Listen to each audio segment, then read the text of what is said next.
I sealed my golden eyes when I was 2. Otherwise, my golden eyes would destroy this world. By the age of 10, I formed a night watch team and commanded them to silently protect this world from the shadows. It wasn't until I turned 18 that I realized all of this was just a daydream of a fool like me. However, during an enrollment ceremony, a massive crack suddenly appeared in the sky. Countless terrifying monsters poured out from within. At that moment, I was shocked to discover that my fantasies had actually become reality. As everyone screamed and ran away, I rushed against the crowd. The long night is coming. From now on, we shall watch over until death do us part. My life stands before millions, with my sword drawn towards the abyss, blood staining the sky. A little glimpse of the power of martial arts. At that moment, I stared at the anime poster on the wall, took a deep breath, and decisively tore it down. All those toys I once took pride in, swords and capes, were stuffed into a cardboard box. The most embarrassing part was those notebooks filled with magic formulas and little figures. I could hardly believe they were my creations. I opened my phone's home screen, and there it was, the group chat I created, with over 100 members, continuing from elementary school. I once proudly declared that the reason you find the world beautiful is because someone carries the burden for you. Now looking back, I really want to find a hole to crawl into. Why hasn't the leader of the Night Watch, by Zay, spoken lately? Kirin from the Night Watch must be off on another secret mission. Juke from the Night Watch. Unfortunately, I've never had the chance to carry out a mission with the boss. Just based on what you said, has there been some unusual activity in the recent class? In the Jiangnan region, there seems to be an occurrence of elemental turbulence. I looked at the messages in the group, feeling incredibly awkward, my finger hovering over the button to dissolve the chat, when suddenly, the door swung open. "Lu Fan, it's time to eat," my sister Lu Yao said with a ponytail, teasing me. "Stop jumping around in your room." At the dinner table, my father, Lu Jiangwo, reminded me that I was going to a new school tomorrow. "You better study hard, kid. Thanks to Yaoer, you can attend a key high school." His words were a stark and naked irony of reality. I knew that if it weren't for my sister, with my grades, I wouldn't even get close to the gates of a key high school. In this world, the moment humans awaken at 16 is like drawing a lottery of fate. Some win and become warriors, mages, or priests, all full of confidence. And me?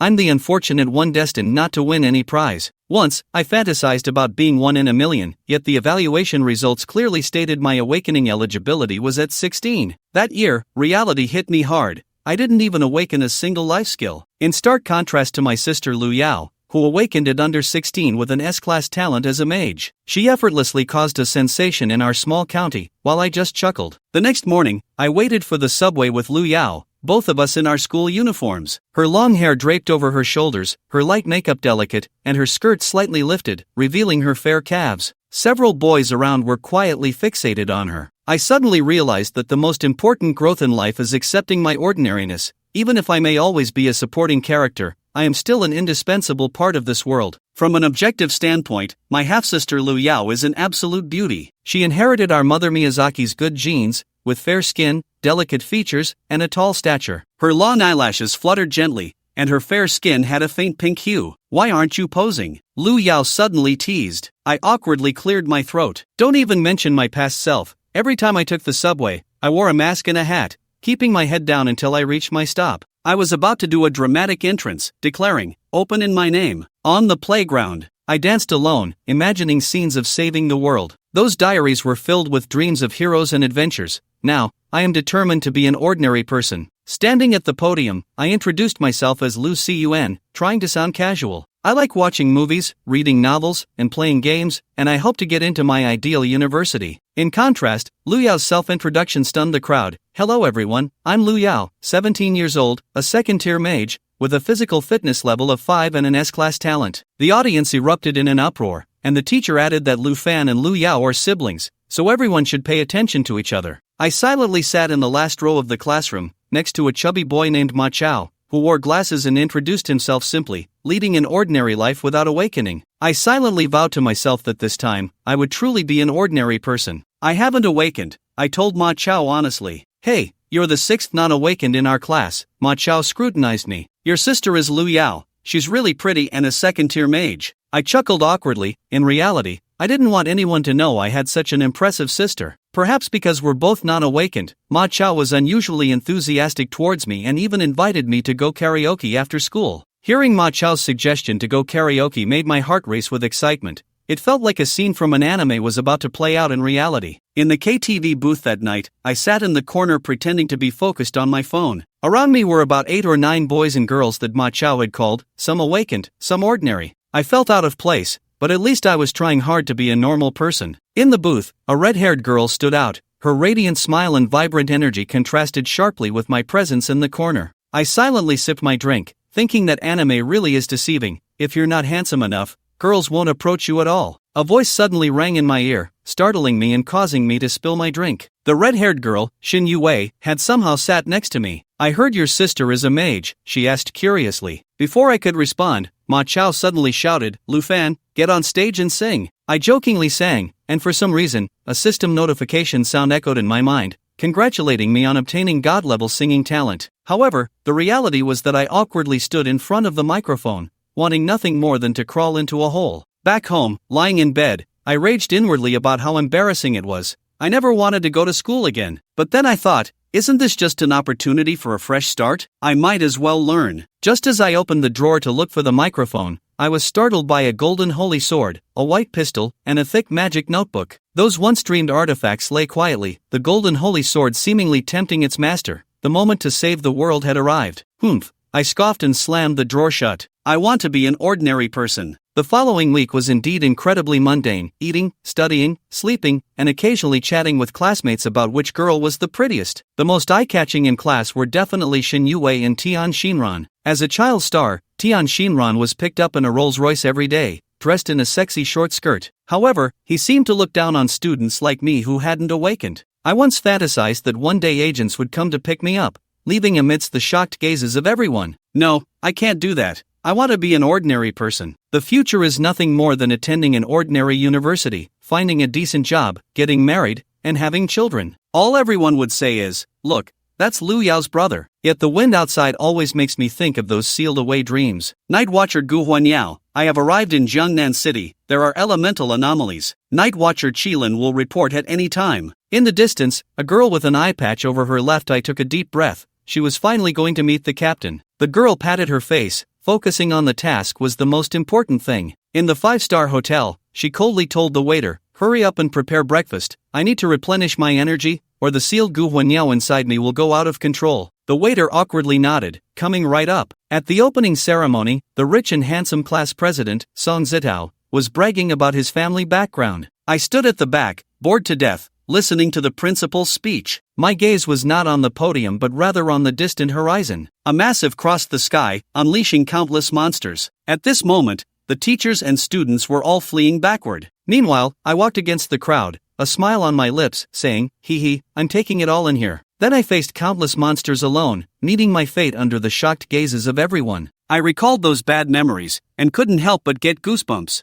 I tucked away those memories and saw something spreading across the horizon. What is that? A dark cloud. I rubbed my eyes. It wasn't a cloud. It seemed like something was falling down. I froze in disbelief. But soon, I heard Ma Chao exclaim, "What the heck is that?" The sound of thunderous gasps echoed around. Next, a group of students were swatted away like flies, soaring through the air like kites with broken strings. More and more monsters fell from that in the sky. Some had wings, some were huge, and others had sharp claws and teeth. These monsters landed on the campus, beginning to wreak havoc, indiscriminately attacking students. Watching this scene, I was stunned. The scenarios I had once fantasized about were actually happening. But at this moment, I was so scared that I couldn't move. The surroundings were in chaos, and Song Zitao shouted angrily at Lu Yao, "Use wind magic." Other classmates also displayed their abilities, but all I could do was hide behind the crowd, trembling. At that moment, Ma Chao was smashed into a pulp by a monster right in front of me. A sound-manipulating bat approached me, less than half a meter away. At this moment, Lu Yao grabbed my hand and pulled me to escape. Along the way, there were corpses of classmates. Tian Xinran lay in a pool of blood. Song Zitao's shield had already been shattered. I survived by luck, perhaps because I am too mediocre. In the panic, Lu Yao and I got separated.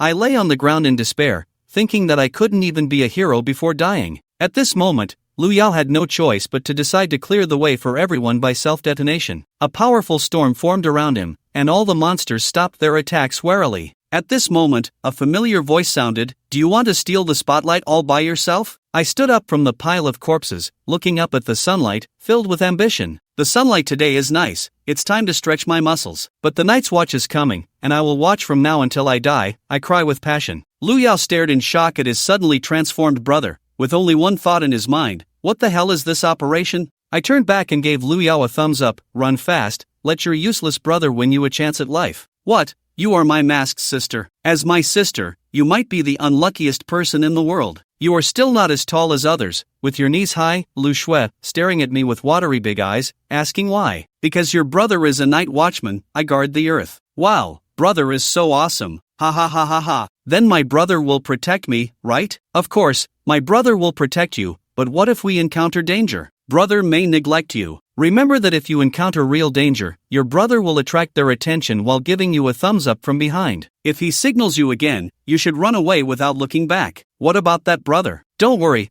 brother dying on the battlefield is a warrior's glory. I smile wickedly. My thoughts quickly returned. I shouted at the top of my lungs, my golden eye, my king's power, appear now. It is time to protect the ones I love, even if it costs my life. Bastards, you charge towards the monster. Everything in front of me seems like an illusion. This might be the world's punishment for me. I will use the sword of ignorance to cut down all evil. Do you think you can defeat me with just your numbers? Quiver, you ants, all things in the world are but prologues, and I am the end of this world. I suddenly let go. It turns out that only being a Chinibya suits me. I really cannot become an ordinary person, so let me die brilliantly. So my foolish sister, run away and let this useless you have a glimmer of hope that your older brother will win for you. In this moment, 18-year-old me seems to see my 8-year-old self, as my sister and I shout in unison for the night watchman Lu Fan, here we come. At this critical moment, danger danger. The copy is collapsing, unknown energy detected. Warning warning, the copy is collapsing, system damage. The large operating room was damaged, and the huge screen shattered with a bang. The principal and a group of teachers were filled with shock on their faces, as their meticulously designed assessment scenario collapsed just like that. Unknown energy invasion, data has been completely lost, and some teachers are reporting in a panic, and the source of all this is precisely due to the appearance of student Lu Fan. When I saw my sister Lu Yao preparing to self-destruct to create a path for everyone, I was overwhelmed and stood up. My golden head, my king's power, let go of my sister. The night watchman Lu Fan is here to appreciate this. The long night is coming, and we will begin to watch from now on, until death. Now that I think about it, I just want to find a crack in the ground to crawl into. Those overly heavy lines are simply giving me goosebumps. What's worse is that when everyone detached from the instance and returned to the real playground, those classmates who had originally died were both relieved to be alive and looking at me with strange eyes. The gazes of my sister Lu Yao and Xin Yuwei make me especially restless. In the afternoon, the teachers specially played the complete battle scenes in class. I feel like I'm almost frozen, with only one thought in my mind: some people are alive, but he is already dead. From now on, the night watchman of class 2 became my new nickname. On the way home,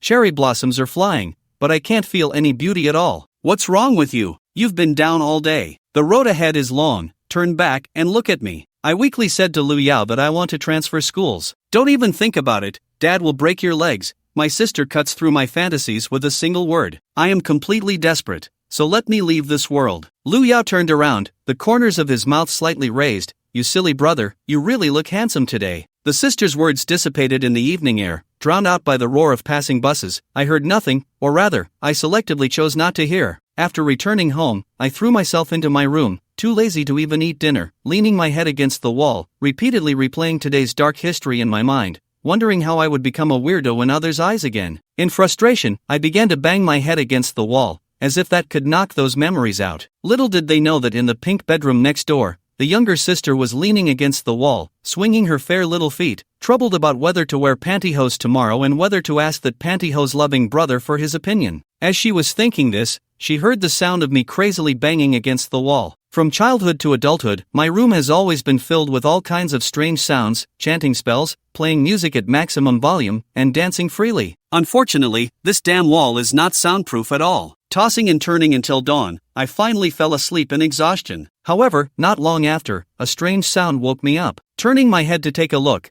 a figure suddenly appeared on the window. If you ask why I'm used to not drawing the curtains, it's because I want to absorb the essence of the moon, replenish my magic, while actually I've been looking forward to a certain witch riding a broom. Can see me, this chunner boy. But the scene before me really scared me a lot. This is the 5th floor. With the moonlight, I saw that figure clearly, a beautiful girl. The most important thing is that Hai has a great figure. she gracefully flipped and jumped into the house. Then it fell to the ground with a thud. "Is everything okay?" I asked instinctively. Sorry for my rudeness. The girl elegantly knelt on one knee, her right hand clenched into a fist placed on her chest. The night watchman seduces the bird. Salute to Captain, sir. You say who you are. The night watchman bewitched the bird, and while detecting elemental turbulence at a high level, it happened that you participated in the trial. To protect my sister, I revealed my true identity, and I specifically came in pursuit. Wait, turbulent elements, this won't be another assessment, will it? I pinched myself hard. The pain is not a dream. What shocked me even more was that he was wearing an eye patch over his left eye. When I asked the reason, he mysteriously said that my left eye is a golden eye and cannot be shown easily, but of course, the captain can see it. Watching him slowly remove the eye mask, I roared inside, this can't really be a heavy second illness, right? My golden eyes are nothing in front of the captain, staring dumbfounded at his left eye. It really is golden. This isn't a dream, right? I instinctively leaned in closer to see what was going on. His face is slightly flushed, but I was completely immersed in observation, and then suddenly I reacted. This isn't a colored contact lens, is it? Oh, he is covering his head that I hit, squatting on the ground feeling wronged. Captain, I really am the night watchman, let me show you my ID. He took out his phone and opened the group chat, which made me even more certain that the emergency number is 110. Captain, don't call the police. We need to resolve the night watchman's matter internally. After a round of pressing questions, I finally found out that his name is Suzuki and he is a transfer student. What shocked me even more was that he actually used a rope to climb from the rooftop to my 5th floor window. Isn't that risking his life? You're an awakener. And I hurriedly pulled him back inside the window. How could I possibly be an awakened one? Those are all slaves of foreign deities, while we night watchers represent the deities of Huaxia. He earnestly repeated what I once said, the second prince with a middle schooler mentality. I just wanted to cover my ears. There are actually people in this world who are even more middle schooler than I am, and it's a pretty girl at that. It's too dangerous at this late hour. Where do you live? I'll take you home. The streets are empty in the dead of night. Thinking of those urban legends about midnight murderers, I decided to take a taxi with him. Along the way, he kept chattering and asking the captain, "What is my next task?" "Shoo, be quieter. I understand the need to be discreet, after all, the outer heavenly demons are always watching me." Hit me again. When the taxi stopped in front of a luxury hotel, I was stunned by how much scheming this took. The night watchman awaits the migratory birds to return home, and he strikes that standard pose again. It turns out to be a rich second generation. But can a rich second generation be this childish? Is the captain not going to sit inside? I glanced at his exquisite face and perfect figure, and couldn't help but swallow. It was too much like a character that walked out of an anime. However, it's the middle of the night, and a lone man and woman are alone in a room. Hi, I lightly cough and quickly turn around and leave. Goodbye, Captain. Don't call me Captain. The next morning, I got up very late because of what happened last night. As soon as I stepped out the door, I saw Lu Yao brushing his teeth at the entrance, mumbling indistinctly, woo-woo, eating rice at the dining table. I deliberately pretended to have no appetite, hoping to use this as an excuse to skip today's class. Unfortunately, my parents were so busy that they didn't notice me at all. My dad hurriedly left while answering the phone and getting dressed. At the subway station, I slumped listlessly in my chair. Lu Yao took off his headphones, the breeze swayed his long hair, and in his bright eyes reflected my dejected appearance. You wouldn't want to skip class, right? I want to wait for everyone to forget about this matter before going back to school, I say with nothing left to live for. Just arrived at the school gate and saw Ma Chao's chubby face. "Oh, night watchman." I silently complained in my heart. Why didn't you really die yesterday? The teasing in the classroom continues endlessly. I force myself to appear calm, but inside I have already died 1,000 times. Just when I was daydreaming, Xing Yue in the front row suddenly turned around and asked, "Lu Fan, are you free this weekend?" "Yes, what's wrong? My birthday is next week. Let's go out and have fun together." This is still the first time in my life that I was invited by a beautiful girl, and I casually agreed. "Then it's settled." Xing Yue said, "By the way, we both don't have each other's friends, right? You tell me yours." I was added as a friend by a beautiful girl. Business is coming. For the first time I wrote down my own on paper. Just as I was about to be happy, I heard him say, "I thought your online name would be cooler, Night Watchman." Just when I awkwardly wanted to find a crack in the ground to crawl into, the teacher walked into the classroom and announced that there is another new student transferring to our class today. When this new student walked into the classroom, the whole class gasped. I was surprised to see it was Lin Mo. Could it be Jean Chen? There are 14 classes. How could it just happen to be our class? He is wearing a slightly tight school uniform, lowering his head and gripping the corner of his clothes, looking shy. I just breathed a sigh of relief, thinking I was worried for nothing. But who knew when someone asked if he was an awakened one? His gaze suddenly became firm. As a non-awakened one, please do not tarnish my pure bloodline with the words awakened one. The night watchman, codenamed Uncertain Bird, inherits the will of the deities of Huaxia and bears the mission of overturning the heavens. With fearless courage and firm belief, guarding the peace and tranquility of the world, Lin Mo strikes his heart with his right hand. The long night is coming. We will begin to watch from now on, until death. I will stand before millions, with a sword in hand, blood staining the sky. I silently lowered my head and prayed frantically in my heart, don't recognize me, don't recognize me. I would be willing to exchange 10 years of my life. Who knows why this guy suddenly collapsed next to me, clutching his heart, with a look of pain on his face. Danger, don't come over. The seductive bird inside my body is making a series of calls.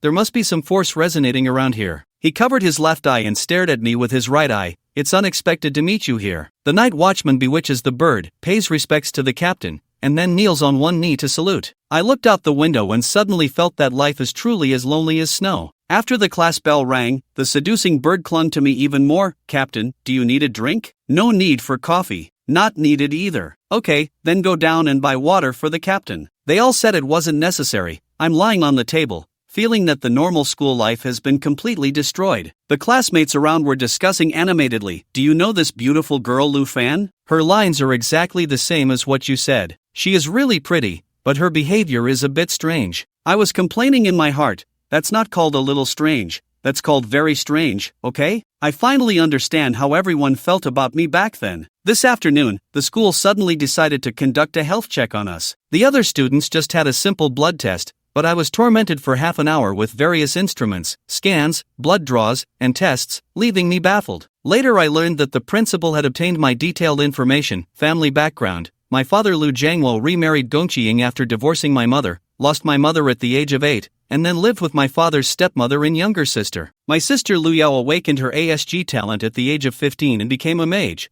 while Lu Fan showed no signs of awakening even at the age of 18. In the principal's office, they are discussing my file. According to feedback from classmates and teachers, the child has a strange personality and always loves to think about some ethereal things. Those middle school second-year lines are all adapted from anime and novels, so we checked the wrong direction. The principal seemed to be deep in thought, and the system department is investigating that mysterious energy, but it appears like a ghost, showing up once and then disappearing without a trace. I originally wanted to sneak away after school, yet he was still caught up by Lin Mo. The captain is waiting below. He was panting as he chased after. As expected of the captain, using the laws of time, it looks like it's moving slowly, but in reality, it's very fast. You ran too slowly, the younger sister said coldly. Lin Mo provocatively looked at Lu Yao. The slowly awakening one also dared to speak shamelessly. What continued awakeners? The younger sister raised her eyebrows, and then it was a good show. Lin Mo strikes a Chunibu pose, with no upgraded wings of justice, ultimately turning into a trap. After speaking, a head hammer rushed over. The younger sister lightly pressed his head down with one hand. With a gentle push, Lin Mo sat on the ground like a rubber ball. Indeed, she is the captain's younger sister. Lin Mo suddenly picked up a sliding shovel, moving faster than an ordinary person. But my sister is faster. She leaps lightly, floating in the air for a moment with the help of the wind, her hair gently swaying in the breeze, and the childish sister says, "What's even more of a headache for me is that this guy followed us all the way home and even claimed he wants to move nearby to be our neighbor." So I quickly went to test the waters with the people across the street. Do the old couple have any thoughts about selling their house? The old lady selling the house scoffed and said, "If I sell myself, the house won't sell either. We old couple are prepared to live here for a lifetime. I despise those who are blinded by money the most." The old man speaks with righteous indignation. As a result, that night, the principled old couple left with the moving company, smiling. Knock knock, I am the new neighbor next door. I heard Lin Mo's voice, and I felt unwell. Dad is sitting in the living room,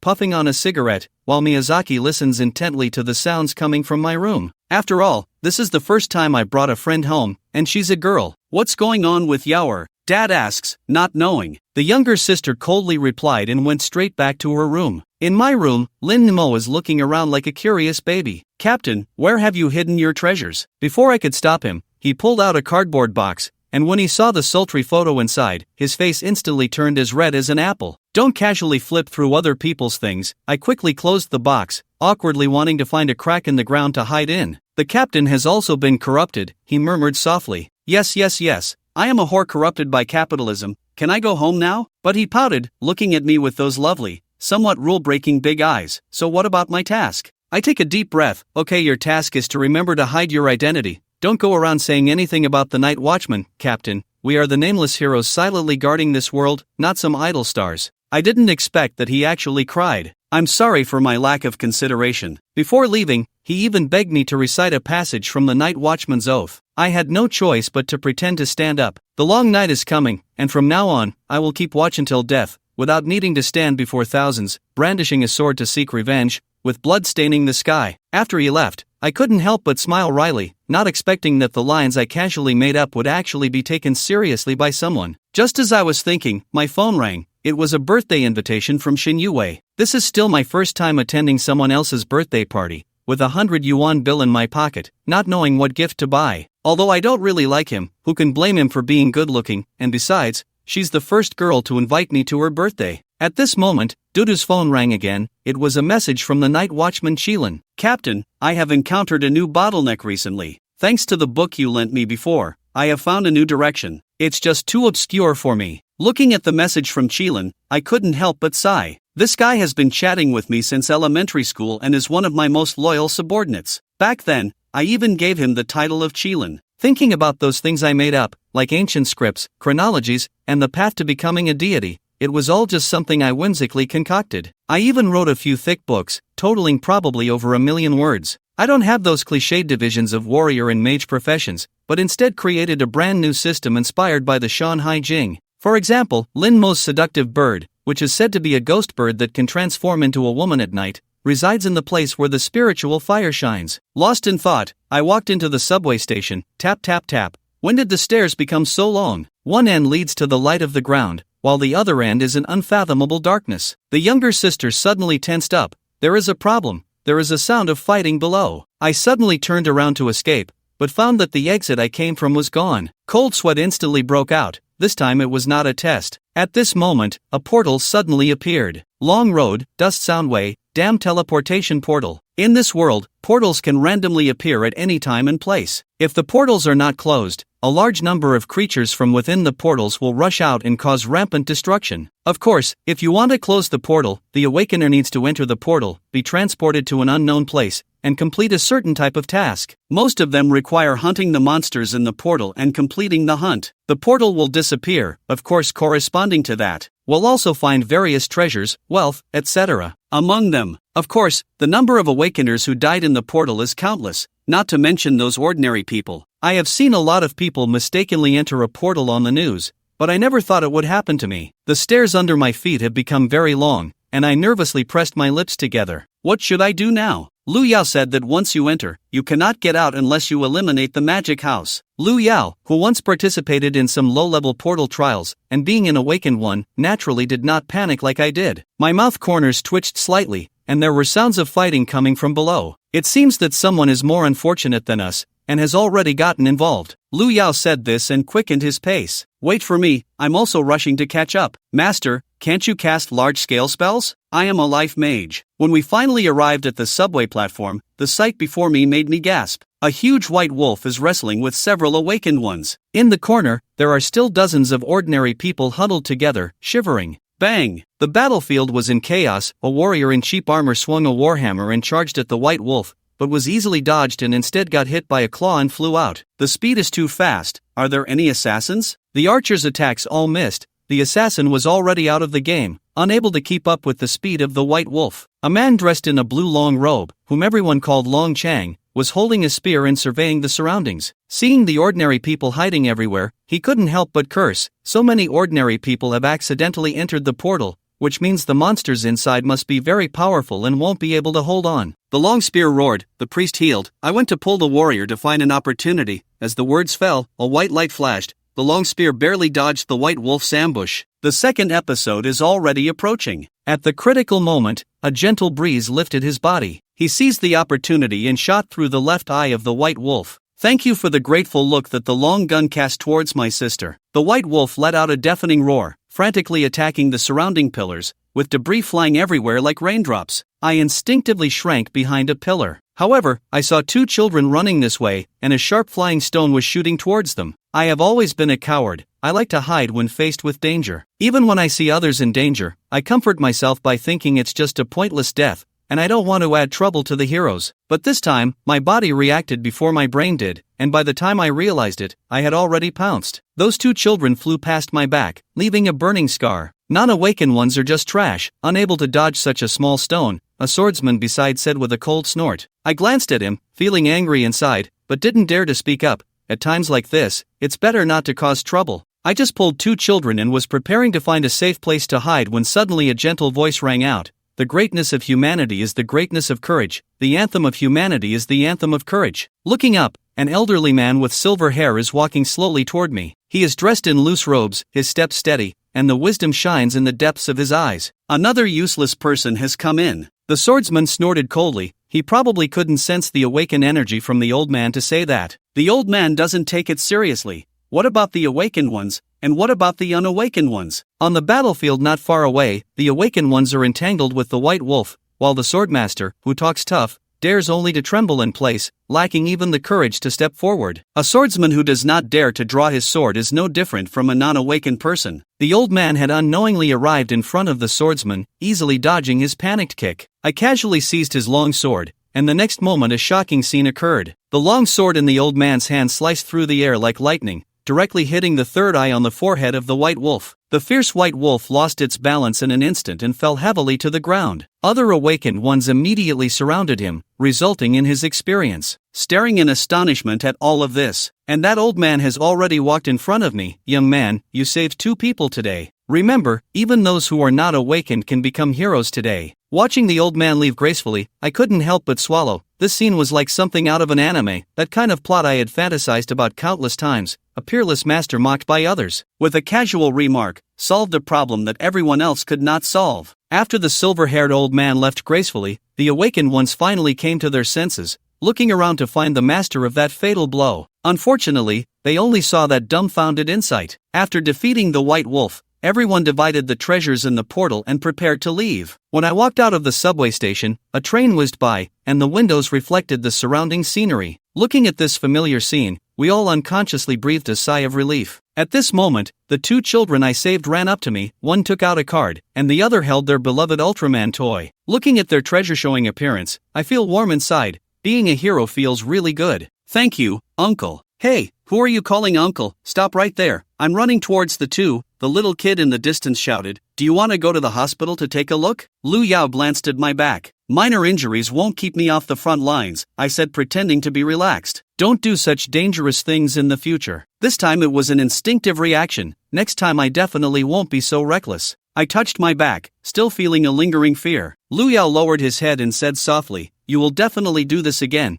because Big Brother is just a fool. Ask you who is the idiot, go die. And at this moment, the silver-haired old man was walking in the sunlight. He took out his phone to take a look, but the expected message still hadn't lit up. He sighed lightly, seemingly frustrated by his own dullness. As a Kirin of the Night Watch organization, he had untold stories. 12 years ago, he was just a retired soldier. After a physical examination, he learned that he had only 3 months left to live. Just when he thought his life was over, he unexpectedly joined the Night Watchman organization and received the Qilin inheritance. At this moment, the sky is overcast, and the Qilin takes out a gold-edged pocket watch from its pocket and gently presses it. In an instant, the pouring raindrops froze in mid-air, as if time had been enchanted. Wherever it passes, time stands still, like a stunning painting. If you are opening this letter, I should have already died. My name is Li Hu. I am a follower of a decade organization, and I am a cardinal of the Jiangnan branch, which is referred to by outsiders as a cult. But we do not think so. Every awakened one can gain special abilities,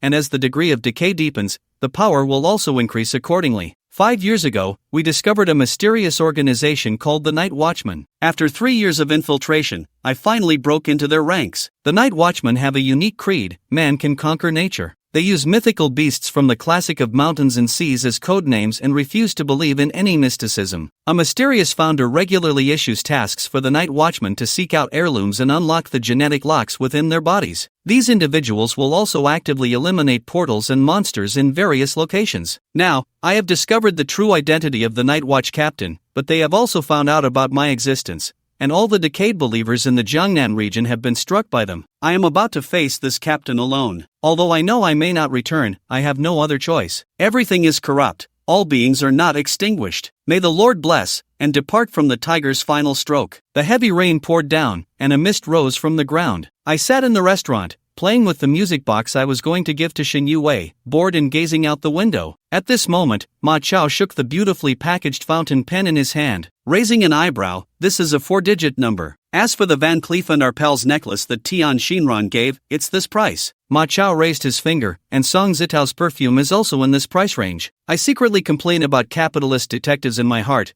Damn, they're evil. Oh God, there are so many rich people in this world. What difference would it make if there were one more like me? If I also held a birthday party, would this group of young masters and ladies also give me such expensive gifts? Looking down at the music box in my hand, I suddenly felt it was a bit embarrassing to take out. But for this meal, I specifically skipped breakfast. A 100 yuan small gift in exchange for a big meal is worth it. I carefully took a sip of the drink, afraid that I wouldn't be able to eat the main course later. At this moment, Shin Yue appeared, wearing a black evening gown, the high-end custom fabric perfectly accentuating her body curves, exuding an elegant and sexy aura. Ah! The audience was filled with exclamations of surprise, and I was also staring with wide eyes. In the gift-giving segment, I keenly sensed the subtle atmosphere between Tian Shinran and Shin Yue. Although they were at the same table, there was a tension between the two beautiful women. There is obviously some kind of competitive relationship. However, even so, Tian Shinran still gifted that necklace, which is quite valuable. This is probably the mindset of wealthy people. I can't help but think, if I really hold a birthday party, will Tian Shinran use money to humiliate me? Forget it, she probably won't come anyway. As I watched everyone chatting enthusiastically, I focused on the delicious food in front of me. These dishes that I usually wouldn't even dare to think about, I could finally enjoy today. Anyway, the topic always revolved around Song Zitao, Tian Shinran, and Shin Yue, so I couldn't interject. I brought a big shrimp home and casually added some vegetables to Lin Mo's bowl next to me. It's not that I'm particularly considerate, I just want this girl to focus on eating and say less. Song Zitao is sparing no effort in flirting with my sister. Lu Yao, where does your family live? Do you like playing badminton? Should we arrange to play together? This guy is determined to be my brother-in-law. However, Lu Yao is this cold to everyone, doesn't like being busy, having Lu Fan accompany me is enough. Song Zitao glanced at me, I pretended not to see, and continued to focus on my hero. Anyway, in this situation, I was just here to be a bystander. Eating and drinking well is the main thing. At this moment, a waiter came in carrying red wine. Shin Yue introduced that this is a good wine he received for his father's birthday and invited everyone to taste it together. The waiter's gaze was vaguely sizing me up with a hint of suspicion in their eyes. I have no idea. This is actually Cardinal Li Hu of the Decade organization. He used technical means to track down the information of the Night Watchman group leader, but he became suspicious of this seemingly ordinary high school student who was just focused on wolfing down food. It's too easy, simple, unlike someone who can establish a large organization, but Li Hu has no way out. The Decade believers in the entire Jiangnan have been uprooted, and he could be erased by the Watchers in the dark at any time. Everything rots, and all beings are immortal. Li Hu suddenly laughed madly and drew a short knife,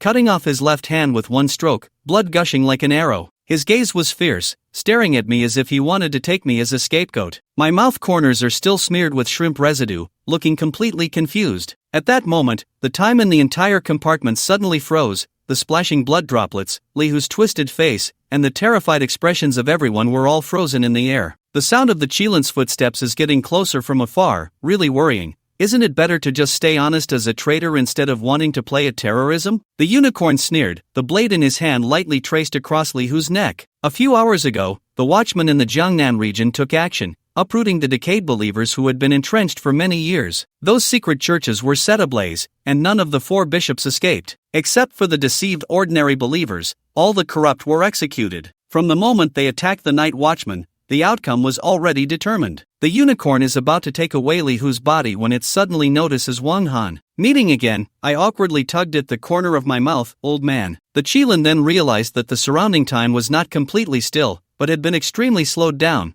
while I could still speak and make expressions normally, clearly unaffected. Young man, we are quite fated, the Qilin said with a smile. Yes, I nodded repeatedly, my heart pounding. Uncle, since we have a connection, could you just pretend you haven't seen me? The Qilin carefully examined me. During our first encounter, he saw my character. During our second encounter, he discovered my talent. If it had been in the past, he would have unhesitatingly accepted me to join the Night's Watch. Do you want to learn some skills? The Qilin suddenly asked. Ah, This line is so similar to a scene from a Stephen Chow movie. The next line wouldn't be, "I see you have an extraordinary bone structure," would it? If you want, tomorrow, come to room 202 of the Hillman Hotel on Guangming Avenue to find me. The unicorn left with Li Hu's corpse, time returned to normal, and everyone was discussing the recent illusion in a flurry of voices. I stood there in a daze, my heart pounding like thunder. A plot that only happens in anime is actually happening to me. Fate really knows how to joke. When I was immersed in a world of fantasy, he splashed cold water on me, saying I was just a loser. When I started to accept a mundane life, he pulled me up again, saying actually you are gold wrapped in dung. Do you want to save the world together? The next day,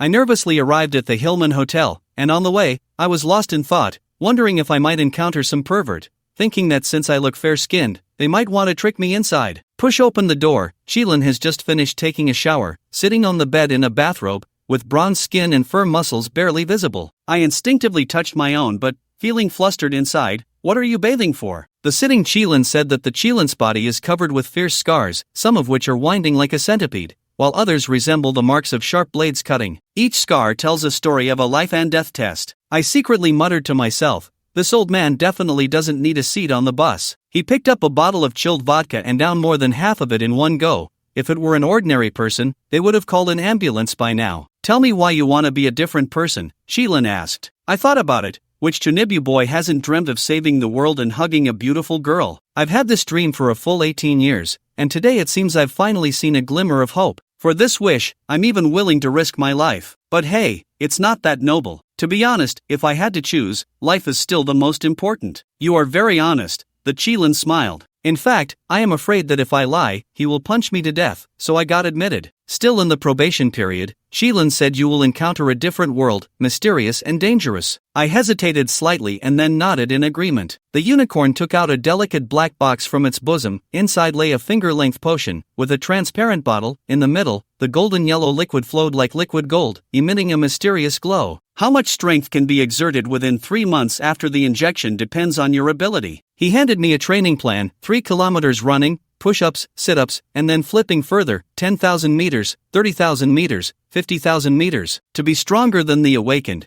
you have to work harder than them. The Chilin injects the potion into my arm, and it will be very uncomfortable. Bear with it, but apart from the stabbing pain of the needles, I actually feel nothing unusual. The unicorn was surprised and accelerated its injection speed, finally injecting everything in one go. He still remembered the unbearable pain from his first injection, and this was already an enhanced version that had been improved through many generations. You are very different, the unicorn seems to be pondering. Before leaving, I asked what your organization is called. You don't need to know right now. Then how should I address you? You don't need to address me. I will contact you. This is the rule of the night watchman. After experiencing 2 undercover incidents, the captain stipulated that new recruits who have not undergone assessment are not allowed to know any organizational information. Chilin stood in front of the floor-to-ceiling window, watching my departing figure, whispering secretly. He glanced at his phone. The captain still hadn't replied to him about the news of discovering new members, which made him a bit irritable. The night watchmen do not use the Penguin Group to communicate.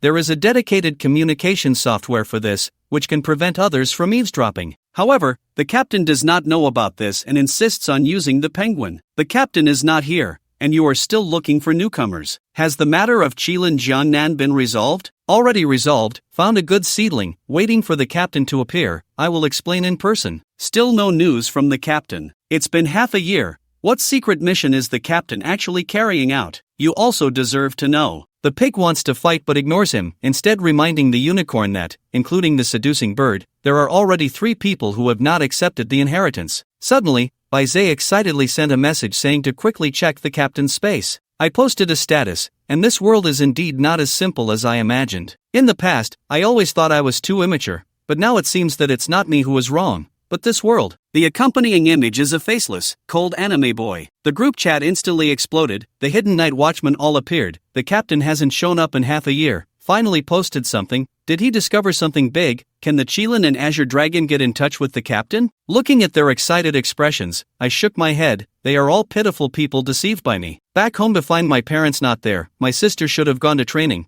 I turn on the music, jump on the bed and start dancing. I am who I am. A different kind of firework. I like to fantasize. The me in reality is very ordinary, but in my fantasies, I can be a genius, a wealthy person, or someone with superpowers, although this might be some kind of mental illness. But this is the only way I can make myself happy. At this moment, a voice suddenly came from outside the door, Lu Fan, and I looked over in horror. Xing Yue and Lu Yao are standing at the door. At the same time, Shilin sat in the room with his eyes tightly closed. His consciousness had connected to another space. The night watchman Shilin opened his eyes, and 3 other phantoms sat before him, the night watchman Bai Zhe, the night watchman Zhu Kei, and the night watchman Qinglong. If it weren't for something significant, the 4 of them wouldn't contact each other in this way. The night watchman Zhu Kei lazily rested his head on his hands. By the way, what does our leader really mean? Zhu Kei habitually referred to the captain as old boss. The night watchman Bai Zhe replied, the captain usually tells us when there's something going on. This time, disappearing for half a year and not saying a word means something extraordinary has happened. The night watchman Zhu Kei said, stop talking nonsense.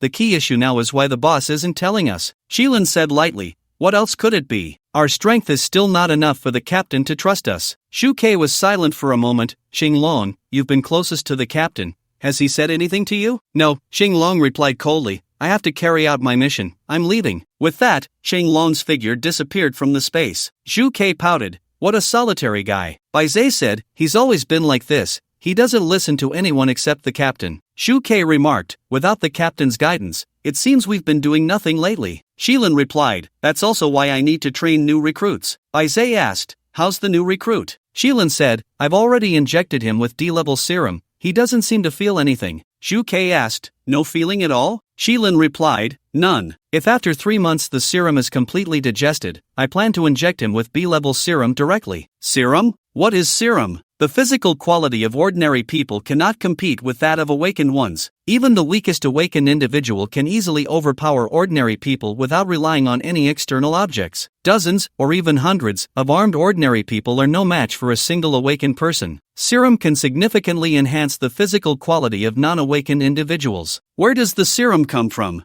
At that time, the not-so-tall Lu Jing sat at his desk. Biting a ballpoint pen, he supplemented his own setting. The serum comes from the ancient gods. The ancient gods do not refer to a specific deity but are a collective term. They descended to Earth 4.6 billion years ago. Their physical bodies may have died, but their souls are immortal, and I, the creator of the Night Watchman, the behind-the-scenes player, the mysterious guardian of the world, a legend unknown to anyone, the owner of the golden eyes, the absolute overlord, the master of the heavenly way, an existence that no one can defy. Lu Jing extracted the marrow from the bones of the ancient gods to create a large amount of serum, using this serum to enhance the physical quality of non-awakened individuals. In ancient times, I wandered through the river of time, using this serum to help the humans of the primordial era survive. Then, Shi Yu and the Yellow Emperor fought. These two were the strongest humans supported by Lu Jing through the serum. Through the changes of the ages, the serum continuously evolved with the help of high technology. The young Lu Jing nodded. That's it, this is the source of the serum. Lu Jing quietly gazed at the glass bottle on the table, the liquid inside displaying a captivating golden hue. This unique color did not come from a single substance but was cleverly mixed from orange and tangerine juice. The fusion of these fruit juices not only brought a refreshing fruity aroma but also endowed the solution with distinct color layers. However, Lu Jing was not satisfied with a simple blend. He ingeniously added some fine sand to it. The sand sparkled like stars, scattered within the golden liquid, giving the entire solution a sense of sediment, as if it contained endless stories and secrets. Ah, a perfect work of art. Ha ha ha! The young Lu Jing let out a low laugh, like the whisper of a demon. Things are getting interesting. The young Lu Shui silently closed the door behind her. At this moment, Lu Jing glanced at his room. Well, at least it was relatively tidy. There was nothing inappropriate to be seen. But, how could Shin Chuyue suddenly come to his house? So embarrassing. Just thinking about how he had acted earlier made Lu Jing feel awkward. Shin Chuyue seemed to be discussing something with Lu Shui inside the room. Lu Jing posted the training schedule that the silver-haired old man had made for him in a prominent place in his room. Running. First, it was running. Lu Jing changed into a set of sportswear and went outside. He started running in the community. Lu Jing's physical fitness was quite good,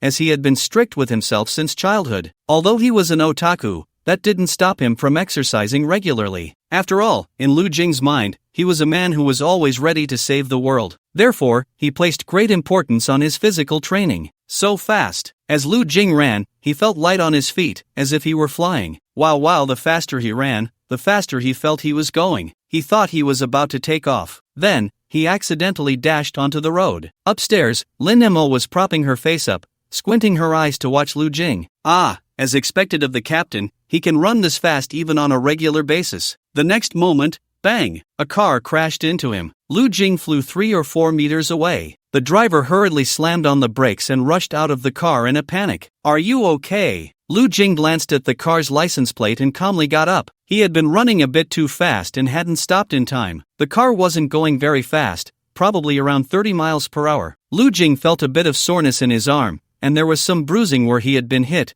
but he didn't feel much else. "Are you okay? Do you need me to call an ambulance?" The driver, a white-collar worker, looked flustered. "I'm fine." Lu Jing waved his hand and quickly ran away. As expected of His Excellency the Captain, Lin Mo's eyes sparkled with admiration. "So handsome." Lu Jing continued to run. On the school playground, in the community, whether it was day or night, Lu Shui, separated by a wall, could always hear Lu Jing's heavy breathing. He was probably lifting weights in his room again, or doing sit-ups and push-ups. Lu Shui rested her chin on her hand, skillfully lifting a corner of the poster stuck to the wall. There was a small hole through which she could see into Lu Jing's room. Sure enough, her brother was doing push-ups again. This had been going on for several months. Did he have abs? Lu Shui was a bit surprised. Her brother's physique had improved so much in just a few months. At this moment, Lu Jing already had 6-pack abs, his body was muscular, and every muscle displayed perfect lines and contours. He lay bare-chested on the ground, his once fair skin now tanned. He lay flat on the ground, hands behind his head, legs bent. His abdominal muscles were taut, his movements smooth and powerful, without any sense of sluggishness. Then, he slowly lowered his body, feeling the stretch and contraction of his abdominal muscles. Then he rose again, repeating the motion. Each time he got up and fell, sweat poured down. The sweat had soaked the ground beneath him. 11,021. Lu Jing counted the repetitions he had completed, his voice calm and firm, breathing steadily and deeply, as if he were an unceasing machine, continuously outputting strength. His gaze was focused and resolute, filled with a desire and determination to challenge himself. Lu Jing was a very strange person. He could bury himself in writing millions of words for an ethereal fantasy, scrimping and saving to buy those toys and weapons he deemed cool. While other children his age were playing around, he could ponder various adolescent mantras alone, time and again. Even when everyone despised him, suffering from cold violence and even bullying, he would mock himself in his heart, fantasizing that he possessed mysterious powers, able to wave his hand to save the world, to be a demon that could kill half of humanity. However, he had sealed the demon within himself, silently guarding this world. Even when insulted and bullied, he would not easily strike back. Yet, those teenagers in their youth still did not know what they had provoked. Then, Lu Jing would comfort himself, getting up from the corner of the restroom, draped in a uniform covered in footprints, leaving gracefully under the gaze of the crowd. It was as if the one who had been beaten was not him, but rather he had single-handedly taken on a group, always maintaining an optimistic attitude and a determination to put in 12 times the effort in everything he did. Now, he could rightfully do so. For the plan spoken of by the Qilin, he would meticulously put it into action. As long as it was something he believed in, he would see it through to the end. He would not turn back even if he hit a wall. This could be a flaw at times, but sometimes it was also a strength. The word give up simply did not exist in his heart. Mission? Experience a dungeon? Lu Jing swallowed hard, and the Qilin nodded in front of him. This was Lu Jing's first time seeing the Qilin again after 3 months. Find the lowest level teleportation portal and participate, the Qilin said. This is the first step for a non-awakened person. Lu Jing scratched his head. Is there any danger? Of course, you can refuse. However, the premise is that I need to extract the serum from your body. Lu Jing replied, I haven't planned to give up yet. Very well. The Qilin handed Lu Jing a black briefcase. What's this? Combat case. Lu Jing was surprised. Combat case. Fingerprint unlock. Just a light touch and it will pop open automatically, the Qilin explained. Lu Jing opened the briefcase, and the items inside were neatly arranged. 3 black and gold short knives, a first aid kit, a compass, a black object worn on the wrist, an aluminum box. The contents of the box included but were not limited to, a small bottle of purification tablets, which can purify water sources in the dungeon world if there is no water source available, a silver lighter, 5 energy meat sticks, with calories that were frighteningly high, 1 energy meat stick nearly equating to 3 meals for an ordinary person, and a pack of chocolate candies for replenishing sugar. This is the most basic equipment, the Qilin introduced to Lu Jing. The black gold short knife is called the Dasha Longke. There is a special switch on the box. When you press it, the 3 longs will extend from the side of the box, allowing you to engage in battle at any time. He then picked up the black metallic object from the box. As for this item called the Faith Wrist, it could launch grappling hooks, making climbing easier. It could also press a switch to reveal a short sword. Lu Jing, Omega Omega. Are these things real? Awakened individuals can summon their own weapons. If a warrior's weapon is a hammer, then he can summon a hammer anytime, anywhere. Mages also possess their own magical tools, allowing them to summon their own artifacts at any time. And for non-awakened individuals, even if they possess serums that can enhance physical abilities, how should they choose their weapons? Non-awakened individuals cannot use treasures, tools with various special functions generated in different portals. Therefore, the material of the weapon must meet one crucial condition: it must be able to inflict damage on magical creatures. Thus, Lu Jing chose gold and jade as his materials. The Zhongshan Jing and the Shanhai Jing records that Tua Mountain has gold and jade on its sunny side and iron on its shady side. Lu Jing combined gold and jade with iron, creating gold-jade iron. Consequently, the common material for the weapons used by the Night Watchman is gold-jade iron. Of course, when dealing with magical creatures, one must also worry about the possibility of weapon damage. Therefore, it is necessary to carry several weapons. This brings up the issue of portability. More importantly, awakened individuals can receive healing from priests and recover quickly. However, non-awakened individuals cannot receive healing from priests. Their healing is limited to awakened individuals. With the presence of priests, awakened individuals also do not have to worry about food. Writing this, the young Lu Jing let out a long sigh. What a hassle, no matter how he thought about it. Compared to awakened individuals, the inheritors he created were still too weak. Lu Jing scratched his head vigorously, his gaze falling on the wallpaper of the investigator's office. The weapons of the investigators were all placed in a single box. Thus, Lu Jing drew inspiration from this. He envisioned a tactical briefcase. It would include weapons, food, medical kits. Of course, these were just the most basic equipment. Lu Jing scribbled and sketched on the blueprint, a happy smile appearing on his face. At that moment, the door was opened. Lu Jing hurriedly put away the blueprint. "Why aren't you asleep yet? Hurry up and sleep. What time is it?" came his mother's voice.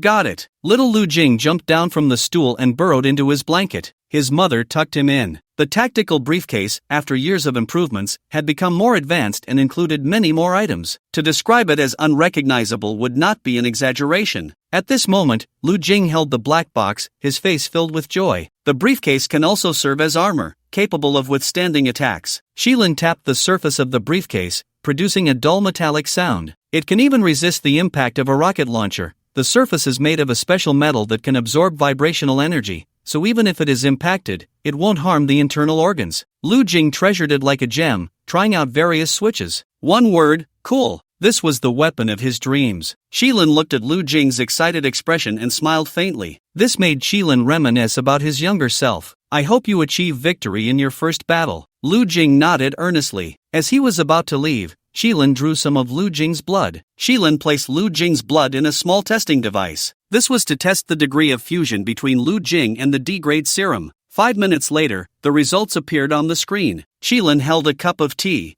glancing at it casually. Put! A mouthful of water sprayed out. 100% fusion. At this moment, the usually composed elder, who had walked out of a sea of corpses and blood, stared wide-eyed. 100%! Impossible. No matter how the serum fuses, it cannot achieve a 100% effect. Shilin remembered that his own D-grade serum fusion level was 92%. Exceeding 90% was already a very high standard. Achieving 95% fusion was only possible for the Qinglong. Shilin suddenly smiled. His judgment of people was indeed very accurate. Shilin sent the results to the group chat with Zhuke, Baze, and Qinglong. Night Watchman Zhuke, 100%. Did you tamper with the data? Night Watchman Shilin, this is real data. Night Watchman Baze, what's going on? How could it reach 100%? Night Watchman Shilin, I found a genius. I mean, when he was injected with the serum, why didn't he feel anything? Night Watchman Baze, have you told the captain? Night Watchman Shilin, not yet. I want to wait until he passes the test, then give the captain a surprise. Night Watchman Zhuke, 100% fusion.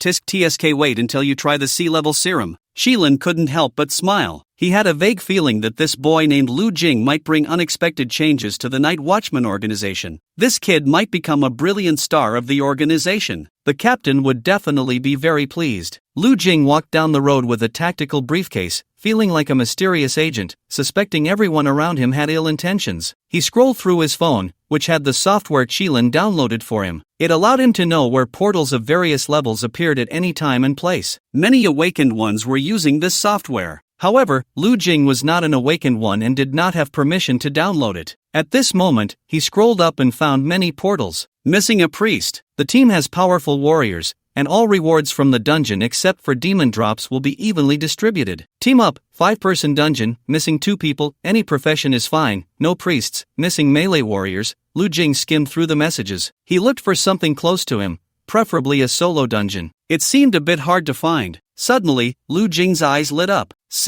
8 kilometers away, a solo dungeon appeared. E-level dungeon. The dungeons are generally divided into 5 levels, A, B, C, D, and E. E-level dungeons are the lowest level, indicating that there are dangerous factors inside. The corresponding awakened one's levels for E-level dungeons range from 1 to 5. People online said that there are actually S-level dungeons. However, those high-level dungeons are not just about killing the demons inside. They are referred to as trials, because within them, you never know what you will encounter. Some tasks require surviving in the dungeon world for over a month. In an unknown dimension, solving a zombie crisis. You might even have to deal with evil spirits. In short, there are all sorts of challenges. Even the most experienced awakened ones do not have a guaranteed victory. Of course, this has little to do with Lu Jing right now. At this moment, he couldn't care less about the expensive taxi fare. He was worried that this simple dungeon would be snatched away by someone else. So he quickly hailed a cab and headed straight for the portal. "Young man, are you an awakened one?" the taxi driver asked, looking at the deep blue portal not far away. "No, I'm not," Lu Jing replied. "Not an awakened one? What are you doing here?" Lu Jing smiled faintly and got out of the car handsomely, just like the protagonists in movies about going to battle. He held the briefcase in one hand and put the other in his pocket,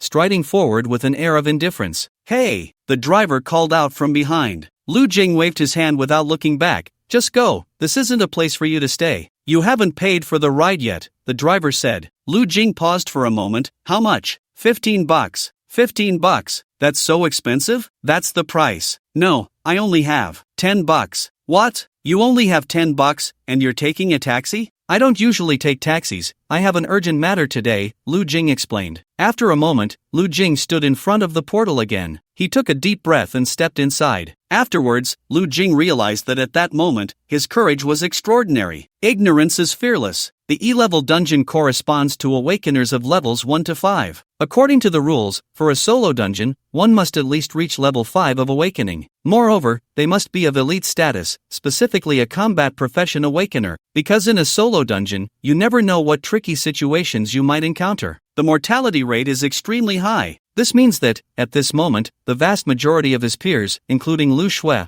are not qualified to enter a solo dungeon. Yet here was Lu Jing, a non-awakener, carrying a box that could almost be considered a stranger's, confidently walking into the solo dungeon. Beep Beep Qilin had installed a positioning system for Lu Jing. "Did you find the teleportation portal so quickly?" Qilin was somewhat surprised. In Qilin's view, he hadn't set a deadline for Lu Jing. This meant Lu Jing had plenty of time to strategize, conduct detailed investigations, and choose a strong and reputable team to participate in a task with a low danger level, broadening his horizons. He hadn't forced Lu Jing to take a knife and kill monsters. Qilin hadn't even required Lu Jing to personally slay a monster. Of course, a normal person wouldn't think that just because they had a knife, they could kill gods and Buddhas. After all, they hadn't even learned the most basic knife techniques. Qilin could never have imagined that there really were people like this in the world, and that one of them had entered a solo dungeon alone. Qilin pulled up the location where Lu Jing had disappeared and quickly found the teleportation portal on the corresponding map. Solo dungeon. The moment those 4 words appeared, Qilin felt a bit dizzy. He closed his eyes and looked again. No mistake. This boy truly believed he was invincible just because he had a knife,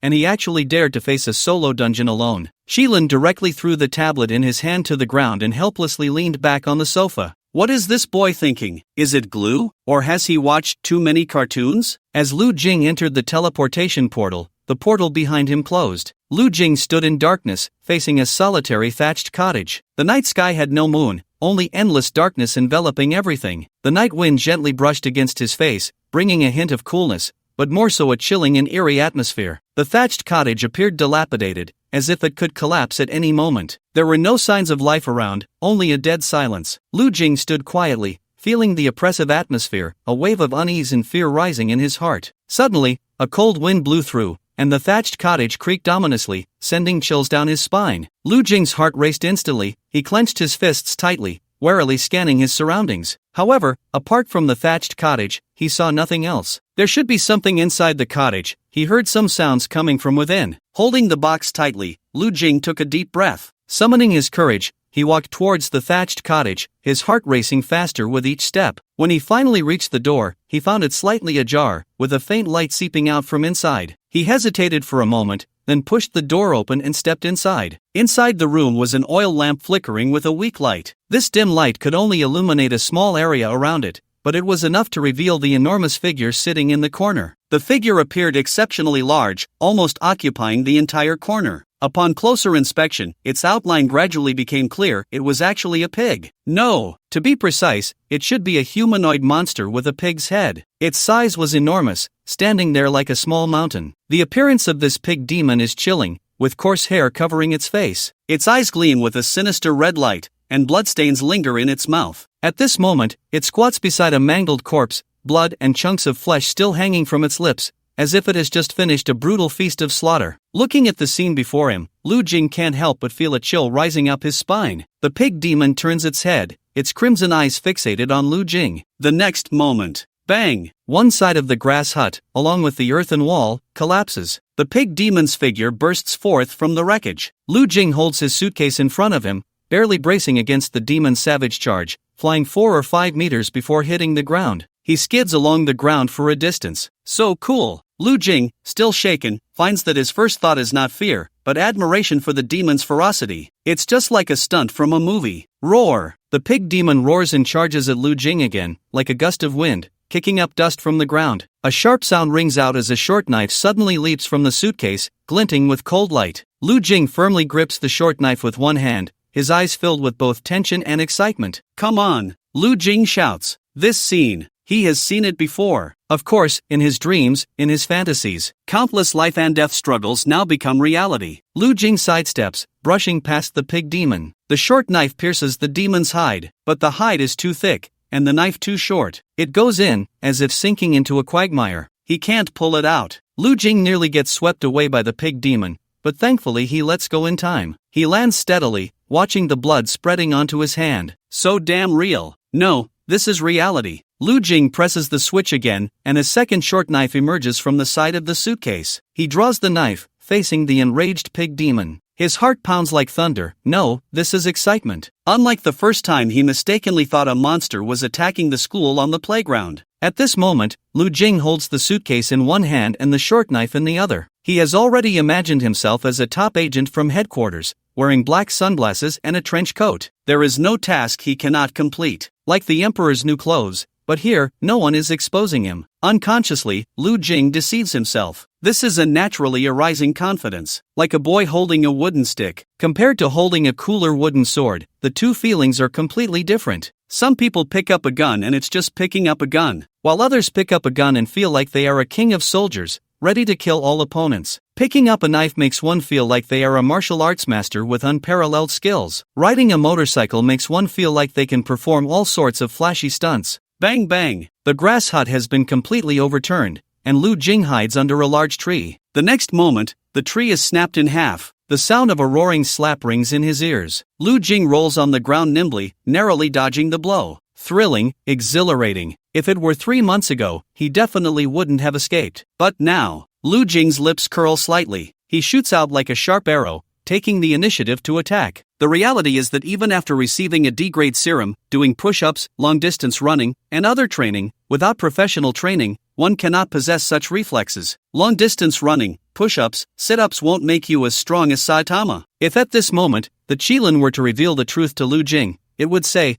your best chance is to run, but of course, you can't leave the instance. But this will let you live a little longer. Lu Jing was definitely going to be scared stiff, let alone deal with the pig demon here. The pig demon suddenly clapped its hands, and with a loud bang, it clamped down on the short knife in Lu Jing's hand, which was only a few centimeters away from its face. He couldn't match the brute strength of the opponent. Lu Jing had no intention of competing in strength. Instead, he used the force to leap into the air. The third knife was drawn. In midair, Lu Jing grasped the handle with one hand. How handsome he looked. Then, taking advantage of the moment the pig demon looked up, he plunged the short knife into its eye. Ow! In an instant, the surroundings were enveloped by the pig demon's agonizing roar. Blood gushed out, hot and thick. Lu Jing didn't attempt to retrieve the knife, as the pig demon's hands flailed wildly. A moment's carelessness could get him hit. Lu Jing landed steadily behind the pig demon and pulled out the first knife embedded in its body. He nimbly dodged the pig demon's attacks, stepping on its hand that had fallen to the ground. The short knife in his left hand spun and fell into his right hand. He then viciously stabbed down towards the demon's throat. Thud! Lu Jing flipped onto the knife handle and kicked again. This time, even more blood sprayed out, splattering all over Lu Jing. The stench was unbearable. However, the pig demon wobbled and collapsed to the ground with a thud. Did he win? Lu Jing stood there, as if in a dream. It took him a while to come back to his senses and glance at his own body. Bruises, wounds, and torn clothes left behind by the rips, some places still oozing blood. Just moments ago, he had been immersed in excitement, not even noticing the pain. Now, his thoughts gradually returned to reality, and he felt the heaviness and fatigue of his body. Looking down at his injuries, he gasped. It really hurt. Enduring the pain, Lu Jing walked into the collapsed grass hut. Earlier, he had noticed a box half covered in dust in the corner. Lu Jing opened the box to find two enormous teeth,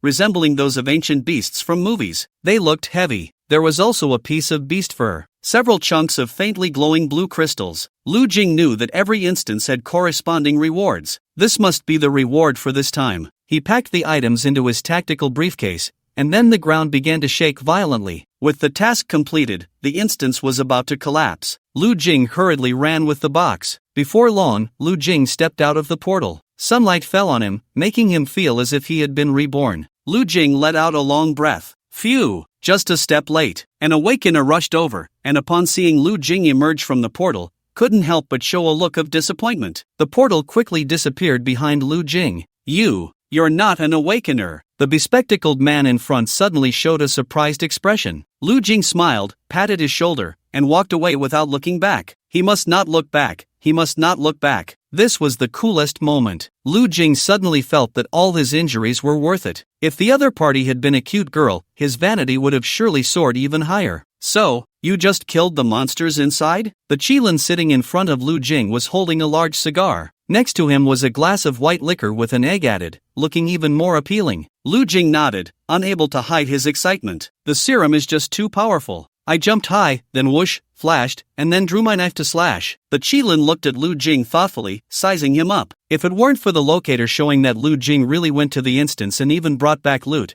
Qilin would definitely think this boy was just bragging without any preparation. What should we do with these things? Lu Jing pointed at the loot he had brought back. Non-awakened people can't use these things. The organization will help you process them and convert them into contribution points. What can contribution points do? Qilin said, everything. As long as it's not illegal, the organization can help you achieve anything you want. Lu Jing nodded. Qilin extinguished his cigar with his bare hands, took a swig of white liquor, his eyes shining brightly as he stared at Lu Jing. Kid, you know what? You're pretty good. Lu Jing smiled, thinking to himself, I believed in this for over a decade and almost gave up. Luckily, you showed up just in time. Qilin said, your D-level serum digests well, so I'm preparing to inject you with a B-level serum next. But according to regulations, injecting serums above B-level requires the consent of another person, and we need to go to the organization. Do you have time recently? I have class. Lu Jing scratched his head. Then this Saturday. Qilin set the time. I should head back. Lu Jing stood up. He hadn't taken the meat out of the fridge yet, and tomorrow is Monday,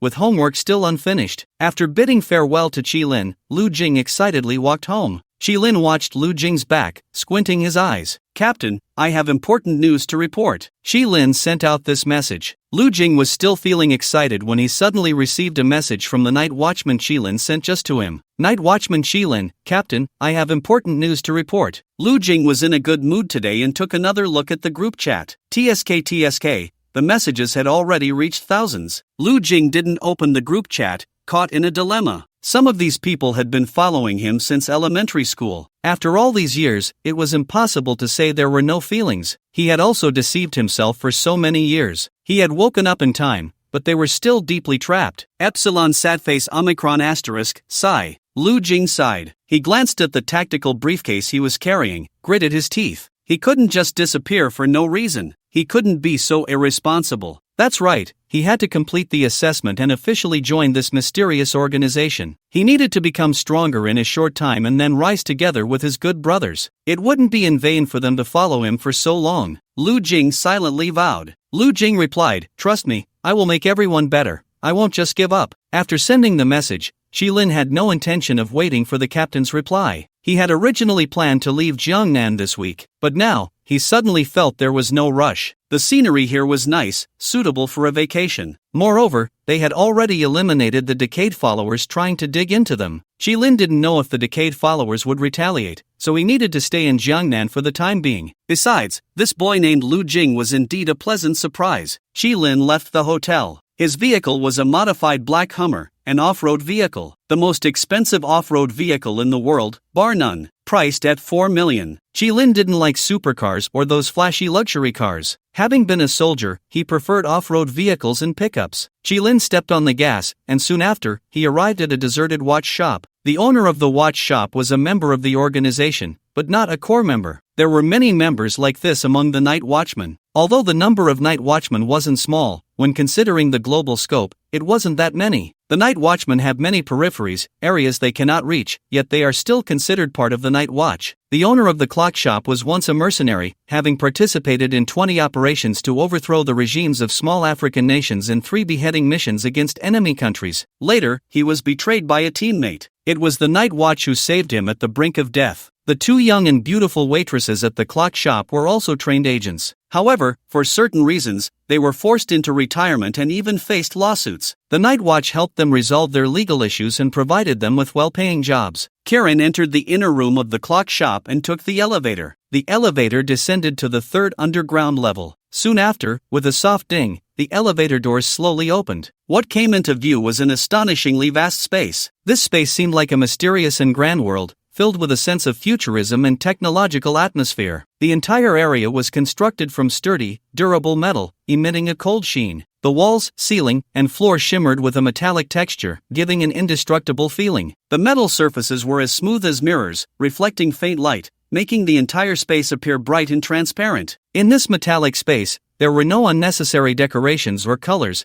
only pure metallic tones. This simple yet powerful design conveyed a sense of coldness and majesty, while also revealing a charm of technology. In the hall, everyone wore masks. These masks varied in style, some eerie and terrifying, others mysterious and unfathomable. However, the most eye-catching was Kirin's mask. He wore a fiery red Qilin mask. The mask was lifelike, as if a burning Qilin truly lay upon his head. The details of the mask were exquisitely crafted, with every hair and scale clearly visible, especially those eyes, deep and blazing, instilling fear in those who gazed upon them. Below, it connected to a human body, the two seamlessly integrated, creating a strong visual impact. A woman wearing a vermilion bird mask approached. Although her face was obscured, her figure alone indicated that she was undoubtedly an incredibly alluring woman. Her graceful curves were as tempting as a ripe peach. "When did you arrive?" Kirin asked. "Yesterday afternoon, just happened to stop here," she replied. "Perfect, I need to take the newcomer to obtain B-level serum,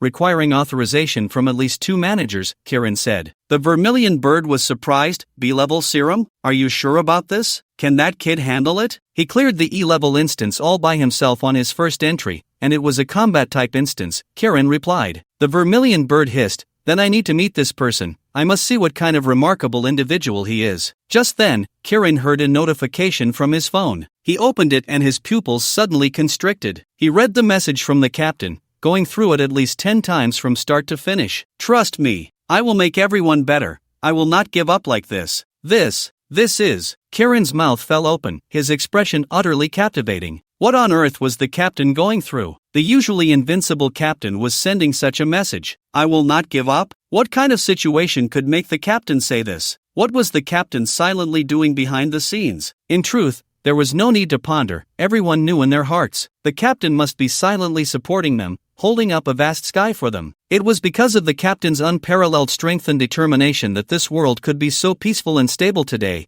as he bore the responsibilities alone, protecting all of humanity. Qilin trembled as he spoke. "Captain, you've worked hard. We will always be your strong support." Juke noticed the change in Qilin's expression. "What's wrong? Is it the captain?" She guessed immediately. Qilin said, "Captain, is there anything I can help you with? Although my power is weak, I am willing to do my utmost to contribute to humanity. Please tell me what to do, no matter how difficult it is, I will persevere, even if it's just a tiny bit of help. After a while, Shilin received a reply. You can't get involved in matters here for now. When I need you, I will naturally let you know. While I'm away, the organization shouldn't make any major moves. I will inform Qinglong and the others when the time is right. Group chat. Qinglong, Zhuke, Shilin, Baze. These are the 4 high-ranking members currently in the Night Watch, excluding those abroad and those on long-term missions. During my absence, you all can discuss matters. If it's not significant, there's no need to inform me. Zhuke was filled with confusion, but when faced with the captain, she didn't dare to ask that one question. Captain, what have you been doing these past 6 months? She simply replied, understood. Shilin, understood. Baze, Captain, recently the Southern Alliance of Awakened Ones has been trying to contact us and has specifically requested to meet you. Zhuke, what are they? Do they even deserve to meet the captain? Baze, the Southern Alliance wants to take action on the S-Class portal in the Mariana Trench and is willing to cooperate with us. I think this is a good proposal. The Southern Alliance has the power we need,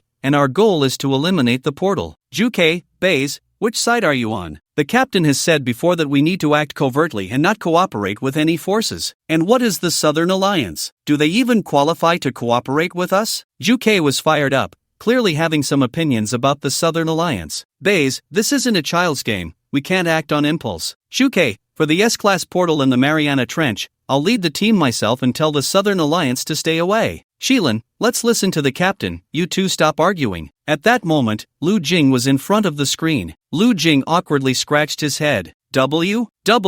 How embarrassing. They were arguing as if it were real. What S-Class portal in the Mariana Trench? What leading the team personally? Saying in a domineering tone to tell them to stay away. Lu Jing leaned against the wall, took a few seconds to calm down, and gently inhaled. This was all his doing. One person was enough, but he brought a whole group along. Lu Jing thought for a moment and replied in the group. Everything should be prioritized for the greater good. You all discuss the matter of contacting the Southern Alliance. I won't interfere with such trivial matters. I'll say it again, I'm not involved, so you all can handle things as you see fit. Remember, don't do anything too outrageous. Lu Jing specifically added that last sentence. He was really afraid that someone would get carried away and cause a big commotion or even casualties. Then the police would come looking for him online. Shilin hurriedly said, Captain, I still have something to report. The organization has recently recruited some newcomers, and they all have great potential. Lu Jing felt a headache coming on. You're still recruiting newcomers. Don't you think things are big enough? During my absence,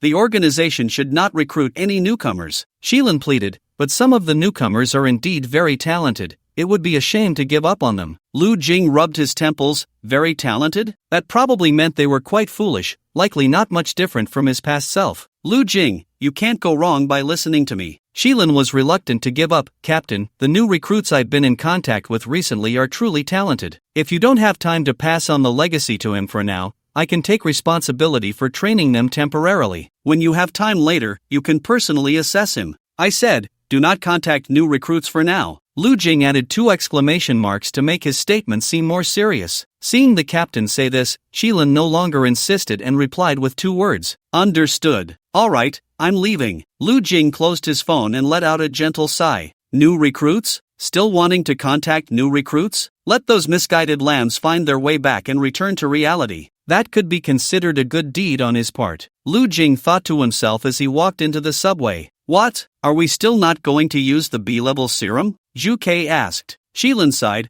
What a pity, that boy is really exceptionally talented. Zhuke replied indifferently, even if he is gold, the world is resplendent and often doesn't lack for gold. Shilin shook his head. Without any training, an ordinary student can clear an E-level dungeon with just a tactical briefcase. Such courage, determination, and ability are rare. Zhuke shrugged. The boss said so. Do you really want to go against the boss's orders? Shilin naturally wouldn't do that. For the Night Watchers, the captain was a revered and unassailable presence. It's really a pity. The captain used to be very proactive about recruiting new members, so what happened now? He won't even say why. Zhuke said, the captain has his own considerations, not telling us is also for our own good. Although Qilin could understand the captain, he still muttered about how unfortunate it was. That Lu Jing was indeed a once-in-a-million good seed. Zhuke glanced at Qilin. You can't bear to take action. I'll arrange for someone to erase his memory and extract the serum from his body. Shilin said solemnly, I'll do it myself. This connection started with me, so it should also end with me. Zhuke patted Qilin on the shoulder. As soon as Lu Jing returned home,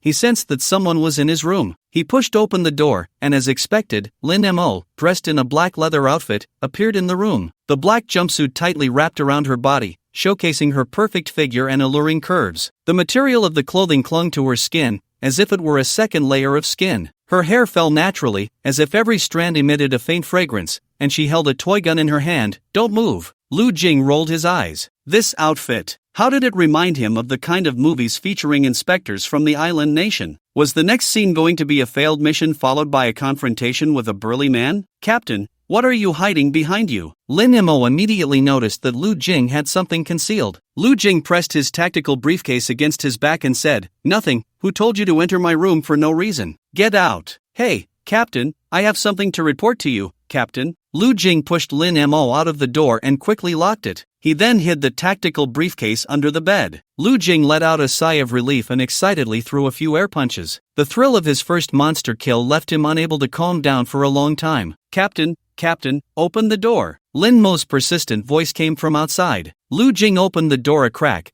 "Your current task is to go back and study hard." Late at night, Shilin sneaked into Lu Jing's home. First, to eliminate the serum, Shilin took out a bottle of red potion. As long as it was injected into the body, it would neutralize the serum within an hour, eliminating the effects of the serum. In less than 3 hours, all the physical enhancements brought to Lu Jing by the serum would be completely erased, turning him back into an ordinary person. Finally, there was the memory wipe. Shilin placed smart VR glasses on Lu Jing and sent a message to the technician on the other end. "Ready." The technician immediately began to exert their abilities, while the night watchman Mang Mo closed his eyes. "Can we start?" Shilin said in a deep voice. "We can start." Before long, the voice of the night watchman Mang Mo came through the headphones. "The clearance is complete. Thank you for your hard work." Shilin found the tactical briefcase belonging to the night watchman and took one last look at the sleeping Lu Jing. "Sweet dreams, young man." Mang Mo disappeared into the vast night. The next day, Lu Jing. Lu Jing opened his eyes. When Lu Shui saw he was awake, she turned and left. Lu Jing climbed out of bed, yawning sleepily. After finishing breakfast, Lu Jing returned to his room and glanced at the box under the bed. Still there. What the hell? Lu Jing suddenly became much more alert and looked around. The tactical briefcase was gone. Lu Jing panicked and began searching the room. He asked his father, stepmother, and Lu Shui. They all said they hadn't seen the box in his room. Suddenly, Lu Jing remembered someone and hurriedly ran upstairs to Lin Mo's house. Knock knock. Lin Mo. After a while, Lin Mo opened the door, rubbing her eyes. Captain Lin Mo was wearing pink cartoon pajamas, looking like she hadn't fully woken up. "Where's my stuff?" Lu Jing slapped her on the head. Lin Mo winced, ouch, covering her head and looking at Lu Jing with a pitiful expression. "What stuff? Did you come into my room last night?" "No, ever since you sealed your window a month ago, I haven't been able to get in." "Oh right." Lin Mo used to sneak into Lu Jing's room with a rope from upstairs. However, Lu Jing thought that was too dangerous. What if something went wrong? So, he locked his window. Then, who else could have taken his box? "Captain, what did you lose?" Lin Mo was now more awake. "Is it the nuclear weapon box? No wait, the ancient gene lock, or did you lose the eye of an ancient god? I know. It must be the outer demons who did it. Captain, let's counterattack." Ouch! Lu Jing pinched Lin Mo's ear, shouting in frustration. "Captain, my ear?" At school, Lu Jing sat listlessly on the bench, his eyes on the blackboard. However, his thoughts had already flown somewhere far away. What to do? The tactical briefcase was lost. How would he explain this to that silver-haired old man? He hadn't even passed the assessment and had already lost something so important. Lu Jing irritably tugged at his hair. "Lu Jing, let's go have skewers tonight," Ma Jianyu whispered. "Forget it. Not interested." Lu Jing closed his eyes. "Shin Shuiwei is going too." Ma Jianyu raised an eyebrow at Lu Jing. "Not interested." Lu Jing remained listless. Ma Jianyu then noticed something was off. "What's wrong with you? Why the long face?" "I think I messed something up," Lu Jing said, hanging his head, looking lost. "No, wait. Not think. What happened? If someone makes a mistake, how should they make up for it?" Lu Jing muttered to himself. "When I was a kid, I once lost my mom's money, and it scared me so much that I studied hard for a month and got great grades. Then I told my mom about losing the money, and she was happy, so she didn't hit me," Ma Jianyu said. Lu Jing pondered. It seemed unlikely to find the box now. It wasn't very realistic to replicate another box either. The only thing he could do was perform excellently, and then, while the other party was happy,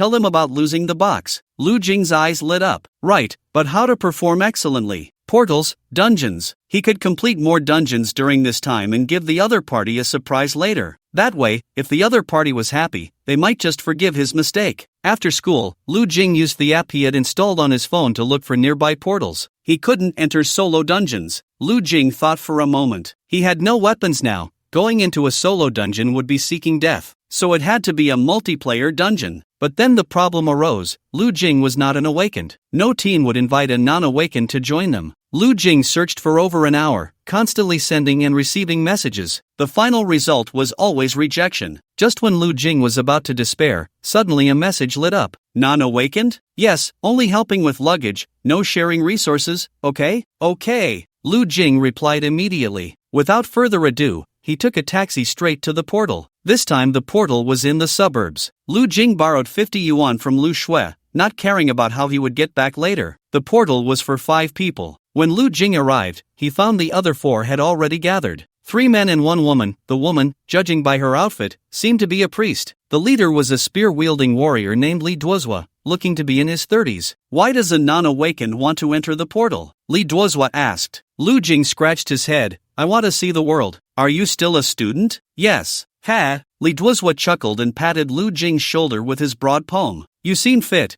It's no problem to leave the luggage to you, right? No problem. We'll try to protect you, but if something unexpected happens, it's not our responsibility. Lu Jing nodded again and signed the electronic contract. Alright, let's go quickly, the blonde-haired mage urged. The 5 of them then entered the portal in sequence. Lu Jing carried 2 large bags on his back, holding a package in each hand, trailing at the back. The portal slowly disappeared. What came into view was a forest, a low-level dungeon. They didn't need to find the way. There was a path underfoot, and following it would naturally lead them to monsters. It was said that in higher-level dungeons, monsters had to be sought out. Sometimes, it took months in the portal. Lu Jing thought about this as he followed the team forward. What's your name? At that moment, a hunter with a short knife struck up a conversation with Lu Jing. Lu Jing, you look like a student. Why does a non-awakened want to come to a dungeon? Curiosity, Lu Jing replied. The hunter chuckled. Kid, this isn't a place for fooling around. It's a place that can cost lives.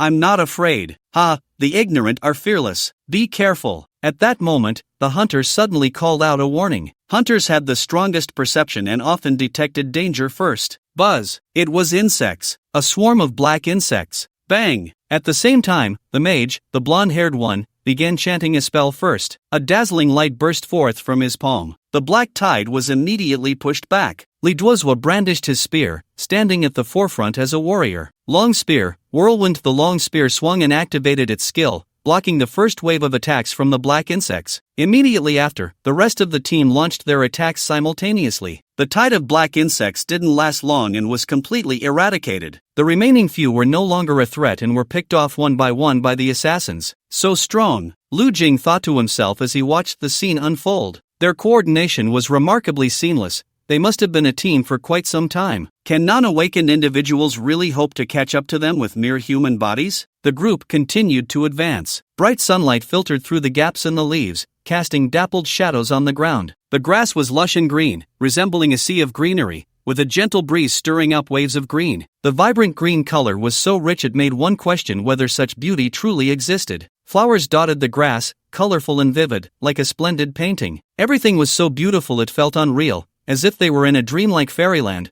completely out of sync with the real world. So beautiful, said the female priest. Unable to resist, she picked up her camera, ready to capture the scene. There were awakeners specifically for this purpose, who would follow teams into dungeons primarily to take various photographs. It was said that some had even won Pulitzer Prizes. Just as the female priest pressed the shutter, puff, a shadow darted across the photo. The female priest was momentarily stunned. Suddenly, a slightly red dagger plunged into the female priest's neck. The one wielding the dagger was not a human, but a rabbit covered in red fur. The red rabbit, with a single thrust, decapitated the female priest. It had targeted the priest in the team right away, knowing her healing abilities were strong, and took her head clean off. Watch out, Xiao He. The blonde mage unleashed a magical laser. However, the red rabbit was incredibly fast, and the spell's laser struck the ground, creating several craters. A cold gleam flashed suddenly. The red rabbit kicked off the ground, leaping into the air, and charged again. The blonde mage had not anticipated the opponent's speed would be so fast. In the blink of an eye, it was closing in on his vulnerable neck. At the critical moment, the hunter extended his short knife to block the attack. The red rabbit, failing its strike, quickly retreated. The blonde mage also reacted, flames igniting in his hands. The red rabbit vanished back into the grass. Rustle, rustle, not good. At that moment, several people noticed pairs of crimson eyes lighting up around them. Compared to the red rabbit that had first ambushed them, these red rabbits were unarmed, but from their aura, they were definitely not ordinary monsters. This doesn't match the dungeon's difficulty. The blonde mage's expression changed drastically. Li Duozhua cursed.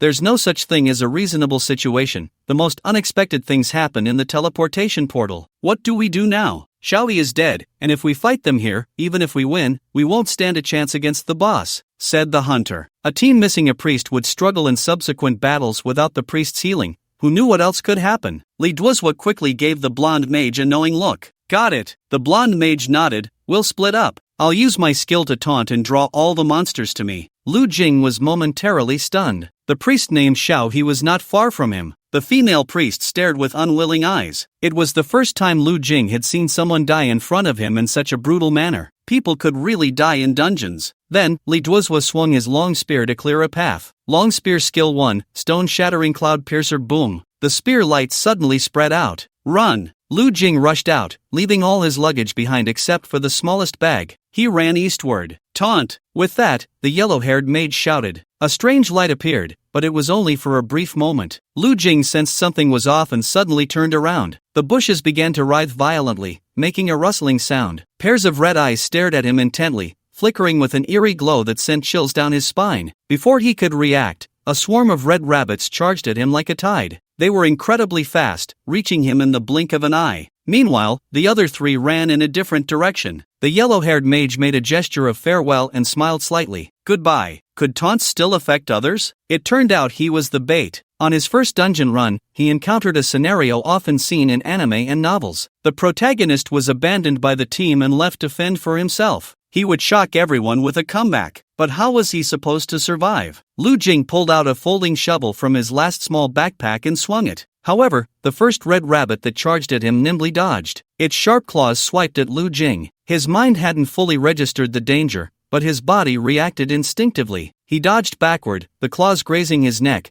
nearly slicing through his fragile blood vessels. That was close. Lu Jing didn't have time to feel relieved, as more red rabbits surged toward him. He couldn't help but recall the tragic fate of that female priest from earlier. The most critical thing was that he only had a folding shovel at hand, not even a decent weapon. Damn it! Could it be that I'm going to die here? Is my life going to end like this? No, this isn't the ending I want. I have too many things left to accomplish, too many people to protect. I'm not strong enough yet to face the challenges before me, but I've already tried my best. I've poured countless sweat and tears into training and fighting, all to become stronger and protect those I love. But why is it still so difficult? Has all my effort been in vain? Lu Jing suddenly clutched his head in pain. No, it won't be. I believe I can overcome difficulties and escape this predicament. Because I have faith, a promise to those I love. I cannot lose, I cannot fall here. Even in the face of great adversity, I must grit my teeth and persevere. Because I know that if I give up, everything will lose its meaning. So, no matter what, I must keep moving forward, never admitting defeat. Come on,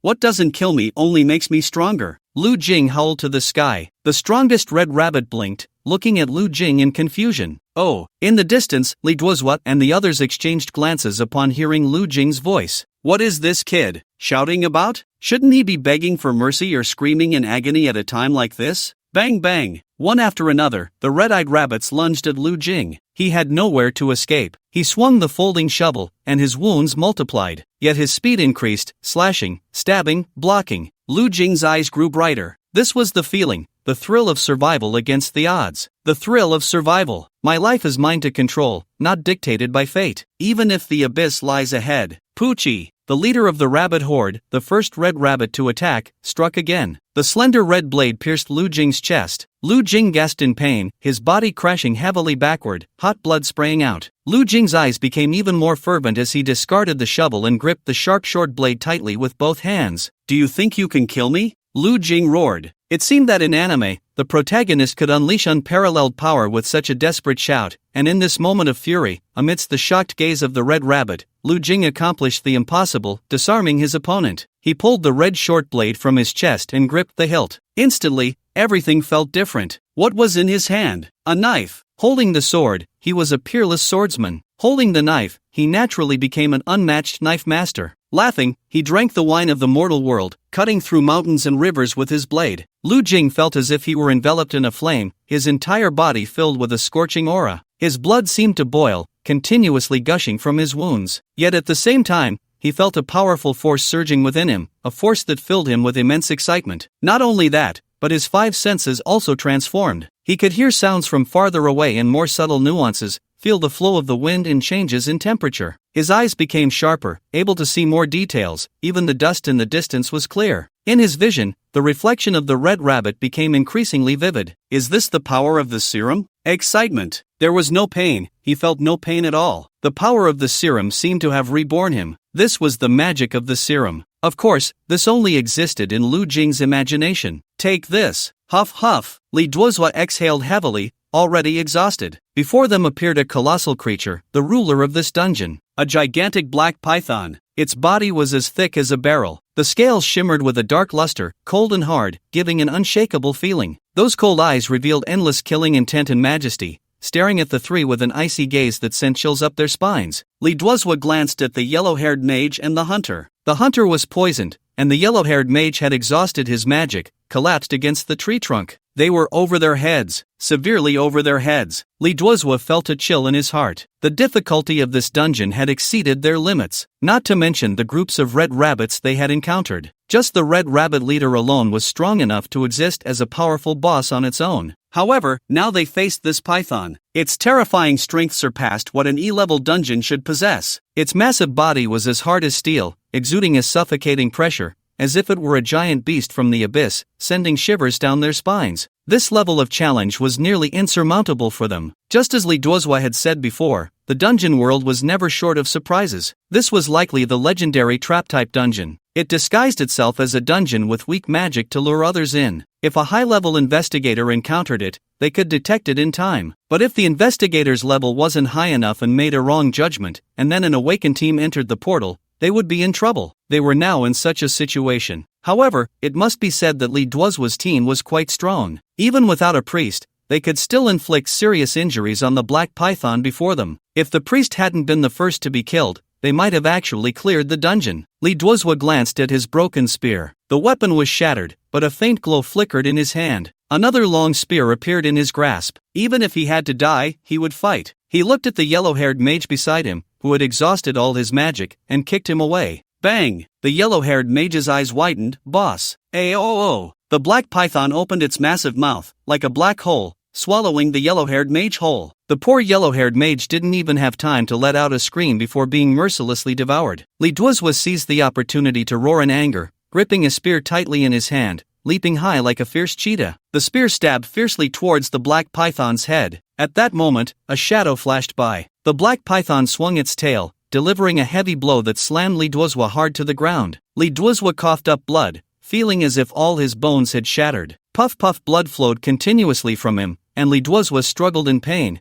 but he couldn't even lift his head. Suddenly, a figure appeared before him. Ha! Li Duozhua's eyes widened in disbelief. Lu Jing stood in the distance, holding the red knife of the red-eyed rabbit, covered in blood. Save! Save! Save me! Li Duozhua shouted with his last strength. I can give you treasures, I can give you my. Lu Jing stood beside an ancient tree, watching the scene. He seemed to have exhausted all his strength, panting heavily. Save me, save me. Li Duozhua continued to struggle, but the black python's massive mouth had already loomed over him. Crack! That was the sound of bones being crushed. In the next second, Lu Jing moved. His body shot up, like a sharp arrow. He jumped to a height far beyond that of an ordinary human. The black python repeated its old trick, swinging its tail. Ayo, ayo, ayo. However, this time it was its own cry of pain that rang out. Lu Jing didn't jump directly onto the black python's face. Instead, he shot the red knife from his hand into the air. The red knife pierced into the black python's enormous pupil. This only worsened the already injured black python. Lu Jing stepped on the snake's tail in midair, using the force to leap. He grabbed the red knife. The slaughter feast officially begins. A wicked smile curled at the corner of Lu Jing's mouth. This surface has long been under my control, pitiful beast, remember this with your body. The sharp red knife sliced through the air like a bolt of lightning,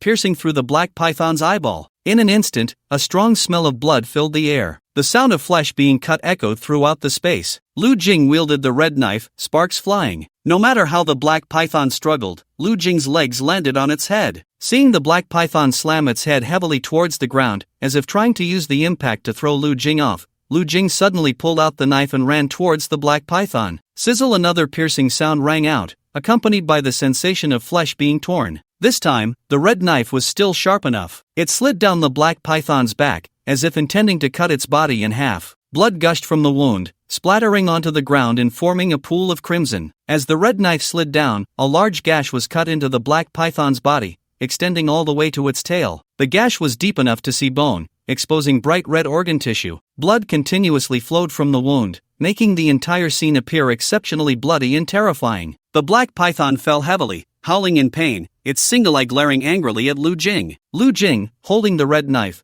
stood with his back to the black python. He seemed unafraid of a sneak attack from behind. Perhaps he hadn't even considered it. How interesting, you can make me feel entertained. You're not bad. I am the night watchman Lu Jing, remember who killed you. This knife, I leave behind. In hell, no demon will trouble you. The hunter, whose body was already ravaged by toxins, stared wide-eyed in disbelief at Lu Jing. A non-awakened one. How is that possible? Who on earth is he? Lu Jing sheathed his knife and glanced back at the hunter. The toxins had invaded his heart and brain. The hunter coughed up blood and ultimately breathed his last. Lu Jing looked at the red knife in his hand. This knife is indeed impressive. After the black python's body vanished, a huge chest was left behind. Lu Jing peered into the chest. He didn't recognize a single item. Boots, clothes, armor, bracelets. Lu Jing simply picked up the chest. With the death of the black python, the entire instance began to shake. Covered in blood, Lu Jing ran out while holding the chest. Of the 5 who entered the instance, only he managed to escape. By the way, how about we go to the back mountain of Bixia Mountain? It's deserted, quiet, and the air is particularly good. Last time, I had a picnic there with my parents, Ma Jianyu suggested. Shin Shuyue nodded, sounds good. Song Ziki was in a bit of a bad mood. The others noticed that Song Ziki had originally invited Lu Shui to join, but she had outright rejected him. Being turned down so often was embarrassing for Song Ziki, and he was getting anxious. However, Lu Shui showed him no mercy. The two exchanged a few unpleasant words. Afterward, Song Ziki regretted it. He wanted to apologize but couldn't bring himself to do it. He had thought to get close to Lu Shui's older brother, Lu Jing, but unexpectedly, Lu Jing didn't show up. Ma Jianyu leaned in to explain, Boss, Lu Jing has something on today. Just talk to him properly tomorrow and ask him to help you. Song Ziki patted Ma Jianyu's shoulder. I won't let you down. Thanks, big brother. Can you help me set up a meeting with Lu Jing tomorrow? I want to treat him to Italian food at that new Michelin 3-star restaurant. Ma Jianyu's eyes lit up. The restaurant costs at least 2,000 per person. Speaking of Lu Jing, a girl chimed in. By the way, why is one brother a non-awakened and the sister an awakened one with S-class talent? An S-class talent holder, according to Bloodline, even if her related serum doesn't have such high talent, she shouldn't be a non-awakened, right? They are half-siblings. Shin Shuyue, who had been to Lu Jing's home, knew more than the others. Oh, that makes sense. One person teased, but Lu Jing is quite funny. I remember during the entrance exam, he suddenly jumped out and claimed he had the power of a king, and something about golden eyes. It felt like something only characters from anime would say. Shin Shuyue pondered and said, I actually think it's pretty cool. According to Lu Shui, Lu Jing stood up to buy her time to escape. Really? Upon hearing this, the expressions of those present turned to surprise. Shin Shuyue nodded, took a bite of her popsicle, and continued. At that moment, a non-awakened person dared to stand up. I think that's really cool, to protect his little sister. Everyone fell silent. The person who had just teased Lu Jing awkwardly scratched his head. The students at this age didn't harbor much malice, it was more of a joking nature. Shin Shuyue added, by the way, have you noticed that Lu Shui seems a bit brother-obsessed? Ha! This statement caused many to show surprised expressions. Lu Shui is brother-obsessed? No way, Lu Shui is so aloof. Exactly, when she sees Lu Jing, she just calls him Lu Jing, not brother. Besides going home together after school, they hardly talk in class. Shin Shuyue shook her head. I just feel that Lu Shui cares a lot about Lu Jing. Upon hearing this, Song Ziki couldn't help but ponder. It seemed he was thinking about how to please this future brother-in-law. Everyone was chatting and talking. Just then, a figure suddenly appeared not far away. The figure seemed to materialize out of thin air. It didn't come from the end of the road but popped up halfway. The portal behind Lu Jing vanished. Lu Jing was covered in blood, holding a large box, leaving bloody footprints on the ground with every step. Lu Jing. Everyone was shocked to see him. Lu Jing, how did you get into the portal? Shin Shuyue was the first to react. Lu Jing had clearly walked out of the portal, and from his appearance, it seemed he had just gone through a fierce battle. Are you okay? Do you need us to call an ambulance? Lu Jing waved his hand. I'm fine. Lu Jing, what happened to you? Did you go into the portal? There are some things you're better off not knowing. Lu Jing smiled faintly, leaving that sentence behind, and walked away while everyone stared in astonishment. Halfway through, he suddenly remembered. He had no money for a taxi in his pocket. The only $50 he had was borrowed from Lu Shui, but turning around to borrow money from Shin Shuyue and the others at this moment would be too embarrassing. It would ruin his cool image. So, Lu Jing continued walking forward. It was that feeling, having accomplished something significant, then leaving nonchalantly as if nothing had happened. The key point was the way others looked at him. Once he was far enough away, he pulled out his phone. He activated Huabei, sandbag, wooden dummy, snake bone bracelet, red blood knife. Lu Jing found corresponding images online for the loot he had taken from the dungeon. The most valuable among them was the red blood knife. For every million red-eyed rabbits, there was a chance to drop a red blood knife. Rare items are valuable. Therefore, this thing was expensive, and many people wanted to collect it. The red blood knife had two special features. First, it had no magical power. It was suitable for all professions and could be used by anyone. This was also why Lu Jing, who had no magical power, could use it. Second, it had no special portability. Awakened ones could summon their equipment out of thin air, with some exceptions for special equipment. The red blood knife fell into this category. As for the characteristics of the red blood knife,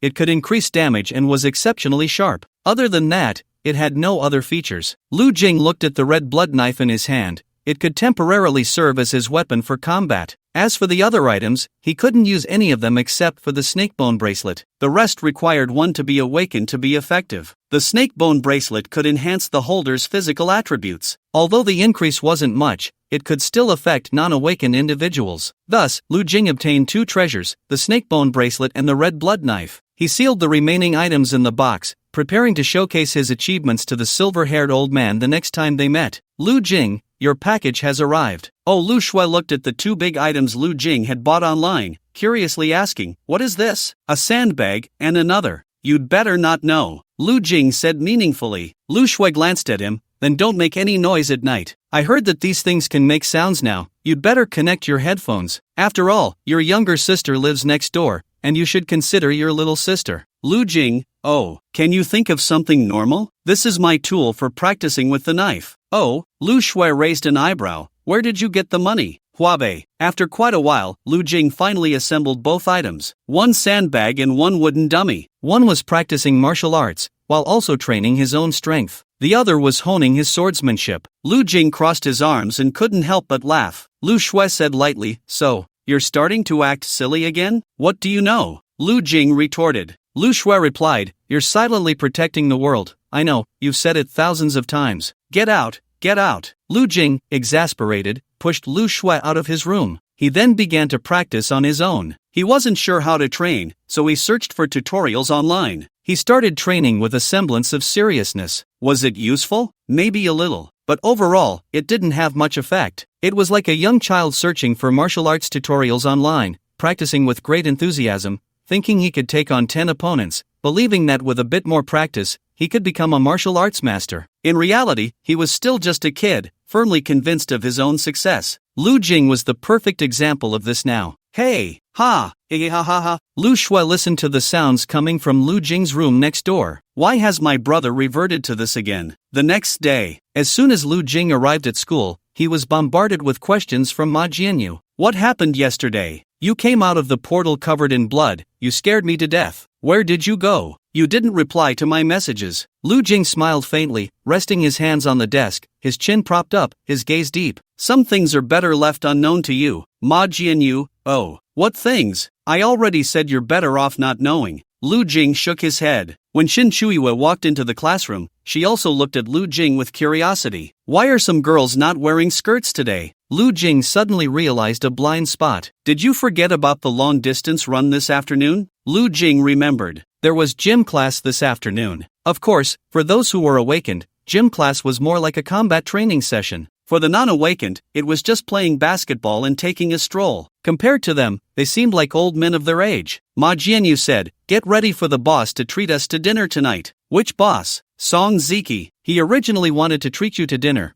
but he should do it on another day. Today is just about the running. Ah, Lu Jing showed a puzzled expression again. Ma Jianyu explained, every time we run, the boss always comes in first, and after winning, he treats everyone to dinner. Not just running, but also exams and battles. As long as the boss wins, he treats everyone. Is that so? Then I feel like I won't be able to eat tonight. Why? Because I'm going to exert myself. Ma Jianyu. Ma Jianyu felt that Lu Jing had been acting strangely these days. It was as if he had become a different person. How to put it? A mysterious confidence. The old Lu Jing made Ma Jianyu feel somewhat transparent, like a marginal figure. He looked average, had a reserved personality, and was too shy to talk to girls, so Ma Jianyu always thought Lu Jing could be his little sidekick. As the older brother, he felt obligated to take this little sidekick along to enjoy youth, so he would take him to karaoke, to various gatherings. But he didn't know when it started, Lu Jing's aura suddenly changed. That change was an internal transformation, not something put on. It was as if someone was bragging so much that they didn't even believe it themselves, just stubbornly arguing. But Lu Jing was very different. That confidence seemed to be innate, only previously hidden away, now beginning to show itself. In addition, over the past few months, Lu Jing has grown quite a bit. He has even vaguely surpassed him in height, and his physique has become increasingly solid. This can be seen even through the slightly loose school uniform. In the afternoon, there was a long-distance running test. First up was the boys' group. In fact, there was no suspense in the long-distance race. The first place has always been Song Ziki. Song Ziki is a soldier by profession, and he is also very strong. Even Zhang Qinchai, whose profession is an assassin, cannot outrun him. Song Ziki was already prepared to exert himself, glancing at Lu Shui, who was standing among the girls not far away.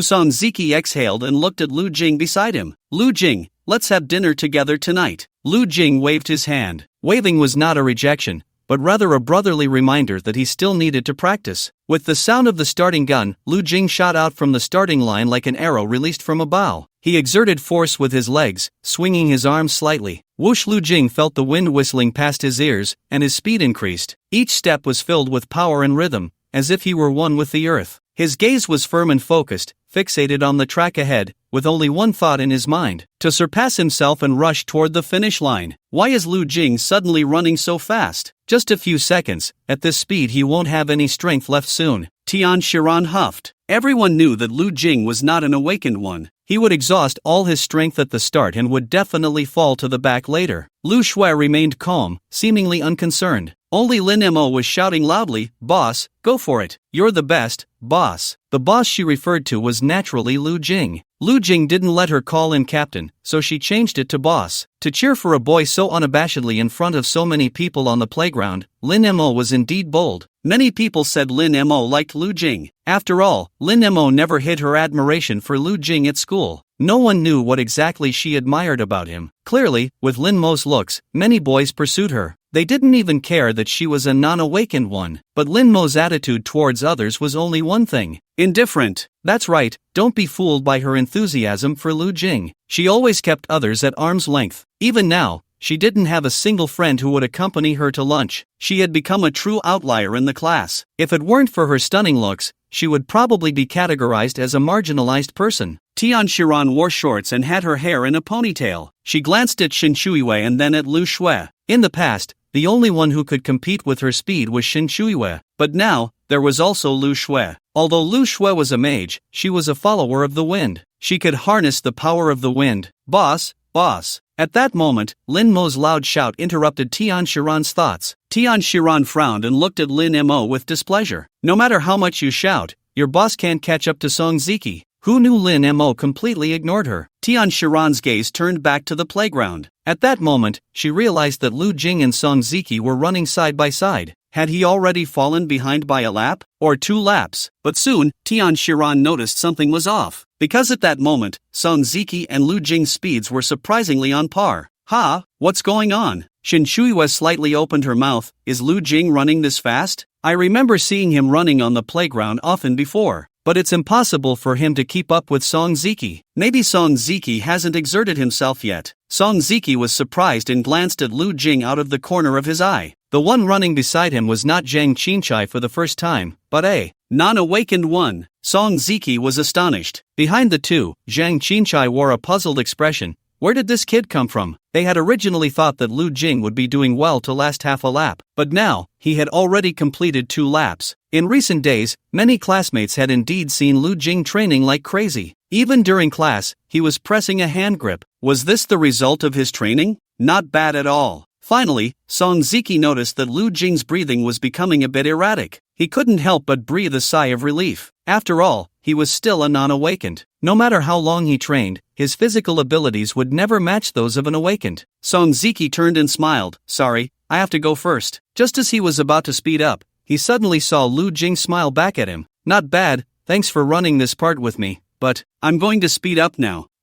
Song Ziki, confused face? Lu Jing suddenly changed his posture, placing both hands behind him, leaning forward. A smile crept onto his lips. Come on, twisted reality, tear apart the space, the god of speed blooms behind me. Friend, you're not bad. I had a lot of fun playing with you, but a person's dignity in life must be well protected. Lu Jing suddenly accelerated like an arrow released from a bow. In his eyes, the nearby scenery seemed to turn into a phantom shadow. Before the finish line, everyone saw a figure rushing towards it like a stampede of horses. Life is like a 10,000-meter long run. If someone unjustly criticizes you, then you must run faster and farther like a swift wind. In this way, those noisy voices will be left far behind, and you won't hear them. At that moment, Lu Jing suddenly felt that his persistence over the years was not a joke. It was precisely because of his persistence that he had become who he was today. Song Ziki let out a low growl. How could he possibly be surpassed by a non-awakened person? Absolutely not. Song Ziki unleashed his magical power. Warrior skill, muscle enhancement. He also suddenly accelerated. The physical enhancement brought by the warrior class was something a non-awakened could not compare to. So fast. Someone couldn't help but exclaim. In the blink of an eye, Song Ziki had closed the distance to Lu Jing again. Lu Jing sensed the footsteps behind him and smiled slightly. You're pretty good, but if you want to defeat me, you still need to train more. Lu Jing suddenly turned around, a smile on his lips. Song Ziki was taken aback. He didn't expect Lu Jing to turn around at this moment. Turning around now would obviously slow him down. Song Ziki sensed a hint of disdain in Lu Jing's gaze. But it wasn't disdain for him, Song Ziki was sure of that, because that look was one of disdain for everyone. Gritting his teeth, Song Ziki thought, I want to see just how capable you are. Lu Jing's speed gradually slowed, and Song Ziki surpassed him. Song Ziki wore a contemptuous smile, clearly feeling high on himself. Lu Jing murmured, something for nothing, 100% fusion, 12 times enhancement. Before Song Ziki could react, a loud bang echoed in his ears. Boom! The sound was deafening, as if the entire world was trembling. In the blink of an eye, Lu Jing had dashed past the finish line as if teleporting, his figure shining brightly in the sunlight. Song Ziki's eyes widened in disbelief at what was happening before him. Damn it! There's a cheat. Lu Jing won first place. He had ended Song Ziki's reign in long-distance running for the first time. Before anyone could ask more questions, Lu Jing had already reported his score and left gracefully. He didn't even feel particularly tired, thinking to himself, the effect of this serum is simply miraculous. Coupled with my extraordinary potential, which the silver-haired old man has personally acknowledged, and my confident slogan, what is there to worry about for great achievements? Lu Jing laughed heartily. I am the light, and I am the darkness. The people behind him, only Lin Mo had tears of excitement streaming down her face. Lu Jing felt that the way his classmates looked at him had changed. This was within his expectations. Lu Jing propped his head up with his hand, casting his gaze out the window, leaving the others with just a side profile. Hee boss, boss. Lin Mo's excited voice rang out as she couldn't help but rush over. Lu Jing pushed her away. Go away. Don't ruin my coolness alone. Boss, you're incredibly handsome. Lu Jing struggled to suppress the corners of his mouth.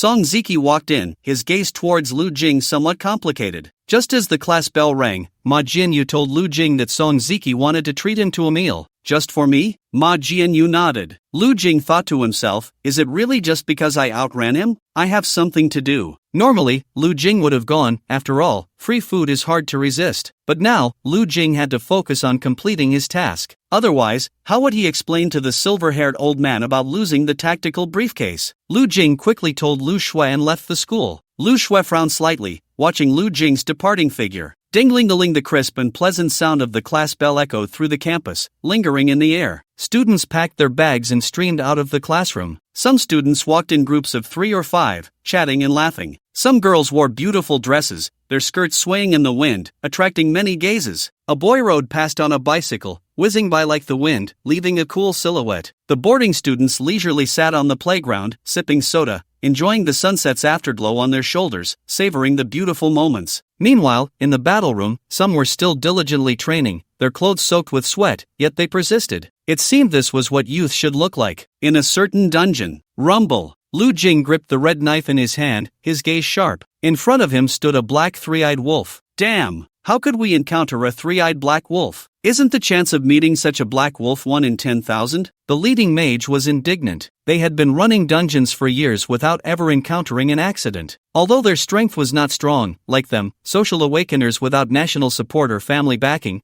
they could only rely on their cautious nature to gradually grow stronger. But today, they encountered an unexpected event. The original black wolf had transformed into a three-eyed black wolf, doubling its combat power. They were utterly powerless to fight back. In the end, even the non-awakener who was helping carry the luggage in the team had to step in. Isn't this non-awakener a bit too strong? At that moment, a companion beside him suddenly spoke. The captain mage also reacted, looking at the young figure in surprise. So fast. Lu Jing was suspended in mid-air, with no point of leverage and unable to dodge. The three-eyed black wolf lunged at him ferociously, opening its massive mouth to reveal sharp fangs, ready to tear him to shreds. Priest, buff him, the captain mage shouted. I can't. He's a non-awakener, the priest yelled back. He had already tried, but he couldn't give Lu Jing any buffs at all. At this critical moment, the assassin in the team wanted to step up, but he was too slow due to his injuries and couldn't make it in time. However, just at this moment of peril, Lu Jing suddenly displayed astonishing agility and reaction speed. He completed a magnificent turn in the air in an incredible manner. This turn was as graceful as a dance, yet carried a deadly aura. The red long knife he held tightly in his hand glimmered with a chilling light that sent shivers down the spine. As he turned, it accurately pierced the body of the three-eyed black wolf. With a thud, the blade sank deep into the creature's flesh. Vivid red blood gushed out instantly, splattering into the surrounding air. The three-eyed black wolf let out a painful howl, its eyes filled with shock and despair. As they passed each other, both felt the murderous intent radiating from one another. Lu Jing's face was splattered with the wolf's blood, his gaze cold and resolute. The three-eyed black wolf collapsed to the ground, convulsing, as life gradually drained from its body. The outcome of this life-and-death struggle left everyone in shock. They witnessed a non-awakened youth execute such a difficult and splendid turn in the air, followed by a precise strike that successfully killed the three-eyed black wolf. Lu Jing stylishly sheathed his knife and turned away. In the face of overwhelming power, everything is meaningless. Feel the pain, understand the pain. Captain, who is this divine being? How would I know? After leaving the portal, Lu Jing held onto his share of the spoils. Originally, he had no loot. However, after witnessing his strength, the team members automatically divided the spoils, with Lu Jing receiving 40%. He did not refuse, as he was about to leave when he was suddenly called by the mage known as Pig Hero, who wore a mask resembling a small pig. It must be some kind of equipment. Great God. Great God? Me? Lu Jing turned his head. Great God, are you interested in doing a dungeon together? Pig Hero asked cautiously. Lu Jing hesitated for a moment and nodded, sure. He agreed, as solo dungeons were hard to find. Most teams wouldn't choose a non-awakened player and would have to spend time communicating with them. Having a few teammates together was naturally better. Moreover, Pig Hero and his companions seemed decent. I'll find a nearby portal, Lu Jing said. Ha! Upon hearing this, everyone was stunned. They had just completed one portal and were about to enter another? Are we playing 996? Lu Jing thought entering a portal meant finishing one and then immediately going to the next. After all, he had to go to school during the day, and time was already tight. He couldn't return home too late at night either. Plus, the silver-haired old man could contact him at any time, so he needed to seize the time to complete the portal task in a short period. But for these awakened ones, the basic principle was to enter a portal once every 3 days. Sometimes, it would even take a week to enter one. The group exchanged glances, looking at each other in confusion. Captain Pig Hero seemed hesitant to speak. Could it be that experts play like this? With this doubt, no one raised any objections. After all, Lu Jing had already demonstrated his strength, and the three-eyed black wolf was a rare type of monster. The loot was highly valuable. There's a 4-person portal nearby, right? Lu Jing raised his head. The three nodded in unison, speaking in chorus. Sure, Captain, just by the way he walks, he must be a top-tier expert. Big Face Cat said to Pig Hero. Pig Hero nodded in agreement. Lu Jing had his hands in his pockets, not looking at the road. A non-awakened person is this impressive. It's the first time I've seen this in my life. Tisk, have we encountered some national-level agent? Look at those skills. Hey, is he still bleeding from his back? Is he okay? I can see the bone. Damn, can't you feel the pain? Listening to the boasting behind him, Lu Jing's mouth twitched slightly. His back was burning with pain. He had just been grazed by the three-eyed wolf. It hurt. It really hurt like hell. Can you see the bone? Lu Jing felt that with every step he took, he had to gasp for air. He forced himself to hold back, trying to maintain a cool expression, not wanting to show how utterly miserable he felt. After all, looking cool is a lifelong pursuit. Should he just go back today? It really hurts. But at this point, how could he even say anything? When the four of them arrived at the teleportation portal, they found that another team was already there. According to the rules, whoever arrives first owns the portal. Late, huh? Piggy Hero didn't care too much. After all, there were plenty of these teleportation portals around. At that moment, someone from that team turned around. Oh, long time no see. Piggy Hero recognized that the person was from the Long Blue Guild. He greeted them casually and was about to leave to look for the next portal. Unexpectedly, Li Chaoxian from the Long Blue Guild suddenly said, "This is a twin teleportation portal." The so-called twin teleportation portal has 2 entrances, closely connected like twins. The worlds accessed through these 2 entrances have identical monsters inside. Whether in appearance, abilities, or behavior, they are exactly the same, like reflections in a mirror. However, such twin teleportation portals are extremely rare. Piggy Hero and the others couldn't help but exclaim. It was indeed strange today. First, they encountered the three-eyed black wolf, a 1 in a million chance, and now they had come across a twin teleportation portal. Twin teleportation portal, Li Chaoxian said. It's rare to encounter one. How about a bet? What kind of bet? Piggy Hero asked. The usual rule, half of the loot. Piggy Hero sniffed and didn't reply immediately but turned his gaze to Lu Jing. They didn't have any grudges with the Long Blue Guild, but there had been some friction. They had gambled several times before, mostly losing. At this moment, Li Chaoxian also noticed Lu Jing and said in surprise, "A non-awakened? You brought a non-awakened with you?" The big-faced cat straightened its back and said, "You should speak more politely. What's wrong with a non-awakened? Our team can still crush you. Keep dreaming. Then let's compete." The big-faced cat and Piggy Hero were full of confidence, convinced that Lu Jing among their group was a rare expert. Moreover, the fact that he was a non-awakened made him even more deceptive, leaving others unaware of his true prowess. At this moment, Lu Jing was thinking, "It hurts, it really hurts. Feel the pain, know the pain, understand the pain." Li Chaoxian noticed that the few of them looked a bit disheveled and asked suspiciously, "Did you just finish a dungeon?" Piggy Hero replied proudly, "That's right, but you don't need to worry about it." Li Chaoxian laughed, unsure where their confidence came from. "Alright, then it's settled. If you lose, don't bring this up later. A man's word is his bond." Piggy Hero and Li Chaoxian slapped hands to seal the deal. Then, Piggy Hero looked expectantly at Lu Jing. After all, his confidence was entirely because of Lu Jing. Lu Jing's mind was only filled with pain. He really wished his phone would ring, even if it was just an alarm. Then he could pretend he had something to do and turn to leave. "Big guy, the wound on your back." At that moment, the female priest in the team, a Xiao, said, "Big guy, the wound on your back is oozing black blood. It seems you're poisoned." "Poisoned? That three-eyed black wolf was poisonous?" "Hey, no problem." Lu Jing gritted his teeth and said, "Let's go in." With that, Lu Jing was the first to step into the teleportation portal. Li Chaoxian and others from the Changlan Guild looked at this scene, all with puzzled expressions. Why does it feel like this non-awakened person is the captain? The portal behind them slowly disappeared, revealing a long train carriage. The train was moving at high speed. The group was taken aback. Not to mention the path, even Big Face Cat, Pig Hero, and Xiao had hardly ever seen such a scene. The settings of E-level dungeons were basically just forests, caves. It was rare to encounter anything with a modern technological feel, and if it did appear, it meant that this dungeon would be quite extraordinary. Some people had once said that the stronger the modern technology in a dungeon, the higher the difficulty level. Although this conclusion was later overturned when someone quickly discovered a medieval S-level dungeon. However, to some extent, the stronger the technology, the higher the probability that the dungeon's difficulty would be quite high. What's going on? Isn't this an E-level dungeon? Big Face Cat was a bit flustered. They needed to know that their current state was not very good. The subway in front of them was no different from the subway they usually took, and even the people inside looked just like those in the real world, identical. A prompt appeared before everyone's eyes. Welcome to Kunchi City. In 5 minutes, a zombie crisis will break out. Please protect your life without leaving the subway. Note: without magic resistance, be careful not to be left with wounds by zombies. Zombie attacks will consume magic resistance until it is completely gone. Antidotes and various potions to remove negative effects can heal wounds left by zombies. Antidotes are hidden in the carriage. Tip: Fatty Mir is blooming,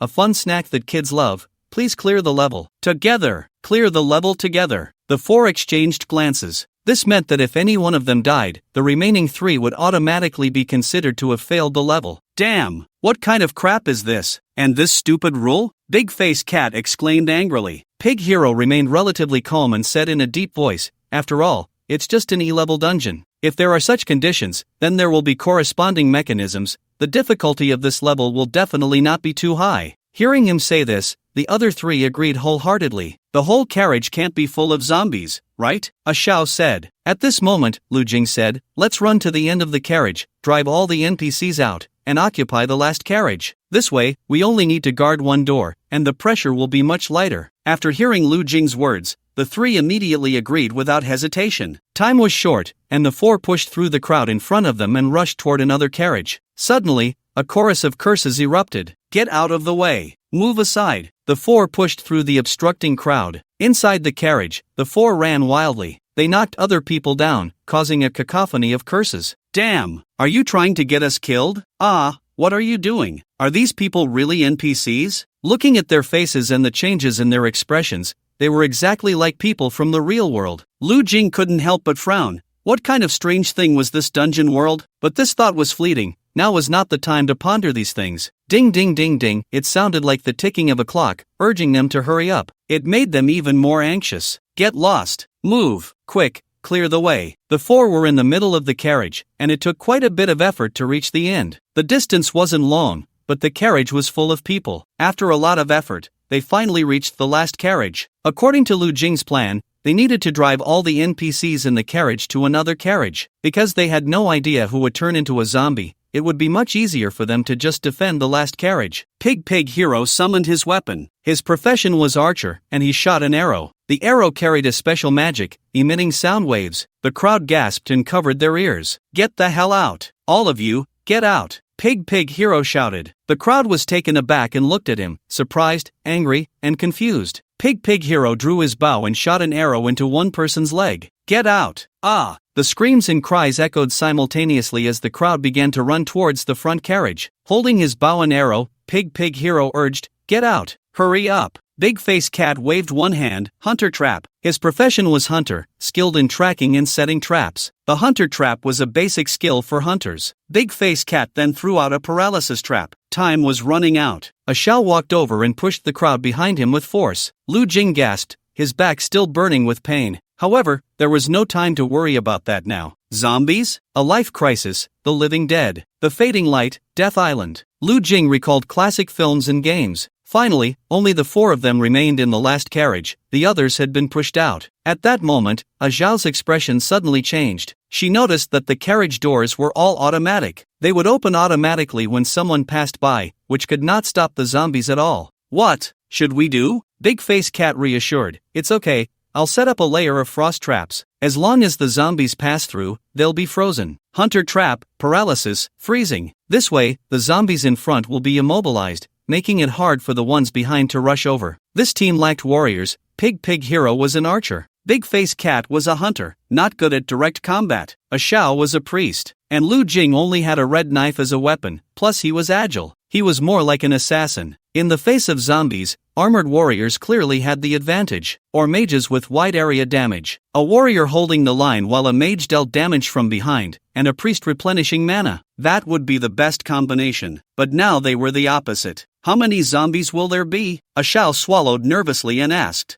God knows. Did the rules say how long we have to hold out? Big Face Cat suddenly discovered a blind spot. Pig Hero shook his head. No, it just said that someone would turn into a zombie in 5 minutes, and we all need to clear the level. Damn it, when did E-level dungeons become so difficult? The rules can't be telling us to kill all the zombies, right? Lu Jing said solemnly, then the best method isn't to defend, but to eliminate them in the cradle before they infect the others in the carriage. Big Face Cat said, the key is, the carriage is so long, who knows who will turn into a zombie? Lu Jing painfully crouched down, unable to bear the pain in his back any longer. Pig Hero glanced at him and anxiously said, are you okay? He realized that Lu Jing had been injured by the three-eyed black wolf. Not only injured, but the poison was also deep. It seemed their group had been deceived by him. No way. At that moment, Lu Jing suddenly said, what do you mean? The rules are wrong. It's not the people in the carriage who will turn into zombies, but us. Ha! Pig Hero was stunned by this statement. What do you mean? Lu Jing suddenly looked up at Pig Hero. Pig Hero was frightened by his gaze. Lu Jing lunged at Pig Hero. What? What are you doing? Pig Hero stepped back, but Lu Jing's speed was too fast. However, his target was not Pig Hero. Lu Jing pressed down on the big-faced cat behind Pig Hero. Pig Hero turned around in fright, looking at his companion in terror. The big-faced cat's eyes were vacant and lifeless, staring blankly ahead as if it had lost its soul. Its mouth was wide open, forming a large O shape, with a glistening droplet of saliva hanging from the corner. As time passed, a stream of saliva began to flow continuously from its mouth, dripping onto the ground and forming a small puddle. This appearance was eerily reminiscent of zombies in movies, sending chills down one's spine. It let out a chilling roar. Pig Hero looked at A Shao again. A Shao looked just like the big-faced cat at that moment, as if some transformation was occurring. However, as a priest, A Shao had strong resistance and still retained a glimmer of consciousness. Help! Help! Help me! I feel so strange. A Shao!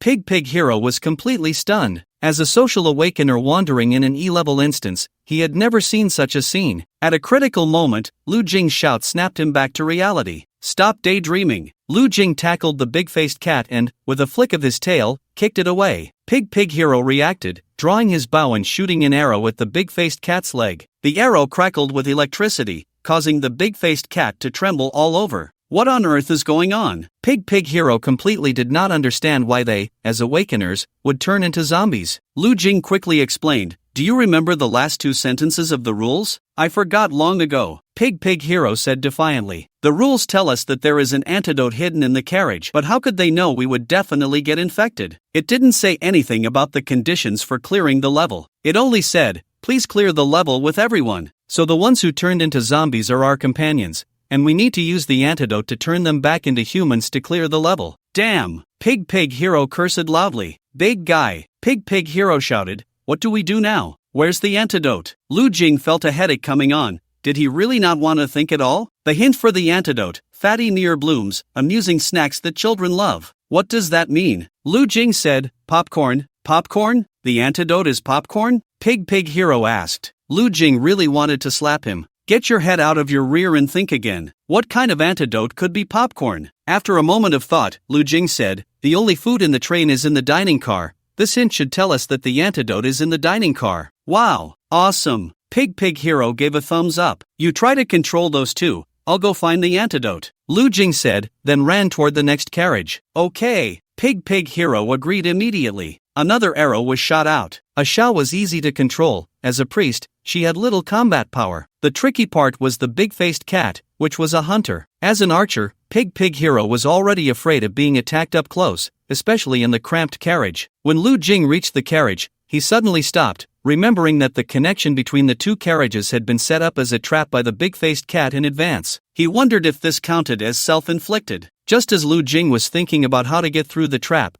the scene before him suddenly stunned him. A dense crowd turned to look at him simultaneously. Ha! Lu Jing suddenly had a bad premonition. The next moment, it came true. Ah, why aren't you? Pig Hero was about to urge Lu Jing to hurry and find the antidote when he turned around and was completely dumbfounded. In another carriage, a crowd of people was staring at them with vacant eyes. Soon after, these people began to move in unison, stepping closer to them, one step at a time. With each step, they let out a low, guttural roar, a sound that seemed to call from hell, sending chills down the spine. They seemed to have turned into zombies. Pig Hero's face turned pale. Is this the difficulty expected in an E-level instance? Is this reasonable? Their companions had turned into zombies, and soon, apart from the remaining 2 awakened ones, everyone in the carriage had become zombies. We're doomed, Pig Hero said in despair. There can't be a worse situation than this. Lu Jing held a red knife. Someone once told me never to say give up. Disasters always come one after another. That's the way of the world. Do you think that just by shouting for help, a hero will descend from the heavens to save you? You're dead wrong. The only ones we can rely on are ourselves, always have been. If I die, it just means I'm a man of this level. The plan is changed. Let's go find the antidote and lure Big Face Cat and a Xiao over there. Pig Hero looked at Lu Jing's back in shock. So damn cool. Even at this moment, he could say such things. Pig Hero felt his fighting spirit rekindled. As the zombies entered the carriage, it triggered the mechanism left by Big Face Cat. Paralysis. The zombies' bodies suddenly stiffened. Lu Jing seized the opportunity, leaping up, his right foot precisely landing on a zombie's head. Then, Lu Jing cleverly used the zombie's head as a support point. His body leaped gracefully like a bird, quickly running forward. During this process, several zombies tried to reach out and grab Lu Jing, but he reacted swiftly, the blade in his hand flashing past, instantly severing those outstretched hands, giving the zombies no chance at all. Then, Lu Jing jumped and landed steadily on the railing above the train. Looking down at the throng of zombies below,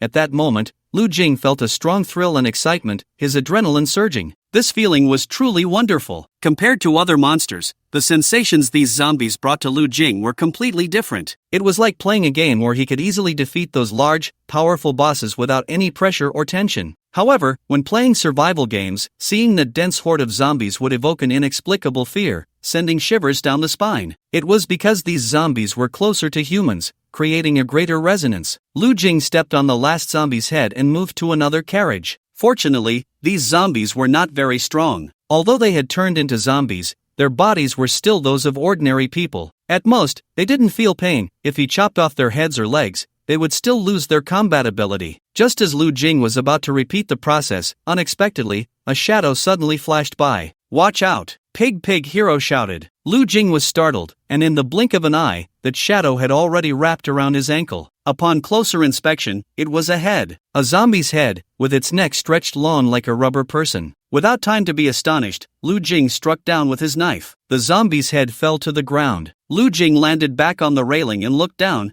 goosebumps rising all over him. He saw zombies rapidly mutating, their bodies beginning to twist and deform, as if controlled by a mysterious force. Some zombies grew to enormous sizes, resembling moving hills. Others had their hair spreading rapidly, cascading down like a waterfall, covering their entire bodies, making it impossible to see their faces. Some zombies had muscles that seemed to be inflated with countless air bubbles, hard as iron and filled with a sense of power. Even more astonishingly, some had grown a pair of massive wings from their backs, stirring up gusts of wind with each flap. These mutated zombies had significantly enhanced strength, clearly making them much more difficult to deal with than ordinary ones. Piggy Hero felt his legs weaken, nearly falling over. He was on the verge of tears. Is this really an E-level dungeon? Lu Jing, so cool, so handsome. He looked at the red knife in his hand and took a deep breath, facing the countless zombies before him. Come on, he then leaped into the air. Leap of faith. At this moment, thinking about how to pass through the carriage without injury was no longer realistic. He could only carve out a bloody path. If I am the weak, then please eliminate me. Otherwise, I will ensure your destruction. Lu Jing smirked, but clearly, the many zombies could not understand what he was saying at that moment. Bang! Lu Jing charged into the horde of zombies. Piggy Hero stood frozen behind. He must be a monster, right? This group of zombies was not the real monsters.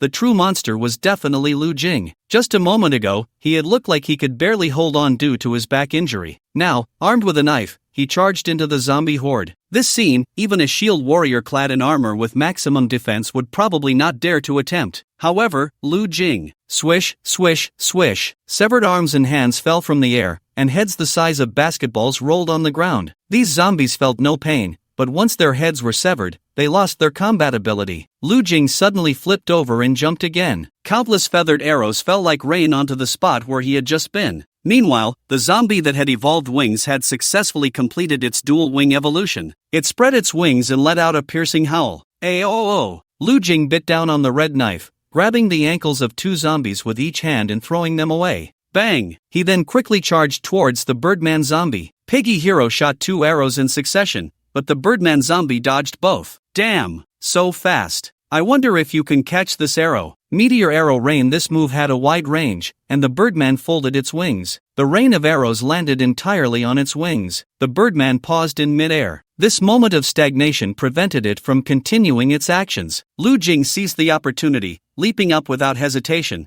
the red knife piercing towards the Birdman with a fierce momentum. The Birdman's reaction was extremely quick, but due to the previous pause, it was too late to evade Lu Jing's attack. Lu Jing's red knife plunged straight into the Birdman's chest, splattering blood everywhere. The Birdman let out a shrill scream, "Ayo!" The Birdman, with its strong vitality, flapped its wings and became entangled with Lu Jing. Lu Jing delivered a headbutt. Bang! He then withdrew the red knife, this time stabbing it into the Birdman's throat, pulling the Birdman down to the ground with him, as numerous zombies surrounded him. Lu Jing dodged left and right, the red knife flashing with a cold light in his hand. Holy crap! He's like a superhero. Piggy Hero thought that if he said Lu Jing was a non-awakened person, no one would believe him. The plan has changed. Lu Jing glanced back. He found that the zombies had all been attracted to him, leaving Piggy Hero alone. You stay here, I'll go get the medicine. Piggy Hero was an archer and not skilled in close combat. Following him would only bring danger. At this moment, Piggy Hero obediently nodded to Lu Jing. I understand. Hunter skill, Eagle Eye activated. The eyes of Pig Hero emitted an unusual glow. In the midst of the chaos just now, he had forgotten that he had this skill. This is what they call getting more flustered the more panicked you are, Pig Hero thought. A false expert, possessing a bunch of skills. But in a crisis, everything is forgotten. A true expert, with just a red knife, can wield it to perfection. The dining car is in carriage 8. Carriage 8? Lu Jing raised his head to glance at their current carriage, number 10. Without hesitation, he dashed into the next carriage. But the zombies in there. Be careful, Pig Hero quickly reminded him. The zombies in the next 2 carriages had completed their evolution. They had clearly become much stronger. This must be an E-level dungeon, right? Pig Hero cursed under his breath. He decided that if he could survive this time, he would retire. The dungeon world is truly elusive. The carriage door slowly closed behind Lu Jing as he looked at the scene before him. Lu Jing was not surprised.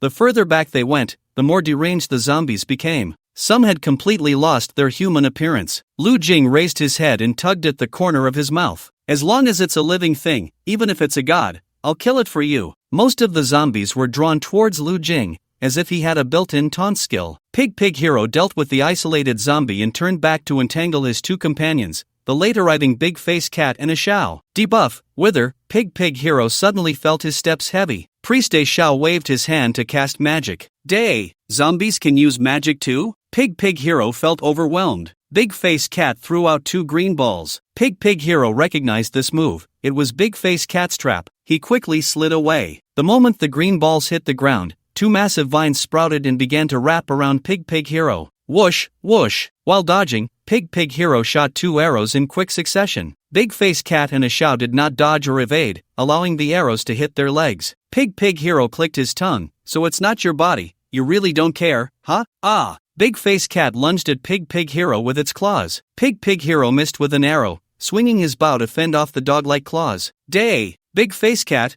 you weren't this strong before. How come you're so tough after turning into a zombie? Pig Hero complained while entangling with Big Face Cat. A Shao was chanting a spell, enhancing Big Face Cat. Pig Hero turned to create some distance from Big Face Cat and raised his hand to shoot an arrow. Big Face Cat dodged by shaking its head. I'm not shooting at you. Pig Hero smiled. Thud. The arrow struck a Zhao's other leg. The zombie A Shao still didn't care. Just then, Pig Hero snapped his fingers lightly. Enchant * frost. A cold aura instantly spread from the arrow. In just a breath, Zhao's body was encased in a layer of transparent ice, unable to move. I want to say, in this team, I am the strongest. Pig Hero grabbed Big Face Cat by the collar and flung him away. Big Face Cat hooked its feet around his neck. Pig Hero's head hit the ground with a clang. Big Face Cat swung its claws. Pig Hero's chest was slashed open with a bloody gash. Pig Hero gasped, but he should be grateful that Big Face Cat was using claws and not zombie claws. Scissor lock. Ignoring his wound, Pig Hero quickly locked onto Big Face Cat. This move is what you taught me. Pig Hero kicked Big Face Cat away and performed a swallow dive to pick up the bow and arrow that had fallen to the ground. Big Face Cat was just a step away, swinging its claws. The bow and arrow were almost touching Big Face Cat's face. If this arrow was shot, it would directly pierce through its head. If the big-faced cat dies, the mission will automatically fail. However, in this situation, there seems to be no time to think too much. The claw was just a step away from slicing off Pig Hero's head. As a fragile archer, Pig Hero certainly didn't have high defensive capabilities. The only priest, Zhao, had already turned into a zombie. It's either you die or I live. So, Pig Hero instinctively let go, and with a bang, the bowstring made a powerful sound. The flying arrow grazed the big-faced cat's face. Just as the big-faced cat's claw was about to sever Pig Hero's head, the hook chain trailing behind the arrow timely ensnared the big-faced cat. It pulled the big-faced cat backward, crashing heavily against the edge of the carriage. The hook chain seemed to have a mind of its own, trapping the big-faced cat. Pig Hero gasped, "That scared me to death." He temporarily controlled the big-faced cat and Zhao, his two companions. He hurriedly used his eagle eye to check on Lu Jing's situation. Lu Jing's situation was not optimistic. Inside the carriage, a muscular zombie had grabbed Lu Jing.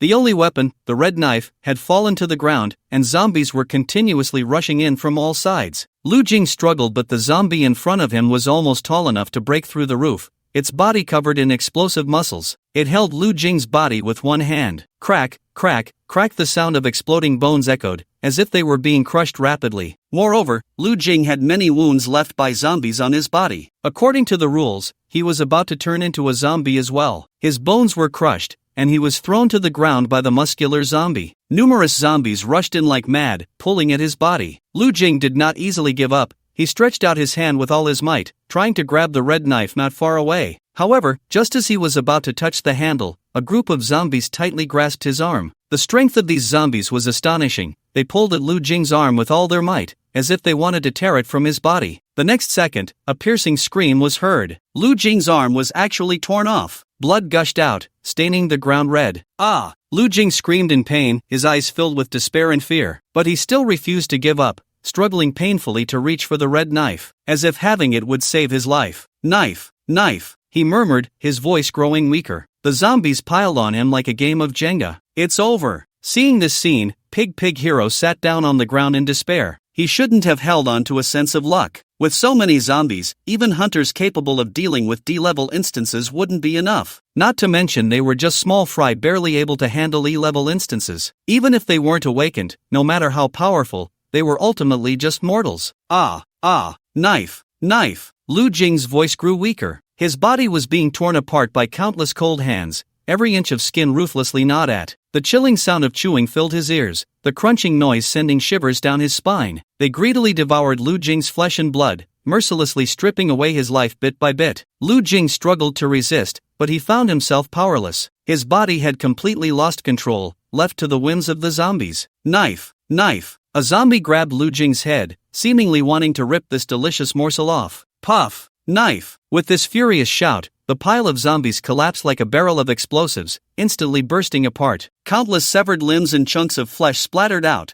dyeing the entire carriage a deep crimson. Lu Jing's severed arm transformed into a double-edged blade glinting with a cold light, sharp enough to cut through anything. A black substance quickly enveloped Lu Jing's severed arm like a living thing, merging with his body. Ah! Lu Jing let out a painful and furious roar, the sound echoing throughout the room, making people's ears buzz. His eyes were filled with murderous intent, fixated on the remaining zombies as if he wanted to swallow them whole. Pig Hero, watching this scene with eagle eyes, was stunned. Has he turned into a zombie? Lu Jing had clearly transformed into a zombie, his body undergoing a mutation. He looked just like those mutated zombies. But, Lu Jing's gaze was different. Other zombies had hollow, lifeless eyes, while Lu Jing's eyes were filled with rage. Kill! Lu Jing swung the sharp knife in his hand. The muscle zombie raised its massive muscular arm. The cold light flickered. With one strike, Lu Jing easily severed the muscle zombie's arm. The tip of the knife was drenched in blood. Lu Jing charged forward suddenly. With stabbing, slashing, and hacking, he completely killed the muscle zombie. Lu Jing had not forgotten the red knife that had fallen nearby and picked it up. Knife! Knife! As Lu Jing picked up the red knife, his arm miraculously returned to its original form. The severed arm transformed back into a full arm. Lu Jing flipped open the food cart. Various snacks and drinks were scattered on the ground. 2 glass vials of potions rolled on the floor. Antidote! Found it! Lu Jing picked up the antidote, holding the red knife in one hand. With a low growl, he turned and charged back. Zombies blocked his path, but Lu Jing pressed forward against their attacks. This time, his strength was even greater. He broke through the encirclement as if chopping vegetables. By the time he rushed back to the last carriage, Pig Hero was completely stunned. Because at that moment, Lu Jing had truly fought his way out of the horde of zombies. There was no skill involved, only strength and speed. Several zombies hung from his arms, their teeth deeply biting into Lu Jing's flesh. Behind him, countless zombies clung to his legs, desperately trying to tear him apart. Catch! Lu Jing threw the potion to Pig Hero. Hurry! Lu Jing shouted. Pig Hero was sweating profusely. He felt that Lu Jing needed the antidote even more now. Hurry! There's no time. There are only 2 antidotes. Lu Jing seemed completely unaware of his own condition. Everyone must pass, quickly. Damn it! Pig Hero cursed loudly, grabbing the antidote and turning to inject it into Big Face Cat and a Xiao. Lu Jing stood at the carriage door, blocking the zombies trying to rush past. Pig Hero pressed down on Big Face Cat, injecting the antidote into her neck. At that moment, a Xiao let out a low growl, and the ice that had trapped her exploded. She quickly rushed over and wrapped her arms around Pig Hero from behind. Just as Pig Hero finished injecting the antidote into Big Face Cat, a Xiao grabbed him by the neck. Damn it! The worst-case scenario was that he had also been infected. In a critical moment, Pig Hero extended a finger. The magical ring on his finger activated. A Xiao behind him suddenly became immobile. Pig Hero hurriedly jabbed the antidote into a Xiao's thigh. As the potion was injected, the light gradually returned to a Xiao and Big Face Cat's eyes. However, Pig Hero did not feel relieved. The rule was that everyone must pass. There were only 2 antidotes. Now that Lu Jing was also infected, it meant they were doomed. However, just then, the high-speed train suddenly came to a halt. The movements of the zombies froze, and then they turned into countless particles, disappearing into the air. Damn it, I've been shot in the leg, and it hurts so much. Big Face Cat wailed. A Xiao, holding her leg, groaned in pain. I've been shot in the leg too. The train has arrived at the station. Please disembark quickly. Go! Let's hurry. Piggy Hero's eyes suddenly brightened, and he shouted. They stepped out of the portal. Piggy Hero, Big Face Cat, and a Xiao felt as if they had crossed into another world. Although Big Face Cat and a Xiao had turned into zombies,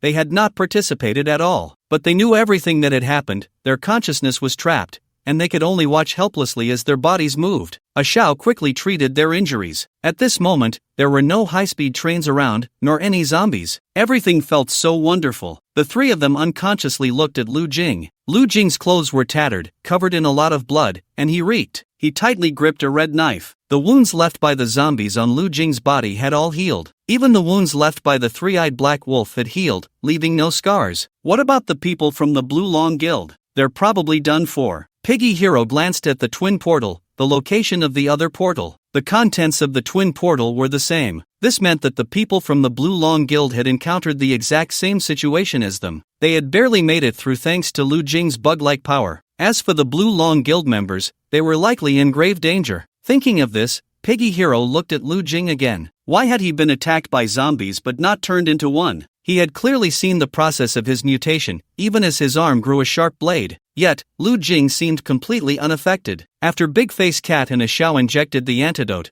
the rules defaulted that they had cleared the level. This meant that Lu Jing had not turned into a zombie. Piggy Hero was filled with confusion, but he also knew that in this line of work, it was best not to pry into others' affairs. Who didn't have a hidden treasure? Big guy, you can distribute the loot, Piggy Hero suggested. A Xiao and Big Face Cat had no objections. Let's split it evenly, Lu Jing said. These spoils meant little to him. Most of the items were useless to him. The reason for taking these things was merely to provide proof to the silver-haired old man later. Proof that he had indeed entered many portals and collected a lot of loot. Split evenly. This time, the spoils were quite abundant. Piggy Hero, Big Face Cat, and Ishao stood in place for a while, feeling a bit incredulous. If these items were exchanged for money, it wouldn't be an exaggeration to say they could support their eating, drinking, and entertainment for 10 years. Big guy, let's exchange contact information, Big Face Cat suddenly said. Sure. After bidding farewell to Piggy Hero and Big Face Cat, Lu Jing did not head home immediately. Instead, he bought a set of clothes from a street vendor. He looked like a beggar now. Upon returning home, Lu Jing locked himself in his room. He looked at his arm in the mirror. At that time, his severed arm had grown. A sharp blade. Lu Jing swallowed hard. This wasn't a dream, was it? He took a deep breath. Knife. Knife. Obey my command. Transform into a knife. Ah, my right hand, it's out of control. My king's power. Wait a minute. Lu Jing frowned and scratched his head, looking at his unchanged hand. He cleared his mind and focused his thoughts. He imagined the shape of the two-edged sharp knife. Transform. Transform. Transform. Suddenly, a sharp whistling sound rang out, and his right hand changed. The originally normal palm instantly transformed into an incredibly sharp two-edged knife,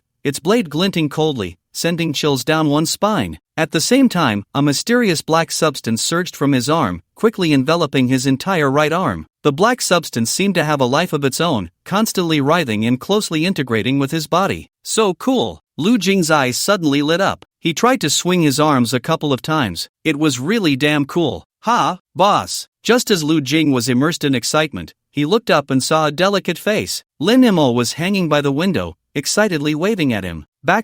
Amazed face, / Lu Jing, quick on the uptake, opened the window and pulled her in. Boss, you're so cool. What was that just now? How can your hand change shape? Teach me, boss. Lin Mo's eyes sparkled as she hugged Lu Jing's arm, which had returned to its original form. Luckily, she had only seen that. Lu Jing felt somewhat helpless. Remember, you must not tell anyone about this. Boss, please teach me. I don't know anything right now. Lin Mo pouted, pleading. Lu Jing replied dismissively, I'll teach you when the time comes. Then, boss, take me on a mission. I'm so bored hiding every day. You can't do it yet. It would be dangerous. I've already said that a good night watchman needs to endure loneliness. Lin Mo? Lu Jing felt helpless. Alright, let me show you a bit. Yay! Lu Jing felt a bit proud and focused his thoughts. His arm transformed again. The black substance wrapped around it, and two gleaming double-edged daggers appeared. So cool! Lin Mo's eyes widened in curiosity as she leaned closer and gently touched it. Be careful, Lu Jing reminded her. Boss, what is this? It's a knife. Does it have a name? No need for a name,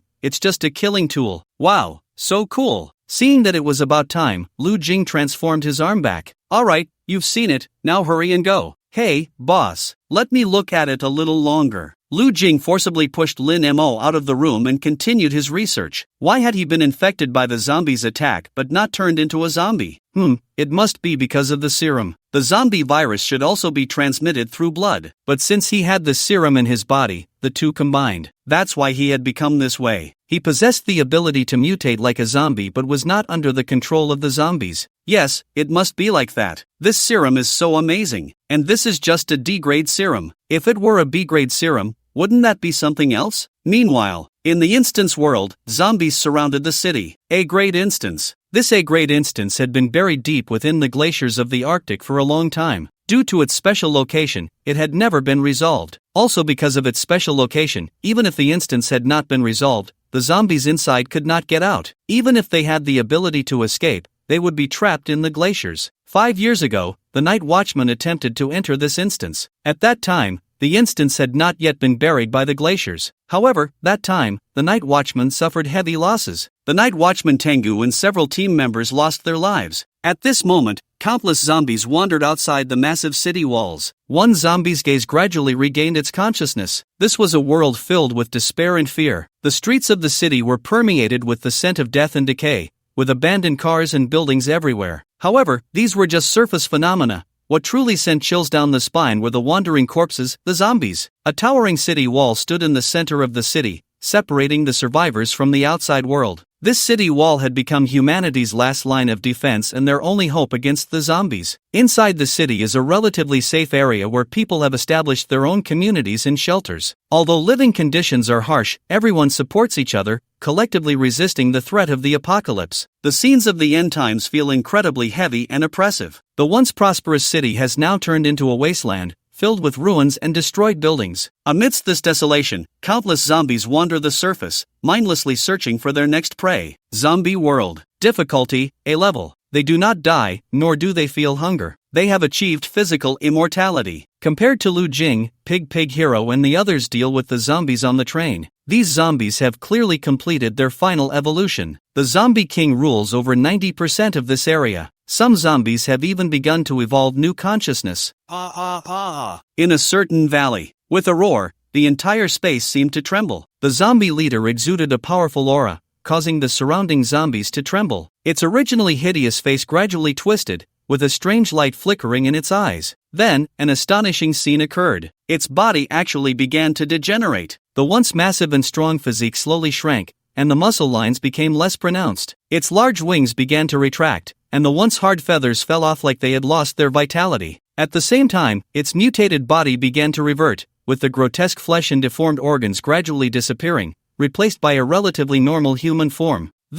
What is this? The zombie's consciousness began to slowly recover. Where am I? Oh, whoa! Before he could think much more, the zombies that had once obeyed his commands began to roar and charge at him. Living humans! This is the scent of living humans. The man quickly reacted and climbed upward. My body feels so light. With a few leaps, the man left the valley. Meanwhile, a large number of memories that once belonged to him returned. The man felt a splitting headache. I am the night watchman, codename Lick Dog. No, it's Tengu. I'm not Lick Dog. 5 years ago, I led a team into an A-level portal, but unexpectedly, the mission failed. My teammates were killed, and I was infected and turned into a zombie. 3 years ago, the night watchman launched another operation, but the result was still total annihilation. As a zombie, I witnessed their failure. Then the portal fell beneath the Arctic glacier, effectively sealing it here. And then, there is now. Why did I suddenly recover? Tengu gasped for breath. He could feel that the zombie virus had lost its effect within him. What on earth is going on? Before Tengu could figure it out, he saw zombies from all directions surrounding him.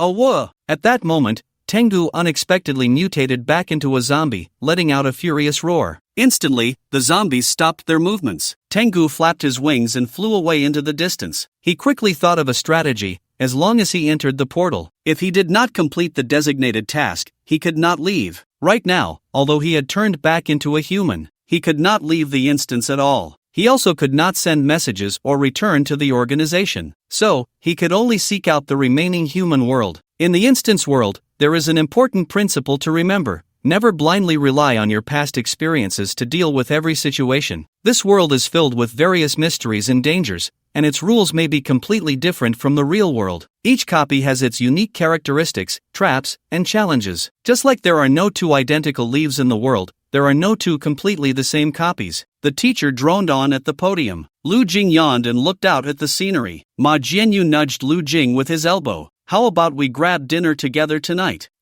Lu Jing was about to refuse, but then he reconsidered. This was already the umpteenth time he had turned down Ma Jianyu. Ever since he was brought into that mysterious organization by the silver-haired old man, he had fallen back into his previous mode of immersing himself in his own life. After all, Ma Jianyu was one of the few friends he had. No, he was his only friend. All right, Lu Jing didn't refuse this time. What have you been busy with lately? You didn't come to the party, Ma Jianyu said. Lu Jing smiled mysteriously. You'd better not know. Ma Jianyu frowned. He felt that Lu Jing had changed, and the change was too great. After school that evening, Lu Jing realized that he wasn't the only one going to dinner with Ma Jianyu. There was a whole group from the class, as it turned out to be a class gathering. Leading the group was Song Ziki, along with several girls including Tian Shiran. Although Lu Jing felt indifferent towards Tian Shiran, he had to admit that she was indeed very beautiful, with her long, shiny black hair tied up in a high ponytail. It swayed gently with her movements, exuding vitality and energy. Her perfect oval face had smooth and natural contours, and her fair,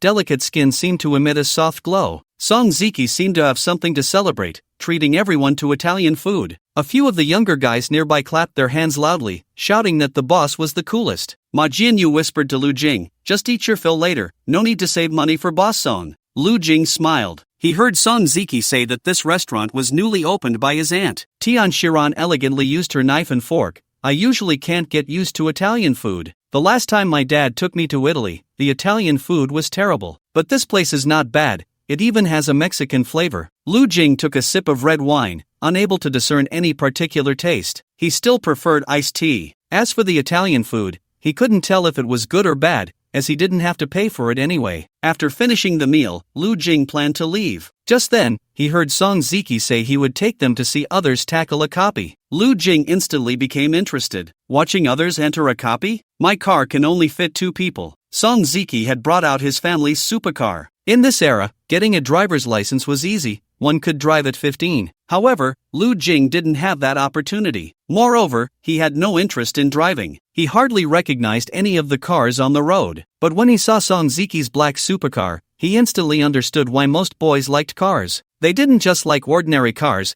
they liked sports cars. So cool. By the time Lu Jing snapped back to reality, he noticed that several cars were already full. Not just Song Ziki, but everyone else had driven their cars out. Lu Jing and Ma Jianyu stood awkwardly in place. He thought about saying he would head back first. Song Ziki said, "You guys can take a taxi. You know where to go, right?" Ma Jianyu nodded. Yeah. I'll reimburse you for the taxi fare," Song Ziki said. V-room. Just then, a roaring sound suddenly exploded from the street. "Oh ho boys, want a ride?" A white supercar appeared. Lin Mo, sitting in the car, took off his sunglasses. "Boss, your driver is late by the way. This Ferrari is a 4-seater, so with the driver, it can fit 4 people." Lu Jing almost forgot that Lin Mo was also a super rich second generation. It was just that she always acted silly, making Lu Jing overlook her identity. If it weren't for being in the same school, he probably wouldn't have even had the chance to see her before. Everyone's gaze quickly turned towards them. Lin Mo personally opened the car door for Lu Jing,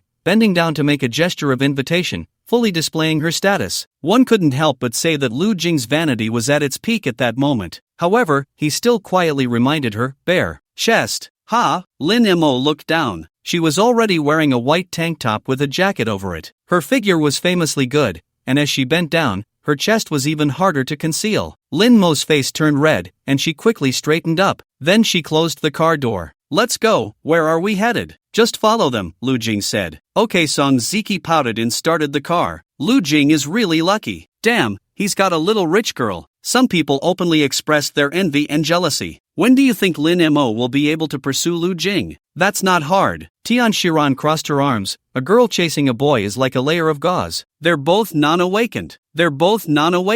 Someone comforted themselves. Non-awakened versus awakened. Before long, they arrived at the location mentioned by Song Ziki. At this time, quite a few people had already gathered there. In the center of the square was a huge screen. The screen was playing footage. Upon closer inspection, it turned out to be scenes of awakened ones battling dungeon monsters. This is... Lu Jing was puzzled. Ma Jianyu explained, "This is a live broadcast, with awakened ones fighting inside the portal." Everyone parked their cars in order and got out one after another. Song Ziki said, "This is an awakened team tackling a dungeon. My cousin is among them. He has already left school and fights a dungeon on average once a week. Later, we'll go to my cousin's bar for drinks. By the way, let him share his experiences with us. You know, more than half of our school's teachers haven't entered a dungeon in a long time." Exactly. Someone immediately echoed, "The teachers who teach you about employment probably never had jobs themselves. They just stayed in school right after graduation." "Boss, what level of awakened is your cousin?" "6th tier awakened, A-grade talent, he's just a year older than us." Cool. Song Ziki smiled proudly. The battle in the portal continued. This was a large-scale portal, with more than 30 people entering the dungeon. "Why are there so many people?" Ma Jianyu asked curiously. "Sometimes, there are portals with hundreds of people, but you shouldn't enter those easily, they're very dangerous." After Tian Shiran finished speaking, she added, "Of course, you won't have the chance to enter the portal." Ma Jianyu scratched his head and chuckled. "With you guys here, my buddies aren't afraid." Ma Jianyu put his arm around Lu Jing's shoulder. Tian Shiran didn't say anything more and continued watching the awakened ones battle in the dungeon. At that moment, Lu Jing suddenly spotted a familiar figure. Big Face Cat? Ever since the twin portal dungeon ended, they hadn't been in contact for over a week. Big Face Cat had indeed maintained a pace of tackling a dungeon once a week. However, this speed was far from satisfying for Lu Jing. Therefore, he had been completing dungeons alone these past few days. This time, the large-scale dungeon was resolved very smoothly. Before long, everyone walked out of the portal. Wow! Ever since going through the last incident, I feel like E-level dungeons are too easy. Big Face Cat said to A Xiao. A Xiao shrugged.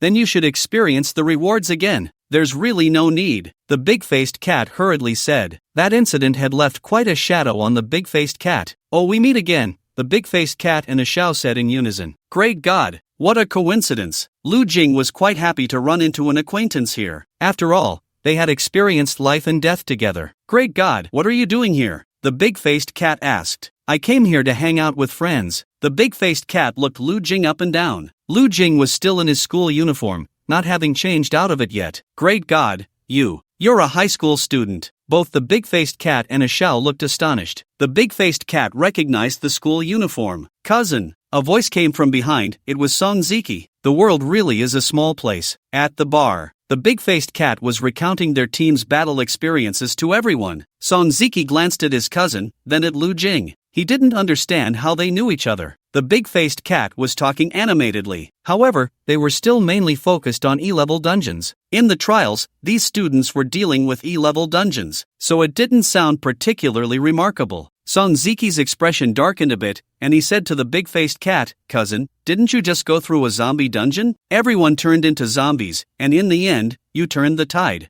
Lu Jing blinked. The big-faced cat's expression immediately changed, and he glanced nervously at Lu Jing. A Xiao teased, Big-faced cat, I didn't expect you to be so impressive. The big-faced cat felt awkward. He was just boasting to pass the time. If it was just a Xiao beside him, it would have been fine. Who knew the main character, Lu Jing, was also there? My cousin fought a whole group of zombies by himself. They said it was an E-level task, but the guild later rated it as over D-level, and there were only 4 people in total, 3 of whom turned into zombies. The carriage was filled with zombies, and most importantly, these weren't ordinary zombies. They were evolving zombies over time, and I figured out that the only 3 antidotes were on the dining car, so he alone. Song Ziki narrated the story his cousin had told him to everyone. Everyone listened with slightly agape mouths, completely drawn into the story under Song Ziki's exaggerated description. Clearly, compared to the big-faced cat, Song Ziki had more of a talent for storytelling. However, Song Ziki didn't notice that his cousin's head was lowering more and more. When the story ended, feeling the intense gazes from everyone, the big-faced cat scratched his head and instinctively looked at Lu Jing, awkwardly tugging at the corner of his mouth. Fortunately, Lu Jing had no intention of exposing him. Cousin, you're really amazing. Tian Shiran's address for the big-faced cat had changed to Big Brother. The psychology of admiration exists for both genders. Ma Jianyu's eyes sparkled as if he were watching a blockbuster. Cousin, can I be like you guys? You're a non-awakened. Li Guanhao, a classmate beside him, laughed. Don't fantasize, in the dungeon, you'd be the first to die. Just because you heard someone else's story doesn't mean you can do it too. A few girls laughed along, making Ma Jianyu a bit embarrassed. Actually, non-awakened people have different strengths. Non-awakened people aren't as weak as you think. The big-faced cat coughed lightly, defending himself. Don't think just because you're an awakened one that you can definitely be stronger than a non-awakened, even if the other person is just a high school student. This was the big-faced cat's personal experience. However, Song Ziki and the others believed this was the big-faced cat comforting Ma Jianyu, so they didn't pay much attention. What about Pig Hero? Lu Jing was quietly talking to a Xiao on the side. A Xiao said, he retired. Lu Jing was surprised. A Xiao shrugged. He made so much money this time, and after what happened last time, he finally decided to retire, afraid that he wouldn't have the chance to spend the money he earned. Oh, Lu Jing suddenly understood. A Xiao glanced at the big-faced cat and said to Lu Jing, this guy usually just likes to brag, don't mind him. It's nothing. Lu Jing waved his hand dismissively. The big-faced cat was indeed quite embarrassed at first, but seeing that Lu Jing didn't hold it against him, he felt a bit secretly pleased about the attention. Plus, his cousin Song Ziki was boasting a lot. After all, the big-faced cat wasn't that old. He was only a year older than them, and Song Ziki had brought so many girls along. The big-faced cat immediately took a liking to Lin Mo. Compared to Tian Shiran, it was clear that the big-faced cat preferred girls with pure faces and explosive figures. Unfortunately, despite his intentions to strike up a conversation, Lin Mo was indifferent. If you guys have any internship tasks, you can look for me next time, Tian Shiran reminded. Cousin, she's a non-awakened. Oh, the big-faced cat was completely lost in his infatuation. Lin Mo put her hands on her hips. Carrot,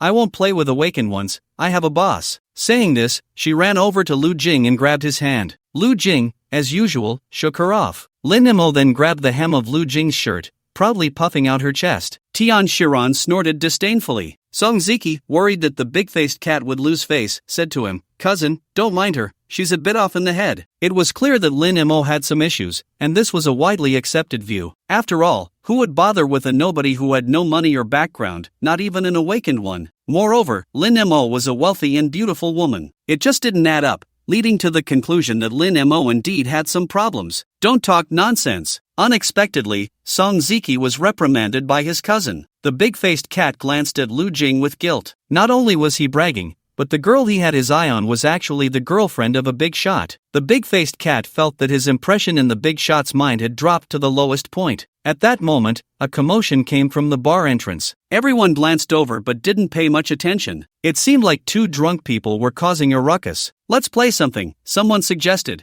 "We can't just sit here drinking. How about rolling dice? Finger guessing works too. I want to play the king's game." Ultimately, under Song Ziki's suggestion, everyone started playing dice. The rules of rolling dice were simple yet not so simple, and not too complicated either. However, Lu Jing indicated that he didn't understand. He had never played dice games, except for Monopoly. Ma Jianyu explained the rules to Lu Jing. For example, each person has 3 dice, and they shake them at the same time. Then they each look at their own rolls and guess how many of the same numbers were rolled by everyone. After making their guesses, they all reveal their dice, and the winner is determined. The loser drinks. Lu Jing understood but wasn't particularly interested in this game. Plus, it seemed that Tian Shiran and the others weren't very willing to include him. So, he sat at the bar and chatted with a Xiao for a while. The big-faced cat saw this and put down the dice to join them. "Cousin, are you going to the bathroom? You guys play first." A few of them looked on curiously, wondering how Lu Jing was chatting so animatedly with Song Ziki's cousin and a Xiao. Li Guanhao said to Song Ziki, "Boss, does your cousin know Lu Jing? I saw them chatting earlier." "Who knows?" Song Ziki said irritably, "Forget them, let's play our own game." "God,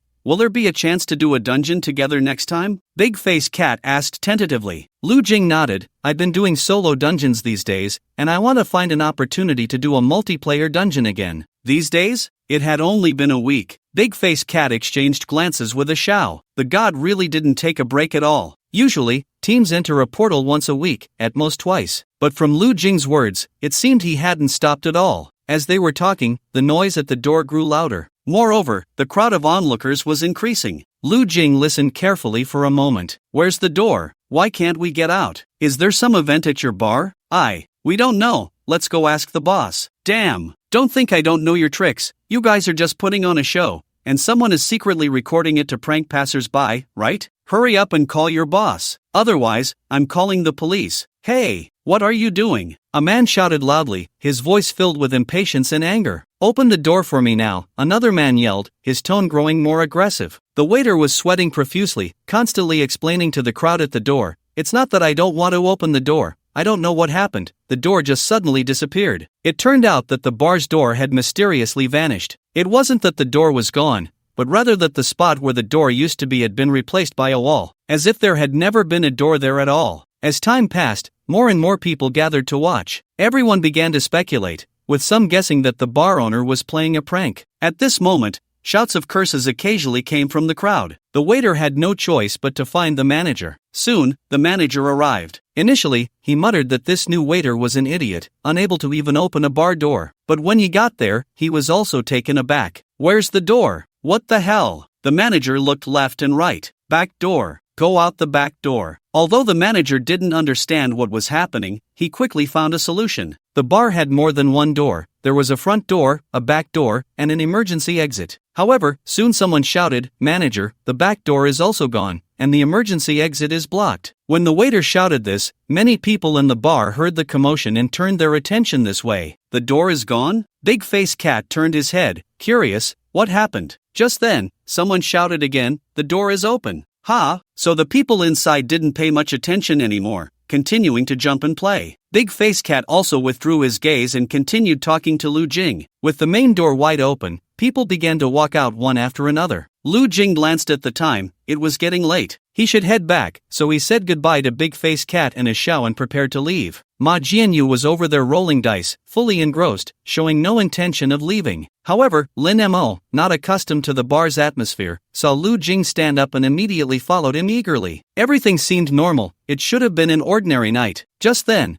the people who had previously exited the bar ran back in terror. Help! Help! It's a dungeon. We entered the portal. The shouting did not wake everyone in the bar, because the music was too loud. Only a small portion of people looked up in surprise at the person. This is a prank game? Are there any awakened here? Hurry and save them. Lu Jing was taken aback for a moment, then quickly reacted and rushed out first. After leaving the bar, they found the scene outside completely different from before. The once bustling and lively city had turned into a wasteland, with abandoned vehicles and trash scattered everywhere on the streets, and the air was thick with smoke and the smell of burning. In the distance, a building was engulfed in flames, the fire lighting up the entire night sky. Even more terrifying were the various mutated monsters that appeared on the streets. They looked bizarre, some covered in sharp spikes, while others had wings and could fly in the air. These monsters emitted low growls that sent chills down one's spine. What the hell? A gasp came from behind. Many people had exited the bar, shocked by the scene before them. Suddenly, a message appeared before their eyes. Please leave the bar quickly within 5 minutes and confirm the number of participants in the instance. Upon seeing this message, everyone's expression changed. The non-awakened were still in a daze, but the awakened reacted first, realizing that the instance world had descended. Someone shouted back, "Hurry up, we've entered the instance world." However, deep inside the bar, some were still dancing. So, that person simply kicked over the speaker and grabbed the host's microphone, shouting, "Get out now, or you'll all die here." As the people in the bar witnessed this scene, they were all stunned. Most of them were ordinary people who had never experienced anything like this. Please leave the bar quickly within 5 minutes and confirm the number of participants in the instance. 2 minutes remaining. Why are there still people in the bar? Damn,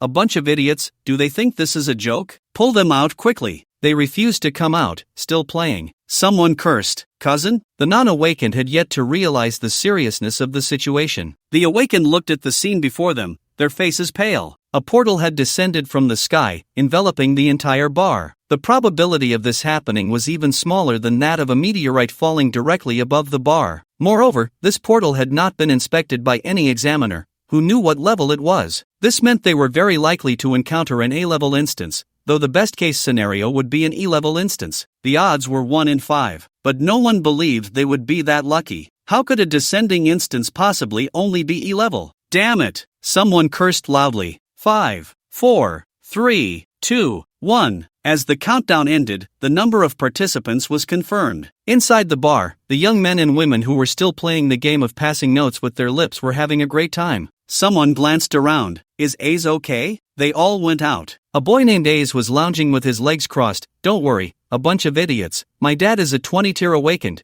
as long as you don't go involuntarily. Boom! The next second, the entire bar was reduced to dust. Those inside the bar who were playing the note-passing game didn't even feel pain. That strange yet terrifying force left everyone in shock. A gust of wind blew, and the bar that had turned to dust vanished. The number of participants has been confirmed. Outside the instance. With the arrival of the descending instance, energy detectors from various guilds and the government instantly captured this situation. There were over 100 people inside that bar. This could trigger the largest incident in recent years. Soon, various pieces of information began circulating on short videos. Sorry, we cannot provide any information at this time. Please remain calm. They can only rely on themselves now. One call after another rang in the government office. These are the family members of the missing loved ones. Everyone knows that once you enter the portal, it's either to destroy the instance or to die. There's no second way to escape. Soon, government personnel surrounded the bar. Wind whisper. Lu Shui dodged the instructor's attack with a swift movement. Xin Shuiyue looked at Lu Shui in surprise. Just a few days ago, Lu Shui couldn't counter this move. How did she find a solution so quickly? Truly an S-class talent. Immediately, Lu Shui began to chant a spell rapidly. Not bad, not bad. After the battle ended,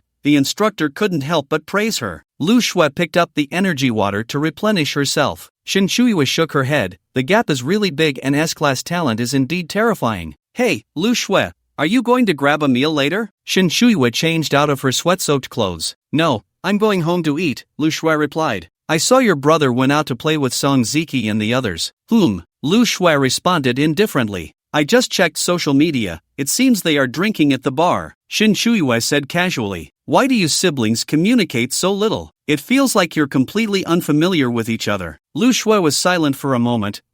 It's okay. After growing up, we communicate less. Is that so? It's like that for everyone. As an only child, Xin Shuiyue didn't quite understand. Emergency news bulletin at 7:12 p.m. tonight. at the Haoxianglai bar on Huangquan Road, a large-scale forced teleportation occurred currently. Over 100 people are trapped. Please contact the police as soon as possible. Ha! Forced teleportation? Lu Shui looked at the words on the news. Such a small probability could actually happen, especially in a bar with a huge crowd. I wonder how many people will die this time. Shin Chuyue murmured, Haoxianglai. Suddenly, Shin Chuyue's expression changed, and she stood up abruptly. Song Ziki, Tian Shiran, they went to Haoxianglai bar, and Lu Jing is there too. Lu Shui was stunned for a moment, then calmly took out her phone. Beep beep beep. The user you are trying to reach is not in the service area. The user you are trying to reach is not in the service area. Don't panic, I'll call them again. They might have already left the bar, Shin Chuyue hurriedly said. However, no matter who she called, there was only one response. The user you are trying to reach is not in the service area. Lu Shui put down her phone, thought for 2 seconds, and rushed out of the training room. In no time, she was at the instructor's office. Lu Shui,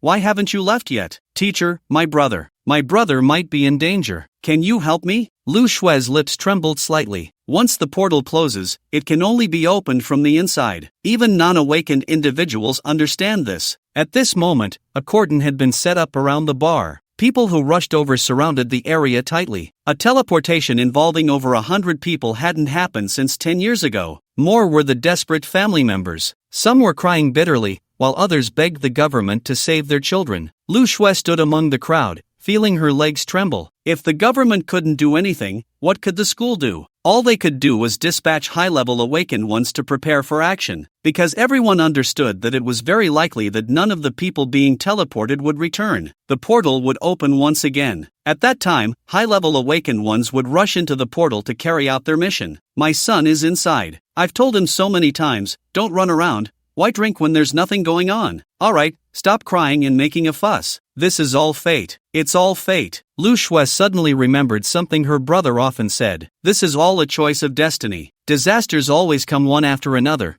This is the common sense of the world. Do you think that just by shouting for help, someone will come to save you? If I die, it only means I am just this level of a man. Lu Shui clenched her fists tightly. Her father sent a message. Are you and Lu Jing at school? I heard there's a bar where a large-scale portal has appeared, trapping over 100 people. Lu Shui hesitated for a moment and replied, No, Lu Jing and I are at school. We'll head back later. Don't be too late. It's dangerous on the road. Lu Shui knew that even if her parents found out, it would only make them worry like her. Since you say it's so cool, you must stay alive. Lu Shui murmured softly. An elderly man with silver hair took off his sunglasses. We still arrived a step too late. The portal has forcibly opened, and we can only wait for the outcome. Lu Shui glanced at him. He was a robust-looking old man with snow-white hair that shone with a faint luster. His face was resolute yet kind, with deep lines etched by time. He wore a black tang suit, embroidered with exquisite patterns, the delicate stitching and unique design catching the eye. A non-awakened? Lu Shui didn't pay much attention. Bad news, a total of 121 people were trapped in the instance world,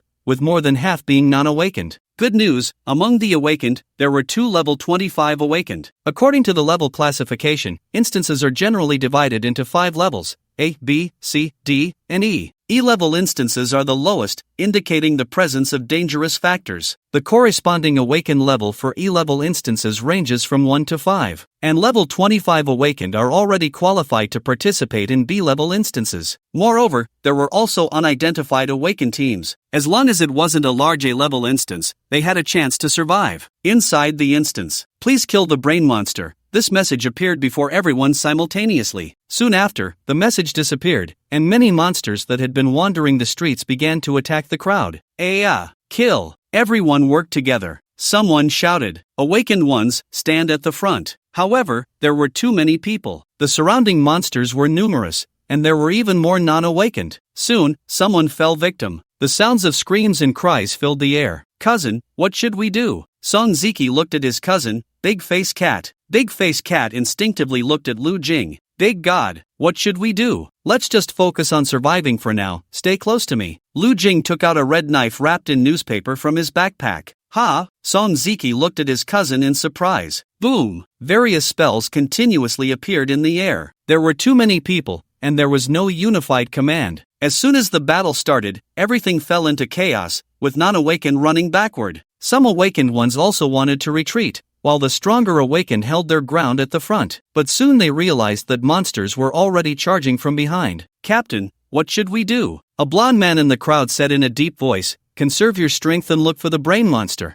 Chin Wank, a level 25 awakened. Main combat profession, warrior, using a long spear. He had just experienced a B-level instance yesterday and had come to the bar with friends today to relax. Unexpectedly, they encountered a sudden instance. However, being a level 25 awakened, he did not panic like the others. He didn't rush to save everyone but occasionally took action to deal with the monsters in front of him. Target spotted at 12 o'clock. At that moment, the voice of a teammate came through the headset. Yu Tianqi, a 25th tier awakened. Main combat profession, archer. Yu Tianqi immediately climbed to a high vantage point, standing atop a tall building to observe the situation below. At the edge of the building, some non-awakened had discovered the place, seemingly thinking it was a refuge, trying to climb up. Yu Tianqi glanced at a few of them helplessly, then looked at the monsters following behind them. A blood-soaked yellow-haired man rushed over first. Help us. Yu Tianqi replied calmly, please don't disturb me. If we can't find the big eye monster, everyone will die. According to regulations,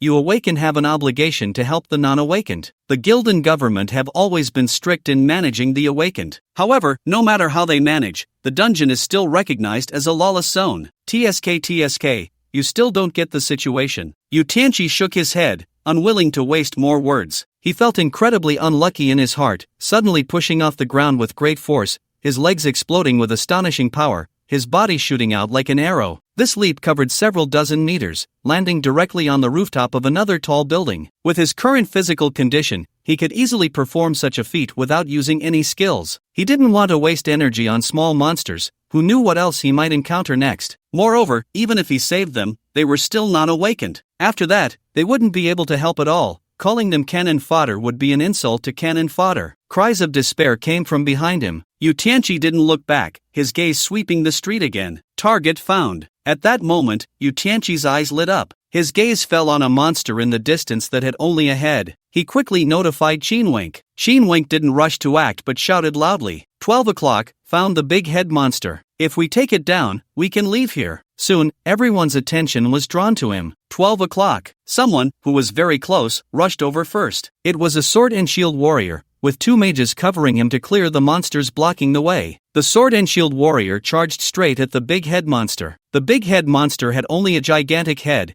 which looked like an enlarged human head covered in disgusting tentacles and eyes. It had no body or limbs, rolling around on the street. Its rolling speed was very fast, and each time it hit the ground, it would make a dull sound and create a small pit. The sword and shield warrior rushed forward. Power strike, dragon charge, sunfire shield. 3 skills activated simultaneously. Boom! The sword and shield warrior maximized his buffs. He crashed into it like a falling meteorite. Blood splattered everywhere, forming a mist of blood. The big head monster's body suddenly exploded, turning into countless fragments flying in all directions. Its head was torn apart, as if it had suffered a violent explosion. Flesh and blood danced in the air, the bloody scent permeating the atmosphere. The big head monster was completely shattered, unable to return to its original form. Gasps of surprise erupted from the crowd. It was taken down. The sword and shield warrior also smiled. Only a few people remained cautious. Chin Wank raised an eyebrow. He didn't believe that such a sudden dungeon would be so easily resolved. Sure enough, the next second, a massive shadow loomed over the sword and shield warrior. He looked up.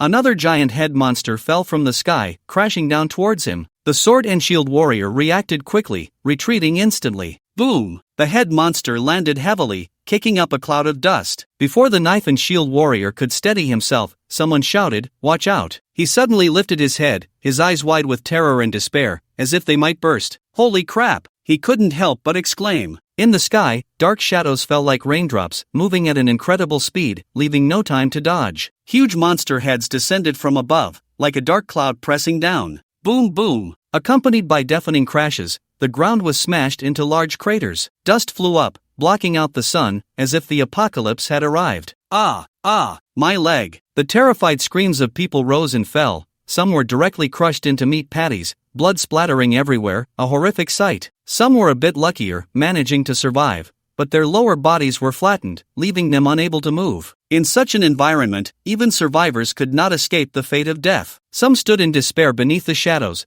watching the scene unfold before them, filled with fear and anger. They knew they could not escape, so they chose to express their dissatisfaction in their final moments. Someone raised their middle finger to the sky and shouted, "Screw you." The next second, they too were predictably crushed into meat patties, becoming victims of this disaster. The entire scene was bloody and brutal, making it hard to look at. Tian Shiran and the others turned pale with fear. This was not acting, nor a battle in virtual reality. This was a real-life instance. Blood splattered onto her fair face. A massive monster head fell from the sky, landing heavily in front of her, kicking up a cloud of dust and debris. Fortunately, the monster did not land directly on her, but it was only a few inches away. Sadly, the classmate standing in front of her was not so lucky, crushed into a meat patty. She stared in horror at the gigantic creature before her. The monster's head was extraordinarily large, covered with a thick layer of keratin, shimmering with a strange light. Its mouth was wide open, revealing sharp teeth and emitting a nauseating stench. She stumbled back in fear, her heart racing, almost leaping out of her throat. She tried to stay calm, but fear made her legs weak, nearly unable to stand. At that moment, it seemed she had forgotten everything the teacher had taught. Thud! Ah! The monster let out a painful sound. Lu Jing, wielding a red knife, severed the monster's eyes. The creature roared in anger. Its head lifted off the ground, leaping 2 to 3 meters high, crashing down towards Lu Jing. The red knife in Lu Jing's hand was suitable for an assassin,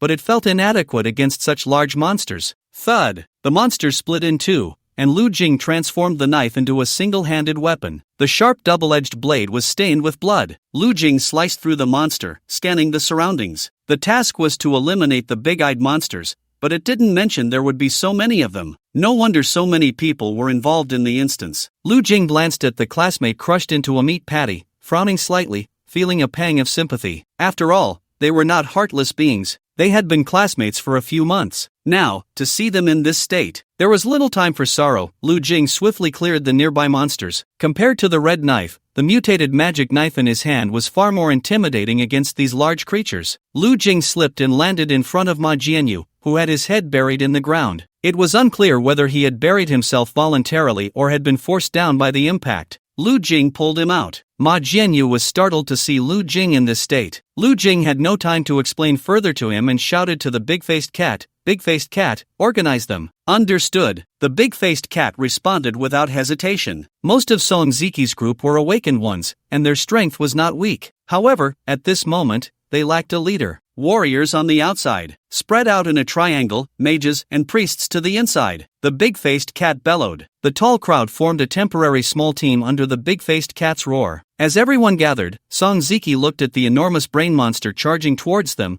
raised his shield, and breathed steadily. He suddenly dropped the shield to the ground, ready to defend. He blocked the first wave of the brain monster's assault. Behind him, Tian Shiran and another mage immediately launched their attacks. Spells of light fell upon the brain monster. The brain monster's defense was astonishing, continuing to roll forward. At that moment, a flash of bloodlight suddenly appeared. The brain monster's huge and bizarre head was struck by a sharp blade of energy. Half of its head exploded like a shattered watermelon, blood and flesh flying everywhere. Lu Jing stood quietly amidst the bloody mist. He gently raised his hand, wiping the blood splattered on his eyes, revealing a pair of cold and determined eyes. "Heh, one must still put on a show. You will know how insignificant the world is in my eyes." Thunder half-moon slash. Lu Jing shouted loudly. He leaped up, soaring 4 to 5 meters high. The battle knife swung down fiercely. Before the world ends, seize that last flash of lightning. The mind trembled, once again cycling through 100,000 years. One more glance, igniting the flame of belief, the mission flashing, let me polish the dignity of cosmic life. Unfortunately, there was no accompanying music. But for Lu Jing, this scene was still exhilarating. Kill! Another brain monster was sliced in half by Lu Jing's knife. Lu Jing did not stop. The more he killed, the sooner he could complete the task. Damn! What the hell is that Lu Jing? Everyone's eyes widened. What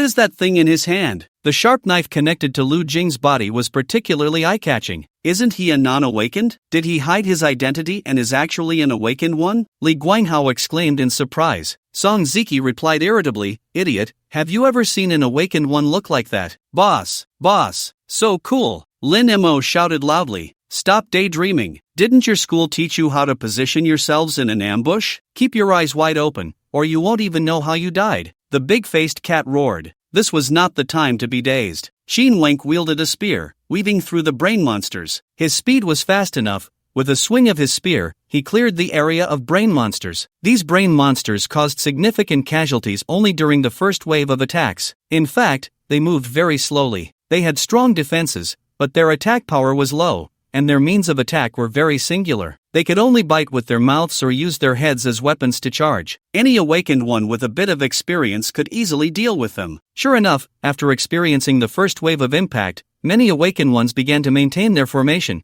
cooperating in groups of 3 to 5 to slay the brain monsters. These brain monsters had low intelligence. One would attract attention while another awakened one would launch the main attack, easily taking them down. Before long, the once numerous brain monsters were reduced to a ground full of corpses. Then Shin Wank put away the red spear, squatting lightly at the traffic light at the intersection. He looked around. If it were just like this, then it would be a very foolish dungeon. The brain monster had just fallen from the sky, crushing all the surrounding magical creatures to death. It wasn't just the challengers who were killed, many other magical creatures perished as well. After the brain monster fell, it even began to devour other magical creatures, killing each other. Ha! So foolish. Shin Wank rubbed his chin with his fingers, but soon, Shin Wank noticed something was off. There were no living big-eyed monsters in sight, yet the quest had not displayed a message indicating completion. Everyone began to search around. After a long time, there was still no sign of anything. Could this be a game of hide and seek? Was the final task actually to find the last hidden big-eyed monster? Gradually, everyone grew a bit impatient. Some even blew up the buildings on the street. Someone suggested setting a fire to burn everything down, forcing the last brain monster out. But soon, others opposed this idea, fearing that if they failed to draw out the brain monster, they might end up burning themselves instead. Damn! Stupid brain monster! Some even tried to curse it out, hoping to provoke it. However, despite everyone's efforts, the dungeon world fell into darkness, and they still couldn't find the last brain monster. Some simply sat down to rest and conserve their strength. Lu Jing's arm had healed, and he chose a spot to sit down. He seemed to think that continuing to search blindly was pointless. Lin Mo was busy boasting about Lu Jing's strength to Song Ziki, Tian Shiran, and others. To be honest, while it felt somewhat satisfying, Lu Jing was starting to feel a bit embarrassed by the praise. Big Face Cat and a Shao approached Lu Jing, wanting to ask what the master should do now. Lu Jing didn't know either. His gaze fell on the enormous clock in the center of the street. Tick-tock. In the silent center of the street, the massive clock stood like a silent guardian, each second ringing out with a crisp and rhythmic sound. As time passed, it seemed to grow increasingly tense and expectant, as if it knew that the upcoming moment held special significance. The ticking echoed in the air, contrasting sharply with the surrounding tranquility, evoking a sense of mystery and unease. The minute hand slowly moved, just a few seconds away from pointing to midnight. At that moment, the entire world seemed to hold its breath, waiting for some unknown change. Bang bang, bang! Just as the street was quiet, with only the sound of the clock, a heavy thud suddenly rang out. The people who had been cursing were now drained of their anger by the passage of time. However, this sound instantly captured everyone's attention. A figure that everyone had been waiting for appeared. A gigantic brain monster was bouncing on the ground. Its body was enormous, several times larger than the other brain monsters, to the point that it was in a completely different league. This monster had only one huge eye on its head, which occupied the entire head, as if it could see everything. "It's here!" Someone shouted in delight. No one felt afraid. Everyone was eager for its appearance, because without killing it, they had no way to leave this place. Moreover, the previous brain monsters had already been wiped out. Now seeing this brain monster, they felt it was nothing special. Kill it! Don't let it escape! The two closest warriors, one wielding a sword and the other an axe, charged forward first. The sword and axe almost simultaneously unleashed their skills on the brain monster. The big-eyed monster closed its eye, and the attack had no effect. The big-eyed monster leaped high, crashing down towards the two. Boom! It wasn't fast, allowing the two to dodge just in time. Fire Dragon Breath. A spell attack came flying in. The mage casting spells was of a very high level, and the flames burned endlessly. However, soon the large-eyed monster reappeared. It still showed no signs of injury, not even a scratch. Such strong defense. The crowd began to take turns attacking. Bang bang bang! The warriors swung their weapons, engaging in close combat with the monster. The mages chanted spells, unleashing powerful magic. The archers drew their bows and shot from a distance. The priests chanted healing spells to restore their teammates' mana. The assassins moved nimbly, looking for the best moment to strike. The hunters set traps while urging their pets to join the fight. For a moment, various skills and spells intertwined on the battlefield, creating a dazzling and colorful scene. Each attack carried immense power, striking the brain monster. However, time passed second by second. These attacks soon left wounds on the brain monster. The good news, there were wounds. The bad news, there weren't many, and they were not fatal, nor did they affect the brain monster's movements. Yu Tianqi also tried shooting a few arrows, but they had no effect at all. He was somewhat surprised. If others' attacks could cause damage, his arrows shouldn't be ineffective. After all, Yu Tianqi was an awakened one at level 25, just like Qin Wenk. He was one of the two strongest in the crowd. Moreover, compared to warriors and mages, the archer's single target attack was clearly higher. Yet, while others could inflict damage, his arrows couldn't even break the skin. Something was off. Yu Tianqi furrowed his brows, using his eagle-eye state to check the brain monster's condition. At that moment, Qin Wenk's voice came through. I understand. Before Qin Wenk could finish his sentence, another voice rang out. Attack when the brain monster's eye is open. It is invincible when its eyes are closed. Just as Qin Wenk was about to say this, he was surprised that someone had discovered it early. He turned his head slightly in astonishment to look at the boy who shouted. He remembered this person. He had seen the boy's arm turn into a sharp blade before. Not an awakened one? Hiss! Qin Wenk gasped. Good observation. Upon hearing Lu Jing's shout, everyone reacted and began to retreat. The brain monster continued to keep its eyes tightly shut, bouncing slowly on the ground. Bang bang bang! After a long while, the brain monster's single eye slowly opened. Attack! A furious shout. The recovered crowd launched their attacks simultaneously. Lu Jing stood on the periphery, his gaze sharp. Sure enough, when the brain monster's eyes closed again, although the crowd's attacks did not eliminate the brain monster, they did leave more wounds on it. It worked! Ma Jianyu exclaimed. Even he, a non-awakened one, could see it. The big-faced cat breathed a sigh of relief. At this rate, defeating the brain monster was just a matter of time. The great god was indeed a great god. The big-faced cat looked at Lu Jing with admiration. At that moment, Song Ziki was healing as a priest. He had unintentionally been hit in the leg while dealing with the brain monster. Fortunately, the injury was not too serious. Song Ziki glanced at Tian Shiran. Tian Shiran was crying while taking off her clothes. Her clothes were covered in blood and some unknown body tissue. Tian Shiran clearly couldn't handle it. Truly a young lady. Song Ziki shook his head and looked at Lu Jing again. Damn! Where did Lu Jing come from? Li Guanhao beside him asked the question Song Ziki wanted to ask. The brain monster continued to move, and everyone patiently waited. They waited for the brain monster to open its single eye. The poised crowd prepared to unleash their righteous beating once more. Soon, the brain monster closed its eyes again. Ha! It's quite simple. The assassin leaped down and let out a gentle breath. The trajectory of the attack isn't fast. Aside from the first wave of attacks,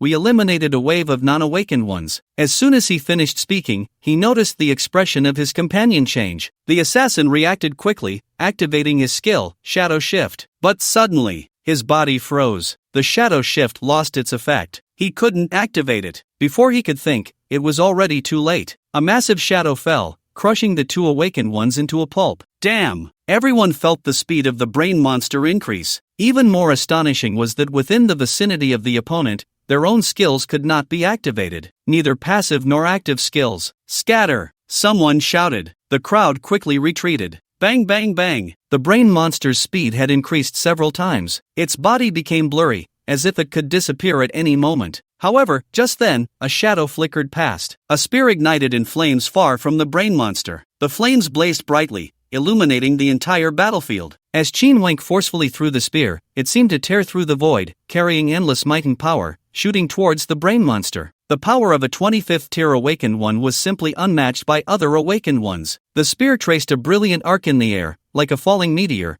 instantly tearing the air apart. The tip of the spear glimmered with a cold light, as if it could pierce through any obstacle. The brain monster sensed the threat from the spear. It tried to dodge but found it could not escape. The spear's speed was too fast, its power too strong, leaving it nowhere to run. Poochie! Au! The power of this shot was several times greater than all the damage caused by everyone before. The spear pierced through the brain monster's single eye. Following closely was an arrow that tore through the sky. Under the full force of two 25th tier awakened ones, the brain monster could only emit a painful wail. Lu Jing clenched his fists tightly. This was the power of high-tier awakened ones. It was simply worlds apart from the big-faced cat and others he had seen. Qin Wenk gripped the spear again, thrusting it repeatedly. Poo poo poo poo. There was no pause. This time, the brain monster's single eye did not close. Instead, its entire head exploded. Dead! Someone cheered. Lu Jing squinted slightly. No. Qin Wen's expression was also off. The brain monster's entire head exploded in an instant,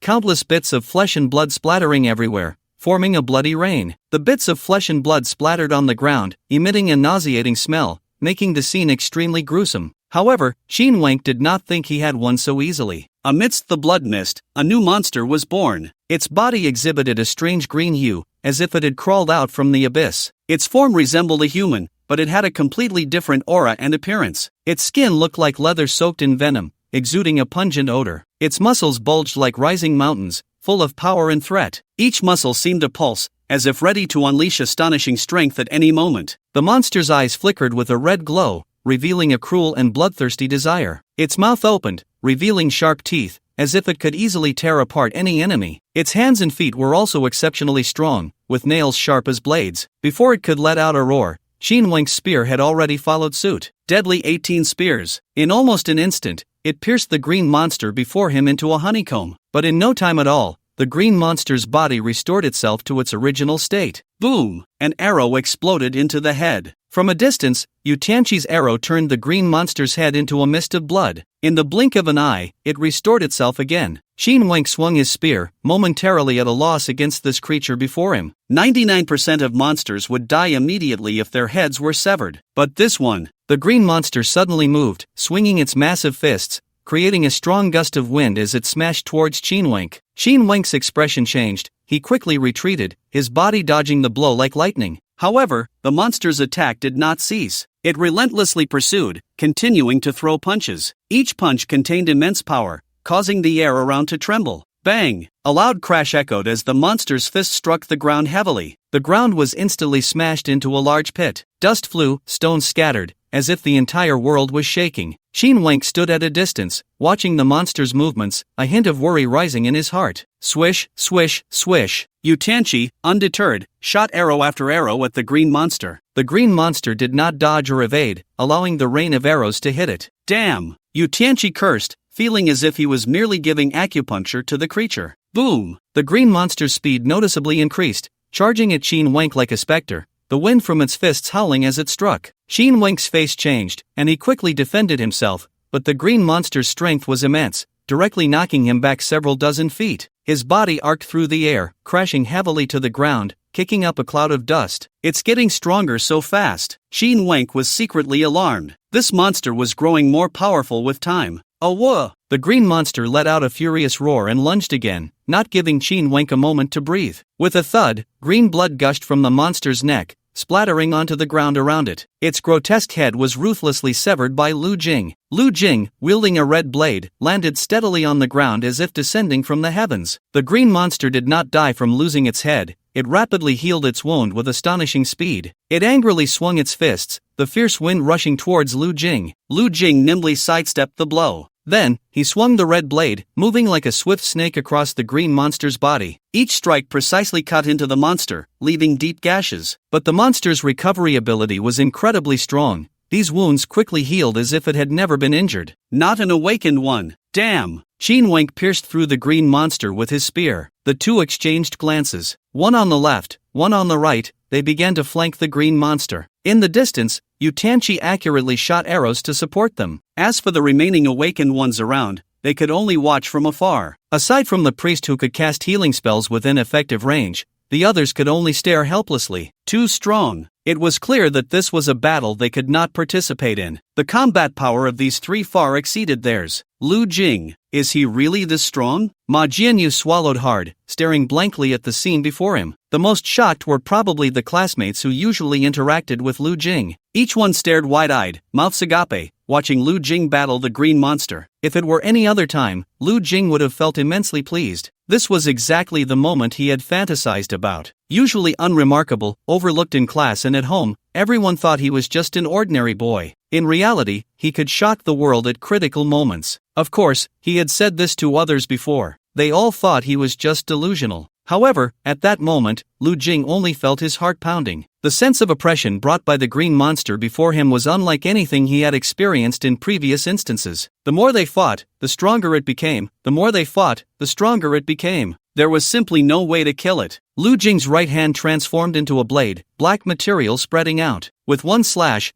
he severed the monster's right arm. Qin Wank then used his fists to cripple the green monster's legs. Blast it to pieces in one go, Qin Wank shouted. Lu Jing did not hesitate, gripping the red blade in his left hand and once again decapitating the monster. Get back! A shout came from the rooftop. It was Yu Tianqi. Lu Jing sensed a dangerous aura and retreated without hesitation. Qin Wank and Yu Tianqi had worked together for many years and naturally knew what the other was about to do. Star Shatter Strike! Boom! Accompanied by a deafening roar, a brilliant light streaked across the night sky like a meteor, instantly dispelling the surrounding darkness. That light was like a burning star, radiating endless heat and energy, illuminating the entire battlefield. Under this dazzling light, everything appeared so small and fragile. In the blinding brilliance, Yu Tianqi unleashed his final move as an archer. This arrow shot through the sky like a brilliant meteor, carrying immense power and might, as if it aimed to burn away all the darkness. The flying arrow emitted a thunderous roar, racing forward with a fierce rush. At that moment, the green monster, whose hands and feet had been severed by Lu Jing and Qin Wank,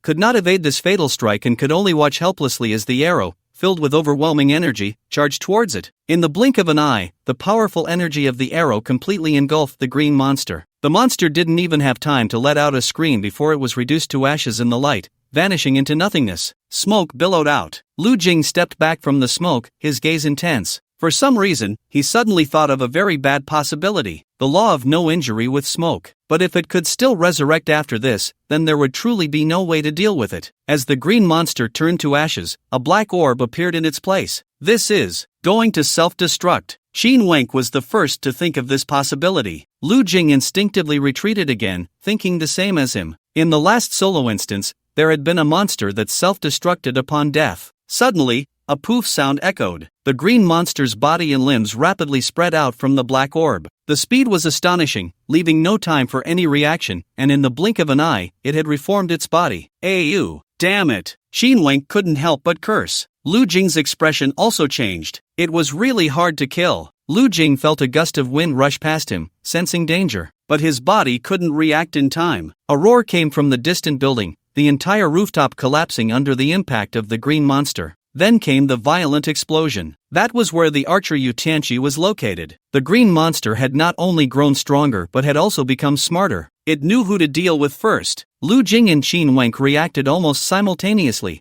both ready to support Yu Tianqi. A shadow was thrown down first. Upon closer inspection, it was actually Yu Tianqi's head. Qin Wank's eyes widened in horror. Old Yu, the 25th tier awakened. Yu Tianqi had fallen. The green monster curled its lips, revealing a cruel and playful smile. Damn, how did this guy become more and more human-like? Lu Jing thought inexplicably. I'll fuck your mother. Qin Wank roared, the spear in his hand glinting coldly. Three figures clashed fiercely, sparks flying, as if a brilliant fireworks display was unfolding. Their movements were as fast as lightning, dazzling to behold. The ground occasionally erupted with loud booms, and massive cracks spread like a spider web. Cars, telephone poles, and various objects on the street were sent flying. Some arced through the air before crashing down heavily, while others were shattered by the overwhelming force. The entire scene was chaotic, with people fleeing in panic, terrified of being caught up in this terrifying battle. This was a fight of an entirely different level. Furious, Qin Wank could no longer care about the consumption of his magic and stamina. However, as the green monster grew stronger, his fighting speed gradually fell behind. It was Lu Jing who quickly took on the role of the main attacker, a non-awakened person stepping up to the challenge. Ola! Ola! Ola! Ola! Qin Wank looked at Lu Jing in astonishment. Lu Jing made strange sounds, continuously swinging his right-hand battle knife. The red knife in his left hand also stabbed out without pause. He was clearly more adept with his right hand, and logically, his left should feel awkward. But Lu Jing seemed to have forgotten all about that. Gripping the red knife with his left hand, he felt no sense of unfamiliarity. The green monster grew stronger with each passing moment. Lu Jing was not falling behind at all. His eyes shone brighter and more focused. At first, he thought he looked cool showing off in front of his classmates. But now, he was completely immersed in the fight.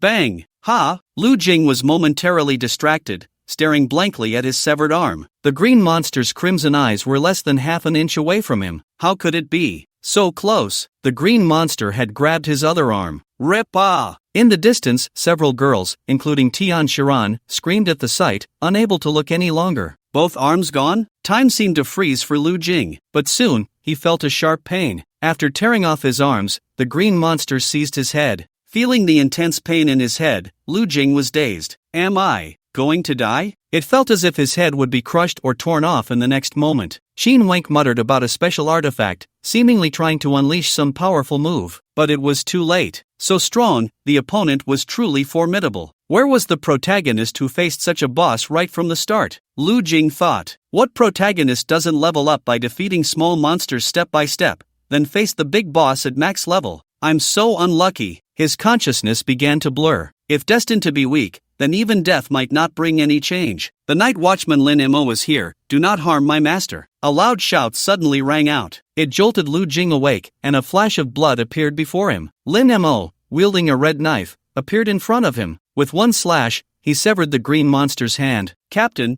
don't give up. A hero is someone who breaks through despair no matter the time. Lin Mo, holding Lu Jing's red knife, couldn't even last a single round against the green monster before being sent flying by a punch. Lin Mo let out a muffled groan. His body flew 4 to 5 meters away, slightly deformed, blood filling his mouth. Life or death was uncertain. Ah! Another furious shout erupted. This time it was Lu Jing himself. A surge of black substance erupted from his body, quickly spreading over his arms, writhing as if it were alive. In the blink of an eye, his arms were covered by this layer of black substance, forming a hard shell. Then, the black shell began to change, gradually transforming into a pair of incredibly sharp claws. Each finger became sharp and elongated, glinting with a cold light, as if it could easily tear apart any object. Lu Jing's face twisted in an unusual manner, clearly a sign of zombie evolution. Sharp claws glinted with a cold light, precisely slicing into the green monster's head. In an instant, the green monster's skull was easily severed and rolled to the ground. Immediately, Lu Jing's movements were as swift as lightning. His claws continued to dance, targeting various parts of the green monster's body. Each swipe produced a sharp sound of air being cut. Accompanied by the green monster's agonized howls, its body began to disintegrate. As Lu Jing relentlessly swung his claws, the green monster's form was torn into pieces, blood and flesh splattering through the air. The black bead was revealed once more. Get back! As Lu Jing tore the green monster apart again, exposing the black bead, Shin Wenk growled. They could not allow the green monster to be reborn again. Otherwise, no one would survive. Shin Wenk gathered all his strength into his arms. He suddenly hurled the spear. This time, Shin Wenk held nothing back. As the spear flew out, a powerful aura erupted, as hot and violent as a volcanic eruption. Boom! A loud sound echoed as the spear traced a dazzling arc through the air. In front of the spear, a blazing fireball rapidly spread, forming a sea of flames. The flames burned fiercely, incredibly hot, as if they would incinerate everything. The entire space became surreal. Waves of heat rolled in, spreading outward like surging ocean waves. And amidst this endless inferno, the spear finally unleashed its ultimate skill. In an instant, the flames, already at their peak heat, surged again, violently like a volcanic eruption. The fire spread, enveloping everything within. Die! Shin Wenk roared. His face was also exceptionally twisted, not from zombie mutation, but from intense emotion. Boom! The sound continued for nearly half a minute. The ground collapsed beneath them. People around them scrambled backward, unable to withstand the heat. As for the non-awakened, like Ma Jianyu, they cried out in pain from the burns. Lu Jing quickly ran to protect Lin Mo, pulling her aside. He checked her breath. Fortunately, she was not dead, just unconscious. As the flames spread, the black bead had long turned to ashes in the high temperature. This time, the green monster indeed did not rapidly regenerate. However, Lu Jing did not dare to let his guard down. He assumed a defensive stance, his eyes fixed on the flames without blinking. When the fire subsided, only a scene of devastation remained. Shin Wenk secretly breathed a sigh of relief. It hadn't revived. Had they won? The instance isn't over yet, Lu Jing said solemnly. A little delay is normal. Shin Wenk seemed to be reassuring himself. However, Lu Jing had a bad premonition. Damn! Shin Wenk's expression suddenly changed. A naked person stood up from the ashes. His face showed a hint of confusion as he looked at his arms and touched his body, as if just born.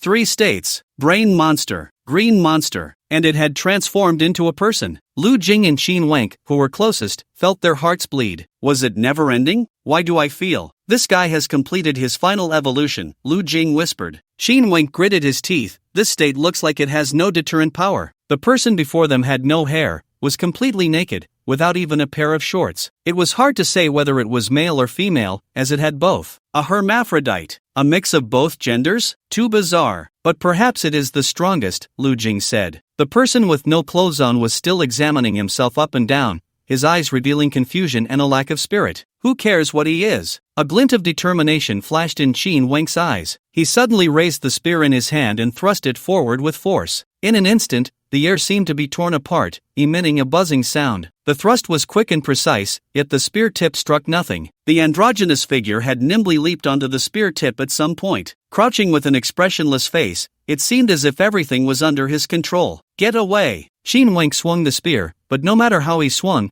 he couldn't shake off the androgynous figure on the spear tip. The person seemed weightless, clinging to the spear like a feather. Qin Wenk grew anxious, and flames erupted from the spear tip. Boom! The figure effortlessly dodged the flames, his gaze indifferent. Ah! Qin Wenk shouted again, pointing the spear straight at the sky. Another loud bang followed. The androgynous figure easily sidestepped. Lu Jing came forward with a knife, but he too was evaded by the figure's sidestep. It looked like the speed was not fast, yet no matter how hard they tried, they couldn't touch the opponent at all. They were always just a hair's breadth away. Lu Jing and Qin Wenk were exhausted, each attack missing its mark. The androgynous figure landed again, but just as his feet touched the ground, countless thick vines suddenly erupted. These vines spread rapidly, tightly wrapping around the androgynous figure's body, rendering him immobile. Trap! The big-faced cat revealed an excited smile, his eyes sparkling with pride, secretly rejoicing in the success of his plan. It turned out that the big-faced cat had quietly laid down the vine seeds from the very beginning. The vine seeds were a common trap skill. However, the big-faced cat had added a special effect to the vines, making them hard to detect when first laid. Over time, they would continue to grow stronger. The big-faced cat cleverly hid the vine seeds beneath the ground. While Lu Jing, Qin Wenk, and Yu Tianqi were fiercely battling the green monster, the big-faced cat took the opportunity to set up the vine seeds. Who would have thought the green monster would be eliminated? The new androgynous figure had not noticed this subtle change, thus remaining unaware. Now, these vine seeds had become the key to counterattack. Take this! Qin Wenk seized the opportunity and thrust the spear back. The androgynous figure twisted his waist and made a complete 180-degree turn. Lu Jing followed closely, his claws swinging, but even with the androgynous figure's feet entangled, his body still spun agilely. Qin Wenk turned to attack his body. The androgynous figure reached for the spear, his slender fingers brushing against Qin Wenk's chest. There was no aggression in the touch. Qin Wenk had already prepared himself to be sent flying over 10 feet by gravity, but that finger felt like a woman's, teasing him. Ha!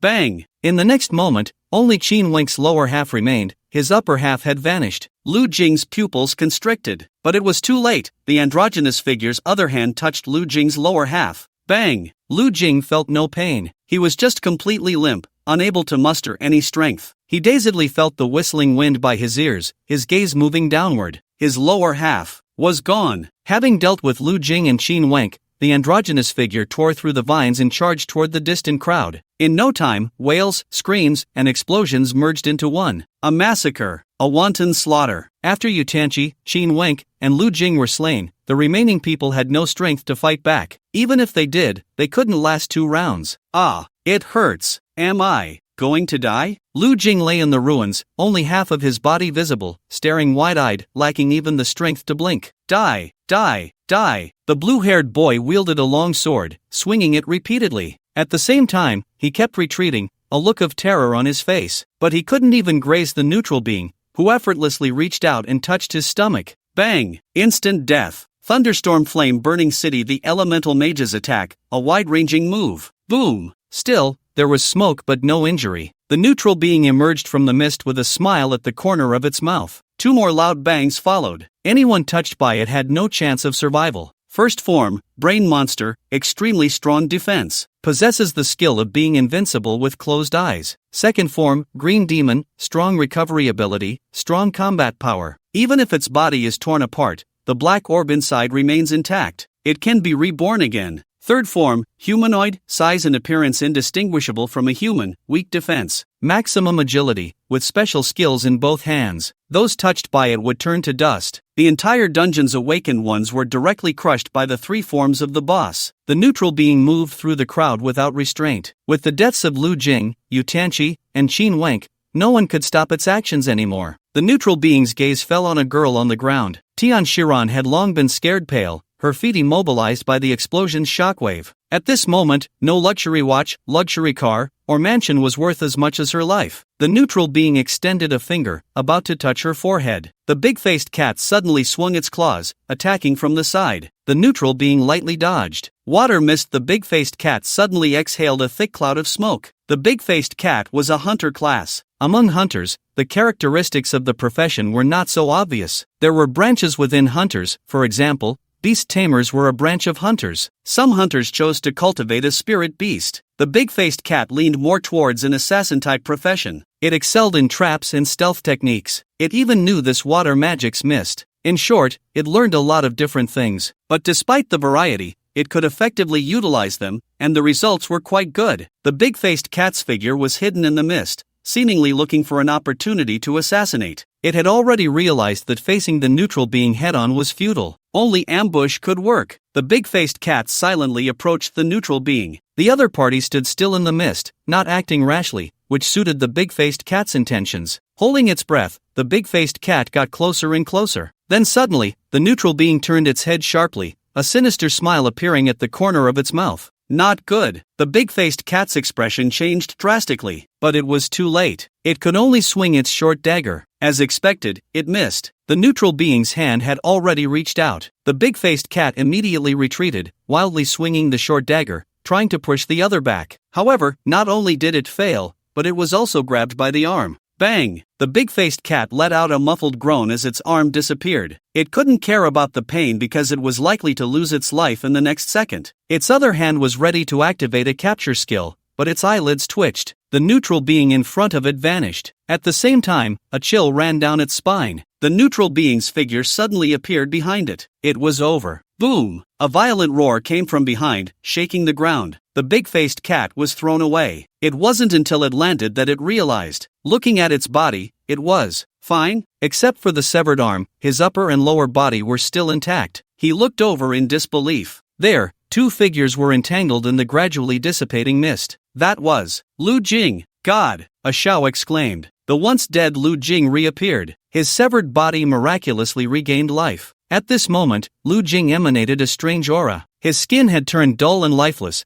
and his eyes flickered with a crimson light, as if he were a demon from hell. His hands had transformed into sharp claws, constantly waving in the air, each swing creating a howling wind. The androgynous figure appeared somewhat flustered. He dodged left and right, trying to avoid Lu Jing's attacks, but could never completely escape the entanglement. Lu Jing's speed and strength seemed to have greatly increased, his attacks coming like a torrential storm, leaving one breathless. The androgynous figure stared intently at Lu Jing, searching for the next opportunity to strike. Suddenly, he saw Lu Jing reveal a slight opening and immediately acted without hesitation. His hand shot out like lightning, accurately grabbing Lu Jing's rear shoulder. The androgynous figure's attack method was singular, but it was so unreasonable that no defense could withstand his impact. Bang! With a loud crash, Lu Jing's rear shoulder along with a section of his body instantly vanished. The tremendous force caused Lu Jing to lose his balance, stumbling forward a few steps involuntarily. However, at that moment, a mysterious power surged quietly. With a roar, black material spread like a dark torrent, rapidly filling the void in Lu Jing's body, as if it were a magical repair mechanism. In the blink of an eye, Lu Jing's body was restored, and the area destroyed by the androgynous figure reappeared. Pooh! Lu Jing's body underwent another mutation. The upper body, already covered in black material, now saw these black substances continue to spread to his legs. In an instant, his legs also turned pitch black, emanating a strange glow. With this infusion of power, Lu Jing's speed increased more than double, rushing toward the androgynous figure like lightning. The androgynous figure could only choose to keep dodging, trying to avoid his fierce onslaught. Lu Jing swung his claws, each movement creating a sharp wind that easily tore apart the giant rocks in front of him. However, the androgynous figure's hand could always land precisely on Lu Jing. No matter how fast Lu Jing was, he could not touch the other party. Yet, each time, Lu Jing could quickly restore his body. Relying on his powerful vitality and regenerative ability, he countered the opponent. Damn! Song Ziki cursed softly. The scene before him was too shocking. Lu Jing's body was constantly being destroyed and reborn. His arms, legs, chest, and other parts were repeatedly destroyed by the androgynous figure, disappearing without a trace. However, at the moment these parts vanished, new limbs quickly grew back,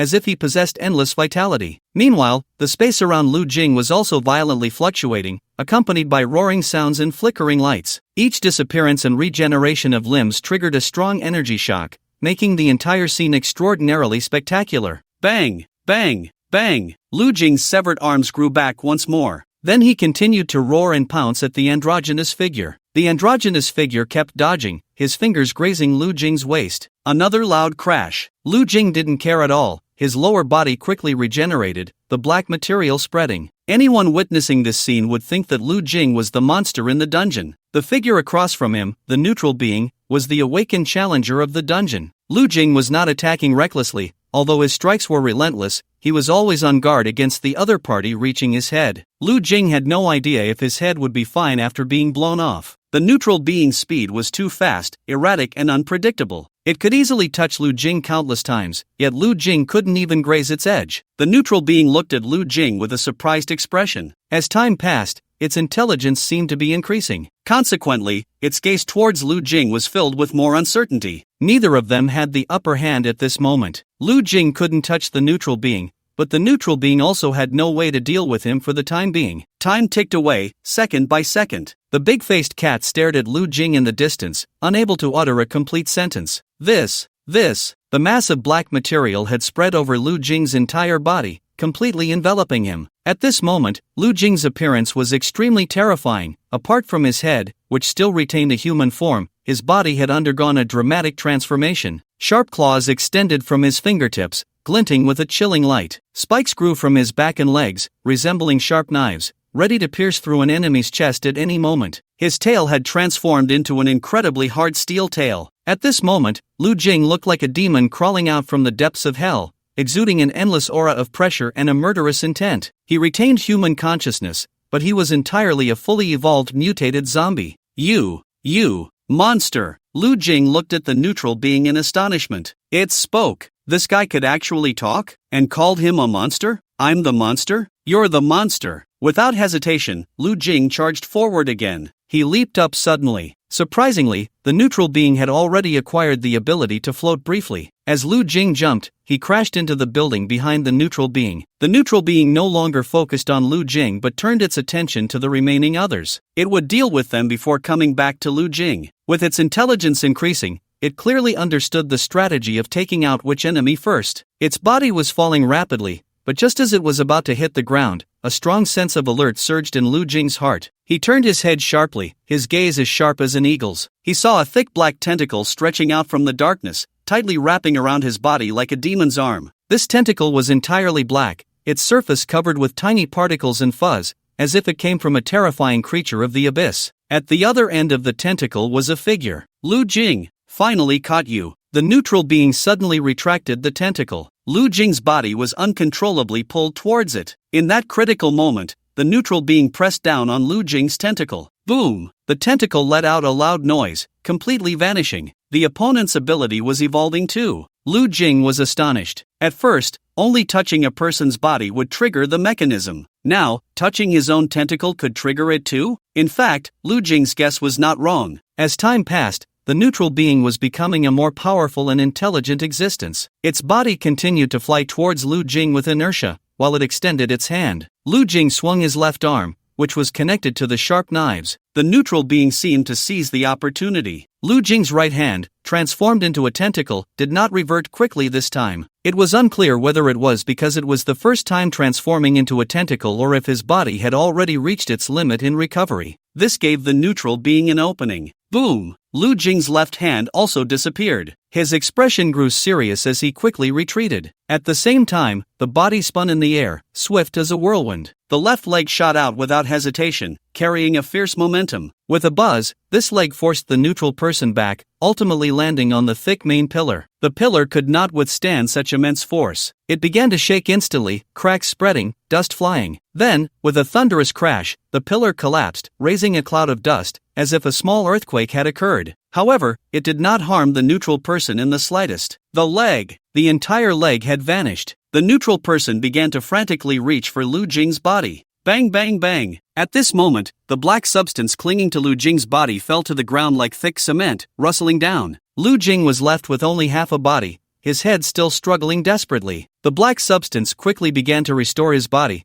but it was clear that it was too late. The neutral person's hand was about to touch his forehead. "You are very strong," he suddenly said. His voice was strange, easily distinguishable, as it held no emotion whatsoever, merely mimicking how others pronounced words. It sounded mechanical. But, this is where it ends. This is where it ends. Lu Jing could not bear to hear such words. He suddenly broke free from his fear, his gaze quickly becoming resolute. "Do you think you can kill me?" The neutral person suddenly realized something. Everyone heard a deafening roar. Boom! Inside the building, the black object exploded like a bomb containing endless destructive power. Countless sharp blades wrapped in black material surged out. They were like a violent metal storm, ruthlessly crashing into everything around. The entire building trembled violently under this terrifying assault, the incredibly hard walls and pillars unable to withstand such powerful destruction. The sharp blades easily pierced through layer upon layer of obstacles, leaving the entire building riddled with holes. The originally solid structure now swayed precariously, on the verge of collapse at any moment. "What the hell? What is this?" the big-faced cat said. "This seems like the work of a god." At night,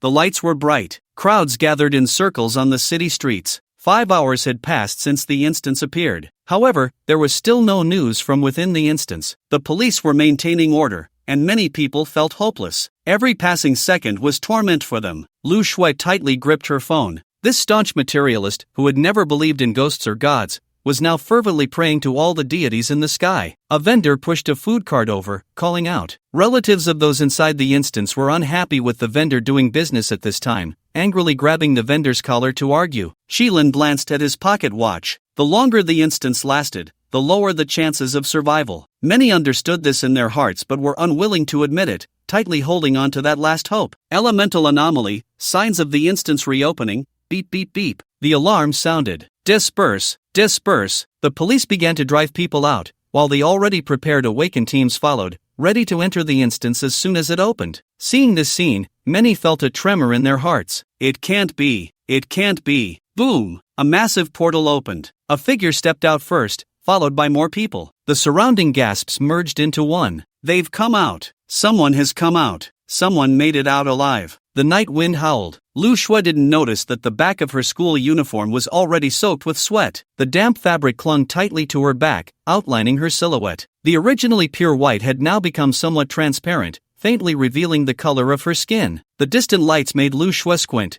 She raised her hand to shield her eyes from the brightness. Her heart seemed to stop for a moment, and her throat moved. "Brother? Brother!" Lu Shui rushed forward through the crowd. Lu Jing was the first to step out of the instance, momentarily dazed by his surroundings. Then he saw a figure rushing towards him, crashing into his embrace. "Brother! Brother?" That title felt a bit strange, but in this world, there was only one person who could call him that. He looked at Lu Shui in his arms and gently patted her back. It's okay, see? I'm perfectly fine." Lu Shui trembled slightly, burying her head in Lu Jing's shoulder. Shouts erupted around them. "Son, where's my son? Has anyone seen my daughter? Ha? Son, son." The voices rose and fell. More than 100 people had been forcibly pulled into the instance. Now, only about 20 had made it out alive. Among them, the highest-ranked Yu Tianqi and Qin Wank were not included. Like many others, they had perished within the instance. The remaining 20 or so were in disarray, each looking as if they had just escaped a disaster. Song Ziki, Tian Shiran, a teacher from the first high school, breathed a sigh of relief upon seeing most of the familiar faces. The fathers of Tian Shiran and Song Ziki were at the security office, their faces dark with worry. These two were not simple individuals. Upon hearing that their son and daughter had been struck by the sudden instance,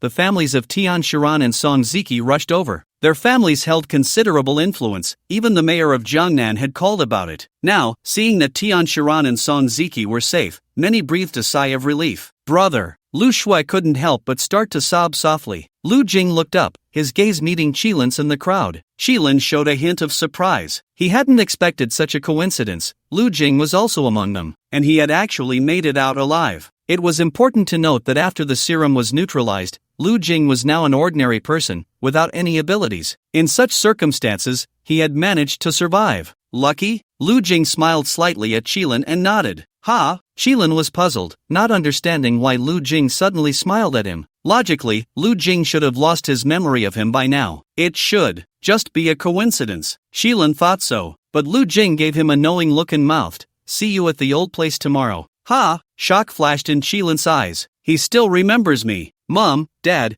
I thought I wouldn't make it back. Woo woo woo. I was so scared. Ma Jianyu was crying loudly in his parents' embrace. As he cried, others couldn't help but join in. The feeling of escaping death is something only those who have experienced it can truly understand. It was already late when they emerged from the Awakeners Guild. Lu Jing and Lu Shui sat at a roadside snack stall. It was clear that Lu Jing was really hungry. The stall owner had kept the fire going, sizzling, and frying away. Lu Jing's mouth didn't stop until the owner said they had run out of stock. Only then did he pause. Phew, I'm exhausted. Lu Jing let out a long breath. Being a hero is really not easy after being a hero. Now he could only eat snacks at a roadside stall. Lu Shui paid the bill and walked home with Lu Jing. I told Mom and Dad that we stayed at a classmate's house today, so don't mention anything about being trapped in the instance when you get back, Lu Shui said. Oh, Lu Jing nodded. He stuffed his hands in his pockets, drooping his head, his hair a mess, yawning repeatedly. At that moment, a young man just coming out of an internet cafe looked the same. The difference was that he had a cigarette in his mouth and glanced at Lu Jing with a hint of respect in his eyes. A fellow companion, however, he quickly shifted to a gaze filled with envy and jealousy. How could he have such a beautiful girlfriend and still stay overnight at an internet cafe? What's going on? Lu Shui asked. Why do Ma Jianyu and the others say you saved them? Didn't I tell you? I'm really strong, Lu Jing said, slightly smug. Lu Shui turned to look at him. Lu Jing still looked the same, half-dead, just like when he usually went to the internet cafe to binge-watch anime all night. Next time, come home earlier and don't go to those messy places. Lu Jing thought Lu Shui was going to say something more, but it was just this one sentence. He scratched his head and explained, Old Ma dragged me there. Who knew we would encounter such a misfortune with the sudden instance? Back at home, Lu Jing dragged his tired body to take a shower. Although he wanted to lie down on the bed directly, he smelled too bad. Lying on the bed, as soon as he closed his eyes, he knew nothing. He was really exhausted. In a daze, Lu Jing was shaken awake by someone. He thought it was Lu Shui calling him to get up, so he turned over. Not going. We're not going to school today.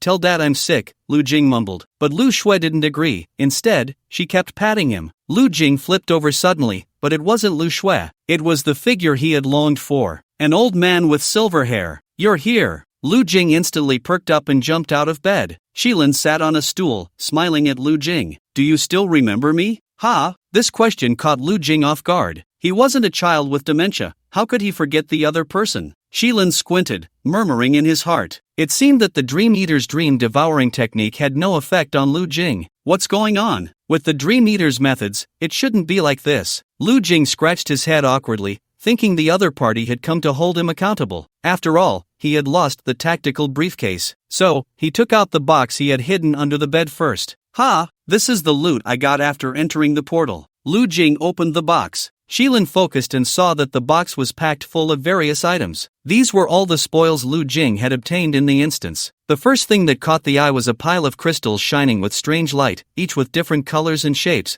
radiating powerful energy fluctuations. These crystals could be used to enhance strength, refine magical artifacts, or exchange for other precious resources. Next were some broken pieces of armor. Although they were already in tatters, one could still feel the intense battles they had endured. Besides the crystals and armor fragments, the box also contained various weapons. Some were sharp swords and blades, glinting coldly. Some were heavy axes, and there were also some peculiar hidden weapons. Additionally, the box was mixed with many miscellaneous items. For example, a ball of translucent spider silk that looked incredibly tough, suitable for making traps or ropes. A black hat that seemed to conceal some mysterious power. There were several sharp beast fangs and a few soft pelts, all of which might have special uses. 2 large boxes full. Where did you get these? Qilin asked. I obtained them from the instance, Lu Jing said. You entered an instance before? Yeah, alone? Most of the time alone, but I've participated in a few multiplayer instances, Lu Jing replied. Qilin's expression was strange. Lu Jing continued, by the way,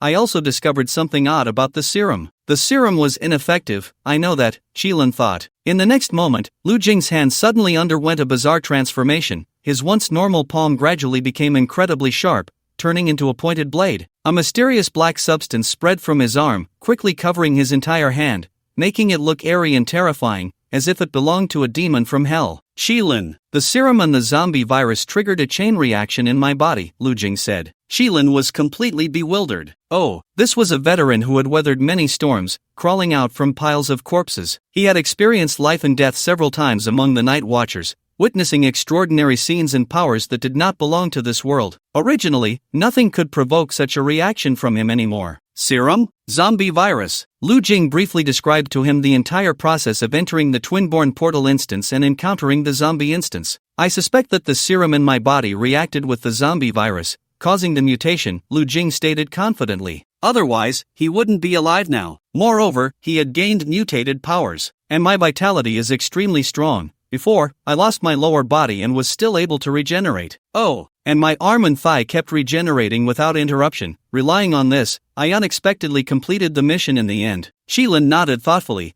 feeling somewhat frantic inside. Serum. Where in your body is there still any serum? I already took it away. As for the zombie virus and serum having a chemical reaction, that's even less likely. The serum had been thoroughly researched by the organization over several generations. If the serum could really react with the zombie virus, it wouldn't be Lu Jing's turn. There had been so many team members who had received the serum and still got infected by the virus in the zombie instance, losing consciousness and becoming part of the zombie army. Yet the fact of Lu Jing stood before him. Looking at the mutated Lu Jing, Shilin's expression was very complex. What kind of person is this? Without any training, relying on a bottle of D-grade serum, he could enter the instance alone. The weapons were also taken by force. He didn't even consider the possibility of getting injured in the instance and just charged in. Merging with the zombie virus, his body underwent mutation, yet his consciousness remained clear. He possessed an abnormal level of recovery ability. Lu Jing returned to his original appearance,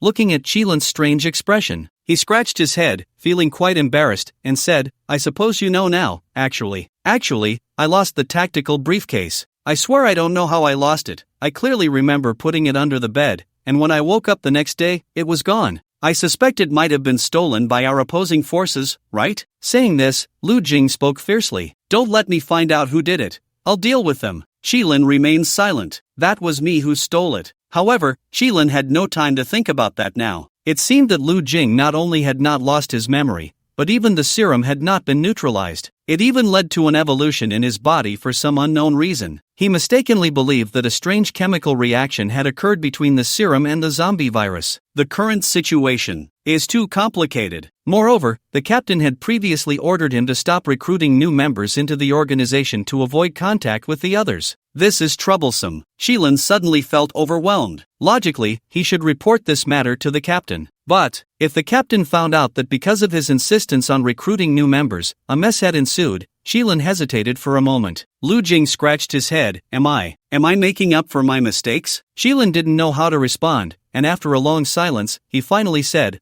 I'll go back and study this carefully. In the meantime, you shouldn't enter the instance again. Understood. Lu Jing nodded vigorously. Shilin looked at Lu Jing, wanting to say something but hesitating. In the end, he just disappeared into the bedroom. Jiangnan City Base. Zhu Kei had already left. Shilin paced back and forth, looking anxious. Time passed second by second. It was time for the agreed meeting. Shilin entered the consciousness world. Soon, when Shilin opened his eyes, 3 figures appeared before him. Night Watchman Bays, Night Watchman Qinglong, Night Watchman Zhu Kei. According to the rules, the 4 leaders from different regions had to conduct a consciousness exchange every week to share what they knew. Then they would compile the information and report it to the captain. However, due to special circumstances, the captain was temporarily not involved in the affairs. Therefore, all information needed to be reviewed by the 4 regional leaders to discuss the next strategies. Bays said lightly, my informant told me that the Corrosion Church seems to be greatly enraged because of the situation in Jiangnan. Corrosion believers, awakened ones who worship decay. Decay corrupts the bodies of the awakened. The more decay there is, the stronger the awakened become. All things decay, and all beings are immortal. Because the Corrosion believers were eyeing the Night Watchman closely, even infiltrating the Night Watchman organization to steal information, they had been eradicated by the Night Watchman in the Jiangnan region. Zhu Kei scoffed, then let's go to war. If they provoke me, I'll go directly to wipe them out. Qinglong said solemnly, have you forgotten the captain's instructions before he left? Don't stir up trouble. Let's wait for the captain to return. If we can avoid it, we should. Zhu Kei pouted but didn't dare to directly confront Qinglong. Although Qinglong was taciturn, he was the most senior among the 4. He was also the captain's most capable assistant. Although there was no hierarchy among the 4, most of the time when the captain was absent, they needed Qinglong to make decisions. Qilin, what about you? Have you heard any news from Jiangnan recently? Qinglong looked at Qilin, who had been silent. Qilin was silent for a moment. It's. Qinglong, Baze, and Zhuke all looked at Qilin with slight surprise. They knew that Qilin was always straightforward. When had he ever been so hesitant? What happened? Qinglong asked in a deep voice. It's still about the recruitment issue I mentioned last time. The boy named Lu Jing has run into trouble. Is he dead? Zhuke raised an eyebrow. No, I was ordered by the captain to eliminate the serum in his body and also to erase his memories of me. I thought everything was settled. Who knew the serum wasn't eliminated, and the memory wasn't successfully erased? Moreover, the serum in his body mutated with the zombie virus. You heard about the instance that fell from the sky in Jiangnan the day before yesterday, right? Lu Jing was in it, and I accidentally ran into him and learned everything. Mutation? Zhuke was slightly surprised. The research on the serum had always been her responsibility. She had never known that the serum could mutate. What mutated? Zhuke asked. Qilin waved his hand gently. An image appeared before the eyes of the other three. It was a video of Lu Jing transforming his hands into sharp claws, then into pointed blades and long whips. The black substance spread outside as if it were alive. After the mutation, Lu Jing's strength has greatly increased, and he also possesses super recovery abilities. Even if half of his body is destroyed, he can quickly recover. Qinglong, Zhuke, and Baze fell silent. At first, I didn't believe it either, but the facts are right in front of us. This boy is indeed special, Qilin said. Zhuke rubbed his chin with his finger. I'll go to Jiangnan and have him undergo a comprehensive examination. Should we report this to the captain? As he spoke, Qilin glanced at Qinglong. Qinglong remained silent, seemingly hesitating. Let's wait for the test results before reporting to the captain, Zhuke shrugged. Otherwise, it makes us look useless, needing the captain for everything. Hearing Zhuke say this, Qinglong nodded in agreement. Then it's settled. Zhuke will go to Jiangnan for a comprehensive examination, and the results will be reported in real time. Understood. Claw form, blade form, whip form. Inside the room, Lu Jing attempted to switch weapons in 3 different states. He nodded thoughtfully. Lu Jing looked at the weapon in his hand, and a thought crossed his mind. Spear. He tried to transform the weapon into a spear. As his thoughts flowed, the black substance quickly spread to his right hand, and sure enough, it transformed into a spear. However, the design of this spear seemed inferior compared to the previous pointed blades and claws. It lacked that sharpness and a sense of authority. Nevertheless, Lu Jing still felt a hint of excitement. After all, this was his first attempt to transform the weapon into spear form. He swung the spear, feeling its weight and grip. Although it wasn't as agile as the pointed blades and claws, the spear had a unique sense of power. Change again. This time, Lu Jing imagined a pair of black wings. As he called from within, a mysterious force began to surge inside him. Crackle, a harsh sound erupted, as if something was drilling out of Lu Jing's body. Damn, it hurts. Lu Jing felt as if his bones were being severed, the pain unbearable. The black substance spread across Lu Jing's back, forming sharp bone spurs. At first, these bone spurs resembled tender buds, soft and seemingly fragile. However, they grew at an astonishing speed, quickly becoming hard and sharp. Pop! A crisp sound rang out as the tender buds pierced through Lu Jing's shirt, suddenly sprouting. Lu Jing gritted his teeth in pain, but the desire to become handsome made him endure. Since experiencing the constant disappearance and reorganization of his hands, feet, and body, Lu Jing's endurance had clearly improved by more than one level. At this moment, it felt as if a rope had pierced through his shoulder blade, and someone was using that rope to perform tricks. If it were before, he would have probably fainted from the pain. As time passed, the wings gradually unfolded, each feather shimmering with a glossy black sheen. Lu Jing felt a powerful force surge within him. He stood in front of the mirror, looking at the pair of black wings on his back. So cool! ******. This was the appearance he had once dreamed of. Lu Jing rummaged through a box and found a book he had drawn as a child. He sat on the floor, unfolding each drawing, as if entering a world full of imagination. In one of the drawings, there was a person's back, with a pair of black wings, standing beneath a tall building, overlooking the entire city. The silhouette of the figure was vague, but the black wings were vivid, as if they could take flight at any moment. It was the curiosity and exploration of the world that young Lu Jing had, along with the dreams he had once forgotten. As night fell and the lights began to shine, the entire city was enveloped in light, dazzling and brilliant, like a city that never sleeps. Lu Jing stood quietly at the top of a tall building, overlooking the bustling and noisy urban nightscape, a surge of ambition rising in his heart. His gaze pierced through the towering skyscrapers and crossed the busy streets, as if he could see every corner of the city. The black wings behind him slowly unfurled, making a rustling sound, as if an ancient and mysterious melody was being played. The wings felt anything but light. Instead, they gave a heavy sensation, as if woven from thick iron plates. Each feather shimmered with a metallic texture and glow, cold and hard, exuding a heart-stopping aura. Lu Jing took a selfie and saved it to his phone. Then, he took a deep breath, silently chanting in his heart, "Fly, fly, fly." After gathering his courage, Lu Jing inhaled deeply, a resolute look flashing in his eyes. He leaped with all his might, jumping off the edge of the tall building, his body plummeting rapidly through the air, the wind howling past him. Just then, the wings behind him suddenly spread wide, making a metallic scraping sound, as if they were tearing through the air. The wings flapped vigorously, lifting his body upward. Cool! As soon as the words left his mouth, Lu Jing instinctively let out an ah as he suddenly fell. The wings clearly could not fly. A brief moment of free fall seemed to be no problem. Lu Jing quickly changed his grip, trying to grab the railing. But whether it was too much force or too great an impact, the railing at the edge was directly yanked off by him. "Chasing me? Did you see the bird in the sky?" The boy looked up, puzzled, and asked, "What do you mean? If that bird lands within a minute, will you agree to be my girlfriend?" "What I mean is, if a birdman appears within a minute, I will agree to be your girlfriend," the girl replied. The boy, "Oh." The next second, ah. A figure flapping its wings fell from the sky, landing directly in the nearby trash can. Bang! Lu Jing crawled out of the trash can, wincing in pain, bending over and holding his back. "Sorry to interrupt," Lu Jing said, quickly fleeing the scene with two large wings, leaving the two dumbfounded. The next day, at the dining table, his stepmother, Gong Liang, chattered on about the recent rise in pork prices. "Xiu, is there a monthly exam today?" Gong Liang suddenly changed the subject.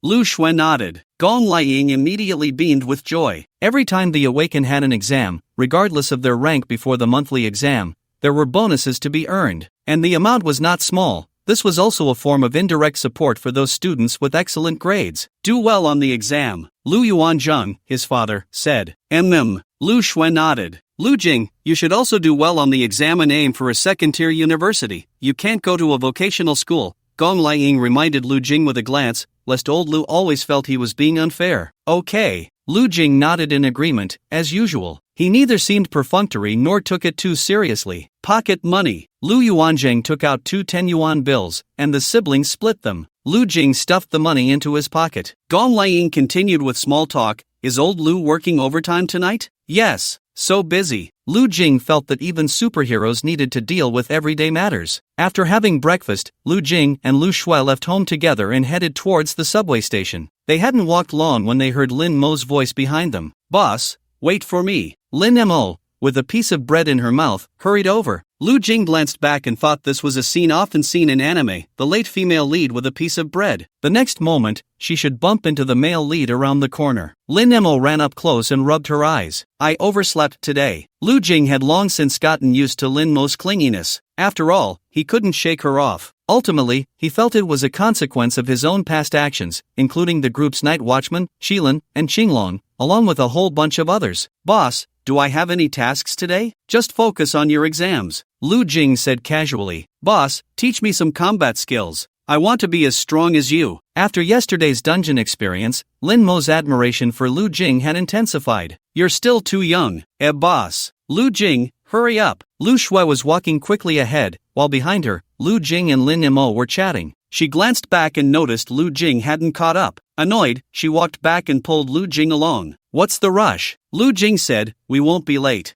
I need to buy something. Let's go." "Hey, wait for me." Lin Mo quickly finished her bread, and Lu Xue felt nothing but anger. This Lin Mo was really infuriating. Why did she always have to cling to her brother? Inside the classroom, as soon as Lu Jing entered, he felt the intense gaze of everyone on him. Ma Jianyu was in the crowd, narrating like a storyteller, and stopped when he saw Lu Jing walk in. It was obvious what story Ma Jianyu had been telling. It was nothing more than how Lu Jing had dominated in the dungeon and how he had turned the tide in a crisis. In fact, there was no need for Ma Jianyu to explain. Many classmates had been there that day, and most of them had been lucky enough to survive. This made Lu Jing feel somewhat secretly pleased, but he couldn't show it. Instead, it made him feel a bit uncomfortable, causing him to walk awkwardly. Lu Jing returned to his seat and looked down at his desk. He saw a beautifully wrapped box stuffed inside. "Ha!" Ma Jianyu leaned close to Lu Jing's ear and whispered, "This is a gift from Tian Shiran, probably to thank you for your previous help. You saved her, after all." Lu Jing calmly set down his backpack. He remembered his high school classmates, knowing exactly which girl had stuffed a gift into his desk. Then, she had deliberately asked loudly who had put the gift on his desk, as if it had been placed there by mistake or was meant for him. The whole process required him to pretend he knew nothing, the louder the better, to showcase his superiority,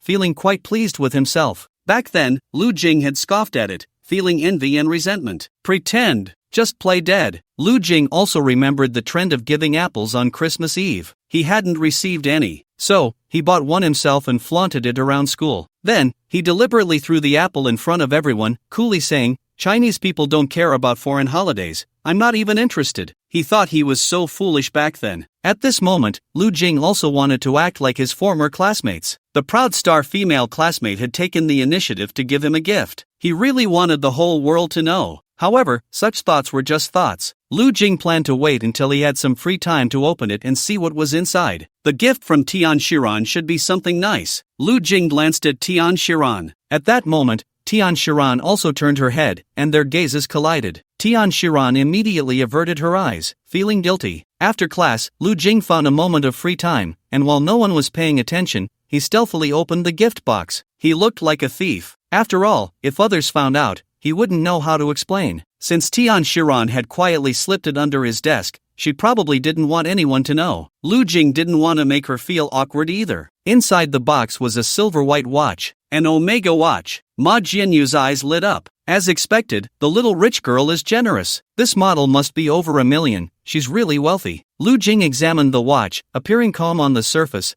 but he was still shocked inside. Over $1 million, just like that. She gave it to him. The 10 yuan in his pocket suddenly felt worthless. Ma Jianyu said, "Actually, Tian Shiran is really pretty. Brother Jing, if you wanted to, you could have her in no time." "How vulgar," Lu Jing replied, trying to sound cool. "The world is not settled, how can one think of home?" In the past, Ma Jianyu thought Lu Jing was just being ridiculous, but now, he only wanted to applaud Lu Jing, looking at him with admiration. "Help me return this to her," Lu Jing said, handing the watch to Ma Jianyu. "Ha, you don't want it anymore." Ma Jianyu was shocked. "What do you think I am? Destroying monsters is just part of a hero's duty. I don't need her to repay me. As long as this courageous spirit and the belief in helping others are passed on, that is the best reward for me." After saying this, Lu Jing left gracefully. Ma Jianyu stared blankly at Lu Jing's back. "Damn, he's really cool." Lu Jing walked with his hands in his pockets, exuding confidence. "Hey, catch the ball." Someone shouted from the distant basketball court. Lu Jing looked up and steadied the basketball in his hands. He glanced at the crowd. Holding the basketball felt both strange and somewhat familiar. Once upon a time, during high school gym class, the boys in class were all playing basketball. Even the 200-pound chubby kid was guarding the hoop. Yet, he was assigned by the gym teacher to help pick up the stray basketballs because he didn't fit in. In the scorching summer, while others played basketball, the remaining girls watched. He felt like a big fool, running back and forth to help retrieve the balls. Lu Jing clearly remembered that afternoon. The stifling air was filled with a sense of oppression, making it hard to breathe.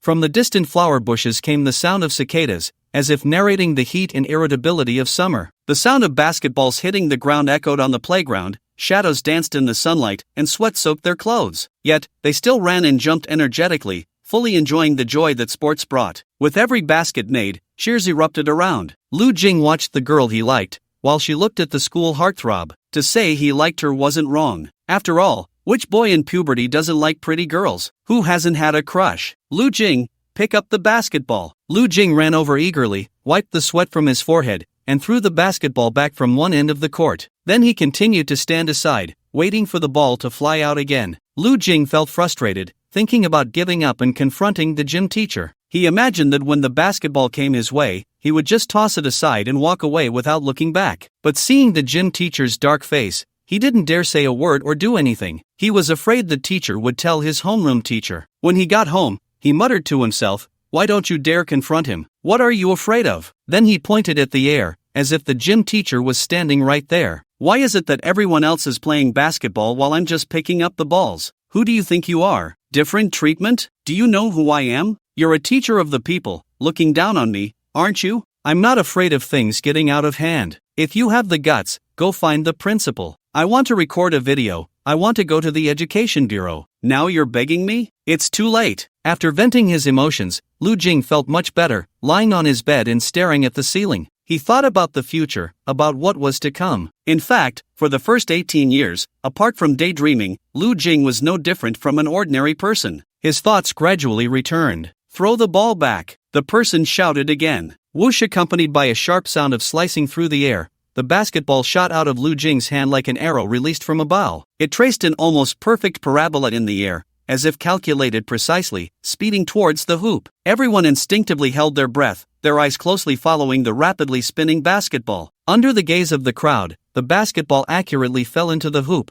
producing a crisp clang sound. A gasp of surprise arose from the crowd. Lu Jing turned and walked away. "Bro, want to play some ball together?" a voice called from behind. Lu Jing waved his hand without looking back. Today was the day of the monthly exam. For those students who had yet to awaken, they only needed to face a few test papers. However, for those who had already awakened, this monthly exam would be more formal and grand, even involving significant actions. It was reported that this time, the awakened students would be taken by helicopter to the mountains for the exam. All the senior students gathered in the playground behind the school, the crowd bustling with excitement and anticipation on everyone's faces. They whispered to each other, filled with curiosity and questions. "We're not going into a dungeon, are we?" a boy said, his voice tinged with nervousness and excitement. "Of course, otherwise, why would they bring us here? Damn, it definitely can't be that simple. A helicopter has come. What's going on?" Ma Jianyu, being a non-awakened, felt disconnected from the excitement around him. He turned to Lu Jing. "Brother Jing, it would be a shame not to show off your abilities. So many people in the class see you as an idol now." "Keep it low-key," Lu Jing replied. As a member of a mysterious organization, he tried to keep a low profile as much as possible. The silver-haired old man had also advised him. However, while Lu Jing wanted to keep a low profile, some people wouldn't allow it. The first among them was Lin Mo. "Teacher, take me and my boss along, okay?" "What? My boss Lu Jing? The one from the bar incident with the dungeon, don't you know? It was my boss who solved that. If anyone should be praised, it should be my boss. He's low-key. A level 25 awakened one was defeated, and my boss single-handedly eliminated the monsters." "What? Song Ziki and the others? They were just hiding in the corner, trembling." Song Ziki's face immediately turned sour. The teacher looked helpless. Song Ziki's expression was very unpleasant as he glared at Lin Mo. Yet, most of what Lin Mo said was the truth. Trembling. He really was like that. In short, his role in the dungeon was almost zero, but he couldn't be blamed for that. The level 25 awakened ones had all died in the dungeon. He was just a high school student who hadn't even graduated. Except for Lu Jing, that incredible guy. Lin Mo was still chattering away,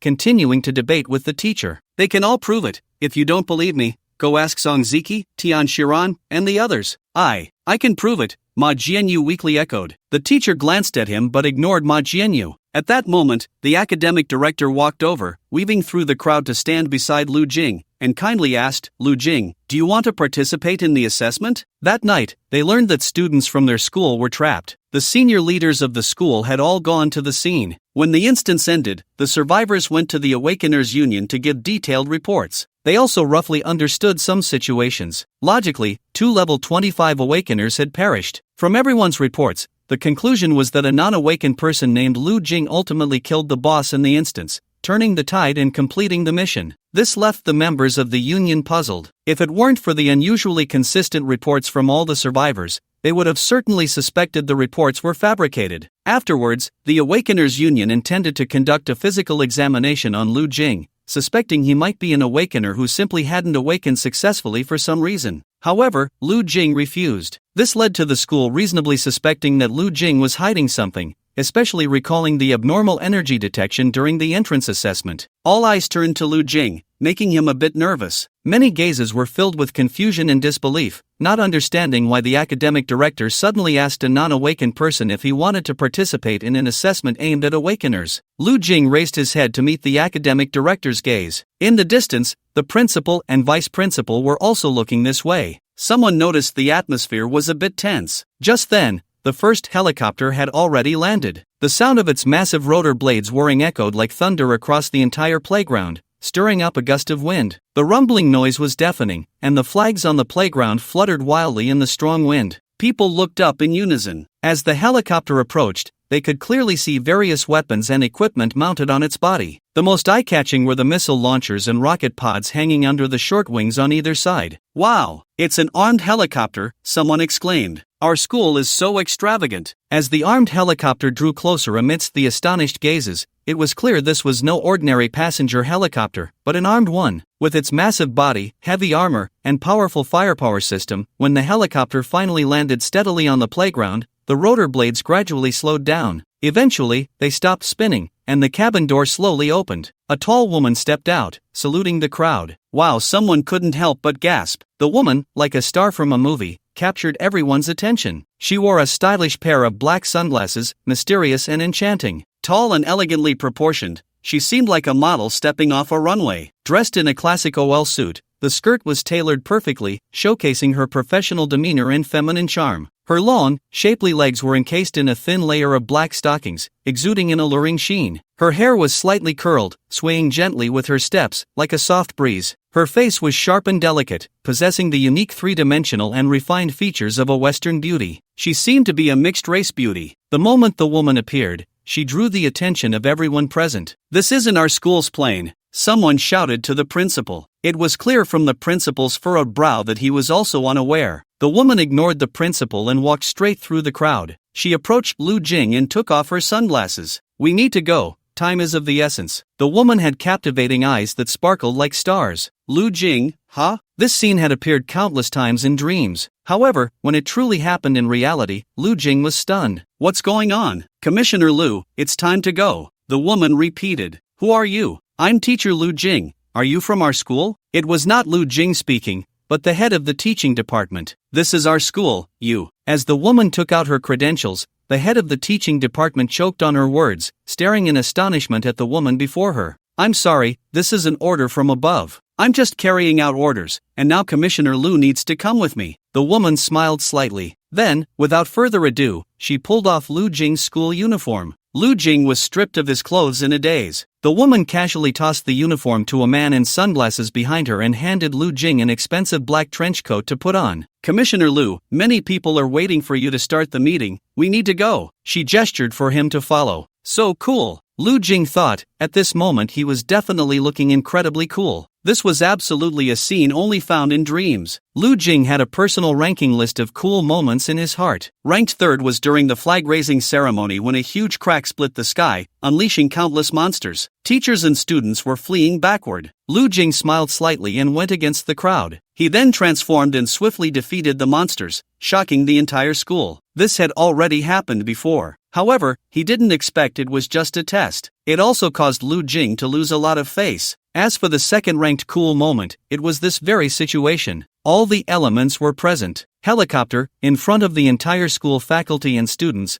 beautiful assistant, black trench coat. Even the lines were identical. "Commissioner Lu, we should set off." The tone was as if he was about to save the world. The tall woman draped the black trench coat over Lu Jing. Lu Jing whispered, "One question.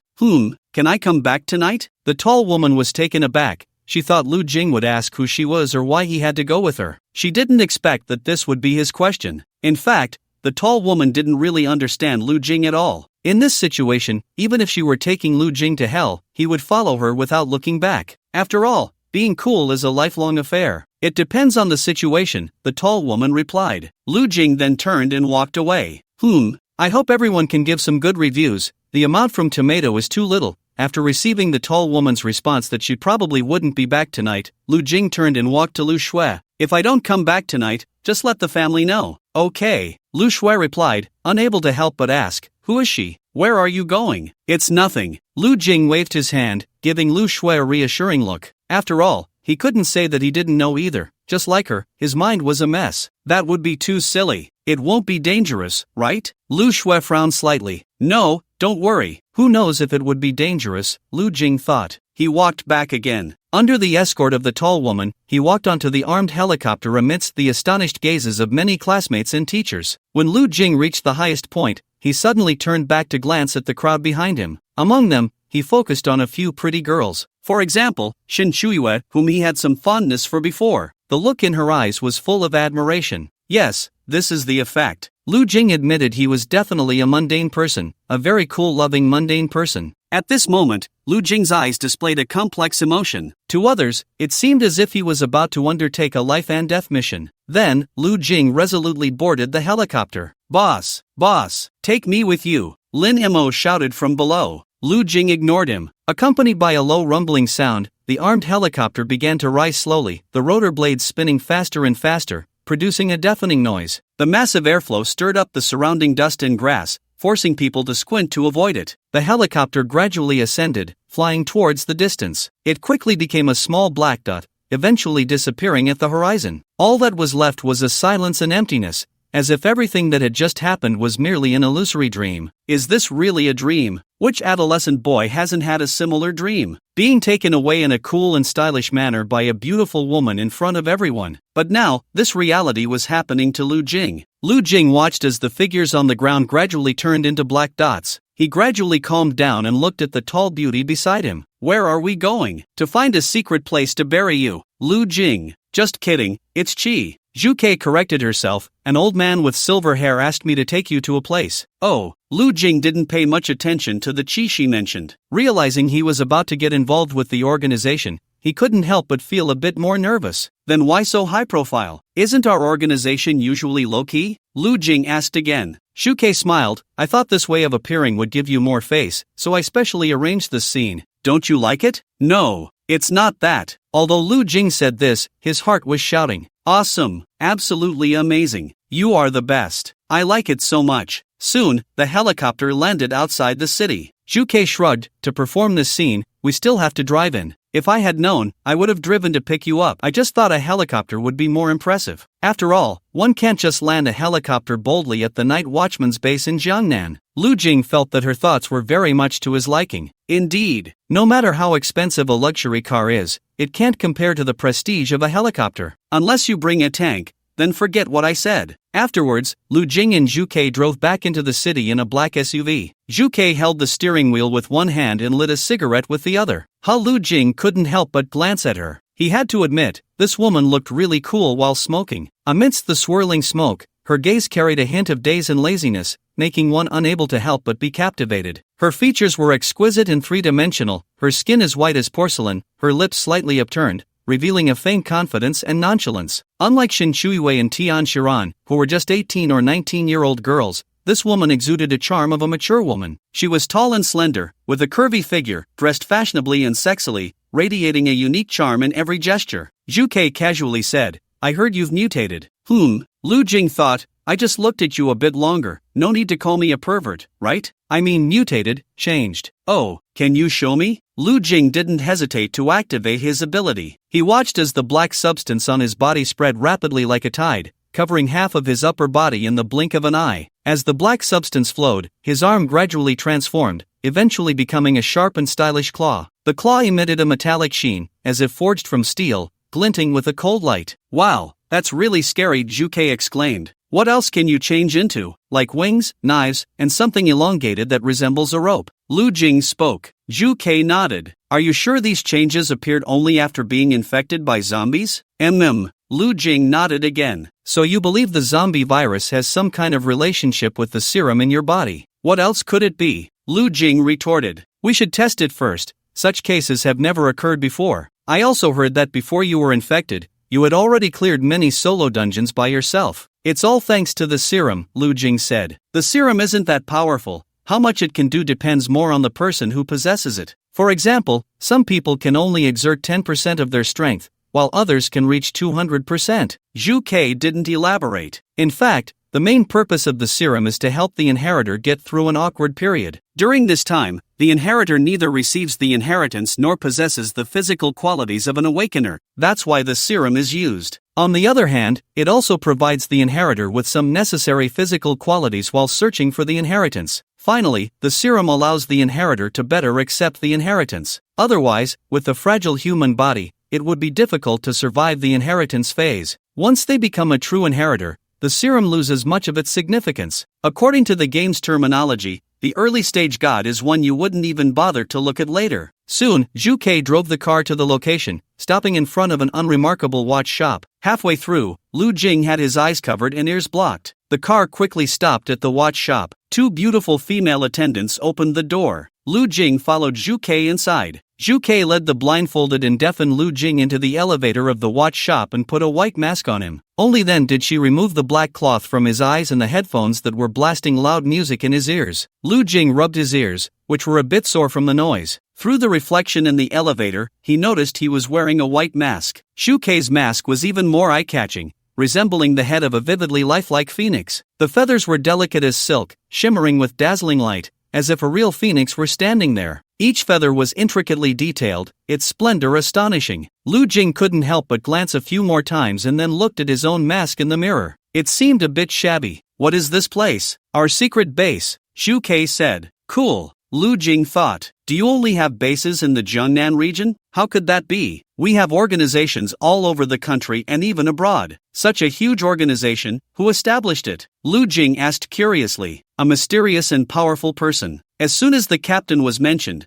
Zhu Kei immediately turned into a little fangirl. "Can we meet him this time?" "Dream on," Zhu Kei tapped his head. "Even I don't have the chance to meet the boss, let alone you." "Oh," Lu Jing thought, if even the boss couldn't be met, it seemed that this tall woman didn't hold a very high position. Seemingly reading his thoughts, Zhu Kei immediately said, "The boss is elusive, not to mention me. The vast majority of the organization hasn't seen him. Perhaps only a few old-timers have, who knows?" Zhu Kei shrugged. "Never seen him in person? How could this organization even be established?" Lu Jing thought to himself, "What kind of boss is this, and what kind of power does he possess? The leader is more like a god to us. He redeemed us and pulled us back from the brink of death, giving us hope to live again." Zhu Kei seemed to recall something. Zhu Kei had lived in the underground city since childhood. That city was deep beneath the ground, never seeing sunlight throughout the year. Only faint lights illuminated the narrow streets and dilapidated houses. There was no distinction between day and night here. Time seemed to stand still, and people could only know the passage of time through electronic clocks. For just 2 brief hours each day, the residents of the city could emerge from the underground to enjoy the rare sunlight. Zhu Kei had never seen her father since she was young. Her mother was her only support and warmth. However, fate played a cruel joke on this poor family. A group of ruthless thugs broke into their home,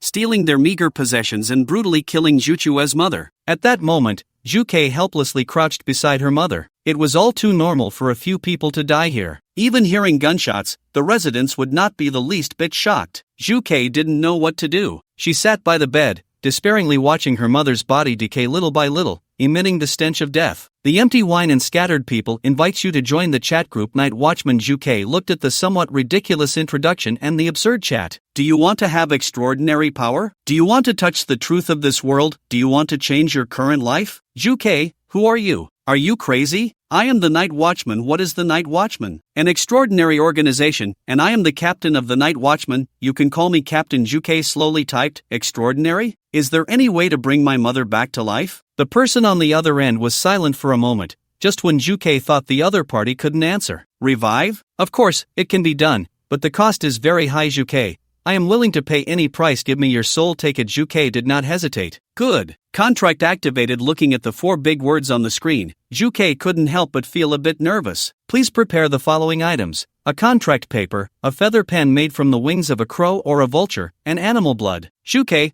I can't find any of these things." The other party was silent for a while. "Then it's fine if you don't have them." Zhu Kei became increasingly convinced that the other party was a fraud. Was it really that casual? The other party didn't care and directly sent a voice message. "From today onwards, you are my servant. Your soul has already been acquired by me, and in exchange, I will grant you unparalleled power. Phoenix reborn from the flames, like the dawn breaking, shining with endless brilliance. Share with my servant a radiance more brilliant than dawn, more blood-red than sunset." The voice sounded like a child speaking in a high-pitched voice, which made Zhu Kei even more certain that she was being played. However, just as Zhu Kei finished listening to that voice message, she suddenly felt an irresistible force surging in her heart, as if bound by some mysterious magic. At that moment, she felt her body was no longer under her control, as if invisible hands were tightly gripping her, rendering her immobile. As time passed, Zhu Kei felt a strange energy being forcibly extracted from her body. This sensation made her feel extremely uncomfortable and in pain. She tried to struggle but found herself powerless,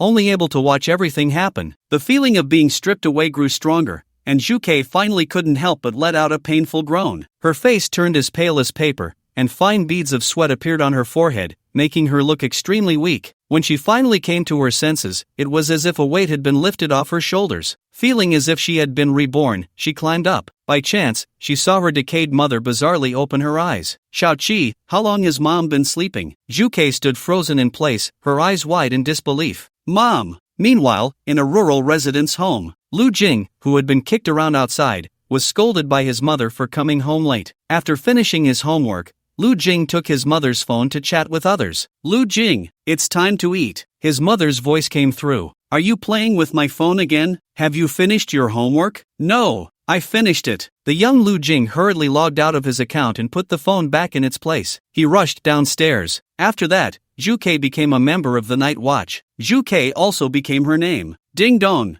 Zhu Chue's thoughts were interrupted by the sound of the elevator doors opening. We're here. Wow. Lu Jing couldn't help but open his mouth wide, staring at the dreamlike scene before him. The basement of the clock shop was unexpectedly such a grand space. The entire area was made of sturdy, durable metal. These metals emitted a cold sheen, making one feel their incredible strength and durability. The walls, ceiling, and floor all shone with a metallic texture, giving an indestructible feeling. The metal surfaces were as smooth as mirrors, reflecting faint light, making the entire space appear bright and transparent. Here, the light seemed to be cleverly utilized, creating a soft and even illumination effect, allowing every corner to be clearly visible. In this metal-constructed space, there were no unnecessary decorations or colors. Everything was so simple and clear, with only pure metallic tones. Staff members in white lab coats moved about. Upon seeing Zhu, they nodded slightly in greeting. Let's go! Zhu pushed Lu Jing from behind. Only then did Lu Jing take a step forward. Soon, Lu Jing saw the silver-haired old man. However, at this moment, he was also wearing a mask. Why are you so slow? Shilin complained. Zhu shrugged. I was showing off at school. What nonsense are you up to again? It's fine, nothing serious. Zhu, fearing that the old man Shilin would continue to nag, changed the subject. Is everything ready? Everything is prepared.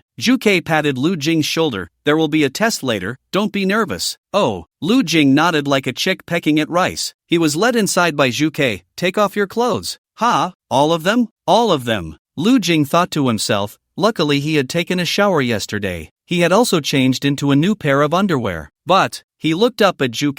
Zhu turned her body away. I won't look, just take off your clothes and put on the lab coat over there. Oh, Lu Jing felt a bit embarrassed, cleared his throat, and slowly took off all his clothes. After all, it was his first time undressing in front of a woman, especially such a beautiful one. In the end, he was left with only a small pair of underwear. You can't wear the underwear either, Zhu said. Lu Jing's face turned red, and he took off the last piece of underwear. He placed it aside and deliberately pressed something else on top of it. He changed into the lab coat. Done. Zhu nodded, reaching out to touch Lu Jing's abdominal muscles.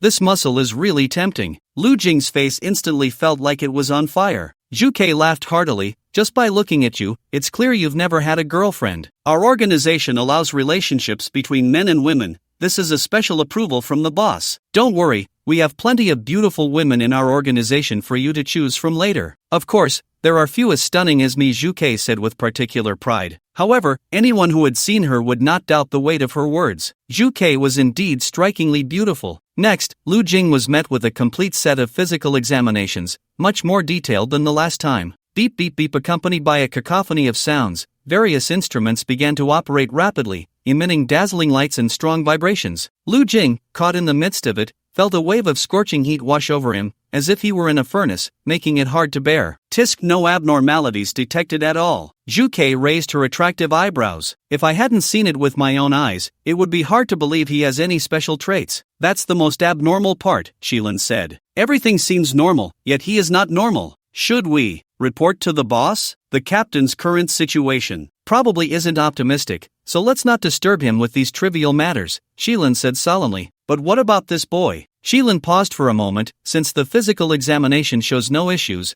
we can try his inheritance. Inheritance? Zhu frowned. According to the rules, only those about to become official night watchers can undergo the inheritance test. Special circumstances, special treatment. Zhu hesitated for a moment and shrugged. Alright, since it's your decision, if anything goes wrong, don't drag me into it. Shilin chuckled. Don't worry, I'm old enough not to need you to take the blame for me. Bring him out. the next tests probably won't be meaningful anyway. Inheritance. Accepting inheritance is a crucial and fateful sacred ritual for every Night Watcher. Only through inheritance can they truly gain immense power and wisdom, thus shouldering the heavy responsibility of protecting world peace and tranquility. However, the only one who can bestow this inheritance power upon the Night Watchers is their captain, that legendary figure. He is not only the founder of this mysterious organization but also the spiritual leader admired by all. In the beginning, the Night Watcher system was not yet perfected, and various rules and processes were still in the exploratory stage, appearing somewhat chaotic and disordered. However, as time passed, the inheritance process has become extremely rigorous and standardized. Each inheritance undergoes strict selection and testing to ensure that only the most outstanding and promising Night Watchers are qualified to receive this precious gift. Currently, there are a total of 18 inheritances available for the Night Watchers. These are unclaimed inheritances, waiting for a fated person. Lu Jing found himself in a space filled with a mysterious aura, standing on a metallic pedestal formed by massive iron chains interlinked with one another. These chains shimmered with a cold light, as if telling ancient and forbidden stories. As the man in the white coat activated the machine, an invisible force instantly enveloped Lu Jing. The surrounding scenery gradually distorted, and Lu Jing felt as if his consciousness had plunged into a fog, becoming increasingly unclear. He tried to struggle, wanting to stay awake, but that force was exceptionally strong, continuously pulling at his thoughts, making him involuntarily fall deeper into the unknown. From the energy wave detection, we can determine his potential. The stronger the inheritance that recognizes him, the greater his potential, Zhuke said. Who do you think among the existing inheritances could recognize him? Xulong has been unclaimed. It has been over 10 years since it was discovered, yet it has never recognized a master, Shilin said solemnly. You don't think it's him, do you? Zhuke asked, slightly surprised. Maybe, if he really has the approval of the Xulong, then he really needs to report to the captain. Lu Jing, in a daze, felt as if he was in a chaotic world, surrounded by a mysterious and oppressive atmosphere. He struggled to open his eyes, but all he saw was endless darkness and indistinct shapes. Despite this, Lu Jing keenly sensed that there seemed to be many creatures around him. Their breaths intertwined, and Lu Jing tried to see what these creatures looked like, but the surrounding gloom made it impossible for him to do so. However, Lu Jing could clearly feel the power emanating from these creatures. It made him uneasy, while also igniting a deep curiosity and desire to explore within him. Lu Jing took a deep breath, trying to calm down. He focused his mind, attempting to perceive everything around him through the layer of mist. Gradually, he began to adapt to the darkness and started to sense the positions and movements of those creatures. Lu Jing reached out to grab one, but the creature suddenly darted away. Lu Jing then began to swim. Here, it felt more like a swimming pool. The surroundings were filled with water, but he didn't need to hold his breath. Lu Jing recalled the few swimming strokes he knew dog paddle. Why weren't they coming towards him? Did they not acknowledge him at all? Doubts began to rise in Lu Jing's heart. Since you won't come to me, then I'll go to you. Resolute, Lu Jing started swimming towards the source of the breaths. In an instant, those mysterious breaths began to scatter in all directions. Lu Jing pursued relentlessly. Outside, Zhuke and Shilin, along with the staff, watched the scene, their eyes wide and mouths agape. Oh, what's going on? Playing eagle catches little chicken? These inheritors looked at Lu Jing as if they had seen a monster. Have they grown to this extent of disdain? Xulong, Zhuke pointed with her hand. Shilin followed her gaze. Xulong was one of the most ferocious inheritances discovered so far. It was even on par with the notoriously brutal Baihu inheritance. In the more than 10 years since Xulong was discovered, countless inheritors had been injured during the inheritance process. Once, it nearly resulted in a fatality, and other inheritances would rather stay 800 miles away from Xulong. Xulong coiled alone in the southeast corner, while the other inheritances dared not approach. At this moment, many inheritances were being chased by Lu Jing, forced to head southeast. Compared to Xulong, it seemed that Lu Jing was even more terrifying, so terrifying that they were unwilling to come near. Xulong is moving, Shilin said in a deep voice. Boom boom. Accompanied by a deafening roar, the long-sleeping Xulong in the southeast began to move slowly. Its massive body stood like a small mountain, shimmering with mysterious light. Its fierce head was held high, sharp claws waving in the air, as if to tear the entire world apart. But before it could roar, it sensed Lu Jing behind many inheritances. In the next second, Xulong also began to run with the other inheritances. For a moment, it was a chase. Not long after, Lu Jing stopped. Swimming in here felt like carrying a 1,000-pound weight on his back. Lu Jing was panting heavily, his chest rising and falling violently. Damn! In the end, he left this place. Upon opening his eyes, he found himself back in the center of the huge metal pedestal. Lu Jing scratched his head in disappointment. Did I fail? Shilin nodded. Actually, it can't be considered a failure, Zhu comforted him. This is just a test, don't worry. Lu Jing immediately swept away his disappointment. Alright, I'll take you home. Zhu glanced at the time. Blindfolded, Lu Jing sat in the car, and before long, they arrived home. Here, this is for you. Just before leaving, Zhu handed a tactical briefcase to Lu Jing. Lu Jing's eyes lit up as he opened the case. 3 black and gold dasha long K short knives, a faith wrist first aid kit, a compass, water purification tablets, a silver lighter. Standard equipment from the organization. He felt guilty for losing the last tactical briefcase. Zhu, with a cigarette in his mouth, said, "Wait for my news." Understood. Zhu didn't say much more and hit the gas, speeding away. Lu Jing turned around to find Lu Shui staring at him. So soon? You just finished the exam? Lu Jing looked puzzled. Logically, the school should have arranged enough time to complete all subjects' exams. Moreover, this time they even used a helicopter as a high-end means of transportation. Where did you go? Lu Shui ignored Lu Jing's question and asked directly. I went to talk to a friend. What friend? A secret. What were you talking about? A secret. Lu Shui angrily slammed her book against Lu Jing. Lu Jing frowned. What are you doing? If something happens to you in the future, no one will care. After saying that, Lu Shui ran off. Lu Jing muttered, that little girl is getting more and more temperamental. Back at home, Lu Jing asked Ma Jianyu and learned that Lu Shui hadn't taken the exam and had asked for leave halfway through. Hey, what's wrong with you? Lu Jing called out to the other side of the wall. There was no response. He knew Lu Shui could hear him. She was just deliberately not speaking. Is she angry? What is she angry about? Do you need to see a doctor? Lu Jing whispered. Is it that time of the month? Go die, you pervert. Lu Shui's angry voice came back, accompanied by the sound of something hitting the wall. Lu Jing pursed his lips. Is she going through puberty? Lu Jing pondered, hiding the tactical briefcase under his wardrobe and piling a thick layer of clothes on top for safety. At that moment, his phone suddenly rang. Night Watchman Shilin, Captain, it's about the new recruit from last time. This recruit is a bit special, and now it's too late to give up. This is all my fault, and I'm willing to accept any punishment. Lu Jing rubbed his temples in frustration. Too late to give up? What does that mean? It means that the adolescent, whether boy or girl, is already deeply involved. What a sin! Another ignorant person led astray. After thinking for a moment, Lu Jing replied, forget it, you handle it, just don't go too far. Lu Jing felt that by doing this, once puberty passed,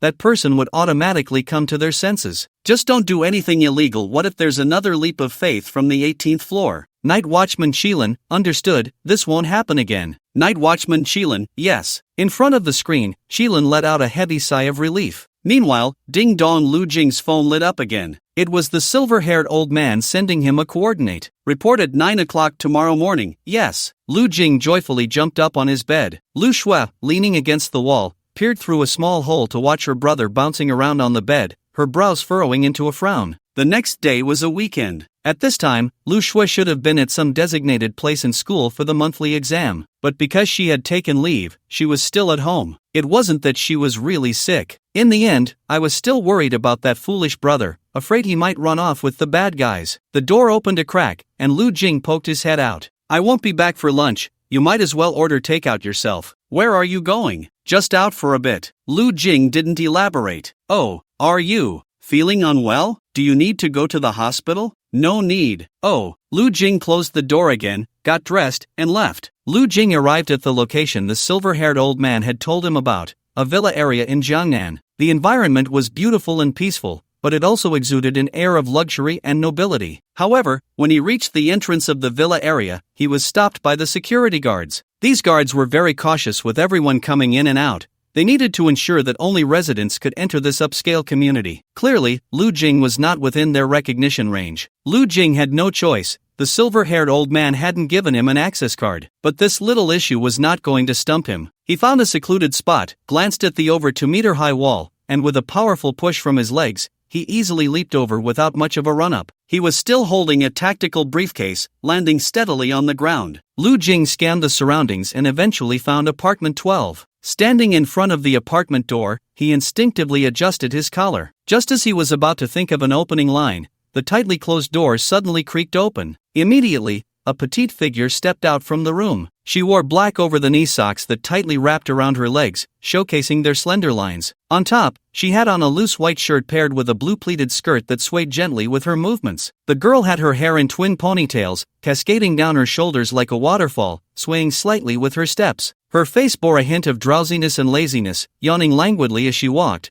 as if she had just woken up. Behind her, 3 others also stepped out. Who are you? Lu Jing scratched his head. I'm the new recruit reporting in. Oh, the ponytailed girl responded, turning to shout, Captain, the new recruit is here. A man with a scar on his left cheek walked up to Lu Jing, sizing him up. Lu Jing? Yeah, that's me, Chao Lihao. Chao Lihao extended his hand. Lu Jing shook it. Nice to meet you. We are members of the Jiangnan Small Team Reserve. We received word yesterday that a new member would be joining us. On behalf of the Jiangnan team, I welcome you. The so-called reserve team consists of informal members who have not yet received the inheritance. To join the night watch, one must stay in the reserve team for a set period and achieve merits before being selected to join the formal team and receive the inheritance. I dare not. Actually, you didn't need to come out to welcome me, Lu Jing said modestly. You're overthinking it. We need to go on a mission, said a man in a hat behind him. Is it convenient? Can we go on a mission together? Chao Lihao invited Lu Jing. Lu Jing indeed hadn't expected to go on a mission on his first day joining the small team. However, he happily agreed. Sure. On the way, Lu Jing learned about the members of this small team. Including Lu Jing, there were currently 5 people in the small team, all reserve members. The captain, Chao Lihao, was 26 years old, the oldest among them. The ponytailed girl he first saw was named Miao Miao. The other 3 were a chubby guy named Li Sini, and a man nicknamed Monkey named Shui Yunda, who was 21. Among the few people, Miao Miao was 19 years old, surprisingly 1 year older than Lu Jing. Lu Jing glanced at Miao Miao, who looked much younger than him. How did you all join the organization? Lu Jing asked curiously. I was a female streamer online, and one time I went exploring in a building, ended up encountering a monster, and then got rescued by a guy from the organization. I just fell for him, Miao Miao shrugged. A female streamer? No wonder he found her a bit familiar. Plus, her looks were indeed appealing online. What's the name of our organization? Do you know? I don't know. These things are confidential before becoming a formal member, Miao Miao said. Haven't you memorized the confidentiality rules? Lu Jing shook his head. I'll send you a copy, but don't break the organization's rules. We're very strict here. Miao Miao fully played the role of a caring older sister. After all, she was the youngest in the team, and now that she finally had a younger brother, she could experience the feeling of being an older sister. What kind of portal are we going to deal with this time? Lu Jing was eager to try. He had unknowingly become enamored with the feeling of battle. The intel says it's still a combat-type portal, simple. We were originally thinking of solving it and then grabbing lunch. Now that we've met you, it's just right to test your skills, so we won't intervene, said the team leader, Chao Lihao. Lu Jing guessed he must have been a soldier. This could be seen from his walking posture, speaking style, and the aura he exuded. Newbie, our squad doesn't take rookies. The one nicknamed Monkey, Shui Yunda, chuckled. Don't mind him. Miao Miao shot Shui Yunda a glare. He doesn't know how to speak like a human, just a monkey. Hearing this, the monkey didn't get angry. Instead, he made monkey sounds, causing everyone to burst into laughter. In their short time together, Lu Jing roughly understood the personalities of the 4. Team leader Chao Lihao was steady, the backbone of the group. Monkey Shui Yunda loved to joke, a real treasure. The chubby Li Xian was taciturn, often chuckling softly. Miao Miao was enthusiastic and cheerful, with a playful cuteness typical of her age group. We've arrived. Chao Lihao parked the car steadily outside a factory. He lit a cigarette. The manager in charge of the construction site had been waiting for a long time and hurried over. You finally made it.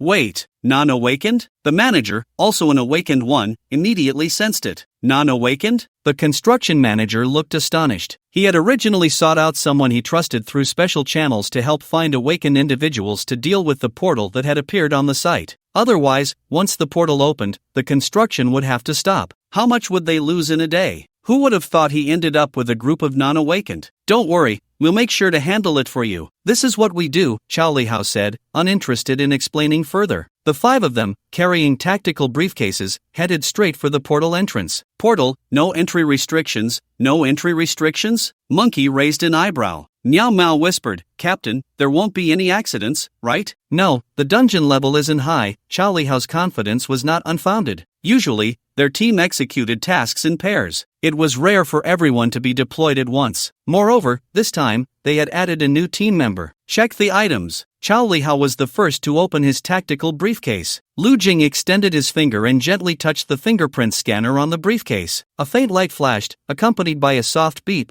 and the lock quietly released. The lid of the box slowly rose, and the internal mechanical structure emitted a subtle friction sound. When the lid was fully opened, a faint cold light emanated from within the box, illuminating the surrounding space. The interior of the box was filled with complex circuits and electronic components, flickering with a weak glow, exuding a strong sense of technology. Everything is complete. Everything is complete. Lu Jing responded in kind. Acting together with the organization was indeed cool. Enter. Chao Lihao led the way, and the others followed in single file. Lu Jing was the last to step through the portal. The cold wind was like a knife, using the earth as a cutting board, viewing all living beings as fish and meat. 1,000 miles of flying snow turned the sky into a vast furnace, melting everything into silver. In such severe cold, all things seemed to have lost their vitality and energy. Lu Jing glanced around and found that they had appeared on a mountain path. Beneath their feet was a winding trail. Where's the fat guy? The monkey asked, puzzled. The others instinctively looked around. They did not see the figure of Li Sini. He didn't come in? Maybe someone arrived first and reached the limit on the number of people, Captain Chao Lihao said solemnly. Miao Miao said, that shouldn't be the case. I remember Lu Jing was the last one to come in. If there really was a limit, it should be Lu Jing who was absent. Although Miao Miao had been in front earlier, her observational skills were sharp. Perhaps it's some other condition. This situation is not common, but not rare either. Chao Lihao offered a reasonable explanation. Be on guard. The four of them each unlocked their daxia longkei, holding short knives, ready for battle at any moment. Normally, upon entering a dungeon, small monsters would come to harass them. However, they waited for a while without any movement. At this moment, Li Sini had not entered the dungeon. With no way to retreat, they could only proceed along the path. Step by step, they walked for nearly half an hour. They hadn't encountered a single monster, causing the four to feel uneasy. It was clear that something was off about this dungeon. Finally, a different scene appeared before them. A village. Lu Jing looked far and wide, and nestled among the white snow was a village. It seemed to have been forgotten by time in this icy world, quiet and mysterious. Chao Lihao suddenly stopped in his tracks. The others behind him also came to a halt. At the entrance of the village, a sign read, "Please complete the construction of the Mountain God Temple within 1 month." Damn! It's a rule-based dungeon, the monkey couldn't help but curse. Rule-based dungeons, as the name suggests, require completing tasks within established rules. Otherwise, even if you have a high rank, you will be indiscriminately killed. Moreover, they often require some brainpower. Thus, rule-based dungeons have always been referred to as death dungeons. We've encountered something big. Miao Miao clicked her tongue. If only the fat guy were here, he understands construction. Yeah, why is it that the fat guy didn't come in? Chao Lihao also looked heavy-hearted. Since we're here, we might as well make the best of it. Let's go. Only Lu Jing in the group was still unaware of the seriousness of the situation, scratching his head. Rule-based dungeon? He felt a bit excited. Oh, you're here. Now everyone is present. Just as they entered the village, a young man with red hair spotted them. Come on,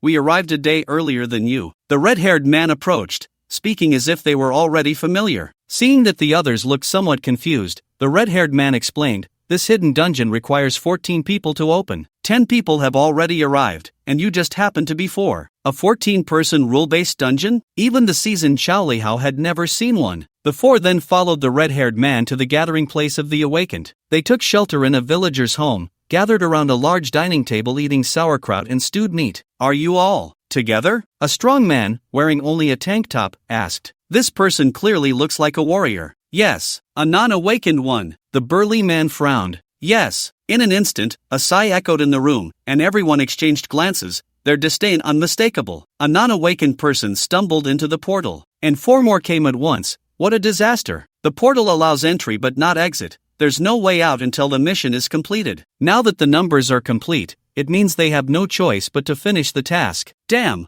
what are you all running around for? Don't you know about the portal? The man in the vest said irritably. Speak more politely, whose the burden is still up for debate. Miao Miao said disdainfully, hands on her hips. What the hell? The man in the vest was already angry at the sight of these 4 non-awakened ones, and now seeing one of them talk back, he stood up in a fury. Newbie, show him what we're made of. We can't let him look down on us. Miao Miao patted Lu Jing's shoulder. Lu Jing, huh? He thought Sister Miao Miao was going to take action herself. What, do you want to teach me a lesson? The man in the vest snorted coldly. All right, cough cough cough. Now cough cough cough. That's not. The others couldn't help but look at the man who was speaking. The man, draped in a coat, looked pale and spoke in a halting manner. The man in the vest rolled his eyes. Great, a bunch of useless people. What a stroke of bad luck. Let's first verify the information. Chao Lihao stepped forward, wanting to take charge. Get lost. The man in the vest completely ignored him. Clearly, some others also looked down on the few non-awakened ones. Chao Lihao didn't say anything but quietly placed his tactical briefcase on the ground. Just then, he suddenly moved, as swift as a ghost. In the blink of an eye, his fingers were just inches away from the man in the vest's eyes. The man in the vest was startled by this sudden change. Thanks for everyone's gifts and support. Even though the tomatoes are few, the author will keep writing. Chao Lihao's fingers were only a few inches from the man in the vest's eyes.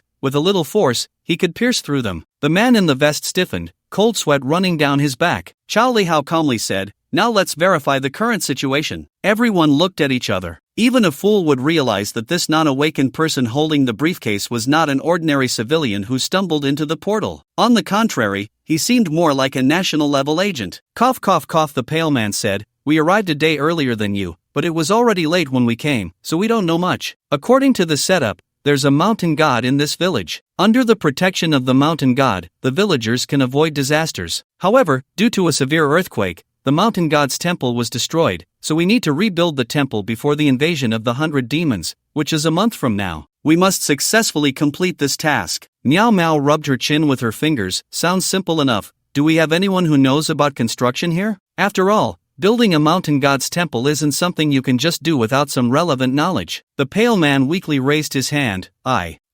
Cough cough cough. Goodness. Lu Jing was afraid the guy would cough out a lung any second. Sorry. I was cursed after the last dungeon run, that's why I look like this. Then don't run around and cause trouble for others. The man in the vest shot him a glance. Building the mountain god's temple requires wood. Where can we chop wood in the village? Chao Lihao asked. To the east of the village chief said only the wood from the east can be used to build the mountain god's temple. You haven't eaten yet, have you? After eating, let's all go to the east of the village and take a look. Outside, it was the bitter cold of winter, with heavy snow pouring down and the wind slicing across the cheeks like a knife. Inside the house, people were crowded together, eating sauerkraut and blood sausage. This scene made Lu Jing feel both thrilling and warm. The thrill came from the uncertainty of what would happen in the instance. The warmth came from the large group gathered together, eating sauerkraut and blood sausage, creating a sense of safety. After the meal, everyone set off towards the east of the village. The cold here was bone-chilling, even the awakened ones were shivering. Reluctantly, everyone returned to borrow thick cotton coats from the villagers. Only then did they set off again, walking for about half an hour. From a distance, they spotted the mountains at the eastern edge of the village. Just as they were about to climb, Chao Lihua, who was at the front, suddenly stopped. Do not look back while climbing. A huge sign appeared before them. Do not look back while climbing?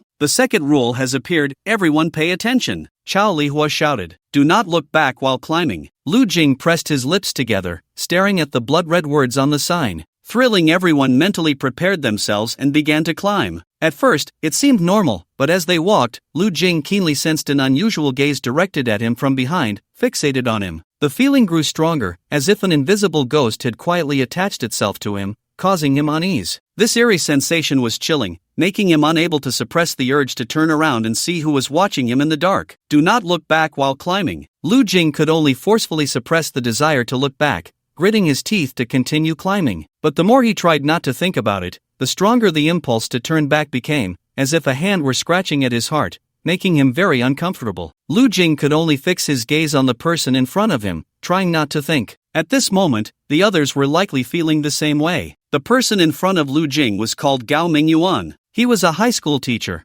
primarily teaching combat studies. Besides teaching, he often ventured into instances with a few close companions. This time was no different, except they had accidentally stumbled into a rule-based instance. This made him anxious. His level was sufficient, and he considered himself quite strong. However, he had little experience with rule-based instances. Gao Mingyuan. Someone called his name from behind. Gao Mingyuan instinctively turned his head. Ha! Turning back, he saw Lu Jing staring at him. Did you call me? Lu Jing's expression changed slightly. Do not look back while climbing. Gao Mingyuan suddenly woke up, his face changing drastically. He quickly turned back, thinking of a way to remedy the situation, but it was already too late. Ah! Gao Mingyuan screamed as his body was suddenly pulled by a powerful force. He felt as if a giant hand had tightly grasped his left leg and was forcefully tearing it away. Agonizing pain spread throughout his body as he watched his left leg snap at the knee, blood gushing out like a fountain. At that moment, as a warrior, he had no power to resist. Even though he was wearing armor capable of withstanding a full-force attack from a level 15 monster,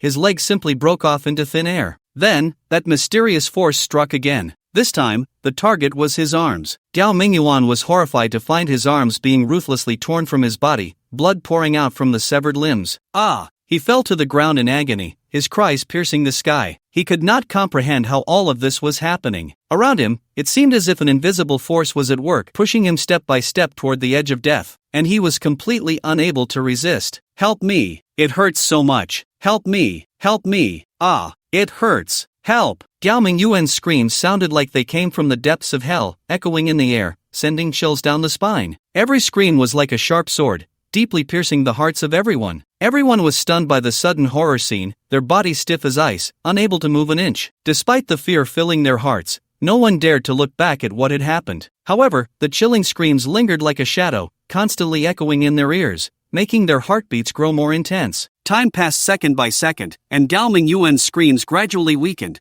eventually fading into the silent air. The entire world seemed to freeze at that moment, leaving only a dead silence. Although the weather was bone-chilling, beads of sweat covered everyone's foreheads, their faces pale as paper. They gasped for breath, trying to calm the fear within. What now? Someone asked. Let's keep going. Xiao Lihao steadied himself. Unlike the others, Gao Mingyuan had died right before Lu Jing's eyes. Although Lu Jing had killed many monsters, he was still just a boy. Faced with such a bloody and brutal scene, it was inevitable to feel fear and discomfort. Gao Mingyuan's body lay on the ground, his limbs completely severed, scattered around. Each piece was torn beyond recognition, exposing pale bones and torn muscle tissue. His body had also suffered brutal destruction, as if it had been forcibly ripped apart by a tremendous force. Organs and entrails were strewn about, blood staining the entire ground. His head was even more horrific, with one eyeball fallen to the side, the hollow eye socket still reflecting terror and despair. Things are getting more interesting, Lu Jing chuckled softly. Everyone, is this person insane? The group resumed their steps. At this moment, everyone was fully alert. Gao Mingyuan's death served as a warning to all. Here, a moment's carelessness could cost them their lives.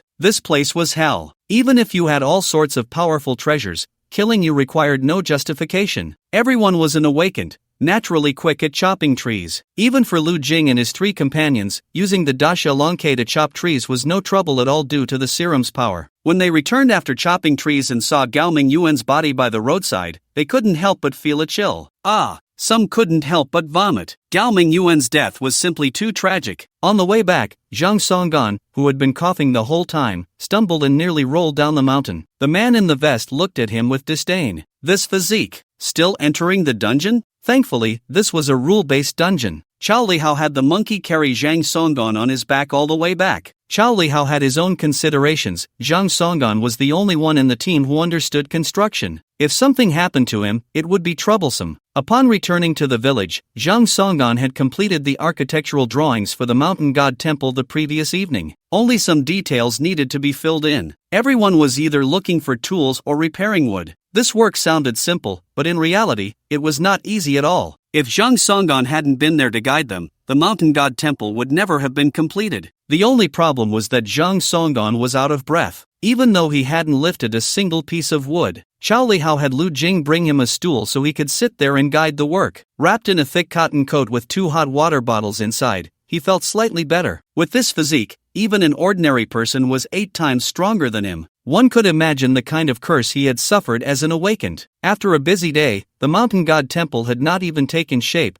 They had only managed to erect some wooden beams. They originally planned to build through the night. After all, no one wanted to stay in the instance longer than necessary. Moreover, it was a rules-based instance, and no one dared to guarantee that they wouldn't accidentally trigger any rules. Gao Mingyuan was the best example. Anyway, they were all awakened ones, and staying awake for a few days was no problem at all. But by nightfall, the situation changed drastically. After the sun set, the temperature dropped again. The biting cold wind cut through people's skin like a knife, making it feel bone-chillingly cold. Even as awakened ones, possessing extraordinary strength and endurance, it was hard to withstand such harsh conditions. They had no choice but to return to the house. Damn it! This is weird. The man in the vest shook off the snow on his body. Earlier, he could run around bare-bottomed in weather below -30 degrees, playing snow volleyball with others. He could even jump into icy water and swim. Now, however, he couldn't stand being outside for even a little while. Xiao Lihao appeared much calmer. It should be the restrictions of the rules, otherwise, if we worked through the night, we could finish the task quickly. I hope nothing else goes wrong. The man in the vest was named Fan Jiyu, a warrior by profession, at level 20. Although his profession was a warrior, he was classified further. He belonged to the knight category, a profession that came with a spirit pet. He was also jokingly referred to as a royal knight, because this profession not only had the characteristics of a warrior but also integrated the traits of a hunter who could cultivate spirit pets. That's why Fan Jiyu could be so arrogant. The north wind howled at night. Everyone had come in teams, so when it was time to sleep,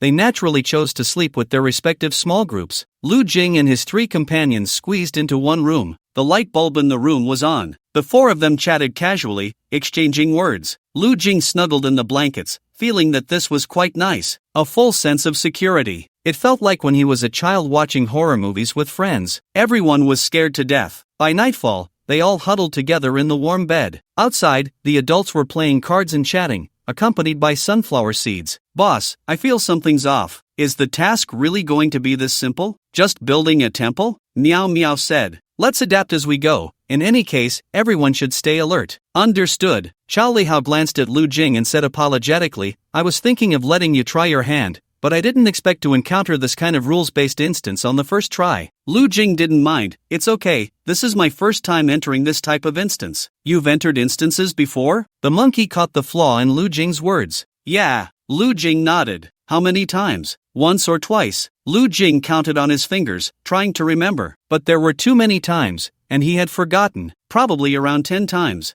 Both the monkey and Meow Meow couldn't help but laugh. Meow Meow reached out to ruffle Lu Jing's hair. You're bragging like it's nothing. The monkey directly exposed him. Lu Jing wanted to explain, but Xiao Lihao didn't give him the chance, waving his hand. Alright, everyone rest. I'll keep watch tonight. Although it seemed safe for now, in the instance world, they could never let everyone fall asleep at once. If something unexpected happened, it could be life-threatening. The next day, they continued building the temple. There were no unexpected incidents during this time. They went up the mountain again, borrowed an ox cart from the villagers, and chopped enough wood to bring back. They probably wouldn't need to go up the mountain again. After all, Gao Mingyuan had died there. After 3 days of work, the temple was already taking shape. At this rate, they would complete the task in less than 10 days. But unexpected events came just like that. In the middle of the night on the 4th day, the one on watch was the monkey. Get up! Something's happened. Hurry up! The first shout came from the monkey. The other 3, sharp-eyed, had already opened their eyes. Outside, flames were shooting into the sky. Is there a fire over there? Damn! It seems to be in the direction of the mountain god temple. Outside, Fanjita's roar could already be heard.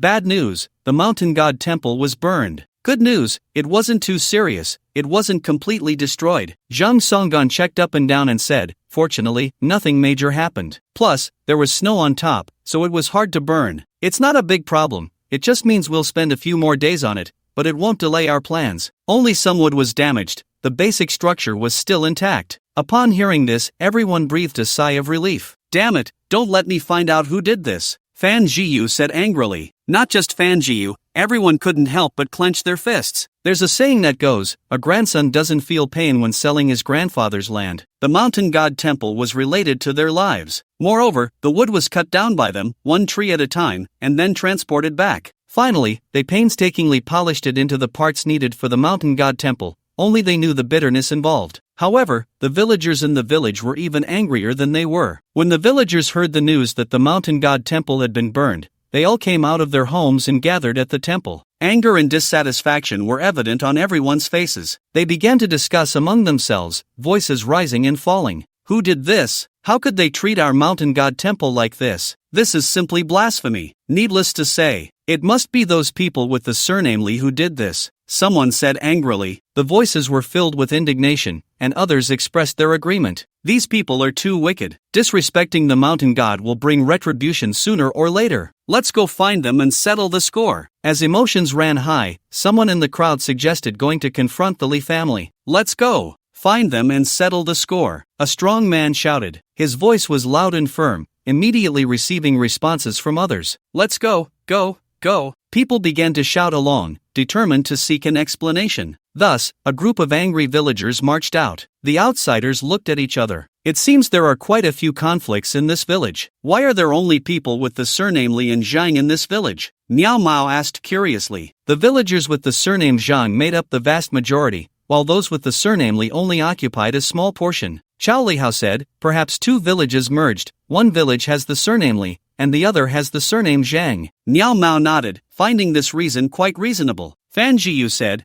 what should we do in the future? We can't just guard the mountain god temple day and night, can we? Staying up all night wasn't a problem for them, but no one could stay outside in the village at night. The bone-chilling cold was unbearable even for the awakened. Cough cough. Zhang Songgon coughed and said, perhaps we can discuss it with the villagers and see if they can help us. From the looks of the villagers, they seem to care a lot about the mountain god temple. Chao Lihao nodded, I think we can give it a try. In fact, they didn't even need to say anything. That night, some villagers began to guard outside the temple. They even borrowed tents from the old hunter, forming groups of 3 to take turns on duty. They held shovels, pitchforks, and other farming tools. Compared to these outsiders, the villagers were completely unaffected by the cold night wind. Seeing this scene, everyone felt much more at ease. However, in the deep of night, Lu Jing heard some movement outside. He got up and looked into the distance. There was a glow in the distance. It seemed like something was on fire. He could vaguely hear the sounds of people begging for mercy. Too far away, Lu Jing couldn't hear clearly. No, it wasn't me. It really wasn't me. Spare my life. I didn't burn the mountain god's temple. It must have been someone else. Ask anyone. I've been at home. Immediately after, the person's voice turned into a wail. Then, the voice disappeared. Those villagers weren't just talking, they really went to settle accounts with the villagers surnamed Li. It seemed they even resorted to vigilante justice. The next day, when everyone arrived at the mountain god's temple, they were all stunned. Some strange things appeared in front of the mountain god's temple. As they got closer, they realized several wooden stakes had been erected there at some point. Each stake was tied to a person, a total of 4, 3 of whom were men and 1 was a woman. They all looked to be in their 40s or 50s, completely naked and bound to the stakes, their bodies covered in scars and blood. Some were missing an eye, others had several fingers broken. One person had already stopped breathing, their head drooping, looking utterly miserable. Even more terrifying, 2 fierce wolfhounds were crouching nearby, greedily gnawing on the corpse of the deceased. Standing in front of the stakes were 7 or 8 villagers, armed with various weapons. Upon seeing everyone arrive, they immediately put on smiling faces. You're here. In this cold weather, you've worked hard. I'm slaughtering pigs at home. We'll have pork for dinner. Everyone must come. Another villager said enthusiastically. Yes, sauerkraut stew with pork, his wife cooks so well. Is the ox cart enough? Do we need to find another one? These villagers wore simple smiles, appearing warm and friendly. However, for Lu Jing and the others, this smile seemed exceptionally eerie. The surrounding environment was filled with a stifling atmosphere, making it hard to breathe. A chill rose up their spines, filled with confusion and unease. They stared intently at the 4 people tied to the stakes, their eyes revealing a hint of fear and shock. These 4 poor souls had clearly suffered inhuman torment. Their bodies were twisted and bloodied. Their expressions showed despair and pain, in stark contrast to the villagers' smiles. One man said in a deep voice, they are the ones who set fire to the temple. They must pay for what they've done. Chao Lihao nodded, a smile that didn't reach his eyes. The girl in the group turned her gaze away, unable to look. After leaving the mountain god's temple, everyone walked up the mountain. Because of the fire, they had to go chop some wood again. They are quite ruthless. I think one of them looks like they're already dead, Miao Miao said. Deserved it. Who the hell told them to set fire to our temple? They got what they deserved. Burning our temple is like murdering us. It's either you die or I live. Fan Jiyu scoffed. But this is illegal, spoke a little girl. It was her first time participating in a dungeon. Fan Jiyu snorted. Law? You can go find the police. If we could find the police, we wouldn't need to build this damn temple. The little girl fell silent. But why did those villagers burn the mountain god's temple? Someone asked curiously. What else could it be? It's probably an obstacle set by the dungeon, otherwise, building the temple would be too smooth. This explanation seemed reasonable. When they returned after chopping wood, the 4 people on the stakes in front of the temple were all dead. Having been tortured for a night, they were already covered in wounds. Now, in the bitter cold of winter, stripped of their clothes for a day and a night. It's strange that they aren't dead. Yet the villagers refuse to move the body,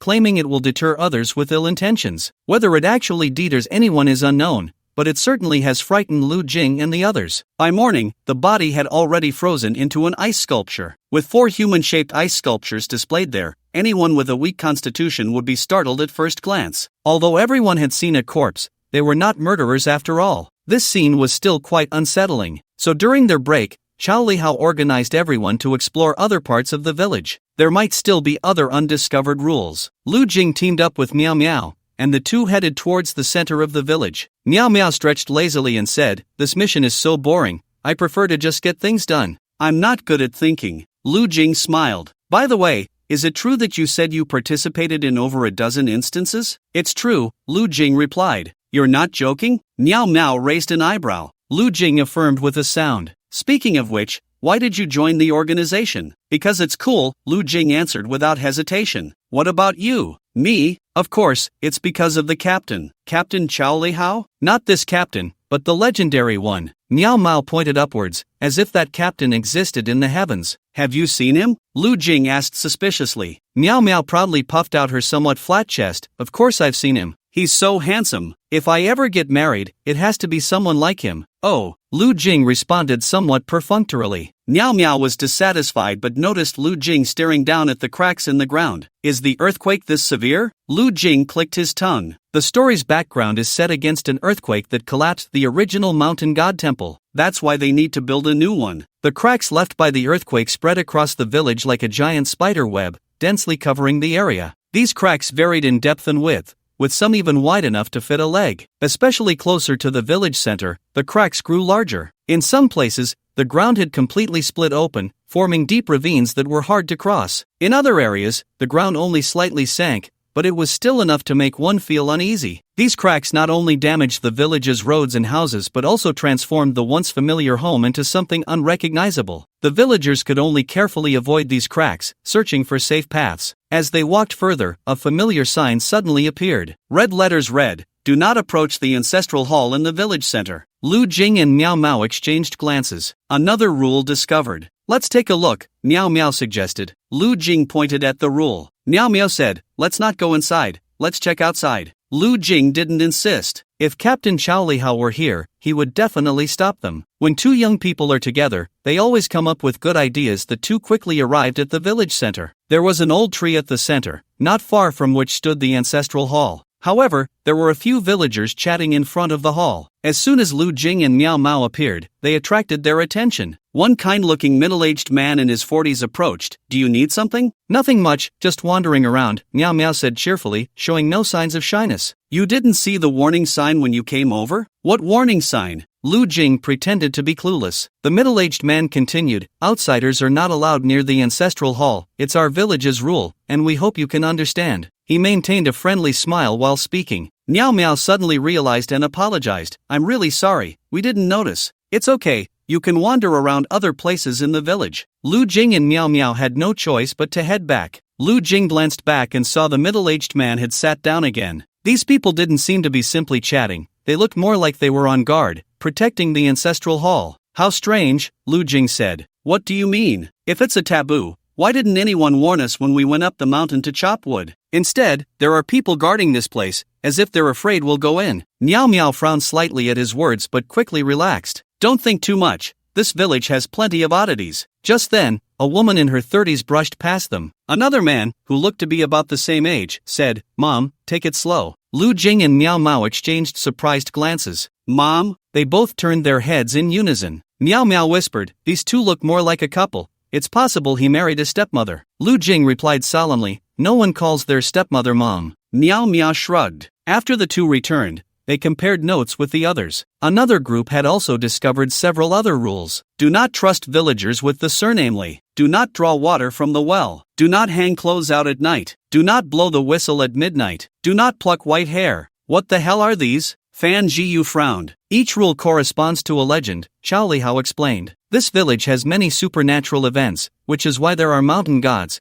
and why we are building a mountain god temple. Fortunately, these rules are all absurd, otherwise, it would be terrible if we accidentally triggered one. A girl named Tian Xiujuan said, still feeling uneasy. Clearly, the rules-based quests were unfamiliar to them. No one had a mature plan to handle it. Luckily, this rules-based quest was suitable for beginners. Rules like, do not hang clothes out at night, do not blow the whistle at midnight, and do not pluck white hair would hardly be triggered unless someone was extremely unlucky. Just be careful, Chow Li Hao reminded them and then asked Zhang Songgan about the progress of the mountain god temple. Zhang Songgan replied that at the current pace, in a few days, with a little more polishing, the temple would be completed. Hearing this news, everyone breathed a sigh of relief, feeling victory was near. Night. Lu Jing couldn't sleep. The events of the day felt increasingly strange. His sixth sense vaguely sensed something was off. Tonight, it was Miao Mao's turn to keep watch. Seeing him awake, she curiously asked, "What's wrong? Can't sleep?" "Yeah, I find it very strange." "What's strange?" Miao Miao asked. "I want to go see the ancestral hall." Miao Miao frowned.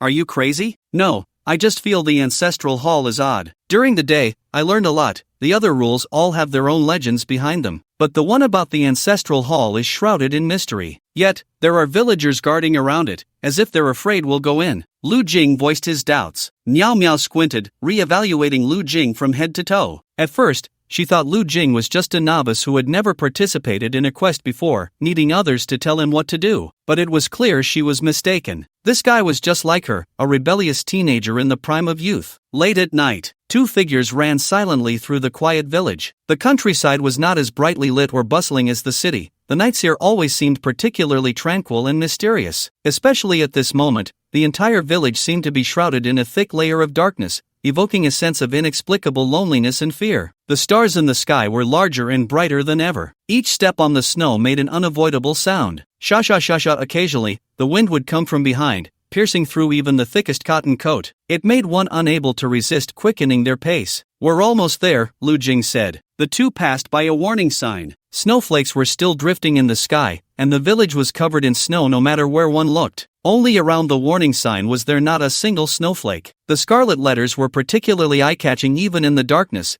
"Do not approach the ancestral hall in the village center," clearly warning everyone not to trespass into forbidden territory. At this moment, Miao Miao felt a nagging doubt in her heart. The consequences of violating the rules were best exemplified by Gao Mingyuan. "Are you sure your feelings are not wrong?" Miao Miao asked uneasily. "Not sure." "Ha!" Miao Miao said, "I just love your personality. Why do you think the ancestral hall is strange?" Miao Miao asked. "It's not that the ancestral hall is strange, but I think this village is strange." "This village is inherently abnormal," Miao Miao said. "No, everything in the village, when viewed through an alternative logic, is actually within logic, but there are some things that lie outside of it." Miao Miao found it hard to understand. Lu Jing rephrased, for example, "The world is seen by a mentally ill person, although chaotic and absurd in the eyes of others, appears normal to them, and this world follows a certain self-consistent logic." As they spoke, they had already arrived outside the ancestral hall. At this time, there was no one guarding the hall. "Do we really have to go in?" Miao Miao asked.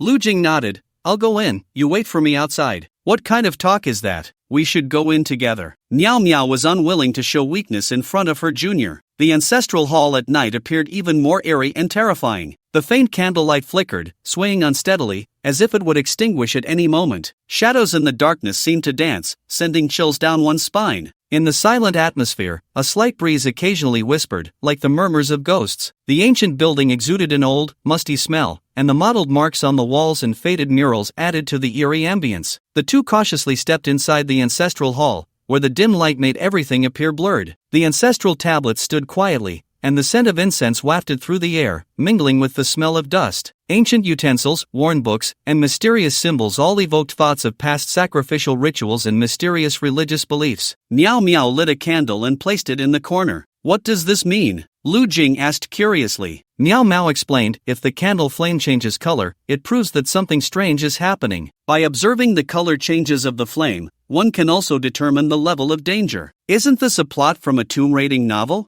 Lu Jing's eyes lit up. "It's somewhat similar, but the tool serves this purpose. What can I do?" "As long as it's a practical tool, it's a good tool," Miao Miao said. Lu Jing held a flashlight and began to shine it around. The hall had everything it should have: a plaque, ancestral statues, a double bed, lanterns, couplets in the hall. "It seems there's nothing strange here." Miao Miao glanced at the candle she had placed in the corner. It had not changed color. "If that's the case, it's strange. If there's nothing unusual, why can't we approach the ancestral hall?" Lu Jing's gaze fell on an object hanging from the beam. "What is that?" "It should be the family tree." "How do you know?" Meow Meow asked. The family tree in the village has no study to store it, and we are afraid of mice gnawing at it and moisture. Generally, the family tree is hung on the beams of the house. One reason is to show its sanctity, and the other is that mice and water or fire are less likely to damage it. So usually, the family tree is wrapped in oiled paper and suspended from the beams of the house, and it is not easily opened. Meow Meow, you know this too? My grandfather told me when I was young. Lu Jing hadn't finished speaking. Meow Meow had already leaped onto the beam, quickly untied the rope, and took down the family tree. Lu Jing took the family tree and began to flip through it. The origin of the surname, an overview of the first few generations of the family tree, the ancestral lineage extending upward, basic information about each ancestor, family relationships, deeds, and contributions, all arranged in order of bloodline. Everything that should be in the family tree was there. Why is there only the surname Li in this family tree, and not the surname Zhang? Lu Jing noticed a blind spot. At that moment, Meow Meow took down another family tree. Lu Jing reached out to take it and immediately felt a different texture. This Zhang surname family tree has been refurbished. Yes, and it's thicker, looks more formal. Meow Meow nodded. No wonder, most of the villagers in the village are now surnamed Zhang,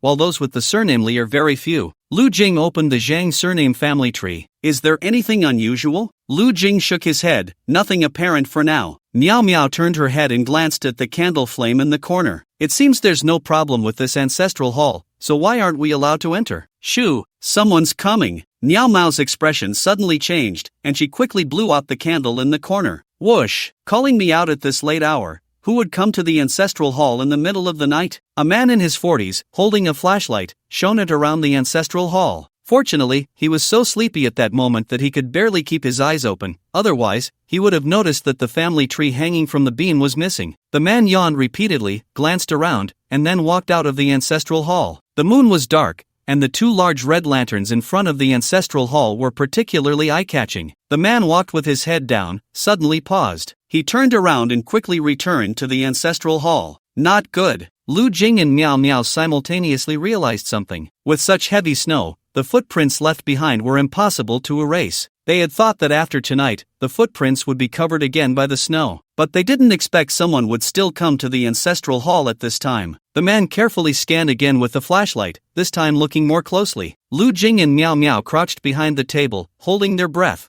The man frowned, muttering to himself, could it be the footprints left during the day? Lu Jing could see the man's legs getting closer. There was a hole in the thick cotton pants. Lu Jing stared at the pattern inside those cotton pants. Louis Vuitton? The villagers are so fashionable? The man sniffed and stopped dwelling on it. Lu Jing and Meow Meow both breathed a sigh of relief in unison. The man closed the heavy door of the ancestral hall, and the copper ring on the door made a crisp clanging sound. He tucked his hands into his sleeves, slightly lowered his head, and his hunched back resembled a bent bow. He slowly walked back, step by step, the snow beneath his feet crunching, like the earth's sigh. The man suddenly realized. Wait, why didn't he see the family tree inside the ancestral hall? No wonder he always felt something was missing. The man took 2 steps for every 3, quickly running back. Tap tap tap. The man suddenly pushed open the big door again and returned. The flashlight swept across, and the family tree hanging on the beam was right there. A false alarm. The man scratched his head vigorously, thinking he had overthought it. Cursing under his breath,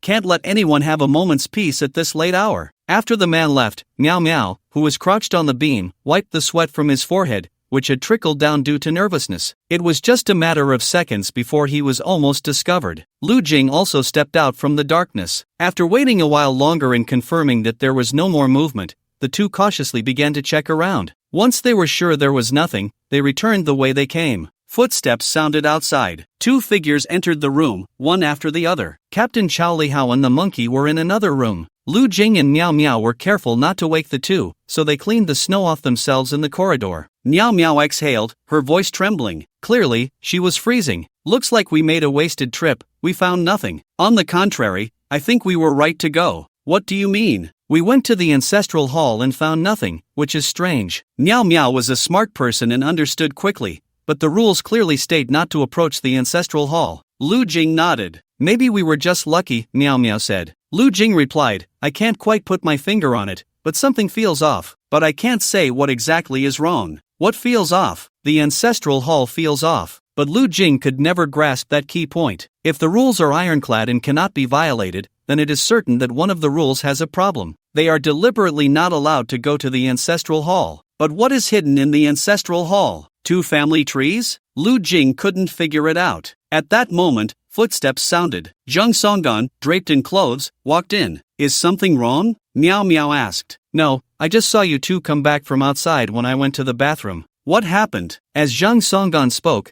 he lightly coughed twice. Lu Jing replied naturally, nothing much, just went out for a bit. Oh, Jung Songgan didn't ask further. Meow Meow and Lu Jing exchanged a glance. Alright, get some rest. We have work to do tomorrow. In the following time, everyone continued to build the temple. It must be said that Jung Songgan truly lived up to his reputation as a top student in the architecture department. Under his guidance, the temple was quickly taking shape. Even after experiencing a fire, it was completed more than 10 days ahead of schedule. The mountain god temple was built. Not only was it completed, but the villagers were also very satisfied. Once the mountain god was moved to the new temple, everything would be over. The heavy burden in everyone's heart was finally lifted. The night before moving the mountain god from the old temple to the new one, the entire village was immersed in a festive atmosphere. The villagers sprang into action, preparing to welcome this important moment. They slaughtered pigs and sheep, cooked delicious food, and prepared fine wine. As night fell, the village was brightly lit and bustling with activity. The villagers gathered around the bonfire, laughter and joy echoing in the night sky. Everyone savored the delicious food while sharing legends and stories about the mountain god. As one of the many contributors to the construction of the mountain god temple, Lu Jing and his group deeply felt the villagers' warmth. There are so many villagers? Lu Jing glanced around. Usually, these villagers hardly ever went out. It was rare to see them all gathered like this. It seemed that everyone in the village had come. Come on, let's drink, Fan Jiyu said, putting his arm around Chao Lihao's shoulder, having already had quite a bit to drink. Due to his temper, Fan Jiyu had initially caused a lot of unpleasantness with the 4 non-awakened ones. However, this guy had a carefree personality. After spending time together, they found that he actually meant no harm. Cheers! To celebrate our meeting. Chao Lihao smiled and raised his glass. Fan Jiyu said, this is the first time I've experienced such a long instance. To be honest, I'm a bit reluctant to leave. We eat home-cooked meals every day and enjoy the little scenery. Isn't that better than being outside, worried and scared? Cheers erupted from the villagers nearby. Just then, a burst of cheerful laughter and music filled the air. Lu Jing turned to see a young girl named Lu Ying from the group, her face flushed from drinking, excitedly dancing. The villagers had never seen such a scene. They widened their eyes, fixated on the spectacle before them. Their faces lit up with surprise, and they couldn't help but clap along to the rhythm, the sound of their hands echoing like thunder. The entire scene was extraordinarily lively, the atmosphere reaching an unprecedented climax. Fan Jiyu was shouting that he would love even if he died, wanting it to be thorough and satisfying. The others joined in singing. There was no melody, just loud voices. It seems that nothing bad has happened, Chao Lihao said, standing next to Lu Jing. Maybe I was just overthinking it. Since the gathering began, Lu Jing had been silently observing everything. Miao Miao had already told Captain Chao Lihao about her and Lu Jing's situation. Chao Lihao felt that Lu Jing might be feeling lost and frustrated because his judgment had not been validated. So, he walked over to comfort him. It's best if nothing happens, but we should still be cautious. A careful ship sails for 1,000 years. He patted Lu Jing on the shoulder. The instance world was inherently strange. It was possible that certain rules had not been triggered for some reason, or that some conditions had not been met. However, Lu Jing ignored his comfort and said, "Look, that man just called that woman his daughter." Chao Lihao followed the direction of his finger. The man looked to be around 30, probably not over 35, while the woman seemed to be in her 20s. So, what's wrong with that? Doesn't the age difference seem a bit small? Lu Jing said. And that person who looks to be in his 50s is being called grandpa by someone in their 30s. The couple who look like husband and wife are actually mother and son. And that 20-year-old young man has a pair of children who also look to be in their 20s. Lu Jing pointed them out one by one. He had been observing everyone since earlier. Chao Lihao couldn't help but frown. This couldn't simply be explained by looking old or young. What do you mean by that? Lu Jing said, they all have the surname Zhang. Isn't it strange? In the past few days, I've looked for several villagers with the surname Li, and their ages seem normal. That person is named Zhang Dali. According to the family tree, he should be 46. Chao Lihao frowned, but he looks like he's not even 36. Lu Jing nodded and continued, that person is named Zhang Tsuanhai. The family tree says he should be 52, but look at him, he doesn't look 52 at all. And that Zhang Yi, do you know how old she is this year? She should be 20, but she looks like she's already over 30. Chao Lihao's expression darkened. Lu Jing said solemnly, the family tree is fake, and specifically, the family tree of the Zhang surname is fake, while the family tree of the Li surname is normal. Don't you find that strange? The rules don't allow us to trust the villagers with the surname Li, but these villagers with the surname Zhang are all revealing something eerie. Lu Jing and Chao Lihao stood in the darkness. Not far away, the crowd surrounded the bonfire, singing and dancing. The darkness before them seemed to divide yin and yang. Perhaps this is the strange part of the instance world, Chao Lihao shrugged. No.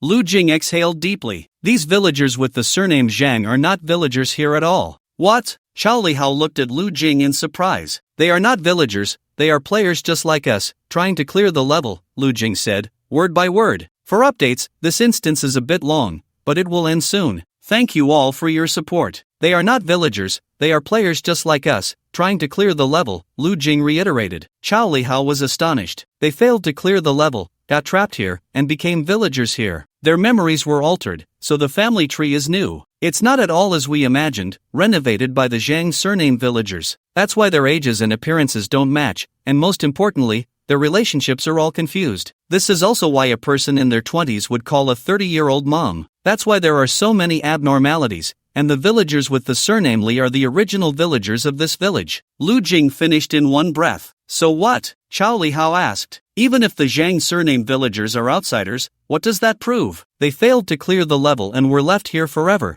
becoming villagers here. Lu Jing pondered for a moment. The key issue is, why? Why would these failures help us build the temple? And why would the Li surname villagers want to destroy the temple? The rules are no longer ironclad. We entered the ancestral hall without encountering any strange occurrences, only to find 2 family trees, thus realizing that the Zhang surname villagers are not the original inhabitants of the village. The rules also told us not to trust the Li surname villagers, but now the problematic ones are these failures who had their memories erased and became new villagers. Could it be? Chao Lihao swallowed hard, also realizing a terrifying possibility. Could it be that even the rule to have us build the temple is fake? Lu Jing's expression was grave. Chao Lihao's body stiffened slightly. If all of this has been fake from the beginning, then, what is real? Everything they did would be meaningless. Chao Lihao thought for a moment, but this is all your speculation. Lu Jing nodded. That's right, precisely because it's speculation, I only told you. So far, everything has been Lu Jing's guess. He had no way to convince his companions to stop building the temple with this reasoning. Moreover, the temple was already completed. Of course, Lu Jing himself had no absolute confidence. If I had known, I wouldn't have come to comfort you, Chao Lihao suddenly sighed. Lu Jing raised an eyebrow. Chao Lihao explained, tonight, besides the heavens, no one will know whether your speculation is true or false. If you are right, then our fate will surely be tragic. But if we had listened to you and destroyed the temple, and your speculation turns out to be wrong, we would still be in a dire situation. So, I would rather you keep your thoughts to yourself until you have strong evidence. That way, I can happily spend what might be my last night, instead of being anxious like I am now. Lu Jing smiled. Chao Lihao lit a cigarette for himself and handed one to Lu Jing. Do you like gambling? Lu Jing looked up. Why do you ask that? Chao Lihao said leisurely, one reason gamblers like to gamble is that they seek excitement and pleasure in it. The victories and the anticipation of losses from gambling stimulate the nerves, producing innate hormones. Therefore, gamblers crave this hormonal metabolism for a lasting feeling. Another saying is that gambling is a refuge for lonely and depressed people. Typically, gamblers do not have good interpersonal relationships because their habits make them overly focused on their own lives. Gambling can also be a choice to escape reality. With that, Chao Lihao paused and looked at Lu Jing. So which one are you? A gambler? Lu Jing smiled. He gazed at the distant lights, his expression gradually becoming resolute, a wicked smile forming. A gambler? No. People are always bound by certain perceptions in life, and that is reality. And this perception itself is something ambiguous. Reality may just be an illusion. The unfavorable situations in this world are all caused by the inadequacies of the individuals involved. And I happen to be the most capable one. Sorry if I've said too much. I am that kind of person, appearing carefree on the outside, but in fact,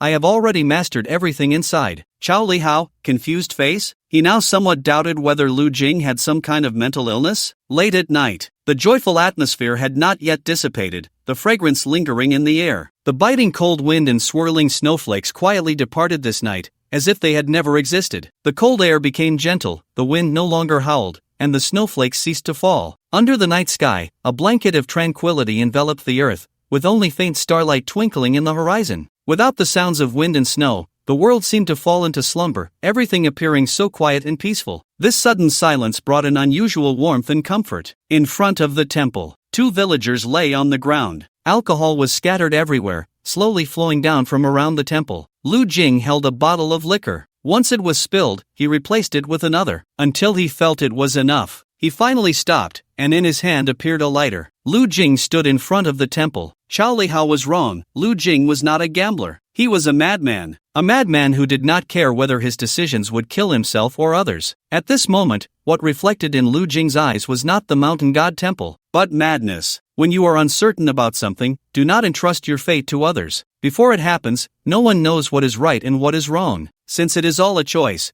then just leave it to yourself. I am the world. Puff flames suddenly leaped out. Just then, a hand suddenly pressed down on Lu Jing's hand. You are a pure gambler. Xiao Lihao's voice rang out. So sure of your guess? You have to take the choice of fate into your own hands, Lu Jing said calmly. But right now, it's not just your life, but the lives of several of us. If you gamble wrong, everyone will die with you. Xiao Lihao's expression was serious. As he spoke, he reached out to snatch the lighter. Lu Jing sighed, seemingly compromising. Xiao Lihao was about to say something more. Who knew that in the next second, Lu Jing suddenly punched him. Xiao Lihao flew backward. Lu Jing then took the lighter and appeared in front of the mountain god temple. O dark dragon sleeping in the flames of the red lotus, please use your roar to burn my enemies. Xiao Lihao's expression changed. At this moment, he truly understood that Lu Jing was a big fool. Lu Jing reignited the lighter. He raised his hand. Bang! In the next second, Lu Jing's hand was blown open. The lighter fell onto the snow, immediately extinguishing the flame. In the distance, a figure holding a gun appeared. What are you doing? It was Zhang Songan.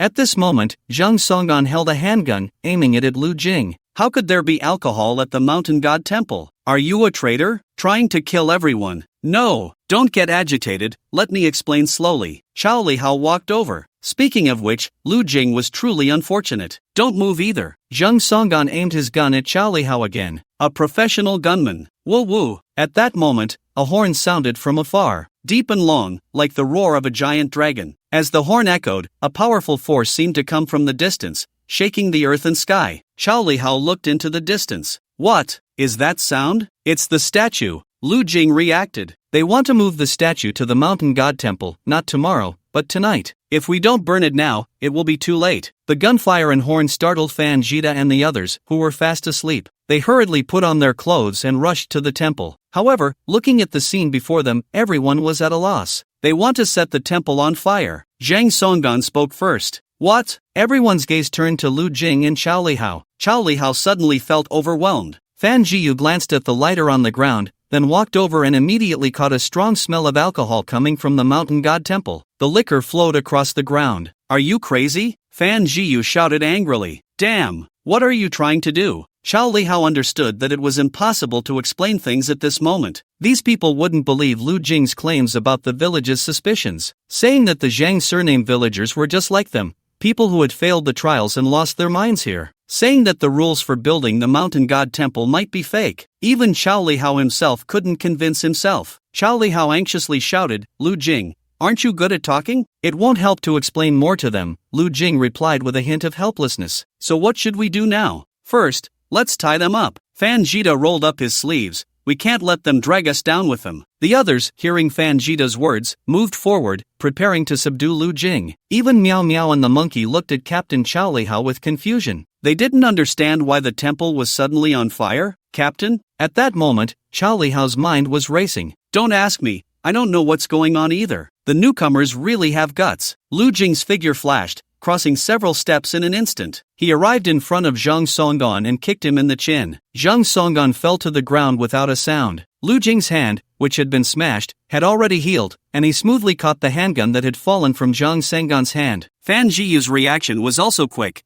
He instantly noticed Lu Jing's small movement. With a gust of wind at his feet, he took 3 steps in 2 and rushed to Lu Jing in the blink of an eye. At this moment, Lu Jing had not yet steadied himself, making it a perfect opportunity for an attack. Without mercy, Fan Jiyu unleashed a low whip kick, swift as lightning, accompanied by a fierce wind, sweeping towards Lu Jing. Lu Jing gently sidestepped, cleverly avoiding the blow. Fan Jiyu did not give up, he waved his hands. A huge shield appeared out of thin air, and without hesitation, he pressed it forcefully towards Lu Jing. Lu Jing raised his right hand, and a mysterious black substance spread from his arm, instantly transforming into an incredibly hard hammer, as if draping the hammer in a heavy armor. Lu Jing exerted all his strength and smashed the hammer towards Fan Jida. A loud bang boom. As the hammer made contact with the shield, the black substance quickly spread, enveloping the entire shield in an instant. Lu Jing pulled hard. Fan Jiyu felt as if the shield in his hand was uncontrollable. Both sides pulled and tugged. It was clear that Lu Jing's strength had the upper hand. At that moment, a figure suddenly lunged forward. A yellow-haired man in the group suddenly tightened his grip around Lu Jing's waist. Lu Jing immediately brought his elbows down, and the man let out a couple of pained cries. "Come help! Lu Jing has gone mad, he's turned into a monster." This was no exaggeration. Lu Jing, wrapped in black substance, truly resembled a monster. He didn't have time to explain further, flinging the person clinging to him away.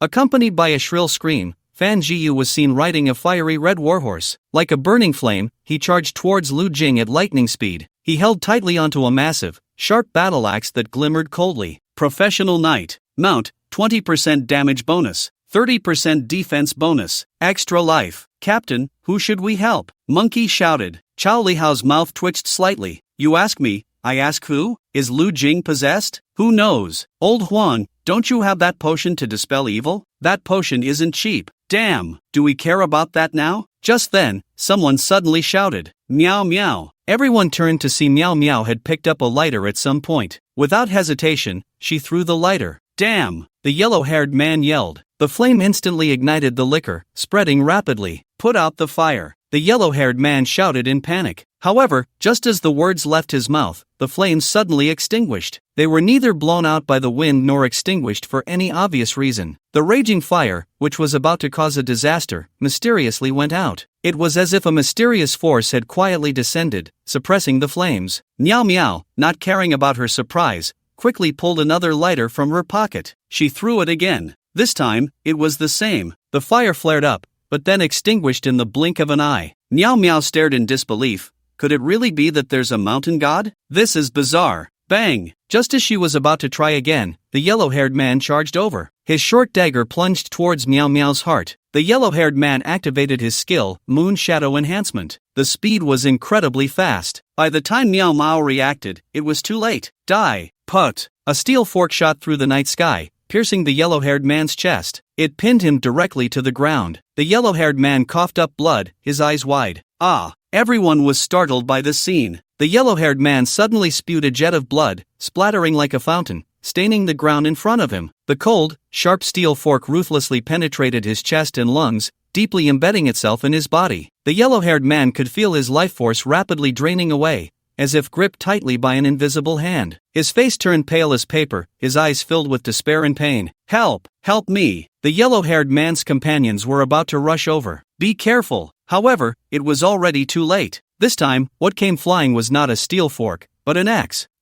Someone screamed. The heavy axe whistled through the air, striking directly into the yellow-haired man's skull. Not far away, more deadly weapons rained down like raindrops, tracing arcs in the air, carrying a lethal threat. The villagers gradually closed in, their figures appearing particularly eerie in the darkness. At this moment, the light in their eyes had faded, replaced by a coldness and determination. Everyone held various weapons in their hands. Warriors, mages, hunters, assassins. They no longer disguised themselves. The villagers were like a pack of hungry wolves eyeing a helpless sheep. The scene was shocking to all. As they dodged the weapons, they looked on in terror at the villagers charging towards them. Hey, it's not us, it's him. He's the one who wants to burn the temple. We're here to stop them. It has nothing to do with us. A crew-cut man from the group stepped forward and shouted loudly, pointing at Lu Jing not far away. It's those two. It has nothing to do with us. What answered him was a crossbow bolt from the darkness. With the sound of the wind breaking, the crew-cut man's head exploded in an instant, blood and brain matter splattering everywhere. It was as if a blooming blood flower burst in the air, gory and shocking. At the moment his head was blown apart,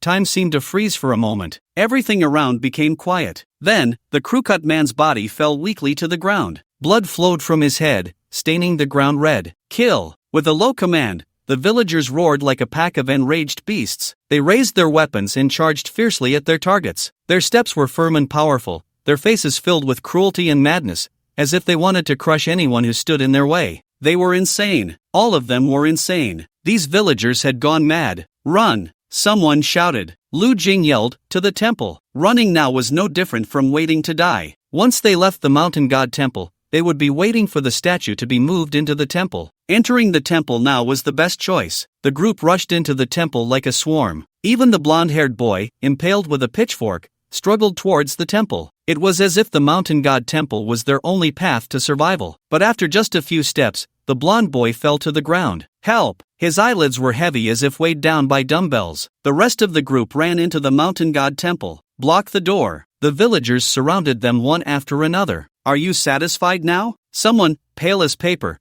glared at Lu Jing with rage. Now we're all going to die, are you happy? In his view, it was undoubtedly Lu Jing's destruction of the mountain god temple that caused the villagers to go mad. Shut your mouth if you have no brain. Surprisingly, the one shouting was Fan Jiu. These villagers were clearly not going mad because they wanted to destroy the temple. The news couldn't have spread this fast. Moreover, so many people had come at once. It was obvious that the villagers' goal tonight was to kill them. Could it be that Lu Jing had guessed right? Fan Jiu looked at Lu Jing. What should we do now? Think of something. Miao Miao retorted angrily. What were you doing before? Who the hell could have guessed before? Besides, is this the time to nitpick? We're about to kick the bucket. Fan Jiu shouted. Chao Lihao said, it's still not too late to burn the temple. Right, fire. Fan Jiu fished a lighter out of his pocket. Fortunately, he had a good habit of smoking, but after several attempts, he couldn't ignite the wooden temple. Damn it! Hurry up and help! Fan Jiu was almost in tears from anxiety. The villagers outside the temple were gathering more and more, standing still like puppets outside the temple. With the distant sound of gongs and drums, the villagers in festive attire slowly approached, waving colorful flags and gongs, creating a deafening noise. Invite the gods! Invite the gods! Accompanied by emotionless shouts, 16 strong bearers lifted a huge palanquin. The sedan chair was lavishly decorated,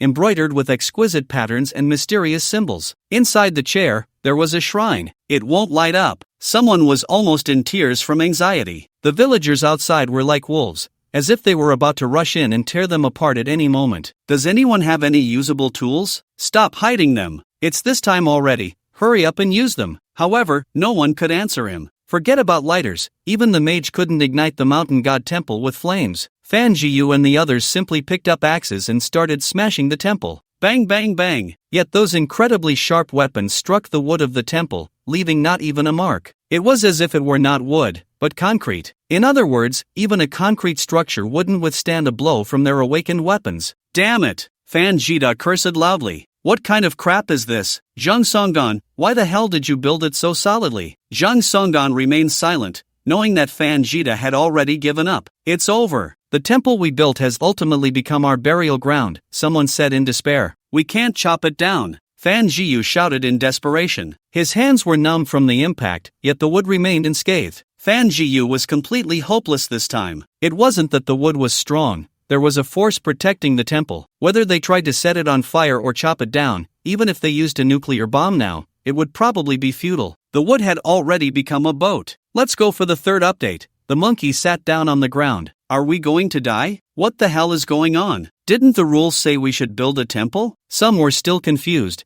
and the remaining few were just as lost. The rules are fake, Lu Jing said. They've been deceiving us from the start, and the villagers are fake too. Fan Jiu felt he had to understand before he died. If the rules are fake, then why did Gao Mingyuan die? No turning back up the mountain, no drawing water from the same well, no drying clothes at night, no blowing the whistle at midnight. Aren't these all true? Lu Jing replied, that's right. These are true because these rules existed from the beginning. This village has always had many ghostly matters, which is why the mountain god protects the village. Hiding leaves in the forest. Have you seen the ABC murder case? The murderer created the first 3 murders just to cover up his intention to kill the last one. He added 3 more rules, making us build a temple for him. He doesn't want us to go to the ancestral hall because there are family trees there. The family trees are forged. The villagers with the surname Zhang have long been controlled. To prevent the villagers with the surname Li from causing trouble, he made us distrust the villagers with the surname Li. And we naturally wouldn't dare to violate the rules again. Everything would proceed according to his wishes. Then, what about the villagers with the surname Zhang? The monkey asked. Lu Jing explained, the villagers with the surname Zhang are just like us, challengers who got lost here due to mission failure. The villagers with the surname Li are the natives. The few of them looked at Lu Jing in astonishment. Lu Jing continued, the story background is that a severe earthquake occurred in the village, which destroyed the mountain god temple,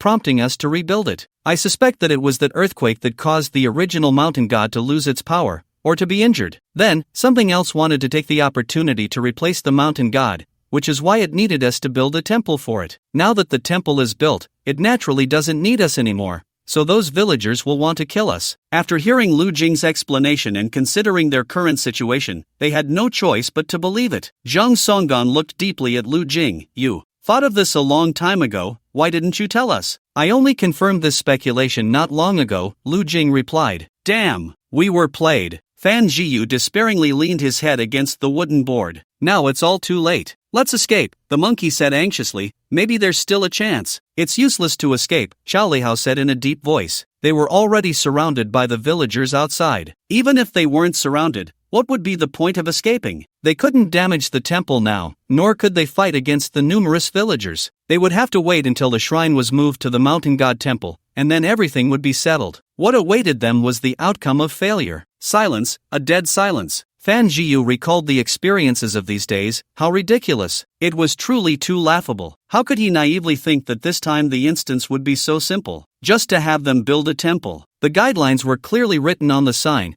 As long as they didn't trigger anything, there would be no problems. Even the last chance for redemption was blocked by himself. Put. At that moment, Fan Jiyu's peripheral vision suddenly caught a glimpse of blood. He raised an eyebrow, shocked as he looked at Lu Jing. He saw Lu Jing swiftly bring down the knife, decapitating Zhang Songgan. Are you crazy? Miao Miao exclaimed, at a time like this, you're still fighting among ourselves? Xiao Lihao couldn't help but frown. Just moments ago, Zhang Songgan had fired a shot, breaking Lu Jing's hand. It was probably for revenge, right? After all, they were all going to die, so why not vent some anger before dying? This kid really held a grudge. Zhang Songgan's head rolled on the ground like a ball, spinning a few times before stopping against the wall. His face still bore a look of confusion, his eyes wide open, as if he couldn't believe he had died like this. Blood gushed from the severed neck, splattering on the walls and floor, forming a patch of crimson stains. If it were an ordinary knife, it definitely wouldn't have been able to decapitate someone in one strike. But he was wielding the specially issued Daxiao Long K from the organization. Lu Jing's hand holding the knife trembled slightly, but soon, his gaze returned to calm. Lu Jing snatched the lighter from Fan Jiyu's hand. This time, the flame shot up immediately. Following that, the fire spread rapidly at an astonishing speed, blazing fiercely along the mountain god temple. Earlier, Lu Jing had already doused the area around the mountain god temple with strong liquor. This liquor acted as an accelerant, making the flames even more ferocious and uncontrollable. What the hell is going on? Everyone in the temple was stunned. This kid really is something. Lu Jing, feeling uneasy, struck Zhang Songgan's head again with the knife. Zhang Songgan? Him? Xiao Lihao looked incredulous. The others shared the same expression. Even if someone in the team had a problem, no one would suspect Zhang Songgan. Just a gust of wind could take this guy down. He's the only one among us who hasn't chopped down a tree or built a temple from start to finish, Xiao Lihao said. So what? The mountain god can't build the mountain god temple by itself, so it tricked us into helping it build the temple. How can you be so sure it's him? There's no certainty, just a test. Anyway, we're all going to die. It doesn't matter if it's sooner or later, Lu Jing said calmly. In fact, he had one more thing he hadn't said. Because among the entire team, only Zhang Songgan understood architecture. And the fat guy in their team who understood architecture hadn't successfully entered the instance. The monkey looked deeply at Lu Jing. Damn, this kid is really something. He looks like a newbie. He talks like an idiot. Because you can't understand what he's saying, sometimes talking to himself. But his actions are undoubtedly those of a madman. Let's explain everything from the beginning later. What do we do now? Fight our way out? Miao Miao looked at the burning temple. The mountain god temple was ablaze. But they were still inside the temple, and there was no doubt that if they ran out now, they would be torn to shreds by those villagers. The people outside have rushed in. They want to put out the fire, the monkey said anxiously. Stop them. The moment they saw the flames, the many villagers who had been frozen in shock immediately reacted. Some brought buckets of water, while others rushed in with handfuls of snow. Some mages prepared to cast water spells, but as soon as they began to chant, their heads exploded. Xiao Lihao drew his Daxia Longke, try to chop off their heads. We can't let them extinguish the fire. We just need to hold on for a little while. Hope reignited in the monkey's eyes. Damn it, let's fight. The villagers displayed their combat abilities as awakened ones. If they could coordinate with each other, the people before them would likely be no match for them. Fortunately, although these people could fight as awakened ones, they were still just mindless slaughterers. This gave everyone some room to maneuver. Chao Lihao gently twisted his neck, then took off his black coat and casually tossed it aside. As the coat fell, his incredibly muscular physique was instantly revealed. His arms were thick and powerful, with veins bulging like little blue snakes, full of strength and explosive power. His bones made a crisp cracking sound, like steel clashing, sending chills down one's spine.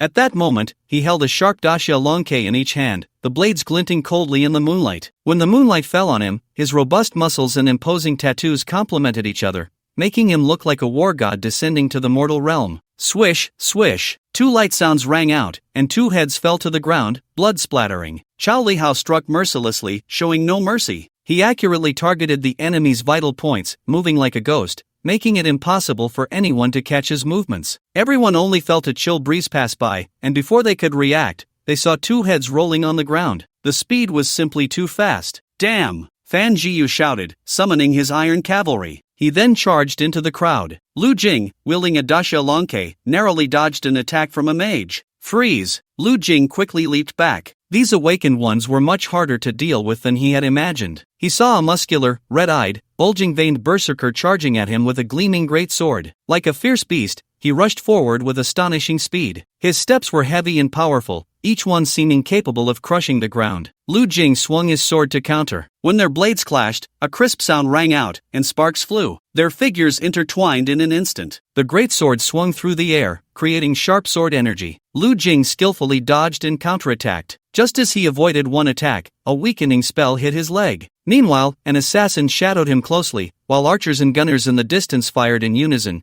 showing no fear of hitting their own teammates. Not only Lu Jing found himself in such a predicament, everyone else faced the same situation. Confronted by this fearless, surging army of awakened ones, everyone momentarily felt at a loss. It should be known that the combat power of any one of the opponents is not in the slightest inferior to theirs. Moreover, the number of opponents is so great that they are completely overwhelming everything with sheer numbers. In an instant, the battlefield is filled with the sounds of screams and wails, echoing endlessly. A villager, an awakened one, with half of his head blown off, seems to feel no pain at all. With his last ounce of strength, he pierces a girl's heart. Chao Lihao stabs a dagger into an assassin's gut. Another strike lands squarely on a mage's face. He charges directly into the rear of the awakened army. Escrade Serum. A surge of overwhelming power instantly fills Chao Lihao's body. His temples throb violently, each beat feeling as if it could burst through the skin's constraints. That intense rhythm, like a war drum, ignites one's blood. As the blood surges, Chao Lihao can clearly feel it racing wildly within him. It is no longer a quietly flowing liquid but has transformed into a blazing flame, burning fiercely in his veins. The blood throughout his body seems to be boiling, hot and full of power. Madman! More awakened ones swarm forward, fearless of death. There are simply too many of them. Unless a few of them unleash their full potential, they cannot be stopped at all. Lu Jing's hands have transformed into giant claws, piercing through the chests of 2 awakened ones, holding back those behind them. At this moment, Lu Jing has sustained varying degrees of injury all over his body, yet he is rapidly recovering. An assassin's severed arm easily pierces through his kidney, causing Lu Jing to gasp in pain. Another assassin attempts to stab Lu Jing in the head. Just in time, Lu Jing bites down hard on the assassin's short dagger. Lu Jing's combat power exceeds Miao Miao's imagination. Miao Miao and the monkey coordinate well. Seeing Lu Jing's injuries heal quickly, like an unkillable cockroach, they decide to use him as a meat shield to draw the enemy's attention. Miao Miao and the monkey swiftly harvest the lives of the villagers. The fire has become like a fierce beast, mercilessly devouring the entire mountain god temple. The flames lick at the walls, beams, and roof, making crackling sounds. Thick smoke billows up, filling the air and enveloping the entire temple in a white mist. At this moment, even if a water mage extinguishes the fire, it would be of no use. It's done! Lu Jing shouts, "Run!" He immediately turns and flees. After kicking one person down, Chao Lihao no longer lingers and runs away. The awakened villagers rush towards the mountain god temple, but at this moment, the temple is completely engulfed in flames. The remaining few also run away without looking back. Villagers not far away seem to have gone mad. Seeing that the fire cannot be extinguished, they scream and charge towards the culprit of it all. Further away, the shrine that had been carefully carried by the villagers suddenly develops a massive crack from top to bottom, as if torn apart by some powerful force. This crack instantly spreads across the entire shrine, making it look as if it could collapse at any moment. Immediately after, a piercing wail emanates from the shrine. It pierces the sky, echoing throughout the village. The indescribable terror of this sound sends chills down one's spine and quickens the heartbeat. It sounds like the screams of demons from the depths of hell, or the anguished cries of countless wronged souls. This sound fills Lu Jing and the others with immense fear and despair, as if the end of the world is imminent. The monkey is so frightened that he collapses to the ground, and Fan Jiyu stumbles as well. Lu Jing feels as if all the strength in his body has been drained away, his mind blank, thinking of nothing, and he collapses to the ground. He struggles to get up, but he has no strength at all. Xiao Lihao struggled to take a few steps, but inevitably fell to the ground. Damn, what's going on? It's the false mountain god, Lu Jing said. It wants to take revenge on us. Haven't we already burned down the mountain god's temple? Fan Jiyu replied. Exactly because of that. It's furious and definitely won't let us go. So isn't this a dead end? Xiao Lihao said in a deep voice. Even if we destroyed the temple, this false mountain god still exists. Yeah, it controls hundreds of villagers. Who knows what other powers this false mountain god has? With just one call, it can drain all our strength. Even if we burned the temple, we're still dead. The monkey was on the verge of tears. The village was this small. Over 200 awakened villagers,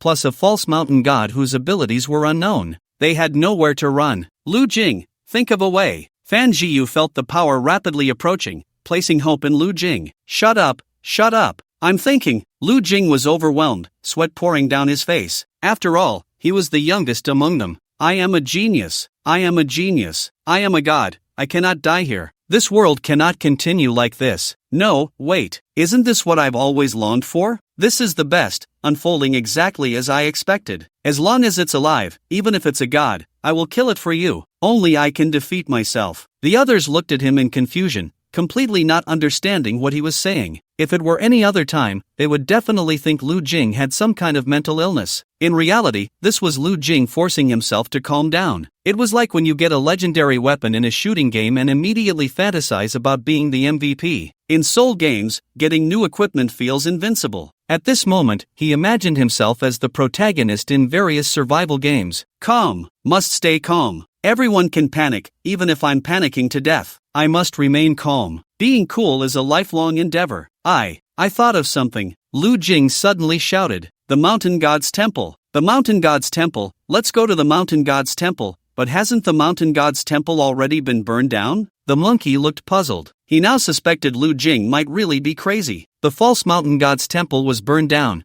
Only the real mountain god can protect us. His words awakened the dreamers. Go to the place where the earthquake was the most severe. The real mountain god's temple should be there, near the center of the village. Xiao Lihao immediately reacted. The few of them struggled to stand up. Help me, I can't stand up either. The only ones who could stand were Lu Jing, Xiao Lihao, the monkey, Miao Miao, Fan Jiyu, and Lu Ying. The remaining three seemed to have all their strength drained, helplessly lying on the cold ground, unable to move even an inch despite exhausting all their energy. It felt as if a mysterious and powerful force was suppressing them, pinning them firmly in place. What terrified and despaired them even more was the eerie voice of the false mountain god. It seemed to possess a strange penetrating power, able to pass directly through their bodies and delve deep into their souls. Every note carried endless pressure, as if it wanted to completely crush them. Help me! Miao Miao was about to reach out, but was stopped by a glance from Xiao Lihao. At this moment, no one could help anyone. They could barely stand, let alone carry someone else. In the distant sky, a sinister aura was spreading towards them. Run! A few people hurriedly stepped forward, rushing towards the center of the village. Though it was called rushing, their speed was extremely slow. If it were a normal day, the distance would be nothing. The awakened ones and those who had taken the serum, like Xiao Lihao,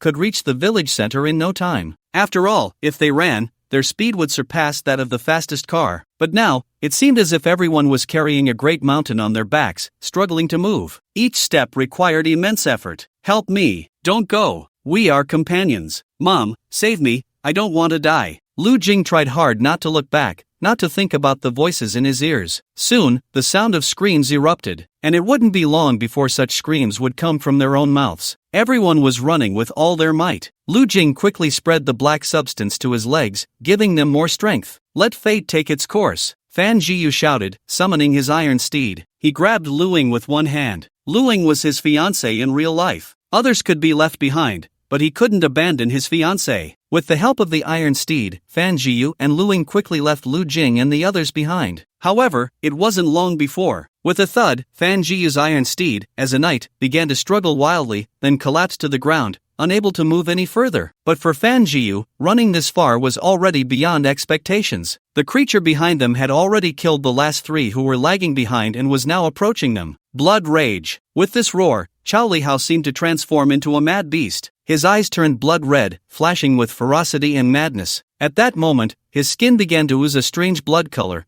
as if all the blood in his body was about to burst from his pores. Then came a series of dull thuds, the sound of bones cracking. Each sound was like a heavy hammer striking, making one's heart race. It seemed his bones were bearing unimaginable pressure, on the verge of shattering from the powerful impact of the blood rage. However, despite his body reaching its limit, Chao Lihao showed no sign of retreat. On the contrary, a tremendous force erupted from within him, continuously released. This was a skill unique to the serum, capable of temporarily enhancing overall strength. The downside was that it consumed bodily functions. If maintained for too long, it could be life-threatening. Grab me! Chao Lihao reached out, grabbing Lu Jing and Miao Miao, one in each hand. Miao Miao then reached out to grab the monkey. One grabbed three. Chao Lihao's face was flushed red as he let out a low growl and began to run. But just like before, he couldn't maintain the frantic pace for long, and his speed slowed down. Blood rage. Chao Lihao activated blood rage for the second time. The creature behind them was closing in even more. Blood rage. This time, it wasn't Chao Lihao who shouted. Miao Miao and the monkey looked at Lu Jing in surprise. Lu Jing's face was also flushed red, breathing out hot air. Damn it! The serum could also trigger blood rage, and it had this skill. Why didn't you tell me sooner? Lu Jing didn't think too much. After triggering blood rage, he let out a roar. Charge!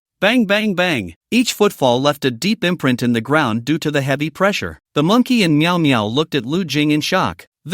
You can do it too! Another 3 updates. I was so moved by everyone's comments. I hope everyone can give more 5-star reviews and written comments. As for Blood Rage, currently in the team, only the captain and the chubby Li Xian had this ability. The monkey and Miao Miao have not yet mastered it. The initial violent bloodshed carries a significant degree of danger. A moment's inattention could lead to blood bursting from the body. The light injuries could be fatal. It's no wonder the two were so shocked. Even Chao Lihao cast a surprised glance at Lu Jing. However, this was not the time for idle chatter. Run! With Lu Jing's assistance, Chao Lihao's pressure was greatly alleviated. They quickly surpassed Fan Jiyu and Luing. The ground behind them was rapidly collapsing, and that evil god seemed extremely furious. No kidding! His mountain god temple had been burned down. If he fell into his hands, it would be better to end it quickly. Lu Jing felt his feet floating, his head spinning. This seemed to be a side effect of the violent bloodshed. They were just a short distance away, and they saw the giant pit. It was a massive pit left by the earthquake. We're almost there. Lu Jing gritted his teeth and leaped. The 4 of them fell into the giant pit. The height of the pit was much greater than they had imagined. All 4 tumbled down, disoriented. Fan Jiyu felt like he was about to bite his teeth to pieces as he desperately pulled his fiancée Luing. True love is invincible. The thing behind them seemed to be just a few steps away. In the end, Fan Jiyu pushed Luing into the deep pit. He himself no longer had the strength to take another step and collapsed weakly to the ground. Damn! At that moment, vines made of black material wrapped around his body and yanked him down. It dragged Fan Jiyu down. He rolled on the ground and suddenly felt a sense of lightness. Thank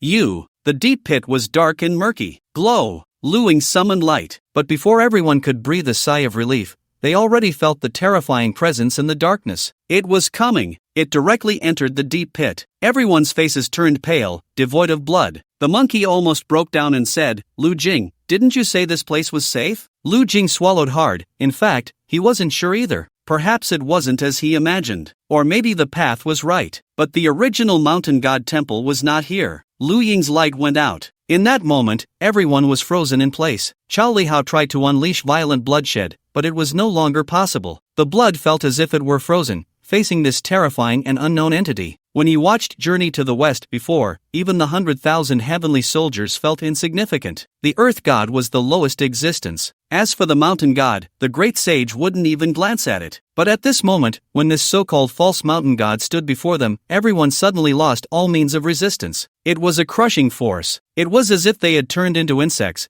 while the other side was a human ready to squash them with a slipper. Insects at least knew how to escape, yet they couldn't even run away. They were lambs to the slaughter. The extreme fear made them forget everything. All they could hear was the malicious voice in their ears, as if it came from a deep abyss, wanting to drag them into the 18 layers of hell, never to be reborn. Lu Ying's expression was dazed, her eyes hollow and empty. She slammed her head heavily against the ground, producing a dull thud. Each impact caused blood to flow from her scalp, but she seemed to feel no pain, showing no intention of stopping. Fan Jiyu also had a vacant look in his eyes, like a walking corpse, and began to break his fingers one by one. Each finger that was broken made a crisp sound, but he showed no reaction, as if those hands did not belong to him at all. Chao Lihao, who possessed S-level serum, was like Lu Ying, violently banging his head against the ground, producing chilling sounds. As for the monkey and Miao Miao, they were each mutilating their bodies in different ways. They scratched their faces madly or bit their arms with force. Some even picked up sharp objects to stab themselves. The entire scene was bloody and terrifying, sending shivers down one's spine. They seemed to be controlled by an invisible force, unable to extricate themselves. This self-harm plunged them into an extreme state,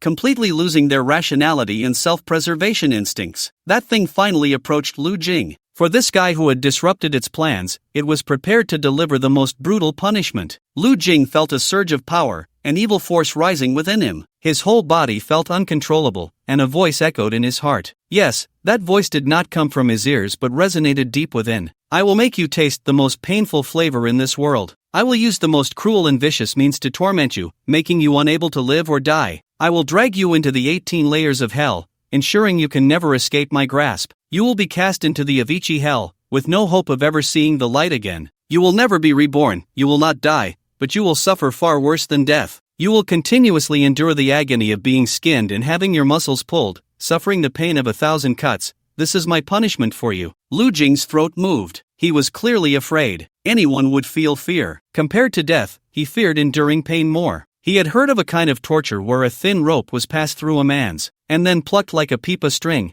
causing unbearable pain. Just thinking about it made him ache. Lu Jing's hand rose uncontrollably, slowly opening his mouth.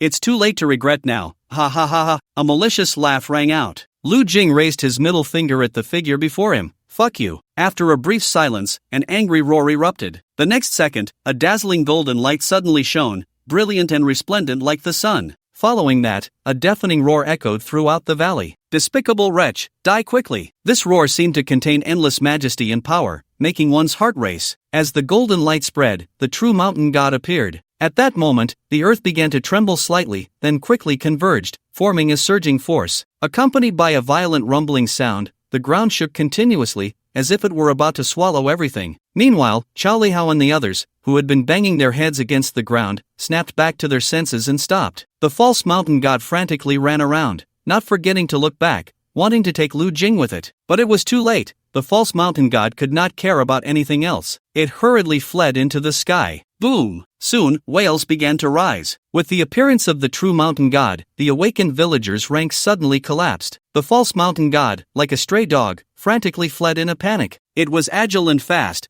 but could never shake off the relentless pursuer behind it. Suddenly, the false mountain god leaped into the air, flying straight up. Then, two powerful auras, one black and one yellow, intertwined and chased each other like two bolts of lightning, occasionally colliding. They erupted in dazzling light and deafening roars. Accompanied by their fierce clashes, piercing howls and tragic wails echoed through the sky, sending chills down one's spine. The entire sky was shrouded in this terrifying battle, as if the apocalypse had arrived. The few survivors stared blankly upward, watching this scene. That was a power that did not belong to this world. Compared to it, the so-called magical creatures were hardly worth mentioning. Fortunately, this was a rule-based instance. If it had been a combat-type instance, their chances against the false mountain god would have been zero. They were completely on different levels. It was like an ordinary person stepping into a boxing ring, and the referee tells you your opponent's last name is Tyson. You think it's Tyson, and you tremble in fear, unsure if you'll even make it back alive. With a resolve to fight to the death, you decide to give it a shot. After all, everyone carries a head on a couple of shoulders, only to find out that your opponent is Ultraman Taro. Meow Meow suddenly recalled a popular saying from a while back. You are the genius youth in the eyes of the world, who has spent a lifetime cultivating to become an immortal. In the end, you become one of the 100,000 heavenly soldiers sent to hunt down the great sage. Complete instance task. Receive the mountain god's blessing. Mountain god's blessing.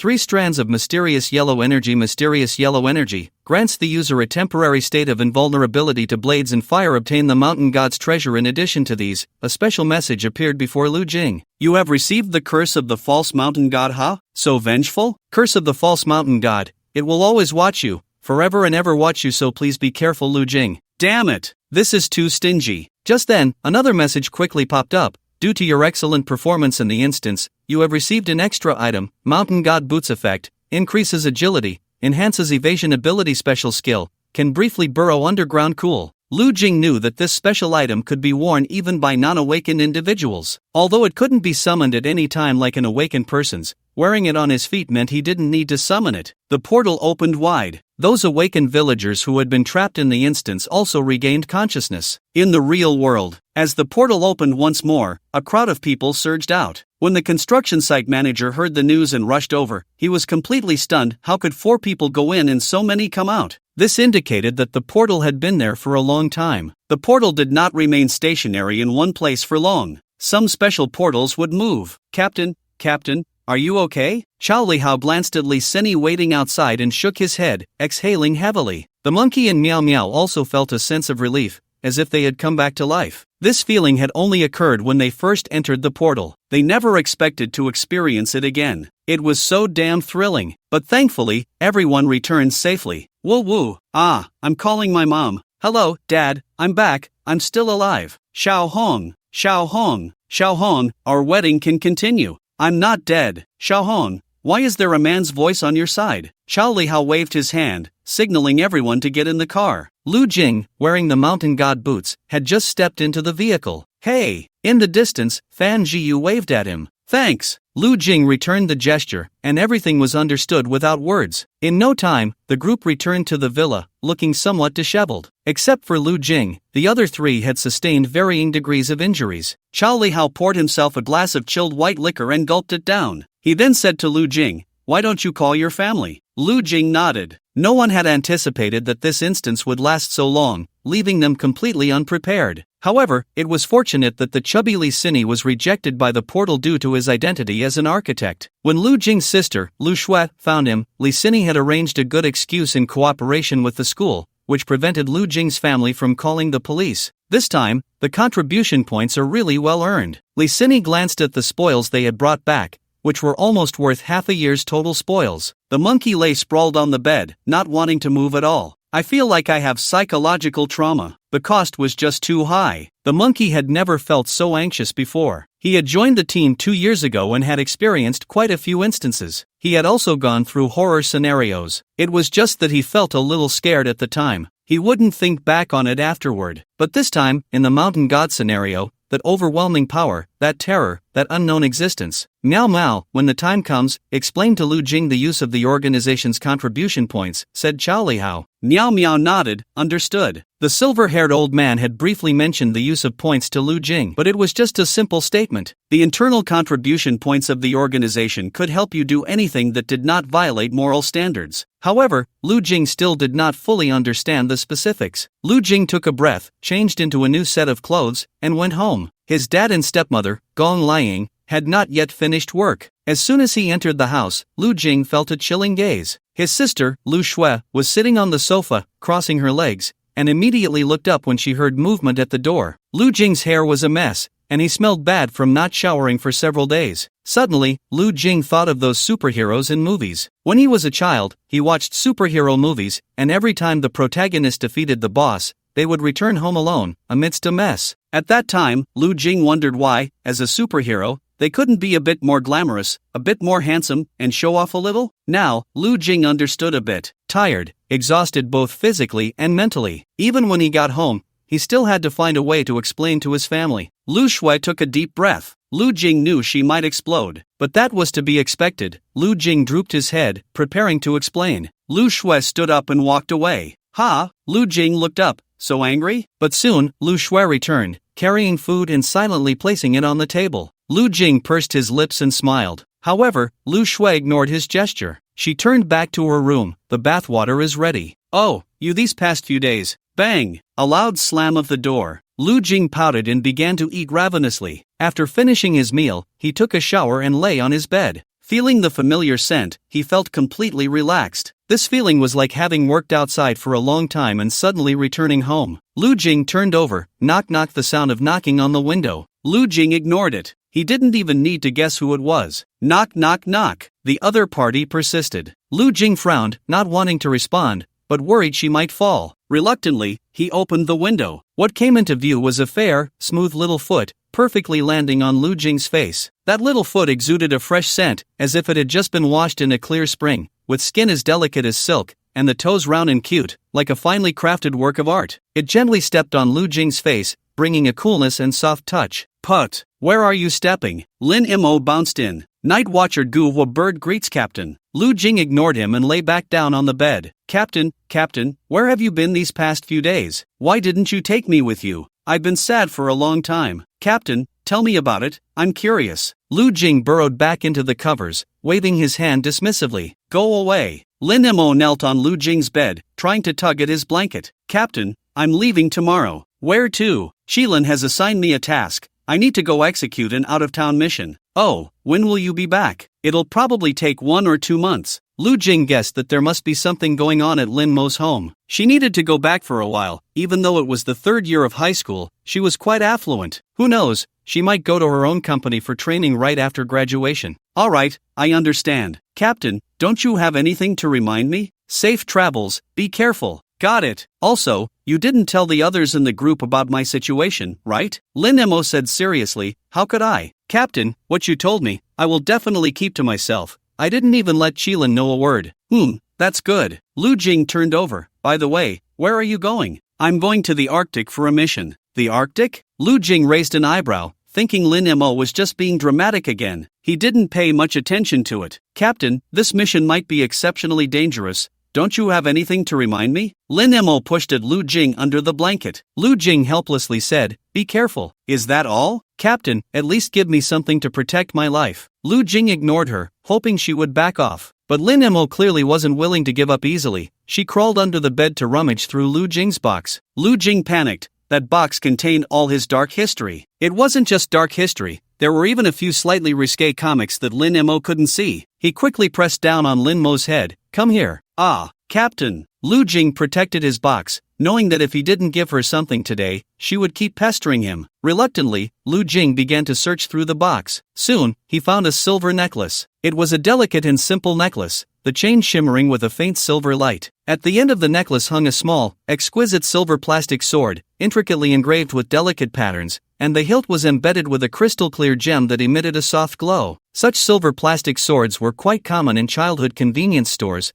but now they were hard to find. It carried Lu Jing's childhood memories and dreams, making him reminisce about those carefree days. Perhaps it was this precious memory that made the necklace so special. It had an extremely cool name, Holy Judgment. This sword was not forged by ordinary mortal hands but was a powerful weapon that had once slain true dragons in ancient times. In that fierce battle, the sword was destroyed by the true dragon's incredibly hot flames, but it did not simply vanish. Later, people used the true dragon's bones and the remaining sword body, employing the most advanced alchemical techniques of the time to reforge it into a more powerful and mysterious sword. Today's Holy Judgment was no longer just an ordinary steel sword. It contained the power and will of the true dragon, becoming an awe-inspiring artifact. Note, the above content is all Lu Jing's fabrication. Here Lu Jing protected the box with one hand and handed the silver pendant named Holy Judgment to Lin Mo with the other. Wow, Captain, this is Holy Judgment. Use it when you encounter danger. It will protect you. Lu Jing briefly explained the history of the Holy Judgment to Lin Mo. Lin Mo's mouth fell open, her face filled with excitement. Captain, I won't let you down. She was on the verge of tears. Lu Jing lowered his head. Alright, let's go. Lin Mo hung the Holy Judgment around her neck. Captain, I will complete the mission well and won't disappoint your expectations. Lu Jing pushed her out the door. Alright, say hello to the penguins in the Arctic for me. Captain, the penguins are in the Antarctic. Then say hello to the polar bears for me. Finally sending Lin Mo off, Lu Jing lay back down on the bed. He sighed in relief and closed his eyes. He finally fell asleep peacefully. Bang! He was jolted awake by a heavy sound of the door being pushed open. Lu Jing opened his eyes groggily. Then, he saw Lu Shue's somewhat helpless expression. Brother, Dad is in trouble. Lu Shue rarely called him brother in front of him. This made Lu Jing pause for a moment, feeling as if he were dreaming. But upon hearing the second half of her sentence, his expression suddenly froze. Hospital. Intensive care unit. By the time Lu Jing and Lu Shui hurried over, they found their stepmother, Gong Liang, sitting outside the corridor, crying uncontrollably. This woman, who usually appeared extremely strong-willed, was completely flustered in the face of such a situation. She held her daughter, Lu Shui, and cried without being able to say a complete sentence, trembling all over. Lu Jing's lips quivered, his heart racing. He forced himself to ask the doctor what was going on. The doctor's response was very brief. Car accident, currently in emergency treatment.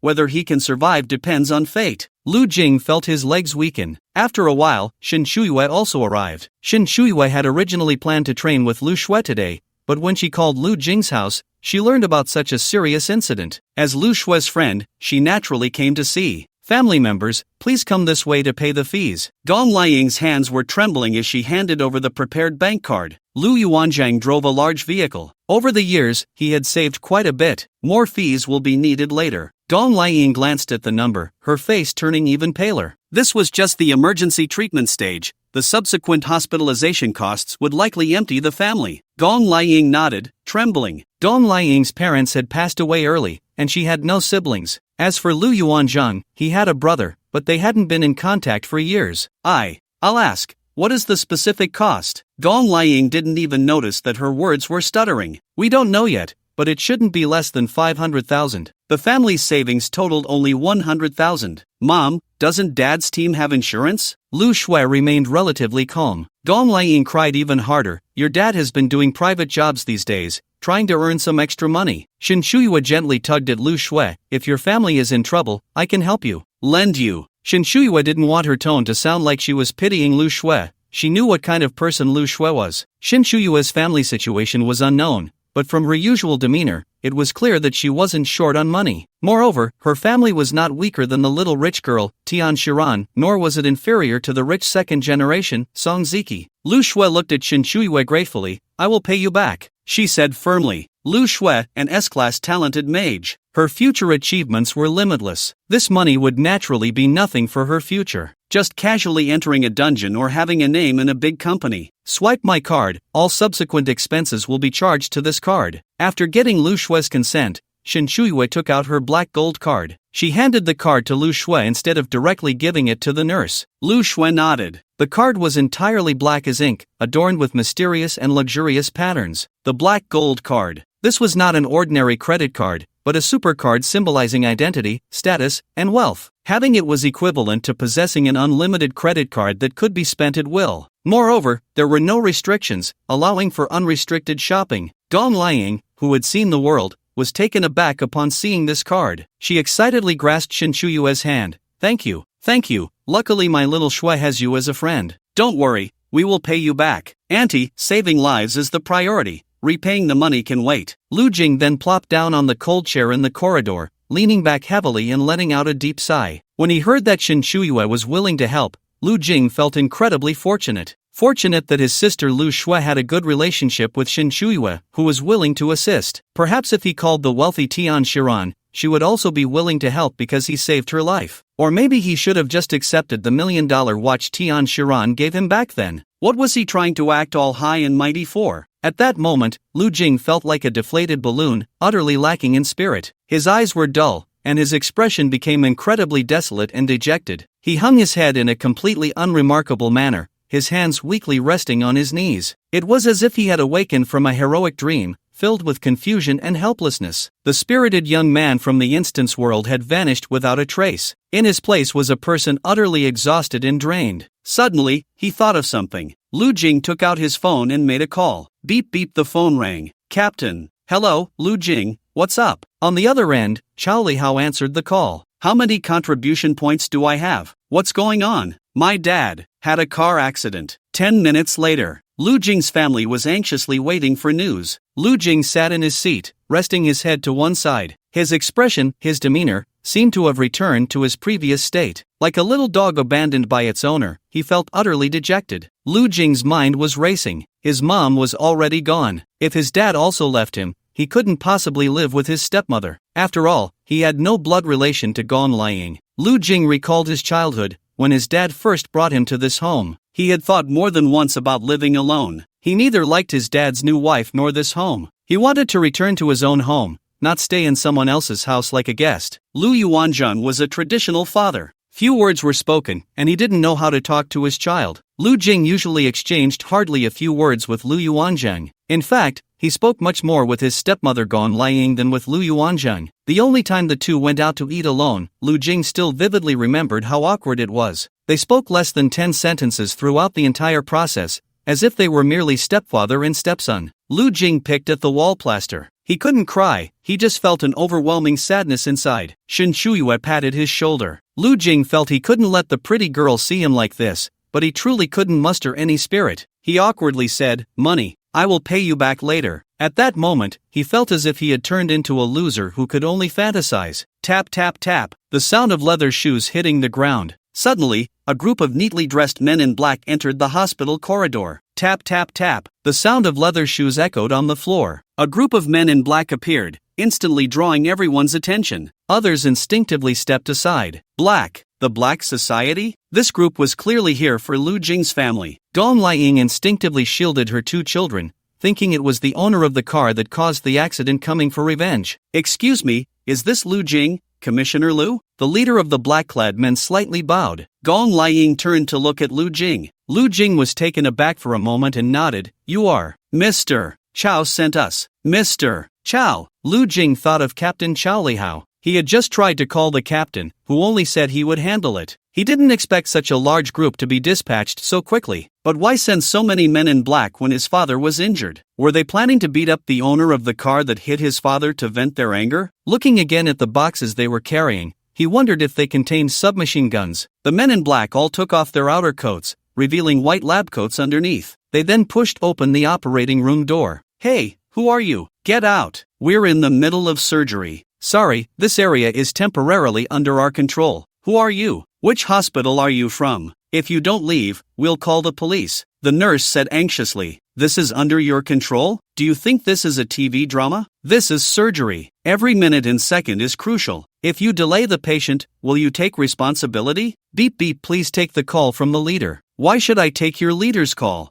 I'm a doctor. Get out of here." "Sorry, this is your leader." The doctor fell silent for a moment and took the phone. A few seconds later, several doctors and nurses who were performing the surgery walked out, looking confused. It was the first time they had been kicked out during a surgery. Soon, the men in black took over the surgery and closed the emergency room door. They even kindly said, "Don't worry, Commissioner Lu's family is our family. We will do our utmost to save his life." The remaining man in black returned with Shin Chuyue's black gold card. When he went to pay earlier, he learned that someone had already paid. So, he asked the nurse to change to another card for the transaction. He returned Shin Chuyue's card. The man in black handed the black gold card back to Shin Chuyue. "The charges have already been credited to your account. Please check." Shin Chuyue was taken aback and nodded. After doing all this, the man in black turned to Lu Jing and said, "Commissioner Lu, after your father completes the surgery, he will be transferred to the presidential ICU suite at Xuanli Hospital in Jiangnan City." Xuanli Hospital? Lu Jing had never heard of it.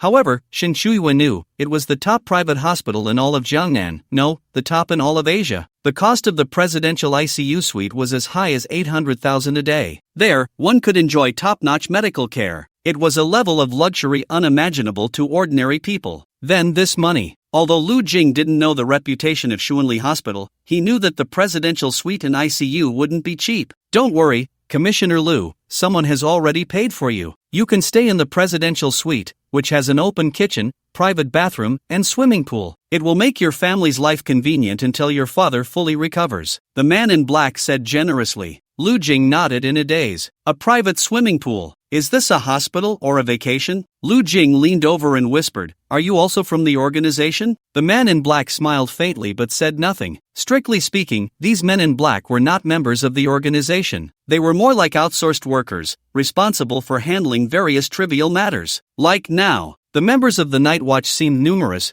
but in reality, they were scattered across the globe, with very few in number. Often, there were only a few night watch members in a city. In such cases, a large number of peripheral workers had to be developed to help them with trivial matters, such as family issues of the members, and various social problems faced by the members. They did not know the names of the night watch, only that they served a large organization. The organization was known by the name of a certain Awakeners Guild. The surgery lasted only an hour. An hour later, a man in black wearing a white coat came out. The surgery went smoothly, and the patient's condition is good. He can be transferred to Shuli Hospital now. Thank you. Gong Liang sighed in relief. You're welcome, it's what we should do. Commissioner Liu, we will be responsible for taking your father to Shuli Hospital. You and your sister still have school tomorrow, and it's already late, so please go back and rest as soon as possible. It was clear that they were genuinely considerate. Gong Liang also realized, right, you all go back. You don't need to worry about this anymore. It was the crucial time for the third year of high school. Nothing could delay their studies. Ultimately, under Gong Liang's persuasion, Lu Jing and Lu Shui left the hospital. As they were leaving, Gong Liang tugged at Lu Jing's hand. Who are they? I'm friends with them. Lu Jing scratched his head. Are they reliable? Reliable.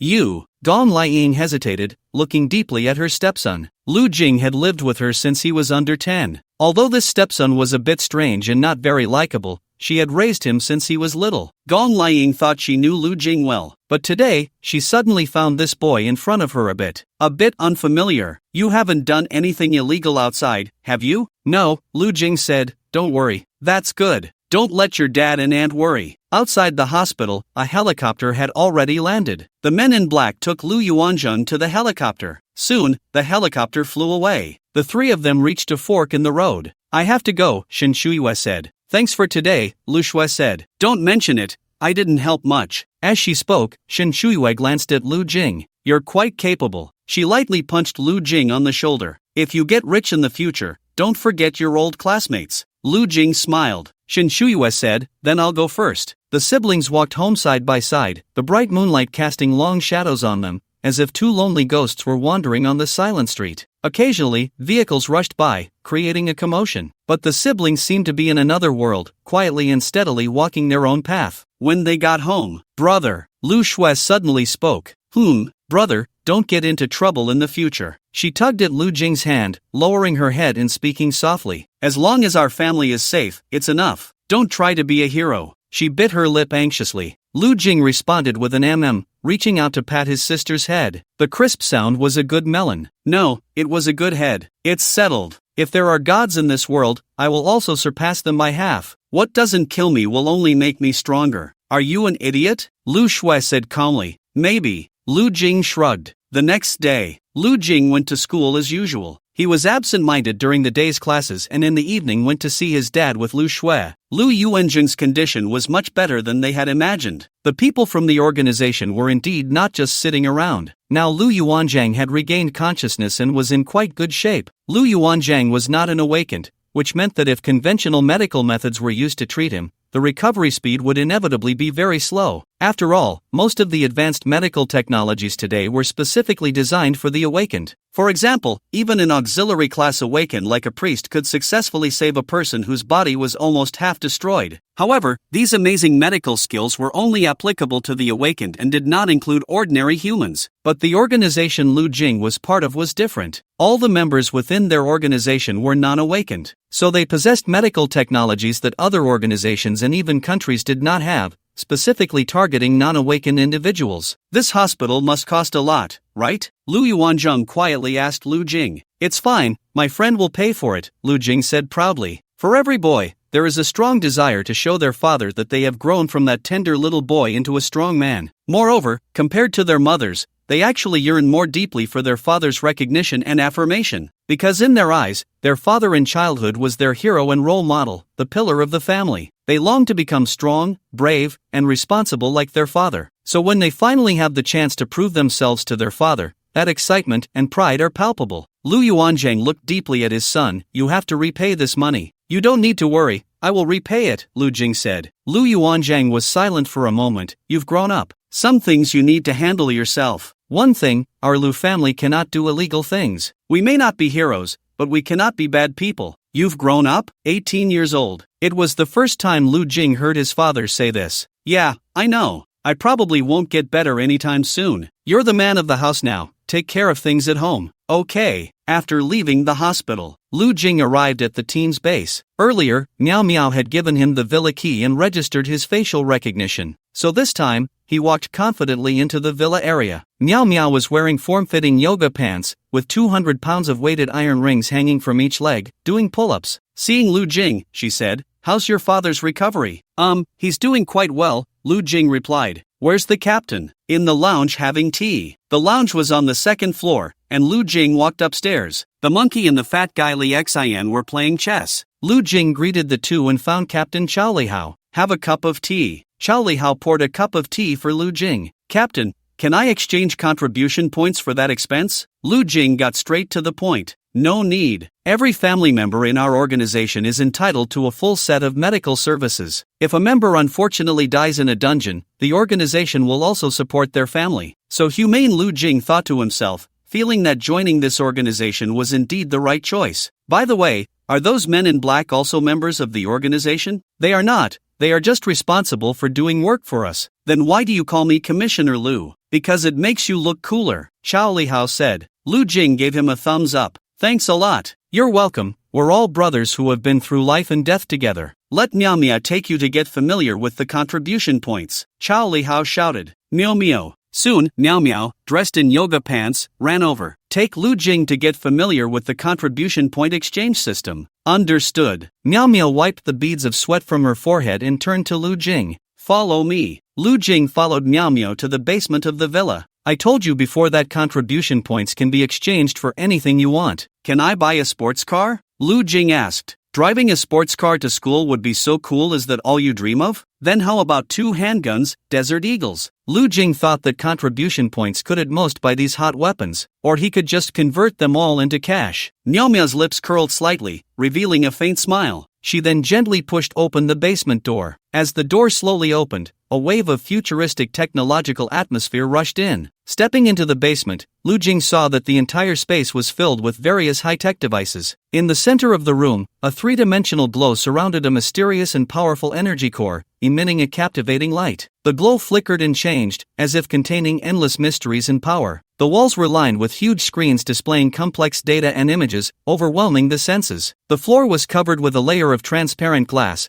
through which one could see the intricate circuits and pipes below, resembling the infrastructure of a miniature city. Everything here seemed so advanced, mysterious, and full of charm. Lu Jing cautiously walked in. Following Miao Miao's instructions, he sat in a technological chair. "Don't move," Miao Miao said. "Connecting senses, connection successful, connecting." Lu Jing opened his eyes again. It felt as if he was in a void, and in front of him was a huge blue screen. Lu Jing clenched his fist. "Wow, so real. You are now in a virtual world. Take a look at the screen in front of you." Miao Miao's voice came through. Lu Jing looked at the screen and was instantly stunned. "This is Permission Mall, Hot Weapons, Famous AF submachine gun comes standard with 230-round magazines, easy to maintain, can be disassembled without special tools. The gun has high accuracy, reliable performance, and is lightweight, making it a high-performance submachine gun. HNK MP7 features a unique design and materials, lightweight, compact, high precision, and high performance. Uses for 6x30mm ammunition,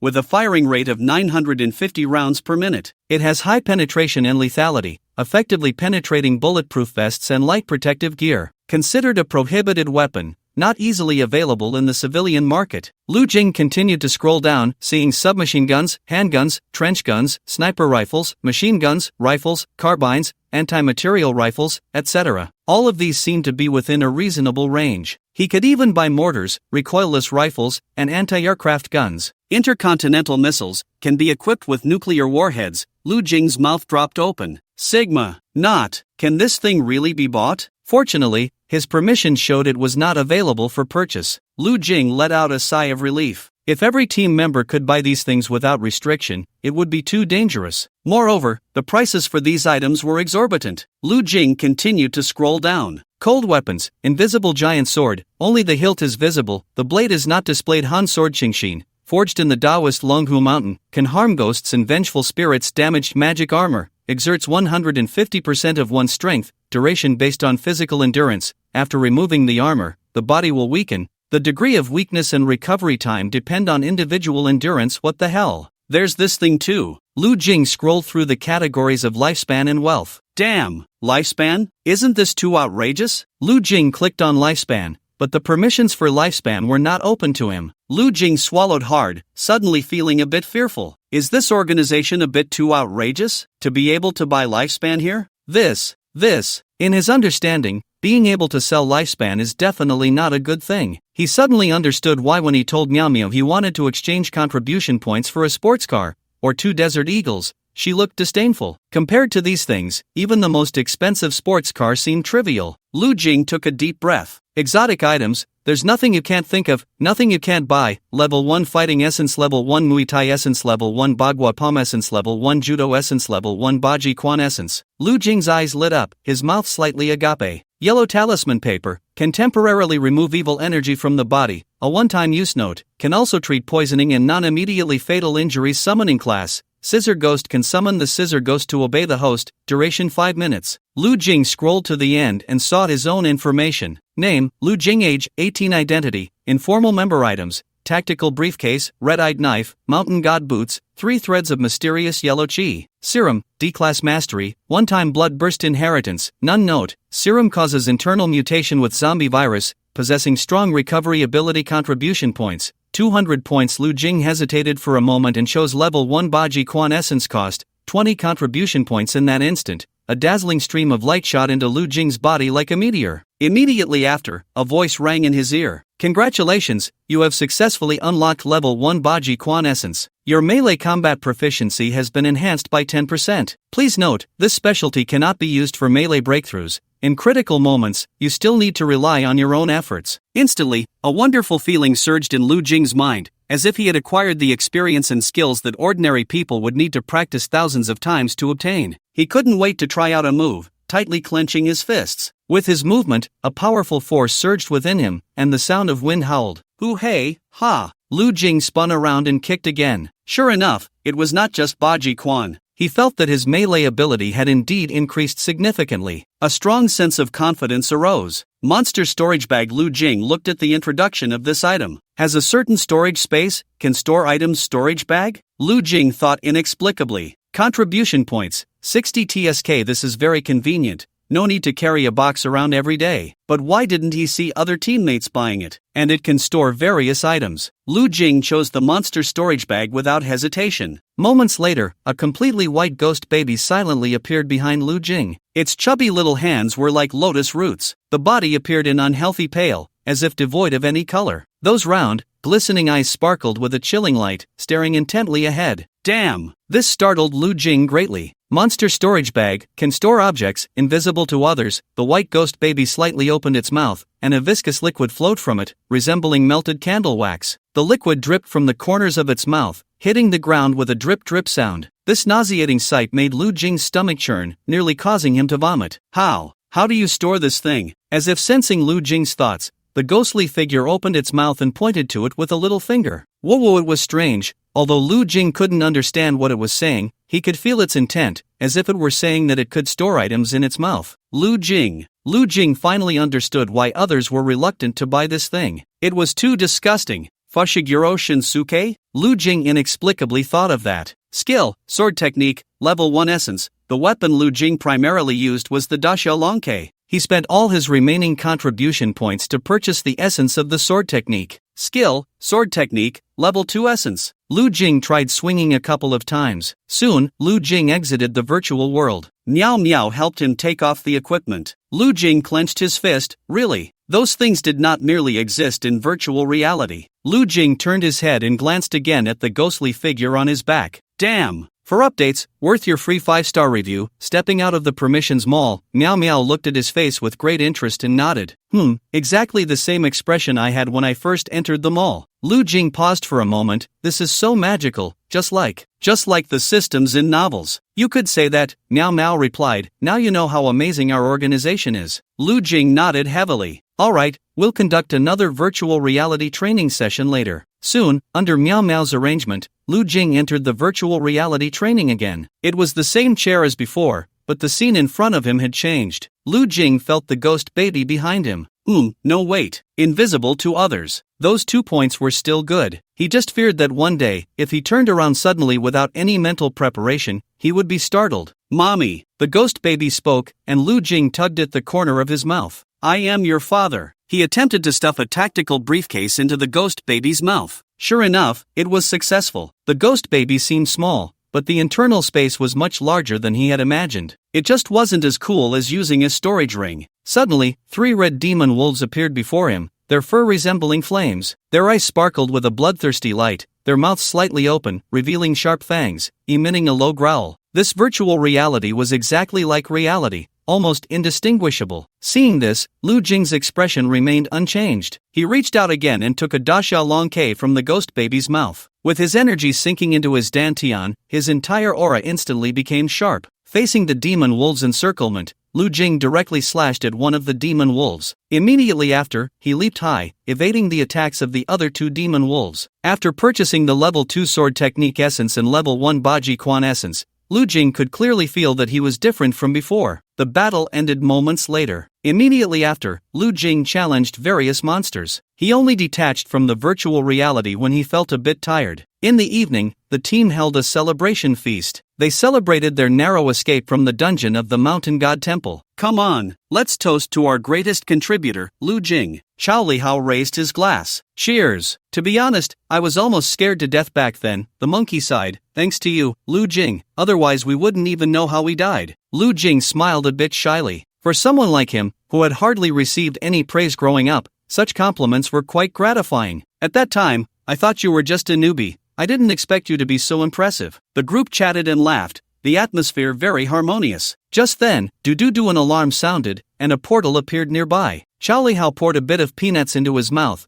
"The dungeon difficulty isn't high, Lu Jing, you can head home first, let the monkey and the fatty handle it." For them, entering and exiting dungeons had become routine. Okay. Lu Jing felt he should get used to this life quickly. Leaving the villa, it was already quite late. The night was thickening. Lu Jing had just received a call from his stepmother, Gong Liang, asking him to go home and fetch a few clothes for his father, Lu Yuanzheng, to take to the hospital. When Lu Jing returned home, his father needed care, so his sister, Lu Shui, and stepmother, Gong Liang, had moved to the presidential suite over there. It even had a swimming pool. It was incredibly comfortable. For the first time, Lu Jing realized that the world of the wealthy was like this. He glanced at his dark home and then looked up. Lin Mo's home was also dark. This girl really left. He wondered what had happened at home. Lost in thought, Lu Jing finished packing the clothes and went downstairs. As he reached the corner of the alley, he heard some commotion inside. "Hey, didn't I say what would happen if you didn't have money today?" Bang! "Damn it, do you not take my words seriously? Come on, take off your shoes and slap him."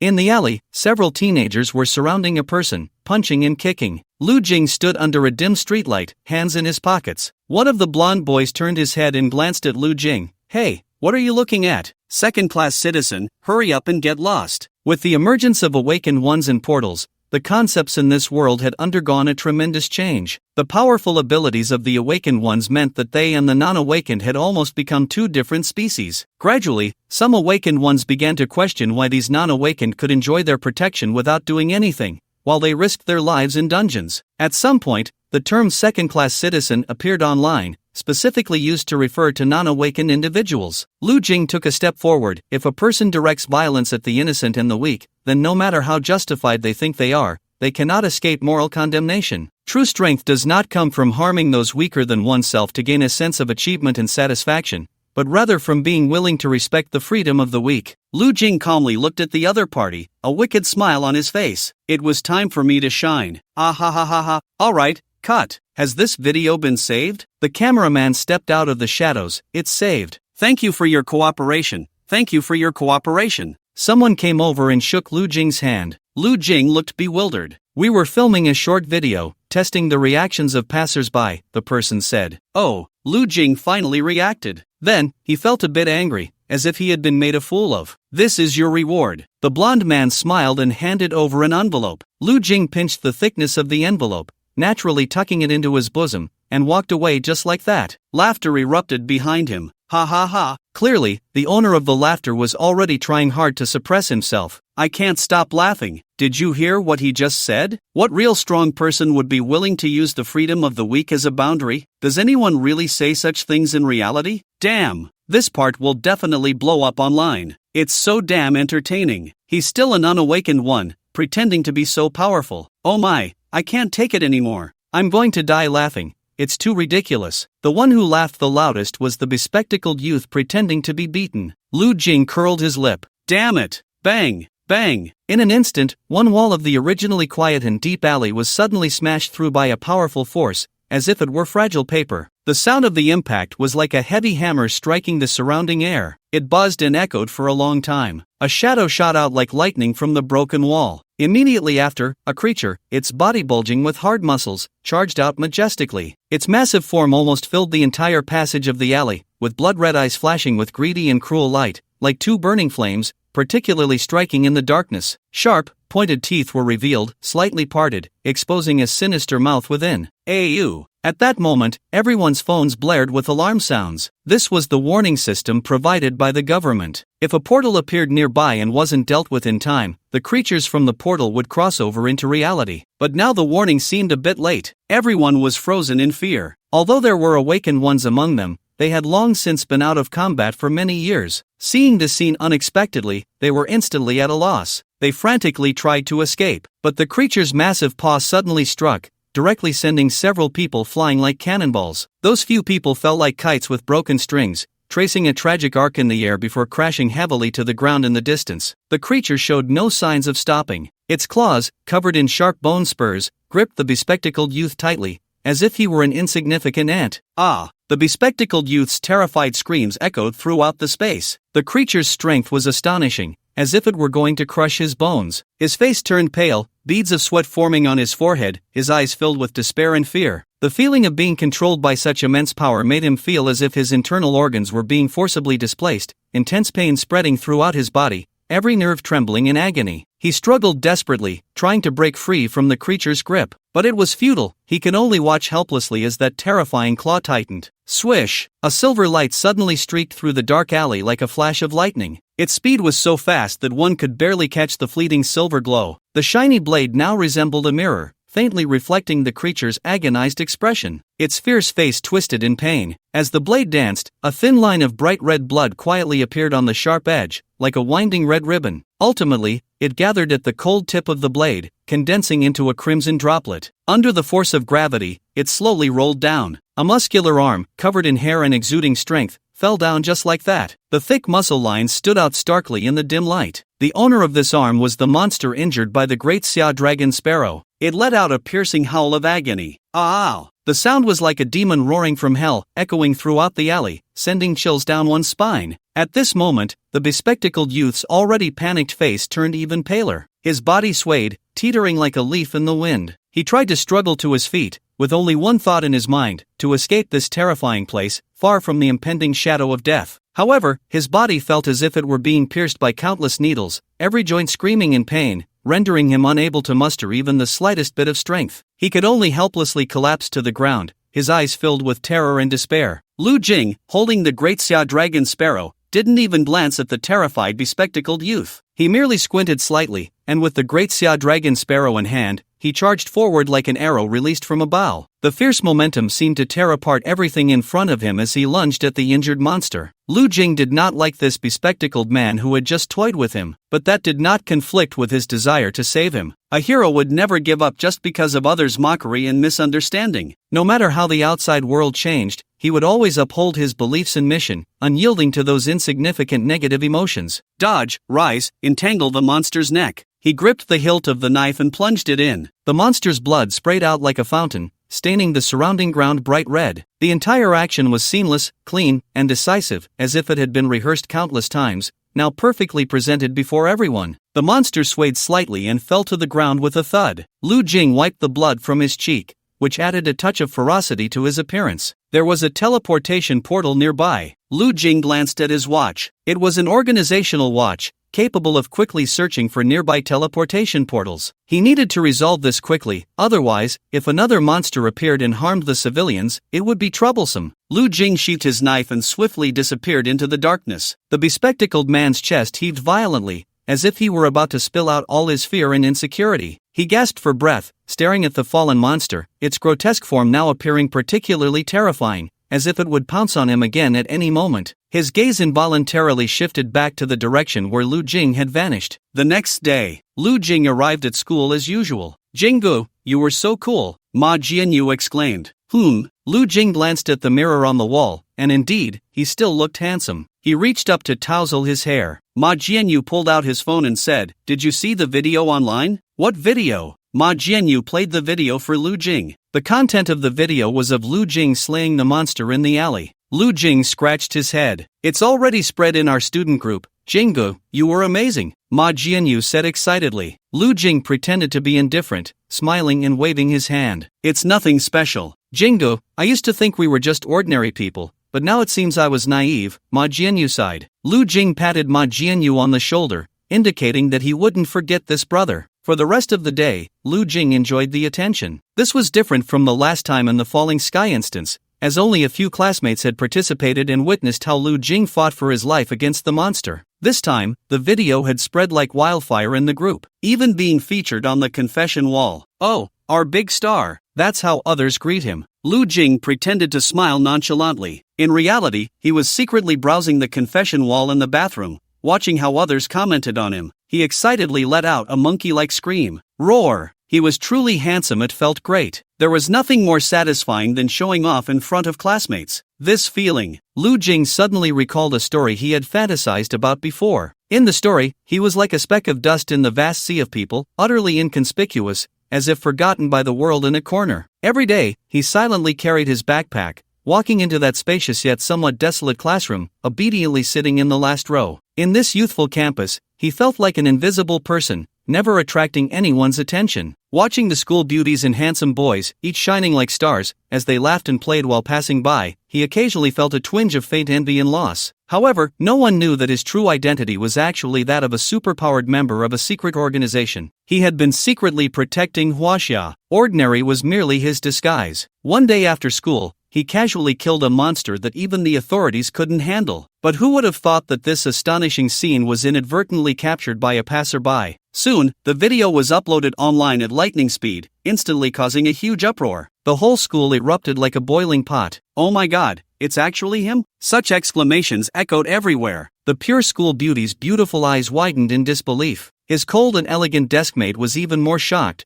her mouth slightly agape, seemingly unable to believe the reality before her. Even the usually serious beautiful teacher looked at him with a completely different expression, beginning to see him in a new light. Wherever he went, all the students in the school would simultaneously cast admiring glances his way. Yet he only found those gazes bothersome, distressed at having inadvertently exposed his true identity. He then quietly transferred schools, leaving behind a legend. The young Lu Jing did not know that the gifts of fate had long been marked with a price in the shadows. In the days that followed, Lu Jing, along with his teammates, dealt with the portal issues. They constantly traveled back and forth between the dungeon world and the real world. Meanwhile, he enjoyed the admiration of his classmates at school. His father, Lu Yuanzheng, was soon discharged from the hospital, recovering well without any aftereffects. However, it seemed he would have to spend this year in a wheelchair. This was already the best outcome. Everything seemed to be getting better. Damn, this dungeon is really disgusting. Yeah, I feel like I can't even eat. The chubby Li Xin patted his belly. Go die. You can eat 8 bowls of rice as soon as you turn around, the monkey said. One day, Lu Jing and the captain, Xiao Lihao, along with the other two, walked out of the portal. Let's go back to the base for a drink, Miao Miao said. This had become their tradition. Every time they completed a large dungeon, they would have a drink. Compared to a few months ago, Lu Jing felt much closer to them now. As the saying goes, the 4 great Iron Men have shared gunfire and shared the same roof. They had experienced countless life and death situations together through so many dungeons. I want to eat grilled steak, the monkey said. The boss treats. I'll treat.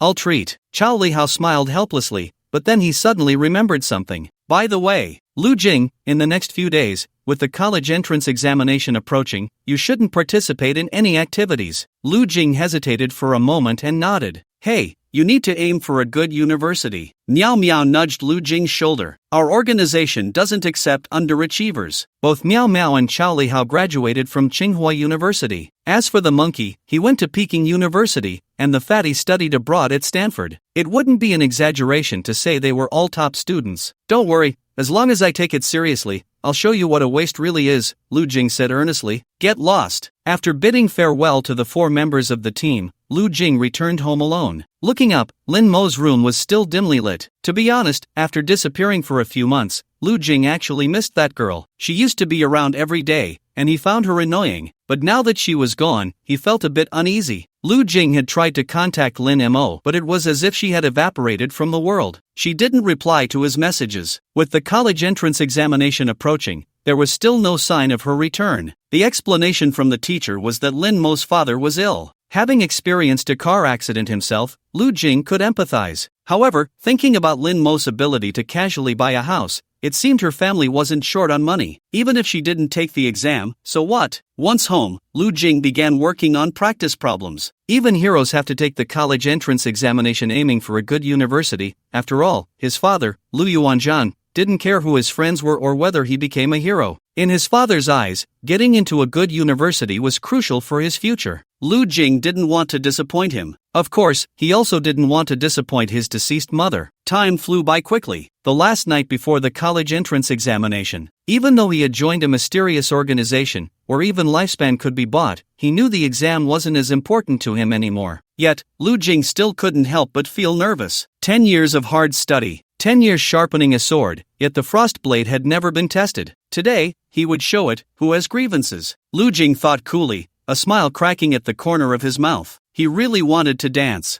Lu Jing, are you asleep? A voice came from next door. It was Lu Shui. Not yet. What's up? I'm a bit nervous, Lu Shui said. You have such good grades. Why are you nervous? I'm afraid I won't do well. Don't worry, get some sleep, Lu Jing said. Brother, I'm afraid everything will change. Change what? It's just a college entrance examination. Aren't you usually pretty calm? Whenever Lu Shui called him brother, it was never a good sign. I'm scared. I'm really scared. Brother, please don't hang out with those strange people anymore, okay? Let's just live a simple life. Please, I'm so scared. Lu Jing thought Lu Shui was worried about his safety and comforted her. It's okay, didn't I say I'm a lone hero, like the main character in an anime? The main character knows, right? They save the world, defeat the big bad guy. They have love interests, and in the end, they get a happy ending, unless the author is an idiot. On the other side, Lu Shui fell silent. Lu Jing also stopped talking, closed his eyes, and quickly fell asleep. P.S. Important matter, college entrance examination. For both awakened and non-awakened individuals, it is undoubtedly one of the most significant events in life. As the old saying goes, there are 4 great joys in life: a timely rain after a long drought, meeting an old friend in a foreign land, the wedding night, and the moment of being on the gold list. In the morning, he had a fried dough stick and 2 eggs. A good omen. But the full score for the 3 main subjects, Chinese, mathematics, and English, is 150. If he scored full marks in all, wouldn't that be a waste? So Lu Jing arranged another fried dough stick to form the number 5 and ate it in one bite. Dong Liang had taken a special leave today, wearing a qipao. This is called a victorious start. Lu Yuanzhang still couldn't walk,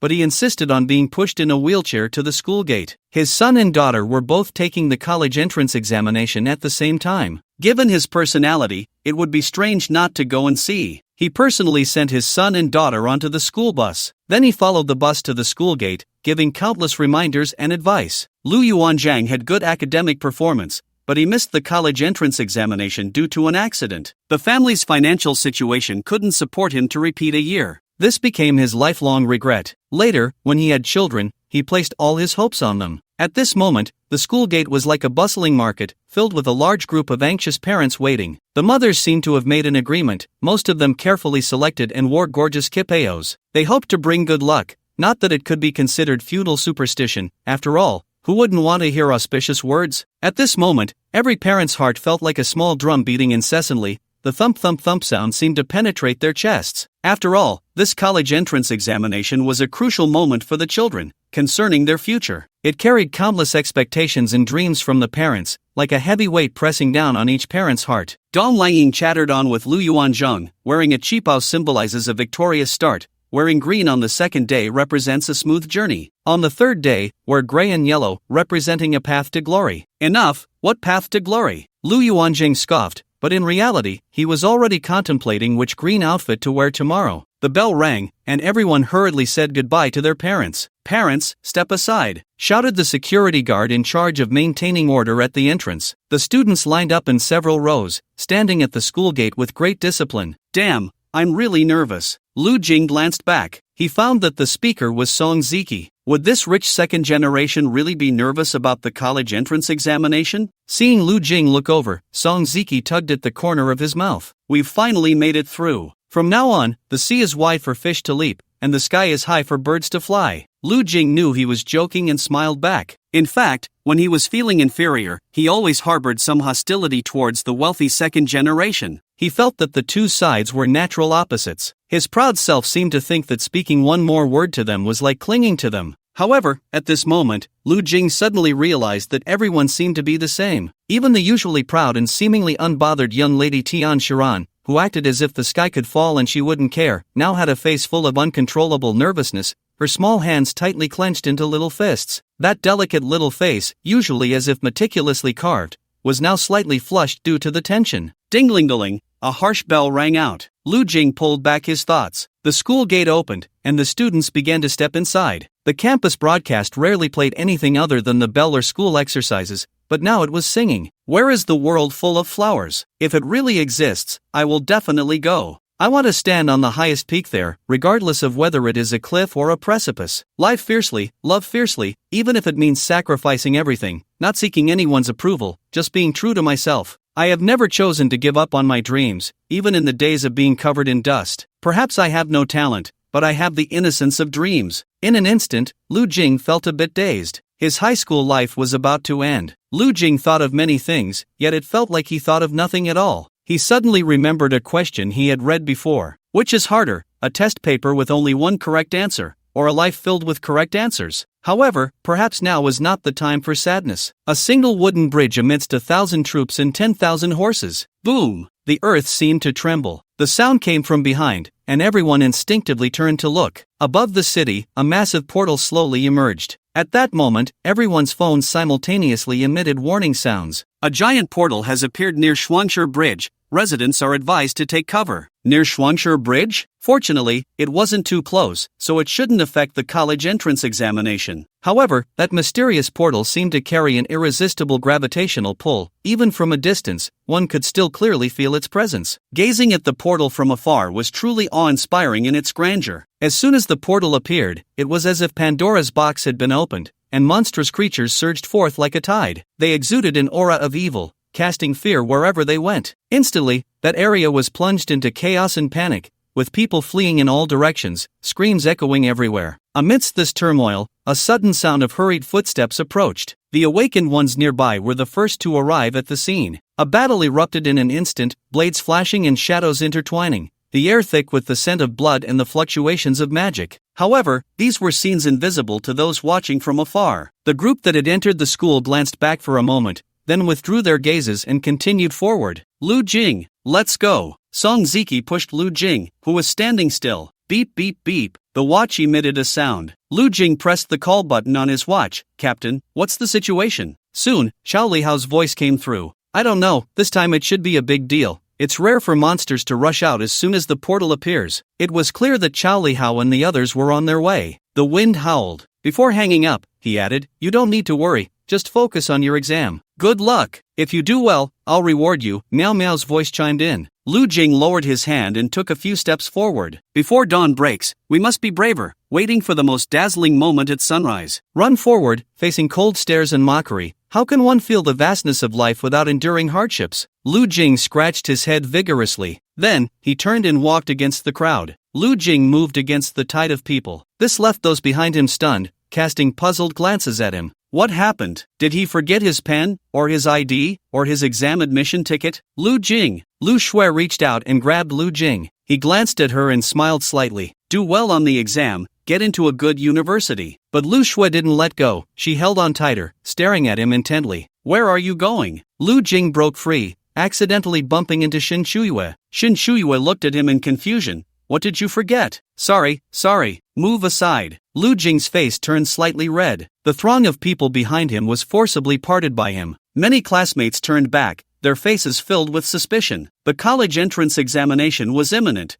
What was he doing? Everyone headed south, but he alone went north. Yet, at that moment, Lu Jing didn't feel a surge of heroism in his heart. Lu Jing rushed out of the school gate. Not far away, his stepmother Gong Liying and his father Lu Yuanzhang looked at him in confusion. Lu Yuanzhang shouted, "What are you doing? What did you forget?" Lu Jing glanced at his stern father with a hint of guilt. "Dad, your son really wants to show you something. But your son, I'm just born to save the world. There's no place to reason with you." Lu Jing took a deep breath, as if he wanted to inhale all the air in the world into his lungs. In an instant, his legs were rapidly engulfed by a thick and strange black substance, spreading like a tide. This black substance seemed to have a life and will of its own, wrapping around his straight and powerful feet completely in the blink of an eye. It was as if he had donned a mysterious, glossy black armor that clung tightly to his skin. They had merged into one, becoming a part of his body. As the black substance continued to seep and integrate, power surged within him. Then, Lu Jing's feet suddenly trembled. In the next moment, his body leaped forward like an arrow released from a bow, at a speed almost impossible to capture. It was as if the entire world had paused for his jump,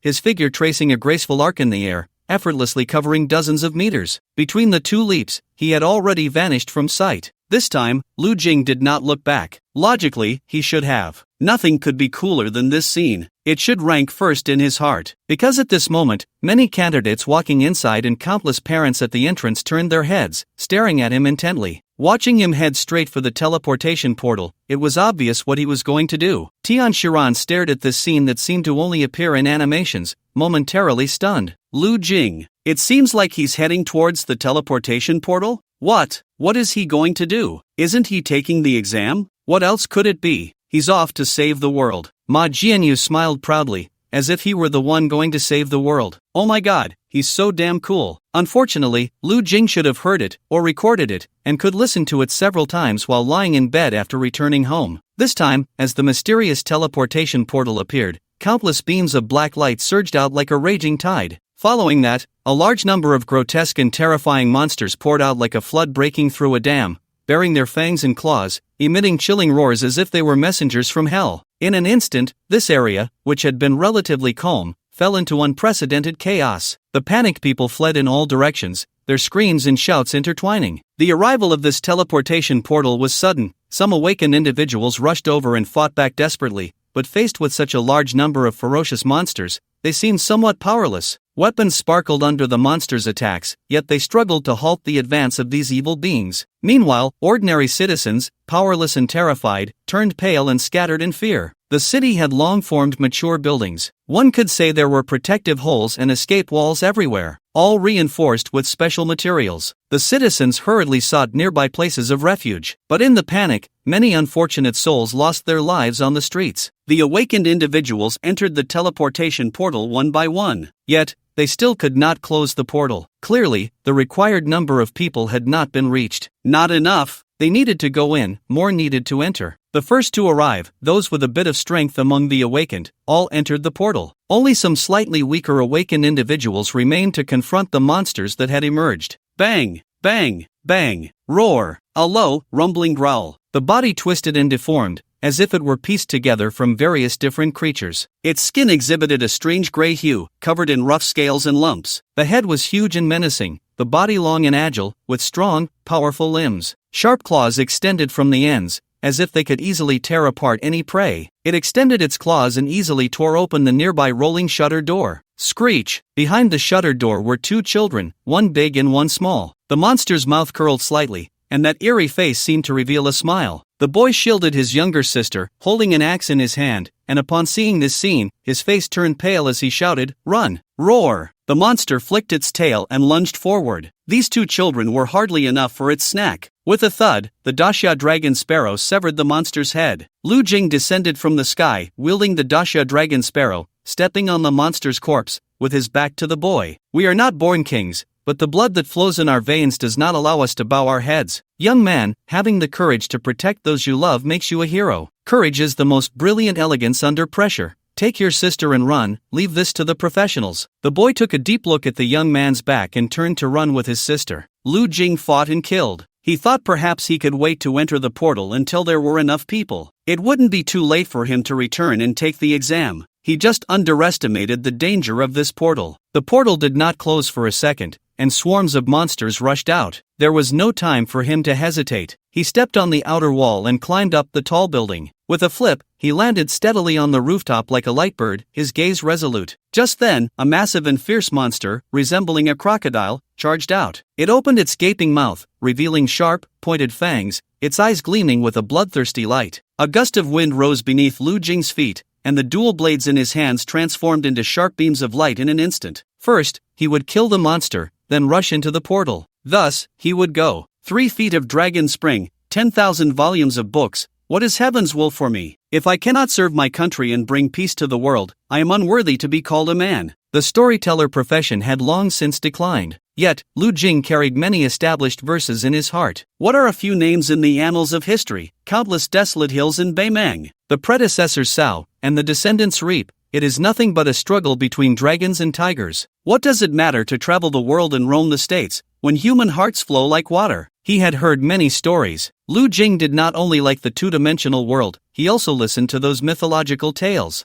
Otherwise, he wouldn't have had a place to write those millions of words of chronicles and the vast worldview. Lu Jing let out a gentle breath. He closed his eyes and opened them again. He had already appeared in a vast space. The noise of people was overwhelming, and everywhere he looked were awakened ones who had barged in. Instance world, 9-layered demon tower. Lu Jing, a familiar voice rang out. Meow Meow stepped forward, looking at him in surprise. Aren't you supposed to be taking the exam? She walked over and, without further ado, knocked on Lu Jing's head. Chao Lihao, seeing Lu Jing arrive, was not particularly surprised. After spending so long together, if they still couldn't grasp each other's personalities, it would have been a waste of time. Optimistic, though not very cheerful. Smart, but spoke as if a lunatic had run out. Decisive in killing, yet with a heart inclined towards tenderness. Sometimes his views seemed so righteous that it made one doubt if he was a staunch defender of the faith. Yet at times, he appeared as an ordinary person blending into the crowd, indistinguishable. This made him seem very contradictory. He always believed, would never say the word give up, and always maintained a full measure of confidence. In other words, this kid's temperament was simply terrifying. Here, a grand gathering of about 50 or 60 awakened ones had formed. With Lu Jing's arrival, they finally had enough people. The portal closed. A message appeared before everyone's eyes. The 9-tiered demon tower, please leave this place safely. What appeared before them was a staircase seemingly formed from endless darkness, extending to the second level. The width of each step was just right, neither too narrow to feel cramped nor too wide to seem empty. In the dim light, one could vaguely see that the surface of the steps seemed to be engraved with some strange patterns, faint yet discernible. It looks like we have to break through to the 9th tier one by one, Meow Meow said. Chao Lihao nodded. Not just them, but everyone present shared the same thought. Those brave enough to enter this massive instance were somewhat confident in their own strength. They were all seasoned players. This type of combat instance was nothing but fighting, exciting. The 9-tiered demon tower, the name itself was telling. Each level would have a boss monster stationed. They needed to push through to the 9th level. However, they were unsure about the difficulty of this instance. Everyone had gathered temporarily to facilitate the fight. They elected the highest-ranked mage among them as the commander and quickly devised a battle plan. As for Chao Lihao and his 5 companions,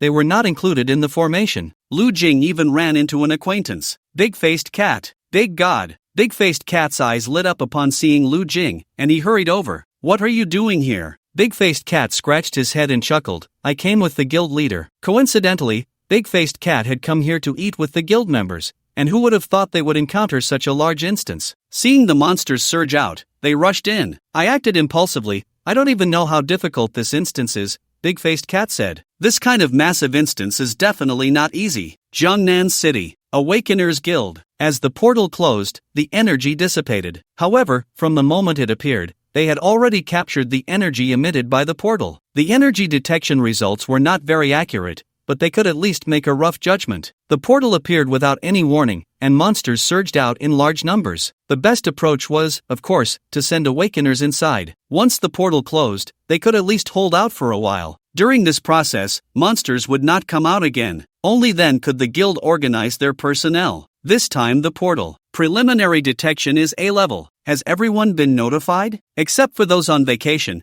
basically all awakeners above level 30 in Jiangnan City have gathered. Instances are generally divided into 5 levels: A, B, C, D, and E. E-level instances correspond to awakeners at levels 1 to 5. B-level instances are for awakeners at levels 5 to 10. A-level instances correspond to level 25. However, not just any awakener above level 25 can freely enter an A-level instance. In reality, the instance world is extremely dangerous. No one knows what they will encounter inside. Therefore, according to regulations, you must reach level 25 to qualify for entering an A-level instance. It's like playing a game. You must reach a certain level to qualify for ranked matches. Remember, it's merely a qualification. Can you guarantee that you'll win every ranked match? Of course, losing in a game just means losing. But here, losing means death. You must ensure that you can win every single time. The 9-tiered Demon Tower. Danger! Danger! Everyone had set a plan and was preparing to ascend the staircase. Someone looked down and noticed the strange patterns on the steps. Faint yet discernible, upon closer inspection, they were densely packed words. Only one phrase: danger! Danger! Upon seeing this scene, everyone ignored it. In this combat-type dungeon,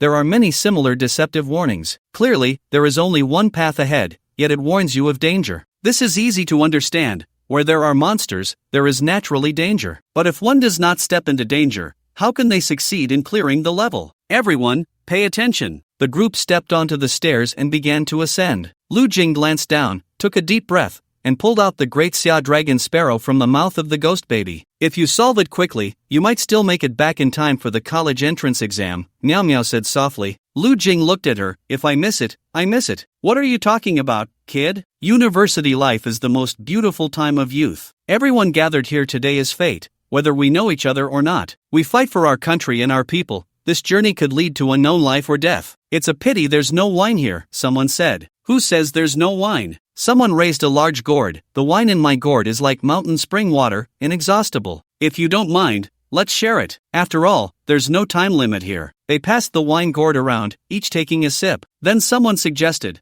how about we take a group photo? Lu Jing, Omega Omega. Oh no, don't set up this kind of death flag. Lu Jing couldn't help but complain. From the beginning until now, what is this about? This is clearly a one-way trip, whether in anime, novels, or films. As soon as this kind of situation appears, it really is like that. Suddenly appearing portals. Without any warning, monsters burst forth. The level of danger is unimaginable. At this point, sending detection personnel to assess the portal's level would be too late. By then, who knows how many casualties there would be. And these awakened ones, able to resolutely charge in and seal the portal. Even if they cannot clear the level successfully, they can buy time for those outside. One could say that from the moment they stepped in, they had already made a decision to face certain death. The atmosphere was particularly heavy at this moment, with a hint of worry in everyone's eyes. They either remained silent, as if silently praying for a safe return from this mission, or exchanged a few quiet words, filled with concern and blessings for one another. Each person clearly understood that the path they were stepping onto was fraught with unknowns and dangers, and perhaps in the next moment,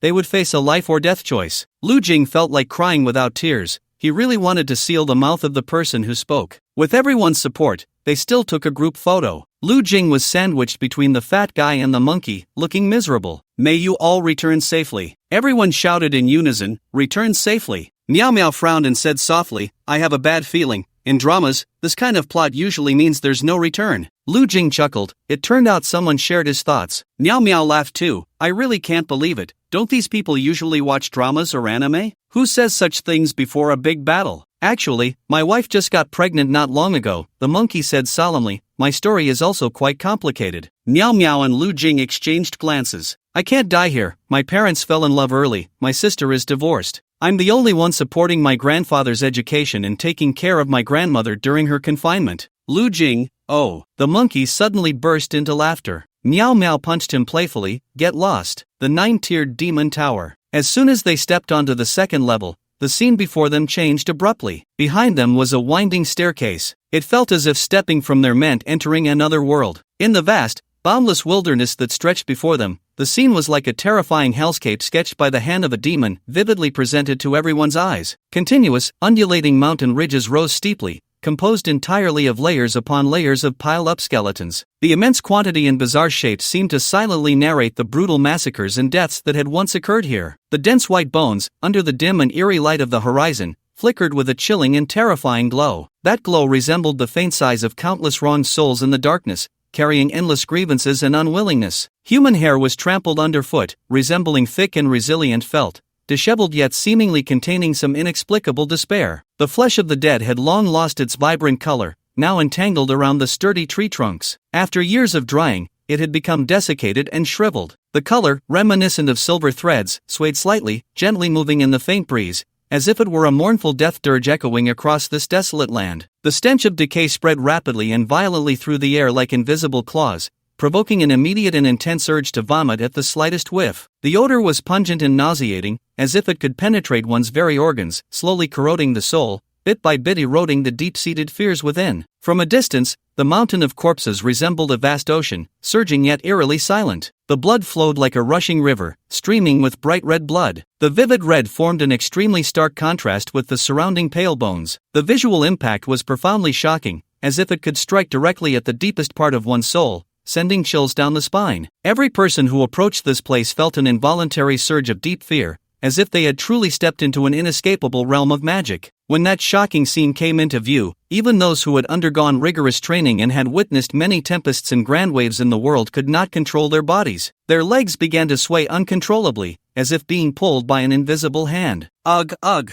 The sound of vomiting erupted suddenly, like a scream from the depths of the soul, filled with endless disgust and terror. Soon, more people joined the ranks of those retching. The sounds intertwined, rising and falling. They believed they had adequately prepared themselves mentally to face various hardships and had not been unfamiliar with the gruesome visage of death. However, when confronted with such an unimaginably brutal scene, everything they had previously experienced, no matter how thrilling or heart-stopping, seemed to instantly regress into something as childish and laughable as a cartoon. The courage and resilience they once took pride in appeared so pale and powerless at this moment, as if they would shatter and dissipate with the slightest poke. Just then, a melodious voice rang out. "The king called me to patrol the mountains, E-uri-o. I patrolled the southern mountain, now I patrol the northern mountain, E-uri-o. The king called me to patrol the mountains, be careful of that Sun Wukong, E-uri-o. The king called me to patrol the mountains, I patrolled the southern mountain, now I patrol the northern mountain. The king called me to patrol the mountains,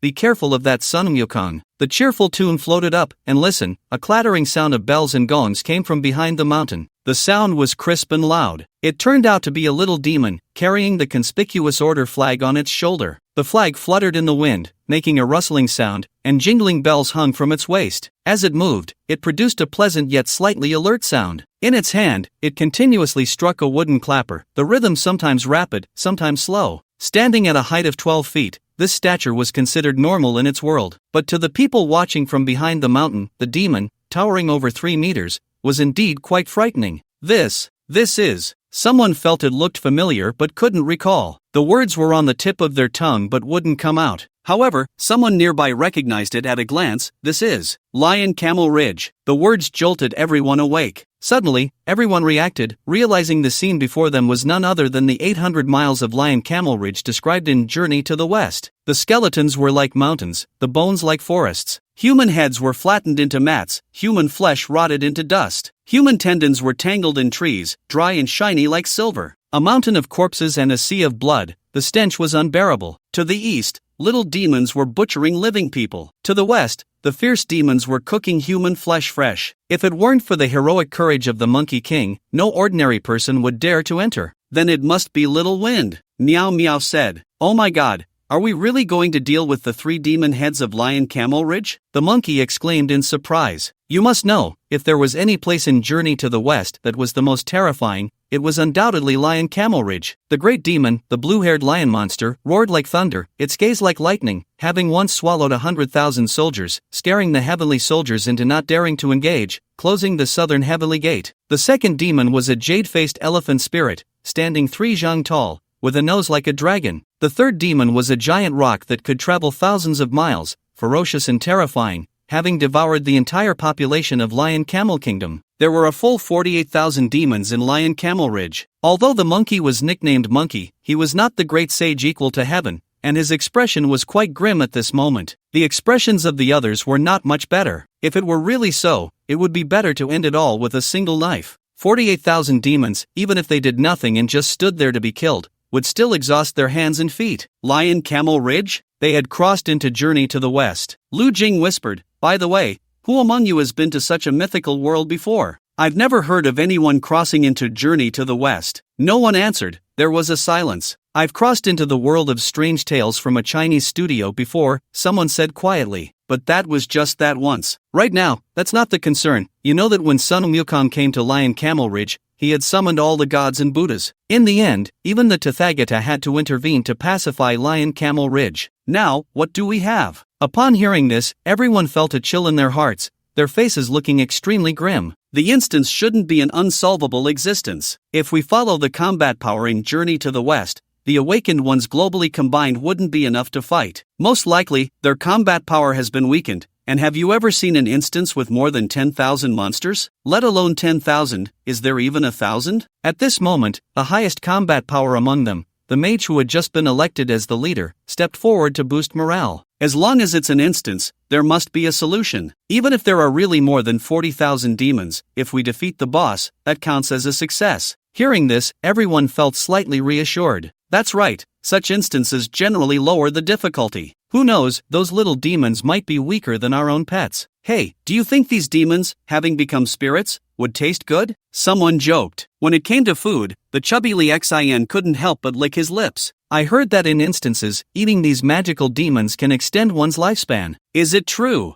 I don't know, but the rumors are quite mysterious. Are there any tiger demons here? They say tiger whips are great for men. If I could eat a tiger whip from a tiger demon that is transformed, it would definitely cure my friend's kidney deficiency. That's just making something out of nothing. Ha ha ha. Joking around, everyone felt a bit more relaxed. However, relaxation aside, battle was inevitable. They unanimously decided to take down the lone little whirlwind first. After all, they all knew this was Lion Camel Ridge, but they had no idea about the specific situation inside. Where was the entrance? Were there any tunnels? Was your king in the cave? How many monsters were in the cave now? Back then, the great sage had also taken the initiative against this little whirlwind. So, everyone decided to follow the great sage's example. Lu Jing watched the little whirlwind from a distance. It should be a weasel or a yellow wolf that had transformed into a demon. Its cheeks were long and sharp like a knife, covered in fur, otherwise indistinguishable from a regular person. Lu Jing couldn't tell what kind of demon it was. This was completely different from the demons he had seen on TV. Who didn't sit in front of the TV as a child,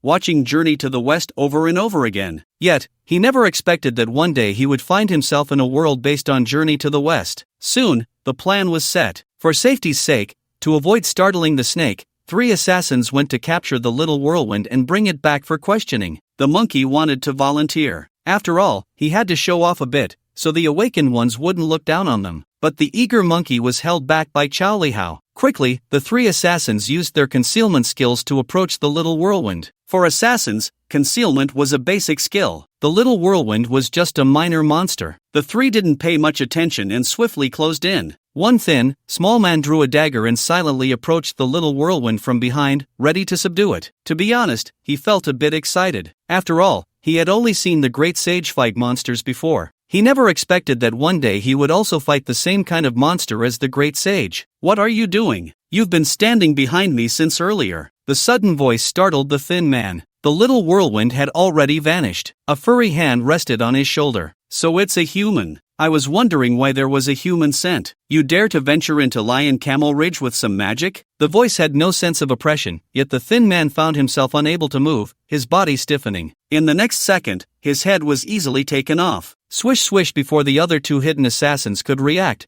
2 more heads fell to the ground. Ha! In an instant, the little whirlwind had taken 3 heads, as if it were nothing. It was as if he had just killed 3 chickens. Then the little whirlwind turned its gaze to the others behind the mountain. Everyone felt a chill in their hearts. The strange wind transformed from the little whirlwind swept toward them with lightning speed. The leading mage, almost in that flash of lightning, concentrated all his magical power and quickly conjured 7 crystal-clear ice walls in front of him as if performing a magic trick. With a loud bang, like thunder crashing, the whirlwind transformed from the little whirlwind slammed against the ice walls like a raging wave. The powerful impact made the ice walls tremble slightly, but they were not immediately shattered, they were forcefully pushed back in an instant. Seeing this, the mage's eyes widened, and he exerted all his strength to cast his magical defense. As he urged with all his might, the 7 ice walls shone with even more dazzling light, finally managing to barely hold back the seemingly unstoppable whirlwind just a foot in front of him. At that moment, he felt the wind howling fiercely in front of him, as if countless sharp blades were whistling past his ears. The intense sense of oppression sent chills down one's spine,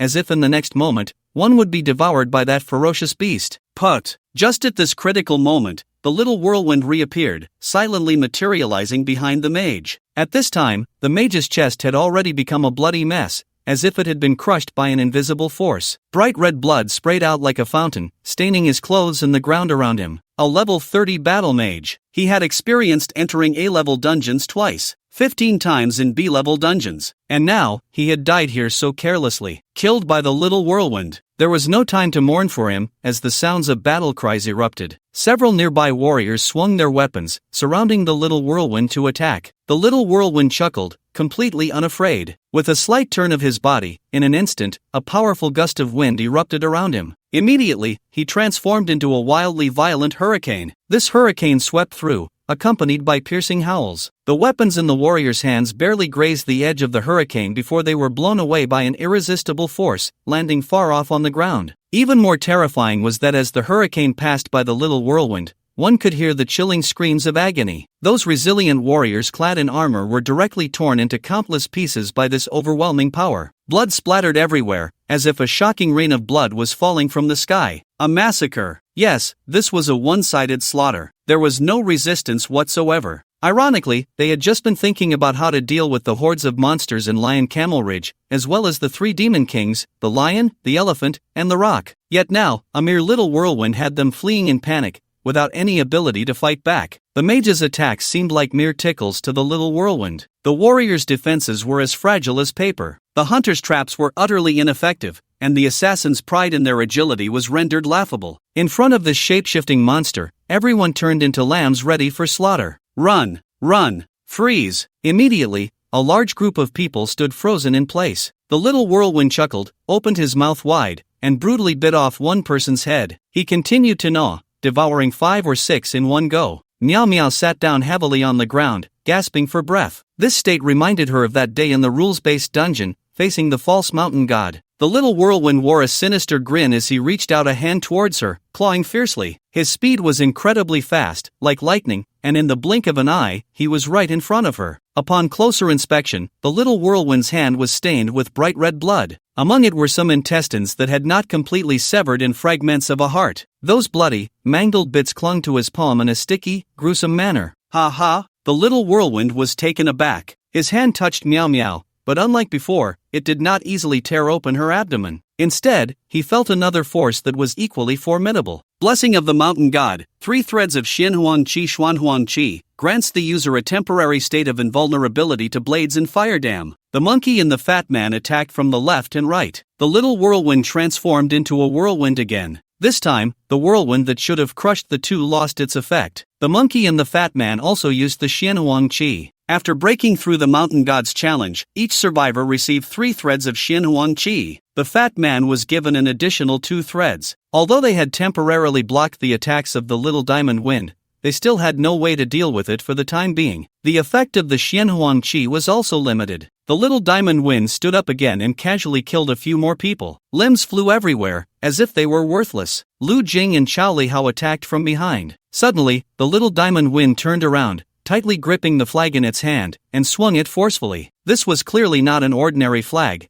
but a weapon of slaughter. Although this treasure was not particularly powerful, it still had some might. However, compared to the Great Sage, it seemed insignificant, even unworthy of use in front of the Great Sage. Yet at this moment, boom! Accompanied by a deafening roar, a surging torrent swept toward everyone. Chao Lihao and Lu Jing hurriedly activated the Xianhuan Qi. The Xianhuan Qi did not last long, and the two were immobilized in the sandstorm. Following the direction of the flag, a terrifying force rapidly spread out. Those within this area had no time to react before being mercilessly swallowed by the rolling yellow sand. In the blink of an eye, the once living group of people was left with nothing but pale skeletons, the scene extremely horrifying and bloody. Among this unfortunate group was Chao Lihao. His previously intact body was now as fragile as a candle in the wind. His skin seemed to have been swept away by the raging wind, leaving only a chilling white skeleton lying quietly on the ground. The screams were incessant. Lu Jing was in the same situation, his life unknown. He had covered his entire body with black material first, yet even so,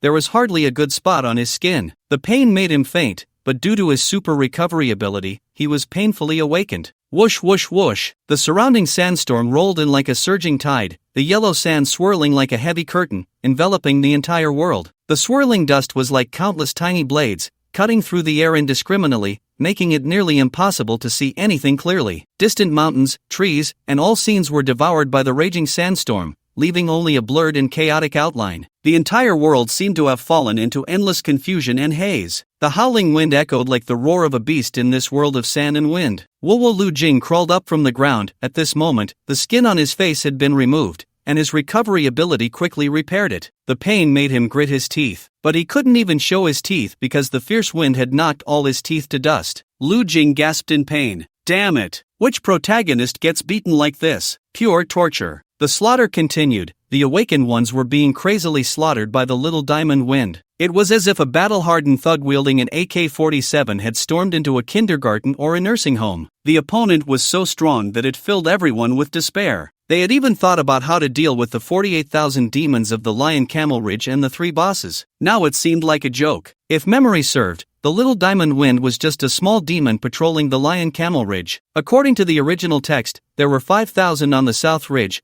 5,000 on the North Ridge, 10,000 at the East entrance, 10,000 at the West entrance, and 4 to 5,000 patrolling, with another 10,000 guarding the gates. By this calculation, the Lion Camel Ridge probably had around 47 to 80,000 demons, and these demons had been slaughtered by Sun Wukong overnight. Then these monsters casually picked out a small whirlwind patrolling the mountains and killed all these so-called awakened ones without leaving a trace. Lu Jing regained his composure and barely stood up. He looked around but could see nothing and feel nothing. The wind and sand relentlessly slapped against his face. Suddenly, a person collapsed into his arms. Meow meow? Lu Jing held the severely injured Meow Meow and ran backward. He had been cautious earlier, using a black substance to connect a thin line as he left the stairs. One end was connected to the stairs, and the other to himself. On the ground, it looked as if someone had extended a black pen, extremely inconspicuous. At this moment, Lu Jing sprinted with Meow Meow in his arms, continuing to fight, with no chance of victory. In anime, the protagonist can get back up after being knocked down because the gap between both sides isn't that large. But if you let an ant challenge an elephant, no amount of protagonist aura will help that ant. Interesting, still 2 left? A small whirlwind's voice suddenly rang out behind him. Hey, don't run. Didn't you come here on your own? All dead? Except for Lu Jing and Meow Meow. The small whirlwind had already killed all the awakened ones here. Lu Jing ran frantically. He had never run this fast before. The small whirlwind gently pinched his hand. Put! The yellow sand that had been sucked into his body earlier now exploded like frenzied bombs within Lu Jing. The violent impact made every cell in Lu Jing's body feel as if his skin was being sliced by countless sharp blades, blood gushing out from everywhere. His entire body seemed to transform into a horrifying blood gourd. Lu Jing suddenly collapsed in front of the stairs, just a step away. He felt as if his body was unbearably heavy, the sand seemingly preventing the black substance from restoring his body. The small whirlwind smiled at this sight. Oh my! How interesting, what kind of spell is this? As he spoke, he walked over. Run! In a severely injured state, Meow Meow let out a low growl, using the last trace of her mysterious yellow energy, exerting all her strength to suddenly push Lu Jing down the stairs. Lu Jing rolled down the stairs like a ball, crashing heavily onto the ground in a sprawled position. His body was covered in crisscrossing wounds. At this moment, the yellow sand blocked him, as if it had life and consciousness, like a swarm of greedy little bugs. They were rapidly and stubbornly drilling into his body, rampaging all the way. Wherever they went, destruction followed, and his once intact organs now seemed as fragile as porcelain. Under the erosion of the sand, cracks began to appear, and blood gushed out, mixing with the sand. What terrified him even more was that he could clearly see the horrifying wound on his chest, like the mouth of a hungry beast, being eroded and enlarged at an astonishing speed. The originally bright red flesh gradually faded, revealing the ghastly white bones beneath. The pain caused him to faint again. Lu Jing slowly opened his eyes again, which once brimmed with determination and vitality. However, at this moment, they were filled only with endless despair. The first floor of this 9-story demon tower now seemed exceptionally empty. In the vast space, he stood alone in solitude. The once grand crowd had long turned into cold corpses, forever sleeping under the cruel hands of the small whirlwind on the second floor. They hadn't even had a chance to resist before their lives were ruthlessly taken away. And Lu Jing, at this moment, like a forsaken child of fate, returned to this oppressive first floor. His body felt as if it had been struck hard by a heavy hammer, every bone aching faintly. But Lu Jing still managed to rise from the ground with his tenacious will. This time, getting up felt more difficult to him than climbing 1,000 mountains, each movement accompanied by immense pain. When Lu Jing finally stood up, leaning against the wall, an unprecedented despair surged in his heart like a tidal wave. He gasped for breath, the rapid sounds of his breathing seemed to be a cry of fear and helplessness from deep within. Looking at the empty first floor before him, scenes of previous tragedies kept flashing in his mind. The expressions of his companions before their deaths seemed to still pierce his soul. Was this a dungeon? It was clearly a death trap, with no chance of winning. Lu Jing was certain that even the highest-ranked awakeners today would likely not be a match for that little whirlwind. It was like the strongest warrior among humans could never defeat a Tyrannosaurus Rex with bare hands. This was a certain death situation. Certain death. Lu Jing suddenly raised his head and looked at the unnoticed sign on the stairs. Danger! Danger! Danger! Danger! It seemed they had been warned from the very beginning, but no one paid much attention. After all, in combat-type dungeons, such slogans were far too common. However, at this moment, Lu Jing looked at the sign on the steps and suddenly seemed to think of something. From his current position, the entire staircase looked like an arrow. The direction of the arrow pointed to a hidden corner on the first floor. Lu Jing tried to walk over. He reached out and touched the wall. Boom! In the next second, the wall before him disappeared, revealing a huge white light. Lu Jing hesitated for a moment and stepped out. Before him was nothing but white light. When Lu Jing came to his senses, he had already walked out of the portal. The portal closed behind him. Congratulations on successfully clearing the level. Congratulations on receiving a reward, magical item, yellow sand flag. Congratulations on obtaining rare crystals. Obtained item, hair transformation technique. Various rewards appeared before his eyes. However, Lu Jing felt no joy at all. He stood there in a daze, unable to regain his senses for a long time. Boom boom boom. The photographer on the helicopter pointed the camera at Lu Jing. Oh my! Now we see the awakener who entered the giant portal has come out. They succeeded. Let's cheer for the hero. Let's applaud the hero. Surrounding him were vigilant awakeners. They had originally planned to quickly take their place if the awakener inside failed. But now, seeing someone come out, they couldn't help but breathe a sigh of relief. However, was it only one person? Lu Jing suddenly clutched his head and let out a desperate, heart-wrenching scream. He collapsed to the ground in near collapse. This was not a combat-type dungeon. It was a level-clearing type dungeon. Everyone had misunderstood. They had been deceived from the very beginning. No, perhaps the answer to the puzzle had appeared before their eyes from the start, but no one had thought in that direction, because level-clearing dungeons usually provided various hints, telling you how to clear the level. Moreover, just from the name, one could get a glimpse of its nature. But this time, the 9-tiered Demon Tower. There were no hints at all, leading them to mistakenly believe they were supposed to go up. When they saw the little whirlwind, they were even more certain that their thoughts were correct. There was not a shred of doubt. But in fact, the little whirlwind was completely a crushing level existence for them. In front of the little whirlwind, they had no power to resist at all. Going up was a dead end from start to finish. But all of this could have been avoided. Lu Jing suddenly remembered a film he had seen before, The Mist. The male lead, along with his daughter and family, was hiding from monsters. In the end, cornered and desperate,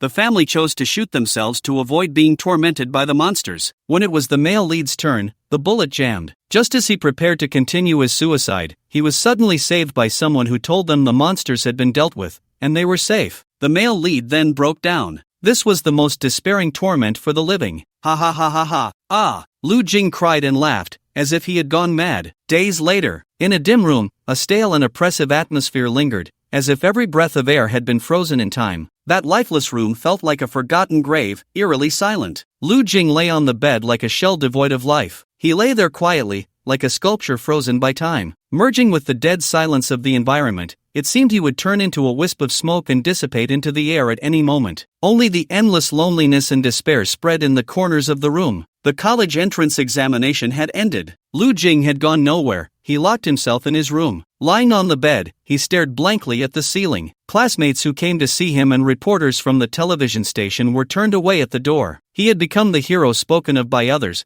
but there was not a trace of joy in him. His parents and sister were at a loss for what to do. They only hoped he could soon overcome his psychological shadow. This was the instance. A slight misstep could lead to irretrievable consequences. Night fell. An old man with silver hair appeared in the room. Lu Jing glanced at him with vacant eyes. The Qilin sat down by his bed. I've heard everything. They were all very brave. This is our mission. Where there is battle, there will be sacrifice. Lu Jing opened his mouth, having not drunk water for too long. The dead skin on his lips had stuck together. Aren't you very powerful? That omnipotent captain you speak of, can he bring people back to life? Or, if I accumulate enough contribution points, can I exchange them for their lives? Yes, the organization could even buy lifespan. Those mysterious items could be possessed at will. So, bringing the dead back to life shouldn't be too difficult, right? How many contribution points are needed? Lu Jing seemed to have grasped a lifeline. As long as I can save them, I can earn contribution points. No matter how many, a year isn't enough, 10 years, 50 years. The silver-haired old man shook his head. Sorry, bringing the dead back to life is something even the gods cannot do. The old man patted Lu Jing's shoulder and said solemnly, Young man, I've experienced these things more than once. Close comrades dying before my eyes, knowing I could have stopped it, but it was too late. I have also despaired, even had thoughts of suicide. But the captain once told me this, no matter what dreams or hopes you carry,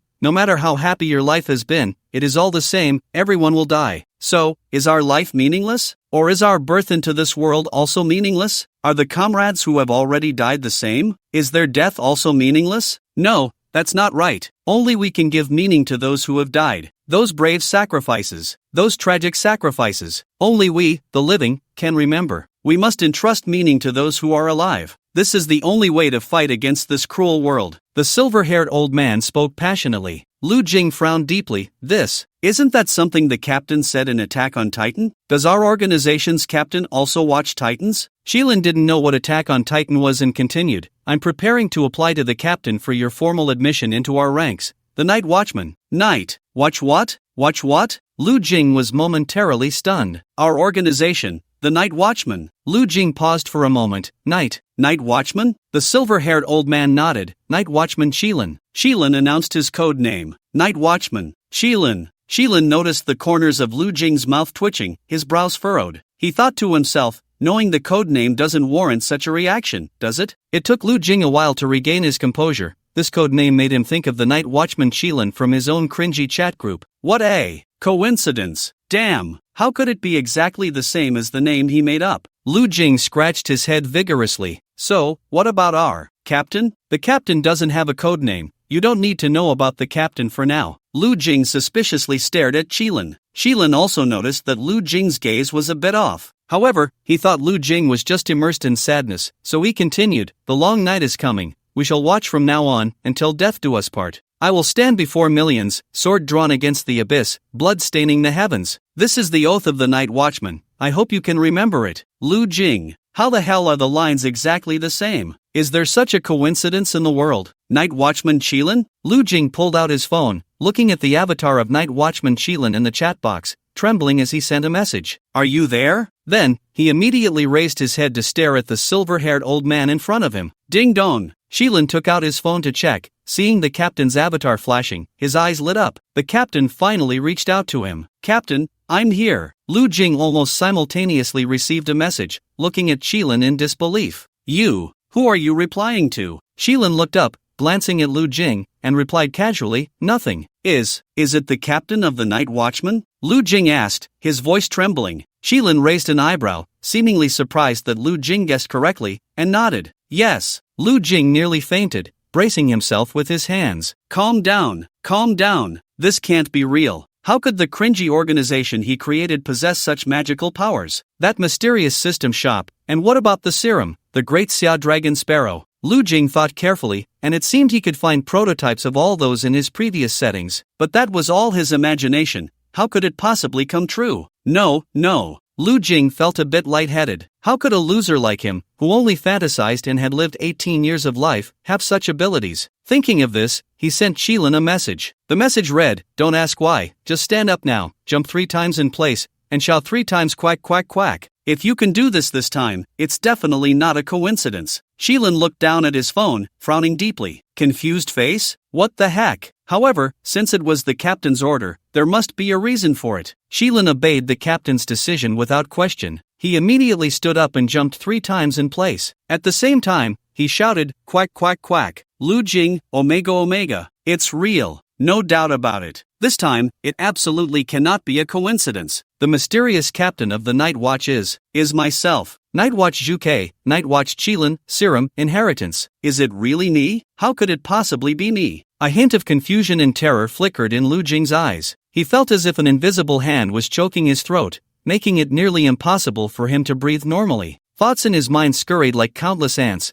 further stirring his already chaotic brain into a worse state. What is happening to me? He murmured to himself. That uncertain emotion overwhelmed him like a tide, and he began to doubt everything he had experienced. Was it really as he thought, that from the very beginning, all of this was just an absurd dream? Those thrilling adventures, those deeply moving emotions, were they merely products of his delusion during a mental breakdown? He slapped his head hard, trying to wake himself up a bit, but the more he did this, the stronger that sense of unreality became. It was as if the entire world had turned illusory, with only him trapped in this bizarre vortex. Have I really gone insane? He dared not think further, his heart filled with fear. Recalling his past self, who had been so melodramatic, he thought he had escaped that state. But now it seemed that perhaps he had never truly left that dark corner, instead sinking deeper and deeper into this endless madness. Those stories, those plots he had once woven with care. At this moment, they felt like sharp knives, stabbing at his heart. He didn't know how to face all of this, nor how to regain the rational self he once had. Perhaps this was fate's punishment for him,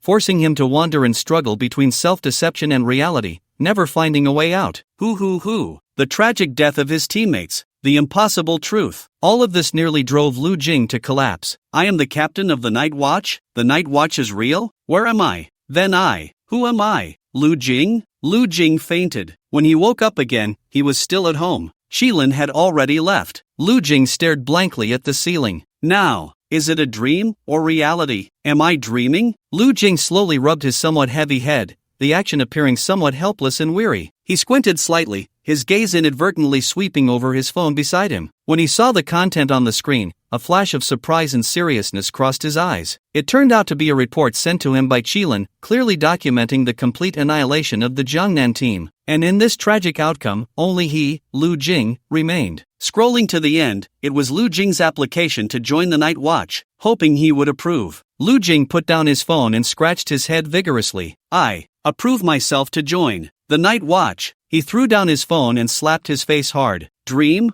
Reality? Slap slap slap. Lu Jing, if you don't eat, you'll starve to death. Lu Shui walked in, carrying a plate of Lu Jing's favorite big plate chicken. She frowned at Lu Jing, who was fanning his own face, put down the big plate, and shoved chopsticks into his hands. Lu Jing held the chopsticks but couldn't muster any appetite. Seeing this, Lu Shui took the chopsticks back, picked up a piece of chicken, and stuffed it into his mouth. Is it a dream or reality? What are you talking about? Of course, it's reality if you're all muddled from sleep. Lu Shui looked at Lu Jing with concern. She was really afraid that Lu Jing, due to the heavy blow, had developed some psychological illness. Reality? Lu Jing exhaled heavily. I'll tell you something really funny, my fantasies have come true. Do you believe it? What are you talking about? Just eat your meal. Really, I'm not joking. I know that saying this makes me look like an idiot, but it's true. The Night Watchman organization, remember I told you about it before? It's real. You're talking nonsense. Lu Shui frowned slightly. I don't even know how to explain it.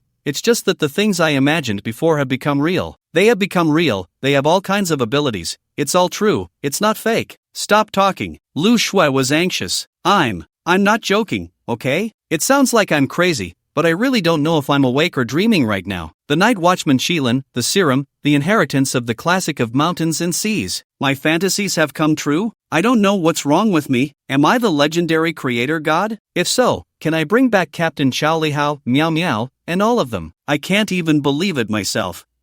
It's normal if you don't understand. Brother, please stop talking, okay? Just stop. Okay, I won't say anything. Lu Jing thought his sister was just annoyed, so he closed his mouth. Brother.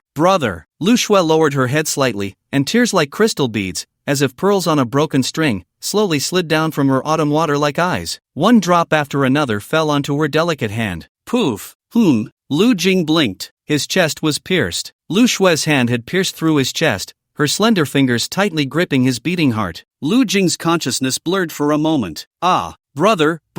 The black substance spread rapidly, wrapping around Lu Shui, preventing her from taking another step forward. Lu Jing's pupils constricted as he looked at Lu Shui in disbelief. It was fake. The Lu Shui in front of him was fake. But, brother, she cried, tears continuously sliding down from the corners of her eyes. Brother, Lu Shui, it's me, I'm Lu Jing, you. Lu Shui lunged at him. Lu Jing raised his hand to press against his sister's face, trying to push her away. But he couldn't do it at all. What was happening? Everything had gone crazy. Lu Shui cried while frantically attacking Lu Jing, but the black substance hindered her. Bang! Lu Jing finally lifted his foot and kicked her away. Ah! As Lu Shui's hand withdrew from Lu Jing's chest, a large amount of blood gushed out like a spring. Fortunately, the black substance quickly helped Lu Jing stop the bleeding. Lu Jing gasped heavily. Before he could stand up again, the door was burst open. Lu Yuanzheng and Gong Liang rushed in. Dad, hurry, Lu Shui has gone crazy. Lu Jing shouted. He didn't know what was wrong with Lu Shui,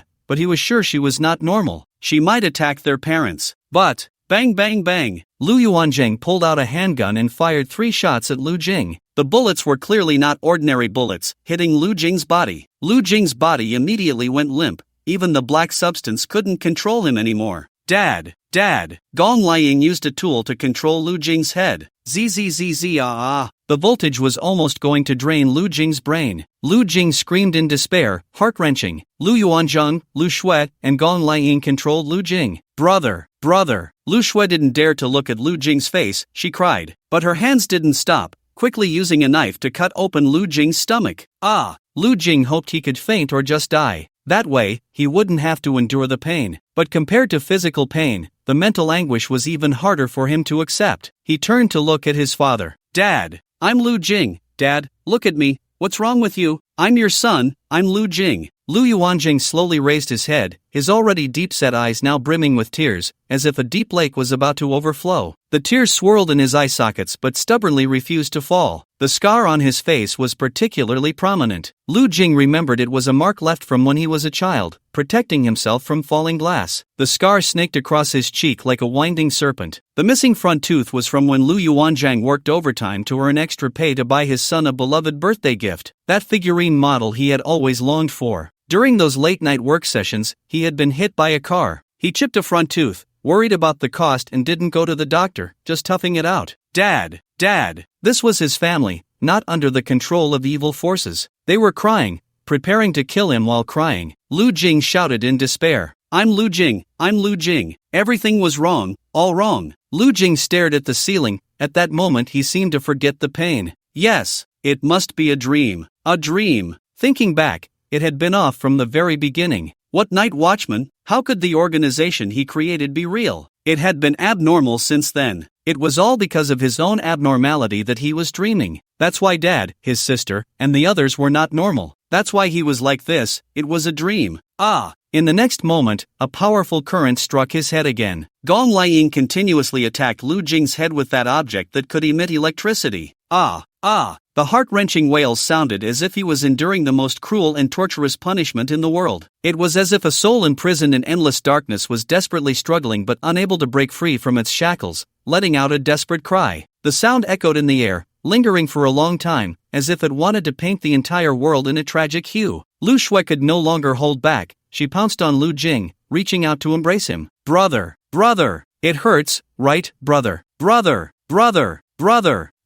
Lu Jing opened his eyes and glanced at Lu Shui. Get up! Today is the day you start school, you forgot. Oh, Lu Jing got out of bed, wearing a pair of baggy shorts and a tank top. He walked to the bathroom to brush his teeth and wash up. Looking at himself in the mirror, he rubbed his messy hair. Almost soon, he spat out the mouthwash. Today was the first day of school. Lu Jing felt a bit nervous, talking to himself in the mirror. Remember, you are no longer that middle school kid. This is a new school. No one knows you. You need a fresh start. Go for it. You can do it. The high school in Jiangnan City was much larger than Lu Jing had imagined. Standing on the podium, looking at the people below, Lu Jing was extremely nervous, stammering as he spoke. Hello everyone, my name is Lu Jing. I like watching movies, reading novels, and I also like playing games. I hope in the coming year, we can work hard together and get into our dream university. A bland self-introduction, nothing special. A somewhat perfunctory applause erupted from the audience. Then, Lu Shui took the stage. Compared to Lu Jing, it was obvious that everyone was more focused on the beautiful girl. Upon learning that she was a second-tier mage with S-level talent, everyone gasped in amazement. Here we go again. Lu Jing had already gotten used to living in the shadow of his sister's brilliance. Ma Jianyu, no awakening. At that moment, a chubby boy with glasses introduced himself to Lu Jing from behind. Hello. Lu Jing nervously swallowed. He had greeted someone.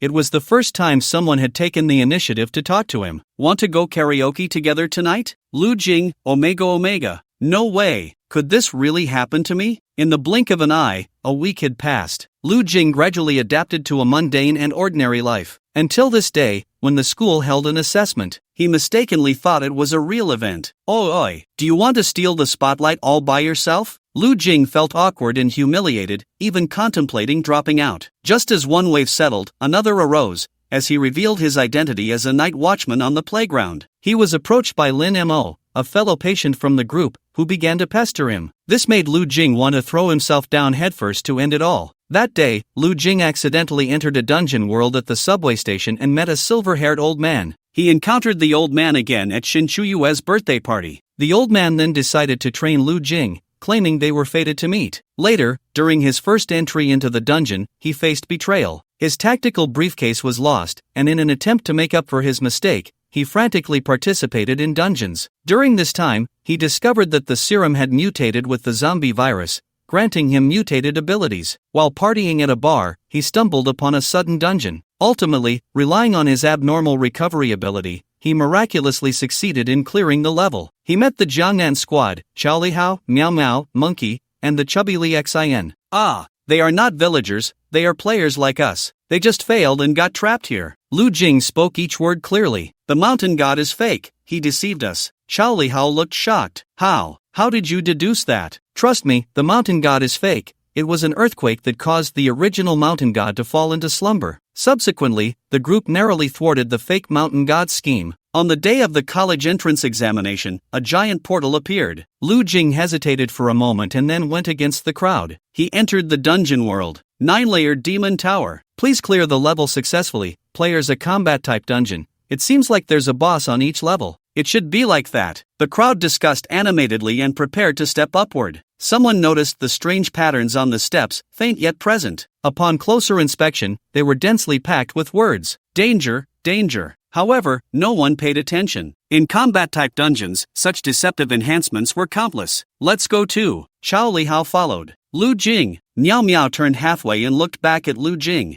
Lu Jing stood still, staring at the patterns on the stone steps, frowning in thought. Lu Jing, what's wrong? Something's not right. Lu Jing said solemnly. No, don't go up. This isn't a combat-type dungeon. Don't be fooled. He suddenly shouted, startling everyone. The feet that were about to step forward all halted, and they turned their heads, looking at the boy with confusion. Danger, look at the stairs from a distance. They look like an arrow pointing to. Lu Jing walked towards the direction the stairs pointed, trying to place his palm on the wall. Boom! A flash of white light appeared. Everyone present was stunned. Lu Jing turned to glance at them. If I'm not mistaken, this is the real exit. The one above is just a distraction. It can't be that simple, someone questioned. Who knows what's inside that door? Exactly. A giant dungeon. How could it be so easy to clear? Seeing that the crowd was skeptical, Lu Jing steeled himself and stepped inside first. Miao Miao wanted to stop him, but it was too late. Lu Jing had already entered. Worried that something might happen to him, Miao Miao quickly followed. When the first person emerged from the dungeon,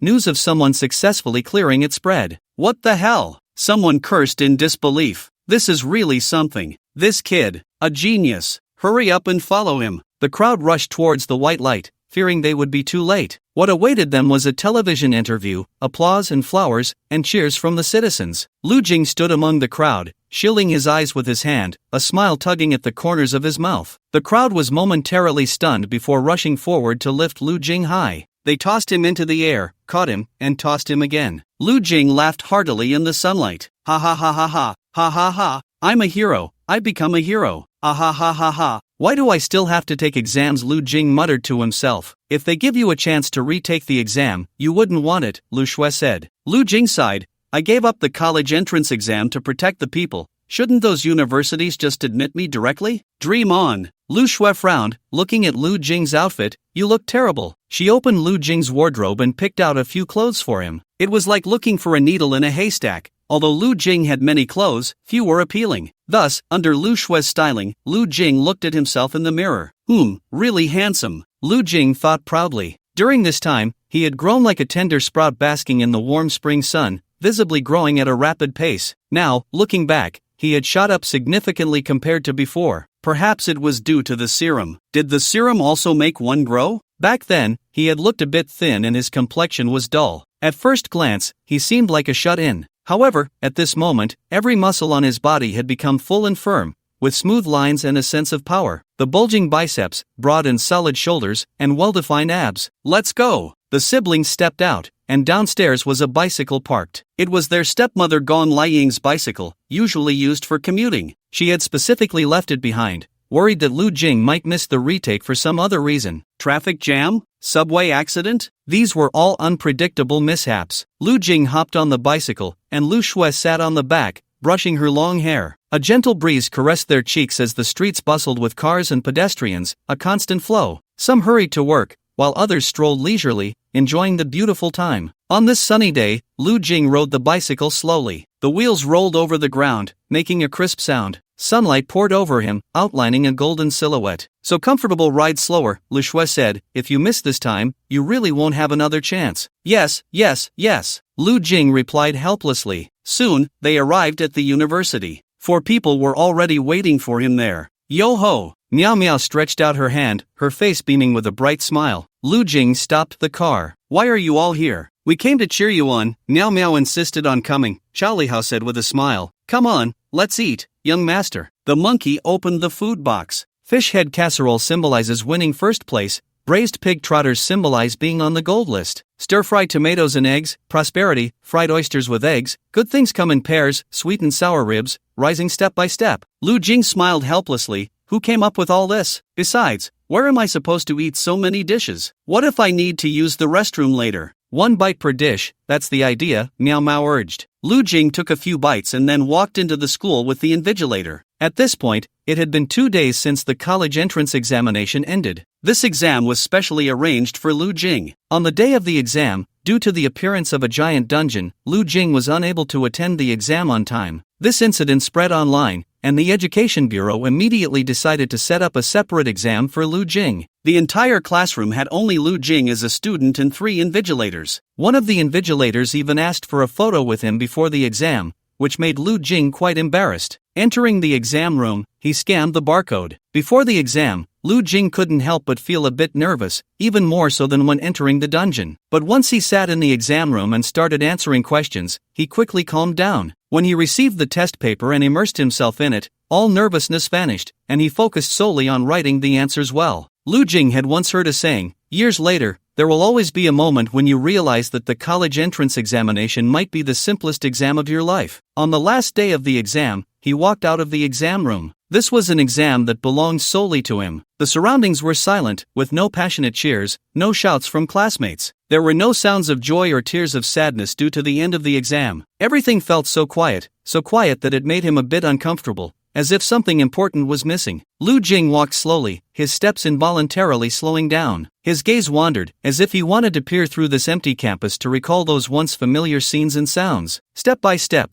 Lu Jing slowly walked toward the school gate. When he finally stepped out of the school gate, the thick clouds that had been hanging over him suddenly seemed to be swept away by an invisible hand, dissipating in an instant. The brilliant sunlight poured down without reservation, warmly enveloping his body. Standing in the sunlight, Lu Jing squinted slightly and looked up at the sky. Everything that has passed is merely a prologue. He smiled. He reached out his hand to grasp, as if he could catch everything, but it felt as if he caught nothing at all. The summer after the college entrance examination might be the longest vacation of his life. This summer, since the giant portal appeared, the frequency of portals in Jiangnan City had decreased significantly, so Lu Jing had a lot of free time during this period. Most of the time, he trained at the base, with Chao Lihao responsible for teaching him sword techniques. In fact, up until now, Lu Jing had not undergone any professional training. It was truly a miracle that he had survived this long. The sharpness of the knife lies in the cut. Fierce and swift, imposing, strong and powerful, like a fierce tiger. Body movement is key,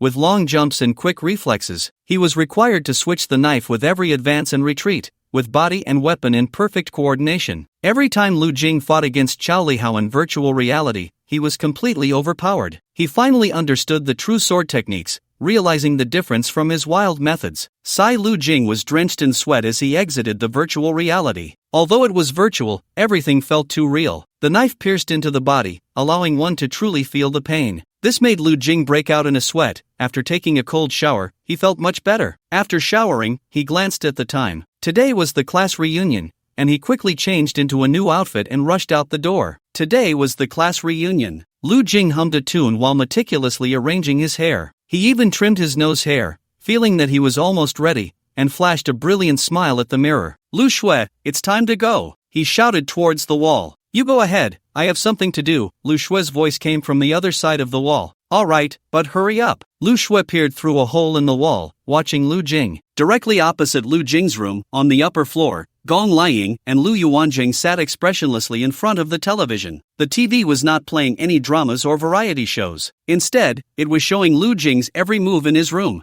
until Lu Jing changed his clothes and walked out the door. Lu Shui, Gong Liying, and Lu Yuanjing sat around the table. The three spoke in unison. First iron rule, do not provoke Lu Jing. Second iron rule, do not let Lu Jing discover that he has the ability to distort reality. Third iron rule, if the second iron rule is violated, immediately kill Lu Jing. At this point, Lu Yuanzhang and Gong Liying suddenly fell silent. Their expressions were somewhat pained, as if they were struggling to recall something. But the words were on the tip of their tongues, yet they couldn't say them. Fourth iron rule, Lu Shui spoke up, Lu Jing cannot be killed. Lu Yuanzhang and Gong Liying looked at Lu Shui simultaneously. It seems our memories are having issues again, Lu Yuanzhang said. Lu Shui said expressionlessly, old rule, everyone asks a question. Gong Liying pondered for a moment. First question, who are we? Why do we want to kill Lu Jing? I don't know. Or rather, under Lu Jing's powerful ability to distort reality, their memories had been altered. Even the question of who they were was unclear. The three exchanged glances, choosing not to answer this question. This question was also one they had to ask every day. The most terrifying part was not knowing when they had forgotten who they were. Lu Yuanzhang also asked his question. Second question, since Lu Jing cannot be killed, how do we fulfill the second iron rule? Lu Shui said,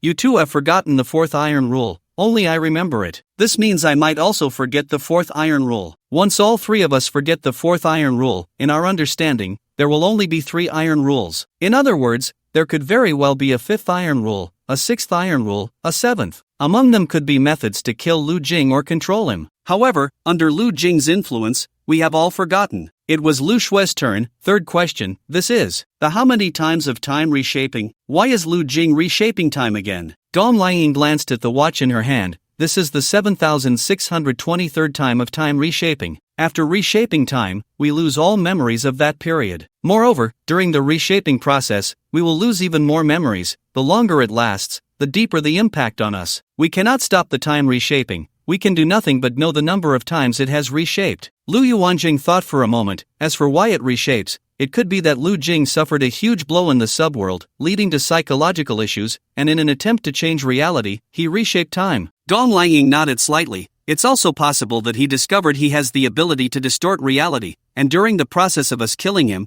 he couldn't withstand the immense shock, and accidentally reshaped time, developing towards the world he hoped for. Lu Yuanzhang swallowed hard. The fourth question, is Lu Jing human or God? Or some other kind of being? The living room fell silent once again. The ability to reshape time, to distort reality. Such beings could probably only be called gods. Without an answer, Lu Yuanzhang continued. The fifth question, if Lu Jing is a god, are we opposing a god? And why is that? Silence, a dead silence. Compared to Lu Jing, they were truly too weak. A mantis trying to stop a car, a mayfly shaking a tree. This guy was like a time bomb that could explode at any moment, with boundless power. And the three of them couldn't even figure out who they were, let alone why they had to kill Lu Jing. Gong Liying said solemnly, the sixth question, if this continues, we will definitely lose all our memories, thus completely immersing ourselves in our roles. What should we do next? Lu Yuanzhang, I propose that instead of waiting to die, we should take the initiative and strike at Lu Jing. Lu Shui shook her head. In the reshaping of time, we must have attacked Lu Jing more than once. Otherwise, we wouldn't have lost so many memories. It's just that every time we struck, we failed, especially now. Then what do you suggest we do? I thought of a method, hypnosis. Hypnosis? Lu Yuanzhang and Gong Liying exchanged glances. Even if we can't kill Lu Jing subjectively, we can make him believe he is dead through his own perception. But that violates the first iron rule. Dong Liang's expression carried a hint of sorrow. We cannot provoke Lu Jing. Hypnosis is the mildest method. Beyond that, I really can't think of any other way. Dong Liang still held a dissenting opinion. Unless Lu Jing violates the iron rule, we cannot take the initiative against him. If we don't take the initiative, we're just frogs in warm water, slowly boiled to death by Lu Jing. Agreed. Lu Yuanzhang and Lu Shui stood on the same front. Lu Shui, I hope you won't go soft-hearted. Lu Yuanzhang glanced at Lu Shui. How could I? You seem to have immersed yourself in the role of a sister. You seem particularly concerned about him, Lu Yuanzhang said. It's just a means, is it? I'm just curious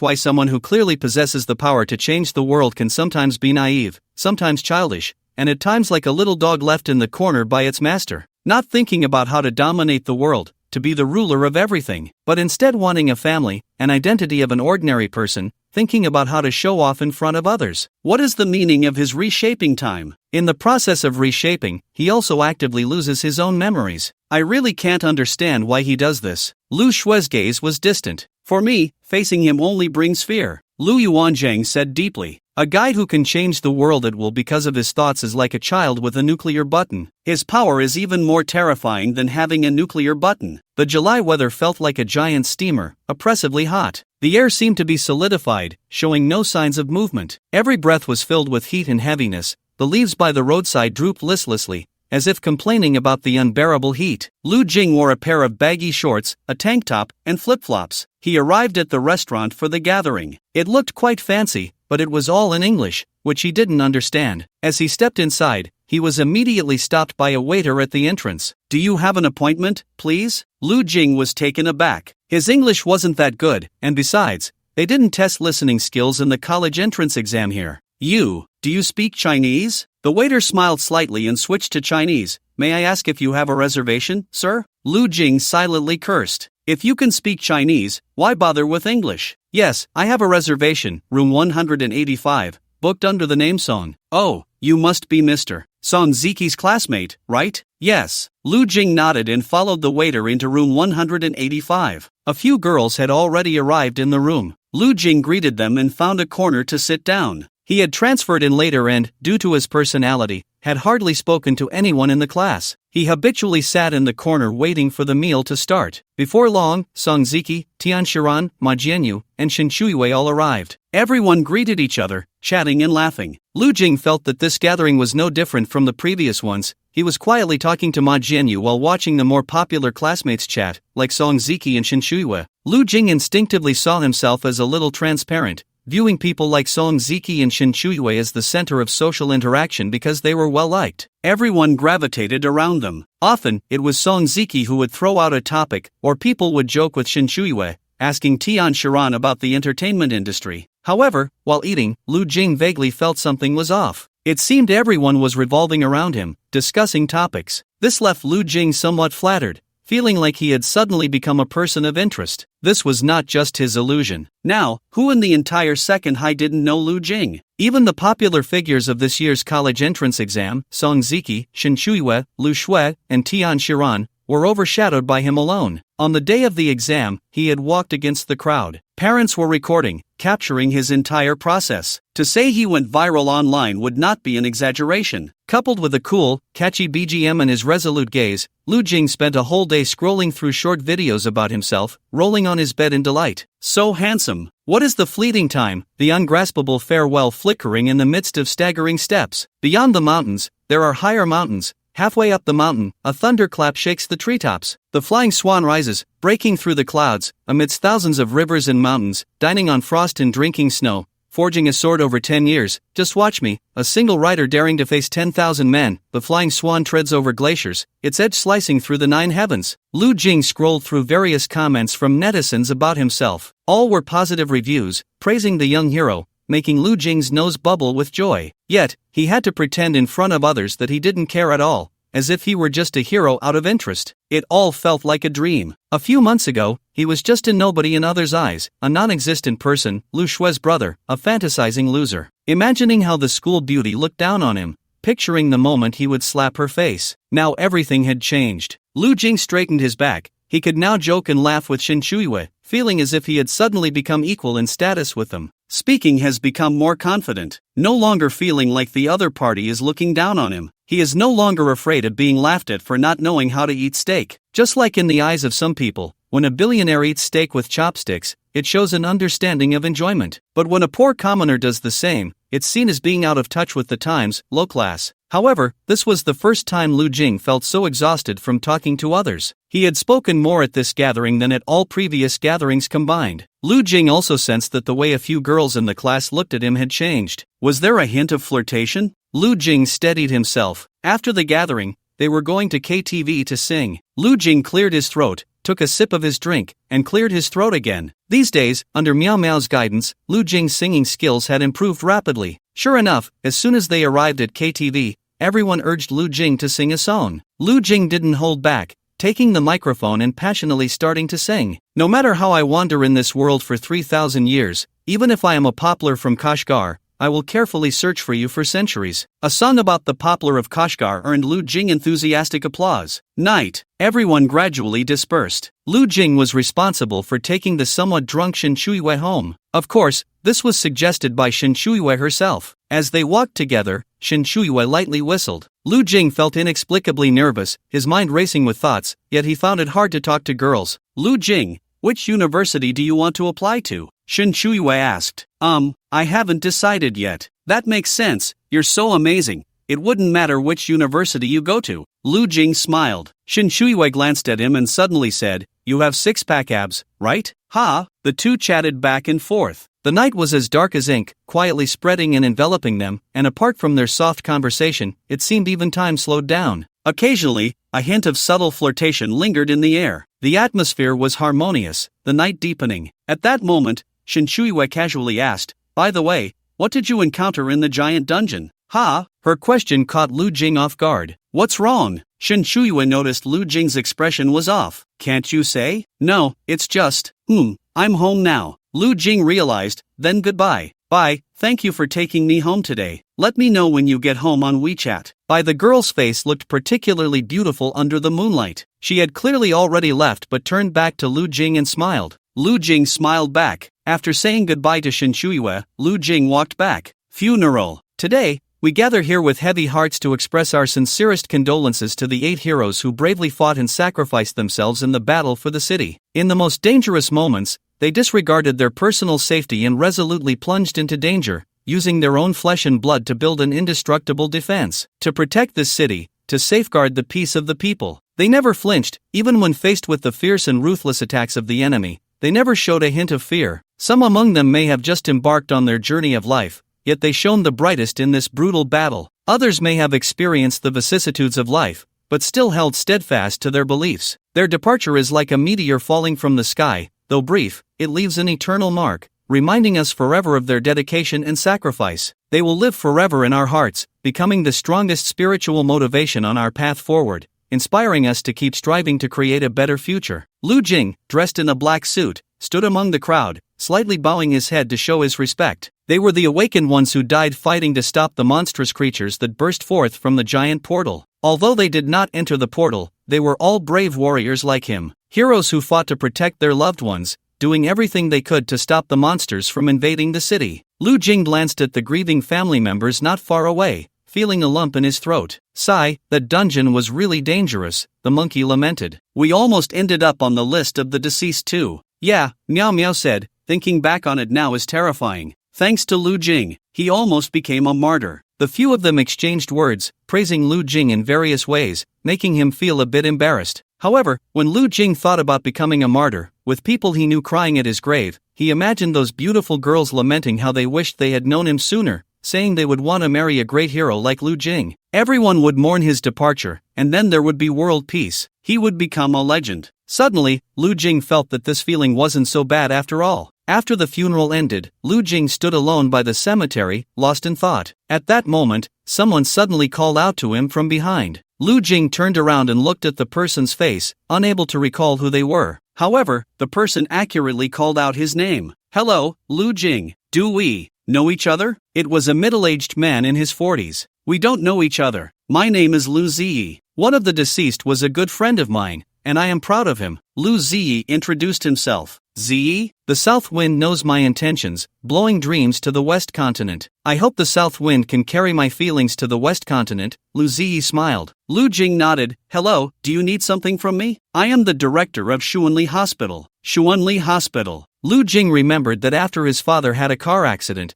the organization arranged for him to go to Xuanli Hospital. Could this person also be from the organization? Lu Ziyi smiled and said, to be honest, I admire you very much. I have already decided to refund all of your father's medical expenses. Ah, Lu Jing was slightly surprised. No need to be so polite. It's the least I could do, Lu Ziyi said. By the way, here is an invitation to tomorrow night's banquet. A banquet? Yes, tomorrow night we have a private banquet, usually inviting prominent figures from various fields to chat, dance, and listen to music. I'm not interested in that, Lu Jing refused directly without hesitation. This kind of event was too high-end, Lu Ziyi said. As a member of the board of directors of Jiangnan University, I might be able to set a more suitable and relatively lower score standard for you. After all, we should treat heroes specially. There will be more members of the Jiangnan University board attending this banquet, and you should at least meet them. Moreover, our scholarship is quite generous, and I believe your family would be pleased. Oh, Lu Jing suddenly understood. Jiangnan University was one of the top universities in the country, with 70% of its students being awakened ones. The remaining 30%, who were non-awakened, faced very strict score requirements. Given his scores, he had never considered getting into such a good school. Hearing the other party say this now made him a bit tempted. Tomorrow at 7, I hope to see you then. Lu Ziyi finished speaking and took her leave. Lu Jing looked at the exquisitely crafted invitation in his hand. A ball? The upper class really knows how to have fun. Do. Lu Jing glanced at his phone. It was a call from the silver-haired old man. Upon returning home,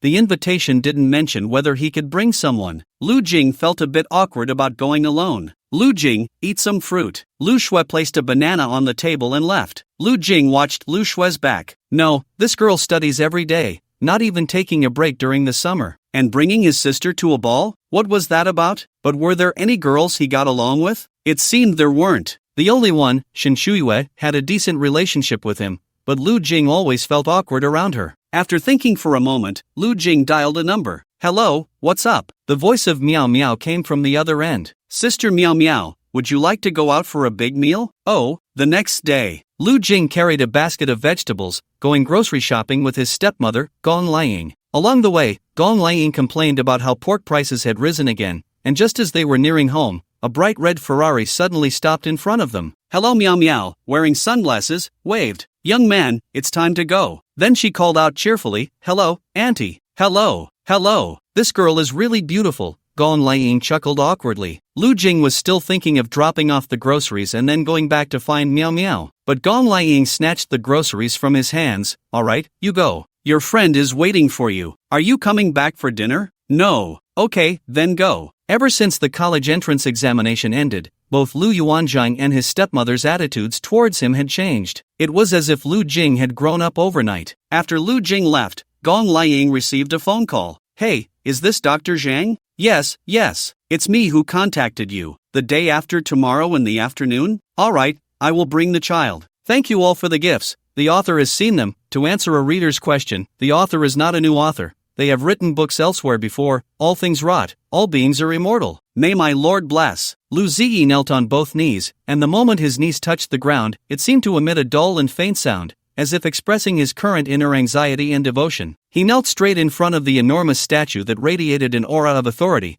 his eyes revealing a hint of reverence and unease. The statue towered majestically, as if it were a ruler between heaven and earth, quietly overlooking everything below. Its body was large and solemn, with every detail carved vividly, as if containing endless mysterious power. At this moment, a bright red cloth covered the head of the statue. The red cloth looked like a burning flame, standing out particularly in the dim environment. However, what felt even more eerie was that the thing beneath the red cloth seemed to be moving slightly. The movement was extremely subtle, each wriggle seemingly carrying an unspeakable mysterious power, filling the entire space with a stifling atmosphere. Lu Ziyi's heart involuntarily quickened. My lord, I will fulfill the mission of the decayed believer and bring the world into decay. A few days ago, the decayed believers in Jiangnan suffered a devastating blow. Cardinal Li Hu and the core believers went missing, as if they had evaporated from the world. He wanted to investigate some news but found nothing. The people behind it had handled everything very cleanly, leaving no traces. It was as if the decayed believers of the Jiangnan branch never existed at all. However, after investigation, Lu Ziyi still managed to find some clues. As long as something exists, it will inevitably leave traces, no matter how cleanly it is handled. In fact, Lu Ziyi had received a report from Li Hu a long time ago, stating that there was a powerful and secretive force lurking in the Jiangnan region, and even the whole world. What was even more surprising was that they were all composed of non-awakened individuals. After investigation, Lu Ziyi found a boy named Lu Jing. He had appeared on television. A non-awakened, yet possessing extraordinary power,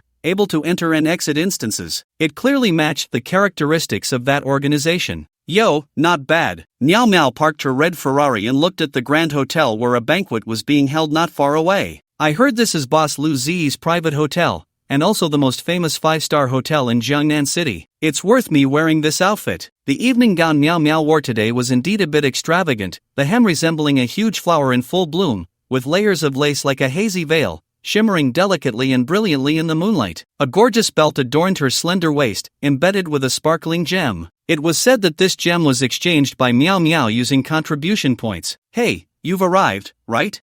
You go in and wait for us for a bit, we'll be there soon. Who are you calling? Lu Jing asked curiously. Miao Miao casually replied, it's the monkey. I heard we were going to a banquet, so he insisted on tagging along. I told him a fake address, a place known for prostitution, and the police are on their way there now. We can enjoy the banquet without being disturbed. Lu Jing, that's too scheming. Let's go. Miao Miao got out of the car and naturally linked her arm with Lu Jing's, tossing the car keys to the staff responsible for parking. Aren't you afraid he'll drive the car away? Lu Jing whispered. Relax, you need to accept your identity as a young master of high society now, Miao Miao said. I wasn't lowly before either. Miao Miao lightly tapped his head. The two entered the spacious and luxurious banquet hall. As soon as Lu Jing stepped inside, the overwhelming atmosphere of luxury enveloped him like a tide, leaving him momentarily stunned. So extravagant, the luxury of the rich is truly unimaginable for ordinary people. Tall and straight marble columns surrounded them, seemingly growing from deep within the earth, each with delicate textures and a smooth feel. Under the lighting, they glimmered with a faint halo. Exquisite crystals hung from the ceiling, each refracting colorful light, intertwining together. The banquet hall was divided into different areas,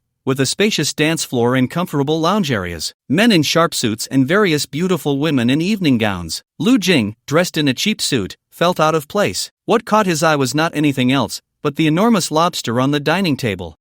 He had never seen such a large lobster even on television. This one probably cost as much as his family's annual expenses. Lu Jing swallowed hard. This environment is not bad. Lu Jing nodded and said, this lobster is really big. Have some backbone. Miao Miao slapped his waist. Stand up straight. Lu Jing? Lu Jing turned towards the voice and was surprised to see Shen Shuiwe. Shen Shuiwe seemed equally surprised to encounter Lu Jing here. Lu Jing, you came too?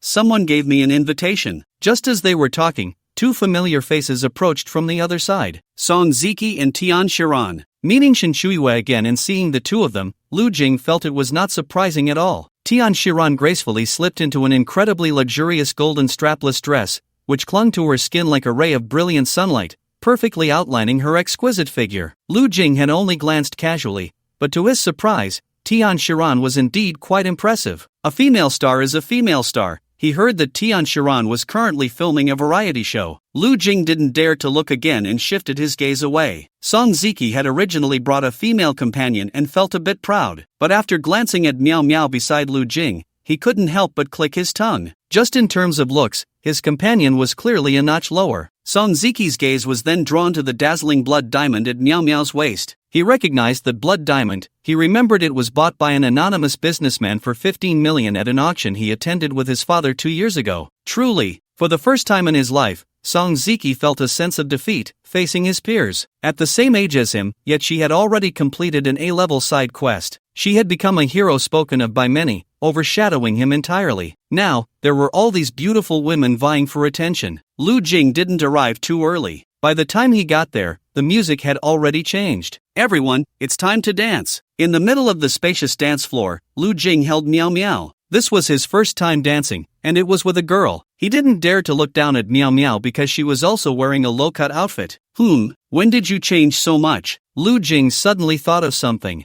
He remembered Meow Meow wasn't this well endowed, was she? I've grown, okay? Meow Meow replied irritably. All right, keep up with my steps, don't let others laugh at us. Lu Jing followed Meow Meow's rhythm. He didn't know how to dance, but he learned quickly. The enhanced reflexes and observation skills from the serum allowed him to perfectly match Meow Meow's movements. The two of them were like perfectly synchronized twin dancers. The skirt seemed to come alive under Meow Meow's influence, fluttering like a lively butterfly, dancing freely in the air. Each movement refracted countless lights and shadows, intertwining chaotically, as if in a dreamlike realm. Meow Meow occupied the center of the dance floor. Her slender fingers seemed to possess magic, tightly holding Lu Jing's hand, as if entrusting their fates to each other. It felt as if they were stepping on wheels of fire and wind, gliding quickly, spinning lightly around Lu Jing. Lu Jing couldn't help but move in rhythm with her, his eyes sparkling with surprise and joy. It was as if they were in a fantastical world that belonged only to the two of them, forgetting all the disturbances of the outside world. Soon, the surrounding dancers stopped their steps. Their gazes were drawn to the two in the center of the dance floor. As the last echoes faded into the air, Meow Meow gently exhaled and elegantly bowed to those around her. Lu Jing mimicked her, smiling and nodding. The surrounding crowd erupted into enthusiastic applause. How come you dance so well? Lu Jing asked curiously in a low voice. I exchanged contribution points for it. Can't you exchange for something more useful? It's very cheap, Meow Meow said. Son Ziki watched this and couldn't help but sigh. Envy and jealousy? It couldn't be said to be hatred, but envy and jealousy were certainly real. Tian Shiran could deeply empathize with Son Ziki's feelings. After the dance, everyone moved to the banquet hall to enjoy the food. Lu Jing had intended to act very elegantly,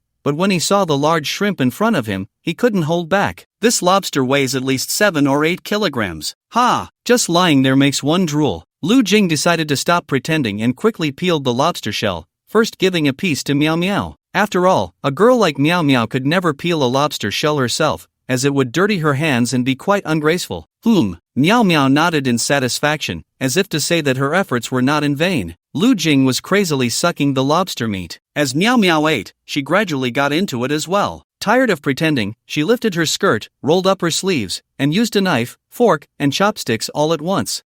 So delicious. Should we pack a portion for the captain and the others? Lu Jing thought to himself. Why are you eating and taking at the same time? That doesn't seem right. At that moment, a waiter in a tailcoat approached Lu Jing and whispered, Mr. Lu, my master invites you over, saying there's something to discuss. Lu Jing nodded. The main reason he came today was regarding the special admission quota from Jiangnan University. However, he hadn't seen Lu Zi, who had invited him, throughout the entire ball. So he gave Meow Meow a glance and followed the waiter. The noise behind him gradually faded away as Lu Jing followed the waiter down a corridor to an elevator. As the waiter pressed the button, the elevator quickly descended. Lu Jing couldn't help but frown, feeling his heart sink with the elevator's descent. He remembered that his banquet hall was on the first floor. Were they going down to the basement? Do wealthy people like to live in basements? Before long, the elevator doors slowly opened again, and a bright light instantly shone on Lu Jing's face, making it hard for him to open his eyes. Once he adjusted to the light, he saw Lu Zi standing there with a smile. She tightly grasped Lu Jing's hand and softly said, Welcome, welcome. After saying that, she led Lu Jing forward. As they walked, Lu Jing suddenly found himself in a spacious area, where he saw a group of people gathered ahead. As he got closer, he could see their faces more clearly. However, the way they looked at him felt like sharp blades piercing into his heart,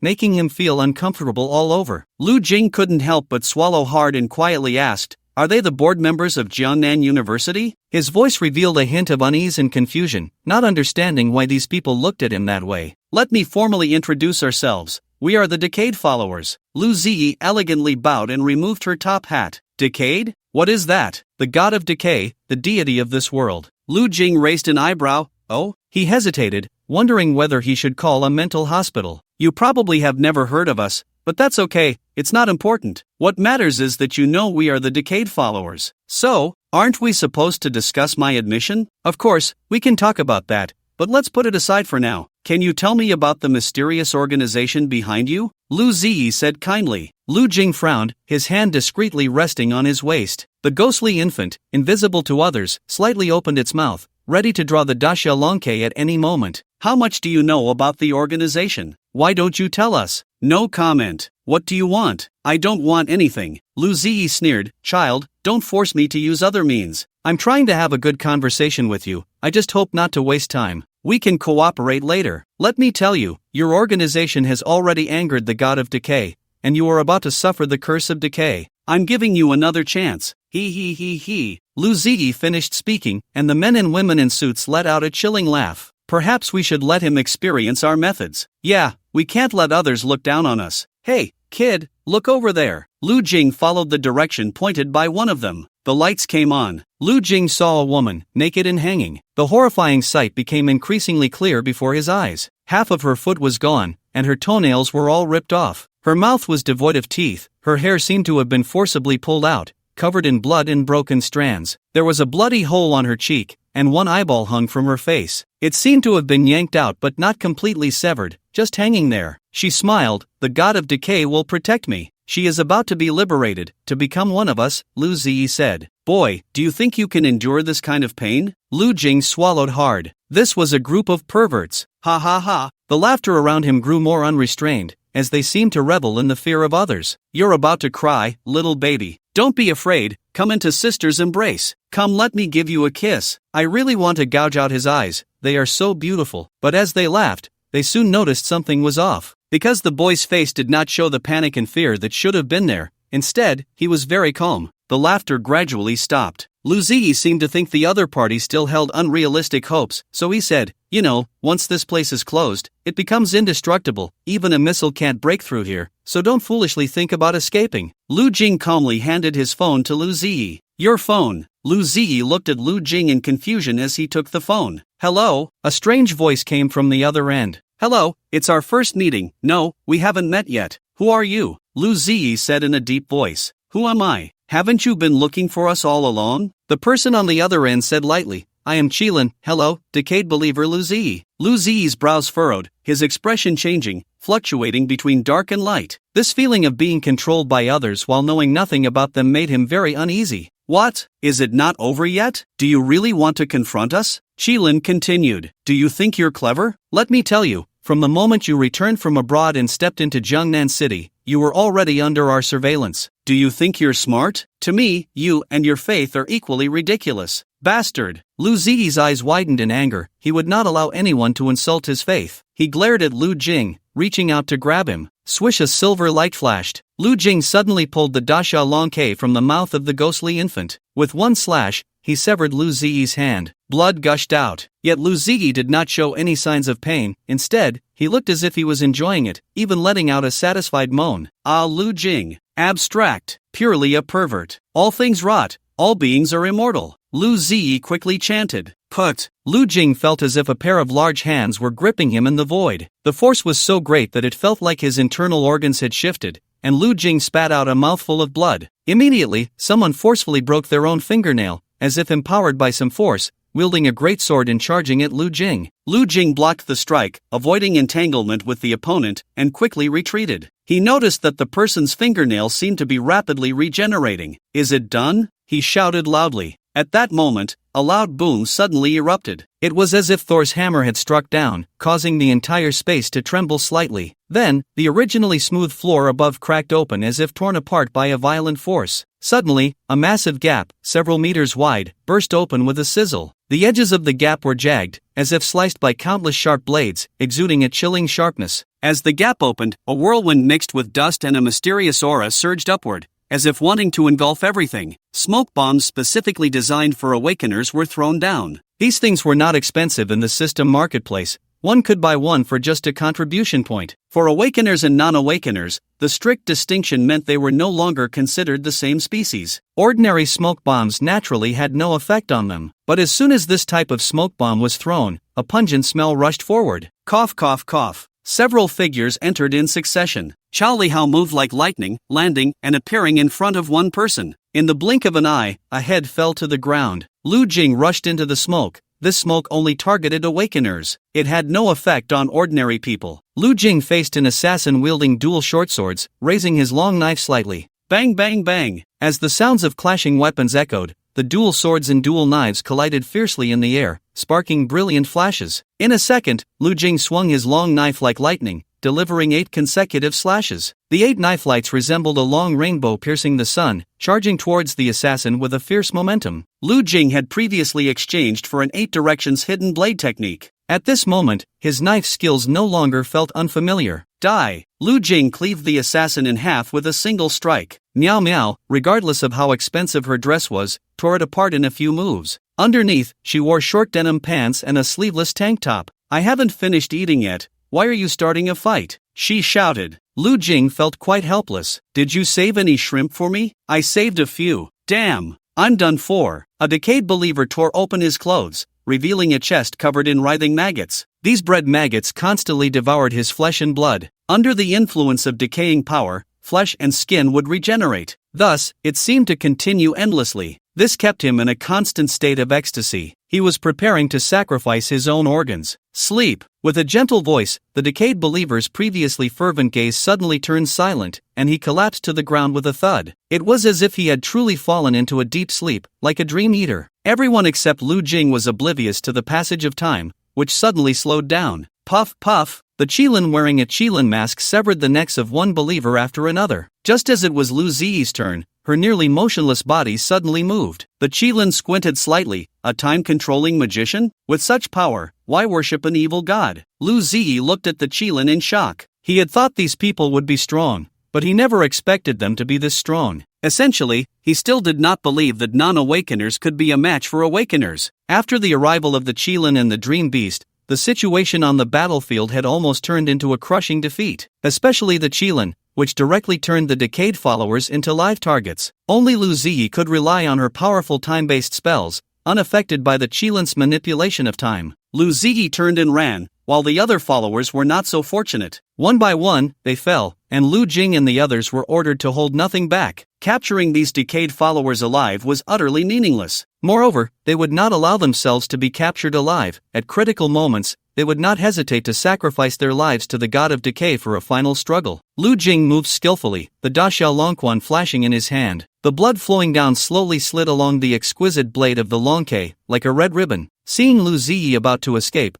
Lu Jing kicked over one person and rushed towards her. A devout follower's eyes sparkled with fervent light as he unhesitatingly swung his knife to sever his own fingers. As the blade fell, 5 bloodied fingers shot towards Lu Jing like arrows, at an astonishing speed. Lu Jing swiftly dodged to the left, avoiding 2 of the rapidly flying fingers. Then he shifted to the right, cleverly evading the attack of the other 3 fingers. While dodging, he swung his arm forcefully, and the long K shot towards the incoming fingers like a bolt of lightning. Clang, clang, clang. A series of crisp and loud clashing sounds erupted as the 5 bloody fingers heavily struck the long K, like 2 hard weapons colliding fiercely. Lu Ziyi had already run far away. Blood fury. Lu Jing stomped his foot. Mountain god boots. In an instant, he charged in front of that follower. With one swift stroke, he severed the head without any hesitation, then immediately pursued Lu Ziyi. He chased deep into the darkness. In the depths, it was even darker. He could vaguely see a crowd of heads, with more followers guarding here. Lu Jing tightened his grip on the long K. Lu Ziyi suddenly turned her head,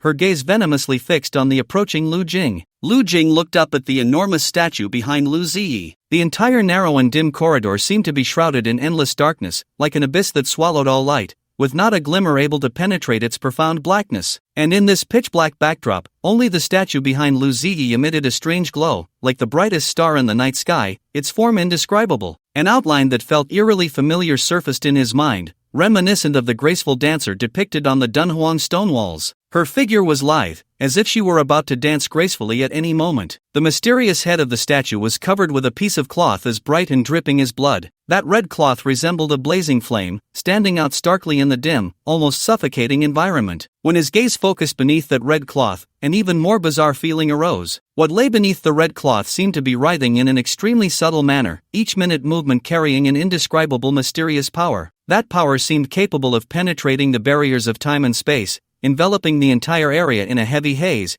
permeating a chilling atmosphere of oppression. It felt as if countless invisible eyes were watching from the shadows, ready to pull one into the endless abyss of darkness at any moment. Lu Ziyi stripped off her clothes, standing before the statue. Seeing Lu Ziyi's form, Lu Jing's mouth twitched slightly. Then Meow Meow, who had just arrived, looked on with disdain. Oh my god! Lu Ziyi's body had completely lost its human shape, more disgusting and terrifying than any follower's form. Where there should have been muscle and skin, now only a skeletal frame remains, white and bony. Every bone is clearly visible, as if it could fall apart at any moment. Within this skeleton, his internal organs and various tissues can still be seen clearly. These organs seem to be faintly pulsating, yet they appear incredibly fragile, as if they would burst with the slightest touch. Lu Ziyi's eyes have turned into hollow sockets, devoid of eyeballs, filled only with profound darkness. His mouth is wide open, revealing sharp teeth. His limbs are twisted into strange shapes. The god of decay will descend upon me. Oh, great god of decay, please accept my worship. Your loyal follower is willing to offer his own body, borrowing your power to kill those ignorant people. All things rot, and all beings are eternal. Lu Ziyi's body undergoes an astonishing transformation, his flesh and blood rapidly regenerating at a jaw-dropping speed. The chest, once destroyed beyond recognition, begins to regrow muscle, visibly coalescing into a new layer of skin. However, this is not the end. As the flesh continues to regenerate, a strange fissure suddenly appears in Lu Ziyi's chest. The crack rapidly expands, as if some terrifying force is about to break free from within. Then, a twisted human face suddenly bursts forth from Lu Ziyi's chest. This face grows wildly, as if it possesses its own life. Its features gradually become clearer, yet remain indistinct, making it hard to discern its exact appearance. The expression on that face is grim and contorted, filled with pain and despair. There is only a vague outline, resembling the mannequins displayed in a shopping mall. But this mannequin's face appears exceptionally real, even showing skin texture and pores. As soon as that face emerges from Lu Ziyi, the power of decay spreads out. With the appearance of this face, a powerful and eerie force of decay spreads rapidly like a plague. The nearest follower doesn't even have time to scream before being consumed by this terrifying power. In an instant, his body begins to rot and decay at a visible speed, muscles and skin falling away like melting wax, revealing stark white bones. However, astonishingly, even in such a dire state, this devout follower maintains a posture of prayer, solemnly kneeling, seemingly unafraid of everything happening before him. Soon after, more followers are not spared. Their bodies are also irresistibly eroded by this mysterious force of decay, turning into pale skeletons in the blink of an eye. Those who stand a little farther away can genuinely feel their bodies and internal organs gradually rotting. Strangely, they do not struggle in pain or flee. Instead, they immerse themselves in an indescribable sense of pleasure. This feeling makes them forget their fear, willingly kneeling on the ground, hands clasped together, as if welcoming some divine arrival. In the blink of an eye, these followers line up neatly and kneel together. But soon, their figures begin to disappear one by one, leaving only a ground covered in white bones. The first follower to be attacked, who was closest, also begins to rot further, ultimately turning into a pile of powder, dissipating into the air. Even the ground beneath their feet and the surrounding stone slabs are not spared. That powerful corrosive force spreads rapidly like a plague. Wherever it goes, whether hard rock or thick stone slabs, they are eroded and decomposed without resistance, ultimately turning into powder and scattering with the wind. The entire scene looked as if the apocalypse had arrived, desolate and silent. Lu Jing and Miao Miao, witnessing this, felt their scalps tingle. What on earth is this? Ha ha ha ha, the god of decay descends upon me. Lu Ziyi let out a frenzied roar, a nearly mad smile spreading across his face. He felt a powerful force surging within him, as if he could control the entire world. This is the feeling. Even if I die the next second, it's worth it, he thought, his eyes shining with fervor. At that moment, he seemed to understand everything, whether past or future. He could perceive the mysteries within. He felt the power of the god of decay, an existence that was all-powerful and all-knowing. His gaze swept over everything around him, every detail crystal clear. He saw the deep-seated fears and desires within people, the secrets they had hidden away. He felt he could easily manipulate these people's fates, plunging them into endless suffering, despair, suffer, wail. The twisted human face on his chest was the first to grow a pair of eyes, its features becoming increasingly distinct. When the face opened its eyes and looked at the two figures before it, in the next second, the incarnation of the god of decay quickly burrowed back. The speed was astonishing. In the blink of an eye, it vanished without a trace. Lu Ziyi, confused face? Ha! Lu Ziyi lowered his head, staring blankly at his chest. Ha! Where's the god of decay? Gone? Lu Ziyi stood there, motionless. Lu Jing and Miao Miao. Oh, what's going on? They were both ready to bolt at any moment, planning to make a quick escape. Such a scene should be handled by professionals. The moment that face appeared, they knew it was definitely some kind of terrifying existence. It had appeared and killed all the remaining cultists in the space. But now, it's gone? Just like that? This can't be an insider from our side, right? It seems like an internal battle with no rivals. The key point was, looking at Lu Ziyi's expression, he also seemed completely baffled. God of decay, I am your most loyal follower. Lu Ziyi turned his back to Lu Jing and Miao Miao, as if he wasn't worried they would ambush him, continuously bowing to the statue. But this time, the statue did not show him any mercy. Lu Ziyi was shocked to discover that the statue representing the god of decay had lost all its divine aura at that moment. What's going on? How is this possible? God of decay, I am your most loyal follower. God of decay. Lu Ziyi shouted hoarsely. No response. When Chao Lihao and the others arrived, they saw Lu Jing and Miao Miao staring wide-eyed at each other. Lu Ziyi was screaming madly. However, he didn't shout for long. He was coughing up blood, sacrificing himself to the god of decay, allowing it to descend upon him. Even if it was just for a moment, the price paid was that of life. Lu Ziyi lay on the ground in despair, unwillingly reaching out his hand. All things decay. Is this considered suicide? Miao Miao asked, looking puzzled. Lu Jing also looked confused. In the banquet hall, Song Ziki was chatting and laughing with several bosses. Although young, his family had already begun to groom him. It's almost over. Why hasn't Boss Lu come out yet? Someone asked curiously. I haven't seen Boss Lu from the beginning to the end. Just as everyone was talking, a group of people dressed in black burst in, instantly capturing everyone's attention. National Security Bureau, there are cult members who have infiltrated here, please cooperate. The monkey, dressed in a black suit and wearing a rather flashy pair of sunglasses, continued, we need to conduct physical checks on you to ensure you haven't joined the cult. I apologize, but during this time, you will need to hand over your phones, and I hope everyone can cooperate. Little brother, you must know the identities of the people here. What's with this big show? At that moment, a middle-aged man with a slicked-back hairstyle stepped forward. Does Mayor Guo know about this? Anyone gathered here was someone of status in Jiangnan City, from both the political and business circles, as well as the underworld. Usually, people treated them with utmost respect. Now, singing and dancing, they were suddenly asked for body checks and to hand over their phones. Sorry, I don't know any Mayor Guo. This is an order from above. Please cooperate. The slick-back man dialed Mayor Guo's number, speaking loudly on purpose. Hello, old Guo, what's going on? Ah, really? You don't know what's happening either? Let him take the call. The slick-back man smugly handed the phone to the monkey. Comrade, it's your leader's call. The monkey calmly took the phone and hung up. Sorry, I hope everyone can cooperate. The slick-back man frowned, not expecting the other party to hang up on Mayor Guo directly. Just as he was about to say something else, someone behind him tugged at him, urging him to look towards 1 o'clock. The highest-ranking awakened being in Jiangnan City was standing there. The slick-back man immediately closed his mouth awkwardly. Everyone was smart. He didn't know the monkey, but he recognized the person behind him. Who is that person? I don't know. I've never seen him. Song Ziki glanced at the monkey and whispered, my classmate knows him. Your classmate? What's his background? Don't you know Lu Jing? Song Ziki said with a hint of pride. This operation had the cooperation of the National Security Bureau. The harm of cults to society was no less than the monsters from the portal. Others were responsible for the aftermath, while Lu Jing packed up the large shrimp and other dishes, preparing to take a taxi home. He suddenly remembered a funny joke he had seen online earlier. The clown, after a day of fighting Batman, still had to go to the supermarket to buy groceries and cook at home because he wasn't as rich as Batman. At that moment, Miao Miao called out to him, give the phone back to Lu Jing. Hey, let me tell you something.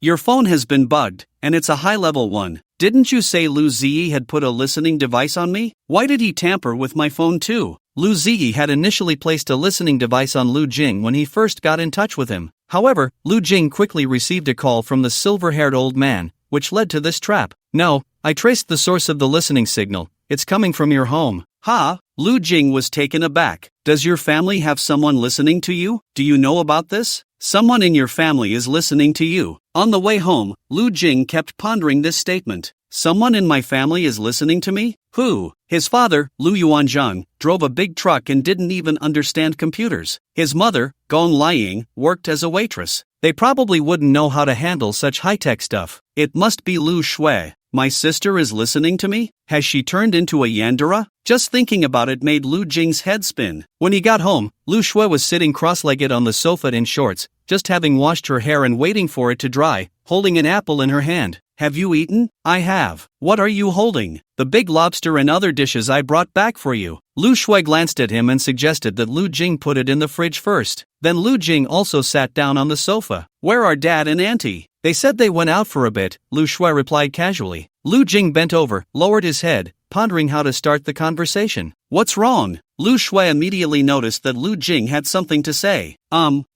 Never mind. Lu Jing scratched his head and went straight back to his room. At that moment, Miao Miao called. Hey, have you talked to anyone at home? Meow Meow asked. Not yet, Lu Jing lowered his voice, I suspect. Never mind, it's probably a misunderstanding. Lu Jing really didn't want to tell anyone that he suspected his sister was a yandere. Family shame should not be aired. Meow Meow laughed. TSK, your family situation is quite complicated. I remember you have another sister. Don't say that. Lu Jing felt as if he had been exposed. Ha ha ha. Meow Meow's voice came from the other end of the line. By the way, check your room, just in case there are not only surveillance cameras but also hidden cameras. Meow Meow joked. My family isn't perverted. Although Lu Jing hung up the phone, Meow Meow's words made him suspicious, and he frowned, looking around. Hidden cameras? He searched the room but found nothing unusual. He thought he might be overthinking it. Meow Meow was just joking with him. However, that night, he couldn't sleep and even had a nightmare. In the dream, he was killed by his sister Lu Shui, leaving Lu Jing in a cold sweat. Lu Jing took out his phone and searched how to detect cameras in a room. The first step was to turn off all the lights in the room. He opened the phone camera and scanned the entire room. Any glowing spots could likely be cameras. As he scanned, 3 red dots appeared. One on the wall socket, one at the air conditioning vent, and one in the direction of the TV. Filled with curiosity and tension, Lu Jing moved closer. Is this a camera? Lu Jing couldn't be sure and felt suspicious. He took a picture and sent it to Meow Meow. Knowing Meow Meow, this night owl wouldn't sleep until 3 or 4 in the morning. She was probably playing games. Sure enough, Meow Meow quickly replied. I can't see it clearly. Use the software I sent you to scan again, it's specifically for detecting cameras. Soon, Lu Jing scanned again. The software showed the results. 3 cameras detected. Lu Jing felt as if the sky had fallen. Oh my god. So, in his room, there were those and those. Didn't that mean someone had seen everything? I can't live anymore. No, that's not the point. The point is, how could there be cameras in my room? This isn't a hotel, it's my own home. Could it have been installed when the air conditioning was being repaired or during renovations? Did a worker take the opportunity to do this? Or was it left by the previous homeowner? Lu Jing thought immediately. He sent Meow Meow a message. Can the software detect where the camera signals are coming from? Meow Meow replied, yes, there's a VIP recharge button on it. Lu Jing, isn't this software you developed? Does developing software cost nothing? Meow Meow replied confidently. Lu Jing couldn't be bothered to argue anymore and clicked the VIP recharge button. Immediately, a question popped up. What is Meow Meow's birthday? Lu Jing was taken aback. Meow Meow, if you can't remember my birthday, you don't deserve to use the software I developed. Lu Jing felt a bit helpless, but fortunately, he had a good memory. Meow Meow's software was indeed impressive. Soon, he found the source of the signal, just like a map on a phone. 21 meters away, 21 meters. This is still my home. Lu Jing zoomed in, and zoomed in again. The distance should be Dad Lu Yuanzhang and stepmother Gong Liying's room. Lu Jing held his head, his mind a mess. And there's even an unexpected gain. He had lived for 18 years, almost 19. For the first time, Lu Jing felt a sense of doubt about life. It was a sleepless night. The next morning, Lu Jing did not go to the base. Lu Yuanzhang and Gong Liying had gone to work. Lu Jing thought about waiting until no one was home to sneak up to Dad's room, but Lu Shui was still at home. It wasn't until the afternoon that Lu Shui was called by Shen Chuyue for training. Only then did Lu Jing get the chance to dash upstairs. He rarely came to the rooms on the second floor. After all, Gong Liying was his stepmother, and he had to be cautious. The signal source was connected to the TV. Lu Jing trembled as he turned on the TV in Lu Yuanjing's room. The TV was playing a program. After studying it for a while, he still couldn't figure it out. It was only by asking Meow Meow that he found a way. The screen on the TV switched, turning into a view of Lu Jing's room. From every angle, every detail, the corners of Lu Jing's mouth twitched slightly. Damn! Just then, the phone rang, startling Lu Jing, and he suddenly reacted. It was his stepmother Gong Liying. Hello, Lu Jing, are you at home? Yeah, Lu Jing felt a bit uneasy. We have guests coming over tonight, so tidy up the house. Oh, okay. After hanging up, Lu Jing immediately turned off the TV and left the second floor. In the evening, Gong Liying and Lu Yuanzhang returned from work. They brought back a short-haired woman. The woman looked mature and charming, her skirt just knee-length, appearing both dignified and fashionable, with a kind smile on her face. I'm your mom's friend, Gong Liying said. Lu Jing, Lu Shui, call her Aunt Bai. Hello, Aunt Bai. Gong Liying and Lu Yuanzhang went to the kitchen to cook. Lu Shui returned to her room, and Lu Jing also intended to go back to his room. After all, it felt a bit awkward to be alone with Aunt Bai in the living room. However, it also seemed inappropriate to leave the guest alone here. Just as he hesitated, Aunt Bai had already sat down across from him and initiated a conversation. "You're Lu Jing?" "Yes." "Nice name." Aunt Bai gazed into Lu Jing's eyes. It was strange, Lu Jing didn't feel anything odd, but rather thought her gaze was particularly gentle. Old A8 is still A8? Mom's friend? Lu Jing's mind was filled with many unhealthy thoughts. It wasn't entirely his fault. The other person was just too close. Aunt Bai was almost leaning against him, and her hand occasionally brushed against him. Lu Jing, a pure-hearted young man, had never seen such a scene, and his face turned red, as if it were on fire. The scent of Aunt Bai's perfume kept drilling into his nose. The fragrance was not overpowering, on the contrary, it was very comforting. He couldn't quite describe it, but it made him feel that if he could smell it while sleeping, it would definitely be very pleasant. He picked up a cup of water, wanting to take a sip, but Aunt Bai had already picked up the cup first, her nails subtly tapping it, and the powdered medicine slipped into the cup. Lu Jing took a big gulp. "Oh, look at your neck, it's so stiff. Let Auntie help you massage it. Relax, it's okay. Auntie used to learn massage, don't be shy with Auntie." Lu Jing, half pushing and half accepting, lay back on the sofa. Aunt Bai's delicate, smooth hands moved from Lu Jing's forehead to his cheeks, and then to his hands, repeatedly, slowly, and evenly in the same direction. Lu Jing's throat moved. Tap tap tap. Lu Jing suddenly heard a clear sound coming from the kitchen, as if it were the sound of dripping water. It was very rhythmic, not the kind of random noise that would be uncomfortable. "Are you tired? If you're tired, just close your eyes, it's okay. Close your eyes. Your hands and legs are starting to relax. Your whole body is relaxed now, your eyelids are heavy, and your mind is starting to blur. It's fine, Auntie will call you in a bit. Besides my voice, you can't hear anything else. You're already asleep." Asleep. In the living room, Lu Yuanzhang, who had been in the kitchen with Gong Liang, and Lu Shui, who was in the room, all came out. "He has entered a deep state of hypnosis." Lu Yuanzhang exchanged glances with the others, and no one spoke. Was it really that easy? Auntie Bai smiled and said, "I've never been this rigorous before. Increased the dosage, plus my special calming incense, and the massage technique for hypnosis." A professional mage, skilled in the art of hypnosis. Seeing that the three of them still hadn't spoken, Auntie Bai turned to Lu Jing and asked, "What's your name?" "Lu Jing." "How old are you?" 18. "What was the first search in your browser history?" Lu Jing, women with big butts. Lu Shui raised an eyebrow slightly. "What about the second one?" Lu Jing, very big butts. Lu Yuanzhang rested his chin on his hand, in deep thought. "What is your dream?" "To become a great hero. And then, after saving the world, I'll live happily with beautiful girls and my family." "What a wonderful wish." Lu Yuanzhang handed Auntie Bai a note. Auntie Bai glanced at the note and frowned slightly. She looked at Lu Yuanzhang in confusion. However, she still read in a calm voice. "Lu Jing, actually,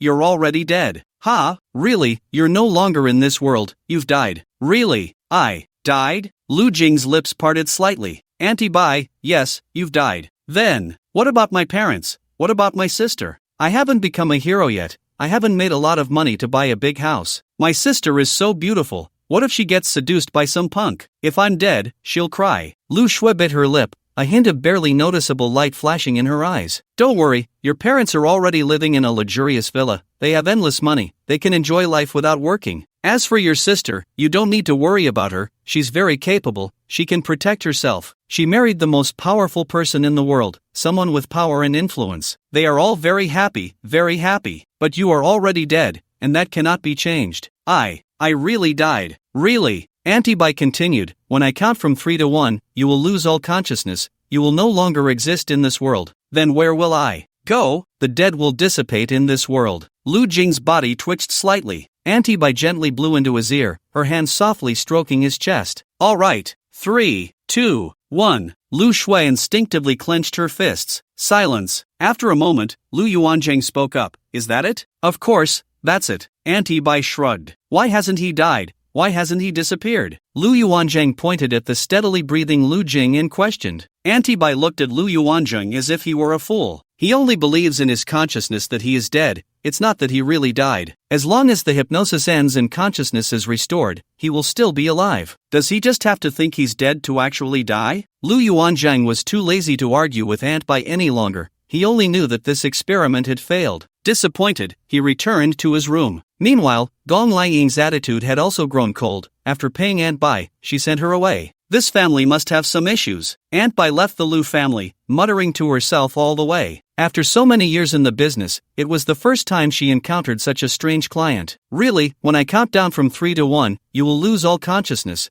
and you will no longer exist in this world. Then where will I go? The dead will dissipate in this world. Lu Jing turned off the recording and looked sullenly at Chao Lihao and the others. That's how it is. At that moment, Chao Lihao, Meow Meow, Monkey, and Fatty Li Xin exchanged glances, wide-eyed. My family has been acting strangely lately, Lu Jing said. Your parents want to kill you? This method is too ridiculous, Monkey remarked. Meow Meow rubbed her chin with her finger. Did your parents buy you any insurance recently? Lu Jing felt complicated and ignored Meow Meow's joke. The group exchanged words but couldn't come to any conclusions. Finally, Chao Lihao made a decision. How about this? Let's put aside our current tasks. Over the next few days, we will thoroughly investigate Lu Jing's family to see if they have recently come into contact with any cults or have been influenced by anyone. 5 days passed in the blink of an eye. During these 5 days, Lu Jing was absent-minded. The good news was, everything about his family was normal. They had not come into contact with any suspicious individuals,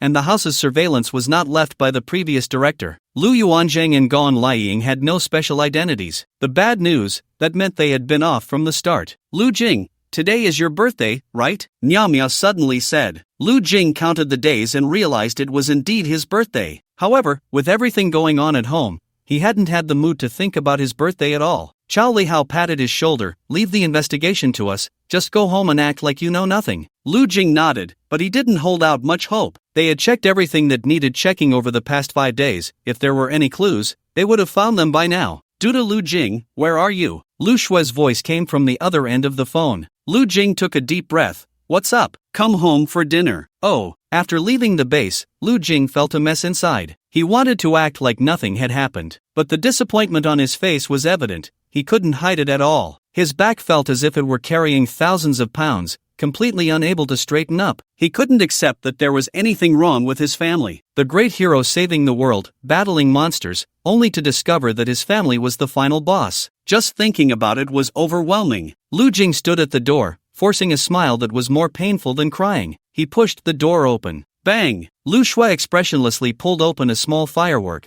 and colorful ribbons floated onto Lu Jing's head. Happy birthday, Lu Shui said. Lu Jing blinked. On the table was a small cake. It wasn't big, but it was enough for 4 people to have a taste. Cake was like instant noodles. The first bite was always the best. Gong Liang had stewed ribs, along with Lu Jing's favorite braised knife fish and fried meatballs. Including the cake, there were a total of 6 dishes. Lu Jing also had an extra bowl of longevity noodles. Eat up.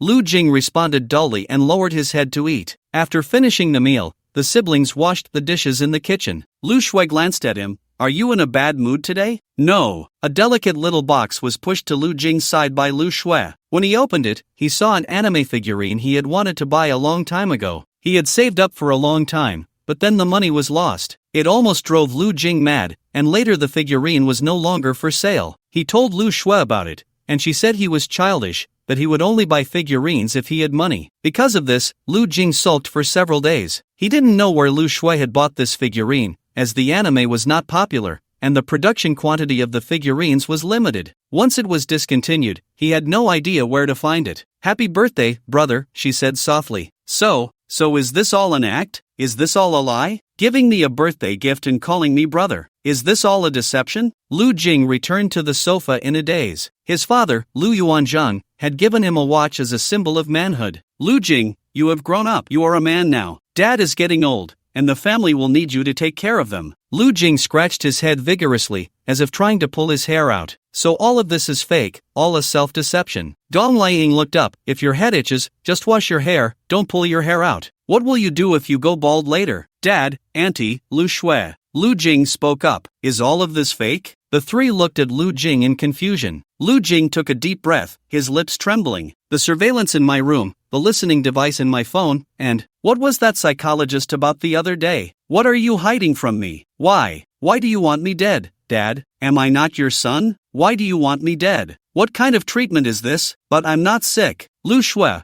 why did you say that since hypnosis doesn't work, we should find another way to kill Lu Jing? Lu Shui's expression changed. Why treat me like this? I haven't done anything wrong. I might have been dating someone you find strange recently, which made you angry, but there's no need to kill me. Am I not your family? Am I not your family? How can you treat me like this? Lu Yuanzhang and Gong Liying's bodies involuntarily trembled slightly, as if shrouded by an invisible force of fear. Their gazes were fixed on Lu Jing, and the familiar and affectionate look they once had was now filled with deep dread, as if they were facing a demon from the depths of hell. This fear stemmed not only from the fear of the unknown but also from the awe of this seemingly familiar yet truly unfamiliar person before them. Every subtle change in his expression intensified the chill in their hearts, as if something terrible was about to befall them at any moment. Brother, don't get agitated. Lu Shui stepped forward to comfort him. Lu Jing looked at her. Why? Listen to me, things are not as you think. Lu Shui took another step forward, and seeing Lu Jing's lack of response, she slowly walked up to him. Things are not as I think? Hope suddenly rose in Lu Jing's heart. Had he misunderstood, overthought? His family was still the same as before, with no problems. Family is family. His sister was still the same, a bit tsundere, but unable to leave him. Lu Yuanzhang was a traditional man, managing everything in the household. Gong Liying nagged all day, secretly favoring her own daughter. Lu Shui opened her arms, seemingly wanting to hug Lu Jing. Brother, it's okay, things are not as you imagine. Lu Jing raised his head to look at her. Lu Jing's gaze momentarily froze. Blood gushed from his neck, where a short dagger had been plunged in. Lu Yuanzhang and Gong Liying almost simultaneously lunged towards Lu Jing. Lu Jing instinctively kicked Lu Shui away, turning to smash a stool onto Gong Liying. Another powerful kick struck Lu Yuanjing's chest. Black substance surged from the wound in his neck, expelling the dagger. At the same time, the wound began to heal. The tears in Lu Jing's eyes had vanished, replaced by fury. Who are you? Where is my family? This question left Lu Yuanzhang and the others momentarily stunned. In that instant, something astonishing happened. Their bodies seemed to be controlled by a mysterious and powerful force, undergoing unimaginable changes. Their once normal skin rapidly dissolved at a visible speed, as if being scorched by intense flames. Accompanied by the disappearance of their skin, their bodies began to tremble violently, each shudder emanating a strange and terrifying aura. Before long, their bodies had completely transformed. They were enveloped in a layer of green muscle, clearly defined and robust, appearing indestructible. Their heads became grotesque, sharp teeth protruding from their mouths, glinting with a cold light. Their eyes turned deep red, revealing endless killing intent and madness. Lu Jing shouted, a hint of barely perceptible joy flashing in his eyes. Yes, they were not his family. They were monsters. They were monsters. They were monsters. His family would never want to kill him. Lu Jing was not the least bit flustered. Or rather, it was at this moment that he truly calmed down. He was facing monsters, not his family. Lu Jing's gaze sharpened as he pulled two great Xiaolongke knives from the mouth of the ghostly infant. He gripped the handle of the knife tightly in his right hand, the blade facing outward. His left hand held the other knife in a unique reverse grip, the tip angled toward the ground. In an instant, two beams of cold light flashed simultaneously, racing toward the nearest terrifying monster. The monster was not to be outdone, swinging its razor-sharp claws to meet Lu Jing's dual blades. With a loud clang, the claws and the Longke knives collided violently, instantly sparking countless dazzling sparks, as if fireworks were bursting in the air. Lu Jing reacted swiftly, using the force of the impact to dart sideways, easily dodging a fierce attack launched by another monster. Immediately after, the Longke knife in his hand struck with the precision and speed of a snake emerging from its hole, piercing into the side of the previous monster's body. Then, with a flick of his wrist, he forcefully slashed. Sizzle, accompanied by a chilling tearing sound, the monster's body was brutally sliced open, blood splattering everywhere, staining the surrounding furniture and walls. At the same time, Lu Jing pushed off with his feet. He leaped high into the air, the great Xiaolongke knife in his hand swirling with ferocity. The room was instantly thrown into chaos. The once neatly arranged sofa was cleaved in half by the sharp blade, one half crashing to the ground. The ornate chandelier hanging from the ceiling fell due to the violent vibrations, shattering upon impact. Even the hard walls could not withstand such a powerful force, creating a massive dent,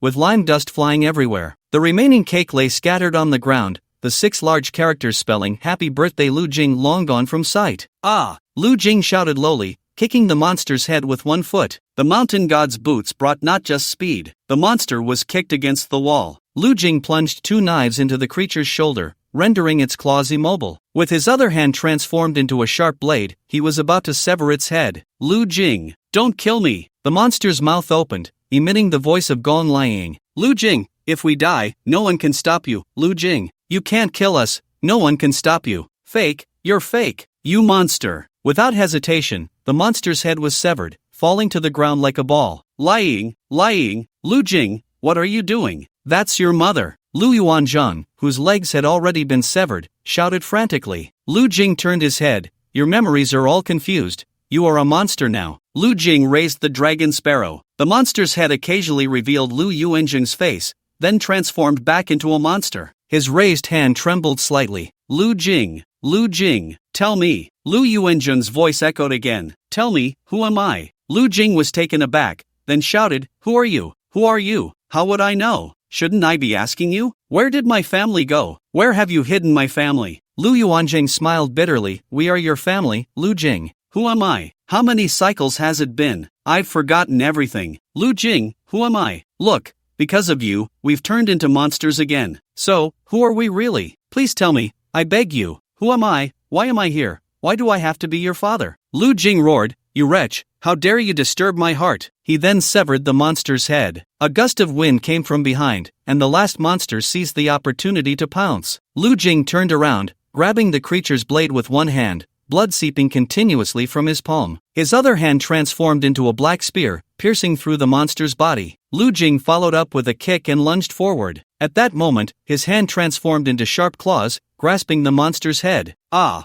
Lu Jing's scream suddenly stopped, because the monster's head had turned into a familiar face. Lu Shui blinked, her eyes filled with tears. She neither begged for mercy like her mother Gong Liang nor sought an answer from Lu Jing like her father Lu Yuanjing at the end. She simply looked at Lu Jing. She extended her hands, now turned into claws, as if wanting to gently embrace Lu Jing. Brother, don't go to dangerous places like the portal anymore. I still have money on my bedside, remember not to let others take it. Brother, if we're not around anymore, you take care of yourself. Lu Jing collapsed to the ground. Fake, he muttered to himself. You are not my sister. Where is my sister? Where have you hidden my sister? But that gaze, that tone, it was clearly his sister. She was clearly his sister. Lu Jing dared not look into her eyes any longer. He had no strength left, and from the corner of his eye, he caught sight of his father Lu Yuanzhang in a pool of blood. Where is the monster? There was no monster, only the dead Lu Yuanzhang. Lu Jing ran madly over, looking again. There were no monsters in the room. His father, stepmother Gong Liang, and sister Lu Shui had all been killed by him. Fake.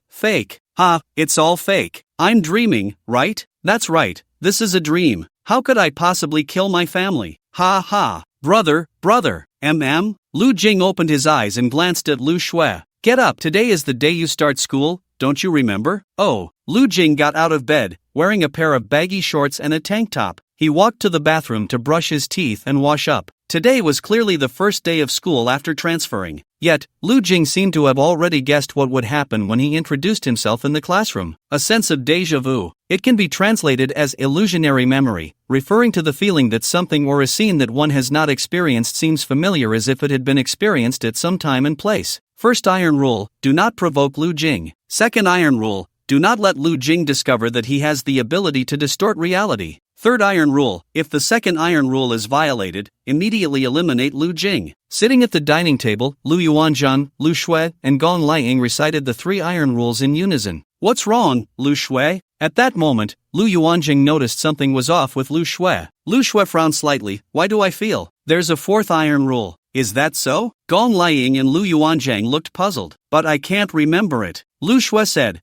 How many times have we gone through this cycle? Gong Liang glanced at the numbers on her watch. This is the 7,624th time we've reset time. After resetting, we will lose all memories of that period. And the original memories will also be lost to varying degrees, Lu Yuanzhang added. The 3 fell silent, as they understood they had forgotten something crucial. Events continued to unfold along the timeline. Lu Jing still noticed something was off with his family on his birthday. He looked at his family in the pool of blood and broke down once again. At the dining table, first iron rule, do not provoke Lu Jing. Second iron rule, do not let Lu Jing discover that he has the ability to distort reality. Lu Yuanzhang, Lu Shui, and Gong Liang recited the 2 iron rules. This is the 7,731st time we've reset time. After resetting, we will lose all memories of that period. And during the reset process, we will lose part of our original memories. At the dining table, first iron rule, do not provoke Lu Jing. Lu Yuanzhang, Lu Shui, and Gong Liang recited an iron rule. This is the 8,000th time we've reset time. After resetting, we will lose all memories of that period. Gong Liang glanced at her watch. At the dining table, iron rule. Lu Yuanzhang and Gong Liang looked at Lu Shui in confusion.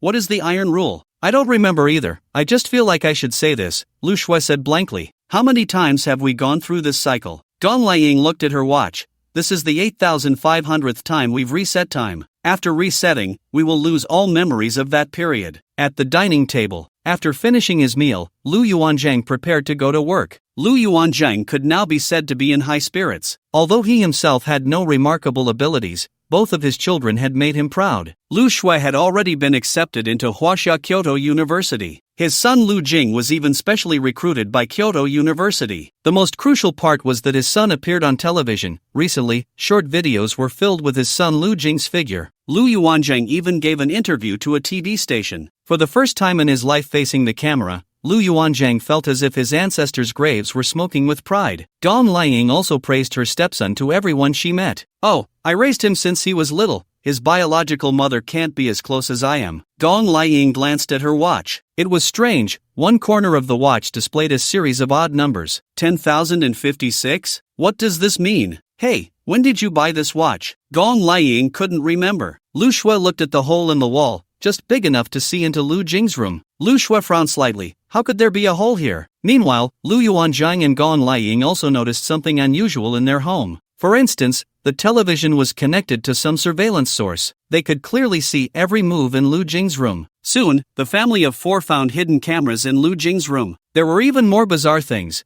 Lu Yuanzhang and Dong Liang's bedroom was hiding weapons, handguns, large-caliber bullets, sharp axes, daggers, and various sedatives, anesthetics. This scared the whole family quite a bit. When they thought about the previous owner who rented them the house, could this person be a pervert? The more they thought about it, the more terrified they became. So, they quickly found another house and moved out. Lu Jing was tidying up his room when he pulled out a huge box that contained his records from his delusional phase from under the bed. He casually picked up a black notebook from inside, flipped through a couple of pages, and then put it back. Lu Jing, this is it. Nothing can stop you now. Lu Jing suddenly looked around. Who is speaking? He stood up alertly, but the room was empty except for him. Thanks to the great God who casually strolls around like a cormorant for the certification, and thanks to all the support from everyone, this concludes the first volume. After moving to the new house, Lu Jing was packing his belongings. At that moment, Lu Shui walked in and handed him a notebook. Lu Jing, how did your notebook end up in my room? How would I know? My notebook. By the way, there are a lot of things you left from your delusional phase in my room. It's strange, why did they all end up in my room? Lu Shui frowned. I was wondering why I lost so many things. Lu Jing took it and glanced at it. It was labeled Indiscriminate Communication Notes. Lu Jing scratched his head, remembering. This was a notebook he invented when he was a child, claiming it could facilitate indiscriminate communication anywhere. For example, one person in Antarctica and another in the Arctic. If both had this notebook, they could communicate through it. It perfectly solved the signal problem and eliminated the worry of being eavesdropped on. Of course, in reality, it was just an ordinary notebook. Lu Jing opened the notebook and found it densely filled with writing. He didn't remember writing any of this? The content was all sorts of things. Moreover, he couldn't understand most of it. What is this? Did he really write this? Lu Jing curiously scratched his head. He flipped to the last page. I am the Tengu, Captain. Captain. I am the Tengu, Captain. I am currently trapped in the Arctic instance. Do you see the words I wrote? Captain, Captain, Captain. Lu Jing frowned. Did he write this? Tengu? This seemed to be the code name for the night watchman. Arctic instance? Lu Jing racked his brain but couldn't remember when he had written such a long passage. It was also possible that he had forgotten. Lu Jing swallowed hard and picked up a pen. Carefully, he wrote a sentence. I am the captain. After finishing, he suddenly smiled again. He must have been confused. How could he believe that the notebook he made up could really communicate with others? Lu Jing, it's time to eat. He closed the notebook and casually tossed it onto the table. Since moving to a new home, everything felt a bit off. Even the meals were takeout. After playing games for a while, Lu Jing returned to his desk. His gaze fell again on the notebook for indiscriminate communication, and he picked it up. Flipping to the last page, he looked down and his expression changed immediately. Tian-go, Captain, you finally replied. I am Tian-go, and I am currently trapped in the Arctic instance. Lu Jing was momentarily stunned, frozen in place, his mouth slightly agape. What the hell? He blinked a few times, and it took him a while to process. He flipped through the notebook, which appeared to be an ordinary notebook. Arctic instance? Tian-go? A notebook that allows communication. What on earth is this? Before he could ponder further, Tian-go explained, 5 years ago, my teammates and I were on a mission to the Arctic, codenamed Hunt. As a result, that mission failed, and I was infected with the zombie virus, becoming a zombie. However, just a few months ago, I regained my senses, and not only that, I noticed changes in my body. Now I am trapped in the instance and don't know what to do. Lu Jing, oh. Lu Jing scratched his head and then tapped his own head, confirming he wasn't dreaming. Wait, 5 years ago, the Arctic, codenamed Hunt. Lu Jing gasped. He seemed to have some impression of this mission. Lu Jing hurriedly opened the Night Watchman chat group and clicked on the group files. He quickly scrolled down, muttering to himself, 5 years ago. 5 years ago. Before long, Lu Jing found the file for codenamed Hunt. He opened it. The document was densely packed, spanning dozens of pages. Code, Hunt, Execution Captain, Night Watchman Tian-go. Result, mission failed, instance sealed by glaciers. Holy crap, this couldn't be someone playing a prank on him, right? Lin Mo is back? After thinking for a moment, Lu Jing suddenly considered another extremely terrifying possibility. Could it be that some fool believed his words and really ran into the instance? But that didn't make sense.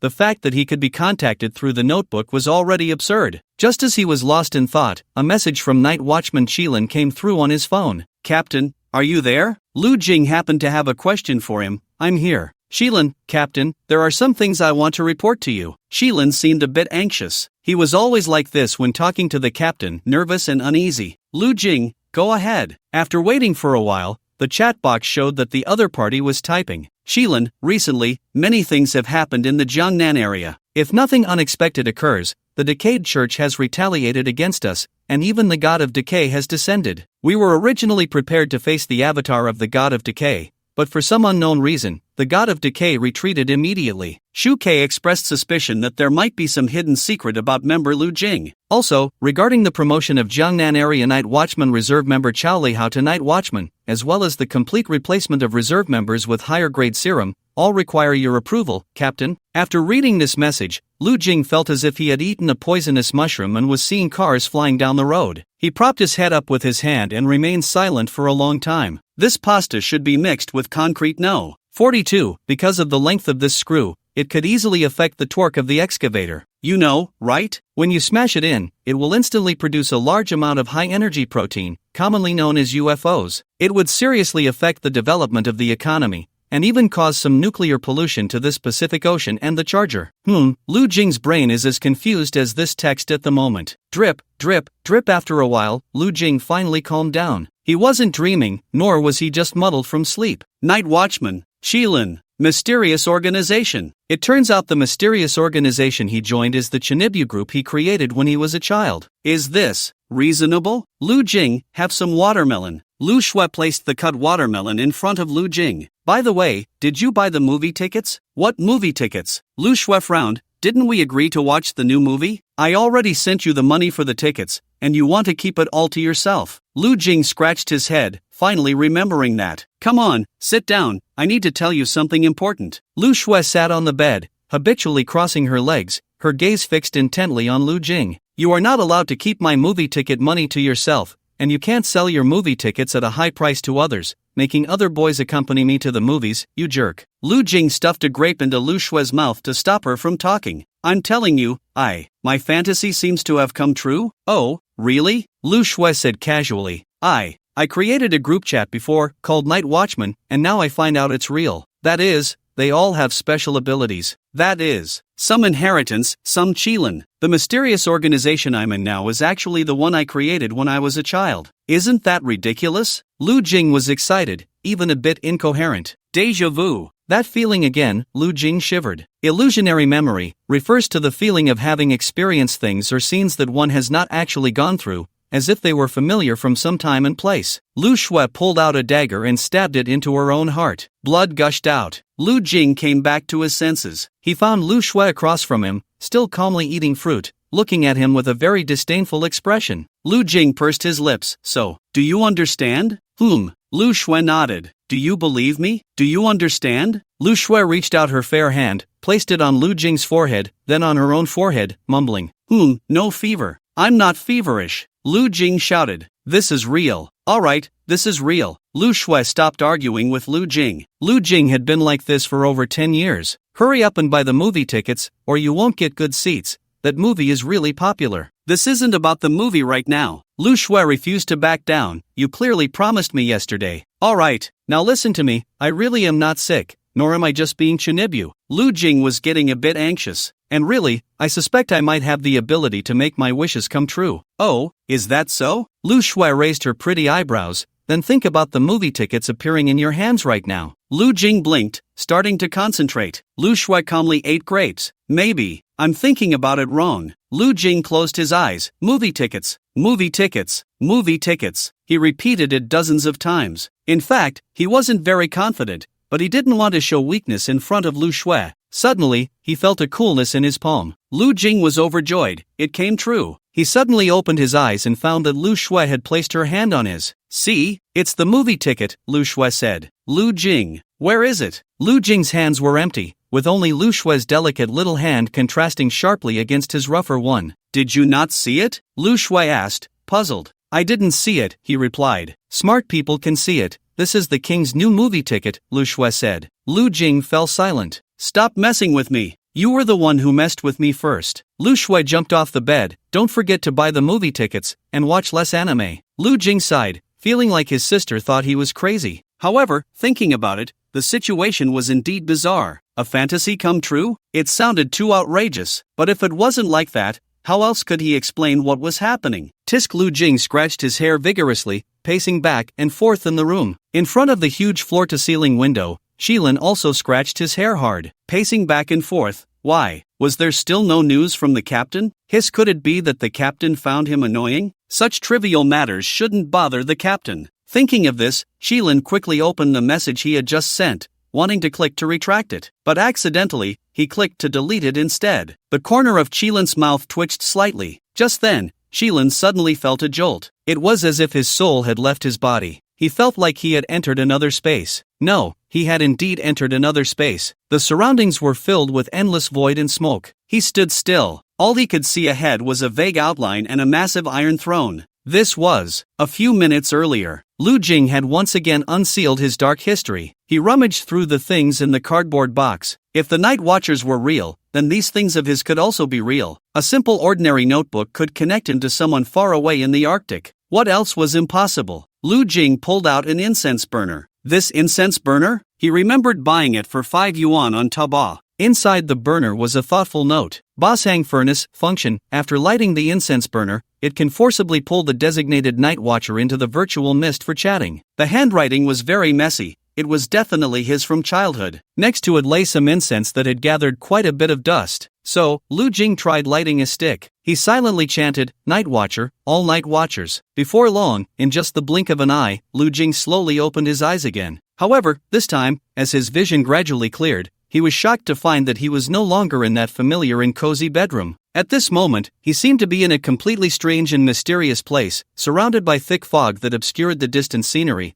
making everything appear so illusory and unreal. Just as Lu Jing was filled with confusion, he suddenly noticed a massive object standing not far ahead. A gigantic iron throne made of black metal. This iron throne exuded a chilling aura, its surface carved with various strange and intricate patterns and symbols, seemingly containing endless power and secrets. Wasn't this the existence he had once fantasized about? Damn! Lu Jing swallowed hard. It was real. Everything was real. He wasn't going crazy. "Shilin," the voice of Zhu Kei rang out. "Where are we?" Shilin looked at Zhu Kei, surveying the surroundings. Night Watcher Bai Zai, Night Watcher Qinglong, Night Watcher Meng Mo. In the mist, heads were bobbing. Night Watchers stationed in various cities were all here.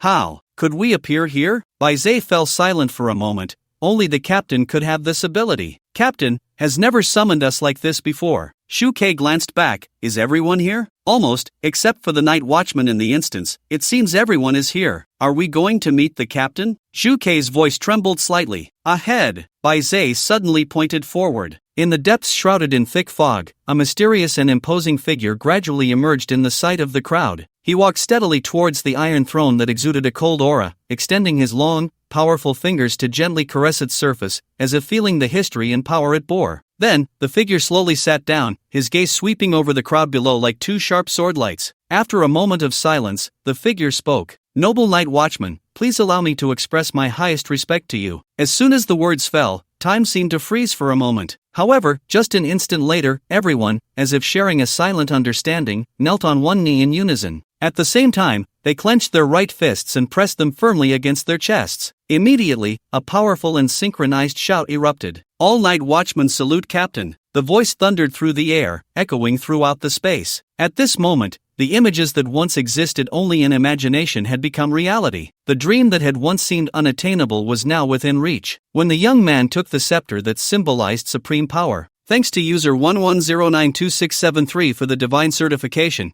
Thanks to the wealthy, didn't manage to add more today. Someone told me that adding more on tomato novel is useless. It affects the amount given, not sure if it's true. We'll make up for it tomorrow. Clasping fists, illusion, fog. All night watchmen knelt on one knee, slightly bowing their heads, showing their reverence for the person on the throne. This was their first time so close to the captain. Even Shilin and Zhu felt the same. Zhu couldn't help but glance up, but what lay before him was illusion and fog. He couldn't see the person on the throne clearly, only hearing a vague voice that seemed to belong to a male. This matched their previous incorrect guesses, based on the penguin avatar the captain used, as well as the personality signature, space background, and so on. The captain was most likely a male. "Hey, what's going on?" Zhu quietly asked Qilin beside him. "I don't know either. The captain suddenly summoned us. It must be something big. Could it be that the matter the captain mentioned before has been resolved?" Everyone was waiting for the man on the throne to speak, but for some reason, the captain remained silent. Just then, the figure in the fog suddenly stood up. Everyone's hearts skipped a beat. At this moment, every move of the captain tugged at their hearts.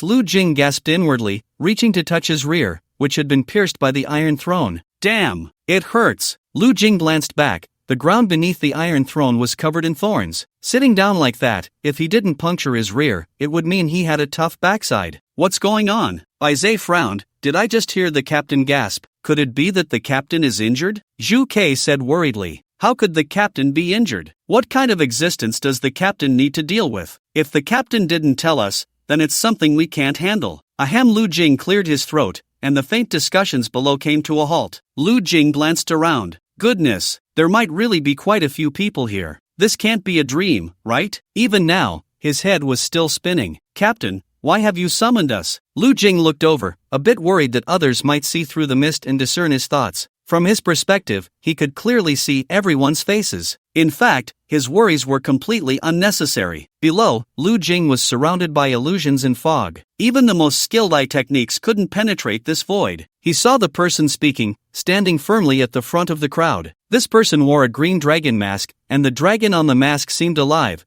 with every scale clearly visible, shimmering with a mysterious and majestic light. The dragon's eyes were bright and piercing, as if they could see through all things, and the dragon whiskers fluttered in the wind, appearing as lively and natural as if they had a life of their own. From a distance, the mask fit perfectly with the person's head. The Night Watchman Green Dragon? What should Lu Jing do now? Oh right, he remembered. The mission codenamed Hunt has been restarted, and the Night Watchman Tengu is still alive. After he finished speaking, everyone present was momentarily stunned. Some of them had low ranks and didn't understand the hunt plan at all. They certainly didn't comprehend how it had been restarted. However, they did know that Tengu had failed in a previous mission, with all the execution team members perishing. Those who were aware of the plan, such as Qilin, Bai Zhe, and Zhu, all showed expressions of surprise, especially Qilin, who had formulated that plan. The memory was still fresh, and he had lost Tengu, his close combat partner. Now the captain said the hunt plan was restarting, and Tengu was still alive. However, they certainly wouldn't doubt the captain's words. In the hearts of every night watchman, the captain's words held more weight than the laws of nature, because the captain could change the laws of nature. "Captain, Tengu is still alive?" Qilin asked in disbelief. "Yes, the hunt plan has restarted." The green dragon said, "Please indicate, Captain, who will lead this plan." Lu Jing was silent for a moment. Qilin felt a bit anxious. It will still be led by Qilin. The green dragon glanced at Qilin. "Captain, the last mission was led by Qilin, which resulted in heavy losses for the night watchman. This time, with success comes failure. There are no generals in this world who have never lost a battle. Knowing shame and striving for courage, Qilin, you failed last time, and this time I hope you can succeed." Qilin's expression was excited. "Thank you for your trust, Captain. I will not let you down, Captain." At this moment, Zhu couldn't help but speak up. "Captain, can we meet?" she started, but was immediately silenced by Bai Zhe beside her. As soon as Zhu opened her mouth, Bai Zhe knew what she was about to say. If there was anyone among the night watchmen who admired and was infatuated with the captain the most, it was undoubtedly Zhu. Sometimes it made people suspect that Zhu wasn't a night watchman at all, but rather a fan of some celebrity. Bai Zai shot her a glare to prevent her from offending the captain and proactively said, "Captain, up until now, the night watchmen haven't had any new members receiving the inheritance for a long time. Your instructions to us have also been interrupted, causing many night watchmen to be unable to find their inherited items. I will explain this later." Lu Jing planned to go back and review his notes thoroughly. "Alright, let's leave it at that for today." Lu Jing's deliberately low voice rang out. Everyone bowed respectfully once more, but they couldn't quite understand in their hearts. The hunt plan was restarting. Even for an A-level dungeon, it wouldn't warrant the captain specifically gathering all the night watchmen together. It should be noted that such situations only occurred when facing special S-level unknown dungeons, and were usually discussed within the group. This time, could there be some special reason? Woo, Captain. Zhu Kei elbowed her way free from Bai's. "Captain, please accept my highest respect. Can I touch you just once? Maybe another day." Lu Jing didn't dare let Zhu Kei rush over. After all, he had met her in reality before. Snap! With the sound of Lu Jing's fingers snapping, the illusions and mist disappeared. Lu Jing opened his eyes again, realizing he had returned to his room. Meanwhile, across the Atlantic, a tall mixed-race woman looked at the lively scene in the bar, as if she had just woken from a deep dream. She couldn't help but click her tongue. So close. If only I could meet the captain. She reached out her hand, unable to suppress a sigh. Even just a touch, and I would know everything. Zhu Kei bit her red lip, her eyes slightly squinting. "Captain, oh Captain, let me understand you completely." In a small town in Europe, Baze opened his eyes again. This was the second time he had seen the captain. The captain has grown up. Is that reasonable? The captain can still grow up. Baze frowned deeply. "Deep in the ocean? Captain. Shark.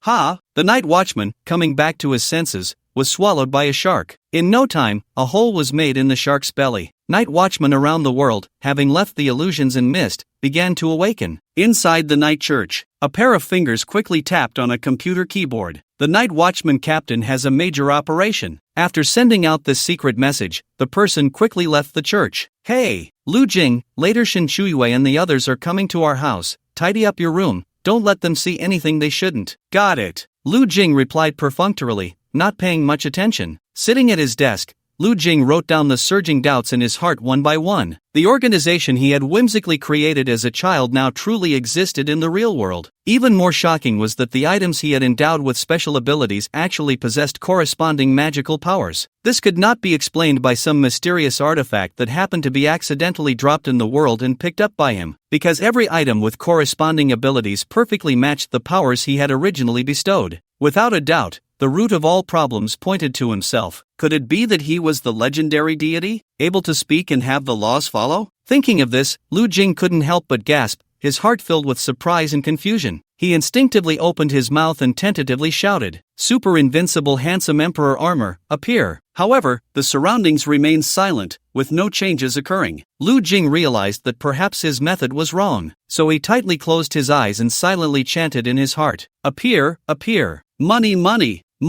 But when he opened his eyes again, the empty desk before him remained still. Lu Jing couldn't help but frown slightly, filled with suspicion. According to common sense, he should possess that kind of extraordinary ability to make wishes come true. But why was he always unable to activate it successfully? Where exactly had he gone wrong? Lu Jing thought about how he had imagined it as a child. He quickly changed his posture. He smiled slightly, letting out a hearty and bold laugh. "I declare, your body is entrusted to my command. My fate is bound to your sword. Respond to my call, obey this supreme will. Hurry and answer me. The Emperor's armor that shakes the world and is invincible. Useless." He pressed his head tightly with one hand. With the other hand raised high, he struck an extremely cool and imposing pose, shouting loudly, "Let my power activate. Let everything be under my control." Lu Jing howled to the sky. Then, he made a series of Bayubiu sounds, as if casting some mysterious spell. Immediately after, Lu Jing's gaze sharpened, staring into the void ahead, and shouted loudly, "Key that hides the dark power, reveal your true strength before me. I, Lu Jing, who has made a pact with you, command you now to lift the seal. This body is the bone of the sword, forged from steel, with flames flowing as hot blood within. The swords I have crafted exceed 1,000, yet I have never known what death is, nor understood the true essence of life. Countless times I have endured pain, just to create more and stronger weapons. Yet in the end, all that remains is a void. Therefore, here I humbly pray, infinite sword creation." Lu Jing jumped and bounced, but at this moment, he had lost the essence of his childhood. Only clumsy imitation remained. "What is going on? Day. I am God, Ha ha ha. At this moment, in the living room, Shin Chuiwa, Ma Jianyu, and Tian Shiran felt,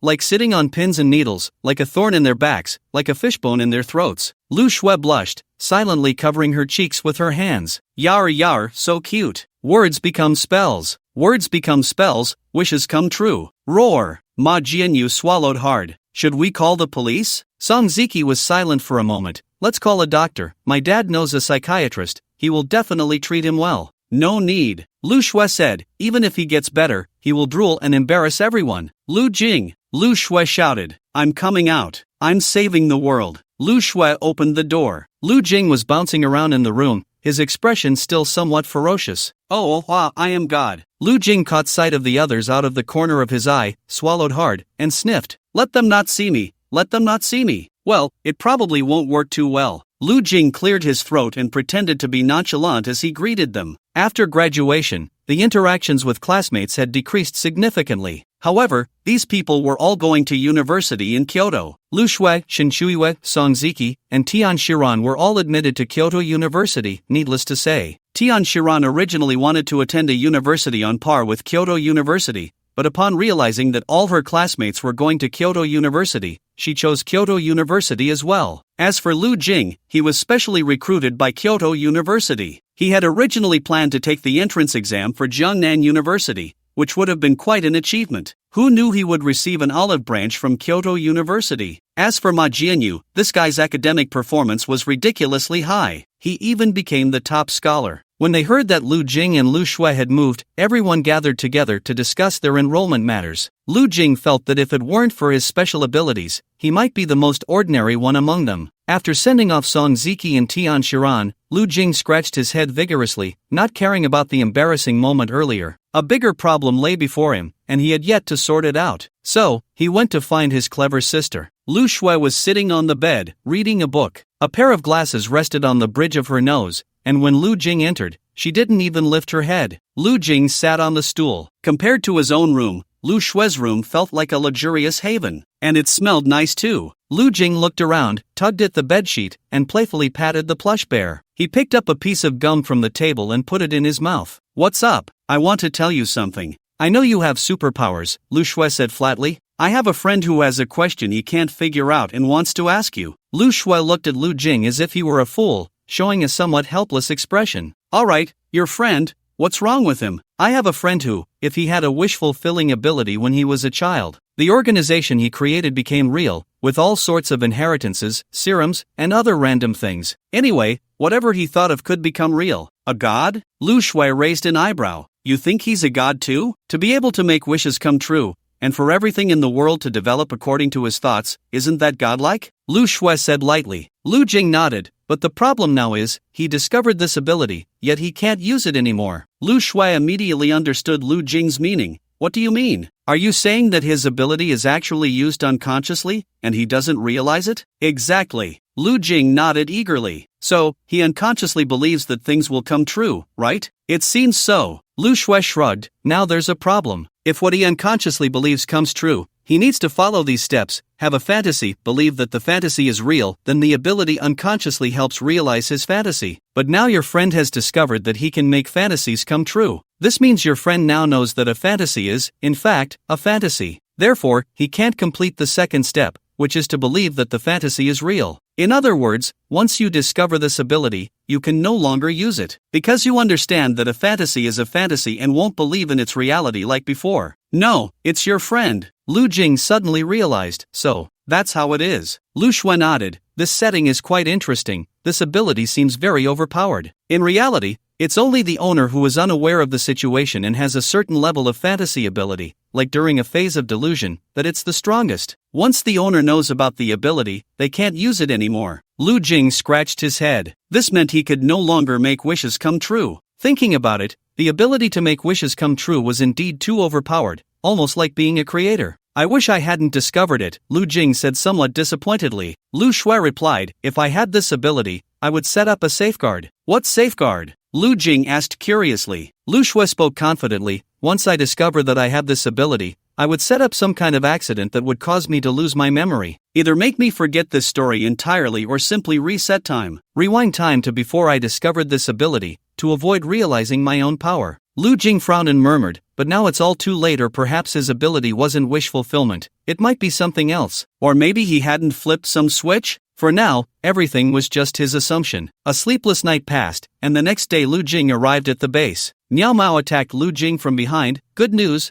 good news. What happened? The captain is about to become an official member. He has already been called by the organization today. Oh, Lu Jing responded blandly. Miao Miao frowned slightly. Aren't you surprised at all? He's an official member. Lu Jing thought to himself, of course not. I approved it. Why would I be surprised? Well, I have another piece of news that you definitely don't know. Lu Jing said, we're about to go to the Arctic for a mission. What? You know this too? Lu Jing indicated that it was he who sent Qilin to do it. The feeling of being a captain is truly wonderful. The sense of omniscience and omnipotence is great. Miao Miao looked Lu Jing up and down. I feel like you're really different from before. Am I? You are. Miao Miao nodded emphatically. A woman's sixth sense is truly terrifying. The monkey was setting up in the hall and, seeing Lu Jing and Miao Miao arrive, called out, hurry up, you two go buy a cake. The captain doesn't know when he'll be back. Miao Miao said, why do we have to spend money on this? The monkey replied without turning his head, the organization will reimburse you. Get lost. Hey, Lu Jing, remember to bring me a pack of Huazi. I can't stand not smoking this. I hope you choke on it. Miao Miao rolled her eyes, you greedy guy. Jiangnan City Base. Xiao Lihao looked at Qilin, who was wearing a mask. Qilin nodded at him. Xiao Lihao joined the Night Watchman's informal team 5 years ago. Participated in 2 A-level dungeons, 12 B-level dungeons, 23 C-level dungeons,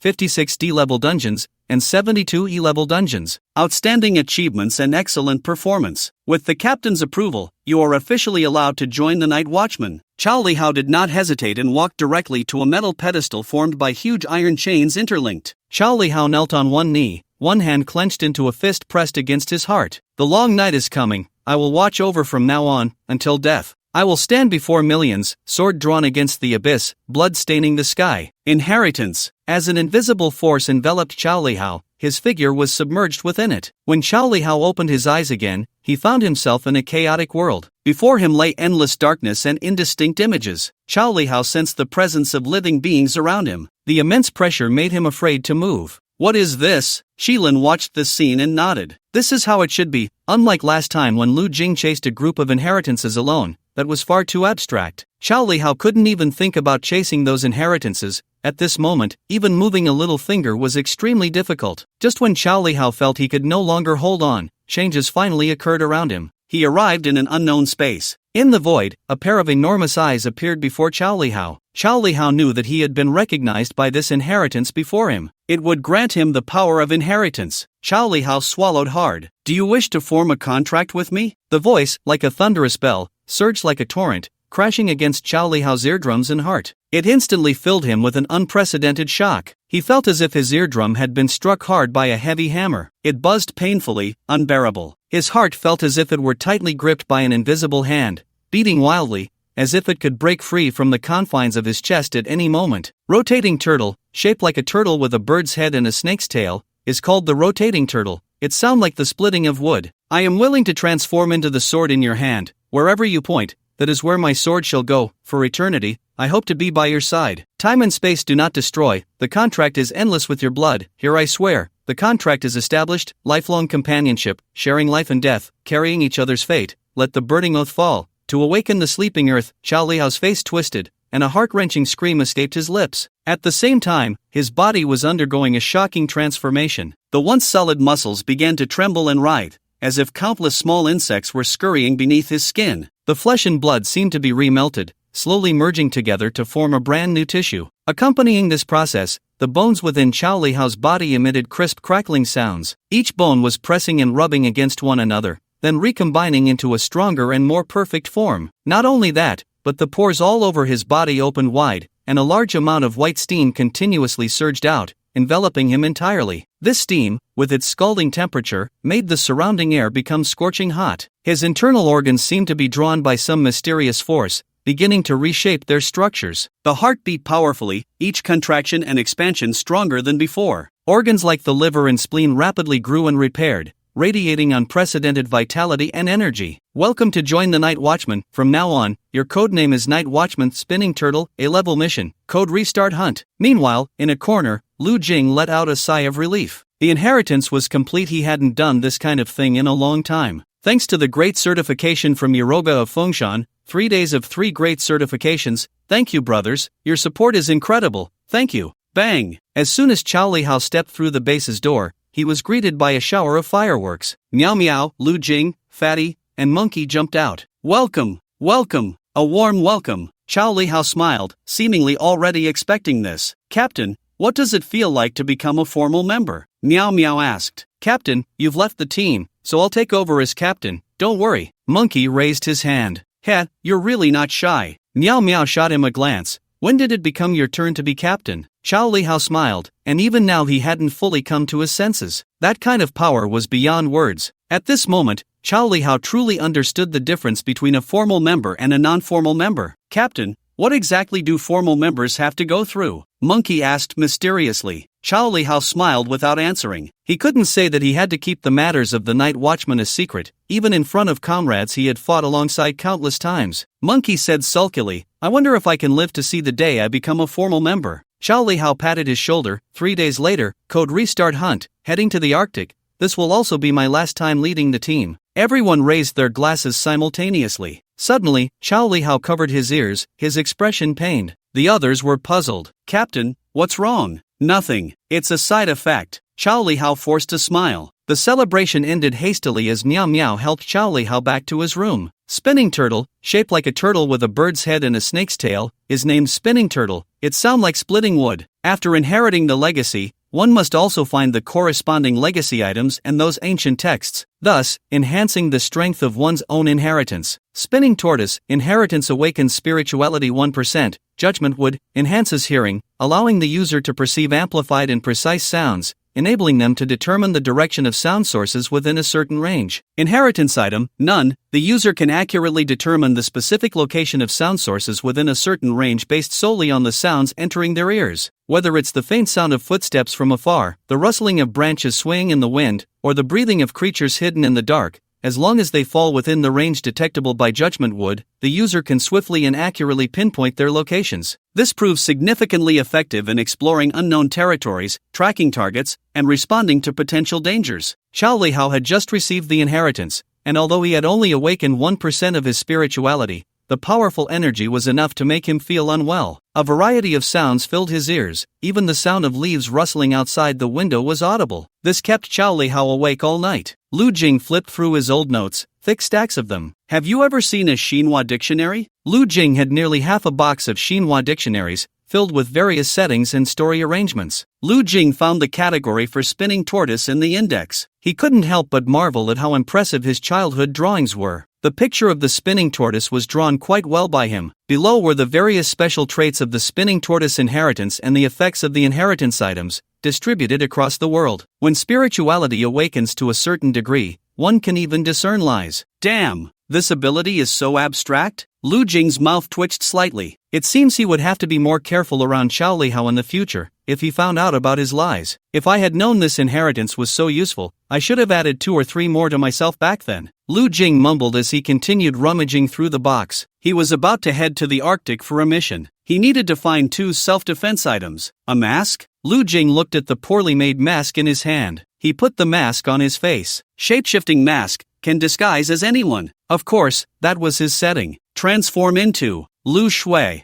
Lu Jing silently thought. The next second, Lu Jing's pupils constricted. Looking at himself in the mirror, he couldn't help but open his mouth wide. He reached out to touch his face, which had already transformed into the delicate and fair face of a girl. Lu Jing looked down. Not only had his face changed, but his body had also transformed into that of a girl, his height exactly the same as Lu Shui's. Lu Jing sat down on the stool, unable to regain his senses for a long time. This was too magical. Didn't this mean possessing it was equivalent to having all the beautiful girls in the world? Ahem. Lu Jing shook off those impure thoughts. He played around a bit longer. He discovered that the mask could only transform into a person, not disguise as an animal. The key point was that it had a time limit. It could only last for about 15 minutes, with a cooldown time of half an hour. Lu Jing frowned slightly. What was wrong with him? Why did he deliberately set such a limitation when designing it? However, Lu Jing quickly understood his original thought. In this world, yin and yang always maintained a subtle yet crucial balance. No entity could escape the constraints of this law, if one forcefully broke this balance, it would inevitably lead to a series of unpredictable consequences. Therefore, one could not casually set an item with no limitations to exist in the world. He was indeed quite rigorous back then. Lu Jing then pulled out a folded black cloak. He glanced at the note tucked inside. The deity belonging to the night, walking in darkness, the wandering solitary soul does not require a place of restraint. Eternal time, O foolish traveler on an unyielding journey. A black cloak draped over the body, inscribed with a wound that will never heal. Lu Jing. Lu Jing suddenly threw the black cloak over himself and struck a handsome pose in front of the room's mirror. He remembered that this black cloak was modeled after the rebellious Lelouch, bought for $20 from PDD. But what ability did he give it again? Lu Jing scratched his head. He glanced out the window. The next second, Lu Jing found himself in the sky. Ha! Lu Jing quickly began to fall. Ah! This is a teleportation cloak. Cloak, hurry and teleport back. He was about to crash to the ground. Lu Jing's phone was about to fall out of his pocket, just as a text message popped up. Night Watchman Qilin, Captain, are you there? Lu Jing reached out to grab his phone. Bang! The next second, Lu Jing appeared in an unknown space. Where is this? Who are you? At that moment, a familiar voice rang out. A shadow stood in the darkness. Qilin's gaze was piercing. Who? Qilin? Lu Jing raised an eyebrow, not expecting to teleport here to Qilin. This was an incredibly vast and luxurious room, resembling a palace's sleeping chamber. The entire room was spacious and bright, decorated in resplendent gold and exquisite beauty. The first thing that caught the eye was the several floor-to-ceiling windows that occupied an entire wall, tall and wide, like transparent crystal walls. Outside the window was a magnificent view, overlooking the bustling streets of the city and the distant rolling mountains, making one feel as if they were on top of the clouds. The walls were adorned with precious paintings and exquisite tapestries, showcasing the owner's refined taste. A magnificent chandelier hung from the ceiling, its dazzling light twinkling like stars, illuminating the entire room. Inside were various precious pieces of furniture, including intricately carved solid wood tables and chairs. A massive bed was situated in the center of the room, with soft drapes hanging down, giving a dreamlike feeling. Lu Jing glanced around, feeling somewhat unbalanced. His own bathroom was probably bigger than his room.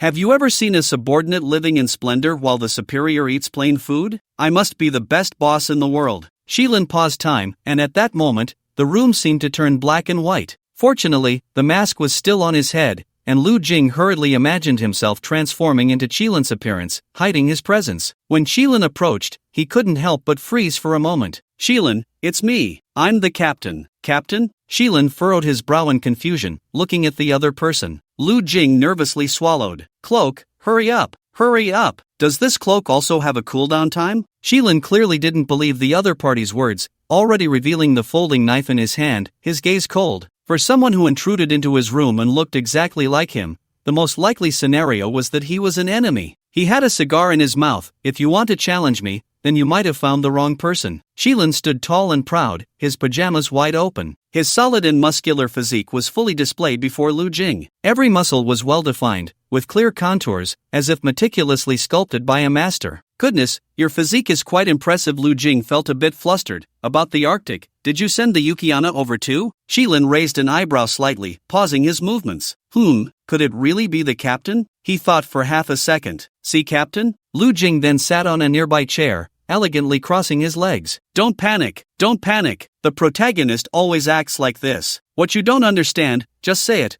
What is complex, just say it. The days without saving the world are truly mundane. Watching you mortals enjoy a peaceful life, I can't help but feel a bit envious. Qilin hesitated for a moment, dropped the folding knife, and knelt on one knee. Night Watchman Qilin pays respects to Captain. Thank you for your hard work, Captain. Qilin noticed that the time he set had no effect on the other party. Unaffected by his own abilities, he could freely enter and exit his room, and from the tone of voice, he could roughly judge that the other party was indeed the captain. But how could this voice and appearance be exactly the same as his own? This was the first time Qilin faced the captain in person. The last time was amidst fog and illusion, where he could only see a shadow. Qilin was surprised in his heart, slightly raised his eyes, and looked at the captain, who bore an uncanny resemblance to him. However, thinking that the captain could single-handedly create the Night Watchman and grant them divine power, possessing the ability to change appearance was not surprising. What happened with the Guwa bird in the Arctic? Lu Jing asked. Qilin replied, the Guwa bird did not receive the complete inheritance. During that time, Captain, you were busy. Qilin paused here, He didn't know what the captain was doing during that time of disappearance, and continued,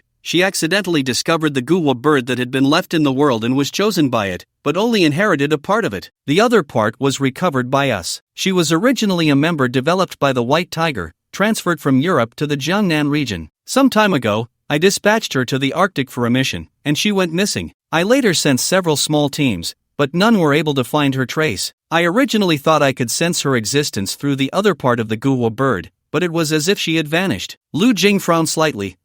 I understand. What if Lin Mo got into trouble? Lu Jing suddenly remembered that he had given Lin Mo a divine artifact when she left. Holy Judgment. According to his design, it was a powerful weapon that had once slain a true dragon in ancient times. In that fierce battle, the sword was destroyed by the true dragon's intense flames, but it did not simply disappear. Later, people used the true dragon's bones and the remaining sword body, employing the most advanced alchemical techniques of the time to reforge it into a more powerful and mysterious sword. It contained the power and will of the true dragon, becoming a formidable divine artifact. With such a divine artifact, Lin Mo should be able to turn danger into safety even if she encountered peril. Lu Jing instructed Qilin a few more times, insisting that he must find the guwa bird before preparing to leave. Alright, there's nothing else. You've worked hard these days. Qilin immediately said solemnly, this is our mission. Lu Jing silently chanted in his heart, home, home. Qilin raised his eyes again, and the person who looked exactly like him had already disappeared. Qilin breathed a sigh of relief. As expected of the captain, appearing silently and disappearing just as quietly, even transforming into his own likeness. He suddenly remembered what Zhu Ke had once told him. The captain never shows his true face.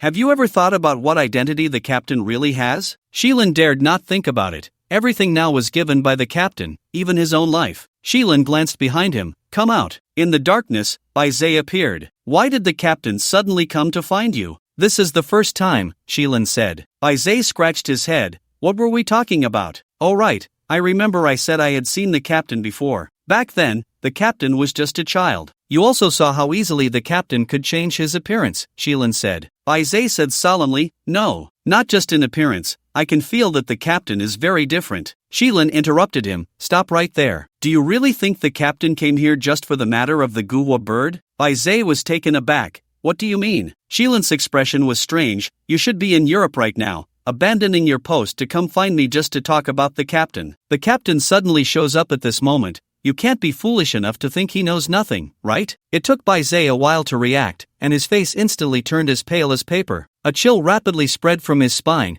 as if a cold hand was slowly crawling along his back, sending shivers down his spine. Are you saying that everything we say and do right now might be under the captain's control? Go back and do your job well. Back in his own room, Lu Jing let out a heavy sigh of relief as he took off his mask and cloak. He studied for a while longer. Lu Jing roughly understood the rules of the cloak's teleportation. There was a distance limit, and it didn't go beyond Jiangnan City. It had a cooldown time, but it was quite short, not as long as the mask's cooldown time. He placed both items in the ghost baby's space. Perhaps they would come in handy for this trip to the Arctic. Additionally, he selected 2 items with lethal capabilities. This large transport plane, resembling a colossal beast. During the long flight, this transport plane would only make a brief stop in Moscow to refuel. Other than that, it would head straight north. Crossing through layers of clouds and vast lands, it would fly directly to the Arctic region. It is worth mentioning that this transport plane did not come empty-handed. Its spacious cargo hold was filled with an astonishing variety of equipment. These devices might be precision instruments for scientific research or special gear capable of handling extreme environments. They were neatly stacked together. Lu Jing lay in the luxurious and comfortable cabin. Covered with a warm blanket, there was also a screen in front of him that could play blockbuster movies at any time. Plus, there was a free buffet to enjoy. This plane belonged to the Night Watcher organization. Rounded up, it was equivalent to belonging to him. The feeling of being wealthy was truly wonderful. Lu Jing had never enjoyed first-class treatment in his life. He yawned, looked out the window, and couldn't help but take a photo. He sent it to Lu Shui. At this time, it should be midnight in Huaxia. Lu Jing didn't expect Lu Shui to reply. The monkey and the fat guy, Miao Miao, were playing Do Di Zhu. Chao Lihao had put on earplugs. Ever since he received the inheritance, he still couldn't fully master this power. Even the slightest sound would be amplified several times in his mind, making it hard for him to concentrate. There were not just their team on the plane. The night watchers had dispatched 3 large transport planes this time. The missions were to restart the hunting plan and to search for the missing Guhua bird, Lin Mo. We've detected a plane following the same route as us. Lu Jing slightly raised his eyes. Shilin said, check it out. It's a private plane, reported on an international flight. Also heading to the Arctic? Shilin raised an eyebrow. Most likely, it's a team of awakened ones. A beautiful woman in a professional flight attendant outfit held a tablet of an unknown brand. Lu Jing couldn't help but glance at her stockings, but quickly withdrew his gaze. However, his eyes inadvertently collided with the monkeys. The two exchanged knowing smiles. Found it, it's an organization that worships the god of order. Oh, Shilin became interested. Ever since the awakened ones and the portals appeared, many strange powers had emerged in this world. For example, these awakened ones who worship deities firmly believe that humanity will eventually perish, adhering to those strange gods. Governments around the world classify all of them as cults. Their actions are simply too bizarre, and the powers they wield often contradict basic human moral values. However, there is a category of believers who are relatively mild compared to those fanatics. They are the believers of order. They firmly believe that order maintains the current state of humanity, and even if deities descend, they must bring order to humanity. Therefore, the believers of order cooperate with various governments and are not included on the list of targets for suppression. Shilin frowned slightly. They have come to the Arctic? Should we shoot them down? The fighter jets can be activated at any time. Lu Jing's mouth twitched slightly. Goodness, they are ready for war at the slightest disagreement. No, wait, there hasn't even been a disagreement. Is this beautiful flight attendant so violent? Fortunately, Shilin waved his hand, stopping the beautiful flight attendant's thoughts. We have always kept our distance from order, and besides, they haven't done anything to us. Lu Jing breathed a sigh of relief. Air combat would be too thrilling. Order is the symbol of light and peace. It represents the freedom deep within the heart and the ability to control one's own actions. Order possesses endless power, and for us humans, this is the most urgent need, the true source of happiness. Inside the soaring airplane, a group of devout believers sat upright. Surprisingly, these believers did not shout loudly without any order like other frenzied, chaotic groups. On the contrary, they displayed a high degree of discipline and organization, forming neat and orderly lines. The arrangement inside the airplane was also uniquely crafted. From the placement of the seats to the stacking of items in the luggage compartment, everything exhibited perfect symmetry. Even the decorations hanging on both sides of the cabin strictly followed the rule of one on each side, with no deviation or exception. It was as if the entire space was governed by an invisible force, operating according to established rules, creating a solemn and orderly atmosphere. The 3 massive transport planes of the night watchman descended slowly to the ground like 4 giant steel birds. Their enormous bodies sliced through the cold air, creating a howling sound. As the planes gradually approached the ground, it became evident that the entire world had been submerged in a vast expanse of snow. As far as the eye could see, it was nothing but white, resembling an endless sea of snow. In this silvery world, glaciers connected one after another, stretching endlessly. Some soared into the clouds, while others twisted and turned like giant dragons coiling on the earth. This is the Arctic, a cold, silent, and mysterious place. Everywhere one looked, there were boundless ice and snow wastelands, with no signs of life. The fierce wind whipped the snowflakes into a frenzy in the air, making it nearly impossible to open one's eyes. Lu Jing was bundled in thick clothing. Since the discovery of the portal, the global climate had undergone dramatic changes. The temperature in the Arctic had repeatedly broken new lows. However, fortunately, the drastic climate changes were accompanied by advancements in technology and improvements in people's physical and mental qualities. Once the plane landed smoothly, everyone barely had time to rest before immediately diving into their busy work. They hurriedly disembarked and then swiftly and orderly began transporting various items loaded on the massive transport plane to the icebreaker docked not far away. Soon after, the icebreaker set sail again,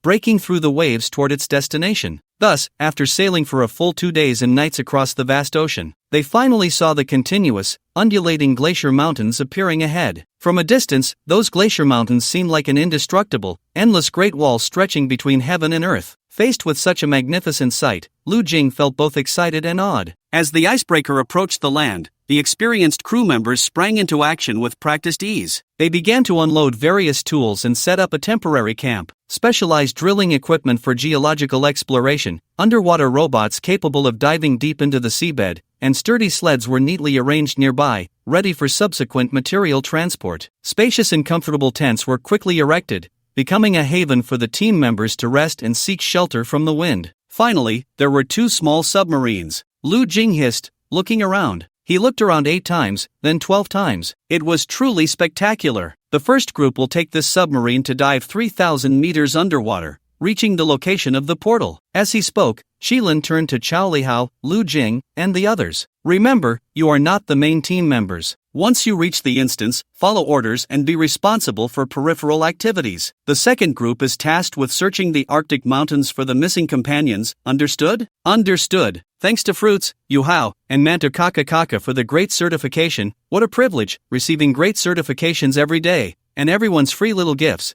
The author has seen them. Arctic, 3,000 meters underwater. A submarine capable of diving 3,000 meters requires extremely high pressure resistance and advanced technical design. Once the submarine descends beyond a depth of 1,000 meters, it faces tremendous water pressure challenges, and conventional submarine designs struggle to withstand the seawater pressure at 3,000 meters, about 300 atmospheres. To achieve such depth, the submarine must use special high-strength materials, such as titanium alloy, and optimize its structural design to evenly distribute pressure. Additionally, the internal systems of the submarine need to be specially designed to cope with the operational environment at extreme depths. 5 years ago, the highest diving record was 2,536 meters. Of course, this was for a manned submarine. Human technology cannot be compared to that of the night watchers. This submarine can safely take you down to 3,500 meters underwater, Shilin said. Remember to act cautiously and return safely. Night Watcher Manhwa, Night Watcher Shengue Chao Lihao. The team led by Manhwa consists of 4 people, including Lu Jing from Chao Lihao's team, Meow Meow, Monkey, and Fatty. The total number of people executing the mission is 9.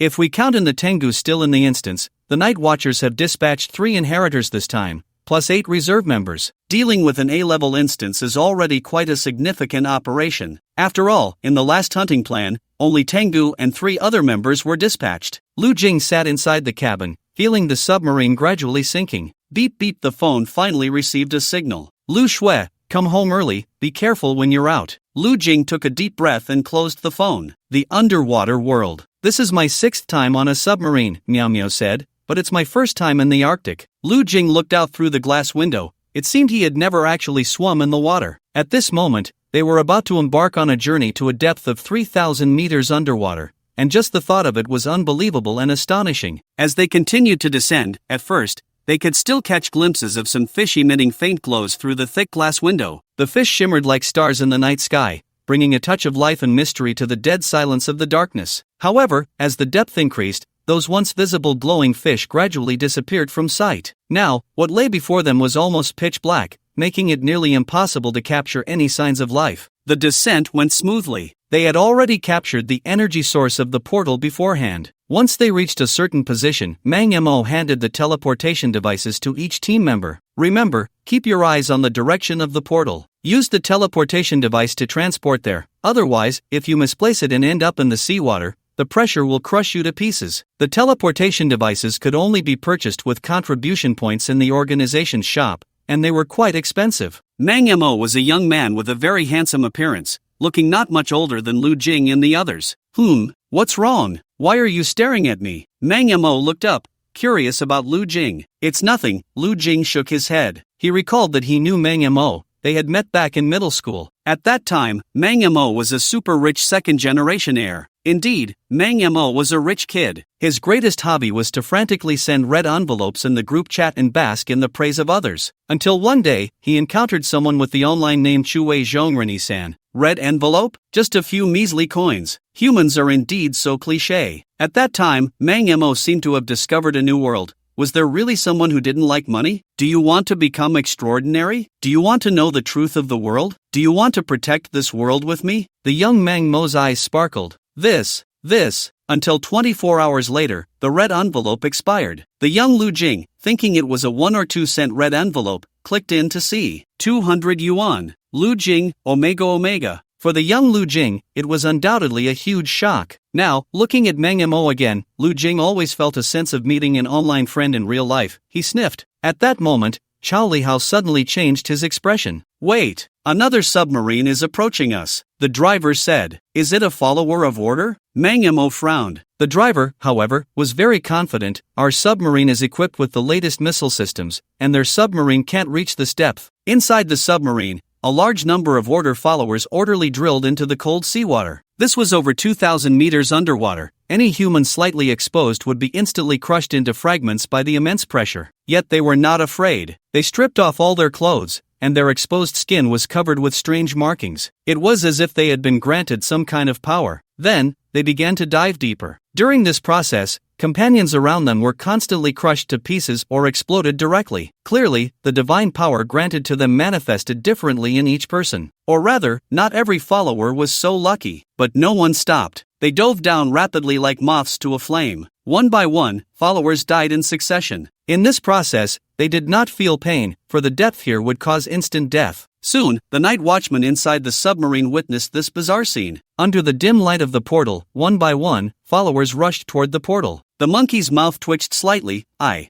can't believe it. Have these people gone mad? At that moment, a fortunate believer miraculously reached the location of the portal. Upon closer inspection, the markings on his body were nearly gone. It seemed that once these markings completely faded, they would lose their power and be ground to dust by the sea. But before that could happen, he had already entered the portal. We can't wait any longer. If this portal has a limit on the number of people, we won't be able to get in, Mangmo decisively stated. First group, prepare to teleport. Remember to focus just like you did during your previous tests. We need to teleport to the right place. Do you understand? Mangmo reiterated. Understood. The first group consisted of 4 members led by Mangmo, Wang Shunlai, Song Jijun, and Sui Dan. Wang Shunlai was an S-class serum holder. The selection of formal team members had been a competition between him and Chao Lihao. However, his record was slightly inferior to Chao Lihao's, so he had to wait for the next opportunity. Song Jijun and Sui Dan were a couple of secret lovers, as the organization did not allow members to date each other. This was not a rule set by Lu Jing,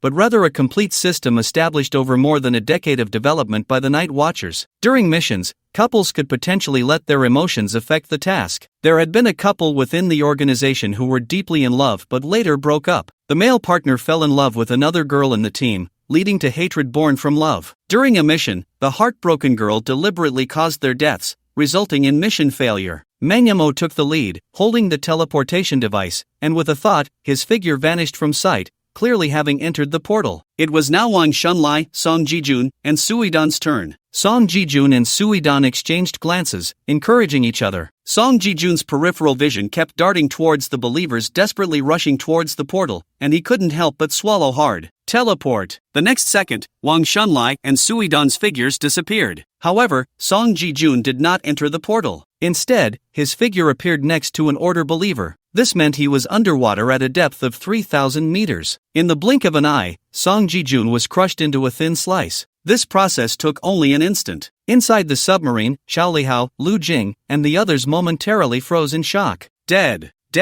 Just like that? They didn't even have time to enter the instance. It was clear that Song Jijun, like them, had experienced countless perilous instances and had narrowly escaped death. Countless training sessions, countless battles. And yet, he died so abruptly. Don't think wildly. At that moment, Chao Lihao's voice pulled everyone back. They had no time to mourn for this companion they had known for only a few days. Don't look at anything else. Keep your eyes fixed on the portal. The teleportation is about to begin. The others regained their composure. They avoided looking at Song Jijun's body to prevent repeating the same mistake. Lu Jing held the teleportation device tightly, taking deep breaths. The teleportation began. Zombie world, prepare for dissection. Has the anesthetic not been injected yet? No need for anesthetic, it's a vivisection. Understood. Lu Jing groggily opened his eyes, strong light flooding his pupils. His mind was a muddle. It felt so uncomfortable. Don't be nervous. This process will take a long time. A man wearing a mask and a white coat appeared in his line of sight. The scene before Lu Jing gradually became clearer. It seemed he was in an operating room, surrounded by doctors in white coats. Where am I? What's wrong? Lost your memory? You're about to be dissected alive, and I am your lead surgeon, said the man in the white coat. Dissected alive? In the Arctic, 3,000 miles underwater, the instance. Memories began to return. Lu Jing wanted to stand up but found his hands and feet firmly strapped to the operating table. Where am I? I already told you, you're on the operating table. I meant where is this, what city? It seems you really have lost your memory, but that won't affect the dissection. Tough luck, you've been caught by us. The man in the white coat gently slid the scalpel across Lu Jing's chest, and blood immediately flowed down. I advise you to let me go, or I will get very angry. The man in the coat chuckled, I'm really so scared. Lu Jing's lips curled slightly. Ignorant fool, you still don't know who you've kidnapped? Oh, who is it? The man in the coat became interested. Lu Jing clenched his fists, muscles bulging. It seemed he was about to break free from his restraints. Let me answer you with action.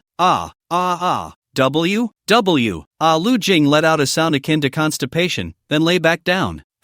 Still, quite sturdy. The people in the operating room burst into laughter. The man in the coat laughed so hard he slapped his thigh. You're really interesting. Just as the words left his mouth, bang, Lu Jing broke free from his restraints and kicked a doctor flying out. Sorry, just a little mistake earlier. As Lu Jing spoke, he casually grabbed someone and tossed them out like a sandbag. The man's smile froze on his face as he quickly retreated. The others prepared to draw their guns. As expected, not a real doctor. Lu Jing grabbed the fleeing man in the coat. As gunfire erupted, Lu Jing shielded the man in the coat with his body. At the same time, he snatched the scalpel from the man's hand and accurately threw the knife. So ruthless, even hitting your boss? It struck the face of the shooter. Someone lunged at him from behind. Without looking, Lu Jing turned and threw a punch. One punch, and the person's face was deformed. The dense gunfire rang out again. Lu Jing slid and ducked behind a cabinet. His hand reached back and pulled out the Dasha Long K from the mouth of a ghostly infant. One slash severed a person's calf, and another cut their throat. Lu Jing weaved through the crowd. In a short moment,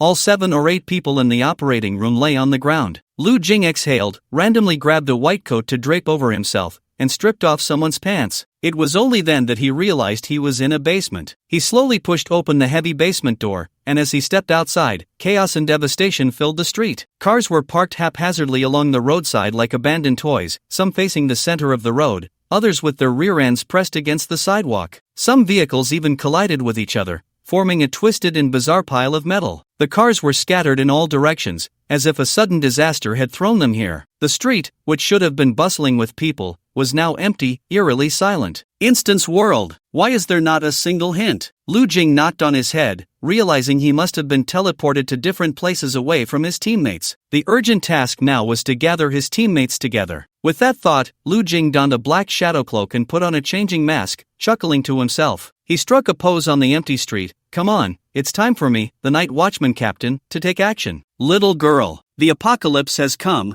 Zombies have appeared in our city. The government is about to shut this place down. We're all going to die here, so let's have some fun before we go. Alright, let's have some fun then. Meow Meow spread her arms wide. A desperate man suddenly lunged at her. The next second, he was clutching his groin and fell to the ground. Meow Meow raised an eyebrow. Hey, was it fun? Damn. Everyone, attack. In the dark alley, 7 or 8 men launched a brutal assault on a cute girl. In the end, within 10 seconds, only one man was left standing. He looked at the slender figure in terror and turned to run. Unexpectedly, a fist suddenly knocked him to the ground from the darkness. Meow Meow squinted slightly, watching the unfamiliar man emerge from the shadows. Who are you? A good Samaritan passing by? Pretty much, I'm just an unnoticed hero, Meow Meow. How do you know my name? Meow Meow pressed her hand on the tactical briefcase. Come with me, your teammates are waiting for you. The stranger stepped forward confidently. Wait. Meow Meow looked at him warily. She certainly couldn't trust a stranger who approached her out of nowhere. I told you, your teammates Lu Jing, Xiao Lihao, and Monkey are waiting for you. Meow Meow furrowed her brows even tighter. Please believe me. The stranger reached out and grabbed Meow Meow's hand. Let's go. Puff the stranger vanished before her eyes, leaving Meow Meow confused. A person appeared out of nowhere, knew her information, and then claimed to take her to her teammates, only to disappear again. But soon, the stranger reappeared. If you're joking with me, it's a pretty good joke, Meow Meow shrugged. Lu Jing felt speechless. How was I supposed to know this teleportation cloak couldn't take someone along with it? I was really out of my mind back then, insisting on adding so many restrictions. The cafe on 3rd Street, that's where your companions are, you can find them there. After saying that, Lu Jing disappeared again.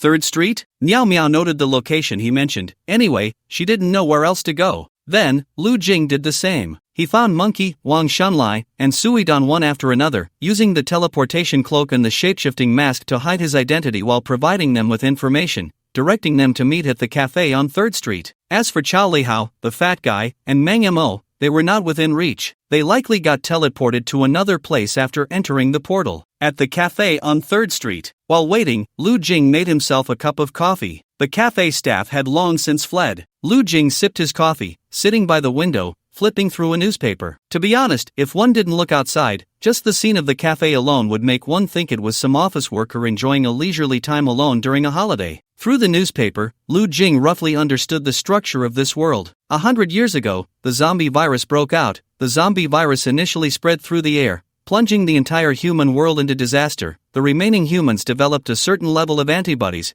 As long as they weren't infected by zombies, they wouldn't turn into zombies. Subsequently, the remaining humans established the last sanctuary, isolating zombies outside with massive walls. And the zombies outside the high walls evolved over generations, even developing intelligent zombies that ruled the entire zombie world. The area where he was located was called District 13, one of the outer districts. For some unknown reason, the zombie virus had erupted in District 13, and the military decided to destroy the entire District 13 in 24 hours. Lu Jing took out the notebook to contact the Tengu. "Which district are you in now?" The Tengu did not reply for the moment. Lu Jing elegantly picked up the steaming, fragrant cup of coffee on the table, took a delicate sip, and then slowly set the cup down. He then stood up and walked calmly to the window, crossing his arms and quietly gazing at the scene outside. Sunlight filtered through the thin clouds, cascading down in a flurry, draping the entire city in a golden veil. The ordinary yet familiar scenery seemed so strange and distant at this moment. The corners of Lu Jing's mouth lifted slightly, sketching a playful smile. This feeling of having control over everything was simply wonderful,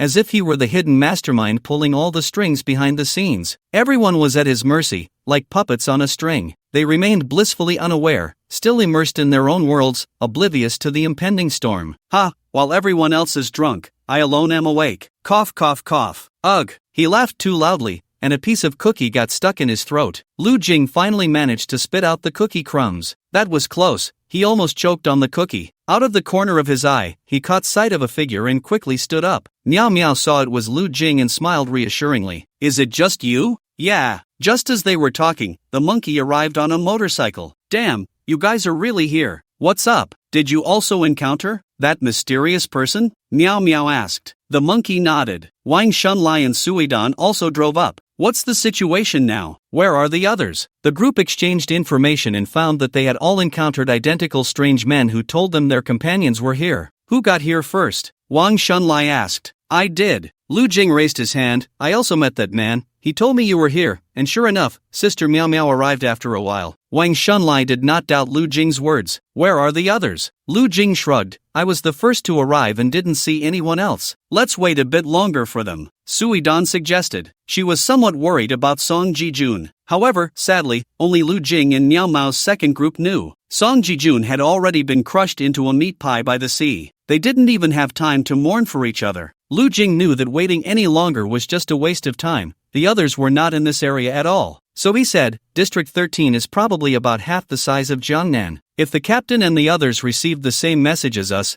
this time should be enough for them to get here. The others felt Lu Jing's reasoning was sound, but just to be safe, they waited another 20 minutes. When they still did not see any sign of the others, they gave up. For Wang Shunlai, this was undoubtedly the worst situation. The strongest in the team was undoubtedly Captain Meng Mo, followed by Chao Lihao, who inherited the Xiangui. With both major forces absent, he was left with only 3 members from the second group, while the first group had only Suidan. Forget it, since the government plans to destroy this place within 24 hours, the priority is to leave District 13 first, and we can discuss the rest later. With Chao Lihao and Meng Mo absent, Wang Shunlai naturally became the temporary captain. The group got into the van that the monkey had driven. This instance is really strange, not even a hint. It's like groping in the dark, the monkey complained while exhaling smoke. The suitcase is only this big, and you had to bring a pack of cigarettes. Meow Meow shot him a glare. The monkey retorted confidently, found it at a roadside supermarket. The vehicle quickly entered the city. The entire city was now plunged into chaos. People were in a panic,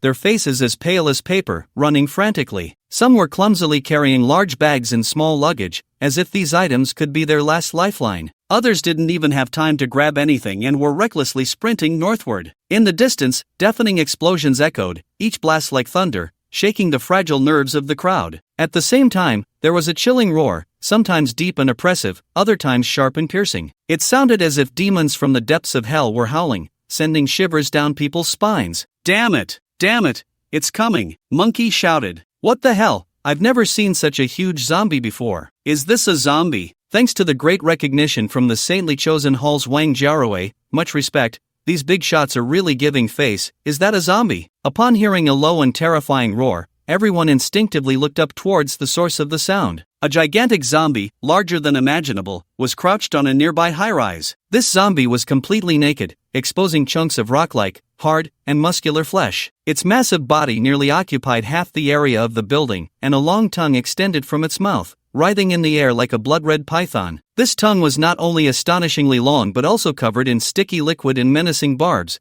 looking extremely disgusting and dangerous. "Isn't that too big?" Meow Meow couldn't help but exclaim. The giant zombie jumped into the crowd, instantly causing a cacophony of screams and wails. Some military and police attempted to fight back with guns, bullets whizzing through the air and hitting the giant zombie's iron-like body, producing faint thuds, as if the bullets were merely scratching it. The giant zombie swung its claws, effortlessly slaughtering a group of people. Monkey slammed the steering wheel, trying to avoid the giant zombie. Fortunately, there were many NPCs around, and the giant zombie was temporarily not heading in their direction. Roar! With a roar that echoed through the sky, a large number of zombies in the city began to converge. The crowd started to flee in all directions. Monkey slammed the gas pedal, everyone hold on tight. Wang Shunlai, using a scavenged submachine gun, began to fire ahead. Day. The dense bullets struck the zombies in front. These bullets had no effect on the giant zombie but were very effective against the non-mutated ones. A burst of fire took down a large number of them. The bullets shot straight into a dense cluster of zombies. These grotesque, foul-smelling zombies surged towards the vehicle like an enraged swarm of bees. They reached out their decaying hands, trying to grab the windows, doors, and anything they could cling to, emitting chilling roars. The massive wheels ruthlessly crushed over them, instantly flattening bodies into a bloody mess. As the wheels rolled, the vehicle began to jolt violently. Some zombies managed to thrust their hands through the window,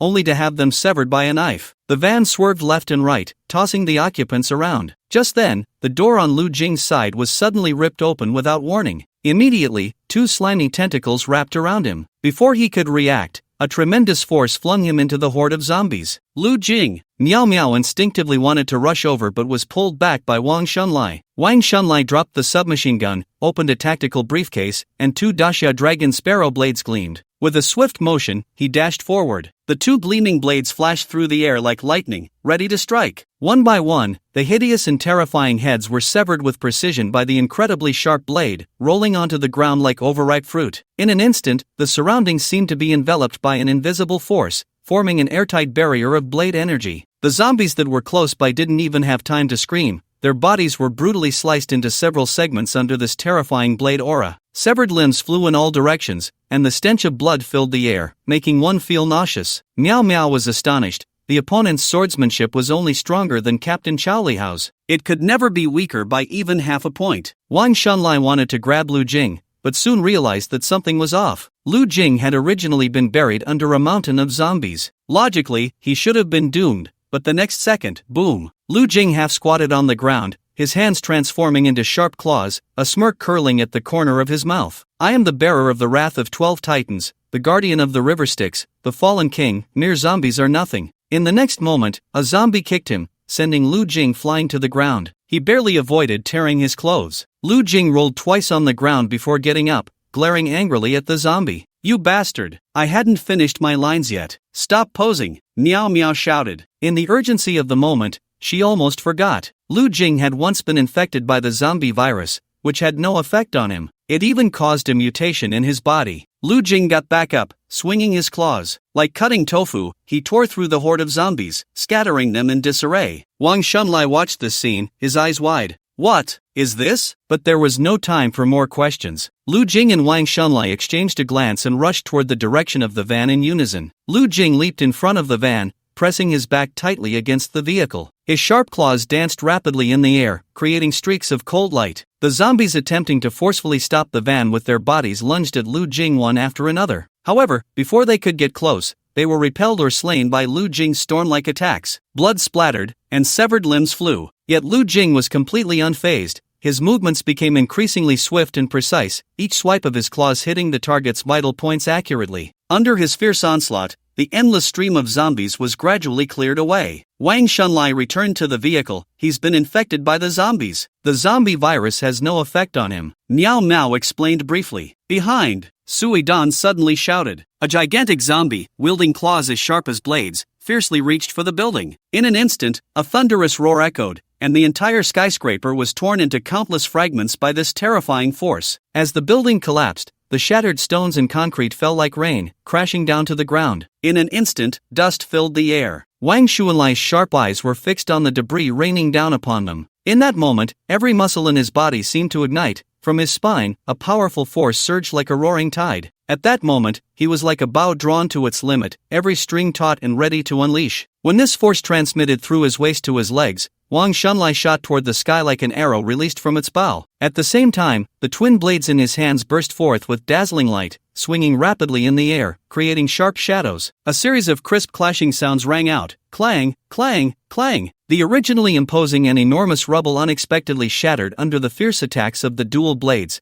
turning into countless small stones scattered around. The giant zombie is chasing us. The giant zombie was indeed coming. No, to be precise, it seemed to be attracted by an off-road vehicle. The man on the roof was holding an RPG rocket launcher, firing at the giant zombie, successfully drawing its attention. Damn! The monkey shouted. You idiot NPC, why did you provoke it? Unfortunately, the off-road vehicle was tightly tailing them. Not an NPC, Lu Jing said. Ha, it's those followers of order. Lu Jing recognized one of them. As the two vehicles drove side by side, one person leaned out of the car, hands clasped together. You all must be like-minded individuals. Order is a symbol of light and peace, possessing endless power. For us humans, this is the most urgent need and the true source of happiness. Join the order, become a follower of order. Only then can you attain true happiness. The monkey roared, have you lost your mind? What time is it, and you're still preaching here? It is precisely because of chaos that order is needed. Just look at the consequences of having no order. The monkey was speechless. You big idiot. He raised a middle finger. The other party was not angry at all but continued calmly. Only those who believe in order can be liberated, can understand, can be tolerant. Meow Meow eagerly said,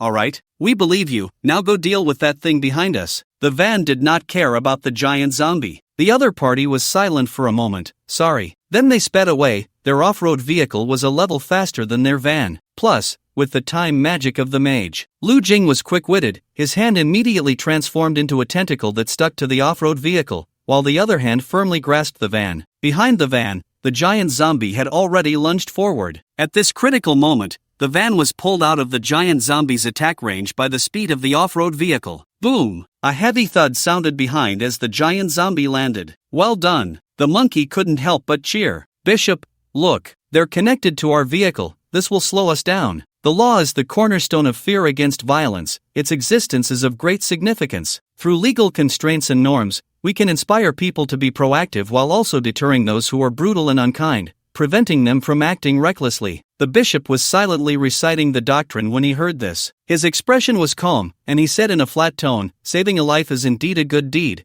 and there is nothing wrong with it. However, we must remember that order is the supreme truth. In the pursuit of good deeds, we must not overlook the importance of order, because only by following established rules and order can society operate in an orderly manner. Bishop, but this will affect our speed. It's all right, the bishop said calmly. Saving a life is worth more than building a 7-story pagoda. We must always maintain a kind heart. Bishop, ahead is a long bridge. Bishop, the long bridge is going to be blown up. We must rush through. They will slow us down, otherwise, we are doomed. Hurry, shake them off. Blow up their vehicle, don't let them affect us, let them die. The bishop decisively commanded. A few followers glanced at the bishop. Truly the bishop. Immediately, an order follower swordsman swung his sword to sever the tentacle connecting their off-road vehicle. Lu Jing retracted his tentacles, and before him lay a long bridge that resembled a dragon, stretching over 30 meters, as if it were a massive chain connecting two territories. Below the bridge was an unfathomable abyss, like a giant mouth waiting to devour everything. On the opposite side of the bridge, the military police seemed ready to seal it off. Time. The sorcerer in the off-road vehicle had invoked the magic of time manipulation. The flow of time in the entire area slowed down. Meanwhile, the off-road vehicle sped forward at normal speed, the accelerator pressed to the floor. In the blink of an eye, it left Lu Jing and the others behind. With the help of the time magic, the off-road vehicle successfully crossed the long bridge. The monkey, filled with anxiety, wanted to rush across in one go,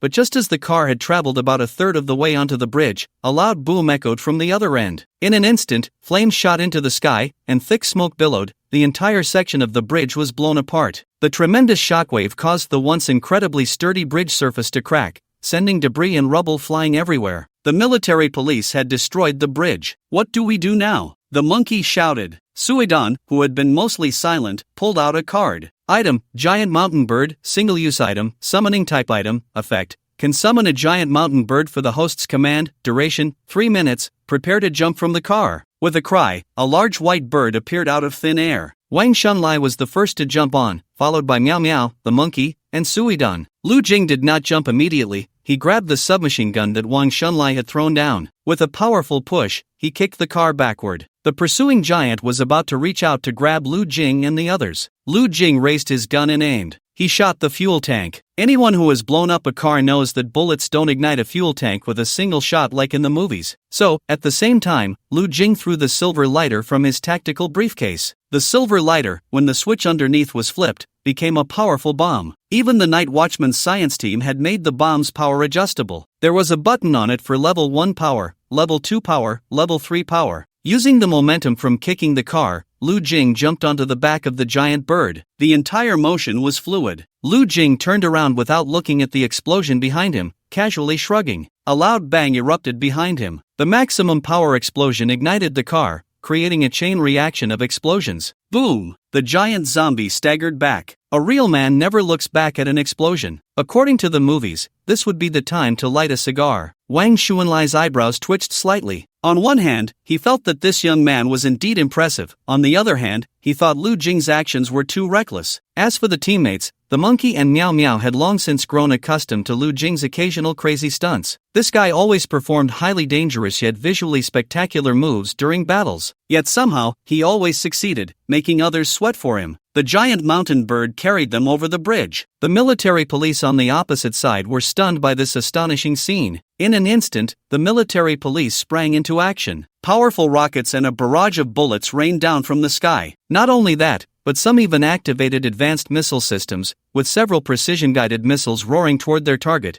trailing long tails of flame. In no time, the sky was ablaze with fire and smoke. The monkey cursed loudly. "Why didn't we see them have so many weapons when we were fighting zombies? They really hold nothing back against their own." The giant mountain bird was not flying fast and was not very high. Reluctantly, Suidan had to control the giant mountain bird to descend quickly. Jump! When they were more than 10 meters above the ground, several people jumped down. At the same time they leaped, the giant mountain bird turned to ashes in the missile's firelight. Lu Jing inserted the dragon sparrow into the outer wall of a tall building, slowing his descent as he slid down. As soon as they landed, a large number of armed military police surrounded them. There were also some soldiers wearing mechanical exoskeletons, each holding a rocket launcher. Lu Jing couldn't help but glance a few more times. They look so cool. Misunderstanding. We are civilians. It's a misunderstanding, don't shoot. The group raised their hands. They were then escorted by the military police into a sealed-off area. The atmosphere in this area was exceptionally tense, filled with an unsettling silence. Looking around, one could see a large number of people gathered, their expressions fearful and their faces haggard. Without exception, these people were all residents who had hurriedly fled from the 13th district. Everyone from the 13th district must undergo quarantine and inspection here. Entry into other areas is not allowed. Anyone approaching the warning line will be dealt with by military law. As night fell, the sound of cannon fire echoed in the distance, flames shooting into the sky. Wang Shunlai and the others gathered together. This was clearly a refugee camp. There was even a lack of basic supplies, only some makeshift tents. "We need to find a way to get out of here," Wang Shunlai said. "We need to meet up with Captain Manhwa and Song Ji-jun." Suidan glanced over the crowd again. They had already searched the crowd and had not seen any sign of their other teammates. Miao Miao said, "We also need to get back our tactical briefcase." Their tactical briefcase had been confiscated by the military police, and they had no idea where it was now. The monkey was gnawing on an energy bar brought by the night watchman. At this point, "We don't even know what type of instance this is. What exactly are we supposed to do?" "I hope it's not to eliminate all the zombies," Miao Miao said. "Hey, where's Lu Jing?" The monkey then realized Lu Jing was missing. He went to the bathroom. "Fellow traveler, perhaps we can cooperate." At that moment, the order believers led by the bishop approached. The bishop wore a friendly smile. Clearly, they had also been captured by the military police. The monkey said irritably, "Go play somewhere else." He had no good feelings towards these believers of the divine. "Hey, my friend, this is not the time for impulsiveness.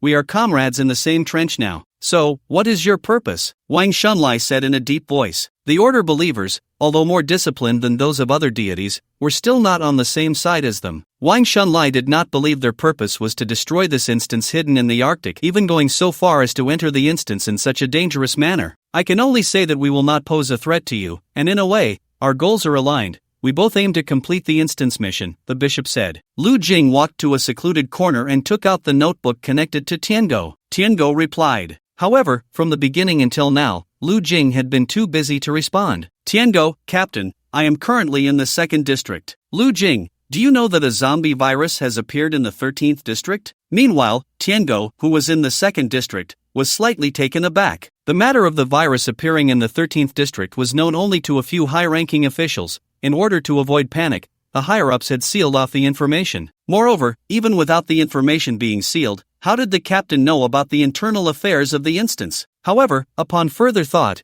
it was not surprising that the captain knew anything. The omniscient and omnipotent existence. Tengu, I know, the higher-ups are already preparing to abandon the entire District 13. Lu Jing, our people have already entered the instance, but they are trapped in District 13. Can you find a way to help them escape? Tengu was surprised. He did not expect the organization's people to have re-entered the instance so quickly. However, now that District 13 was sealed off, even he could not safely bring people out from there. Approaching District 13 was now prohibited. He had no choice but to report the situation to the captain honestly. Lu Jing continued to gather intelligence from Tengu. 5 years ago, Tengu had led a team into the instance and certainly had much more information than they did. According to Tengu, he led his team in the instance for over 6 months. The hardships were needless to say. They figured out that the ultimate goal of their instance was to eliminate the zombie king. This zombie king controlled all the zombies. It was the original mutant. As long as it died, all the zombies would also perish. Tengu had persuaded the local Human Federation government to lead the most elite team with weapons to hunt the zombie king. However, in the end, they still failed. He was also infected by the zombie king and became a part of the zombie army. Months ago, for some reason, he regained consciousness and obtained a special ability to control a black substance,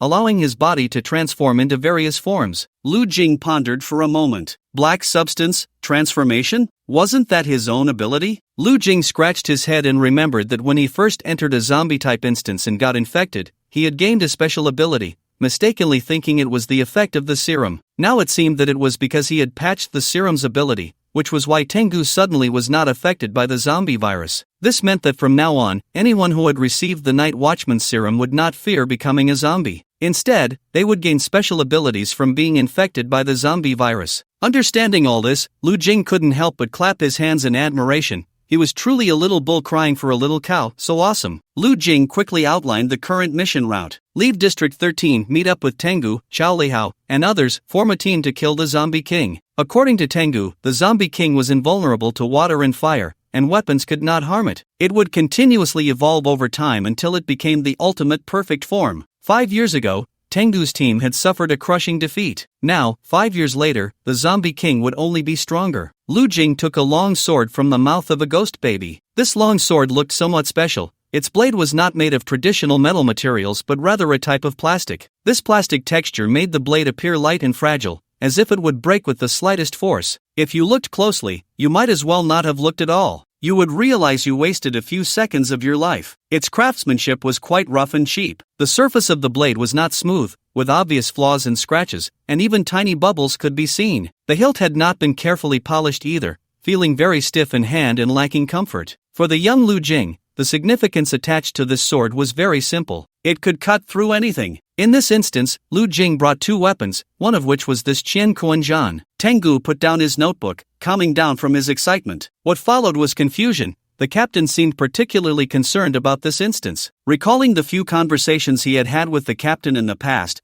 could there be something particularly noteworthy in this instance? Thinking of this, Tengu turned the pointer on the cover of his notebook. The chat partner in the notebook was changed to the second contact. Bai Zhe, I thought you were long dead and had sealed this notebook away. I didn't expect there would be a day to talk to you again. Tiango, as you said, the captain is particularly concerned about this instance. Bai Zhe, the captain entered the instance too? Tiango, I don't know, but the captain knows a lot about the situation inside the instance, and has told me many things about it. Bai Zhe, I always feel that ever since the captain disappeared and returned, he feels very different. The first time I met the captain was many years ago, but I will never forget it. The feeling was completely different both times. A lot has happened within the Night Watchers in recent years. In any case, be careful, and inform me promptly if you have news about the captain. I have a feeling the captain has already appeared in the instance. He will come to see you. Tian-go, Baizhe, if the captain asks me about you, I won't hide it. Baizhe, everything I think and wish for is for the Night Watchers. I have no regrets. After finishing the chat with Tian-go, Lu Jing put on his mask and cloak, and found the tactical briefcase that had been taken by the military police in a tent. Truly, he was both a father and a mother. Lu Jing sighed. There were a total of 4 tactical briefcases. Lu Jing took 2 in each hand and was about to teleport away. Suddenly, he heard some commotion outside. Captain, the plane is ready. We need to leave District 13 an hour early, after which District 13 will be destroyed. Understood. Remember, not a single person here is allowed to escape. Yes. Lu Jing watched from the shadows as the bearded man spoke. Once the two parted ways, he put on the mask, transformed into the bearded man's appearance, and walked out of the tent boldly, calling out to the soldier from earlier. Soldier, Captain, is there anything else? Let's go check the airfield. The soldier was slightly taken aback. Yes. Lu Jing followed the NPC to a concealed open area and couldn't help but frown. Why is there only one helicopter? The soldier looked at the captain with confusion. Captain, all soldiers participating in the operation are to be abandoned to avoid the risk of infection. Isn't this your order? Lu Jing, CS, the beast among beasts. Lu Jing coughed lightly. I just suddenly felt that doing this might be too harsh on them. The soldier's expression became even stranger. The soldier said, if these soldiers find out they are to be abandoned, it will quickly cause chaos here. The headquarters hasn't sent us more planes. Lu Jing nodded, patted the soldier's shoulder. You've worked hard. Everything is for the Federation. But what if there isn't a spot for you on the plane? The soldier's expression stiffened slightly, and he instinctively reached for his gun. Lu Jing quickly grabbed the soldier's chin and head,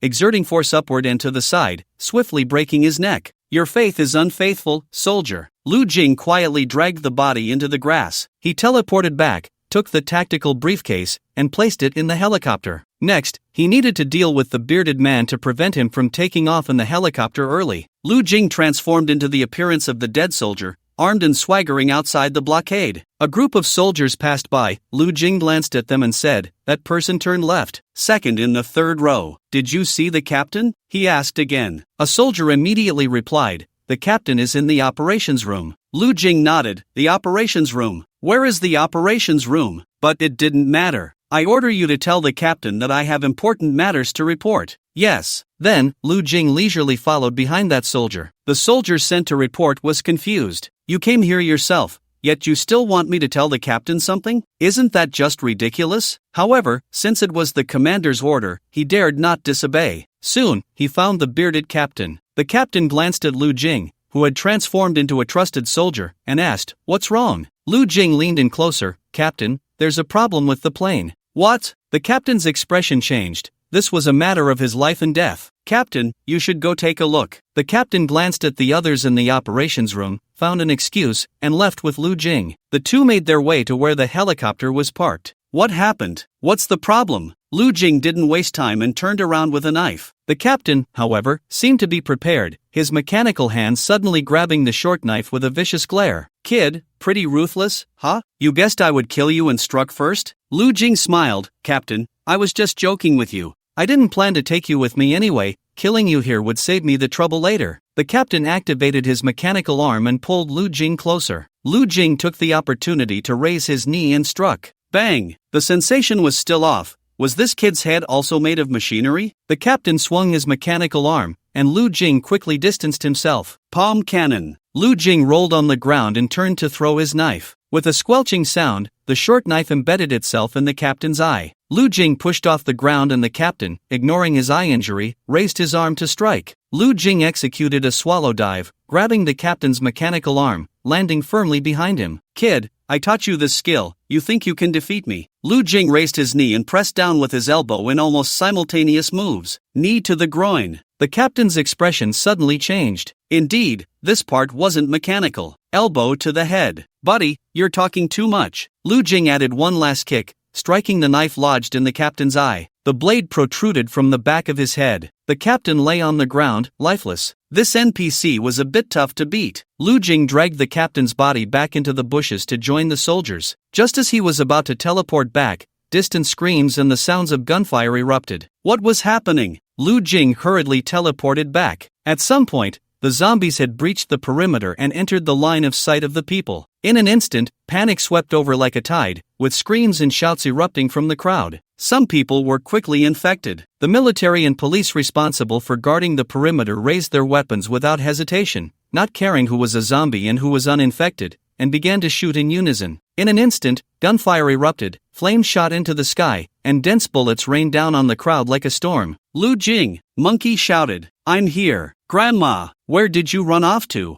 Had to take a dump. Are you constipated?" They could only shout to communicate. It wasn't that they didn't want to talk properly, but the noise around them was too loud. "I just heard them say there was a plane." Monkey asked, "What plane, Cup?" Lu Jing almost wanted to slap him. Wang Shunlai, however, heard clearly, "Where's the plane? Follow me." With that, Lu Jing started running. The group quickly followed behind him. Time. Lu Jing glanced back. It was the followers of order. Perhaps when he left, both sides had agreed to cooperate to get through this crisis. The surrounding time slowed down, while they still moved at normal speed. The bullets shot out traced a beautiful arc in the air, like falling meteors. The screams echoed in the air, lingering for a long time. The figures of the zombies appeared particularly twisted and terrifying under the glow of the fire. The scene before them resembled a bizarre ink wash painting. The black night, red flames, white light, and the expressions of fear on people's faces intertwined with one another. Soldiers outside the cordon continuously unleashed torrents of fire from their guns. Bullets whistled like raindrops towards their targets, carrying a deadly threat. Lu Jing's heart tightened. Faced with such dense gunfire, he dared not be the slightest bit careless. His figure flickered, quickly hiding behind a group of order followers. One tall follower unhesitatingly summoned a massive shield, which shone with a mysterious light, seemingly indestructible. He pushed the shield to the front of the line with all his might, like an insurmountable mountain. It must be admitted that in such an intense battle scene, without the inheritance of the Night Watchers and lacking superior equipment,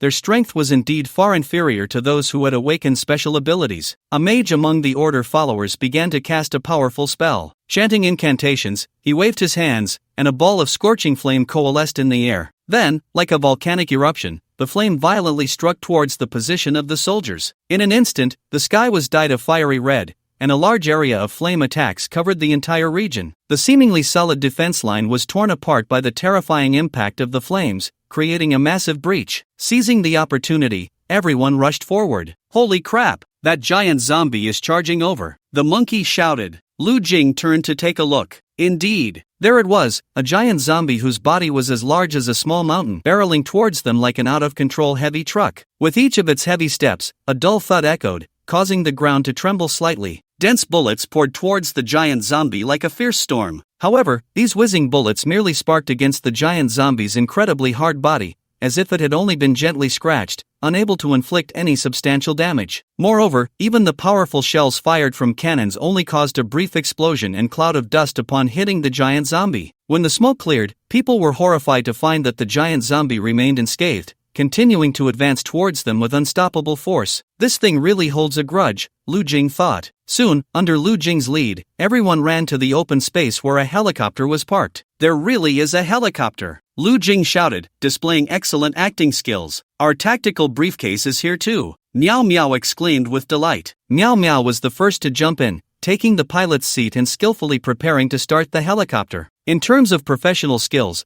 the Night Watchers could be said to be proficient in everything. Meow Meow could even pilot fighter jets. Roar! The giant zombie completely ignored the others. "Don't panic, don't rush. How about we play rock paper scissors? The loser goes to stop that big zombie," the bishop said calmly. Lu Jing looked at this order follower with a strange expression. Is he crazy? The helicopter's rotor began to spin rapidly. Lu Jing drew the Dashell Longke. As the giant zombie gradually approached, everyone's heartbeats quickened, and an involuntary chill rose from their spines. From a distance, it seemed enormous, but not overly frightening. However, as the distance closed, the sense of shock and pressure intensified. When this colossal creature truly loomed before them, they realized that the term huge was a gross understatement. The towering figure, as high as the mountains, seemed capable of blocking out the sky and sun, each step causing the ground to tremble. Its limbs, as thick as ancient trees, were covered in bulging veins and muscles, and its grotesquely twisted face was set with a pair of blood-red eyes, from which a foul stench emanated, as solid as a mountain. The warrior followers raised their large shields and were the first to confront the zombie. A punch from the creature sent them sliding on the ground for 4 or 5 meters before they finally came to a stop. The monkey abandoned the idea of using the great summer dragon spring to stab this guy, estimating that his knife would be as ineffective as a sewing needle in front of the opponent. The Order's followers attempted to use time magic to slow the zombie's movements,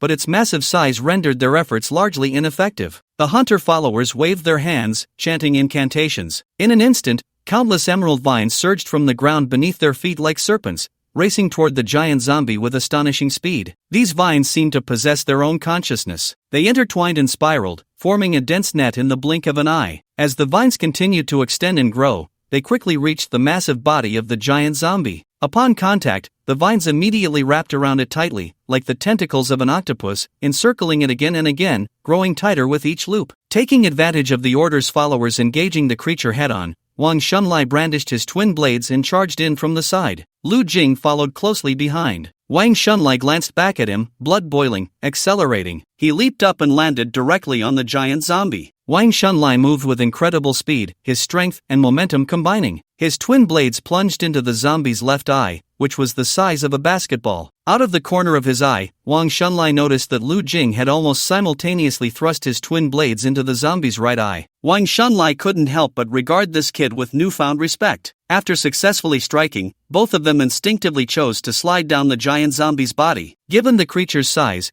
killing it without heavy weaponry or special means was nearly impossible. Miao Miao had already lifted the helicopter into the air. Lu Jing sheathed his blades and leaped onto the aircraft in 2 swift steps. After briefly losing its sight, the giant zombie began to wildly swing its massive hands. It nearly swatted the helicopter with a single blow, but fortunately, Miao Miao's piloting skills were exceptional, allowing her to deftly evade. About 10 people were crammed into a small helicopter. The helicopter sped away into the distance, just escaping the giant zombie's attack range. Before anyone could breathe a sigh of relief, Miao Miao suddenly frowned as she looked into the distance. "Is that a bomber? Hold on tight." In an instant, a blinding white light crashed down into the center of District 13. Boom! The sound was like the simultaneous roar of a million giant beasts, akin to thunder erupting from the heavens. Accompanied by this earth-shattering explosion, the entire District 13 was instantly enveloped in a blinding white light. A powerful shockwave surged outward like a raging tsunami. Wherever it passed, buildings collapsed, roads cracked, and trees were uprooted. The intense heat distorted the air, and thick smoke billowed like a massive black dragon soaring into the sky. The helicopter was also propelled away by the force of the blast. Miao Miao gritted her teeth, desperately pulling on the helicopter's controls. With a final explosion, District 13 was reduced to ruins. Miao Miao lost control of the helicopter, sending everyone plummeting deep into the mountains. Bang! Lu Jing groggily opened his eyes to see the monkey. Then the monkey was dragged away by a squad of armed soldiers. After that, it was his turn. Lu Jing felt a fist-sized shard lodged in his temple, blood and flesh mangled at the sight. He had a sudden thought, and a sharp pain struck him, causing him to faint again. When he woke up once more and opened his eyes, he found himself tied up with Monkey, Miao Miao, and others. The followers of order couldn't escape either, they were all bound together. A few unfortunate souls had yet to regain consciousness and were unaware of their fate. Excluding Lu Jing, Suidan and Wang Shunlai were the worst off. Wang Shunlai hung his head,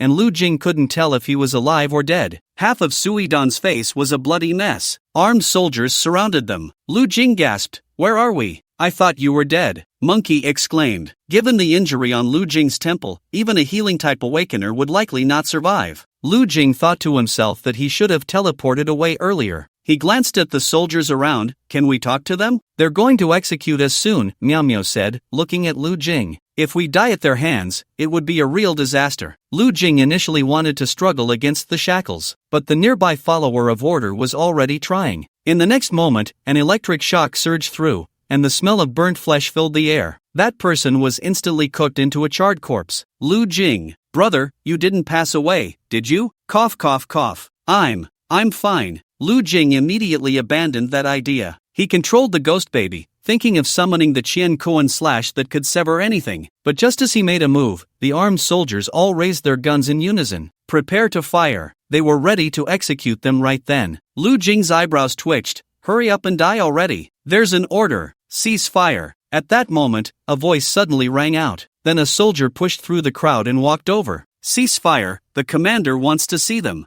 Ha! The few of them exchanged glances. Surviving? Along the way, everyone's hearts were in their throats, unsure of what fate awaited them. Finally, they were brought into a huge room. The room was dimly lit, and the atmosphere was so oppressive it was hard to breathe. The soldiers closed the door. The lights turned on. Captain? In front of them stood Chow Lihao, the dream taper, along with a middle-aged man with a square face. The dream taper first glanced at his team members and said to the square-faced man, "Call the doctor." Understood. The square-faced man nodded. "Boss, who is he?" Monkey asked, looking at the square-faced man. Chow Lihao replied, "He's been mentally controlled, don't mind him." Mental control, only the dream taper could achieve that. After reuniting with the dream taper and Chow Lihao, everyone felt a sense of relief. Chow Lihao looked at the followers of order. "If I remember correctly, you are followers of order." The bishop of order clasped his hands together. "Comrades in arms, the god of order will bless us." "It wasn't the god of order who saved you just now. Without us, you would have been shot to pieces,"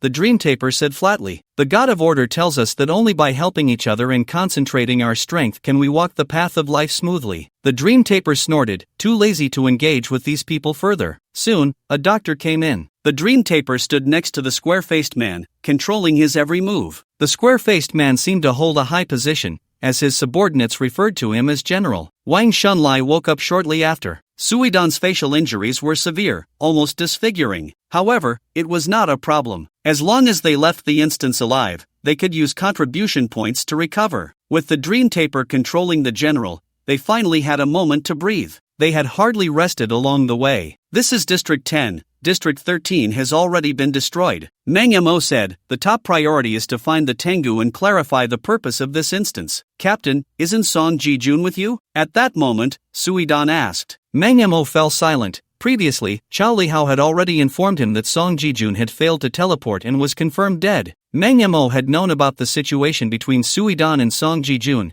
but had chosen to turn a blind eye. After hesitating for a moment, he said, "Song Ji-jun had an accident. He didn't enter the teleportation portal during the transfer and sacrificed himself." Suidan was taken aback. She didn't cry or scream as one might expect. She simply took a deep breath, let out a soft "oh," lowered her head, and fell silent. Miao Miao glanced at Suidan, a sensitive girl who seemed to sense a different kind of emotion. She wanted to offer comfort but didn't know what to say at that moment. She just patted Suidan on the shoulder. "I had the general send a special signal for the night watchers. If the Tengu can see it, they will contact us," Manga said. "In the meantime, we just need to wait patiently here." District 12, night. A convoy was driving along the road. The Tengu threw a cigarette out of the car window. The Tengu had spent more than 6 months here and had maintained good relations with several upper-level officials. He had even persuaded the federal government to let him take a team of elites to hunt the zombie king outside. Now, coming back from the dead had indeed surprised many. The Tengu glanced at his notebook. "Captain, the night watchers are now in District 12, go meet them." The captain is personally overseeing this mission? This was unprecedented, even guiding them step by step on what to do. The Tengu rubbed his forehead. He was about to turn the pointer of the notebook to communicate when suddenly, he drew a blade from his waist. The blade was aimed directly at the throat of a person who had appeared inside the car. "Don't get excited." The blade was pressed against the person's throat. With a slight push, it could pierce through. The person, with his legs crossed and dressed in a sharp black suit, appeared without warning. Despite the blade at his throat, he remained unfazed, his voice steady. "Tengu, it's me." Hearing his code name called out accurately, the Tengu frowned slightly. "Who are you?" The man raised the notebook in his hand and said lightly, "What? Can't you even recognize the captain's voice?" "Captain, Captain." Lu Jing felt a chill run down his spine, and in an instant, his back was drenched in cold sweat. The Tengu's attack speed was incredibly fast, so fast that one couldn't react in time. If he hadn't slightly shifted his body at the critical moment, the blade would have pierced his throat. Thinking of this, Lu Jing couldn't help but feel a wave of fear, beads of sweat forming on his forehead. Who knows what kind of weapon the Tengu was using? If it happened to be imbued with some special power, it could seal his throat with a single cut. Then he would truly be more wrong than Doi. Lu Jing turned to look out the window, avoiding eye contact with the Tengu, worried that his eyes would betray his momentary panic. "Tengu, you've grown up." The Tengu was taken aback and quickly reacted. "Night Watcher Tengu, I pay my respects to you, Captain." The unfamiliar yet mysterious figure before him struck the Tengu's heart like an invisible lightning bolt, causing his heartbeat to quicken like thunder. He slightly lowered his head, his gaze flickering, not daring to raise it to meet the imposing captain's eyes. It was important to note that their previous interactions had been limited to cold, impersonal text and symbols online. Yet at this moment, it was the first time that Tengu was truly facing the captain in person. Moreover, unlike those other night watchmen lost in fog and delusion, this time, the Tengu stood face to face with the captain in such a cramped carriage. At that moment, a deep and resonant voice emerged from the shadows. "You've worked hard all these years." These simple words felt as heavy as 1,000 pounds, pressing down on the Tengu's heart. He couldn't help but shudder and hurriedly replied with utmost respect, "I truly have let the captain down. It was my mistake that led to the failure of this mission, resulting in heavy losses for the night watchman. How could I possibly deserve such praise from someone like you? This is not your fault. I know you have done your utmost. How confident are you this time?" The Tengu fell silent for a moment. This time, with the dream taper and the newly joined spin turtle, it should be more than enough. However, years ago, I fought closely with that corpse king and know its strength. I understand that this corpse king is not an ordinary zombie. It possesses an extraordinary ability to continuously absorb experience from the strong it encounters over time,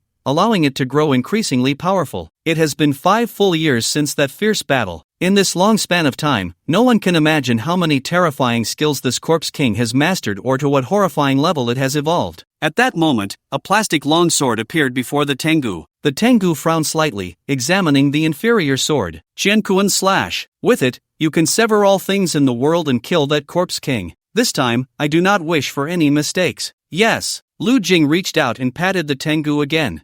So this is what the Tengu looks like. Now, every time Lu Jing sees a night watchman, he feels a sense of curiosity. Oh, so this is how he looks. Logically, they have known each other for quite some time. Some have known them since Lu Jing was 6 years old. Chatting online, they can be said to have accompanied Lu Jing as he grew up. At this moment, seeing each other in person felt like finally meeting an online friend after years of chatting. "This time, I will not let the captain down." Lu Jing nodded. Disasters always come one after another. The world will not pause for the insignificance of humanity. But, man, even if bleeding, will not let tears replace pain. If idealists are ultimately drowned by the torrent of reality, if time is ordinary, fate and dust will eventually bury everything. But we will still rise. We will rise from the torrent until one day we can stand above the torrent, facing a greater torrent and say, "Open roads through mountains, build bridges over seas." The Tengu clenched his fists tightly, deeply engraving the captain's words in his heart. From then on, no matter what difficulties and challenges he faced, he would remember this moment, recall the bold declaration he once made, and with this belief, forge ahead without retreating. Lu Jing clasped his hands together, maintaining his elegant posture. "Remember, when using Qiankuan slash, you must recite the incantation to unleash its maximum power." "What is the incantation?" the Tengu asked. Lu Jing replied, "If I do not have a sword in my hand, I cannot protect you. If I always hold the sword, I cannot embrace you." The Tengu, "Oh, do you understand?" "Understood." The Tengu nodded heavily. In an instant, his figure vanished from the carriage. The Tengu exhaled, wanting to pick up Qiankuan slash. But no matter how hard he tried, Qiankuan slash remained immovable. The Tengu pondered for a moment, "If I do not have a sword in my hand, I cannot protect you. If I always hold the sword, I cannot embrace you." In the next moment, the Qiankuan slash felt as if it had no weight at all. The Tengu lifted the Qiankuan slash and made a gentle swipe. In an instant, the sturdy bulletproof door was torn open with a long gash, as if it were a fragile piece of paper. However, surprisingly, such a fierce strike did not produce the ear-piercing friction sound typical of metal being cut. On the contrary, the entire process was exceptionally quiet, as if a gentle breeze had merely passed by. After the Qiankuan slash swept across the car door, the Tengu felt no resistance or feedback from piercing the object at all. It felt as if it had not just cut through hard steel, but had merely waved in the air casually. Qiankuan slash, slashing through all things in the world. The captain personally took charge, even bestowing upon himself such a divine weapon. Not long after, based on the information provided by Lu Jing, the Tengu quickly found Manga and Chaolihao, who were in the general's mansion in District 12. The night watchman team successfully regrouped here. The two sides exchanged information briefly. Upon learning that their mission was to eliminate the Zombie King, Manga said, "According to what you said, that Zombie King can grow indefinitely. If we still can't eliminate it this time, will it break out of the instance?" The Tengu shook his head. "I can't guarantee that either. In fact, the difficulty of this instance was A level back then, which was reasonable. But now, 5 years have passed, and with the growth of the Zombie King, I believe the difficulty of this instance has probably reached S level. The growth rate of the Zombie King is terrifying. It has been continuously growing during our battle. Manhwa crossed his legs. Is it possible that you're just too useless? It's been 5 years, and your mouth is still as dirty as before, the Tengu said. In any case, if I see the zombie king again this time, I will definitely kill it. You failed 5 years ago. This time we are the main force, you just need to cooperate. The Tengu calmly drew the Chien Kuan slash, the divine weapon lent to me by the captain, the Chien Kuan slash. He only lent it to me, but he didn't say you could use it. What? The captain bestowed you a divine weapon? Manhwa placed his legs on the table, enjoying a massage from the general's legs. Mental control is just a part of Manhwa's abilities. It is no exaggeration to say that he can even control an army to fight in his place. This general, who holds the highest power in District 12, now resembled a loyal slave. Have you lost your mind? Manhwa glanced at the cheap product in the Tengu's hand. How could the captain appear in the instance and personally hand over the divine weapon to the Tengu? A fool's dream. It's been 5 years, it's normal for your brain to short-circuit, Manhwa shrugged. The Tengu remained silent, gently swinging the sword towards Manhwa. Manhwa was taken aback, illusions becoming reality. A blue energy barrier gathered in front of Manhwa. Vector transformation. This is a superpower from a certain anime that can manipulate the direction of energy. Vector transformation is just one application of the ability, and this move can be considered an invincible defense. Aside from the basic limitations of not being able to reflect oxygen and gravity, all other energies can be reflected. No matter what kind of attack, it will have no effect. Manhwa's illusion becoming reality means that his ability is not just mental control and dream manipulation. To a certain extent, he can project fantasies into reality, illusions becoming reality. However, such an invincible defense was easily broken by the Tengu with a single slash. Manhwa's expression changed, and he suddenly retreated. Are you crazy? You don't believe it, right? Let me demonstrate it for you, the Tengu said. Manhwa's mouth twitched slightly. The Tengu showed a proud expression. I think the captain entrusted the divine weapon to me, rather than you. Clearly shows he trusts me more. As Lu Jing watched the play, his mouth slightly agape, he looked at Manhwa in surprise. I mean, buddy, if I had known you were this powerful, I would have given you the artifact earlier. Now that Manhwa's abilities were known, mental control over others, controlling dreams, projecting illusions into reality, Lu Jing thought, NND, he must be the protagonist. This ability is something Lu Jing would dream of having. It's way more powerful than himself, he mused. With Manhwa in the team, they no longer worried about how to gain the support of the NPCs. Tiango contacted his friend, preparing to take Manhwa to meet the officials of the federal government, hoping Manhwa could persuade them with his mental control. They planned to dispatch troops to attack the zombie king outside the city. As for the others, they would wait in District 12. 2 days passed. During these 2 days, Lu Jing and the others waited in the hotel for news from Tiango and Manhwa. After breakfast, Lu Jing wandered around the hotel. He happened to see a group of order followers praying. Originally, there were 5 followers who had come with them. Now, with the bishop's summons in District 12, followers from various areas were rushing in, amounting to dozens of people. According to the order followers, they had hundreds of followers attempting to enter the dungeon by traversing underwater at 3,000 meters. Now, only these 30 or so had successfully entered the dungeon. One of them had even been ambushed and killed by a thug after entering the dungeon. Seeing the large number of them, Monkey felt somewhat uneasy. What are these guys up to? Chao Lihao said, the order followers prioritize maintaining order. Perhaps the Arctic dungeon has severely affected the order, so they are willing to go to any lengths to eliminate it. Monkey scratched his head. By the way, this hotel has a swimming pool. I just went to take a look and found many beautiful women in thong swimsuits. Want to check it out? Lu Jing glanced at Monkey, who smirked. Great minds think alike. The two went to the hotel's top floor pool, and indeed, the view was nice. Monkey comfortably lay on a chair. Where's Fatty? Lu Jing asked. Fatty is a gentleman. He doesn't like looking at beautiful women. Monkey stretched lazily. Then who is that person applying sunscreen to the beautiful lady? Did I mistake someone? Monkey looked in the direction Lu Jing pointed. Sure enough, Fatty was grinning as he helped a pretty girl apply sunscreen on her back. Damn, this shy guy, I can't understand why he doesn't call the police when he sees someone like this. Maybe she looks cute, Lu Jing said. Lu Jing held a coconut he bought for $20, enjoying the sunshine. Hey, handsome guys, do you mind if I sit here? Meow Meow, dressed in a pink swimsuit, wearing sunglasses and a sun hat, approached. Monkey glanced at her chest. Did you add some padding? Before he could finish, Meow Meow hit him on the head with a swim ring. This person is crazy. Lu Jing swallowed the words he was about to say. Hey, look at those order followers. They don't even spare the NPCs. The NPCs are preaching too. Are they insane? Lu Jing glanced over, and it was indeed the case. Was this the last calm before the Great Battle? Federal Conference. This was the highest meeting of the entire Federation,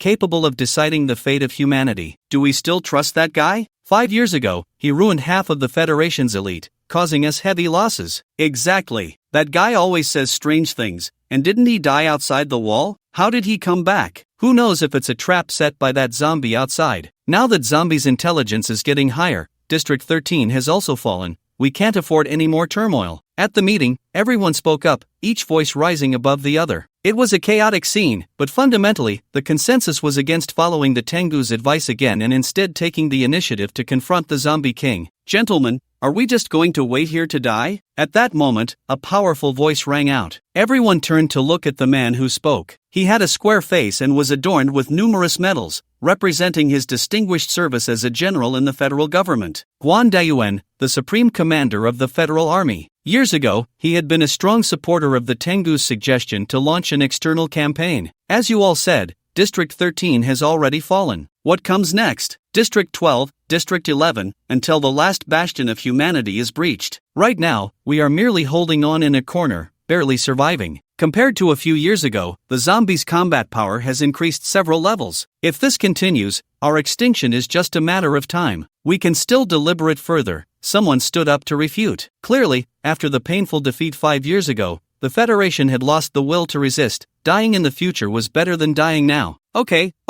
everyone, focus your attention on me. At that moment, the door to the meeting opened. 2 figures walked in. Manhwa and Tengu entered the venue. Tengu, how dare you come back? If it weren't for you, how could the federal government have lost so many elite troops? Tell me, did you come back because you were bewitched by that zombie king? The crowd's resentment towards Tengu was evident. Tengu shrugged. Gentlemen, let my brother speak. Manhwa raised his hand. Everyone, align with me. You are all fools. Guan Dayuan looked at Manhwa with suspicion. Tengu assured Guan Dayuan that his good brother had the eloquence to persuade everyone. But now, the next moment, something shocking happened to Guan Dayuan. He saw many members of the Federal Assembly start to giggle foolishly.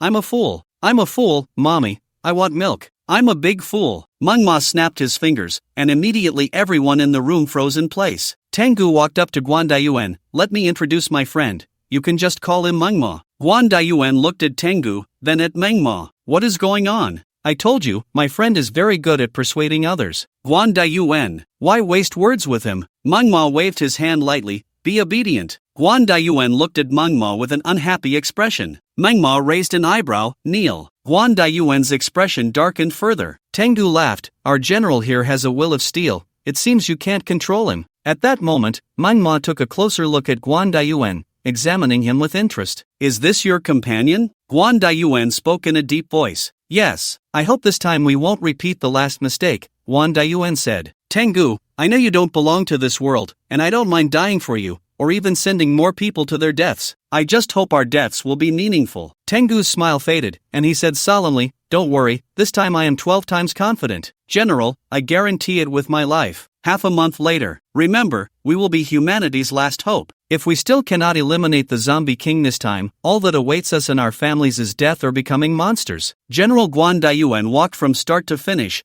with soldiers in mechanical exoskeletons standing ready. 5 years ago, we failed once, now this is our last chance. In the once bustling and vibrant human settlement of Shallow River City, it is now ruled by the terrifying Corpse King, having devolved into a silent zombie realm. This formerly beautiful city is now haunted by grotesque, shambling zombies wandering the streets. The human coalition plans to bypass the crisis-ridden inland areas, avoiding the encirclement and attacks of the zombie hordes. Instead, they choose to open a new front from the vast, boundless sea and the expansive sky, directly dispatching elite soldiers to land on the beaches of Shallow River City. On the surface of the sea, massive and sturdy warships cut through the waves, their bows splitting the white foam, approaching the coast of Shallow River like steel behemoths. Aboard the warships are fully armed soldiers, their expressions serious as they grip their weapons tightly. Meanwhile, the sky is filled with the roar of engines. Squadrons of fighter jets scream past, their wings slicing through the air, leaving long trails behind. The pilots inside the cockpits are fully focused, ready to execute precise strikes and airborne operations at any moment. As they draw closer to Shallow River, a tense atmosphere envelopes the entire battlefield. Inside a small warship are the main personnel for this surprise attack, including 6 informal night watchers, led by Lu Jing, along with 3 inheritors, Tengu, Dream Eater, and the newly appointed Night Watcher Xin Gui Chaolihao. Additionally, there are 31 Awakened Order believers and 56 elite members of the Human Federation. They are clad in exoskeletons, their faces serious. They are the key to this war, or rather, the entire coalition of 150,000 is merely paving the way for them. The monkey glanced at a soldier's exoskeleton armor and said, "Hey buddy, I gotta say, your armor looks pretty cool." The soldier ignored the monkey. "Watch out! Enemy attack! Enemy attack!" With the deafening shouts, the once calm coastline was instantly shattered. Countless dazzling lights suddenly appeared, streaking across the sky like meteors, racing straight toward the warships. These lights moved at incredible speed, closing in on the warships in the blink of an eye. They fell onto the sea like raindrops, stirring up towering waves. Each light that touched the water produced a thunderous roar, as if it were tearing the entire ocean apart. At the same time, another terrified shout rang out, "Zombies underwater!" Everyone looked down to see distorted, terrifying figures faintly emerging from the murky waters. Suddenly, a gigantic zombie leaped out of the water. Its massive body resembled a small hill, exuding a nauseating stench of decay. As soon as this giant zombie appeared, it mercilessly swung its thick arms, smashing down onto a nearby boat. With a thunderous crash,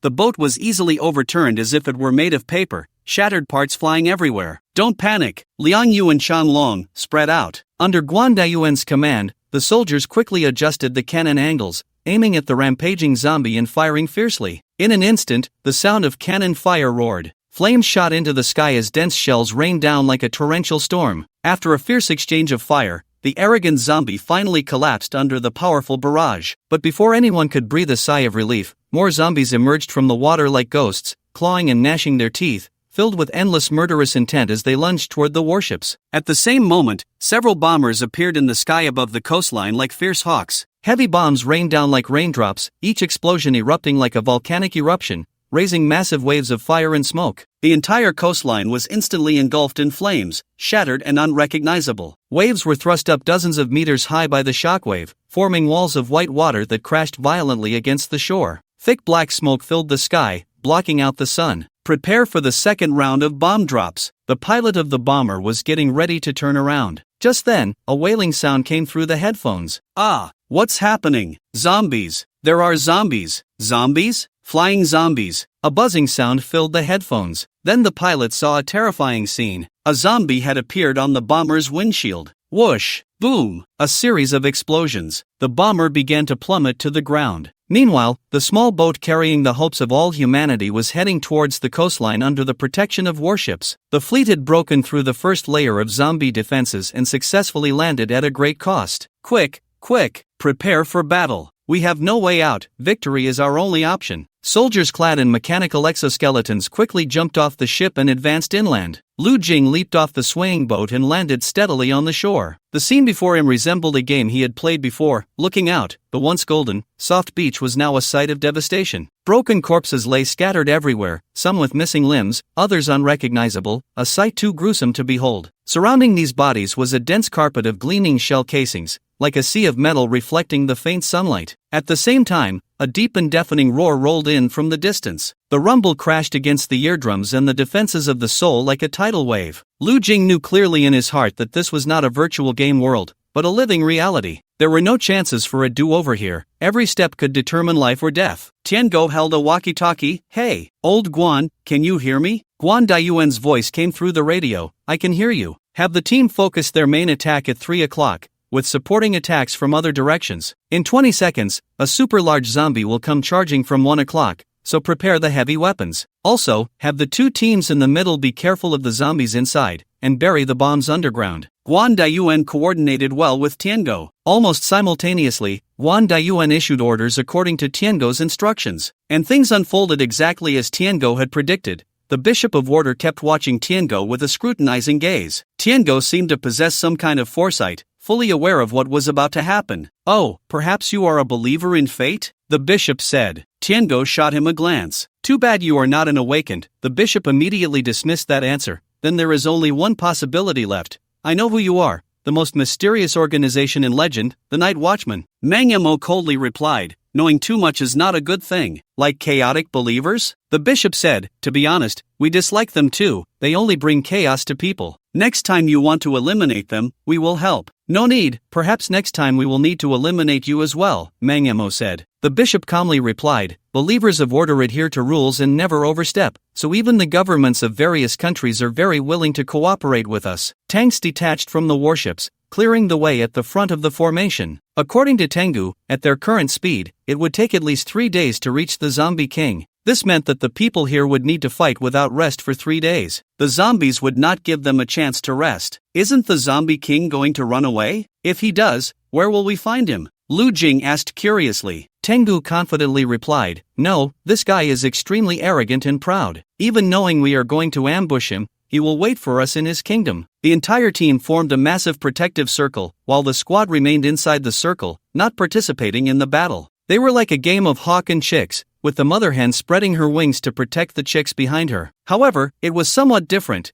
The chicks she protected would be sharp blades. They conserved their strength, itching to strike, aiming straight for the heart of the hawk. During this intense and brutal battle, casualties surged like a tide, unavoidable and staggering in number. Some comrades were unfortunately infected by the terrifying zombies, pulling the pins from their grenades to end their lives in a resolute manner. They also attempted to eliminate the surrounding zombies to reduce the danger faced by more comrades. Hey, David, give me a quick end. The blonde-haired, blue-eyed soldier named David closed his eyes and pulled the trigger. On the battlefield, dense tongues of fire erupted like an angry fire dragon, illuminating the dark corners with scorching flames. Soldiers clad in exoskeleton gear darted back and forth through the hail of bullets, quickly reloading their ammunition to ensure a continuous output of firepower. At the same time, they had to constantly monitor the energy status of their exoskeletons, replenishing energy in a timely manner to maintain normal operation. They needed this powerful equipment to continue functioning at its maximum capacity, helping them fight bravely in this life and death struggle. Various mutated zombies appeared in the battle, opening everyone's eyes. The sky had been occupied by zombies, and the coalition's fighter jets could no longer take off by the afternoon of the first day. From the first light of dawn until nightfall, their weapons had not ceased swinging. Enemies fell before them,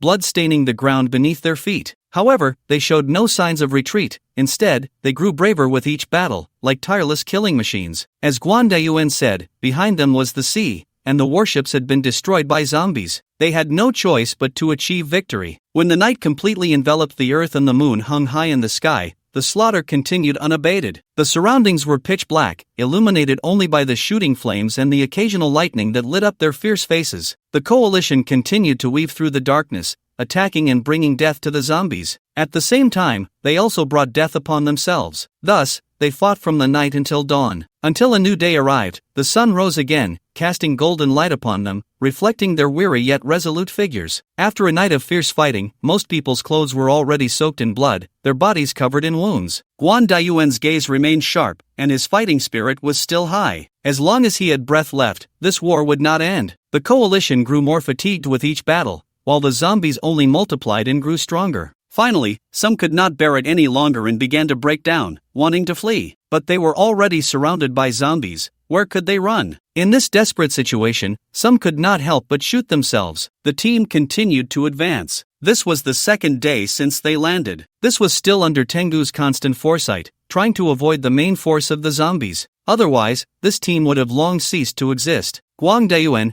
tell your team not to run towards the 1 o'clock direction. Send a team to lure the zombies away from that direction. Guang Dayuan, Tiango shouted. Guang Dayuan, are you dead? Tiango yelled. Inside the military command center, a dazzling light pierced the sky, and a massive object, resembling a meteor, crashed down with lightning speed, directly hitting the core area of the command center. With a loud bang, the mysterious meteor instantly exploded, and everyone was horrified to discover that it was not a real meteor, but a gigantic mass of flesh composed of countless zombies. This flesh ball seemed to possess life, constantly writhing and rolling, sending chills down their spines. Before people could recover from their shock, more flesh balls fell from the sky like raindrops, crashing violently to the ground. Each flesh ball that landed quickly dispersed into dozens of grotesque zombies, clawing and lunging towards the surrounding crowd. In an instant, the entire command center was plunged into chaos and panic. Guan Dayuan was amidst this turmoil, gripping a massive mechanical sword tightly, its blade glinting coldly in the sunlight. He let out a roar and swung the sword with all his might, effortlessly slicing a zombie that lunged at him in half, blood splattering everywhere. Guang Dayuan quickly donned his mechanical skeletal armor, which fit perfectly against his body, providing him with immense protective power. Even his face was covered by a tightly sealed protective mask,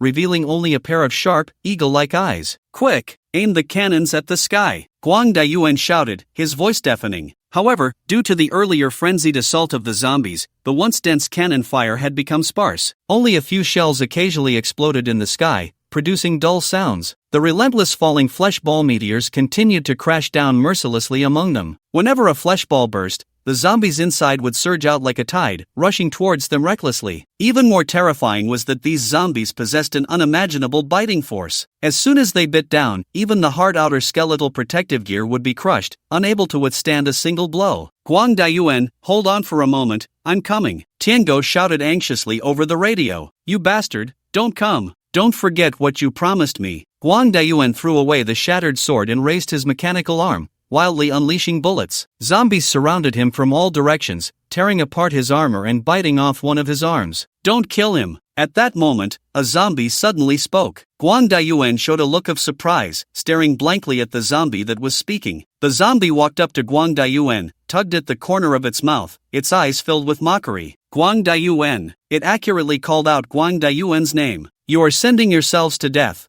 Perhaps staying in your shell is more suitable for you." Guang Dayuan opened his bloodied mouth. "Go to hell." Boom! Tiango heard the explosion sound coming from the radio. "The God of Order will protect the brave warriors, whether in hell or in heaven," the bishop said, hands clasped. "Don't worry, he will definitely go to hell, but even if he goes to hell, this guy will still be a general," Tiango said solemnly. Time reached the morning of the third day. After losing Guang Dayuan's command, only a few people in the army were still fighting, but it was already futile. Meanwhile, the elite team that had been sheltered by the army finally began to take action. 5 elongated armored vehicles, completely enveloped in a layer of mysterious and heavy black special metal, lay across this desolate land. These armored vehicles were crafted with the utmost precision using all of humanity's top contemporary technologies. Their sleek and sharp lines made them appear as perfect masterpieces assembled from countless intricate parts. The incredibly hard black exterior could withstand attacks from various conventional weapons, and even high-intensity impacts barely left a mark on them. At this moment, these 5 armored vehicles were racing forward with the force of thunder, carrying over 90 brave and fearless warriors. The wheels ruthlessly crushed the grotesque, clawing bodies of zombies beneath them, producing a chilling creak sound. Deep tracks were left on the ground behind the vehicles,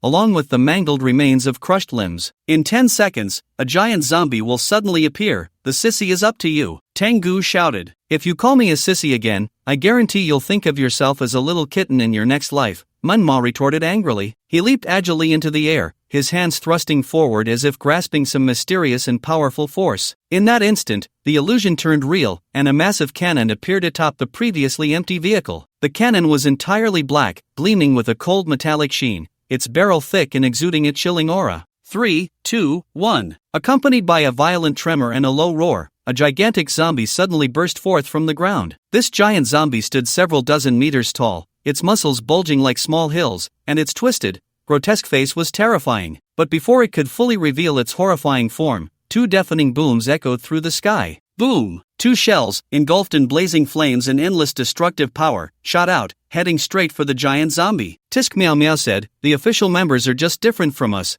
They only know how to wield 2 blades and chop like gangsters." "Captain, besides gaining super hearing, what other superpowers do you have?" Monkey asked curiously after witnessing Tengu and Mengma's abilities. Xiao Lihao replied, "So far, only radar-like hearing." Lu Jing could see the outside scene through the thick glass. There were no people left. The originally departing coalition of 150,000 had completely collapsed. They could never have a chance of survival under the onslaught of zombies. But, NPCs? Lu Jing glanced at the other NPCs in the vehicle, the so-called elite of the Human Federation. At this moment, the expressions on these young people's faces were complex. Were they thinking about the fate of humanity or their families waiting for them at home? Lu Jing took a deep breath and stopped thinking about it. Under Tengu's foresight and command, the elite team's convoy swiftly navigated through the horde of zombies. It wasn't until the afternoon of the third day that the vehicles finally came to a halt. Under the relentless attacks of the underground zombies, the vehicles had finally broken down. Lu Jing held the Dasha Longke, following the team and continuously moving forward. Zombies kept rushing at them from all sides,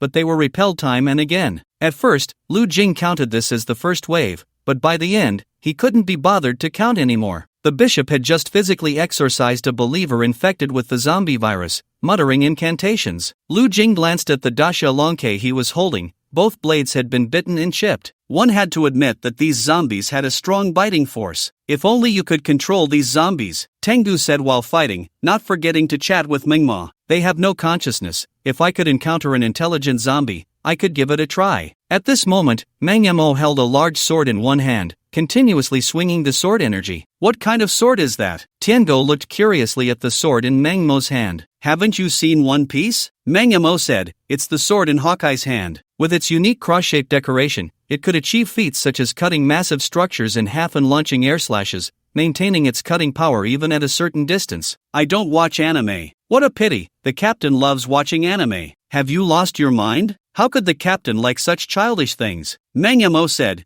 you're the one who's lost it. A few years ago, the captain argued with me about whether Genshin Impact or Honkai Impact was more fun. Who's prettier, Kata Megumi or the senior? Who's more suitable to be the protagonist, Luffy or Naruto? Who's more powerful, Wang Quanfu Gue or Dongfang Yuechu? Does September like Lu Xing or October? Tiango, oh, what does any of this have to do with anything? I say, two captains, it doesn't seem like the time for idle chatter. Lu Jing, standing nearby, felt a cold sweat running down his back. Tiango said, there's no helping it, the atmosphere is too heavy, let's talk about something light. The bishop clasped his hands together. Then how about I tell you the story of how the god of order descended to the human world to save it? Once upon a time. Alright, you can stop talking now, it's already heavy enough. The monkey interrupted the bishop. Just then, two grotesque zombies, exuding a foul stench, lunged at the monkey from both sides like arrows released from a bow. A graceful figure rushed in from the side, Meow Meow wielding a sharp blade. She slashed at one of the zombies, successfully drawing its attention and rescuing the monkey. The zombie currently entangled with the monkey looked extremely bizarre. It resembled a ferocious crocodile that had undergone a terrifying evolution due to the zombie virus, rather than a human. When its gaping maw opened, it seemed capable of swallowing a whole head. In the blink of an eye, this mutated zombie bit down hard on the monkey's tightly gripped dashielonke. The sharp teeth clashed against the hard blade, producing a chilling crunch sound. Due to the sudden force of the attack,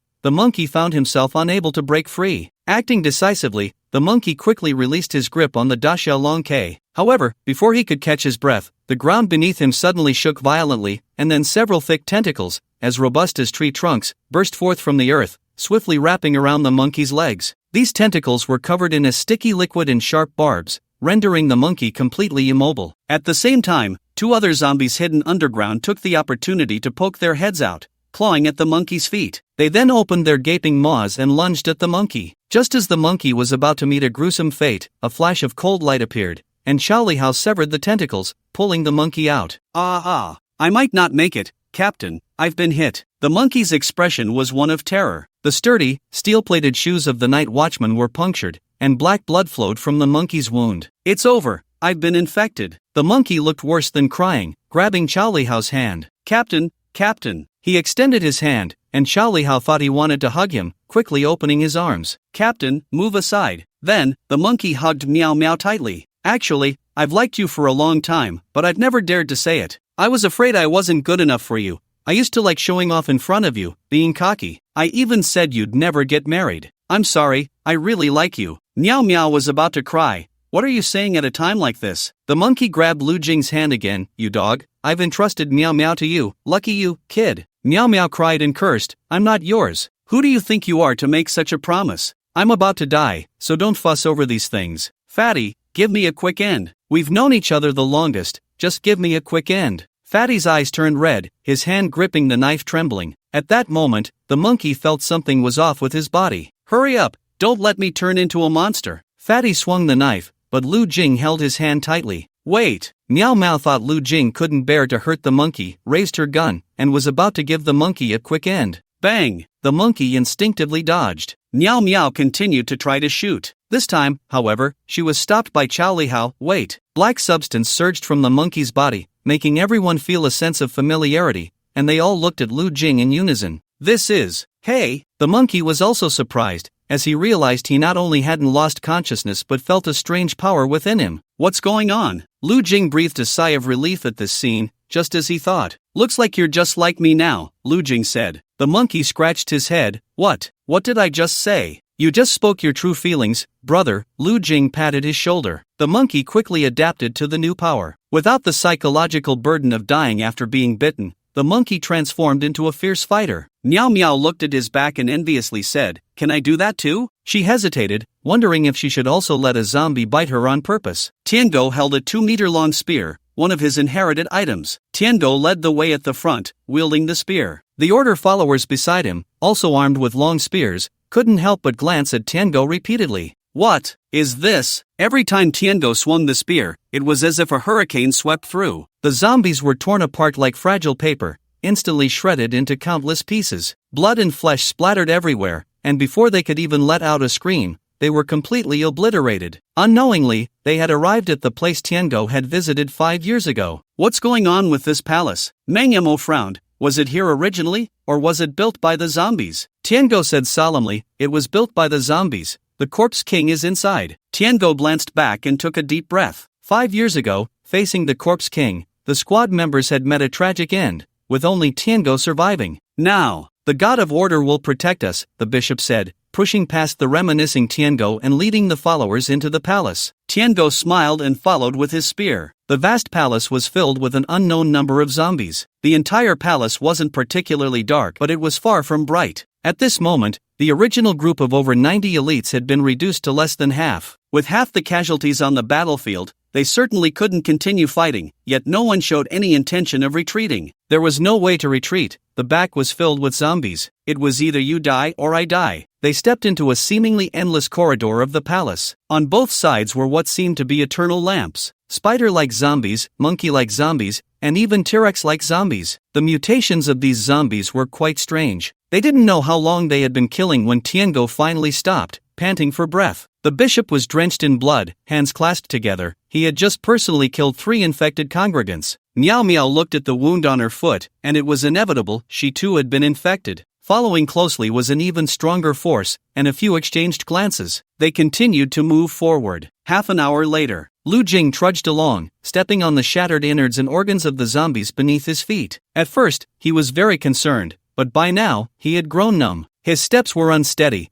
and he had little strength left in his hands. He guessed the others were in a similar state. Lu Jing turned to glance back at the people behind him. It seemed there were fewer than 20 left, yet they still had not encountered the zombie king. Tiango supported Manhwa with one hand while wielding a large gun with the other, moving with vigor. Manhwa glanced at him and had to admit that in terms of endurance and resilience, Tiango's legacy was superior to his own. Even Xian Gui was stronger than Manhwa. Manhwa's legacy was not particularly adept at direct combat. It leaned more towards control and support. "Are you all right?" Tiango asked without turning his head. Manhwa replied, "I won't die." "Then let's keep going." Another half hour passed. Tiango simply took off his clothes, revealing the fierce Tiango tattoo on his back. He drew his long sword, Xian Kuan Slash. With one stroke, he severed the zombies blocking their path. The footsteps behind them grew sparse. Only about 10 people remained. The night watchmen had all been infected, gaining the power of the black substance. Otherwise, without this power, they would have turned into zombies long ago. The bishop's team was down to 5, still maintaining formation,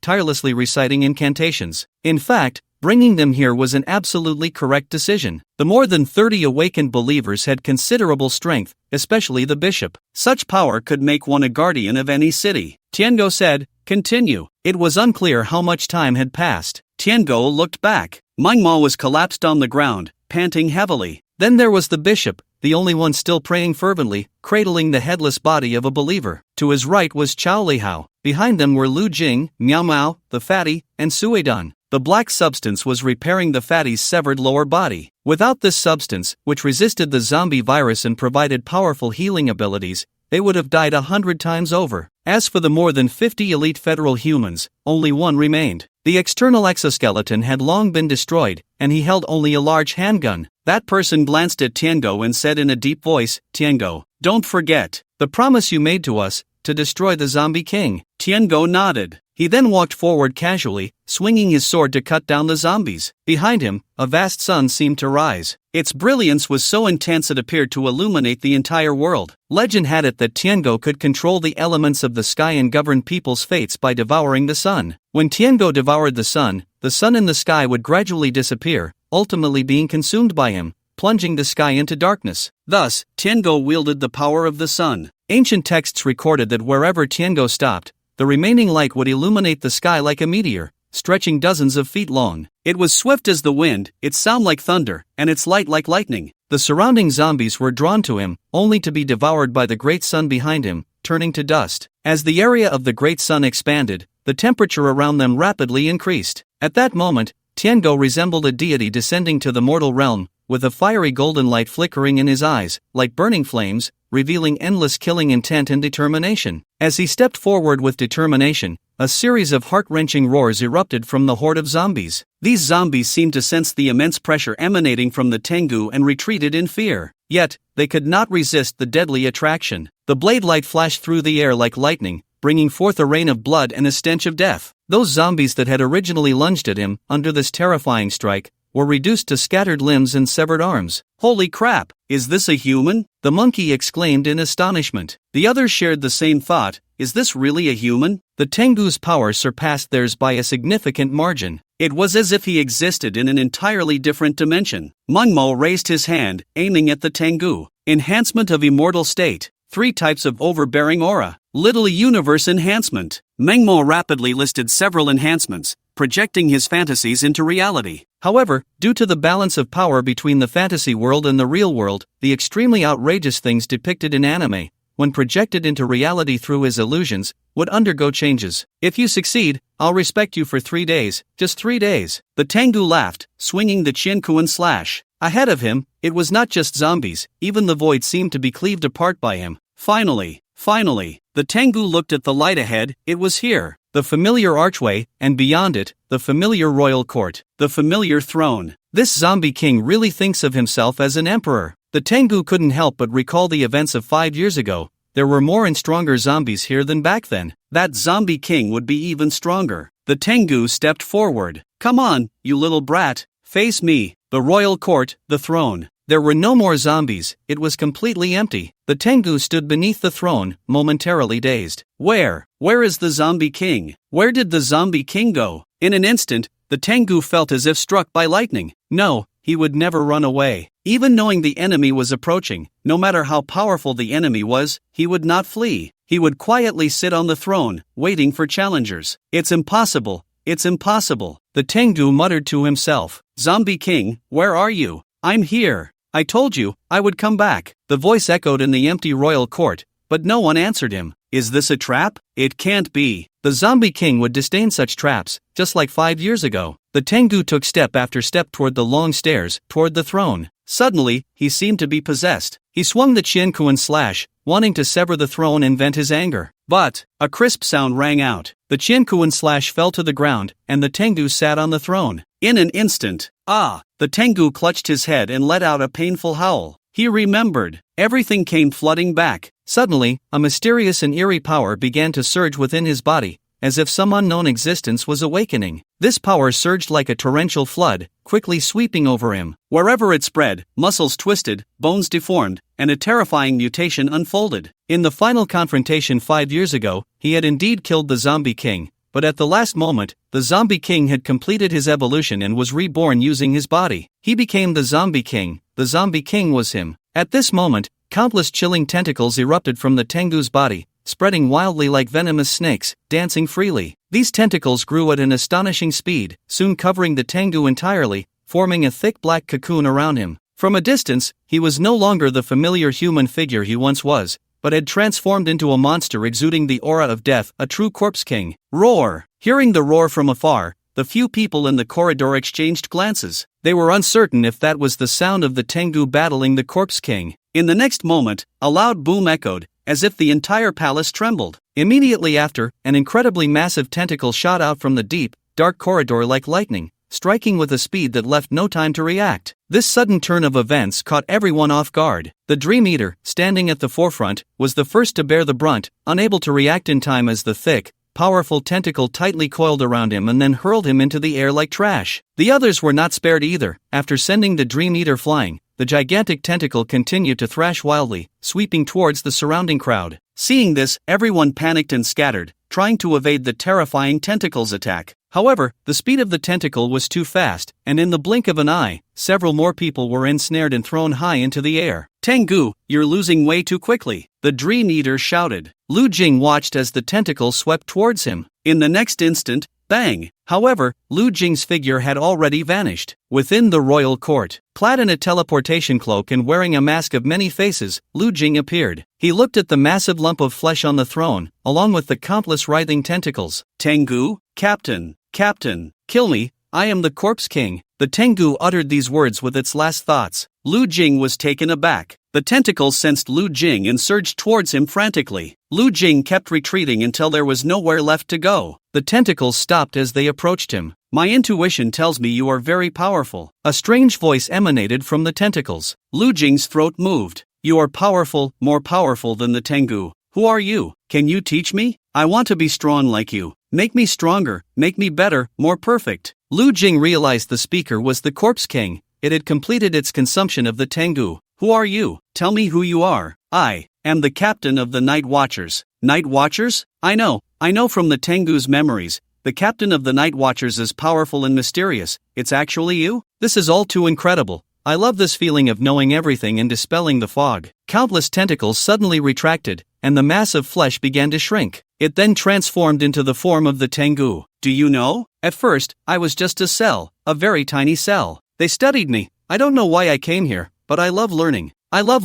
It makes me stronger, free from their control. I gradually became stronger, and more powerful, until I devoured everything. In fact, if I wanted, the humans inside the walls could not possibly still be alive. I just didn't want all humans to be exterminated. I still need them. I want to learn. I thought I had mastered everything, until the arrival of this man. He pointed to himself, that is, the Tengu. He brought a power that does not belong to this world, which shocked me, and I realized. It turns out this world is just a small world. I am merely the ruler of this small world. Outside, there is a much larger world. This is too incredible. I devoured him, I became him, yet I couldn't break free. Why is that? In the memory of the Tengu, we are merely a copy here. If I am destroyed, does everything vanish? Why is that? Can you tell me? I know you possess immense power. 5 years ago, the Tengu regained consciousness because of you. It was only when he returned here that I was restored. Oh, this is so wonderful. He muttered to himself, excitement written all over his face. Tell me, where am I? How can I get out? I want to see the outside world.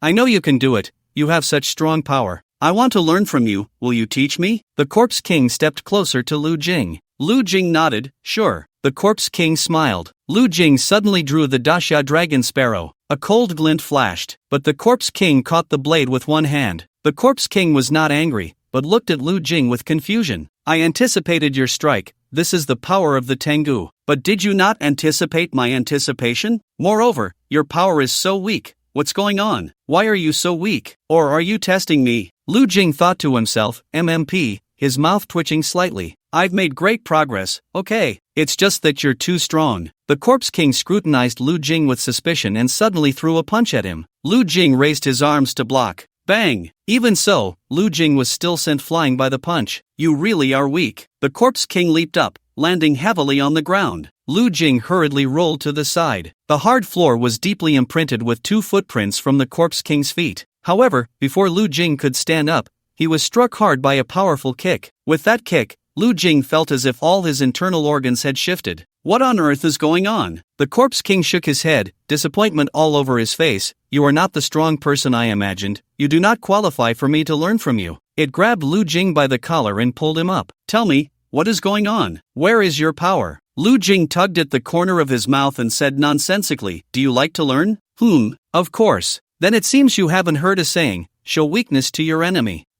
Lu Jing pressed a handgun against the Corpse King's body. This time in the copy, Lu Jing not only brought the shapeshifting mask and the teleportation cloak but also 2 lethal weapons. The first was the Qiankuan slash, which could cut through everything. Lu Jing had given it to the Tengu, hoping that with this artifact, he could slay the Corpse King. Little did he expect that in the end, the fool would be himself. The Tengu is the Corpse King, and the Corpse King is the Tengu. The first weapon is the gun in Lu Jing's hand at this moment. An authentic yellow river pistol, costing $20 each, a total of 3 bullets. The bullets were made from the blood of a phoenix, while the outer shells were composed of a small amount of dragon bone. The dragon bone ensured that the bullets could penetrate all hard materials, and the phoenix blood, every drop could burn everything. Bang! Lu Jing fired the gun. Using the teleportation cloak, he retreated far away. Ah! The Corpse King suddenly let out a piercing scream, as if the entire world was shaken by this terrifying sound. At the same time, an incredibly hot flame suddenly erupted from its body, instantly enveloping it completely. The raging flames resembled a fierce giant beast, mercilessly devouring the Corpse King's body. No matter how desperately the Corpse King transformed its shape,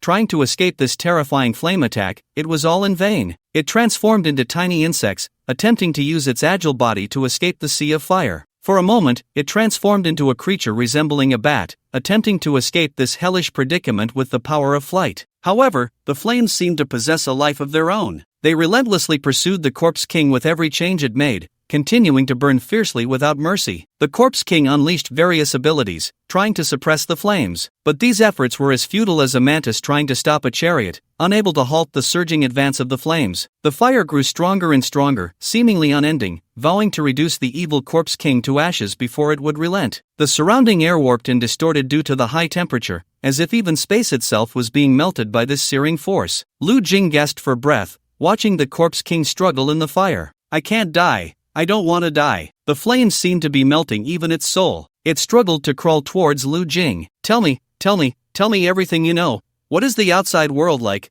How many worlds like mine, like ours, are there?" "Captain." Lu Jing was momentarily dazed. The Tengu's expression changed, staring blankly at Lu Jing. "So it was you, Captain. Did I complete the mission?" Lu Jing silently nodded, and the Tengu suddenly felt relieved. He had lived up to the fallen comrades and the trust of Guan Dayuan and others. "Bai Zhe," he suddenly said. Lu Jing was taken aback, not understanding why the Tengu mentioned Bai Zhe at this moment. However, the Tengu had already been consumed by the power of the phoenix. Lu Jing collapsed to the ground, having barely mustered the last of his strength to get here. When the Tengu and the Corpse King perished, the phoenix fire finally extinguished. Lu Jing picked up the Tengu's charred body. "Congratulations, you have successfully killed the Corpse King. Level cleared, it's over." Lu Jing saw the bishop. He staggered in. "It's already over," Lu Jing said, but the bishop ignored him, revealing a frenzied expression. Over? Ha ha ha. "No, this is just the beginning. God, your obstacles have vanished. Descend upon this world. God, descend upon this world." The once solid ground suddenly emitted a dull roar, followed by violent tremors. The ground seemed to be torn apart by an invisible giant hand, crumbling at an astonishing speed. In the blink of an eye, the cracks rapidly spread and intertwined, ultimately forming deep chasms that seemed bottomless. As time passed, these chasms widened and deepened, as if they were going to swallow the entire earth. Soon, they transformed into terrifying abysses, pitch black, making it impossible to see what horrors lay hidden at the bottom. The people in the corridor were still completely unaware of the situation. They had all fainted after the tentacle attack. Only the Dream Eaters struggled to maintain a protective shield, keeping a few people safe. A massive stone crushed the bishop, instantly turning him into a bloody pulp. Lu Jing held the charred remains of the Tengu. With one hand wielding the Qiankuan slash, he wildly swung it, severing the giant stone blocking his path. Meanwhile, everything around them fell into chaos. The towering hills lost their support and collapsed with a thunderous crash, plummeting into the endless abyss amidst rolling clouds of dust. The rushing rivers suddenly ceased, the water surged down like a breached dam, forming a massive waterfall plunging into the depths of the abyss. The grotesque zombies were powerless against this sudden disaster, one by one being swept into the abyss, disappearing without a trace. Boom! The deafening roar echoed throughout the land, as if the apocalypse had arrived, sending chills down one's spine. In the depths of the abyss, it seemed as if some terrifying entity was awakening. The stars had reached a specific position, and the god of order was about to reappear in the world. Lu Jing ran for his life, but it was evident that his speed could not outpace the abyss. Teleport! Teleport! Lu Jing tried to escape using teleportation, but within the abyss, it seemed that some force was controlling him. It slowly emerged, like a demon walking out from the depths of hell. This mysterious being resembled a certain protective deity worshipped in Buddhism. 3 enormous heads, each displaying different expressions and demeanors. One head was blood red, with wide-open eyes revealing endless anger and majesty. Another head had a green face and sharp fangs, looking fierce and terrifying, as if it would devour anyone at any moment. The last head appeared kind and harmonious. Suddenly, its body began to tremble slightly. Then, one by one, eyes emitting a strange glow slowly opened from within its body. These eyes varied in size and shape, but all exuded a chilling aura. Upon closer inspection, the creature's entire body was covered in a dense array of eyes, resembling a monster composed of countless pairs of eyes. Some eyes were as large as human heads, flickering with a blood-red ferocity. Others were as small as mung beans, radiating a faint blue light. Some eyes took on bizarre shapes, embedded in its skin like twisted runes. As more and more eyes opened, the entire space seemed to be occupied by their gazes, each line of sight intertwining to form a complex web, leaving no escape. The pupils of those eyes spun continuously, as if examining everything around them. Lu Jing kept falling deeper into the abyss, but it seemed he could never reach the bottom. How tragic! A sound that was hard to define as a voice echoed, only able to be transformed into sound through imagination. Lu Jing looked up and saw the true form of that entity. What is this thing? He had seen the god of chaos before, but that time it was with the help of its followers. This time, it seemed as if the god of order was awakening. Holding the corpse of the celestial dog, Lu Jing teleported.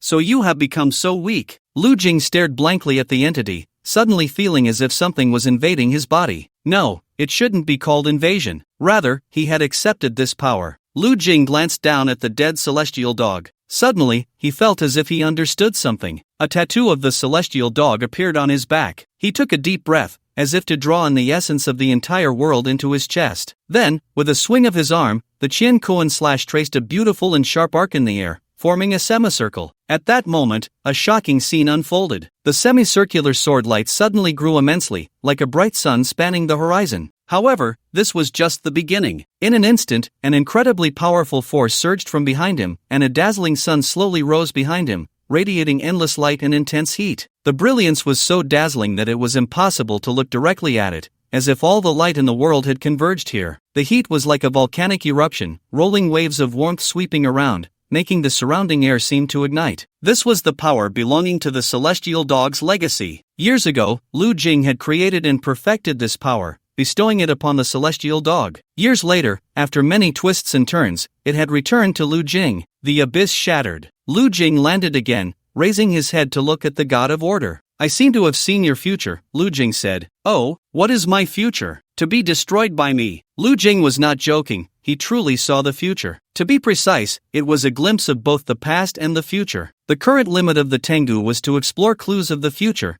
catching glimpses of fragmented memories. But this power was now infinitely magnified. Or rather, at this moment, the inherited power reached 100%. Lu Jing saw everything. He stretched out his hand as if he could grasp it all. Perhaps only he could bear the brief manifestation of the inheritance at this moment. Holding the Qian Kuan slash, Lu Jing charged towards the heavens. Instant teleportation. Lu Jing could predict all the movements of the god of order. The opponent seemed intent on breaking through this realm, as the world was on the brink of destruction. It wanted to leave this instance and descend into the true world, or it could unleash its full power. Above the sky, a massive hand descended towards Lu Jing, whose figure was as tiny as an ant. This palm obscured the entire sky, causing the world to change color. As the giant palm approached, the wind howled, tearing the air apart with a sharp, piercing explosion. When it finally reached Lu Jing, it seemed to be due to friction. Flames blazed around, lighting up the surroundings in a fiery red. A cold light flickered. With a single slash, Lu Jing wielded the Qian Kuan slash, splitting the descending giant palm in two. His eyes shone brightly, radiating a scorching golden light. I told you, your future is only death. Suddenly, he spread his palm wide, as if to grasp the entire sky, aiming directly at the shadow that hung high in the heavens, faintly visible. He squinted one eye, focused and fierce like a hunter aiming at its prey. Come! This shout echoed like thunder. Almost in the same instant, a deafening roar erupted. Boom! The sky suddenly roiled with wind and clouds, lightning flashing and thunder rumbling. In that higher realm, a shadow raced towards him like lightning. As it drew near, it revealed an incredibly large and terrifying head. This head was over 100 feet long, pitch black as ink. It was covered in sharp, jagged fangs and interwoven veins, with blood-red eyes flashing a chilling ferocity, as if it could devour all living beings in the world. The enormous head opened its mouth, large enough to block out the sun, and with lightning speed, it lunged towards the so-called God of Order. With a crisp snap, half of the God of Order's body was bitten off. Tengu. In Yin Mountain, there is a beast resembling a raccoon, with a white head, called Tengu. Its sound is like a rumble,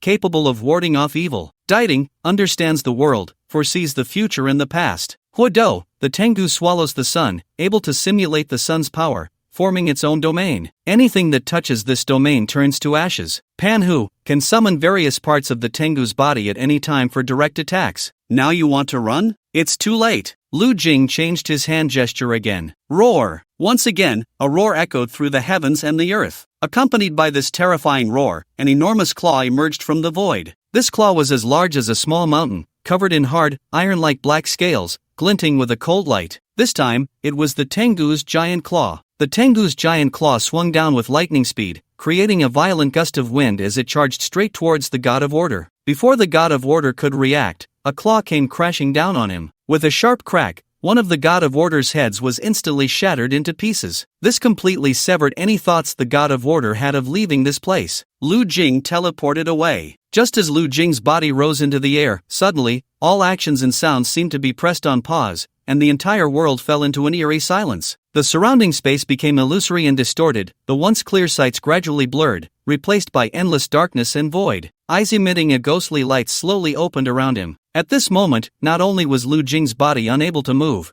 but even time seemed to have frozen. Everything was at a standstill, with no changes whatsoever. Only those pairs of mysterious eyes flickered with faint light. Lu Jing, if you let me go, I will let you go. Otherwise, I will trap you here for a lifetime, and we will rely on each other. If I don't go out, you won't think of going out either. The corners of Lu Jing's mouth slightly lifted as he gently extended his right hand, his long fingers slowly brushing against the cold and sharp blade of the Qianquan slash. In an instant, a dazzling white light suddenly appeared, as brilliant as a star bursting forth in the night sky. Come, cut open this world for me. Accompanied by Lu Jing's deep and powerful shout, the Qianquan slash in his hand seemed to sense its master's intense desire and will, suddenly trembling and emitting a clear and melodious sword cry. Immediately, Lu Jing swung his arm, and the long sword transformed into a lightning-like cold light, slicing through the endless darkness before him. A sharp and piercing sizzle echoed through the air. The darkness began to collapse and disintegrate, as if it were torn fabric. Countless black cracks spread rapidly like a spider's web. Each crack shimmered with a strange light, as if it were the last struggle and roar of the dark world. However, none of this could withstand the indomitable power of the Qianquan slash.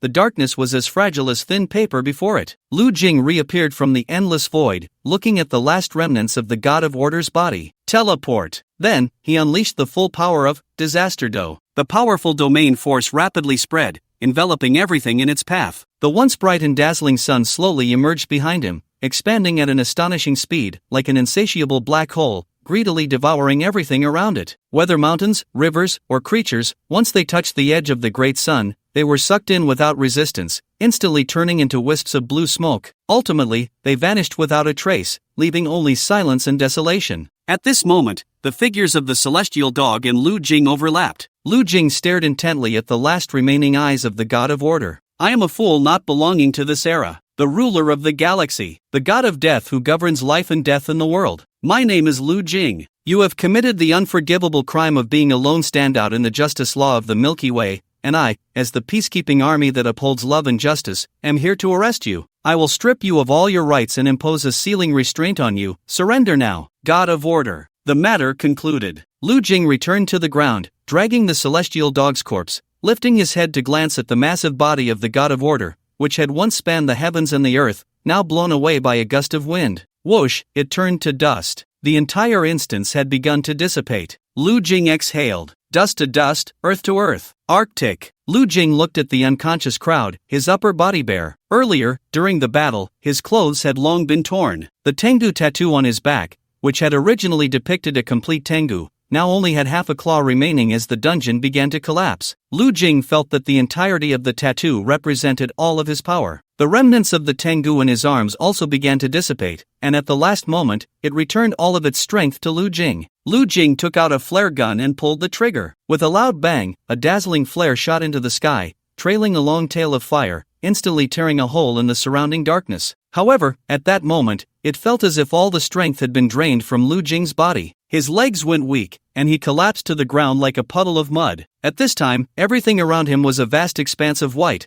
with a fierce wind swirling the heavy snowflakes through the air, making it seem as if only this boundless white world remained. The swirling snowflakes resembled a giant white curtain, seemingly wanting to cover everything in the world, including the recently launched flare and the fallen Lu Jing. In a daze, Lu Jing saw a polar bear slowly walking towards him. Damn, there really is a polar bear. Lu Jing recalled his previous conversation with Lin Mo. Say hi to the polar bear for me. He wondered how that girl was doing now. Ding yao, I am Dong Guai. Please respond with the next line. Over. Received. I am approaching the target direction. Two planes flew low, one in front of the other, circling around the Arctic mountains. Not long ago, due to the tremors of the dungeon and the awakening of the God of Order, the Arctic had undergone drastic changes, with mountains breaking apart and something seemingly surfacing from the ground. The two planes flew over the massive mountains and saw the scene behind them. The pilot could hardly believe his eyes. He stared wide-eyed, mouth agape, his face filled with astonishment, because not far below, there stood an astonishing architectural structure. At first glance, this structure looked like a city, but upon closer inspection, it resembled a magnificent palace built from countless ice crystals. This so-called ice palace exuded a cold and mysterious aura, as if it were a masterpiece from another world. This enormous ice palace lay there like a slumbering giant beast, quietly resting. Despite the bone-chilling cold of the surrounding environment, its charm and allure were irresistible. The pilot stared blankly at the wondrous sight below. Notify Chilan, we have discovered something big. The youngest of the hard crystalline rocks is at least 1.7 billion years old, while the oldest rocks in the sandstone layer formed as early as 550 million years ago,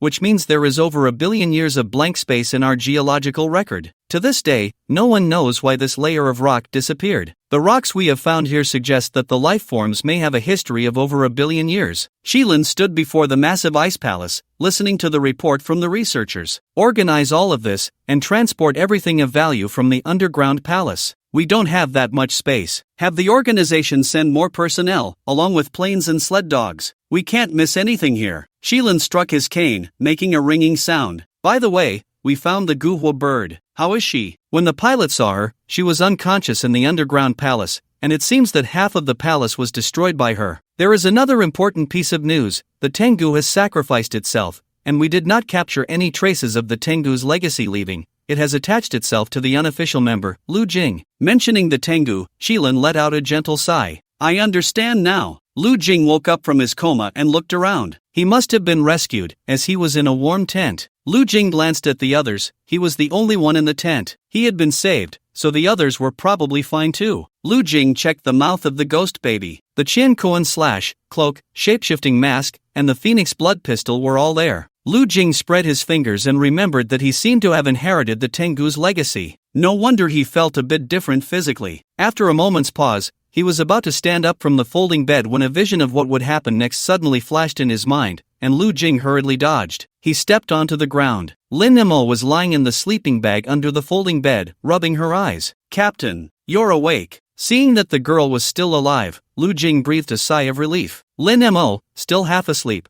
got up and patted her little face. Captain, what have you all been doing during this time? Shouldn't I be asking you that? Lu Jing replied. What have you experienced during this time? Lin Emo scratched her head. I forgot too. I only remember coming here and then losing my memory. Chilan said that when we get back, he would have Mang Emo give me some mental therapy to see if we can extract my deeper memories. As long as they were safe, that was good enough for Lu Jing. Captain, how did you all end up here? Did you forget what I told you? Don't call me Captain, it's to hide my identity, Lu Jing quickly corrected her. Oh, Lin Emo realized, right, Captain. Stop calling me Captain. Okay, Captain. Then, Lu Jing learned that during their search for Lin Mo, Chilan, and the others had discovered a huge ice palace. This proved that in this desolate world of the Arctic, some kind of creature had once lived here, even forming a community and reproducing. By inferring from various details, it seemed that this might be the place where the God of Order resided. The ice palace reappeared from the glacier with the revival of the God of Order. Lu Jing didn't want to think too much about it. Once Chilan and the others discovered it, they would naturally notify him, this captain, through QQ. After all they had been through, he just wanted to go home and have a hot pot meal. Song Ji-jun's body was retrieved by the organization, as it had been crushed by the sea and was unrecognizable. The organization could only cremate the body. Suidan took Song Ji-jun's ashes and decided to return to his hometown to bury them there. The Tengu had died and come back to life, and now it had died again. It was truly lamentable. 3 days later, after confirming that everyone was fine, they officially set off back to Jiangnan. Lu Jing bid farewell to Chao Lihao and the others and returned home with Lin Mo. When this girl had left before, Lu Jing felt a bit lonely. Now that she was back, he found her chatter to be unbearably noisy, like someone rapping in his ear. He was also worried she might say something wrong in front of others and expose his identity. After sending her back to her home, Lu Jing returned to his own. Speaking of which, this was the longest time he had been away from home. Not to mention the journey and preparations, he had spent nearly a month in the Arctic instance alone. Lu Jing took out his keys to open the door, turning them twice. The door opened by itself, not because it was an automatic door, but because someone inside had opened it. Lu Shui, wearing pajamas and with her hair down, appeared with a momentary daze on her delicate little face as she looked at him. However, the girl started crying, tears streaming down her face like rain on pear blossoms. Suddenly, she hugged Lu Jing again. "You bastard, I thought you were dead. I couldn't reach you at all, and Mom and Dad even called the police. I thought the last message you sent me was your last words." Lu Jing smiled and patted Lu Shui's back, comforting her. "It's okay, I'm back now, right? Oh, why are you crying?" After comforting his sister, Lu Jing lay down on the bed. Lu Shui went to prepare the ingredients for the hot pot. Lu Jing turned over, and a message came through on his phone, a detailed report from Qilin about this operation. Lu Jing glanced through it. After all, he was a first-hand witness. He knew the general situation. 5 years ago, the Tengu entered the instance and killed the Corpse King. He himself was gravely injured and on the brink of death, and at the last moment, the Corpse King used his body to survive. The Corpse King, leveraging the Tengu's precognitive abilities, saw fragments of the future. So, he made a backup plan. 5 years later, the Tengu regained consciousness due to Lu Jing's influence. He returned to the Human Federation within the instance and contacted the organization. When the Tengu stepped into the Imperial Court again, the powerful Corpse King reoccupied the Tengu's body. Meanwhile, the God of Order hidden within the instance seemed to be sealed there. Only after the Corpse King's death or the collapse of the instance could the God of Order be revived through the power of its followers and descend to the human world. This is why the followers of Order continuously entered the instance. The ice palace discovered in the Arctic was likely where the God of Order once lived. Many totems of the God of Order were found there. During the exploration, the night watchman Gu Huanyao encountered an unexpected battle and used some kind of large destructive weapon, Holy Judgment. Subsequently, Gu Huanyao fell unconscious and lost her memory. Task result: success. The Tengu sacrificed itself. Informal member Song Jijun sacrificed himself. The Tengu's legacy was inherited by Lu Jing. In light of Lu Jing's outstanding performance and his current recognition by the Tengu, we hope the captain will approve his joining the Night Watchman. Lu Jing agreed. "I agree to join the Night Watchman. This is very reasonable." Lu Jing clicked on the group chat and found the Tengu's representative avatar. Scrolling through the past chat records, he sighed deeply. "Farewell, Bai Zhe." Lu Jing suddenly remembered what the Tengu had said to him before dying. Bai Zhe. He only mentioned Bai Zhe in the end. Lu Jing hadn't thought much of it before, but he had always remembered this matter. Now that he was back home, it came to mind again. Why did the Tengu suddenly bring up Bai Zhe? Lu Jing couldn't figure it out. He opened the chat group and found Bai Zhe's avatar. Bai Zhe had joined the Night Watchman relatively early. Lu Jing flipped through the reference material he often used as a child, the classic of mountains and seas. Bai Zhe, a legendary creature said to live on Kunlun Mountain, is an extremely rare divine beast. Its image is vividly depicted in the classic of mountains and seas. Bai Zhe is entirely white, resembling a giant lion, but with deer antlers, dragon scales, and tiger claws, its eyes bright like stars, filled with the light of wisdom. It is said that Bai Zhe can understand the feelings of all things and perceive human destinies. His Lu Jing frowned.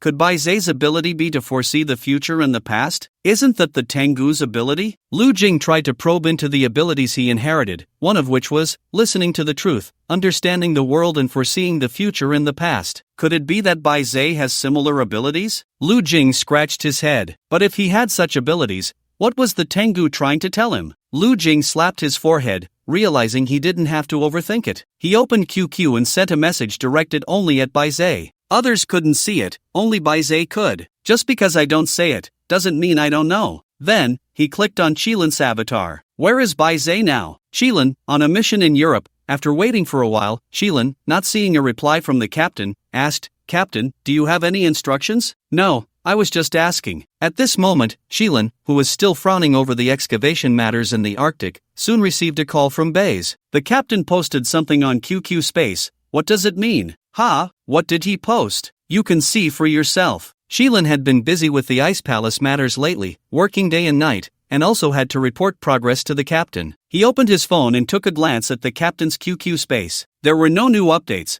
Could it be that his internet was down? Qilin refreshed the page again, but still nothing appeared. Did you see it? What does the captain mean by this? Do you understand? Baze asked tentatively. I didn't see the captain's new update, Qilin replied, puzzled. Where are you? In the Arctic. Is your signal bad? I'm connected to a satellite. The signal here is full. What did the captain post? Baze said in a low voice, just because I don't say anything doesn't mean I don't know. Just now, the captain asked me where you are. Is this update only visible to you? Baze asked. confused. It means literally that only you can see the update. Is there such a function? Baze was somewhat surprised. Of course. Or you can ask Juke and the others if they can see this update. You might as well check the likes below. If it's not just visible to you, there would definitely be many likes. After hanging up, Baze took a look at the update. There was only one like, his own, and then he glanced at the updates the captain had posted before. Almost all of them had dozens of likes within a minute. Baze's expression changed slightly, and to be safe, he called others. Sure enough, no one else could see this update. Baze suddenly felt a bit panicked. This update was really only visible to him. Baze took a deep breath.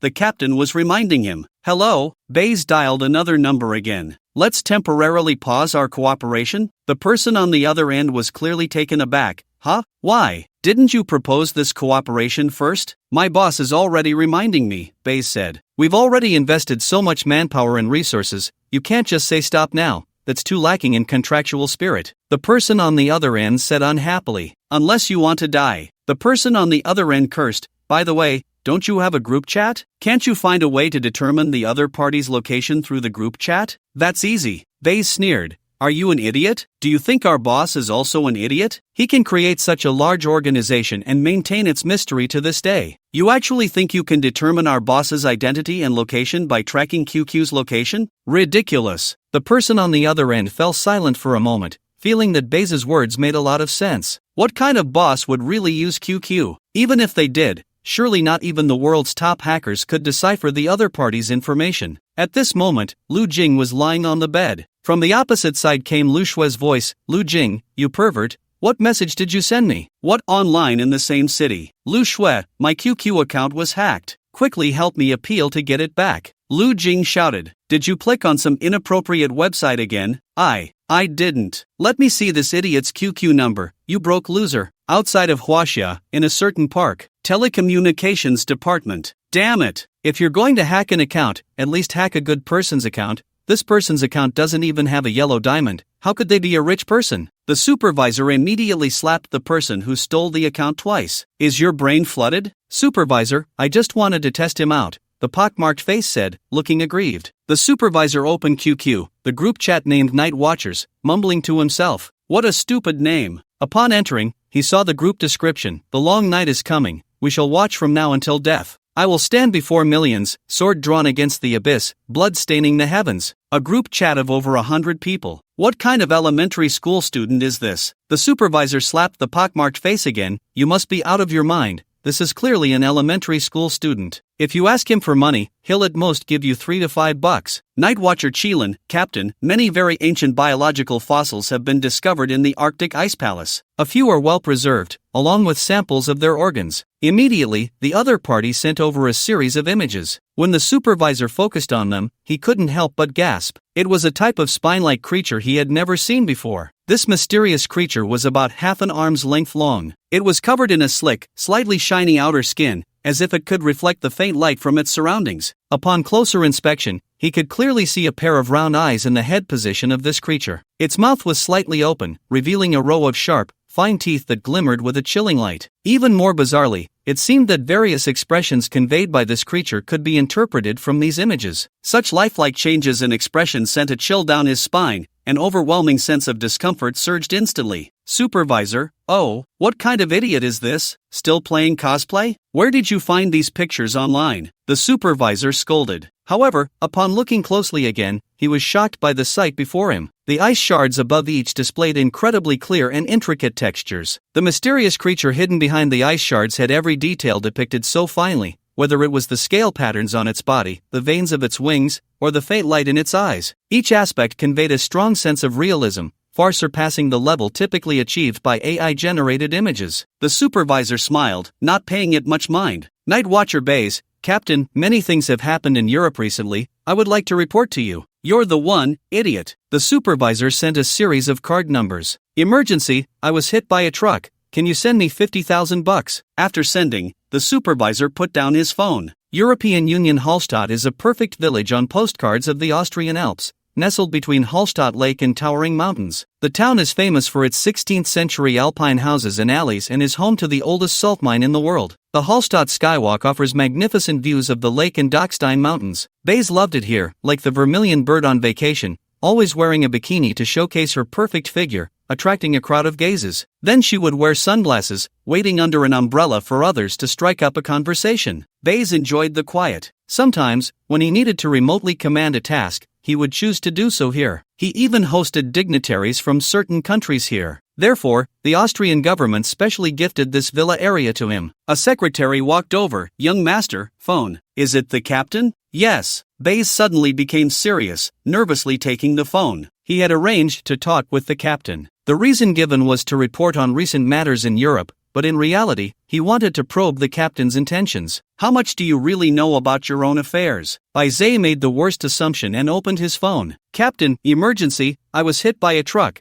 Can you send me 50,000 yuan? Baze was silent for a few seconds. Silent for over 10 seconds. Silent for a minute. He made countless assumptions in his mind about how the captain would respond to him, but he never expected it to be this one sentence. Hit by a truck? What was the captain trying to tell him? Was this a distress signal, or a code? 50,000 yuan, hit by a truck? Baze looked at the secretary beside him. If someone told you they were hit by a truck and urgently needed 50,000 yuan, what would that mean? The secretary was silent for a moment. The account was hacked? Baze shook his head. Impossible. This person's identity is a bit special. The secretary hesitated again. Then he really needs money? The captain needing money? That was even more impossible. Think again, Baze said. The secretary fell silent. He had already guessed who had said that. Even if he received messages from political figures around the world, the young master wouldn't be this anxious. It could only be that person. Just to be safe, how about we send him some money first? Baze hesitated for a moment and nodded. Right, it's definitely safe to send some money first. Then, how much is appropriate? Should we send 5 million first? Isn't 5 million a bit too little? Let's make it 50 million. The secretary quickly checked the other party's account.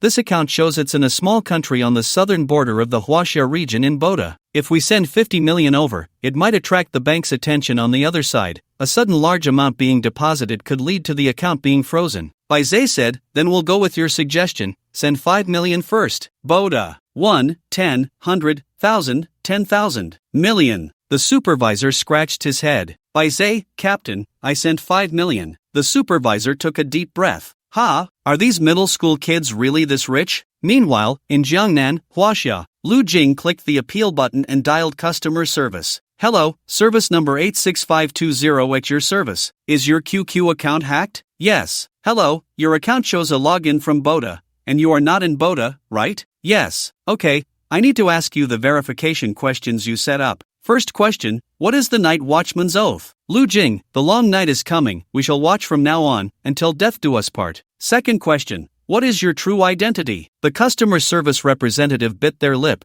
trying hard to suppress laughter. Lu Jing, the captain of the night watchman, the only existence in the world, the nemesis of evil, the embodiment of justice. Customer service, sorry, please hold on a moment. Soon, laughter came from the other end of the line. Ah ha ha ha, let me tell you, I encountered a gem, a real gem. Lu Jing said in a deep voice, please hurry, or the world might be destroyed because of this. Customer service. Wow, this kid really has money, 5 million just like that. The supervisor looked excited. This month's performance was secured. The scar-faced man was also very happy, not expecting that by casually hacking an account, he could steal such a large sum. By the way, this poor guy doesn't even have a basic QQ membership. Who would have thought that his first move would be 5 million? Maybe his friend is rich. Being able to associate with such a wealthy person, the account owner isn't an ordinary person. The supervisor said. Supervisor, we won't have any trouble, right? The scar-faced man suddenly asked. A person who can casually take out 5 million is likely not from an ordinary family. What ordinary person can take out 5 million just like that? Trouble? What trouble? The supervisor let out a cold laugh. Outside the entire compound, armed security guards were controlling the territory, and the warlord in charge was the supervisor's second uncle. Who was he afraid of? It's not an exaggeration to say that it was common for a few people to die here. Jiangnan City. I've already filled it out. Sorry, we need more time to review it. How long approximately? About a week. A week? Do you know that in a week, the world could very well be destroyed? I'm not joking. Can you temporarily suspend my account? Sorry, we can't do that for now. We need a complete review. Lu Jing scratched his head hard. Isn't there any other way? No. Alright then, but I need to remind you, what I told you today, please don't mention it to anyone else. or it could lead to fatal consequences. Customer service. On the other end of the line, the customer service representative laughed. "Ahahaha, I'm telling you, this person is really something. Has his brain been kicked by a donkey?" After hanging up, Lu Jing lay helplessly on the bed. Can you believe it? A person who holds such a large organization has had his QQ account stolen. Just then, his phone rang. Lu Jing's account was stolen, so he was logging in with a secondary account. He only had one friend on the secondary account, which was his main account. "I was hit by a truck. Please give me 5 million. Thank you, urgent." Lu Jing, "Oh, scammer, hurry up and return my account." The supervisor smirked. "Brother, I've put in some effort here. You think you can just get your account back without spending any money?" Lu Jing hesitated for a moment. "Fine, if it costs some money, then so be it." The other party looked at his QQ number and probably thought it was some middle school kid's QQ, not worth much profit. "All right, just return my account." At that moment, the supervisor in the compound nodded. "Could there be some undisclosed secret in that account? How much do you want?" "Let's say 200. The supervisor thought it wouldn't be wise to ask for too much at once.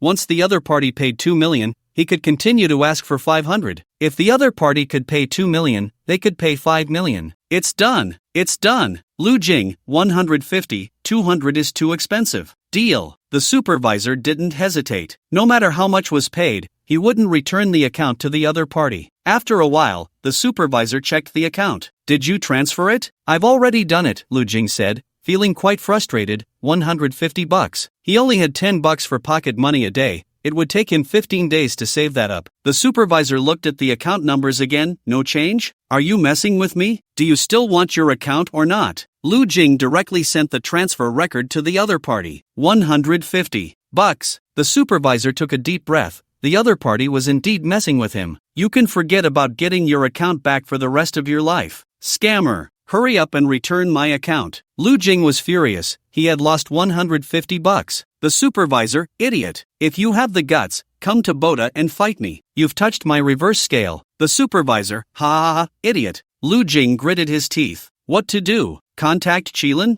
What to say? Tell them his QQ account was stolen and ask them to help him get it back? That's just too embarrassing. It doesn't fit his identity as the night watch captain at all. Lu Jing suddenly remembered something. He picked up the Boshang furnace. Southern border of Huaxia, Boda country. Night watchman, the ostrich mouse. In the classic of mountains and seas, it is recorded that on Mount Tangqiao, there is a beast that resembles a mouse with purple wings, called the ostrich mouse. Its nature is weak. When encountering an enemy, it covers its head with its wings, and where it is seen, there is often plenty of food. This means it looks like a mouse, has purple feathered wings, and is named the ostrich mouse. Timid in nature, when faced with enemies, it would cover its face with its wings. Wherever it appears, there is good food. When Lu Jing was setting it up, the ostrich rat could be classified among the weakest ranks. "Boss, I've sent you the photo of the Buddha mother." The ostrich rat nodded. "This Buddha mother really looks strange. I heard that anyone who has seen her photo has died," a team member said nearby. The ostrich rat's expression changed immediately, and it hurriedly turned off its phone. "What the hell? Why didn't you say so earlier?" The team member shrugged. "It doesn't matter. The closer you are to the curse, the stronger it becomes. Right now, it's just a forwarded photo. As night watchers, with the captain's divine protection, the curse should be ineffective." "What do you mean should be? What if it works?" The ostrich rat patted its small chest. "But I'm afraid this photo spreads online, otherwise, it could be very troublesome and easily cause mass casualties. So we need to eliminate the Buddha mother before that." "I understand." Just as the ostrich rat was speaking,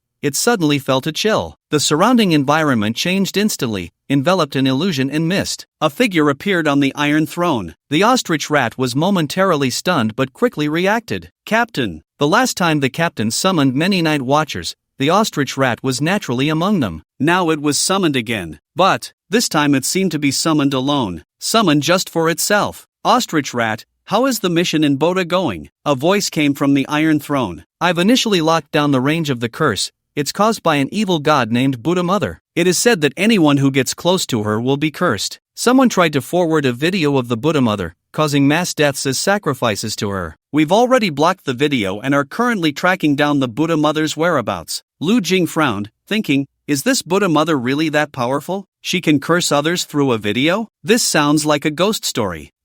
You're in Boda. I heard that telecom fraud is rampant there, and they specifically steal other people's accounts. The ostrich rat was silent for a moment. "Yes, that is true. I was very angry when I heard about this, the person on the throne said. Fraud is despicable. Hurry up and eliminate them. The ostrich rat blinked. Eliminate? Who? Fraud? Fraud? Don't you think it's despicable? The person on the throne asked. Despicable. Extremely despicable. The ostrich rat immediately replied. The main point is that whatever the boss says is what it is. The boss must have his reasons for saying so. But there are many telecom parks in the Boda area. If we want to eliminate them all, it will probably require mobilizing a lot of forces, the ostrich rat said. The ostrich rat's status among the night watchers is not high, and the resources it can mobilize are extremely limited. Boda is still considered a sovereign country. Moreover, the entire country is composed of several warlords, and no one has the final say. Then let's take down one park first, give them a little shock, and I will have Qilin send someone to assist you with this. Understood. After a few more instructions,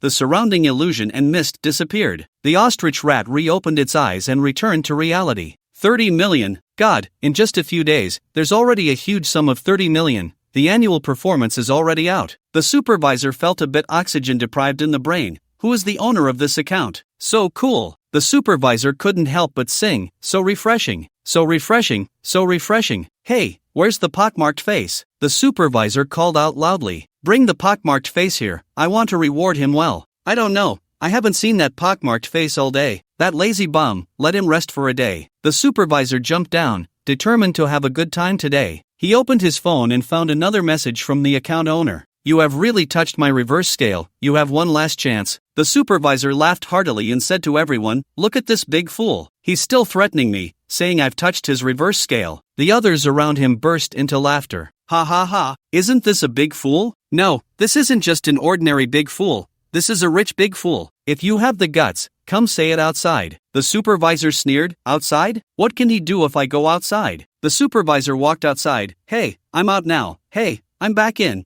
What can he do to me? Isn't this a primary school student? Someone laughed. From the sound of it, he must have watched a lot of anime. The supervisor directly sent a voice message. Reverse scale brother, I'm out. Where are you? If you have the guts, come find me at Boda. Immediately, someone chimed in, saying, we're here, welcoming your kidneys. We're at Boda. We can't see you at all, you scoundrel. Instantly, another wave of laughter erupted. Boom boom boom. Accompanied by this deafening, thunderous sound, a blinding light suddenly tore through the endless darkness. The intense light seemed like a sharp sword, piercing straight through the night's veil. At this moment, everyone, including the supervisor, instinctively looked up, only to see 4 helicopters rapidly descending from the sky. Helicopters? Where did the helicopters come from? Is the boss here? The security personnel exchanged glances. At first, no one moved. After all, who knew which big shot had arrived? The supervisor, however, looked completely bewildered. What was going on? He thought it was the boss too. After all, only internal personnel could boldly fly in a helicopter, evading ground missile surveillance, and land so ostentatiously in the park. Look up at the sky. The supervisor stared at this message, slightly taken aback. He looked up again. The helicopter's massive rotor blades produced a deafening roar, stirring the surrounding air into a strong vortex. The cabin door above the fuselage was wide open, resembling a giant beast with a gaping maw. At the entrance of this cabin, a mysterious figure dressed in a black trenchcoat sat quietly. The black trenchcoat billowed like a flag in the wind, rustling in the fierce gusts. It seemed to merge with the night, like a mysterious barrier, tightly wrapping the figure within, making it nearly impossible to glimpse its true form and appearance. The figure's legs hung suspended in the air in a seemingly casual yet incredibly relaxed posture,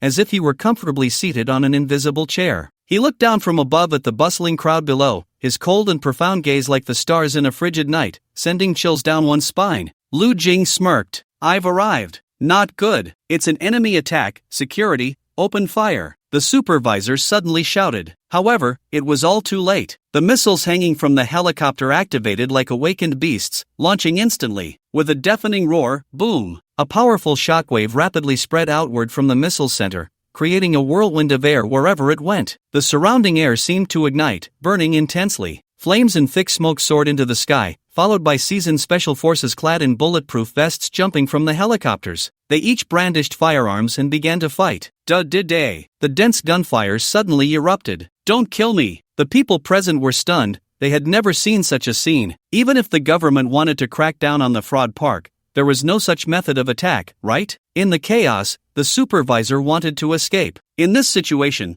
What else could he do but run? He quickly looked for his second uncle, but the supervisor hadn't run far when someone kicked him from behind, sending him rolling on the ground twice. You! Lu Jing stepped on his head and said coldly, "You told me to steal my account. You asked me to come find you, and now I'm here." The supervisor was so scared he was dumbfounded. Was this guy serious? He never expected that someone would actually come in a helicopter to wipe them out over a QQ account. What kind of power could mobilize a helicopter for overseas operations? "Where's my QQ account?" Lu Jing asked in a low voice. Here. The supervisor hurriedly handed over his phone. "Have you seen the contents?" Lu Jing quickly opened QQ and scrolled through the recent messages. The supervisor, being quite clever, quickly said, "I didn't see anything. I know nothing, big brother, I know nothing. I was wrong.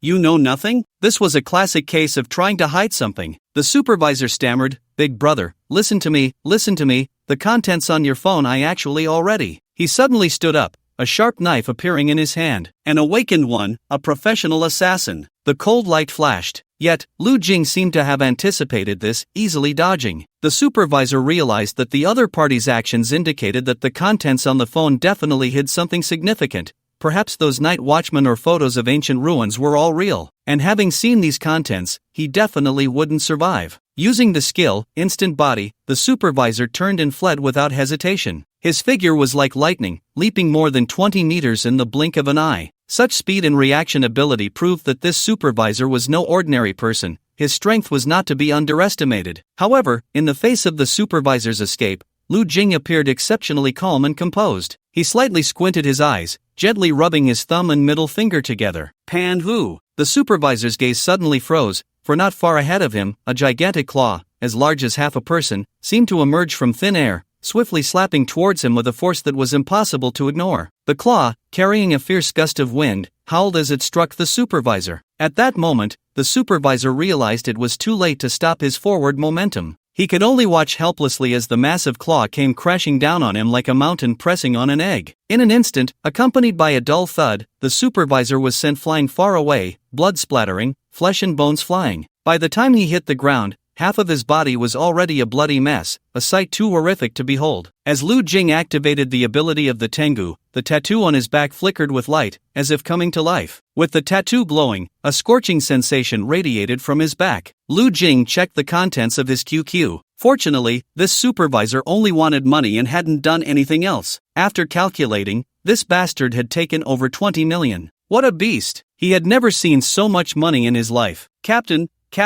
this is Potato, please respond." Lu Jing glanced at Lin Mo, who was crawling forward, and yanked her up. "Didn't I tell you not to call me Captain outside?" "Got it, Captain. Captain, we didn't come here just to simply crack down on fraud, right?" Lin Mo said. Lu Jing nodded, thinking she was right. The main goal was to get my QQ account back. After returning, I need to find someone who understands technology to add more layers of security to my QQ account. Otherwise, if I get hacked again, it would be a hassle. "Captain, this is unusual. There's a basement here," Lin Mo suddenly said. Lu Jing thought she was having another episode. "Captain, really? I'm not joking." Lin Mo stomped her foot hard. "I can feel it." Lu Jing said, "It's normal for the electric fraud park to have a basement. Who knows, this electric fraud park might just be a disguise, and underneath lies something terrifying. Open the door of darkness. Release the darkness, let the power of the king at the end guide the void for eternity." "Shut up!" Lu Jing slapped the back of her head. He pulled Lin Mo into a corner. In this situation, these mercenaries could handle it smoothly. With the ostrich mouse in command, there was no need to worry too much. Lu Jing opened his phone and logged out of the QQ account on the supervisor's phone. Just as he was about to log in with his own phone, at that moment, your QQ account is logged in from a different location, suspected of being hacked, and has been banned. Lu Jing. All night watchers parachute into QQ headquarters. "Damn you, you big chicken leg." Lu Jing was almost infuriated to death. He hurriedly called customer service. "Hello, it's me, the captain of the night watchers. Yes, that's right. I want to reclaim my QQ account." The customer service was silent for a moment. "Your review hasn't passed. How did you get your QQ account back? Did you reach some agreement with the other party?" "Yes," the customer service said. "Then how will you prove it?" I.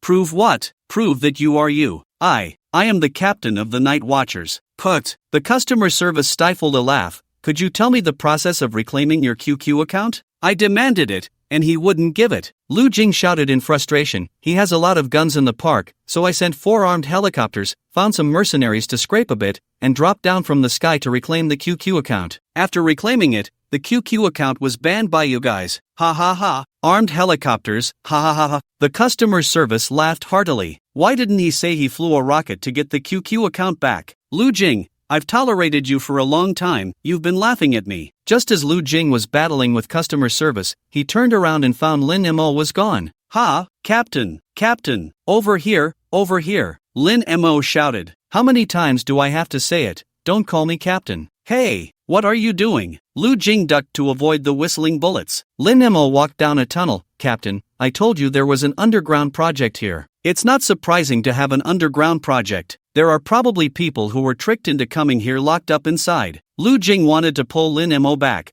but she was moving too fast. Cautiously, she walked down the winding, seemingly endless stairs, and the air gradually filled with a strong and pungent dampness, like the unique scent emitted from deep within a forest just washed by heavy rain. The stairs were daunting. Finally, after a long descent, their feet firmly landed on solid ground. At this moment, the underground light still stubbornly shone. Although the light was somewhat dim, it was enough to reveal the surrounding environment. As far as the eye could see, it was clear that this so-called underground space was quite vast, resembling a huge maze hidden deep underground. Lu Jing immediately sensed something was off. Dong dong dong, what? Is that drumming? No, it sounded more like a heartbeat. Lin Mo bounced over to Lu Jing's side, her delicate little face full of excitement. Captain, it seems we've discovered something big. Bang bang bang. The sound came from the depths of the corridor. The two continued to walk forward. 4C. Lu Jing activated his listening ability. However, since the inheritance had not reached a certain threshold, the range of foresight was extremely limited. It was only about things happening 2 seconds later. Lu Jing suddenly stopped in his tracks, his gaze firmly drawn to the scene ahead. There stood enormous objects, and upon closer inspection, they turned out to be gigantic white cocoons. What was even more astonishing was that from these cocoons came the intermittent sound of bang bang bang,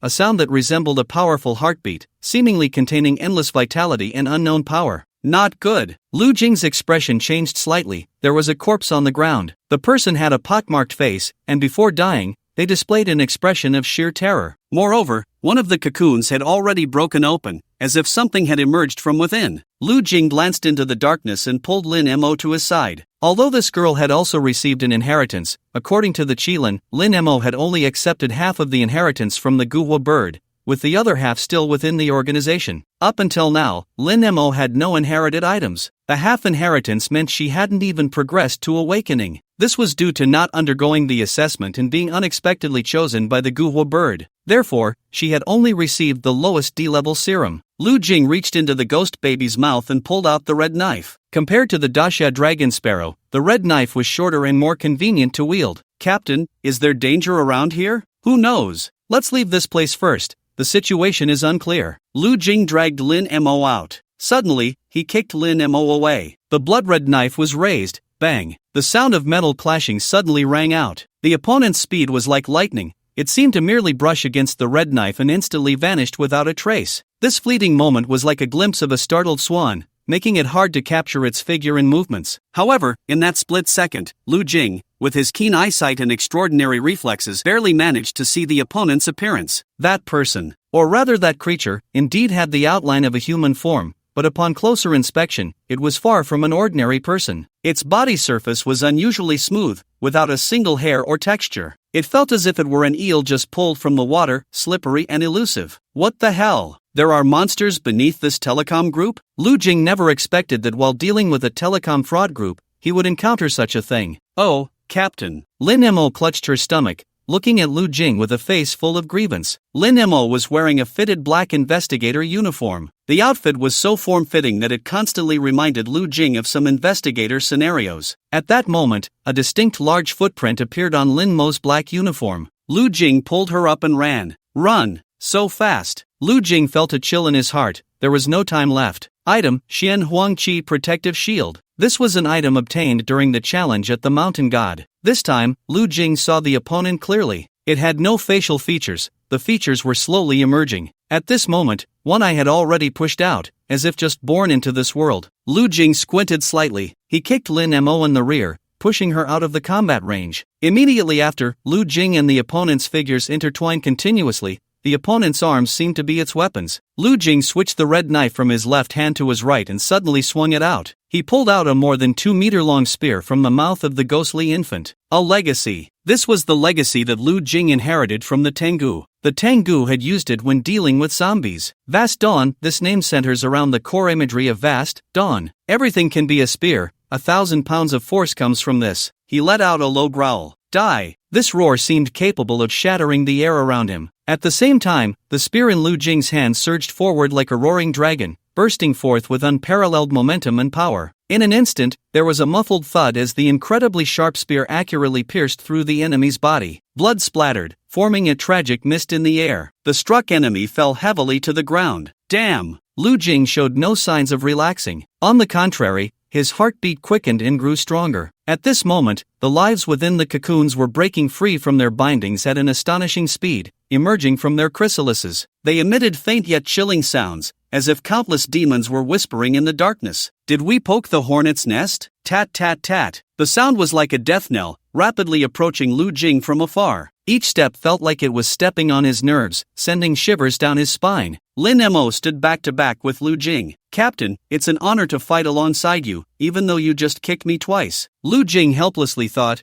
you really hold a grudge. Lu Jing held the Vast Dawn. Blood fury. In an instant, an extremely violent force erupted from within Lu Jing. His blood seemed to ignite, boiling violently, like scalding magma rushing through his veins. At the same time, the mysterious and ancient legacy tattoo on Lu Jing's back began to emit a scorching glow and rolling heat waves. The tattoo seemed to come alive, flickering and pulsating with the surge of blood, resonating and coexisting with the surging power within him. Strange patterns gradually lit up, outlining a breathtaking image. Lu Jing swung the spear, forcing back two figures that lunged at him. Then he thrust forward fiercely, not even glancing back. The strike was swift and direct, reaching the spear tip, achieving a perfect line of thrust. The spear shot out like a hidden dragon emerging from the water, and retracted like a fierce tiger entering its den. Lu Jing suddenly turned around, and with the enhancement of the legacy, his combat power had risen to a new level. Puff puff, two monsters that had just broken free from their cocoons were pierced through the head by Lu Jing. The enemies were fast, but their defenses were weak. Moreover, each individual had different combat strengths. Listen closely. Lu Jing expanded the realm of his listening skill to its peak. Despite the enemy's incredible speed, every movement and step they took could not escape Lu Jing's predictions. Lu Jing was like a wise man controlling the entire situation,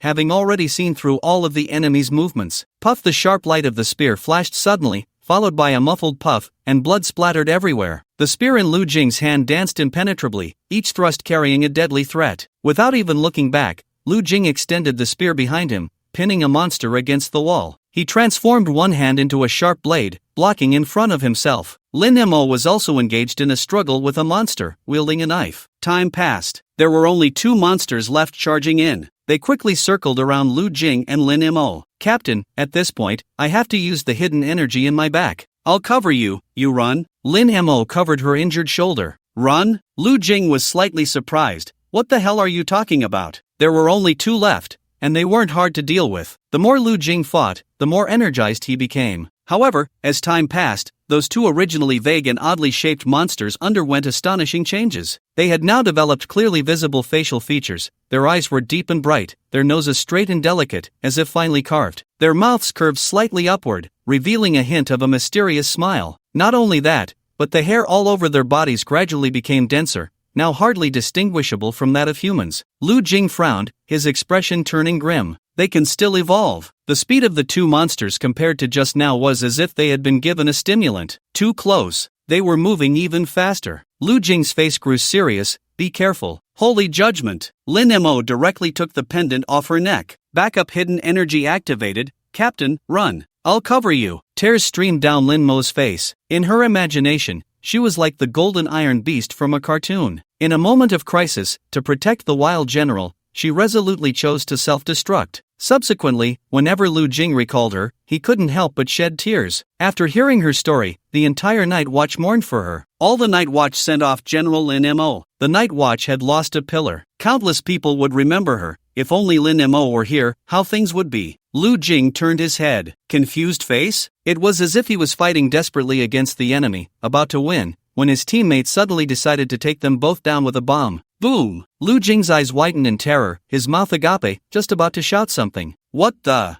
However, his voice was suddenly choked off as if gripped by an invisible hand. At that moment, a dazzling light suddenly flashed, like a sword piercing through the dark night. The intensity of the light was almost blinding, instantly illuminating everything around with overwhelming force. Immediately after, the ground rapidly collapsed, forming a massive pit. Countless dirt and stones flew up, swirling in the air. For a moment, everyone on the ground was stunned by this sudden turn of events, staring in shock at the scene before them. Cough cough cough. Lu Jing crawled out from the dust. Soon after, Lin Mo poked her head out, now transformed into a little dirt figure. Ha! I'm not dead? This thing has such great power? Lu Jing suppressed the urge to kick her to death. Want to die, huh? I'll help you. The two unfortunate monsters never expected that one day they would be killed by such an attack. A cannon shooting a mosquito. Several hours later, Boda, at a hotel. Lu Jing ignored Lin Mo's pleas and retracted the holy judgment. If he left it in her hands, that girl would eventually get herself killed. Lu Jing put the dangerous holy judgment back into the mouth of the ghost baby. In the bathroom, he took off his clothes, feeling the warm water flow down from his head. These past few days, due to the QQ account being hacked, he had been worried and unable to eat or sleep well. Now he could finally breathe a sigh of relief. Captain, I promise I won't mess around anymore. Captain, just let me play with it for a few more days. Captain, you can lend me another artifact too. Lin Mo's voice came from outside the bathroom. Lu Jing ignored her. After he finished his shower, he found Lin Mo lying on the bed, looking despondent. How much do you remember about the Arctic mission? Lu Jing asked casually while drying his hair. After the Arctic mission, the Tengu sacrificed itself, and the God of Order was revived. The Qilin determined that the one who ultimately killed the God of Order was the captain. Lu Jing privately confirmed his thoughts behind the scenes. This task should have ended here. However, before carrying out the mission, Lin Mo was sent by Qilin to the Arctic for another task. Unexpectedly, Lin Mo discovered the ice palace where the God of Order once resided. Subsequently, Lin Mo lost her memory. Results indicated that Lin Mo had once activated the Holy Judgment. Apart from Lin Mo, no one knew what had happened at that time. Qilin decided to have Meng Mo hypnotize Lin Mo to help her recall what had occurred. Lu Jing was worried that Lin Mo might reveal his true identity, which was why he brought her along for this mission. I don't remember, Lin Mo said as she got up, sunlight streaming in from behind her. The sunlight illuminated her, outlining a bright silhouette, her delicate porcelain-like face, her petite nose slightly upturned, and her long eyelashes casting faint shadows on her rosy cheeks, like two light butterflies resting upon them. They trembled gently with her blinking, exuding a captivating charm. After spending so much time together, he had even forgotten that this girl was a great beauty. Lu Jing smacked her on the head. Really don't remember? Really don't remember. Lu Jing clicked his tongue. When we get back, Qilin will most likely have Meng Mo hypnotize you to recall what happened before. Be careful not to reveal my identity. But if he controls my mind, how can I be careful? Lu Jing scratched his head, unsure of how to be cautious. Anyway, just forget that I'm the captain. Don't mention it to anyone. Lu Jing emphasized. Got it, Captain. Lin Mo made a fist with her right hand and tapped her heart, her gaze resolute. Lu Jing began to ponder whether he had ever created any similar hypnosis artifacts before. He had indeed borrowed from many hypnosis-themed novels, like those about hypnotizing the cold school beauty or the teacher. In the park, the entire telecommunications park was now under control. The mercenaries had sealed off the area, and unrelated personnel were released. For convenience, the ostrich rat arranged an assassination operation. The so-called second uncle warlord was strangled to death by a prostitute in bed. Otherwise, this warlord would have sent a bunch of heavily armed soldiers and tanks to find trouble for his nephew, which would have been quite troublesome. Now that the warlord was dead, the second, third, and fourth were all busy trying to take over. Naturally, no one paid attention to the affairs of this telecommunications park. The ostrich rat also had more time to deal with subsequent matters. Compared to other night watchmen, the ostrich rat knew his strength was lacking, and the resources he could mobilize were limited. Therefore, he often adopted more straightforward methods and took shortcuts. If Zhu Ke were to handle this matter, he would definitely set up 2 cannons outside the park and bombard anyone who came. Or he might directly collaborate with the opposing warlord and push through. The ostrich rat didn't have that kind of strength, which made him often view problems from different perspectives when faced with issues. For instance, this time, the captain personally assigned him a task. This was undoubtedly a test for him. However, what puzzled the ostrich rat was why the captain suddenly wanted to take action against a telecommunications fraud park and even had Qilin send people from Jiangnan to assist him. Had the captain recently been defrauded? This absurd thought quickly vanished. Once he discovered the secrets beneath the telecommunications park, the ostrich rat immediately understood. The captain was indeed not simply targeting telecommunications fraud. Boss, we've got the confession. The deputy walked over. These fraudsters had secretly dug out the underground caverns 5 years ago, originally to imprison those who had been deceived. Now, this cavern is specifically used to worship the mysterious Buddha Mother. The followers of the Buddha Mother in Bodha are numerous, and the Buddha Mother holds significant influence and a deep-rooted faith in the area. Those monstrous beings that hatch from cocoons are the unfortunate souls offered as sacrifices to the Buddha Mother. Some fervent believers have begun to spread the word, claiming that this mutated state is the ultimate form of human evolution. After a thorough investigation and comparison, we found that the distribution of such cocoons in the entire Bodha region is quite astonishing. No wonder the captain wants to personally look into this matter. The ostrich rat nodded thoughtfully. What exactly is this Buddha Mother? Isn't it said that she can curse those who approach her? How can there still be people who worship her? The Buddha Mother does curse those who come near her, but as long as someone offers to her, they will not be cursed. Her followers intentionally spread various photos of the Buddha Mother to those who do not believe in her, leading them to their doom, while those who worship her remain safe. This time is no different. The Buddha Mother's followers are preparing to create a massacre online to instill panic and gain more followers for her. Beasts, the ostrich rat frowned. Damn, this kind of large-scale slaughter, who knows how many people will die? Boss, you should seek help from the organization. This is beyond what we can handle. If this Buddha Mother can really kill people through the internet, just from a photo on a phone or a video, that would be terrifying. Humph. The ostrich rat snorted coldly. A mere Buddha Mother, a small deity from a foreign land. This time the captain is personally overseeing it. Let her wait for death. Immediately, the ostrich rat sent the entire matter to the captain without alteration. The ostrich rat bit his lip. This was one of the few times he took the initiative to message the captain. Usually, the ones coordinating with the captain are the higher-ups like Qilin, Baze, and Qinglong. Could this be an opportunity? A chance for his own promotion? Is the captain planning to cultivate him as a trusted aide? Has he finally recognized his intelligence? The ostrich rat's thoughts wandered, but as time passed, there was still no reply. Thump, thump, thump. The ostrich rat heard his own heartbeat. This feeling. Why does it feel like the school days, chasing after a girl? She glanced at me. Hey, does she like me? Does she have a crush on me? Should I have a second child? A boy or a girl? Sending a message to the other party requires careful wording. He cautiously clicked send and then waited with his phone in hand. When the other party finally replied, he pretended not to see it, not wanting to respond immediately. He had to wait a while, as if he didn't care at all. Hello,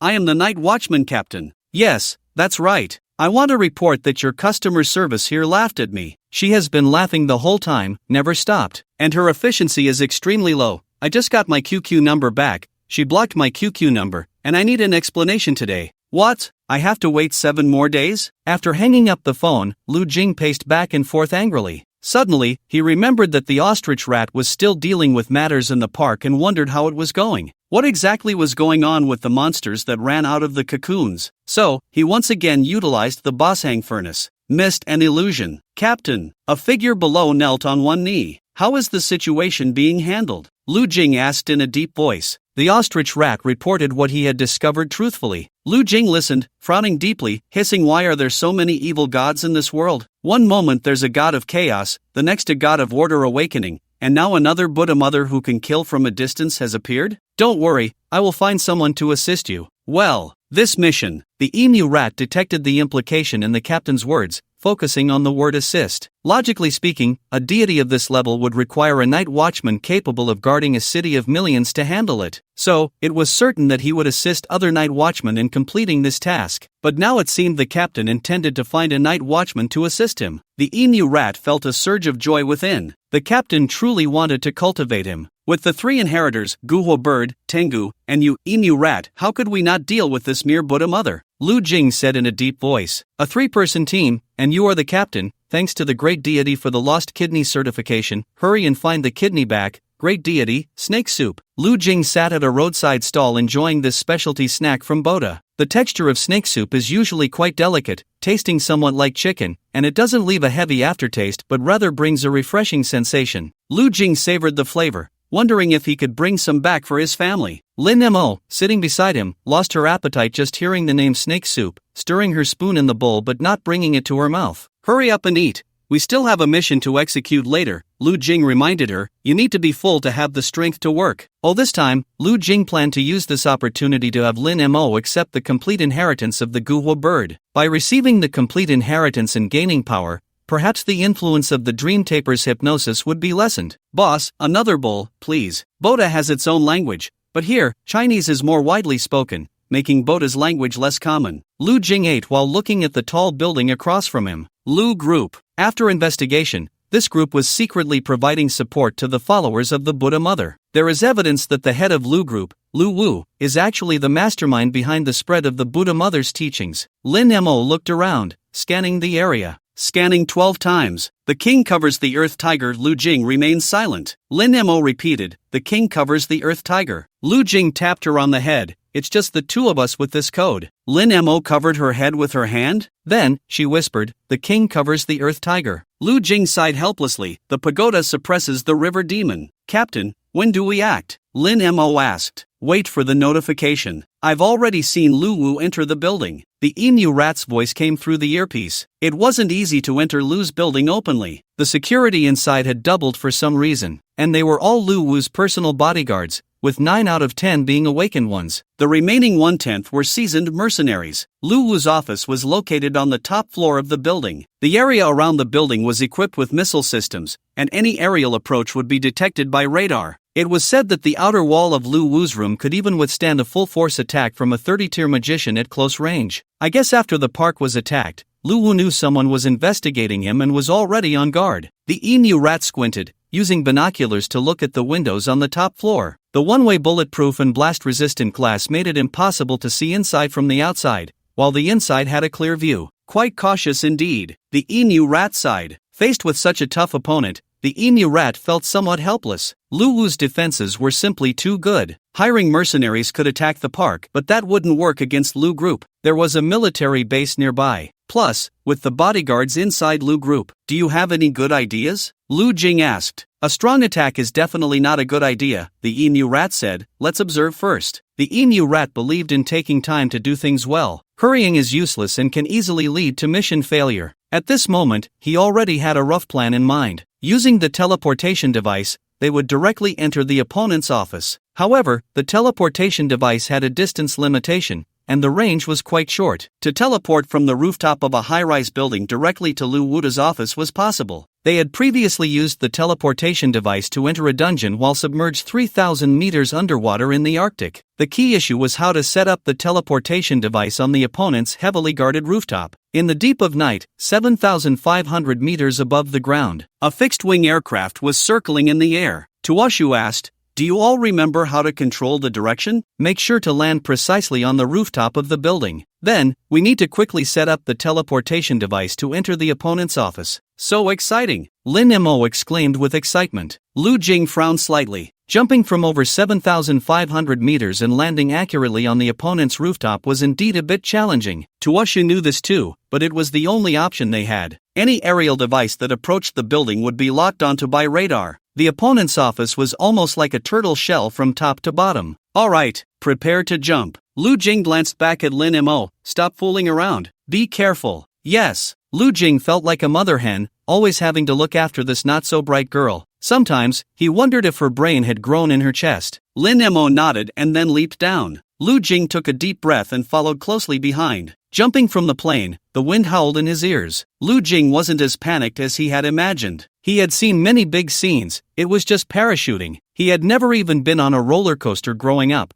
and now he was directly transitioning to skydiving. During the descent, he felt a chill in his pants. Lu Jing glanced at the timer on his watch. It had reached 21 seconds. He looked at the figures below. That was Tuashu, and to the right below was Lin Mo. Lu Jing dove down, imagining himself as Superman. 300 meters. The scene below gradually became clearer. Lu Jing suddenly pulled the parachute cord, following the learned method, pulling the left control stick. This caused the parachute lines to move downward, making the left side of the canopy concave while the right side bulged out, allowing the air inside to escape through the vent, creating a counteracting force that pushed the canopy to the right front. Thus, the parachute turned left. Similarly, pulling down the right control stick would make the parachute turn right. Lu Jing focused on the high-rise building below when suddenly a gust of wind hit him. This gust came swiftly and fiercely, lingering for a long time. Lu Jing hurriedly tried to control his direction, but even so, he was blown away from the building. Lu Jing brought his thumb and middle finger together, Panhu. Suddenly, an enormous dog head appeared out of nowhere, fierce and imposing, with sharp fangs glinting coldly. The dog head opened its massive mouth and took a deep breath. As it inhaled, the airflow surged into its mouth like a tide, producing a howling sound. Then, the dog head forcefully exhaled the air it had inhaled. Whoosh! This breath swept out like a storm, the strong airflow impacting everything around, creating ripples. Taking advantage of this wind, the three paratroopers successfully landed on the rooftop of the building. The three of them unstrapped their heavy gear from their backs. Tuoshu quickly assembled it. Prepare for teleportation. Teleportation ready. The three of them almost simultaneously used the teleportation equipment to easily traverse from the rooftop, protected by a turtle shell that could withstand the full force of a 30-tiered mage's strike. Lu Jing held two large summer dragon sparrows,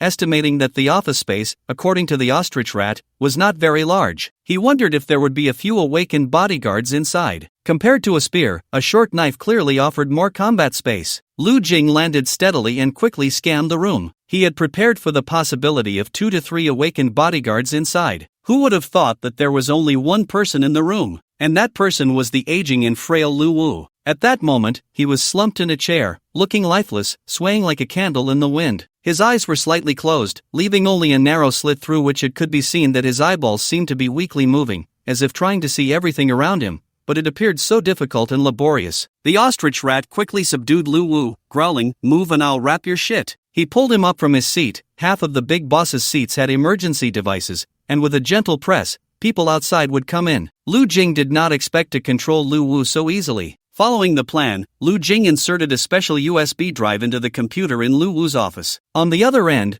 the ostrich rat's assistant quickly took remote control of the computer. Very good, there is information here about the followers of the Mother Buddha distributed in Bodha, as well as various underground churches. Now we can catch them all. Who are you? Lu Wu said in a deep voice. Your retribution, Lu Wu. Let's talk about the Mother Buddha, the ostrich rat said, pressing the knife against his neck. You don't believe that with your Mother Buddha's protection, if the knife goes in, you won't bleed, do you? Lu Wu shook his head. I'm not that foolish. It seems you are not that kind of fanatic follower, the ostrich rat said. If so, why help the Mother Buddha? Lu Wu sighed deeply. It's not that I want to help her, but that she coerces me to help her. Good. Now please tell your story. At this moment, the ostrich rat was not in a hurry. The door had been locked. Lu Wu was under their control. Moreover, they had obtained information about the Mother Buddha's followers. Can I have a cup of tea? The ostrich rat signaled Lin Mo to pour a cup of tea for Lu Wu. 5 years ago, Lu Wu began to carefully select his burial site. In his youth, with exceptional wisdom and courage, Lu Wu started from scratch. He founded the now renowned Lu Group. Even the two powerful warlord factions in the Bodha region were nurtured by Lu Wu himself. This shows how immense his power was. For such a formidable figure standing at the peak, even matters behind him needed to be perfect. Therefore, many years ago, Lu Wu decided to find an excellent feng shui site as his final resting place while he was still alive. After much searching and the careful guidance of a highly respected feng shui master,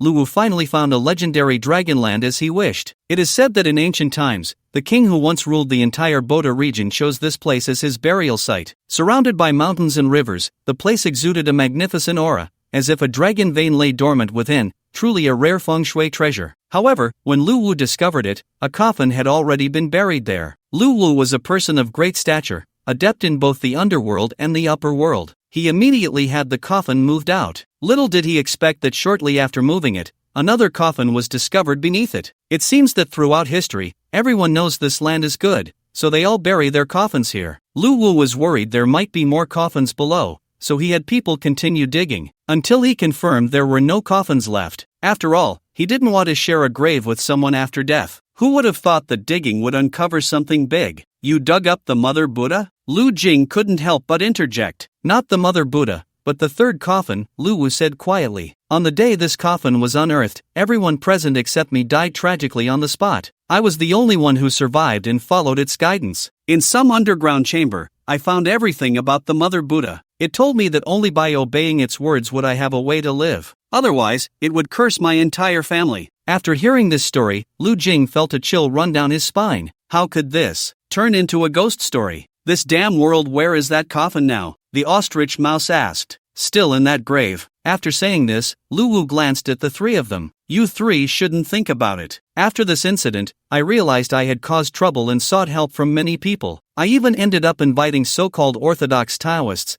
but the result was still heavy losses. That thing is not something you can deal with. Just leave quickly, and I'll pretend nothing happened. The Mother Buddha promised me that once I complete the task she entrusted to me, she would let me go. The ostrich mouse said lightly, this is called self-inflicted suffering. Not only did you bring this upon yourself, but you also caused the deaths of more innocent people. Lu Wu curled his lips, his eyes filled with disdain. Self-inflicted suffering? In his life, he had done everything from killing to arson. Otherwise, he wouldn't have the family business he had today. Now that he was old and encountered such a situation, he considered it his misfortune, but there were still ways to resolve it. Once he completed the Mother Buddha's tasks, he could continue living. The ostrich mouse raised his handgun. A very faint muffled sound came from the silencer. He sent the old man to hell. Lu Jing was slightly surprised, not expecting the ostrich mouse's seemingly harmless appearance to be so decisive. Just like that. Killed him? The ostrich mouse shot him again in the head. Should we call the police? Do you think this is Huaxia? I'm worried he might have more to say. It's all in the computer, the ostrich mouse said. Don't expect him to know too much. Right now, we need to clear out the scattered followers of the Mother Buddha in Boda. This is a big project, and I still need to find the captain for support. Lu Jing thought to himself, I agree. The car drove along the winding mountain road. Lu Jing called in Zhu Ke to handle the Mother Buddha's affairs. At this moment, Zhu Ke was leading people to hunt down the followers of the Mother Buddha. Zhu Chue's methods were quite brutal. It was said that she directly tied up several warlord leaders in Boda and beat them for 3 days, forcing them to send soldiers in tanks, going door to door to find various images of the Mother Buddha, or simply bombarding them with cannons. Zhu Ke sat on a tank, her long legs casually crossed. A string of skulls hung around her neck, clearly trophies from her adventures in the dungeon. Zhu Ke wore a simple pair of shorts, fully exposing her fair, long, and beautifully shaped thighs. Under the sunlight, her pale skin seemed to emit a charming glow, and a stylish pair of sunglasses rested firmly on her high nose, obscuring her deep and lively eyes. This bright woman was shouting, blow her the hell up. Those obsessed followers of the Mother Buddha who could be reformed were reformed, while those stubbornly resisting and dreaming of evolving into a new humanity were to be killed without mercy. In an instant, the people of Boda were thrown into panic. The troops split into 2 paths. Lu Jing, Tuoshu, and Lin Mo were preparing to dig up the third coffin mentioned by Lu Wu. Tuoshu lit a cigarette for himself, puffing out clouds of smoke while explaining to Lu Jing, who had just been promoted to a night watchman, and the newcomer Gu Huanyao about the evil gods. The evil gods arrived in this world along with the portals. Most of them came running out of these portals. Some portals have not been closed for a long time, allowing the monsters inside to escape. Compared to those tangible monsters, these evil gods are even harder to deal with. They hide away to gather strength, and some even gather followers. We night watchmen not only have to deal with the dungeons but also with these escaped entities. However, most people don't really understand this. Lu Jing looked out at the scenery. It was a gloomy day. He had a bad feeling. By the way, are we going tomb raiding? Shouldn't we prepare some professional equipment? Tuoshu replied, don't worry,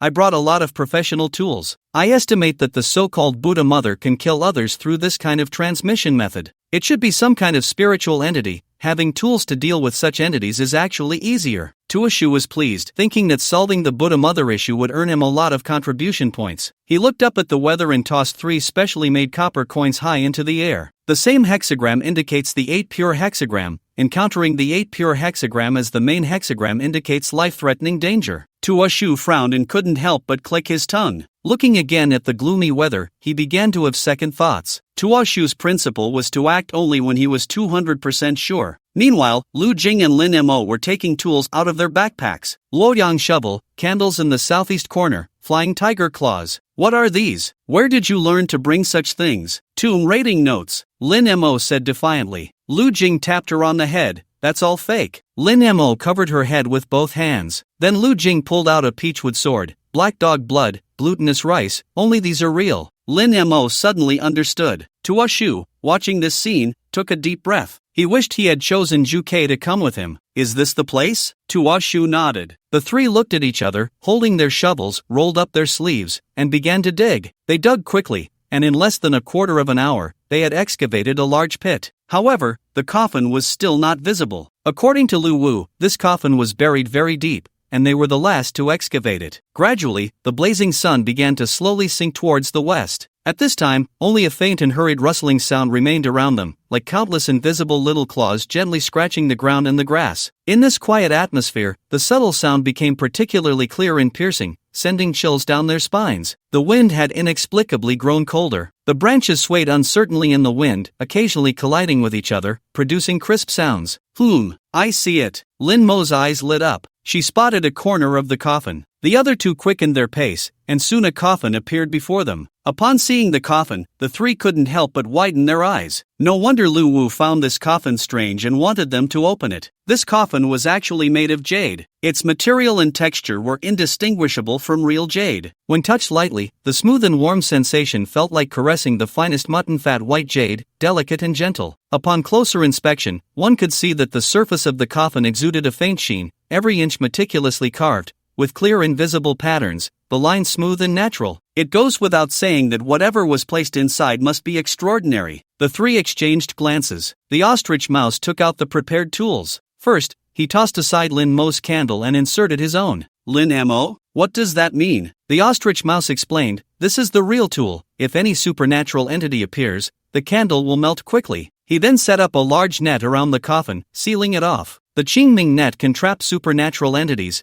but it only works on them. If faced with those demonic creatures, it loses its effect. Some tools are specifically designed to deal with certain beings. It's like chess. The elephant eats the lion eats the mouse eats the elephant. At this point, the ostrich mouse turned back and asked, have you ever entered a bizarre-type instance? Lu Jing recalled the last time with the mountain god's instance, which should count as a bizarre type. However, that was the only time. Bizarre-type instances are rare, most are combat types. Our organization can use contribution points to buy various tools. We can't really use the tools for awakeners, so we need to use our contribution points wisely. As you enter instances more frequently, your purchasing privileges will upgrade. The ostrich mouse set up various tools while continuously sharing his experiences with the two newcomers. By the way, have you seen the captain? Lin Mo, ******. Lu Jing awkwardly pressed his lips together. I haven't seen him. The ostrich mouse smiled and said earnestly, work hard, and you'll have a chance to meet the captain. I've seen him at least 4 times already. Lin Mo snickered to herself. Lu Jing secretly poked her, quickly changing the subject. He was afraid Lin Mo would accidentally let something slip and urged, let's open the coffin. Splash! Just as those words fell, the previously overcast sky suddenly seemed to be torn open,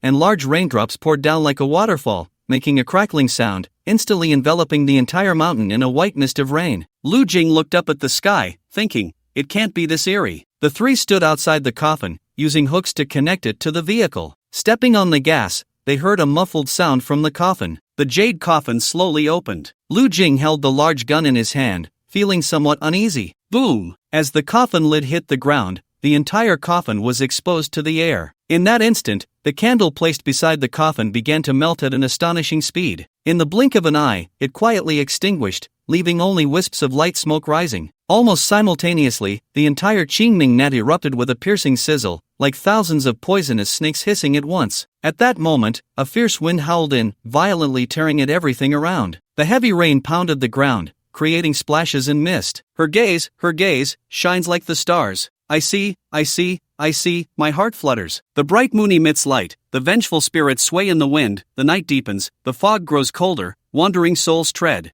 Lu Jing couldn't help but shiver. Why is there a Ghost Bride BGM? Does this thing come with sound effects? Even the evil god watches Lin Zhengying. Lu Jing turned his head and found Lin Mo playing music on her phone. Furious, Lu Jing gave her a light smack on the head. The wind grew stronger and more unnatural. The ostrich mouse exclaimed that it was bad. The intent of the raging wind seemed to be to tear apart the azure net that trapped this evil god. Fortunately, the ostrich rat had prepared plenty of tools and took out a golden yellow pearl, gently blowing on it. The surrounding wind immediately came to a halt. The wind stabilizing pearl. The ostrich rat shouted loudly at the coffin, if you have any other tricks, feel free to use them. Boom! The thunder rolled. Lu Jing took a deep breath, reaching the peak of tension. If a giant monster appeared before him at that moment, he would actually be less nervous. The unknown always brings fear. At that moment, Lu Jing suddenly felt a tingling sensation in his calf. He had thought it was just the strong wind and hadn't paid much attention, but now that the wind had stopped due to the wind stabilizing pearl, the strange feeling in his leg persisted,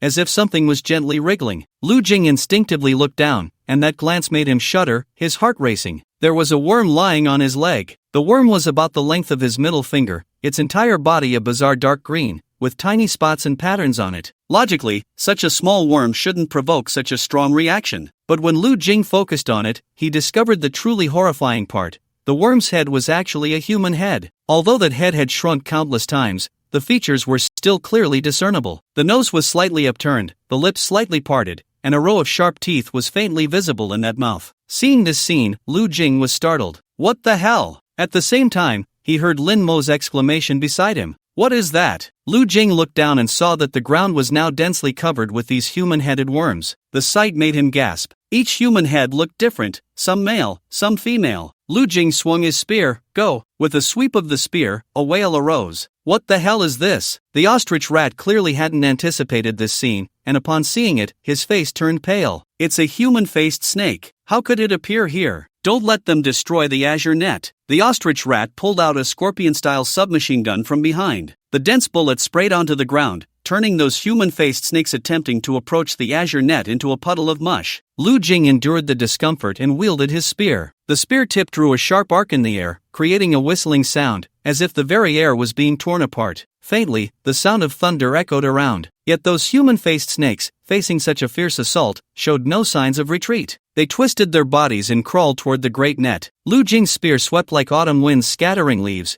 and screams rang out one after another. The human-faced snakes fell to the ground, blood splattering everywhere. The ostrich rat changed the spearhead, and the gun's mouth immediately spewed out scorching flames. These human-faced snakes looked terrifying, but in reality, they were not difficult to deal with. Lu Jing could crush many of them with a single step, just like stepping on rats. As one human-faced snake after another turned into mush beneath Lu Jing's feet, he distinctly felt the sticky sensation and slight wriggling beneath his soles. This feeling sent a chill down his spine, and the hairs all over his body stood on end. Although Lu Jing had experienced countless bloody and brutal scenes, facing such a disgusting sight at this moment still stirred a hint of revulsion and fear within him. It was simply too disgusting. Lu Jing looked down at the water that had already risen to his knees, and an unusual feeling suddenly surged in his heart. Why? Why is this water so deep? Indeed, the water had already surpassed his knees and was still rising. Lu Jing raised his head to look into the distance. In the distance, on the hillside, a surging torrent was rushing down like a wild horse that had broken free from its reins, raising towering waves wherever it passed, an utterly terrifying sight. What the hell? The ostrich mouse shouted. What on earth is this thing? Lu Jing glanced at the ostrich mouse. Do you have any treasures that can control water? I'm not de you. The ostrich mouse replied helplessly. Who would have thought this thing could actually summon a flood? This was clearly too abnormal. Suddenly, a person came to the ostrich mouse's mind. No, to be precise, a successor. As the flood was about to rush over, Lu Jing leaped up, standing in front of the torrent. He drew his spear in a half circle, attempting to unleash the calamity of the dreadful dog, the celestial dog swallowing the sun. Simulating the power of the sun, he formed a domain around himself. Anything that came into contact with the domain would turn to ashes. But as soon as the half circle was drawn, the heat behind him became unbearable. Lu Jing gritted his teeth and endured. Calamity! Calamity! The domain unfolded. A radiant light burst forth behind him, attracting the surrounding floodwaters. Then, they vanished without a trace, and the ostrich mouse stared in astonishment at this scene. There's hope! The nearby flood was swallowed, but more floods were gathering in the distance. At this moment, Lu Jing resembled a war god charging into enemy lines, a single man holding back 1,000. Come on! He shouted. But soon, he could no longer shout. Not far away, the surging torrent rushed towards him like a wild horse. The flood carried countless massive stones and thick mud, colliding and pressing against each other, producing deafening roars. This torrent was like a raging dragon, clawing and snapping as it pounced towards him. Lu Jing's eyes widened as the flood roared in. In an instant, it engulfed Lu Jing's figure, including the domain he had formed behind him. The ostrich mouse thought it was over. The flood was definitely going to collapse the Qingming net. Just as this thought crossed his mind, the flood suddenly split apart in the middle. Lu Jing stood firmly in the center of the surging, muddy waters. He gripped a treasured sword tightly in his right hand. The Qian Kuan slash. Everything could be cut down with a single sword. At this moment, facing such towering waves and a life-and-death crisis, Lu Jing no longer cared to conceal anything. The Qian Kuan slash suddenly sliced down from above. In an instant, sword energy crisscrossed. Wherever it passed, the flood was forcibly split open, creating a massive rift, the sound of the waves deafening. Those torrents that had originally lunged at Lu Jing scattered the moment they touched the sword energy, turning into countless splashes of water. The entire scene was extraordinarily spectacular, leaving people dumbfounded. "Awesome, boss," Lin Mo shouted. But as the rain fell heavier, the surrounding floodwaters gathered more and more, threatening to drown them. The ostrich mouse steeled himself and pulled out his gold tooth. In the organization, the ostrich mouse was jokingly referred to as a hamster. Hamsters have a natural instinct to hoard. The ostrich mouse was accustomed to using various props, spending all his earned contribution points on different tools, and meticulously studying their uses. It was no surprise for him to have all sorts of strange things on him. At this moment, the ostrich mouse pulled out his gold tooth and threw it far away. "Get back! Get back!" As the gold tooth hit the ground, a deafening explosion rang out. Boom! Immediately after, a raging fire erupted without warning. The flames suddenly appeared in the darkness, instantly illuminating the surroundings as bright as day. The fire spread rapidly at an astonishing speed, as if it wanted to devour everything in its path. At the same time, the surging flood rushed in like a wild horse. The two forces collided with a thunderous crash, water and fire clashing, producing a piercing sizzle sound that echoed endlessly. The sound was like thousands of sharp swords clashing fiercely in the air. As the fire and water battled intensely, a large amount of scalding steam continuously erupted from the point where they met. This steam filled the air, creating a thick white mist that blurred vision, as if one were in a fairyland. The golden tooth contained a small amount of the vermilion bird's energy. Although it couldn't compare to the vermilion bird's essence used by Lu Jing to kill the Corpse King, it was more than enough to deal with the flood before them. The fire quickly merged into one. Lu Jing stepped back, looking at the surrounding flames. "By the way, how do we put this fire out?" Mother hen, Lu Jing glanced at the ostrich rat in surprise. The ostrich rat's mouth twitched. It was a last resort. "Let's trap the net on the coffin, and the three of us will carry the coffin and run. The flames will stop once the energy inside is exhausted," said the ostrich rat. The three of them immediately sprang into action, each lifting a corner of the coffin and running. The fire burned fiercely, and the rain falling on it seemed to empower the flames even more. Lu Jing looked back. The ostrich rat shouted, "Once the energy is exhausted, the fire will be extinguished by the rain, so don't worry. I'm more concerned about what's inside this coffin." They hadn't had a moment to peek inside yet. The ostrich rat's expression darkened, falling silent. The car had already perished in the sea of flames. The three could only run wildly. "Ha, this is so thrilling." The ostrich rat looked at Lin Mo, who was laughing heartily, wondering if the girl was crazy. Lu Jing had long since gotten used to it. The three of them rushed down the mountain with the coffin, and by this time, it was pouring rain. They had lost their car and had to find a hotel to stay in temporarily. The hotel owner was taken aback when he saw the three carrying such a large object, and when he realized it was a coffin, his expression immediately soured. Fortunately, Lin Mo activated her superpower to silence the owner. Only then did he allow them to place the coffin in the horse pen in the backyard. They hadn't had time to look at the coffin before, and now it was covered by the opaque Qingming net. Once in the horse pen, Lu Jing wanted to see what was inside the coffin, but was blocked by the ostrich rat. "This isn't something for kids to see. You two go rest, I'll handle it here." Lu Jing and Lin Mo had no choice but to leave. The ostrich rat stood in front of the coffin, looking very grim. Once the two had left, he lit a cigarette for himself, deeply exhaling a puff of smoke. Human-faced snakes, floods, curses. What Buddha mother? What evil god? All of it was a ruse. This was the transformation of the snake from their night watchman organization. Shanhai Jing, Zhongshan Jingwan, 300 miles to the west is Yang Mountain, full of stones, with no grass or trees. Yang water flows out from there and northward into Yi water. There are many transformed snakes within, resembling human faces and jackal bodies, moving like a snake with a sound like shouting, seeing their city flooded. The ostrich rat furrowed his brows into an 8-character shape, continuously exhaling smoke. The transformed snake had once been the ostrich rat's direct superior and was also Bai Zai's sister, but she had died in an accident 8 years ago. Damn it! What the hell is going on? At first, everything pointed to that damn Buddha mother, that damn evil god, curses. It wasn't until he saw the human-faced snake in the grave and the flood that the ostrich rat suddenly realized. He rubbed his face hard and threw out another divination. The hexagram of water trapped in the marsh, with the outer hexagram being marsh and the inner hexagram being water. Marsh and water connected, a great omen of doom. The ostrich rat took out his phone. Before reporting to the captain, he first called Bai Zai. The call was quickly connected. "Captain Bai Zai, I hope I'm not disturbing you?" "It's fine, go ahead," came Bai Zai's voice from the other end,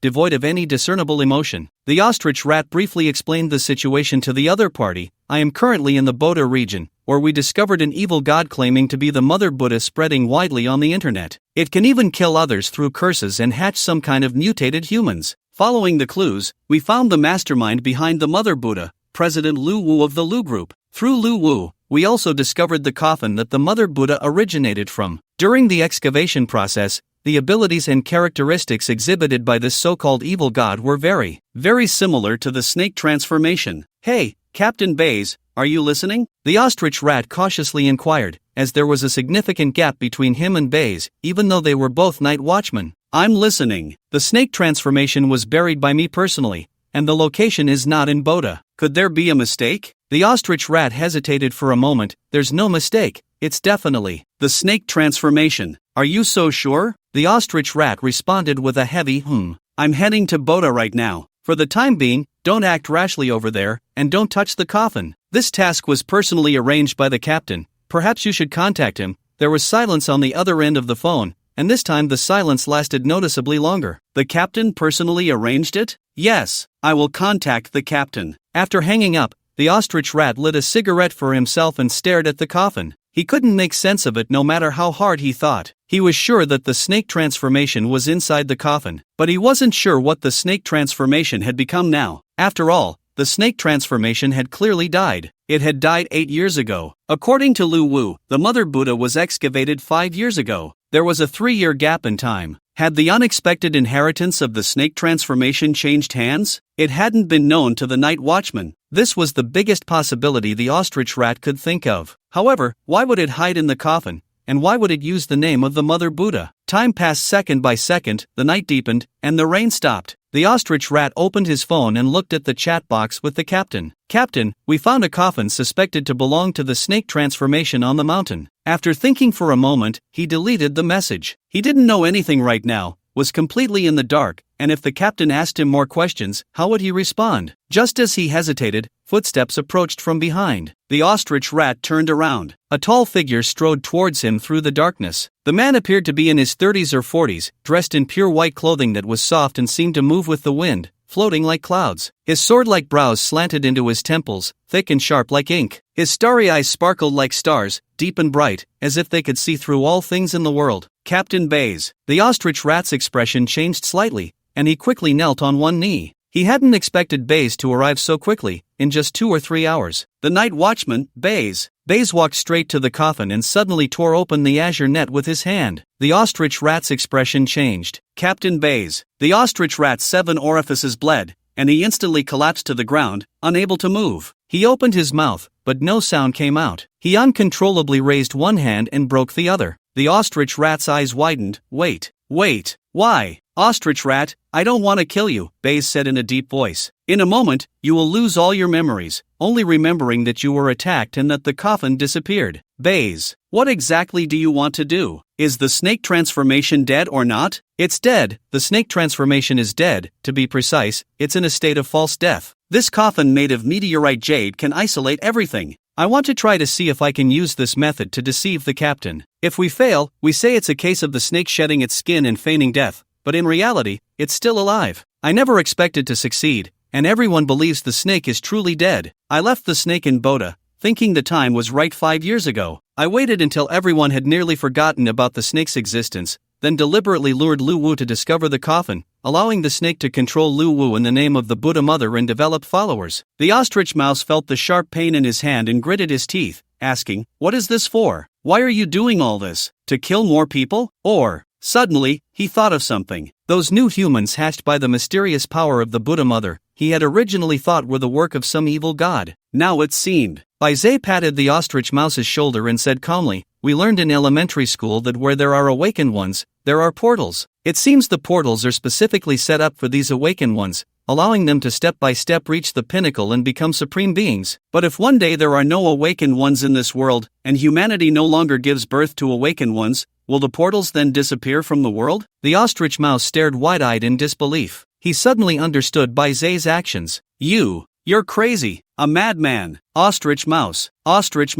slap, slap, slap. The ostrich mouse was slapped several times, gradually waking up. He looked at Lu Jing and Lin Mo, who had suddenly sat up. He felt a sharp pain in his arm and body, and the ostrich mouse turned back to look. The coffin was gone. Where's the coffin? Lu Jing showed a puzzled expression, asking, "You were watching it, right? What coffin? Hey, why are we here again?" Lin Mo suddenly said. Lu Jing and the ostrich mouse turned to look at Lin Mo in unison. Lin Mo didn't seem to be pretending. She looked genuinely confused, as if trying to remember why she was there. The ostrich mouse slapped his forehead and hurriedly took out his phone. He couldn't contact the captain but could reach Juke, who was still in Boda at that moment. "Captain, does this mission count as completed?" On the flight from Boda to Jiangnan, Lin Mo asked. "How would I know?" Lu Jing muttered. The followers of the Buddha Mother had been dealt with, and Juke executed the mission with a thunderous force. The only point of confusion was that the coffin they had unearthed was missing. According to the ostrich mouse, he had been attacked, but he didn't know who the attacker was. Additionally, he had lost many memories. For instance, how they brought the coffin down from the mountain, what the coffin looked like, he had completely forgotten. From various signs, it seemed the ostrich mouse had amnesia. As for Lin Mo, she had completely lost all memories regarding the coffin. Had someone wiped their memories? How had he not noticed at all? Lu Jing glanced at his unblocked QQ account.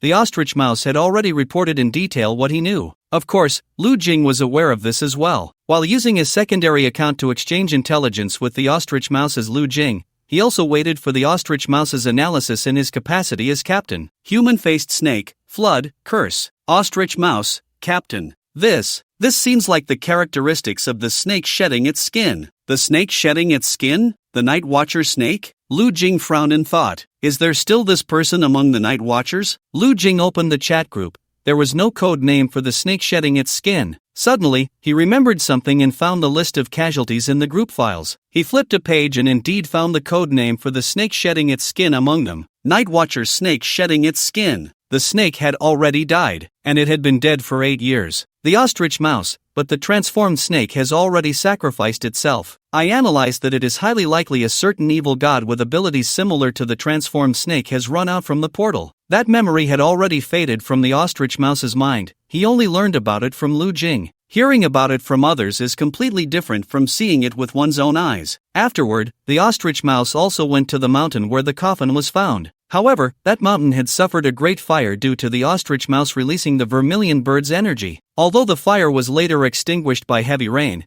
the traces they left behind had long been buried in the sea of flames. As for the so-called human-faced snake, the ostrich mouse had not seen it at all. The flood had long receded. Perhaps it was just that the heavy rain that day caused a torrent to erupt on the mountain. This led Lu Jing, the newcomer, to mistakenly believe that the other party had the ability to control the flood. According to the ostrich mouse's analysis, after they brought the coffin out, the evil god inside the coffin unexpectedly escaped in the inn. Then it attacked the ostrich mouse and erased his related memories. This was likely done to prevent others from discovering its identity and finding a way to deal with it. Not only that, but this evil god also erased the memories of everyone present in the inn that day, and then fled. It did not kill everyone on the scene, probably out of fear of making a deadly enemy of the Night Watcher. These evil gods are also quite intelligent. However, Lu Jing's memory had not been erased. It is unknown whether it was an oversight by the evil god or due to some other reason. "Captain, give me some time. I will definitely catch this evil god back," the ostrich mouse said firmly. This was the first task personally entrusted to him by the captain, and it ended up causing such a result. Although the Buddhist mother sect had been eradicated, that evil god was still out there. Be careful in everything. Lu Jing turned off his phone and yawned. This trip to Boda was originally just to retrieve his QQ account,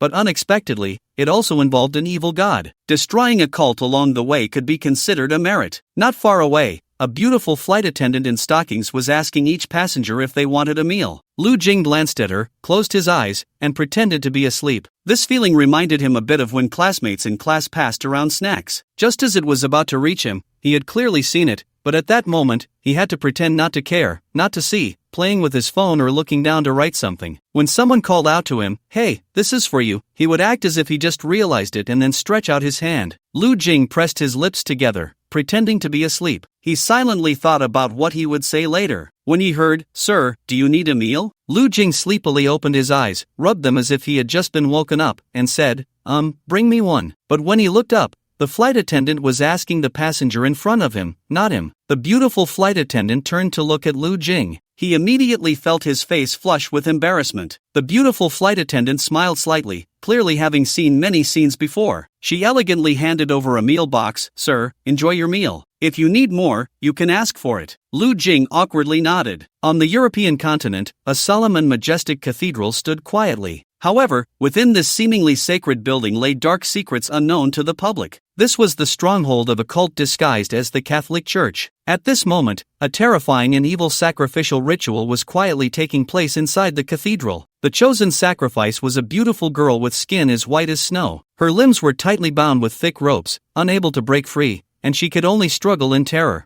According to the cruel ritual, the poor girl would be forcibly stuffed into a huge iron barrel. Then, people would light a raging fire around the barrel, and the merciless flames would gradually consume the entire barrel until the girl inside was roasted alive, marking the end of this horrific ceremony. Standing before the altar, the bishop raised the heavy tome of scripture in his hands, his expression solemn and grave, reciting incantations. "We offer our greatest reverence to our great Lord. You are the rightful savior of humanity." Accompanied by the bishop's deep chanting, a series of mysterious and ancient whispers began to echo slowly in the air. Ngain Gaga, Anglui, Threshold, Loig Mind, Psyche. These obscure words seemed to contain endless magic and evil power, sending chills down the spine. Just as the bishop finished reciting the doctrine, his followers were about to confine the helpless girl into the barrel to burn her alive. Before that, many worshippers donned various masks that had been prepared in advance. On the surface, they were acting on behalf of the gods. In front of the chosen sacrificial girl stood her family, her father, mother, and a younger sister. One of the worshippers yanked the girl's head up, forcing her to witness how her family was being killed. According to the doctrine, only a sacrifice filled with immense grief and anger would be the best offering. Numerous worshippers raised their knives and surrounded her. The knife plunged into the abdomen of the poor blonde woman. The girl let out a painful whimper, struggling continuously, but could only watch helplessly as her family was slaughtered by the many worshippers. In just a moment, the bright red blood gushed out like a burst dam, quickly pooling into a heart-wrenching puddle, staining the ground beneath. Looking at the three corpses sprawled on the ground, they had long lost their human form, shattered and broken as if they had suffered the most brutal punishment in the world. 1,000 cuts. Each wound was deep enough to see the bone, the flesh a bloody mess, making it unbearable to look at. The air was thick with a strong, acrid smell of blood, mingled with the shadow of death, enveloping this desolate place. The girl's heart felt like ashes, as if she had already accepted her fate. The sacrificial ceremony was about to officially begin. Many worshippers, with bloodied hands, were about to lift the woman and place her into the iron barrel. At that moment, the door was suddenly kicked open. Everyone instinctively turned to look. A man walked in. He was dressed in white, even his shoes were white. He was carrying a huge coffin. Everyone was stunned.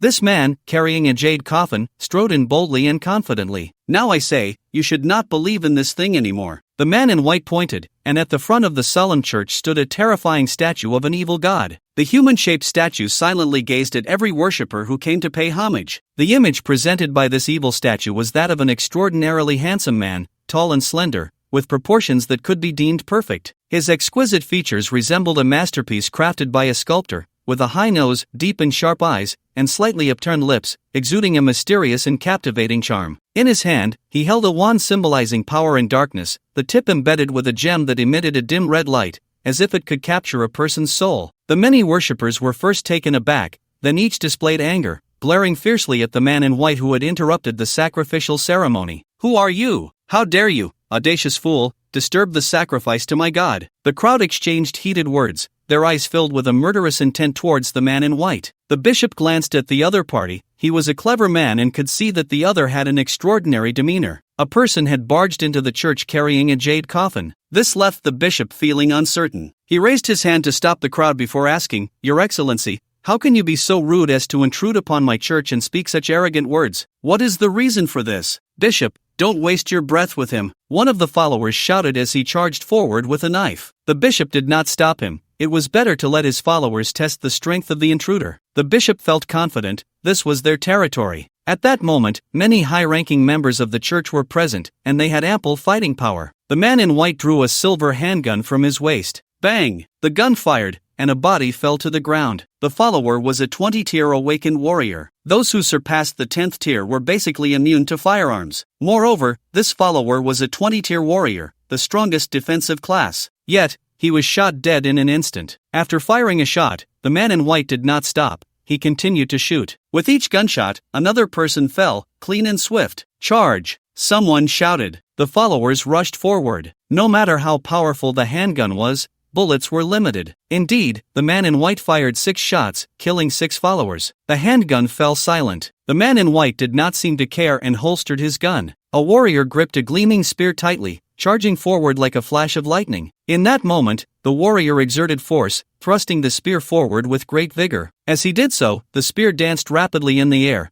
instantly splitting into 5 illusory spear shadows. These spear shadows darted forward like 5 agile dragons, claws bared, creating a fierce wind and dazzling light. Die! He was about to shout the word. Just behind the man in white, a massive and mysterious figure suddenly appeared without warning. Boom! At the same time, the group of zealous followers charging fiercely from the church encountered an unprecedented scene of terror. Some of the slightly luckier followers were thrown far away like kites with severed strings under the impact of this powerful force. However, many more unfortunate followers had no strength to resist and were mercilessly devoured by gaping, abyss-like mouths that opened wide. As everyone focused, they realized it was a dragon, entirely snow-white, radiating a chilling light. The white dragon's fur stood on end like sharp steel needles, glinting coldly. Its sharp claws waved in the air, creating a fierce wind. That terrifying, fearsome mouth opened and closed continuously, exhaling a chilling air that seemed to freeze the surrounding atmosphere. At this moment, the white dragon lunged into the crowd, ruthlessly unleashing a bloody and brutal massacre upon the followers. Moments later, Baizé sat in his seat, surrounded by corpses, while the few remaining living followers were so frightened they could only lie on the ground, not daring to move. From now on, you will believe in her. Baizé patted the coffin he had brought. By the way, what is the name of the god you worship? The bishop trembled as he replied, La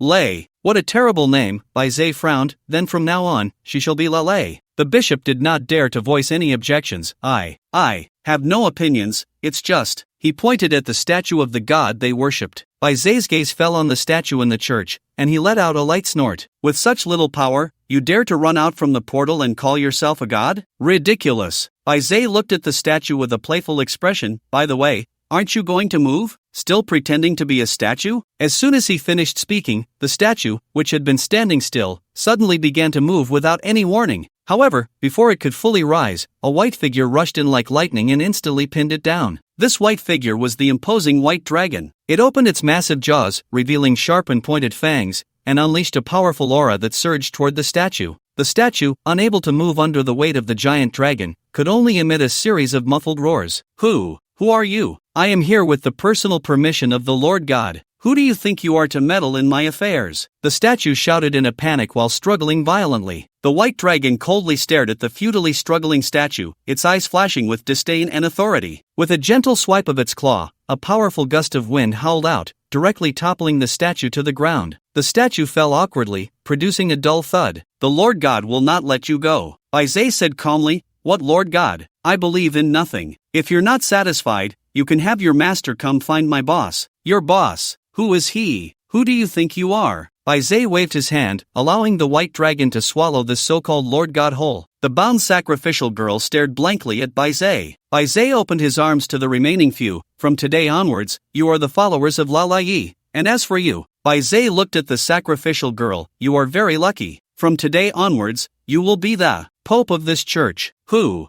are you? Are you a god? The girl murmured. Baizé smiled slightly. No one can become a god. I am someone who specializes in slaying gods. Aren't you afraid of divine punishment? In this world, I only fear one person. Baizé pointed to the sky. Under the sky, someone is protecting me. No god dares to kill me. If they have any objections, they can ask my boss. So, will you leave here with your parents' corpses? Or will you become the Pope? The girl clenched her fists tightly. I want to follow you. I don't want to be bullied anymore. On the plane, Lu Jing opened the pair of chopsticks that were stuck together after getting his second meal. Looking at the large chicken leg, a serving of kung pao chicken, and fish-flavored eggplant, he nodded. This second meal was quite good. Lu Jing ordered a glass of iced red tea and was about to continue eating. Suddenly, he felt a chill creeping up his back, and he frowned. Why? Did he have a bad premonition? His back felt cold, as if countless eyes were watching him, yet he couldn't see anyone. Lu Jing looked around but found nothing unusual and continued to eat. The plane landed at Jiangnan Airport. Lu Jing returned home with his unblocked QQ account.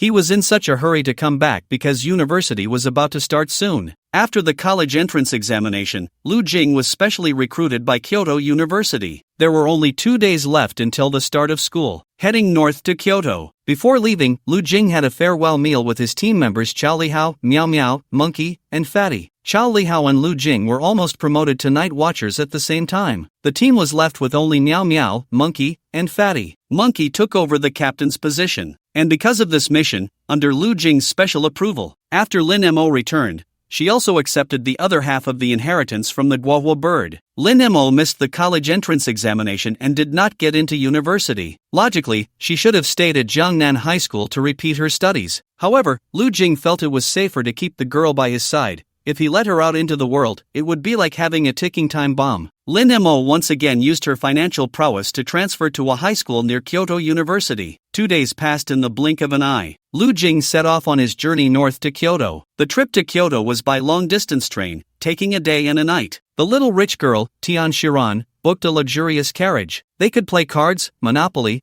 and even engage in murder mystery games all night long. If they got tired, they could enjoy the scenery outside the window. And if they were really exhausted, they could go straight to bed. As Lu Jing carried his suitcase to the train station, he made sure to check that his admission notice was still in his bag. He wore a pure white short-sleeve shirt, the soft fabric hugging his muscular frame as if it were a second skin. Over this white shirt, he had a well-tailored black jacket that flowed smoothly along his lines. The pants he wore were also carefully chosen by Lu Shui, in a simple yet stylish color. Even his hair had been styled by Lu Shui before he left. Lu Jing felt a bit unnatural. "Does this look good?" "It looks good," Lu Shui replied. "Just like that, don't look so down, be confident." Lu Jing straightened his back, just like in class. Today, the sun was just right, and the breeze was gentle. Lu Shui wore a dress as white as snow, perfectly tailored to outline her slender waist and long legs, as if it were custom-made for her. She carried a small, cute backpack adorned with exquisite embroidery, complementing her overall outfit. The breeze softly brushed past, gently stirring Lu Shui's silky hair. The two siblings stood under the signboard, instantly attracting quite a few gazes. Lu Jing pursed his lips. He noticed two girls looking over, but he couldn't tell if they were looking at him or at Lu Shui. The two girls whispered to each other. Their voices were low, but ever since Lu Jing received the inheritance, his senses had been greatly enhanced. He clearly caught their conversation. "Wow, that girl is so beautiful, she looks like a big star. Her boyfriend is not bad either. Ah, you can see her figure even through her clothes. I wish my boyfriend looked like that." Then go ask for her contact information. "No way, if I approached her, what would I ask for?" Upon hearing this, Lu Jing felt a bit anxious and cleared his throat. "Oh, sister, why are our classmates still not here?" Lu Shui frowned slightly and glanced at Lu Jing. "That's so disgusting, can you not say it like that?" "Lu Jing, is this how you talk to your brother?" Lu Shui ignored him. Lu Jing then caught a glimpse of the two girls again. He heard them whispering, "This couple really shows off. Brother and sister, I also want a sweet romance." Lu Jing, "Oh, my fate. Thanks to the great god Ian Tianqi for the certification, much appreciated." After waiting for a while at the station sign, Tianxia, Shinshuiwa, Songziki, and others arrived. The group gathered and entered the carriage with their tickets. The scenery outside the train window rushed by. They were engaged in a murder mystery game. Tianxia had specifically brought out a script for the game. It was said that this game could last 7 or 8 hours. It was Lu Jing's first time playing this kind of thing, and he found it quite enjoyable. However, the little rich girl Tianxia kept crying, which made Lu Jing feel a bit awkward. In the script, Tianxia and he were a pair of star-crossed lovers. Moreover, they are 7 lifetimes of resentful lovers, loving and killing each other. Lu Jing felt that anyone who could come up with this script was truly talented. When the little rich girl Tianxia finally erupted, she cried particularly hard. However, one thing had to be admitted, Tianxia looked beautiful when she cried, her high and delicate nose slightly reddened, exuding a kind of lovable fragility. Tears flowed down her fair cheeks like pearls that had come loose from a string, one after another. Meanwhile, Lu Jing was in a state of confusion the entire time. Lu Shui maintained a cold expression throughout. They were playing an emotional game, but the boy clearly lacked depth. Lu Shui and Lin Mo formed a couple. Lin Mo was very much into the role. Lu Shui, on the other hand, seemed like a machine reciting lines without any emotion. Lu Jing glanced at Lu Shui, then at Tianxia, who was crying on his shoulder while hitting him gently with her small hand. "Why did you betray me? Why? Why?" Lu Jing, "Oh, it's such a pity you're not winning an Oscar. What even is this?" Soon it was evening, and everyone was tired from playing. Song Ziki was pulling Ma Jianyu to play games. Lu Jing lay on the bed, looking at the scenery outside, lost in thought. Occasionally, Lin Mo's laughter could be heard from across the way. This girl was watching a new anime. Lu Jing hadn't followed any new series in a long time. It seemed that with age, he had lost that kind of motivation. He wrapped himself in a blanket, the temperature in the car just right. The lights were dim, and it seemed to be raining outside, pattering against the car window. The cabin gradually quieted down. Even Lin Mo had fallen asleep, her little head peeking out. Lu Jing glanced at Lu Shui, who was sleeping across from him. The two were lying with their feet facing each other. Lu Jing stretched out his foot to tug at Lu Shui's blanket, covering her small feet. At that moment, Lu Jing suddenly thought that perhaps this kind of life was quite good. No portals, no so-called evil gods, no countless dungeons to conquer. No inheritors, just this plain life. Sometimes, that's how it is. The things we cannot obtain always seem the best. When Lu Jing was ordinary, he would fantasize about those thrilling, exciting lives. Becoming a night watchman, saving the world, controlling everything. But when it truly happened, he would miss the carefree, ordinary days of the past. Kyoto, the capital of Huaxia. It was Lu Jing's first time in Kyoto. Tianxie and Shinshuiwa were not newcomers. They were quite familiar with Kyoto University. The few of them made their way to Kyoto University with ease, checking in at the registration desk. During registration, Lu Jing stood between Lu Shui and Lin Mo. Behind him were Shin Chuiwei and Tianxia, and beside him was Song Ziki, dressed in designer clothes and wearing a $1 million watch. Also present was the province's top liberal arts student, Ma Jianyu. Lu Jing suddenly thought that to others, they looked like a group of handsome men and beautiful women. Standing together, they indeed attracted attention. Lu Jing recalled the previous events, sitting in a corner, watching the popular, beautiful, and wealthy classmates gather together, chattering away. Anyone would be willing to interact with them, while he watched from afar, his face showing disdain, but his heart was indeed filled with envy. He had no one to talk to, while they were like the protagonists from an anime. He was just the leftover in the class. Lu Jing noticed many gazes glancing his way, and he instinctively wanted to scratch his head. But then he remembered that Lu Shui had just helped him tidy it up that morning. Worried about messing it up, he put his hand down. Lu Jing was assigned to dormitory 204. He didn't leave but waited for Lu Shui to finish her assignment, helping her carry her luggage over. Lin Mo followed behind. Boss, I'll also come to Kyoto next year to keep you company. If you have any tasks, just contact me anytime. I'm at the first high school in Kyoto, always at your service. After sending Lu Shui to the girls' dormitory, she sent Lin Mo back. Only then did Lu Jing drag his luggage to his dormitory alone. At this moment, the three brothers in the dorm had already arrived. Previously, Lu Jing had encountered them at the registration desk. There were too many people, so he didn't remember them. However, these three brothers immediately remembered Lu Jing. It would be strange not to remember him standing with so many beautiful girls. Now that they saw Lu Jing assigned to their dorm, they all turned their gazes toward him. Originally, they were chatting quite well, but upon seeing Lu Jing, they couldn't help but feel a bit nervous. Lu Jing looked different from them at first glance, but they couldn't quite articulate what was different. Lu Jing also smiled awkwardly, and the four of them exchanged glances. After tidying up the dorm and making their beds,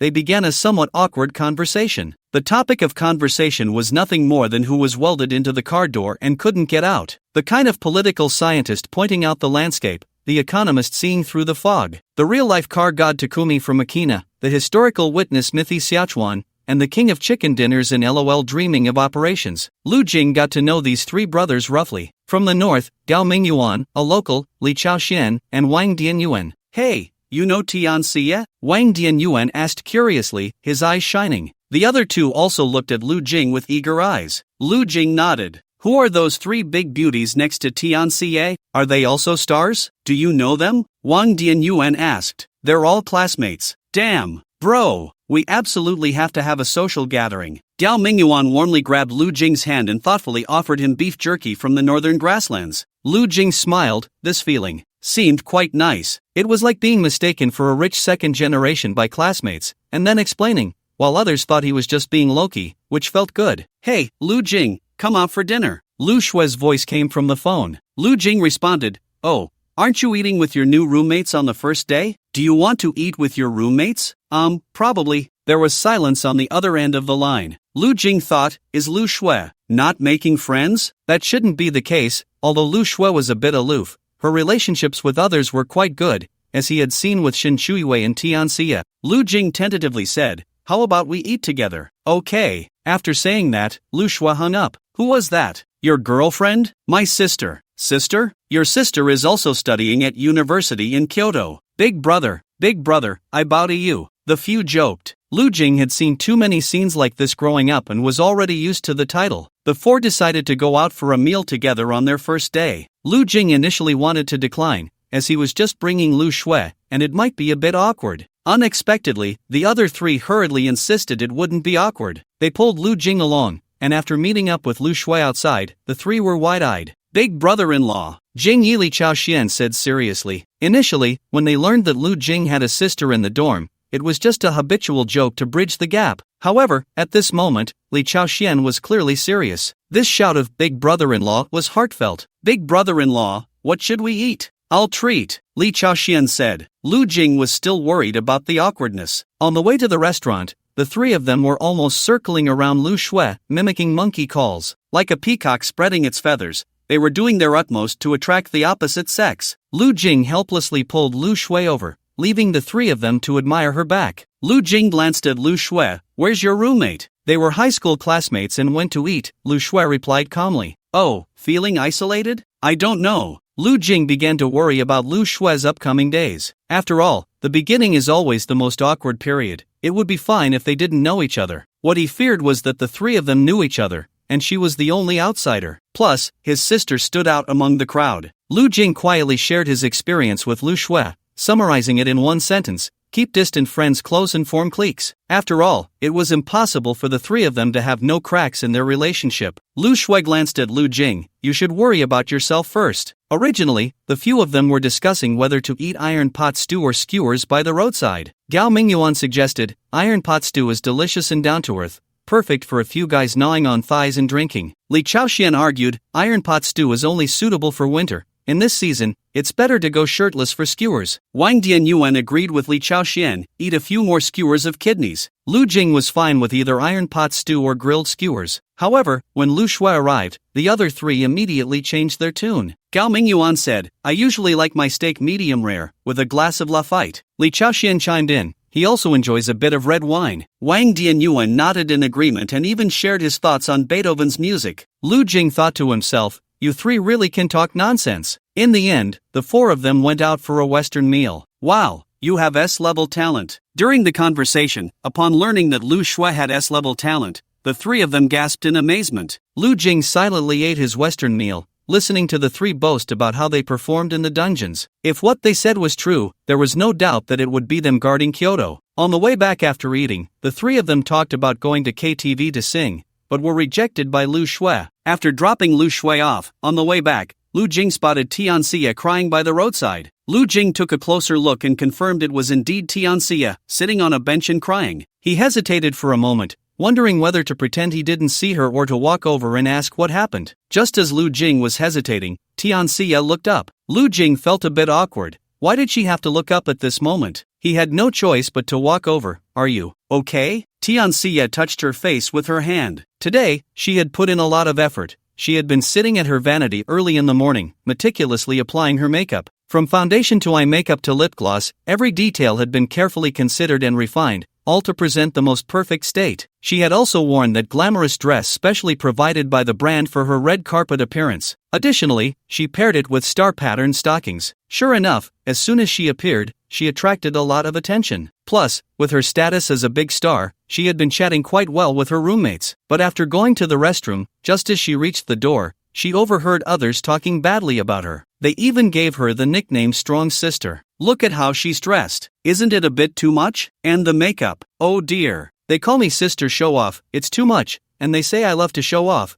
when we've only just met. Tianxia cried as she expressed her grievances to Lu Jing. Lu Jingxin said, you've only known each other for less than a day, and they've already figured you out. Tianxia wiped her tears for a while and said, university isn't as fun as high school. Lu Jing felt that Tianxia was just suddenly unable to enjoy the feeling of being the center of attention in her familiar circle anymore. After crying for a while, Tianxia stopped and looked at Lu Jing. Am I really that terrible? You're okay, I guess. Looking at Tianxia's pitiful little face, Lu Jing really couldn't bring himself to say anything harsh. What do you mean by okay? I mean, you're not bad. Tianxia looked at Lu Jing. Do you look down on me too? That sounded wrong, Lu Jing mumbled. Isn't it you who looks down on me? In fact, aside from her princess-like personality, Tianxia was quite nice. At least she was generous. Every time they went out to have fun, she usually paid. After comforting Tianxia for a while, he also bought her a bread. After all, she had paid for the bus fare when they came. Thank you. As she was leaving, Tianxia quietly said this to Lu Jing and then ran back. After dropping Tianxia off at the dormitory, Lu Jing walked alone on the tree-lined path. Recalling the earlier scene, Lu Jing couldn't help but smile. He was already 19 this year, and he had never seriously dated a girl. What teenage boy hasn't fantasized? In fact, Tianxia was quite nice, a big star, beautiful, with a good figure, and she was rich, a true little wealthy lady, saving the world, and coming home to a warm bed already prepared for him. Actually, Shin Chuyue was also nice. If both of them confessed to me at the same time, who should I choose? This question was like choosing between Lui Fei and Gao Yuan. Would anyone really choose one over the other? At that moment, a person wearing a mask and a hat suddenly stood in front of Lu Jing. Tell your team leader not to go too far, huh? Lu Jing stared blankly at the person in front of him. Who are you? Be lenient where you can be lenient. We don't want to be enemies with you, so don't bully us too much. The person repeated. Lu Jing was walking on the school path when someone suddenly appeared. They said some strange words. Tell your team leader to be lenient where he can be lenient. Then they disappeared. Lu Jing was stunned for a moment,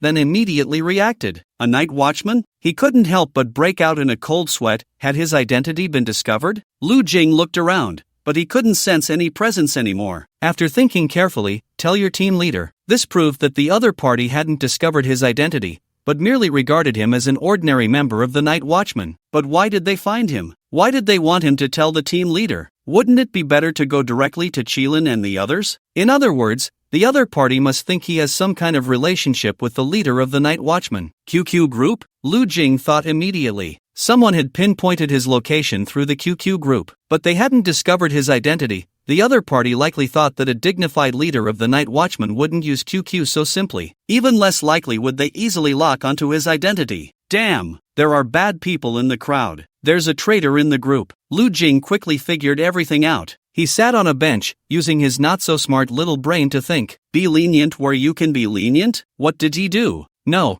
it should be what his team members had done during this time. Lu Jing glanced at Qilin's recent reports. There wasn't anything particularly special. Qilin had been busy researching the ice palace in the Arctic. It was said that they had unearthed several fossils. Ever since Lu Jing discovered his identity as a night watchman, he had required the night watchman to write a work report every week. This was to help him understand their actions. The vermilion bird guards the south, and yesterday's report said it went to a beauty salon for maintenance. The Azure Dragon entered an S-level dungeon a few days ago and has temporarily lost contact. As for Bai Zhe, over in Europe, it's all trivial matters. On the evening of September 1st, a small-scale attack was launched against a cult in northern Europe. On September 4th, under clear skies, friendly negotiations were held with an official from the European Union suspected of manipulating the cult. On September 5th, feeling bored, a helicopter tour was taken. This seems normal enough. Even if there were conflicts with others, it would only be minor skirmishes. There are no major grievances. The other party probably lacks the ability to infiltrate the organization or even pinpoint their location. Lu Jing scratched his head, unable to understand who his organization had offended recently. The Night Watchman, European Branch. Evening of September 1st. One of the 4 major cult organizations in Northern Europe, they worship Yog-Sothoth. According to their records, Yog-Sothoth is a higher dimensional existence with endless knowledge and immense power. He is the guardian of time and space, capable of perceiving all existence and possibilities. Yog-Sothoth is revered as the eye of the universe, and his existence is closely related to the observation and order of the cosmos. He is usually depicted as a gigantic eyeball or eye, floating somewhere in the universe, able to see all things. Yog-Sothoth's gaze transcends time and space, allowing him to glimpse everything from the past, present, to the future. Of course, this is more the meaning people have attributed to him. In reality,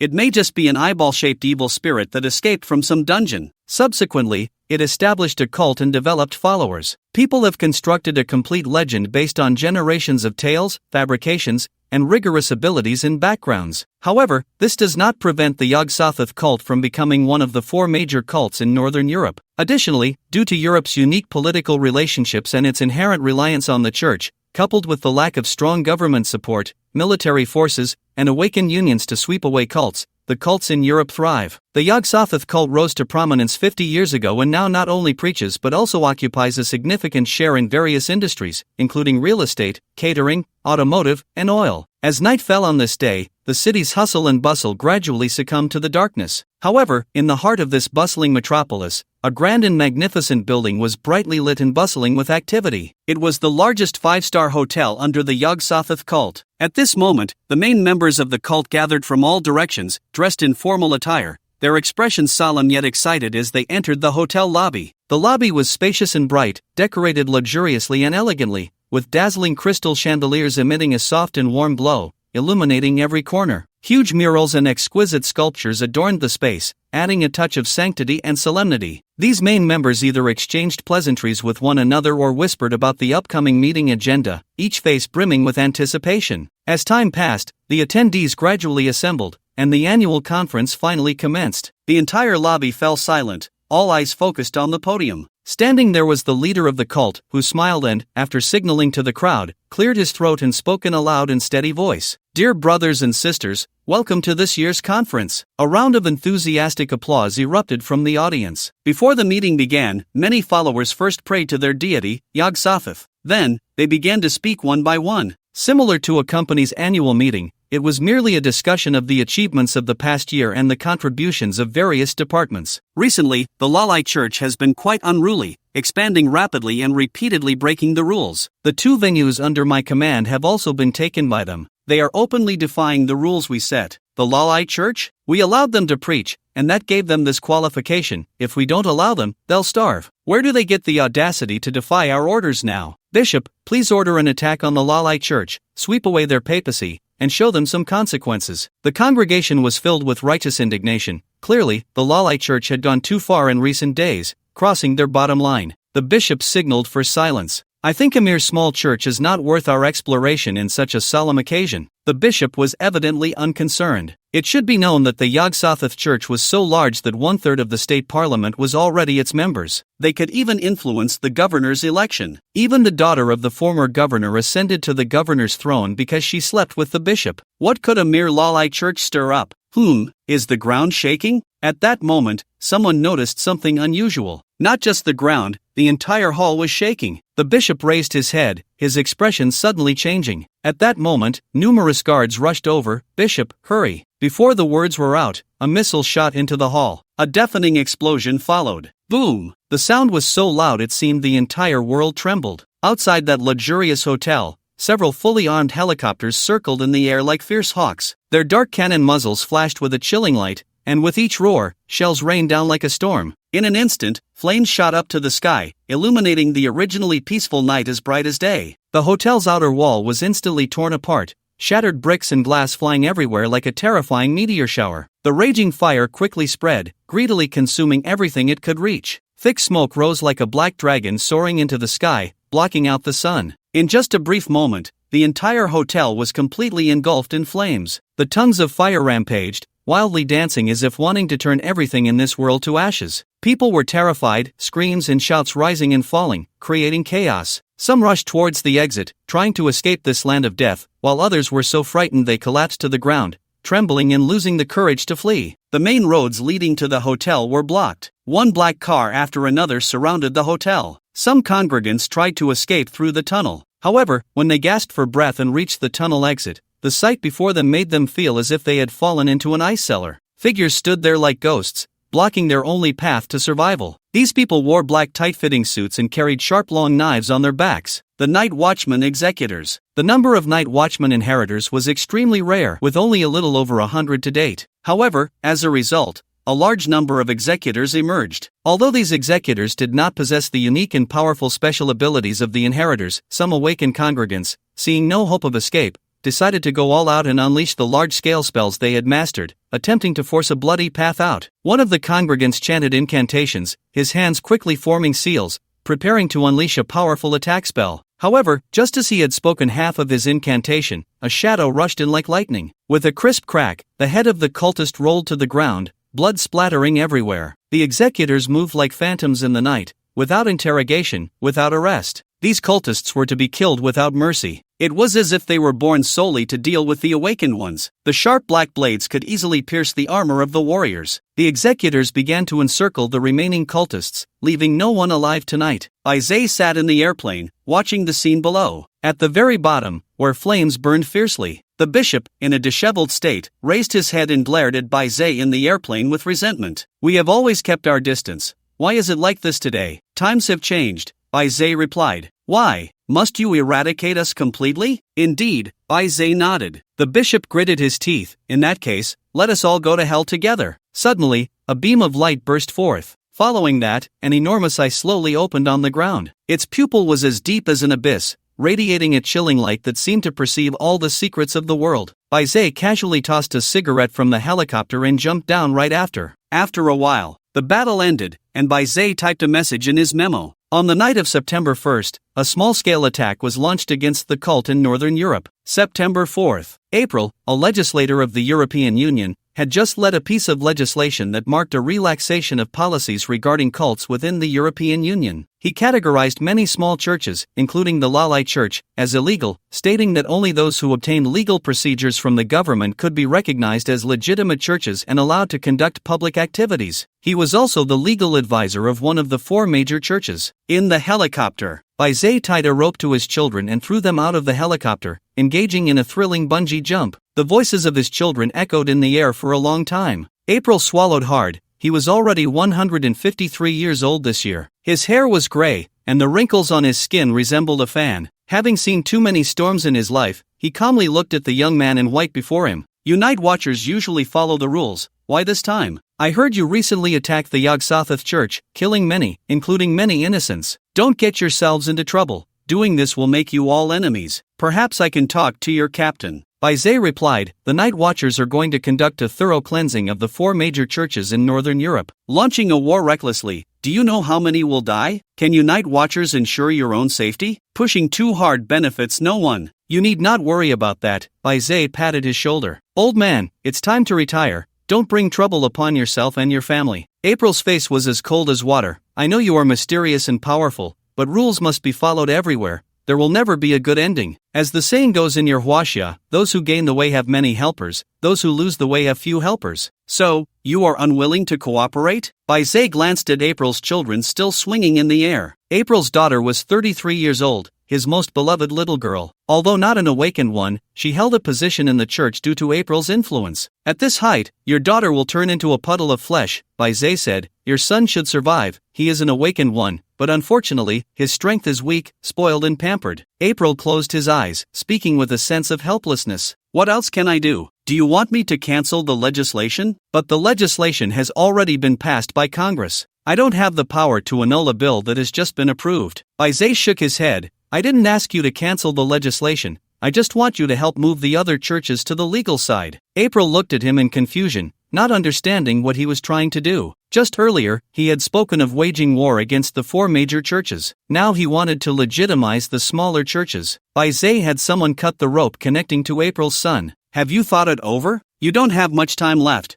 Your daughter is next." April nodded. "I promise you." September 4th, sunny, engaging in friendly negotiations with an official from the European Union suspected of manipulating cults. In the northern regions of the European Union, a scene of chaos and war unfolded before people's eyes. During the day, the situation was relatively stable, but once night fell, the entire area plunged into endless noise and terror. Darkness enveloped everything, with only the flickering flames and the sounds of battle intertwining, sending chills down one's spine. The sounds of fierce fighting echoed through the skies, accompanied by the cries of pain that rose and fell, seemingly never-ending. Abandoned vehicles littered the streets, some already consumed by raging fires, billowing thick smoke and fierce flames. These wrecked vehicles lay haphazardly in the middle of the roads, obstructing normal traffic. However, the streets at night were a completely different world from those during the day. When the dawnlight rose again, and the sun slowly ascended from the horizon, a new day began. The bodies of the deceased had been cleared away, and the abandoned vehicles were towed and recycled by professionals,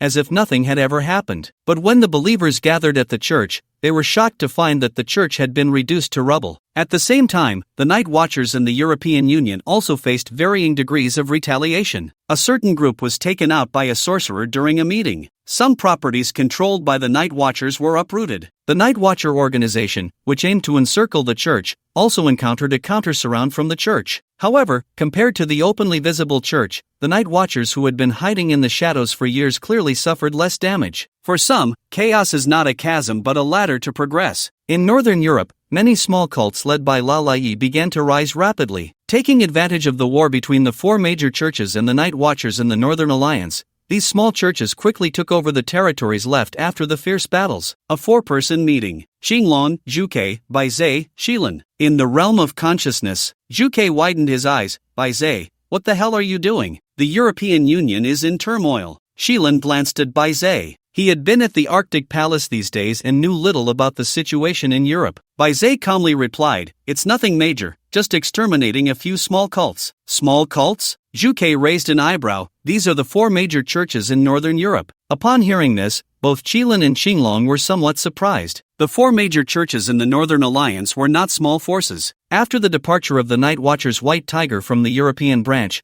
Baizhe had always been responsible for guarding it. The Night Watchers' strategy in Europe had always been to keep their distance from the four major churches. Europe was not the Night Watchers' home ground. In Huaxia, no cult could be allowed to appear in any form or under any name, so the Night Watchers could eliminate those cults without hesitation. But the situation was different in the European Union. The cult has infiltrated every aspect of the European Union through various means, such as electing members of parliament and campaigning for the presidency. Moreover, the people of the European Union have a natural foundation with the church. Once the cult develops, it becomes unstoppable. Even the Night Watchers can only choose to stand against it, keeping their distance. Unless absolutely necessary, the Night Watchers would not choose to take action against the four major churches. But now, Baizhe has taken the lead in breaking this rule. The three looked at Baizhe, waiting for an explanation. Although the Night Watchers have significant authority in their respective jurisdictions, going to war with the four major churches of the Northern European Union is no small matter. To completely eradicate the four major churches,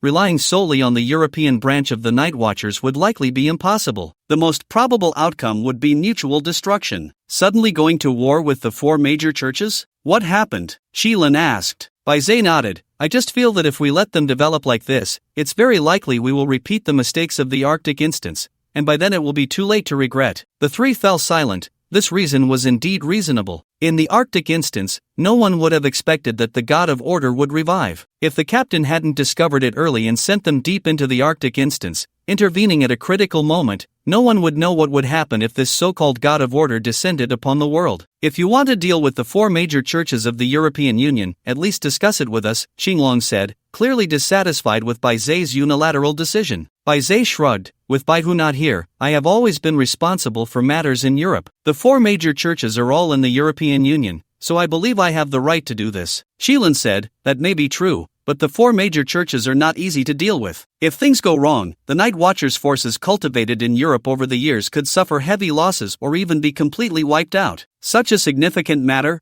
and you're making the decision alone? Baizhe still maintained an indifferent attitude. If things go wrong, I will go to the captain to take the blame. The European branch reports directly to the captain through me. The four had no formal title, so who would listen to whom in this regard? When managing their own jurisdictions, most matters outside their areas were usually discussed together. So Baizhe's words, though rough, were not unreasonable. Xinglong flicked his sleeve and left with a cold expression. In Huaxia, Jiangnan City, Lu Jing woke up to find the sky had fallen. He received a message on his phone, "Your sister is in my hands." In the first 2 days of school, Lu Jing had experienced university life. He even considered joining a club. After all, when he used to watch anime, he often thought that once he entered university, he could join a beautiful girl club centered around himself. That's how it was portrayed in anime, with a lazy two-dimensional male lead being forced to join a club that was about to close due to lack of members. Then, the tsundere classmate, the cute junior, the sexy senior, would all join the club. All the girls in the club would have a crush on him. The side stories would resolve the classmates' troubles, one heartwarming little story after another. The main storyline would be about his choices, party struggles. Then, he woke up to find Lu Shui had been kidnapped. It made Lu Jing doubt whether he was in the same narrative style as the anime stories, wondering if he was dreaming. Lu Jing called Lu Shui, and a strange voice answered on the other end. "I warned you. Who are you?" I just want you to pass a message to your captain. Don't go too far in your actions, or it won't be good for any of us. Lu Jing quickly calmed down. Where is my sister? Let her say something to me. Lu Jing. Hearing Lu Shue's voice, Lu Jing's anxious heart eased slightly. Are you okay? I'm fine for now. The man quickly answered the phone. Lu Jing, I'm not joking with you. Contact your captain. I want to speak directly with your captain. Immediately, the other party hung up. In the suburbs of Kyoto, Lu Shui was currently tied up here. Chains suppressing awakened energy bound her, and she was also laden with numerous explosive magic stones. Once Lu Shui broke free from the chains and left this place, the magic stones would detonate immediately, leaving her no chance of escape. Such a grand scheme? Who are you? If you want to kidnap me, you've got the wrong person. We are not kidnappers, said the man in glasses, who was gentle and refined. We just want to talk to your brother. Talk about the second dimension? Lu Shui really couldn't think of what they could discuss with Lu Jing. The man in glasses was silent for a moment. You don't know yet. Your brother has joined a mysterious organization. Lu Shui blinked. The Night Watchers? It seems you know, the man in glasses said. Your brother can contact the captain of the Night Watchers, and recently, the Night Watchers have been going too far, so we have no choice but to want to speak directly with their captain. The man in glasses noticed Lu Shui looking at him with surprise and pondered silently. Did she think that she wasn't worthy of meeting the captain of the Night Watchers? That gaze seemed filled with disdain. However, I'm not some minor character either. The Night Watchers are indeed formidable, but our 4 major churches are not to be underestimated. Thinking of this, the man in glasses stared intently at Lu Shui with his already small eyes. Lu Shui felt that this person in front of her must have some issues. For a moment, Lu Shui even doubted whether Lu Jing had teamed up with others to play tricks on her. Are you okay? Lu Shui couldn't help but ask curiously. Are you saying we are overestimating ourselves? The man in glasses snorted. Are you saying we are like ants trying to shake a tree, or mantises trying to stop a cart? But I want to tell you Night Watchers, that shifting sands can gather to push a tower, and ants in a swarm can gnaw at an elephant. Lu Shui, did I say so much? Before the captain of the Night Watchers contacts us, you should just stay here obediently, the man in glasses said while wiping his glasses. Lu Shui had been kidnapped while she was asleep. The strength of her captors was on a different level than hers. They hadn't alerted anyone, even sending a leave message to her teacher using her phone. She tried to struggle, but she couldn't move at all. Stop struggling. At that moment, a bald man with a foreign face walked over. He looked Lu Shui up and down, and his gaze made her feel extremely uncomfortable. Carl, don't be reckless. The bald man named Carl said angrily, they killed so many of our brothers and sisters. This is Huaxia, the territory of the Night Watchers. If we act against their members here, we might not be able to leave Huaxia. I never planned to leave here alive, Carl said in a deep voice. The man in glasses glanced at him. Even so, we have to wait to see the captain of the Night Watchers first. Carl? Lu Shui frowned slightly. She remembered seeing this name in a European Awakened Alliance once. A 35th tier warrior awakened. Carl, nicknamed the Crusher. It was said that he was extremely violent and liked to smash his enemies' heads, hence the name Crusher. The man in glasses looked at the time. It's the agreed time. Does this guy named Lu Jing have no means to contact the captain of the Night Watchers? If it were me, the captain of the Night Watchers would just use him as bait and simply kill both of them, giving the captain a bit of deterrence. Carl was fixated on violence. The man in glasses strongly opposed.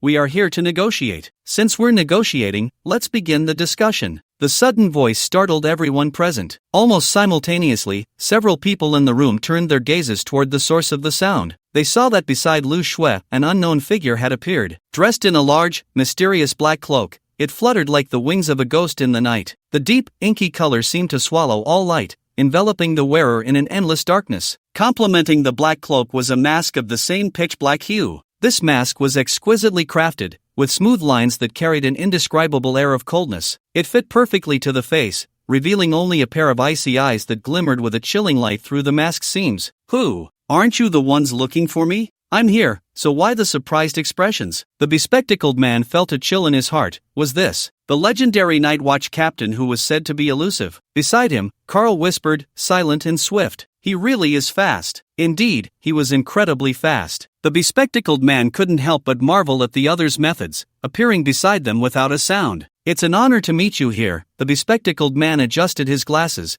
a familiar sign of his immense nervousness. He took a moment to assess the figure before him, pondering how he had ended up meeting the Night Watch captain so casually. The 7 or 8 people around exchanged glances, and the atmosphere suddenly became tense to the extreme. Sit. As soon as the words fell, the surroundings transformed. They found themselves in a tranquil bamboo grove, where a small, exquisite house stood quietly. This little house seemed to blend seamlessly with the natural environment, giving off a sense of peace and serenity. The bamboo forest was lush and green, with the bamboo leaves swaying gently in the wind, producing a rustling sound like a soft melody. Sunlight filtered through the gaps in the bamboo leaves, casting dappled shadows on the ground. Deep within the bamboo grove, wisps of ethereal smoke slowly rose. This smoke floated in the air like a light veil, sometimes gathering into a mass, sometimes dispersing. Illusion, or reality? Had they been transported to another place? A flurry of questions surged in their minds. The man in black poured tea calmly and said, "The parts of yourself that you cannot reach determine your future. No matter how hard you try, there are still things that cannot be changed." Lu Shui frowned. This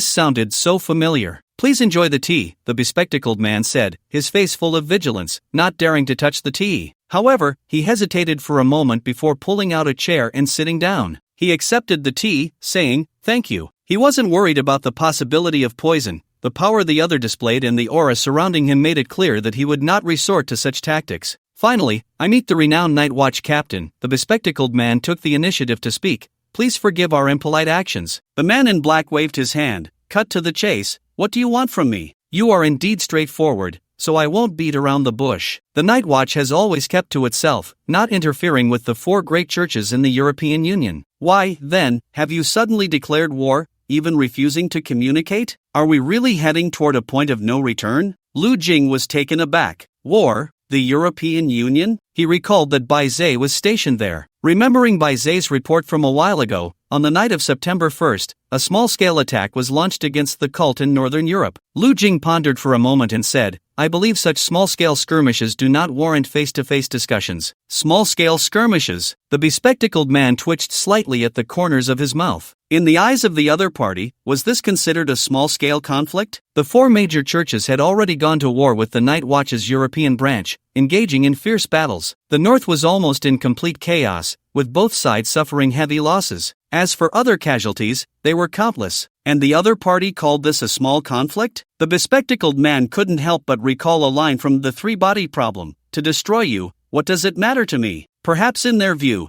this was merely a minor incident. Thinking of this, the bespectacled man felt an increase in pressure. "This negotiation. Then why did you launch an attack on us, Your Excellency?" the bespectacled man asked. "Why?" Lu Jing thought, "Who are you asking? Besides, isn't eliminating cults the responsibility of the Night Watch? You should be asking why we didn't attack you," Lu Jing countered in a deep voice. The bespectacled man instinctively swallowed, feeling a tremendous sense of oppression. "Are you really going to break the peaceful situation between the Night Watch and the 4 major churches, plunging Northern Europe into complete chaos? As far as we know, the death toll yesterday was 431 people, over 400 lives lost just like that, many of whom were innocent." Lu Jing.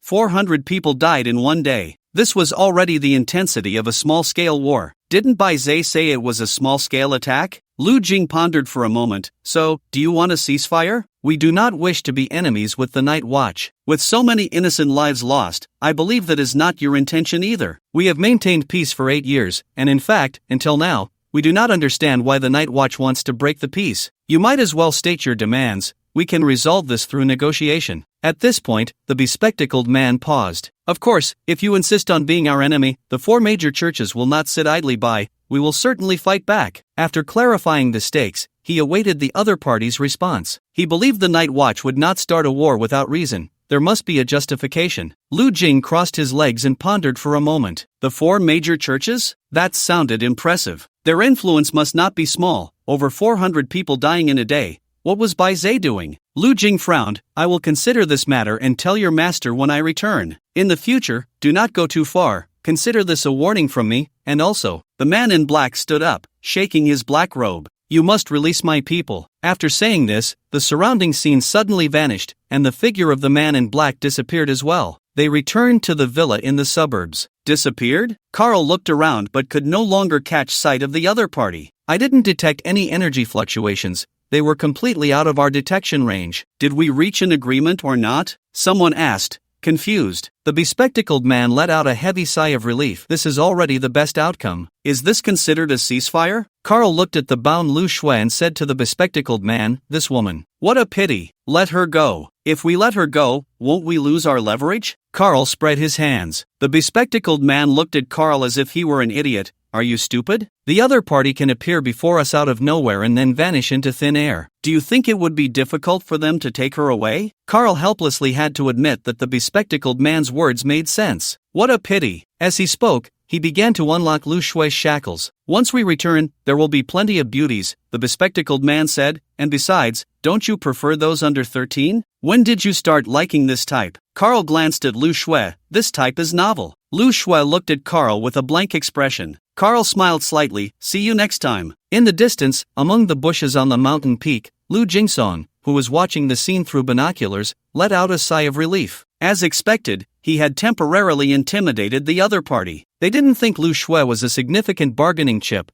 The more important reason was that they believed they had the ability to take Lu Shui away at any time. In fact, relying on his current equipment, Lu Jing wasn't sure he could safely bring Lu Shui back. Lu Jing took out his phone and sent a message to the night watchman in Kyoto. Emergency mission. In the northwest suburbs of Kyoto, cult members have infiltrated. Kill without mercy. Tell the Vatican that we have contacted the captain of the night watchman, and the communication is relatively friendly, said the bespectacled man. "I really don't know what they are up to. Baizé refuses to communicate with us, and the captain of the night watchman seems unwilling to let things escalate. The private jet is about to take off. We need to hurry back to Europe." Carl suddenly looked up. "We are surrounded." This seasoned warrior stared intently in a certain direction. "Lu Jing, hey, are you out?" Lu Shui's voice came from the other end of the phone. "Good, then hurry back to school. What exactly is going on? Who are those people? And what about the night watchman? What are you doing?" Faced with Lu Shui's barrage of questions, Lu Jing could only dodge. Lu Jing glanced at the time. About half an hour had passed. He received a photo on his phone. The earlier bespectacled man and Carl's corpse were prominently featured. Lu Jing let out a sigh of relief. Damn, what on earth is Baizé doing in Europe? He had provoked them to come knocking. Just as Lu Jing was about to return and contact Baizé using the Boshang furnace, a message from Qilin came through on his phone. "Tengu, where are you? I'm at the entrance of Kyoto University now. Qilin has arrived?" Lu Jing replied, "I'll be there soon." Holy crap, so cool. Gao Mingyuan, who came from the north, looked at the black Bugatti Veyron parked not far from the school gate. Kyoto is indeed Kyoto, luxury cars everywhere. Gao Mingyuan couldn't help but marvel. As a local, Li Chaoxian and Wang Dianyuan were already used to it. Encountering luxury cars when going out was nothing unusual. Today was the weekend, a wonderful day for them to socialize with the girls' dormitory. A high school classmate of Li Chaoxian had also been admitted to Kyoto University. Thus, both sides had their needs, and taking advantage of the weekend, they quickly arranged for the two dormitories to go out together to eat, drink, and have fun, making friends. The needs of adolescent boys and girls mostly revolved around these things. Li Chaoxian and Wang Dianyuan were both good-looking. As for Gao Mingyuan from the north, although his family background was not as good as the other two, he had the advantage of being tall and had awakened the rare knight profession. Li Chaoxian checked the number of people. 4 girls, 3 boys. Why was there still one person missing? What if someone got left out during the games? So he asked Li Chaoxian, "What's going on? Where's the other person from your dorm?" I called him. He didn't answer. It seems he has something to do and went out early in the morning. As Li Chaoxian spoke, he called Lu Jing again. He was actually hoping Lu Jing would bring his sister along too. Ever since he met Lu Shui, Li Chaoxian felt that other girls were no longer interesting. It was a rare opportunity. How could he let it slip by? The call still didn't connect, but Li Chaoxian had already spotted a figure in the distance. The figure walking through the crowd was Lu Jing. "Lu Jing," Li Chaoxian waved. "Is that your classmate?" "Yeah, looks not bad. Where is he from?" "Came from Jiangnan." Lu Jing seemed not to notice this side. Beep beep, the Bugatti Veyron honked. Lu Jing turned his head to take a glance and then got into the Bugatti Veyron. The Bugatti Veyron let out a heavy roar, turned a corner, and disappeared down the street. Li Chaoxian was dumbfounded. What the hell? This kid is really hiding his talents. Gao Mingyuan scratched his head hard, hissing. He originally thought that in their dormitory group of 4, Li Chaoxian and Wang Dianyuan were the 2 rich kids, as evidenced by the awakened gear they wore, which indicated their affluent backgrounds. The various electronic devices, headphones, and computers they used were all worth 5 figures or more. The only thing that reassured him a bit was Lu Jing. This kid, who was also from out of town, had a whole bunch of mixed brands. Who would have thought he would be driving a Bugatti Veyron?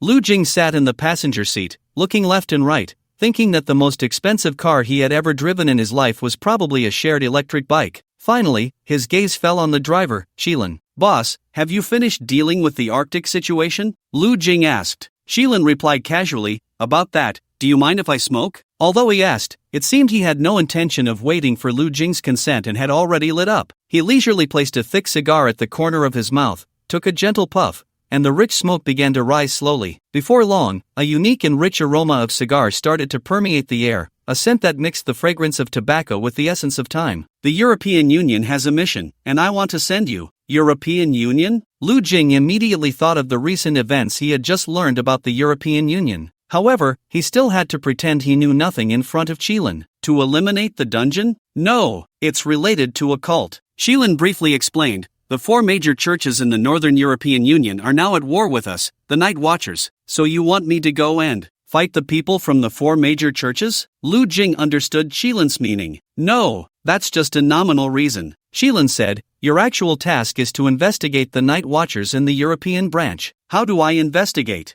"I don't know much about the situation in Europe either. The European division was previously handled by Bai Hu, and now it's by Zhe. I've always been responsible for the southern region of Huaxia and know very little about the European Union. I can only give you a rough direction. Find out why Bai Zhe suddenly wants to go to war with the 4 major churches." Lu Jing was silent for a moment. "Why choose me?" "Because you're a newcomer worth trusting, and I brought you up myself." Shilin's reason was simple. "Of course, you can refuse." "I accept." "Great." Shilin nodded. "This mission has no specific deadline or concrete goals. Just report directly to me. No matter who you tell, the reason is to help Bai Zhe deal with the 4 major churches in the European Union, understand?" "Understood." "As for your teammates," Shilin hesitated, "who do you want?" "Gu Huan Yao." Lu Jing immediately picked Lin Mo, Xian Gui Chao Lihao, and members of the Jiangnan Reserve. Lu Jing had collaborated the most with Chao Lihao and Miao Miao, and they were more in sync. "Xian Gui is on a mission, and your former teammates from the Jiangnan Reserve are also in the dungeon, so they don't have time for now," Shilin said. "So that means there's only Lin Mo? However, I do have a candidate here," Shilin said mysteriously. The airport at night was dotted with stars. The passenger plane in front was headed straight for the airport in Paris. The plane was not a chartered flight by the Night Watchers. Currently, the 4 major churches were in full-scale war with the Night Watchers in the European Union, using every means possible. The church had now blocked the channels for the Night Watchers to send large numbers of personnel into the European Union, conducting strict inspections. As for Lu Jing's identity, he was a student from Kyoto University going to Europe for a short study. Of course, to conceal Lu Jing's identity, there were many other students from Kyoto University on this trip to Europe, including some of Lu Jing's classmates. The rest of the arrangements could be left to the organization. Lu Jing, dressed in a black suit and carrying a small suitcase, walked into the cabin, where a beautiful flight attendant smiled and reminded him to watch his step. A pretty girl followed behind him. In movies, the male protagonist is on a mission. There must be 1 or 2 beautiful girls accompanying him. They are both beautiful and cool, occasionally showing a bit of thigh to give the male audience a treat. Of course, the girl Lu Jing brought along was beautiful, but a bit difficult to handle. "Remember, once we get to Europe, you follow my lead. No casually revealing our identities as Night Watchers.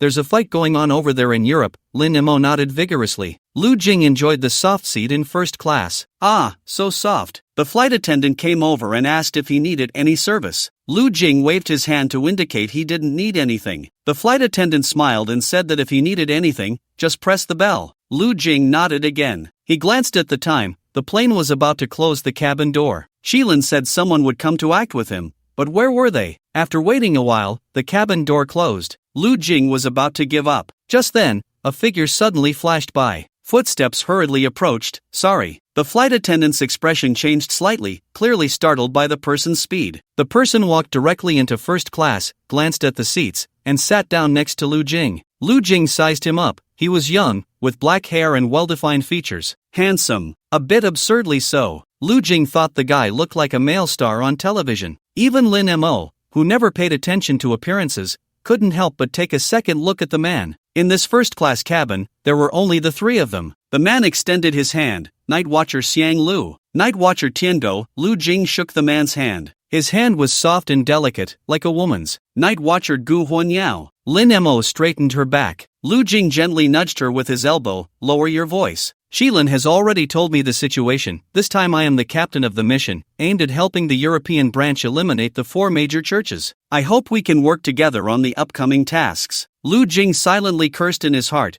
Didn't Qilin say I was the captain? But thinking about it, Xiang Lu didn't know the true purpose of the mission, which was actually for Qilin to investigate the hidden agendas behind the Night Watchers in the European branch. Looking at it this way, he was the hidden captain. There were 3 people in total, and both of them were captains. The only team member was Lin Mo. The flight from Kyoto Airport to Paris took a total of 12 hours, non-stop. Xiang Lu wasn't much of a talker. He put on his headphones and started playing a game. Lu Jing stole a glance and found he couldn't understand. That's right, he just couldn't understand. The game he was playing seemed to be a war simulation type, and it was filled with strange characters that didn't look like English. It seemed to be German. He had originally wanted to chat a bit more, but seeing this, Lu Jing gave up. He remembered Xiang Lu. Xiang Lu's true identity was a combat staff officer in the operations department, and he was the youngest combat staff officer in history. At just 22 years old, he already held such an important position, with a deputy division-level military rank. In this era of awakeners, Xiang Lu could conceal his identity as a night watcher while also occupying such a significant role,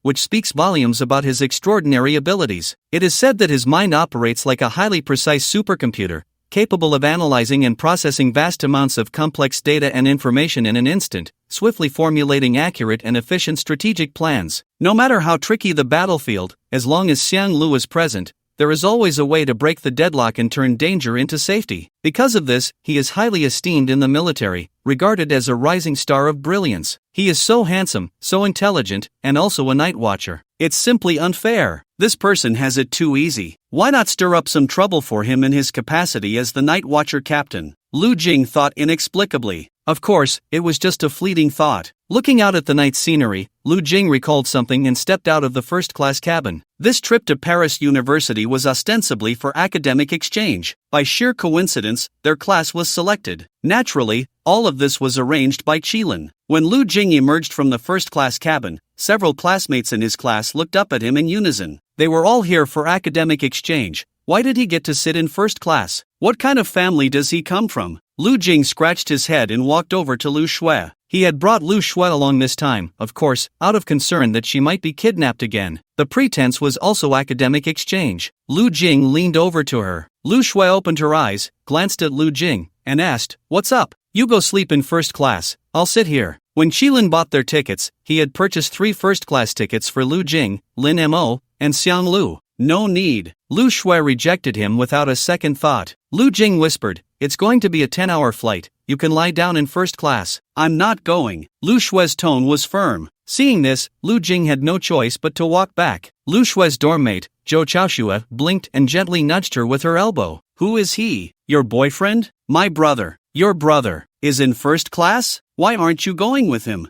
"I don't like it," Lu Shui replied dismissively. Oh, Zhou Chaoxue nodded thoughtfully. At that moment, Lu Jing walked out again. He approached Lu Shui, noticed the flight attendant was absent, and took out some chocolates that were only available in the first-class dining area. Lu Jing handed a handful to Zhou Chaoxue. "You're Lu Shui's dormmate, right?" Zhou Chaoxue quickly nodded in welcome. "My Lu Shui often mentions you, and she said the other 3 in your dorm are classmates too. Take these chocolates back and share them with them. Please take good care of my Lu Shui." Lu Shui secretly kicked Lu Jing under the table and shot him an annoyed glance. Zhou Chaoxue seemed to have a good impression of Lu Jing and responded enthusiastically. "You should go back and sleep," Lu Shui said. Lu Jing glanced at her. "In first class, you can lie down and sleep." "I'm not going." "Then I'll take a nap first. When you get tired of sitting, we can switch." Lu Jing reluctantly returned to the first-class cabin, muttering to himself, "In puberty? I have to say, first class is really luxurious, with its private space and a mattress made of some incredibly soft material." Before long, Lu Jing fell asleep. He was awakened by Xiang Lu next to him. "The plane is in trouble."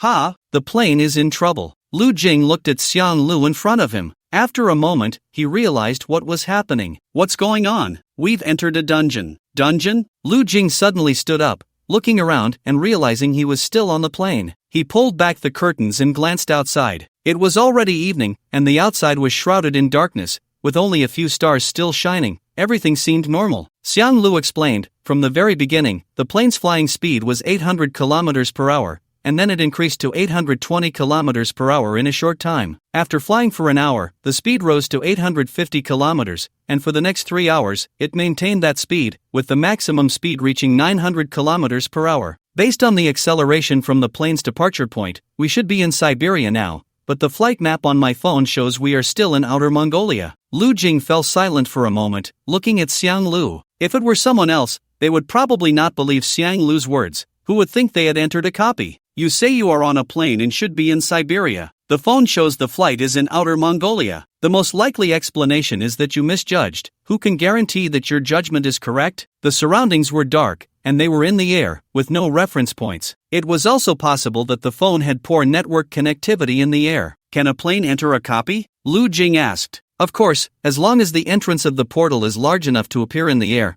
it's not impossible for the plane to dive right in, Xiang Lu replied calmly. Lu Jing scratched his head. It really didn't look like they had entered a copy. They hadn't been forcibly teleported, they were still in the air. How about we go to the cockpit and ask the pilot? Lu Jing suggested. The two of them decided to do just that. They left the first-class cabin and found a flight attendant. Hello, could you please tell us where we are now? The flight attendant smiled slightly. Hello, esteemed passengers, we are currently in Outer Mongolia, and we will reach our destination in 8 hours. According to the plane's speed, we should be in Siberia now. The wind speed during the flight is normal, and there has been no change in the flight path, Xiang Lu stated directly. The flight attendant was taken aback but still smiled as she replied. Please refer to our flight map. There may be delays due to wind speed and various unstable factors affecting the plane, but as far as I know, the plane hasn't encountered any unstable factors during the flight. Based on the speed, we should be in Siberia. Can you provide a reasonable explanation? Xiang Lu pressed on. Lu Jing thought to himself that the flight attendant must be feeling quite annoyed. The last thing she needed was to deal with two seemingly crazy passengers. However, he had to admit that the flight attendant's professionalism was impressive. Even now, she maintained her smile and patiently explained to the persistent passengers, "Can we go see the cockpit?" Upon hearing this, the flight attendant's smile froze,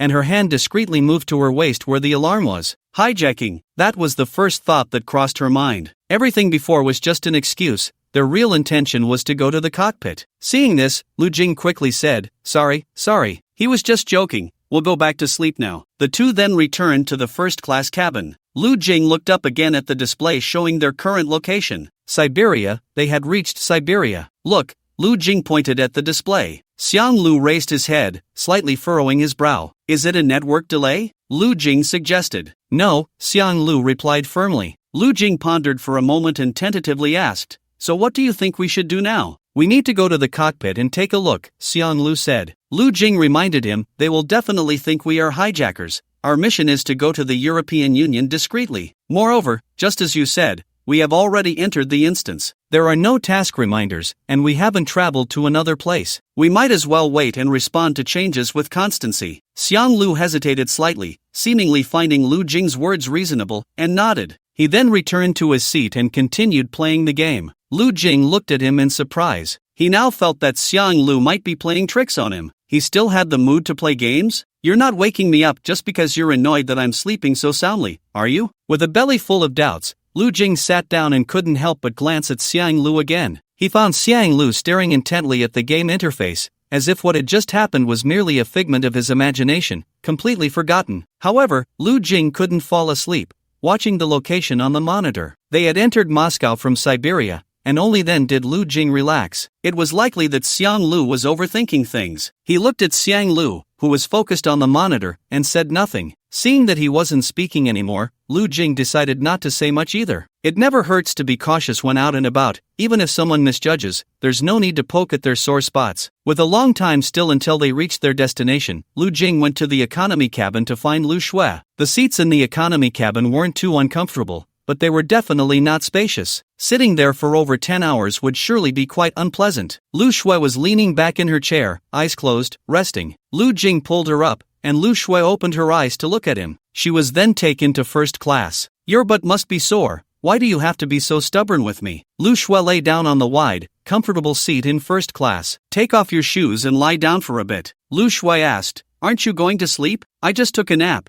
You go ahead and sleep. Lu Shui nodded, softly murmuring, She obediently took off her shoes and curled up under the blanket. Lu Jing walked out of first class and sat in Lu Shui's original seat. Sitting was indeed not as comfortable as lying down, and this seat couldn't recline properly either. Lu Jing couldn't fall asleep for a long time, just passing the time like that. Minutes ticked by. Paris. They were finally arriving, and Lu Jing let out a long sigh of relief. Dear passengers, welcome aboard this flight, which has departed from Kyoto and is headed to Paris. Lu Jing groggily opened his eyes. He glanced at Xiang Lu, who was playing a game, and on the other side was Lin Mo, sleeping peacefully. Where are we? Lu Jing murmured, raising his head to look at the display screen. Outer Mongolia. They had reached Outer Mongolia. Ha! This isn't right. Lu Jing's drowsiness vanished in an instant. Ha! Lu Jing opened his eyes wide, confusion written all over his face. What's going on? Second round? Just as he was filled with confusion, Xiang Lu suddenly said, "There's a problem." Lu Jing blinked. It would be strange if there wasn't a problem. Unless I'm dreaming right now. Xiang Lu was about to speak. Lu Jing interjected. From the beginning, the plane's speed was 800 kilometers per hour,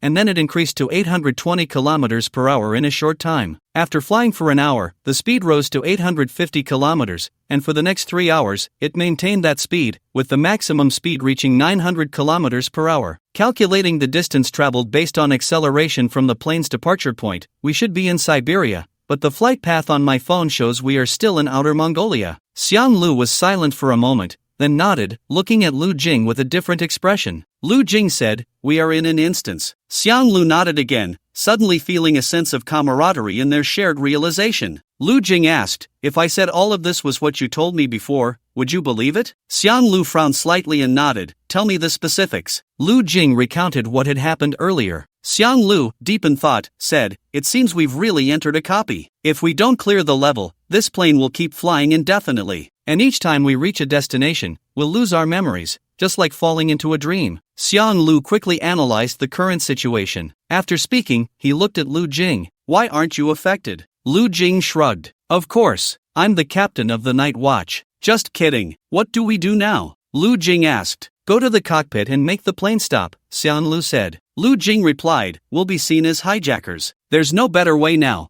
Explaining to the crew won't convince anyone." The two exchanged glances. Lu Jing reached out and shook Lin Mo awake. Lin Mo groggily opened her eyes. "What's wrong?" Xiang Lu glanced at Lin Mo and said to Lu Jing, "We don't have much time to explain to others." In Xiang Lu's view, it was enough for just him and Lu Jing to solve the problem. Explaining it all to Lin Mo again would be troublesome. Moreover, if what Lu Jing said was true, once they reached the destination, they would lose their memories and start over. So, no matter how much they explained, it would be meaningless. Lu Jing said, "We've entered a copy. This is the second round. Wake up." "Oh, boss, I'm ready." Lin Mo's eyes sparkled as she jumped up. Xiang Lu. Lin Mo, intelligence unknown, execution power super strong. "Do you understand?" Lu Jing asked. Lin Mo nodded. "I'll pretend to be sick to attract everyone's attention, and you can take the opportunity to enter the cockpit." Xiang Lu said, "It's difficult to force the cockpit door open from the outside. The current cockpit door is bulletproof and resistant to high-energy impacts. The usual procedure for crew members to enter the cockpit is to call through the intercom. After establishing contact,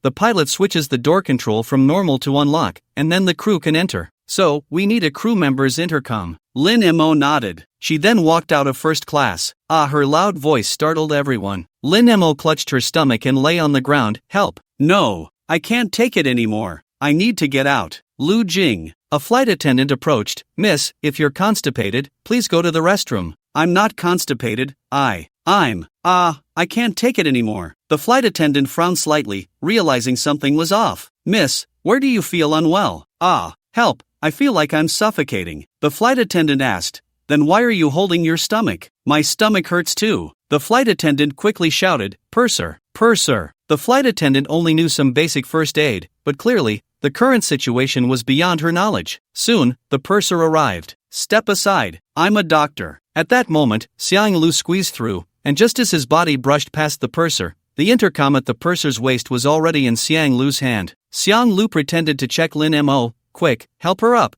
I'm going to get medicine." Saying that, he turned and left. The purser and flight attendant lifted Lin Mo, completely unaware that the intercom was missing from the purser's waist. Xiang Lu seized the opportunity to slip the intercom into Lu Jing's hand, and Lu Jing quickly walked to the cockpit door. With a changing mask, his face instantly transformed into that of the purser. Hey!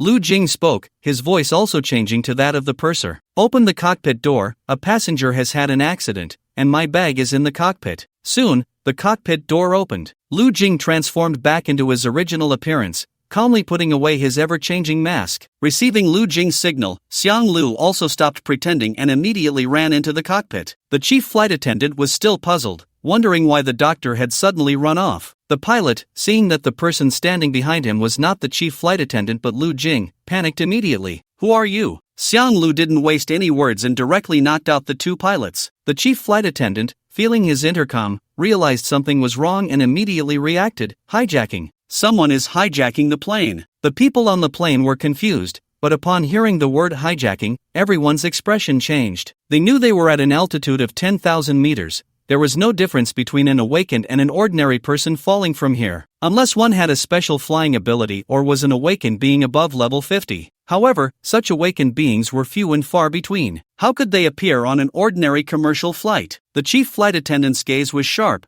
Who wasn't an awakened being? 3 near non-awakened dared to hijack a plane. Level 25 awakened assassin, let me teach you a lesson. The next second, bang! The cockpit door was slammed shut by Lu Jing. The chief flight attendant crashed into the cockpit, feeling dizzy. At this moment, the entire plane was in chaos. Lu Shue's classmate, Zhou Chaoxue, was dumbfounded, staring at Lu Shue. "Your brother is a hijacker." Lu Shue. Xiang Lu gripped the control stick tightly. The plane, like a runaway wild horse, tilted its nose down rapidly, crashing towards the ground at an astonishing speed. The terrified screams of the passengers rose and fell, and the entire cabin was instantly thrown into chaos. Lu Jing exclaimed, "What the hell? Can you even fly a plane?" "I can. This way we descend faster," Xiang Lu replied. "But we might die faster too," Lu Jing shouted. "You focus on dealing with the chief flight attendant," Xiang Lu reminded without looking back. "Little hijacker." The chief flight attendant quickly entered the cabin password and opened the door from the outside. "Didn't expect it, huh? I still know the password." However, the next second, he was met with a heavy kick from Lu Jing. Bang! The chief flight attendant reacted quickly, raising his hands to block in front of him. A short dagger appeared in the chief flight attendant's hand, seeking death. Suddenly, a figure appeared in front of him. They looked exactly the same. Skill * shadow clone. Lu Jing drew out a large gun and thrust it forward with a sudden strike. He pierced through the chief flight attendant's clone. The cabin was narrow, and with Lu Jing holding the large gun in front, he had the advantage. The chief flight attendant tried to crouch and peek in. Lu Jing swung the large gun down. Skill teleportation. Suppress. The chief flight attendant was stunned. This skill allowed for unobstructed teleportation at close range. It was also a skill that every assassin must have. However, at this moment, the chief flight attendant couldn't activate his skill. The Tengu, with the inherited weapon, the Great Dawn, could suppress the skill release of awakened beings. The chief flight attendant failed to teleport and was hit on the left shoulder by the large gun, causing his body to slump down. Gritting his teeth, the chief flight attendant understood that being the flight attendant of the plane meant he was not an ordinary person. He quickly realized that he might not be able to activate his skills for the time being. Reacting swiftly, he reached out with his other hand to grab the barrel of the large gun, trying to use this method to prevent Lu Jing from fighting back. An inch longer is an inch stronger, an inch shorter is an inch more dangerous. The chief flight attendant pulled the large gun outward with force, while the short knife pressed against the gun barrel. If Lu Jing fought him for it, he would suddenly let go and approach with the short knife. If Lu Jing didn't fight back, he would lose his weapon. In that brief moment, he had already devised a strategy for combat. But the chief steward did not know that the person in front of him had already predicted his move a second before he made it. Lu Jing did not hesitate to abandon his long gun,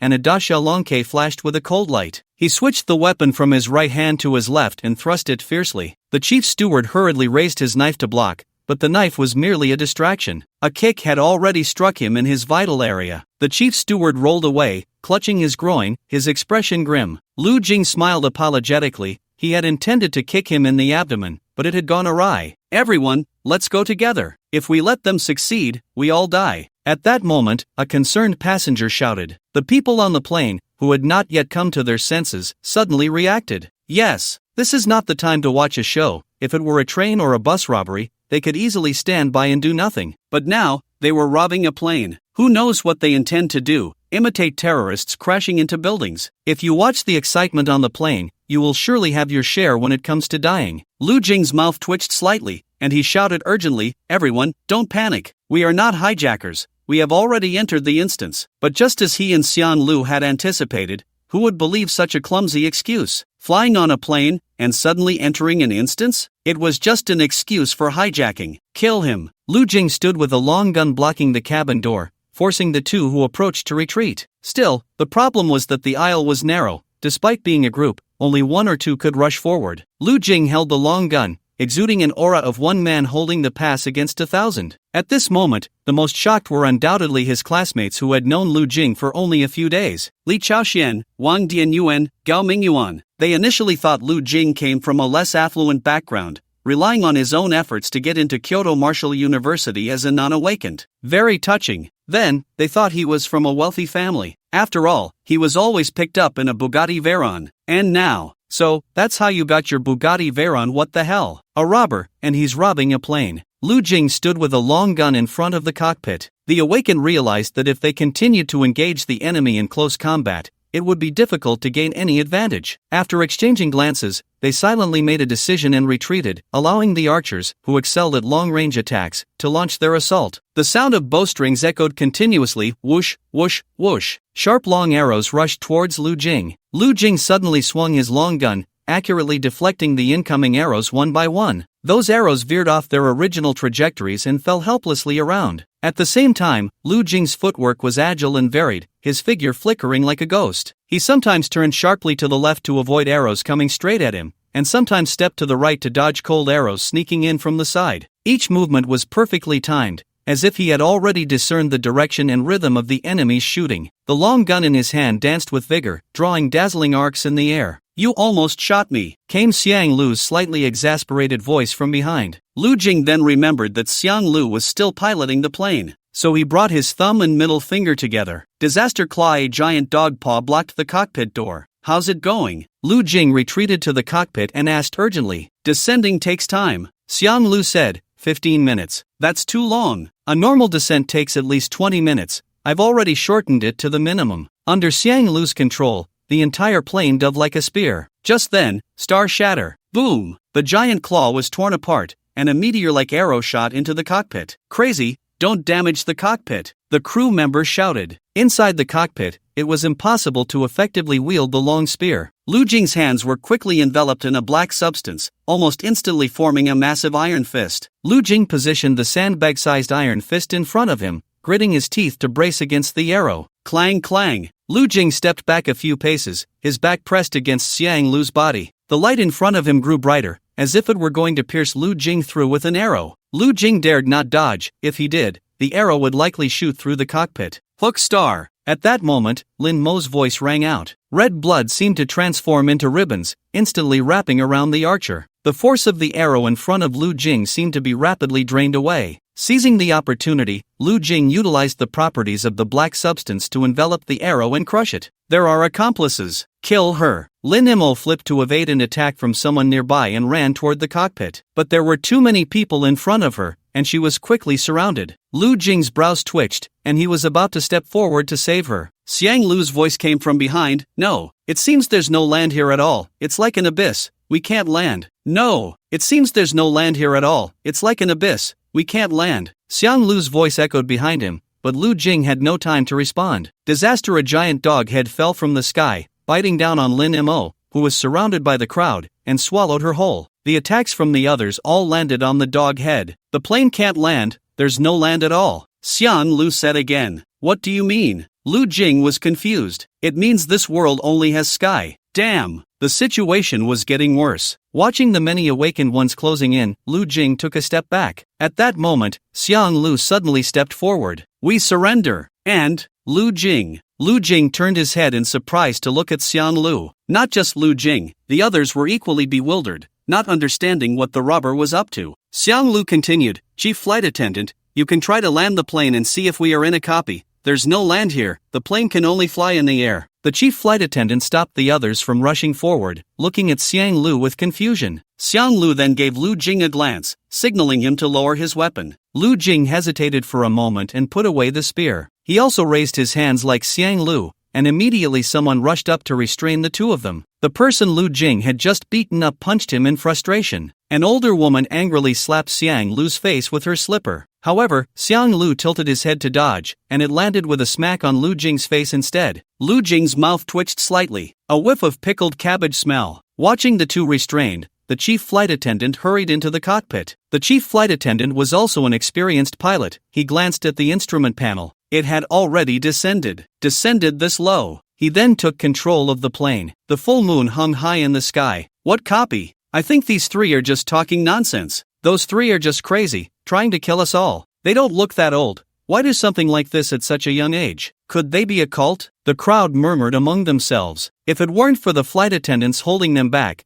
Lu Jing and the others would likely be facing a righteous beating from the passengers. At that moment, the chief flight attendant walked out with a dark expression. He looked at the three of them, then raised his head to look at the other passengers, his tone heavy. It seems we have really entered a copy. As soon as these words were spoken, everyone was stunned. Clearly, compared to the three young people, the chief steward's words carried more weight. After a moment, Lu Jing and the others were released from their handcuffs. Lu Jing cast a resentful glance at the previous ant. The ant awkwardly lowered her head. It turned out to be a misunderstanding. How did you find out? The chief steward asked. Let's first resolve the issue with the instance, Lu Jing said. The plane can't land right now, and there are no prompts. Is there a passenger list? Lu Jing suddenly asked. A passenger list? What do you need that for? Lu Jing recalled the last instance at the Mountain God Temple. Could the key to clearing the level lie among the passengers, with something that wasn't a passenger mixed in? As long as they found it, they would have cleared the level. Xiang Lu quickly understood Lu Jing's thoughts. The chief steward brought over the passenger list and organized everyone to return to their seats. Then, they began to verify identities one by one with the passenger list. What's your name? Zhang Songgan. The chief steward glanced at him, feeling something was off, but the identity matched. Is it convenient to open your luggage? Zhang Songgan raised his eyes. The luggage is my personal property. It's not convenient to open. The chief steward hesitated. This is a special situation. Please understand. Zhang Songgan sneered.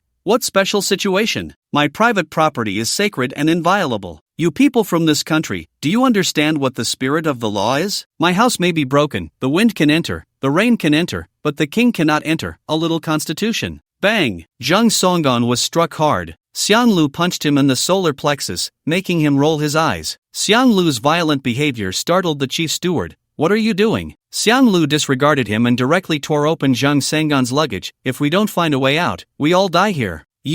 I'm going to sue you for intentional injury. Zhang Songgan lay on the ground. Do you know who I am? Xiang Lu opened Zhang Songgan's luggage, inspecting it very carefully. He opened the water bottle and knocked on it. Suddenly, he pried open the bottom of the water bottle and found a hidden USB drive inside. Good news, they had caught a spy trying to take information out. Bad news, all the passengers matched, with no omissions. The few of them looked at each other, unsure of what to do. At this moment, Xiang Lu said, "Open the cabin door." Are you going to jump out? Lu Jing asked. Xiang Lu did not answer, simply picking up a suitcase. Throw it down and see what's below. The chief steward immediately reminded, this is 10,000 meters high. Opening the cabin door will cause rapid decompression. Anyone standing at the door will be immediately ejected from the plane, and the temperature inside the cabin will drop quickly. The plane itself may even start to disintegrate. Don't worry, just open it a little and then close it immediately. Xiang Lu then tied one of his spare phones to the suitcase and turned on the camera. Standing at the cabin door, Xiang Lu held onto the suitcase with one hand and the handle with the other to prevent himself from being sucked out. The cabin door slowly opened,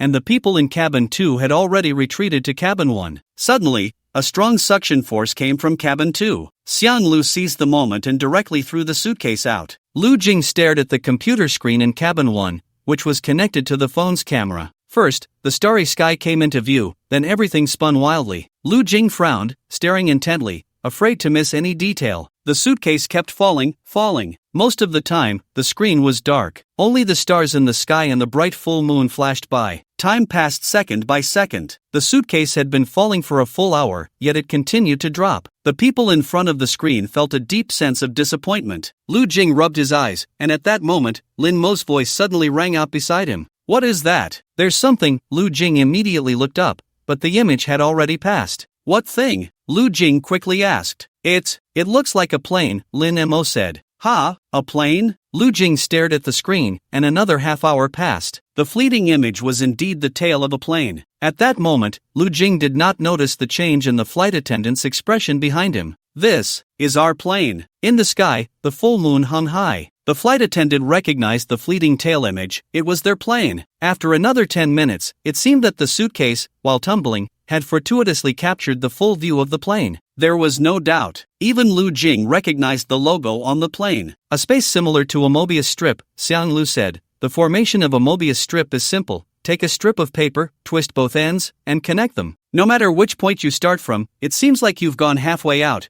but if you continue to go halfway, you'll find yourself back at the starting point." He paused and continued, "The space we are in is even more three-dimensional, meaning that whether we go up or down, forward or backward, we cannot escape here. The space here is not infinitely large, but rather interconnected in all directions. That's why the falling suitcase has captured the image of the plane several times." "So what about the Mobius strip? Right now, we don't even know where the enemy is." "I'd rather face an A-level battle instance," the flight attendant said, "than deal with this puzzle-solving instance." Xiang Lu replied, "The Mobius strip cannot be understood in three-dimensional space, so unless we have fallen into a higher dimensional space. But we are three-dimensional beings, so ultimately, there is no concept of coming out." Lin Mo blinked. "So, we have no way to solve it?" "You could say that, unless this isn't a puzzle-type instance at all," Lu Jing said. Xiang Lu nodded. Lu Jing recalled his last experience in the 9-tiered Demon Tower. The 9-tiered Demon Tower was just a facade. In reality, if one knew where the secret to clearing the level was, even a child could succeed. But if one failed to notice the key point, even the most powerful awakeners would perish here. The flight attendant said, "The current problem is that the plane's fuel is limited. If what you say is true, when we reach our destination, we will lose our memories and have to start over. Then, the fuel will definitely run out in the end, and we will continue to fall in the plane." Time was running out. Time passed second by second. They could not leave the flying plane,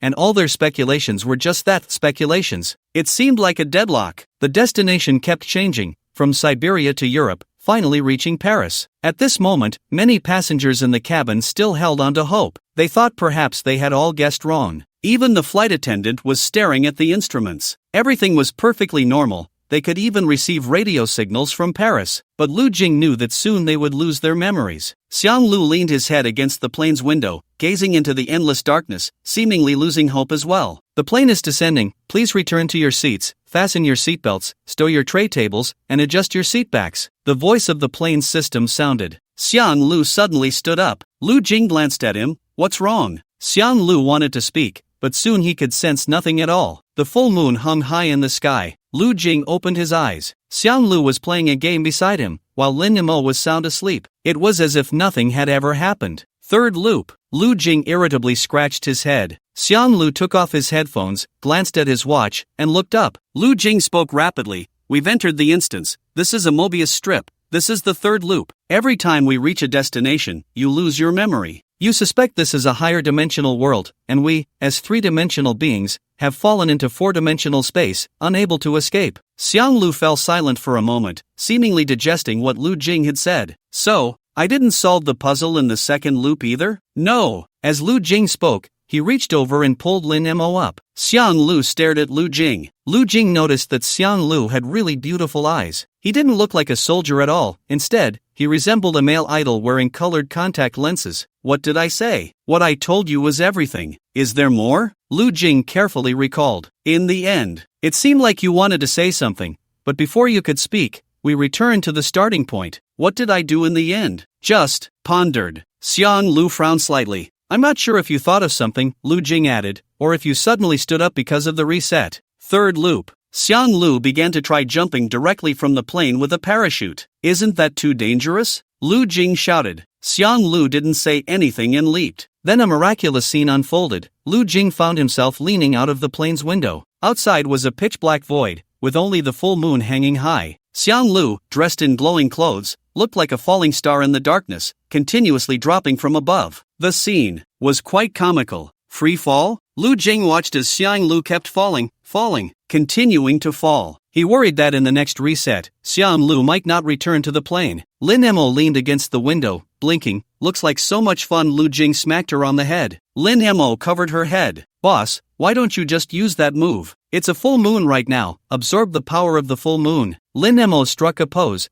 puffing out her proud chest. Lu Jing glanced over, thinking, don't pop a button. The moon? Suddenly, Lu Jing remembered something. He pushed Lin Mo aside and sat down. Mimicking Xiang Lu's posture from the last moment of the second loop, he leaned his head against the window, his gaze unconsciously falling on the moon. The moon? The full moon? Lu Jing quickly picked up the intercom to contact the still falling Xiang Lu. Hey, the moon. What? The moon? Could it be the moon? In the second loop, what you wanted to say in the end might have been the moon. Xiang Lu looked up at the full moon hanging in the sky. His eyes narrowed slightly. In an instant, it was like a revelation. The wind speed, climate, and even the positions of the stars in the sky in this place were identical to the real world. When the location displayed on the plane changed, these factors would also change accordingly, like a seamless magic show, making it impossible to perceive any anomalies. However, only the moon hanging in the night sky had a deviation in its position. Xiang Lu gazed at the bright moon. He raised his arm, and on his arm was a vividly lifelike tattoo of a longbow, its lines smooth and flowing. The tattoo was so realistic that it seemed like it could break free from his skin at any moment. As the tattoo began to emit a faint yet gradually brightening glow,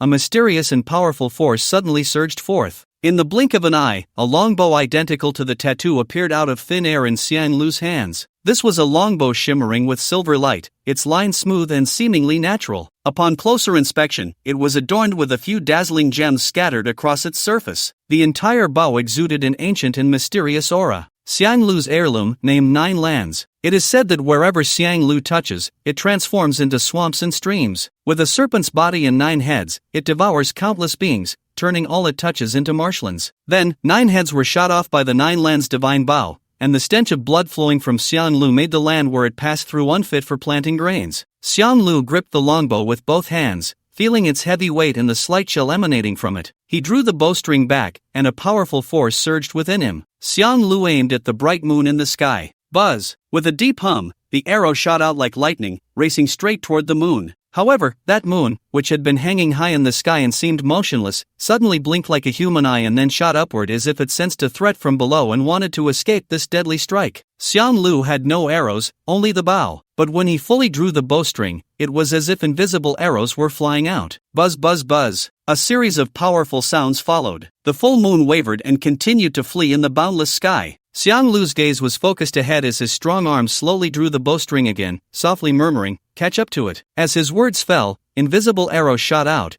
instantly slicing through the silent air. This arrow seemed to come with an advanced radar system, accurately locking onto the target, tightly pursuing the moon without letting up. Xiang Lu shot 3 arrows in succession, all aimed at the full moon. Suddenly, the moon vanished from sight. Lu Jing felt a brightness before him, and the entire sky regained its light. Not a copy. A massive shadow fled into the distance, disappearing into the clouds in the blink of an eye. What was that? Lu Jing asked, puzzled. He had initially thought they had stumbled into a portal in the sky, entering a copy. But now it seemed they had not entered a copy at all. Instead, they had been pulled into an unknown space by some unknown creature using a certain ability. Seeing this, the flight attendant hurriedly controlled the plane, re-establishing contact with the tower to land at the nearest airport. At that moment, they were merely circling above Huaxia, having not left its borders at all. Eventually, the plane landed successfully, and Xiang Lu, parachuting down, safely reached the ground. After spending a day at the airport, they boarded a new plane to set off again. In the European Union, at a secret base of the Night Watch Division,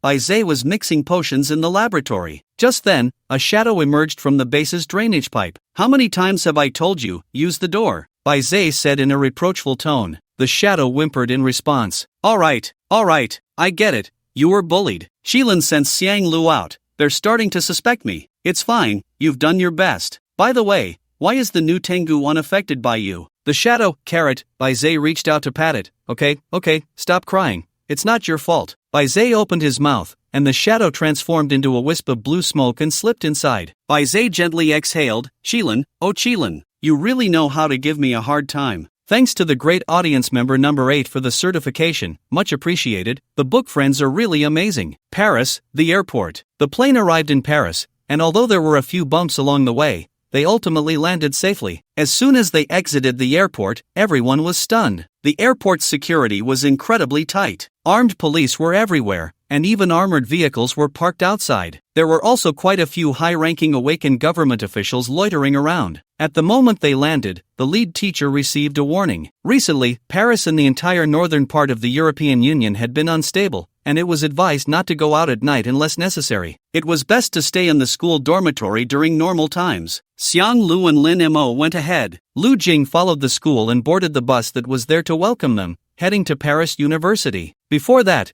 the bus kindly took them on a tour around various attractions in Paris. Eiffel Tower, Notre Dame Cathedral, the spring waters by the Seine. Lu Jing had initially looked forward to it, but when he saw them, he suddenly thought, is this it? It wasn't as romantic as it was said online. Perhaps it was because he came during the day. To him, the Eiffel Tower was just a metal frame. Moreover, there was a strange smell wafting from the Seine. The one thing that satisfied Lu Jing the most was Notre Dame Cathedral. He saw others taking photos and said to Lu Shui beside him, "You stand over there, and I'll take a picture of you." No photos. It seemed the Lu family didn't like taking pictures in front of the camera. Lu Jing and Lu Shui perfectly inherited their father's traits, but Lu Jing thought, since they had come all this way, how could they not take a picture? So he pulled Lu Shui over to take a photo in front of Notre Dame. In the picture, Lu Shui wore a knitted cardigan over a floral dress, her arms crossed, turning her head awkwardly to the side, avoiding the camera. Lu Jing also lowered his head, and the two siblings looked like thieves caught in the act. This made Li Chaoxian, who was taking their picture, frown deeply. After the bus took everyone around,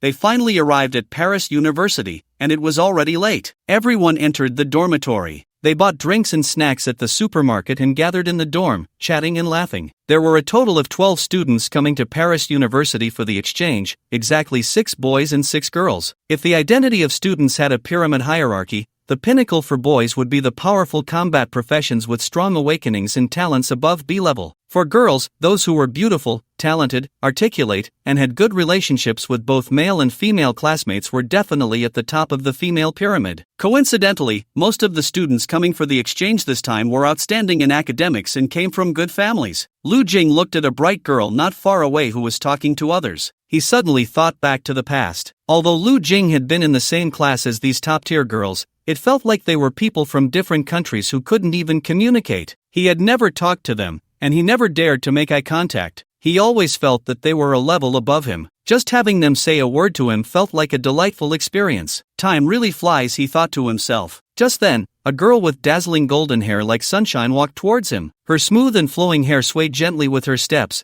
and as she got closer, he could see the delicate collarbone peeking out from her open shirt collar. Her palm-sized face seemed to have a light makeup, and she tilted her head with a smile. "I feel a bit bored." She was talking to him. "Oh, it's okay," Lu Jing replied. He remembered she was also in his class, but what was her name again? "It's just a mix of colors. The moonlight outside is nice." The girl shrugged. "Yeah." Lu Jing blinked, realizing that he should suggest going out for a walk together. Exactly. This was clearly her making the first move. Lu Jing glanced at her again. This girl was really quite pretty. "The man who lassos, you are mighty and strong, galloping horses like the wind." "Sorry." Lu Jing answered a phone call and quickly hung up. "Sorry, I have to step out for a bit." "Oh." The girl watched Lu Jing's back as he hurriedly ran out. A motel is not really about living in a car. The original motels only provided parking spaces, where travelers would spend the night in their own cars. Later, they evolved into hotels with parking lots, making it convenient for drivers to stay without having to sleep in their cars. Lu Jing followed the location that Xiang Lu sent him, and since he didn't speak French, he battled with the driver using a translation app for a long time before finally finding this motel. Here, absolute secrecy is emphasized, and there are no surveillance cameras installed. The most surprising thing is that upon entering, phones are blocked, and outside calls cannot come in, eliminating interference. Lu Jing found the room where Xiang Lu and Lin Mo were. Bienvenue legend. Lin Mo raised her hands. Lu Jing frowned slightly. "It means welcome in French," Lin Mo explained. "You speak French?" "I can speak 18 languages, Lin Mo said proudly. Lu Jing initially thought Lin Mo was all looks and no brains,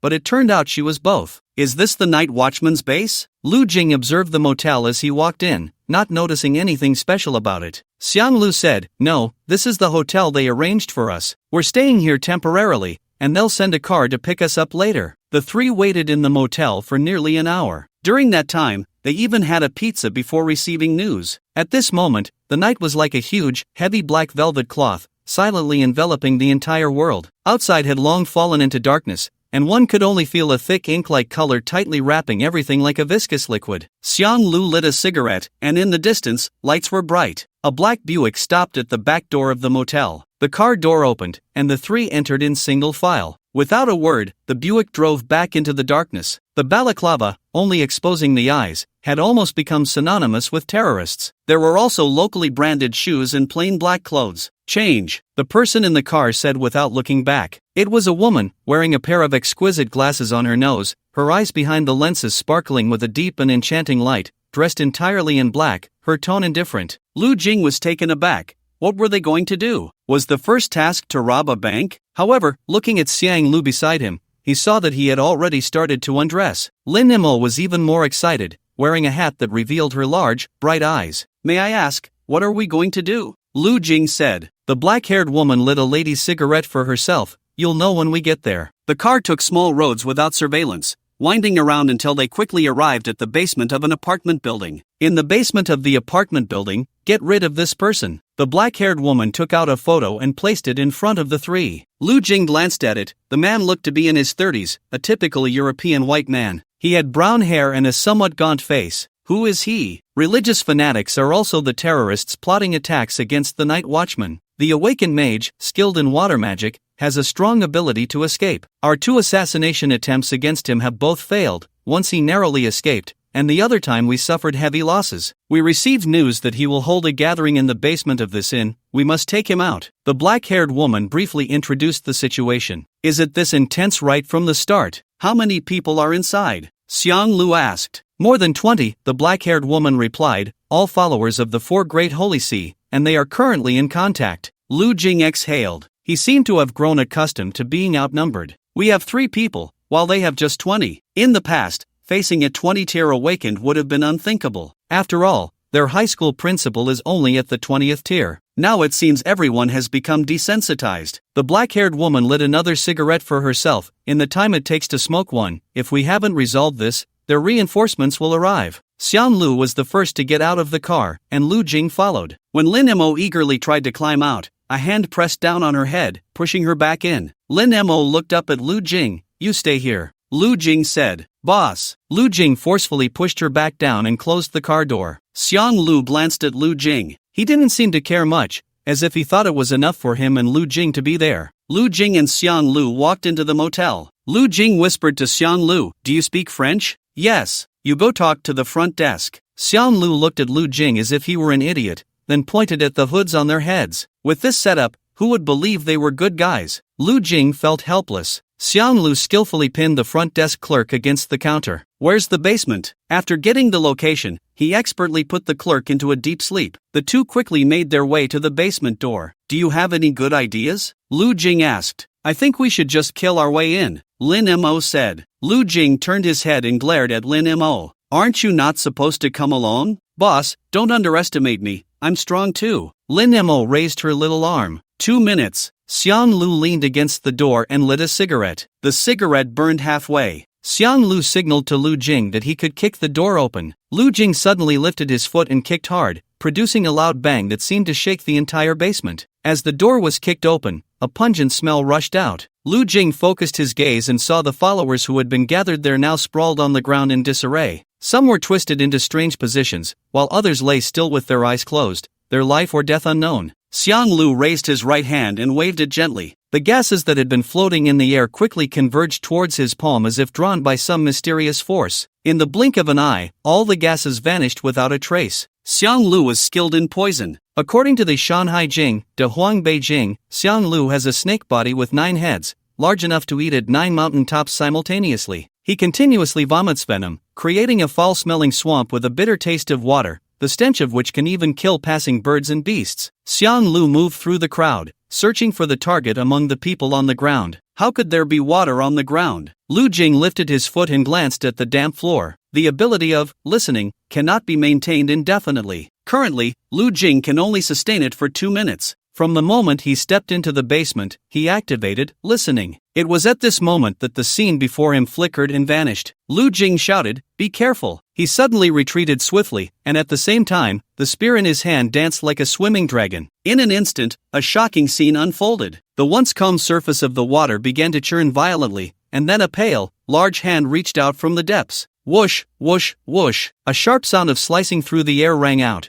and countless crystal-clear water droplets shot out like arrows released from a bow. These droplets raced through the air, intertwining and colliding, seemingly transforming into thousands of incredibly sharp swords in an instant. They glimmered with a cold light, sweeping outwards with unmatched ferocity, tearing the air apart as they passed, producing a series of piercing howls. Lu Jing wielded the Wandering Dawn to block the water droplets. Xiang Lu then charged in from the side, two short knives in hand, rapidly closing in on the target. The brown-haired man was being rapidly reformed by the droplets, glaring angrily at Xiang Lu. "Blades are useless against me, my master will protect me." Xiang Lu remained expressionless as the short knives sliced through the brown-haired man's body, but it felt as if they were striking the water's surface. The brown-haired man revealed a smug smile, but in the next moment, his smile froze on his face. He lost control over the droplets and let out a series of wails. The once pure water was now covered in a layer of green, the poison spreading rapidly. Xiang Lu took a photo and said, "Let's go." "Is it over?" Lu Jing glanced at the brown-haired man who had lost his composure, then quickly scanned the other followers lying on the ground, pulling Lin Mo to hurriedly follow Xiang Lu out of the hotel. As soon as they ran out of the hotel, the previously silent street was filled with the sound of hurried footsteps. Several searchlights shone from all directions. "Get in the car!" The black-haired woman shouted, "It's a trap! Damn!" A torrential downpour of bullets rained down like raindrops, producing sharp, piercing sounds. Gunmen who had been lying in wait upstairs, along with awakened ones appearing like ghosts, unleashed a barrage of gunfire from their weapons, crazily sweeping downwards. In an instant, a deadly net of bullets and magic intertwined, enveloping the entire space. Lu Jing reacted quickly, darting into the car before he could even close the door. The black-haired woman unhesitatingly slammed the gas pedal, and with the roar of the engine, the vehicle surged forward like a wild horse breaking free. The sounds of other car engines starting echoed around them. The black-haired woman gripped the steering wheel tightly and suddenly turned left, causing the car to make a sharp turn. The three inside were thrown around by the sudden inertia, desperately grabbing the edges of their seats to steady themselves. However, at that moment, Lu Jing's peripheral vision caught a dazzling firelight rushing towards them from the right. Upon closer inspection, it was a powerful rocket heading straight for the car window. Lu Jing's eyes widened, and he immediately prepared to activate Huado to intercept the rocket. But just as he was about to act, the car made another rapid turn, the body scraping against the ground and narrowly avoiding the deadly rocket. With a loud boom, the rocket exploded not far away, sending a massive shockwave and thick smoke into the air. The rocket had clearly been modified or enchanted, its power terrifying. Meanwhile, the Buick took advantage of the moment to roar forward, quickly disappearing at the end of the street. However, behind it, several cars were hot on their heels, refusing to let up. Lu Jing glanced back. Goodness, is this speed and passion? This is the romance of the people of Paris. Won't this attract the attention of the police? The black-haired woman said, "The European Union government has decided not to get involved in our war as long as neither side causes too much trouble." As she spoke, she slammed the steering wheel, pinning a motorcycle that was chasing them against the wall. The owner of the motorcycle rolled several times on the ground before finally coming to a stop. Too much trouble? Lu Jing looked out the window at the helicopter approaching from the sky. Wasn't this a bit more than just trouble? The black-haired woman said, "This is a bit of a problem now. We'll abandon the car and escape. I'll drive the car to the Seine River nearby, and follow me to jump in." Without waiting for Lu Jing and the others to respond, the car emitted a mechanical female voice. "The car will automatically explode in 1 minute. Please evacuate quickly." The Buick burst out of the bustling street, speeding towards the river with its sturdy guardrails without hesitation. In the blink of an eye, the front of the car crashed violently into the guardrail, producing a deafening sound. The guardrail instantly deformed and broke under the impact. Immediately, the entire car seemed to be propelled by an invisible force, plunging into the river, creating huge splashes and rolling waves. 15, 14, 13. The countdown sounded like a death knell. Lu Jing pushed open the car door. The black-haired woman swam through the water like a fish, darting away several meters in the blink of an eye. Lu Jing and the others could only do their best to keep up, and not long after, a violent explosion echoed behind them, pushing Lu Jing forward. The black-haired woman reached the edge of an underwater structure, running her hand along the cold, moss-covered stone wall. Suddenly, a faint glow appeared in a seemingly seamless part of the wall above. Then, a concealed opening gradually revealed itself. The black-haired woman climbed up first, followed by Xia Lu, Lin Mo, and Lu Jing. Lu Jing exhaled deeply and wiped the water from his face. The black-haired woman explained, "This leads to various underground waterways in Paris. Take off your clothes." Lu Jing removed the mask from his face, hands on his hips, glancing at the woman's back. He felt like a college student who had been tricked into an internship. The three followed the mysterious woman, emerging from a sewer entrance hidden deep in a corner of the city, exuding a foul stench. A nauseating odor hit them, as if it would engulf them entirely. The sewer was filled with the stench of decay and dampness, making it almost impossible to breathe. Rats scurried everywhere, swarming in the darkness, squeaking loudly. These rats seemed completely unafraid of human presence, treating the intruders as their prey, climbing over them without hesitation. Some rats scurried up people's pant legs, their sharp claws leaving tiny scratches on the fabric. Others jumped directly onto shoulders or heads, sniffing with their pointed noses and even attempting to bite. Lu Jing waved his arms to drive away the rats around him while quickening his pace to keep up with the woman. At the end of the sewer, a car was waiting for them. The three of them, reeking, climbed inside. The car wove through the night of Paris. "This is the main city area, crowded with people. We agreed not to make a big fuss here to avoid causing panic." The black-haired woman introduced the current situation to Lu Jing and the others. She parked the car next to a library. The National Library of France, the largest library in Paris, is primarily composed of 4 towering buildings that rise into the clouds,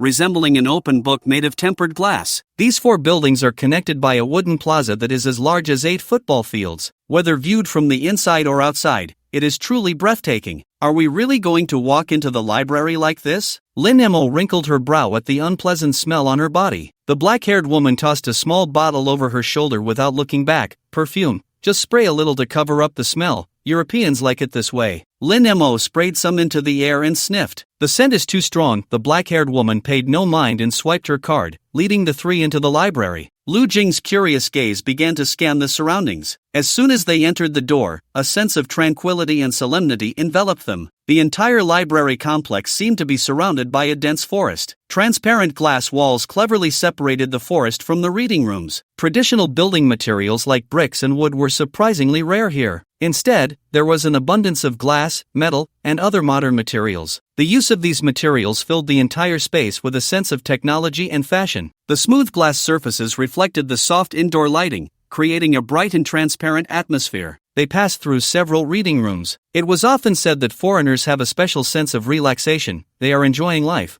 while we are merely surviving. In the library, Chinese people are buried in hard study, while foreigners seem to be enjoying reading. If it were hard study, it would be meaningless. Lu Jing observed today, playing games, being affectionate, watching movies, and snacking. Indeed, the filter is always something others apply to themselves. Foreign kids probably look at their newspapers and say that Chinese people are studying diligently in the library, while in our country, we only know how to eat, drink, and have fun in the library. The black-haired woman led the three to a private reading room. "Welcome to Paris." It was a man with a full head of silver hair, his facial features soft and refined, like a finely crafted work of art. His bright eyes resembled deep lakes, clear and bottomless, filled with endless warmth and kindness. The slight upward curve of his lips held a faint smile that warmed the heart. Lu Jing raised an eyebrow, glancing at the silver-haired man and then at Xiang Lu. He thought to himself how each one was more handsome than the last. "Are we Night Watchmen a boy band? They should debut together." The silver-haired man said lightly, "I am Bai Zhe, representing the European Night Watchman Division to welcome you three to Paris." Xiang Lu placed a fist over his chest. Lu Jing and Lin Mo followed suit,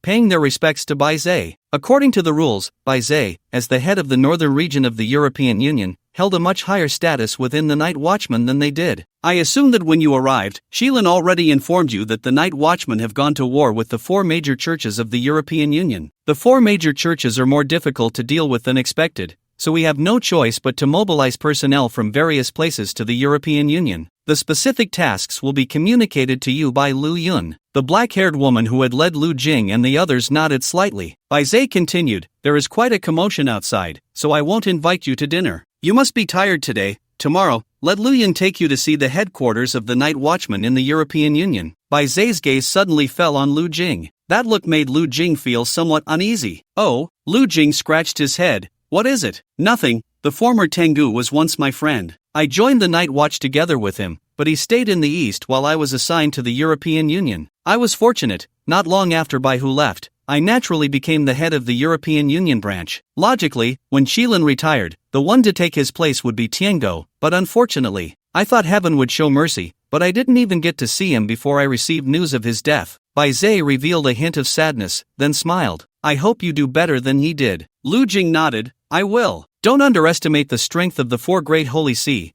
This may turn into a protracted battle. The number of Night Watch inheritors is limited, and my advice to you is to complete your tasks as much as possible while ensuring your own safety. Bai Zhe raised his teacup. Using tea instead of wine, I toast to you all. Bai Zhe set down his teacup and glanced at the time. I don't have much time, Lu Yun. You are responsible for taking them to the hotel for a shower. This smell is indeed unbearable. With that, Bai Zhe left. The Paris National Library descended via the elevator all the way to the basement. S-level authorization. Bai Zhe. With a ding, the elevator stopped at the non-existent negative 10th floor. Each stop on the previous 9 floors required identity confirmation. They were all decoys. Only on the 10th floor could one truly enter. Bai Zhe himself designed and built this massive underground fortress. He was a top student in architecture, with a real identity as a graduate of Kyoto University's architecture program, and later studied abroad in Europe. He participated in dozens of European national infrastructure projects under his mentor and subsequently acquired European citizenship. He became a member of the national parliament. It is rare for a Chinese person to become a member of the European Union Parliament. In the laboratory, the limbs of a certain church follower were rapidly degenerating, black matter quickly covering his body. Have you seen the people sent by Qilin? I have seen them, 3 little kids, but Xiang Lu needs to be careful. Bai Zhe said, he is Qilin's most capable subordinate, having cleared 12 A-level dungeons solo, even before obtaining the inheritance. A staff member in a white lab coat handed Bai Zhe a report. The latest research results show that the chemical reaction between Nightwatch serum and zombie virus perfectly compensates for the flaws in our previous research. Awakened ones will lose their abilities and become new humans. They possess strong physiques and the ability to change their body forms. Oh, Bai Zhe raised an eyebrow, so smooth? Thanks to the fusion of the serum and the zombie virus, the virus can cause a loss of consciousness, but when fused with the serum, it can rebuild the consciousness of the human brain. It's incredible. I've never seen such a situation before. It has never happened. Our serum seems to have undergone this change at some point. The staff member paused and continued. The current problem is, if we want to complete our plan, the ability to transform into a snake is far from enough. Even if the snake transformation unlocks all the inheritances, she still lacks the ability to cover the entire earth with the curse. Let alone the earth, even covering an entire city would be a monumental task. If we really want to eliminate the awakened ones one by one, we would never finish in this lifetime. Bai Zhe said, I will find a way to solve this. Bai Zhe looked at the new humans in the laboratory. The staff member said, the new humans will forget everything, forget all their pasts,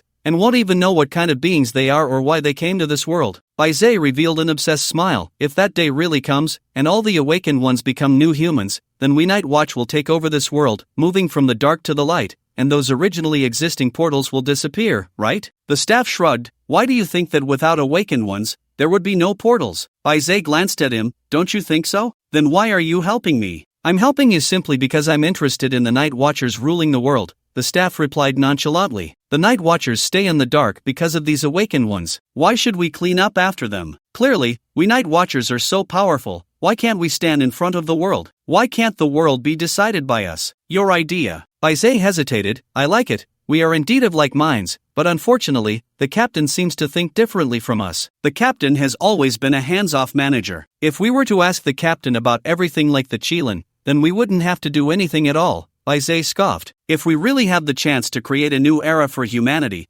our names will be immortalized in the annals of history. This is the temptation of a new page in the family tree. I don't like being a messenger of the night. I prefer to push the captain onto the throne. At that time, everyone will bow to us. Thousands of meters underground, a massive altar supported by countless thick pillars and dense iron chains. These pillars seem to have grown from the depths of the earth. Their surfaces were engraved with ancient and obscure runes and patterns, while the iron chains coiled around the pillars like giant pythons, intertwining into a complex web that tightly secured the entire altar. From a distance, the altar resembled a giant beast sleeping underground, exuding a solemn and awe-inspiring aura. Our plan with the Night Watchers remains unchanged. Taking advantage of their internal strife, we will resurrect my lord. By then, the 4 major churches of the Night Watchers will be ours. Bai Zhe wants to use us. What a dreamer. Little does he know, he is the pawn in our game. On the way back, Lu Jing looked at the night view of Paris, sipping the instant coffee Lin Mo had made for him, lost in thought. Lu Jing returned to Paris University. At this time, the students' gathering had not yet ended,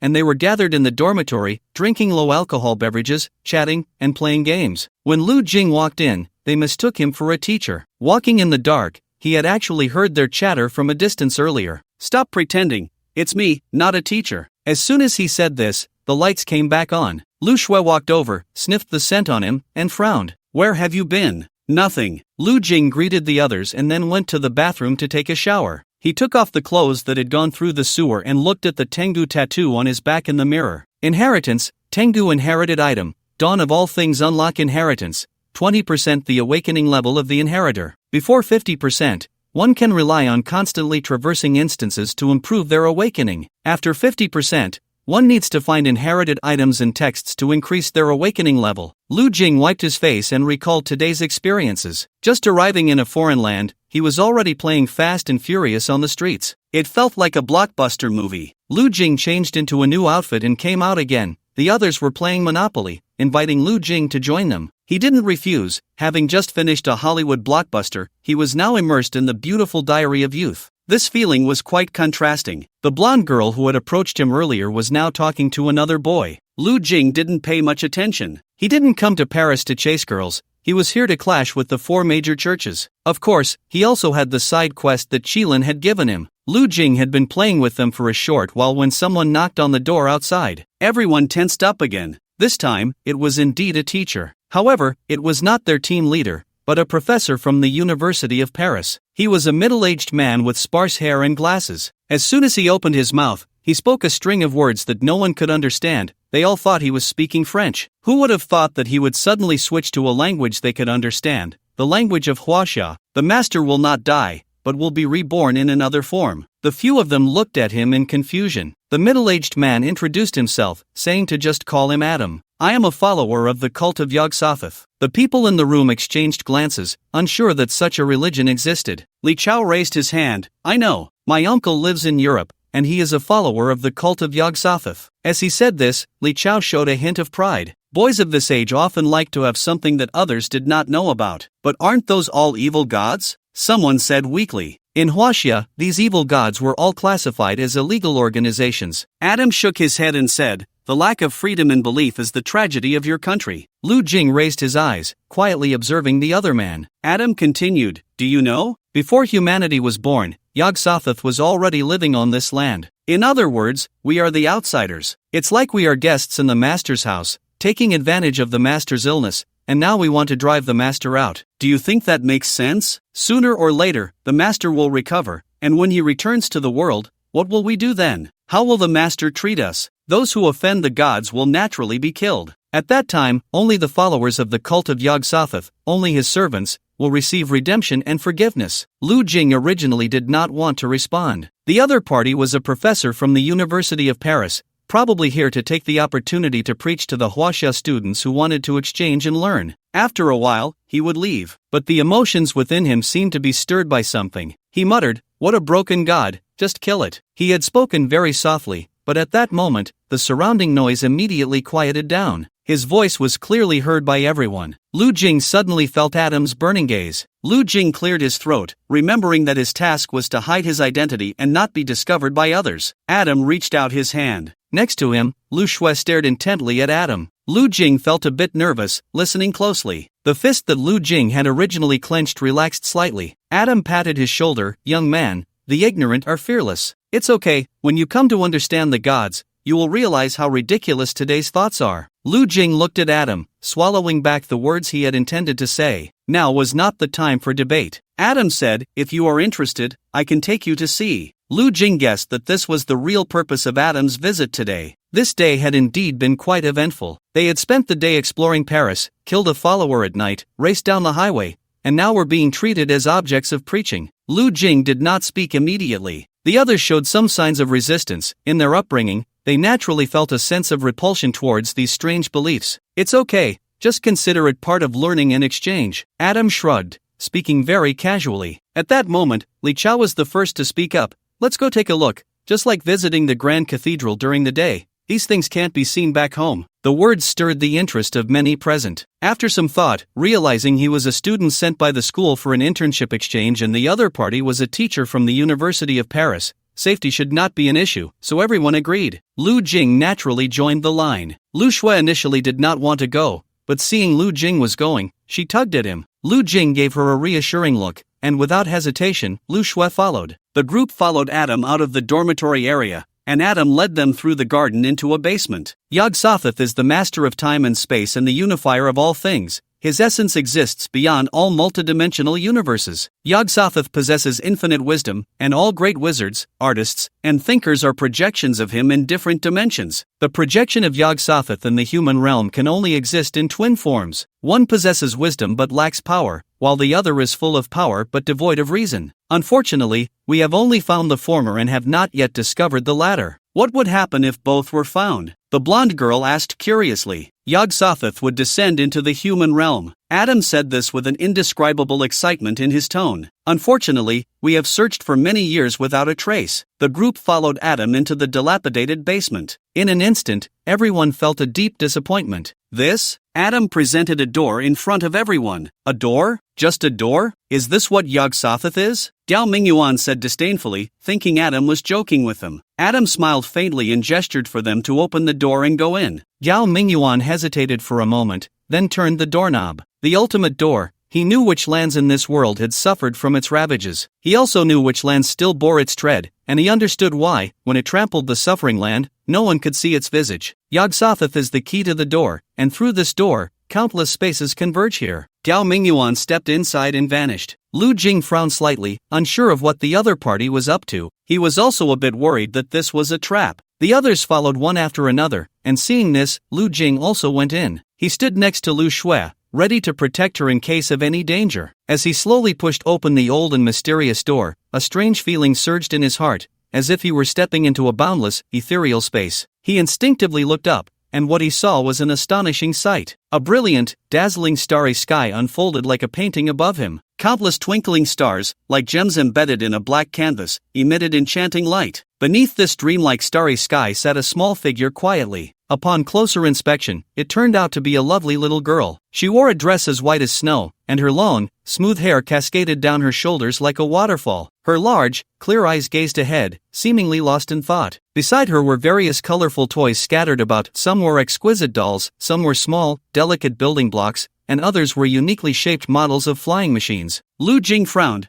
Why was there a little girl here? He looked around and found himself alone. Everyone who had entered before had vanished. Lu Jing wanted to step back but discovered the door behind him was also gone. The little girl looked up at him. Why are you here? Lu Jing was silent for a moment. Little friend, have you seen my friends? They came in with me. The little girl shook her head. Only the chosen ones can enter here. The chosen ones? Then who are you? Lu Jing asked. I don't know, the little girl shook her head. I just know I've been here for a long time. Lu Jing thought to himself, could this girl before him be a sacrifice? The little girl fiddled with the toy in her hands and tentatively invited Lu Jing. Do you want to play with me? As she said this, her voice carried a hint of pleading, as if afraid Lu Jing would refuse. Lu Jing hesitated for a moment before sitting down. He picked up the toy and asked, why are you here? Waiting for my sister, she said. Your sister? Lu Jing frowned slightly, recalling what Adam had just said. Yog-Sothoth's projection in the human world could only exist in twin forms. One possesses wisdom but lacks power, while the other is full of power but devoid of reason. You can't be Yog-Sothoth? What? The little girl looked puzzled. What Soth? What toy is that? It's not a toy, it's an evil god. Oh, the little girl responded.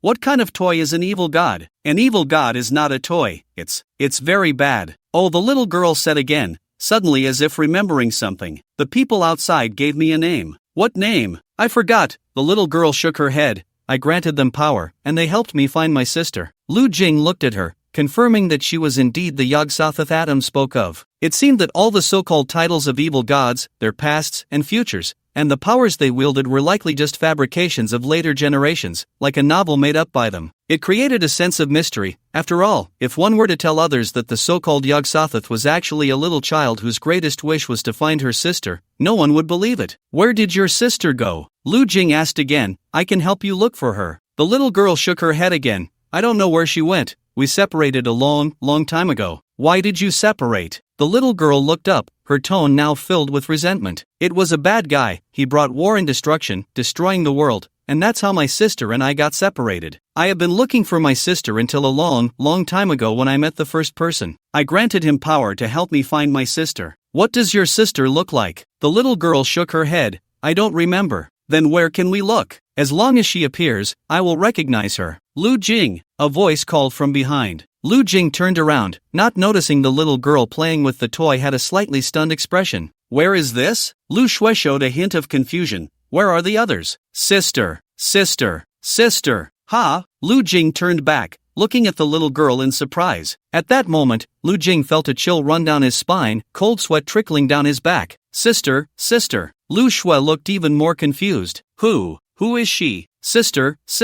The little girl rushed over and hugged Lu Shui. In that long and seemingly endless river of time, the passage of time seemed to lose its meaning, and no one could accurately say how many springs, autumns, winters, and summers it had experienced. Those past days were like clouds scattered by the wind, gradually becoming blurred and ultimately disappearing into the depths of memory. However, even so, she still clearly remembered that special day. On that day, the originally peaceful and harmonious world suddenly fell into chaos and darkness. The sound of war horns echoed from all directions, deafening. The flames of destruction burned fiercely, devouring all beautiful things. The earth trembled, mountains and rivers shattered, and the entire world was completely overturned in that moment. She and her sister were separated. In a daze, someone called out to her, believed in her. She did not know what it was. She only wanted to find her sister. Now, she had finally found her. The University of Paris. As night fell and the lights began to shine, the entire city was enveloped in brilliant lights and noisy sounds. For those who were passionate about parties and revelry, the night was undoubtedly a stage for them to release themselves and enjoy joyful times. The students were still immersed in laughter and joy, completely unaware of the tense situation outside. The campus was brightly lit, with music and laughter echoing, as if it were a paradise isolated from the world. But at that moment, a dazzling firelight suddenly cut through the night sky, instantly illuminating half the heavens. Then came a deafening roar, like a clap of thunder. The explosive sound erupted. The shockwaves seemed to break through the clouds, instantly shattering the surrounding tranquility. Couples nestled together in a nearby grove were startled by the sudden change, trembling in shock as they exchanged glances. The two instinctively looked towards the source of the sound, only to see a massive black smoke rising like a ferocious beast, clawing its way into the air. The thick smoke quickly spread, darkening the entire sky. Through the dense smoke, a colossal figure could be vaguely seen standing within. Its outline resembled that of a human, but its form was far larger than that of an ordinary person, towering like a majestic mountain. What is that? Lu Jing lay dazed on the ground, and after a while, he finally stood up. He patted his head and looked into the distance.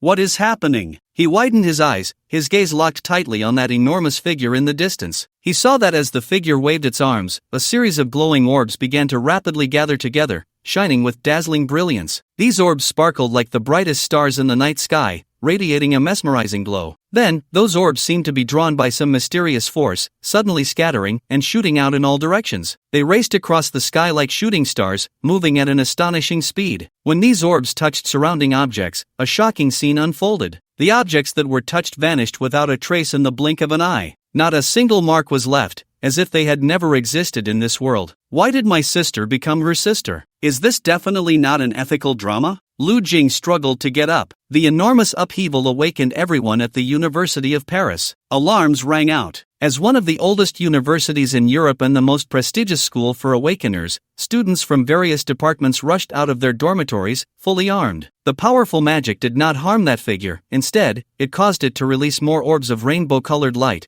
continuously merging and splitting among them. Anything that touched these orbs, whether living beings or objects, would disappear. Adam frantically ran to the figure. Yog-Sothoth, I am your most loyal follower. My lord, I have brought back your sister as you requested. Yog-Sothoth, you have returned to the world. Please forgive the ignorance of mankind. Please give humanity a chance. Before he could finish, the rainbow-colored orbs passed through him. Suddenly, Adam was left with only half of his body. God, what kind of monster is that? Is there a portal nearby? Quick, contact the police. The director shouted, I don't think the police are any better than our battle-hardened students. Those useless cops only take taxpayers' money without doing anything useful. His students all had excellent bloodlines and formal military training. They had fought and died in dungeons more than once. Faced with the mutual struggle of the four great churches and the night watchers, Paris University, backed by the government, was able to remain neutral. This was also the source of Paris University's confidence. Follow the drill. Lu Jing hid in the shadows, watching the so-called Yog-Sothoth. The entity seemed not to have fully regained its power,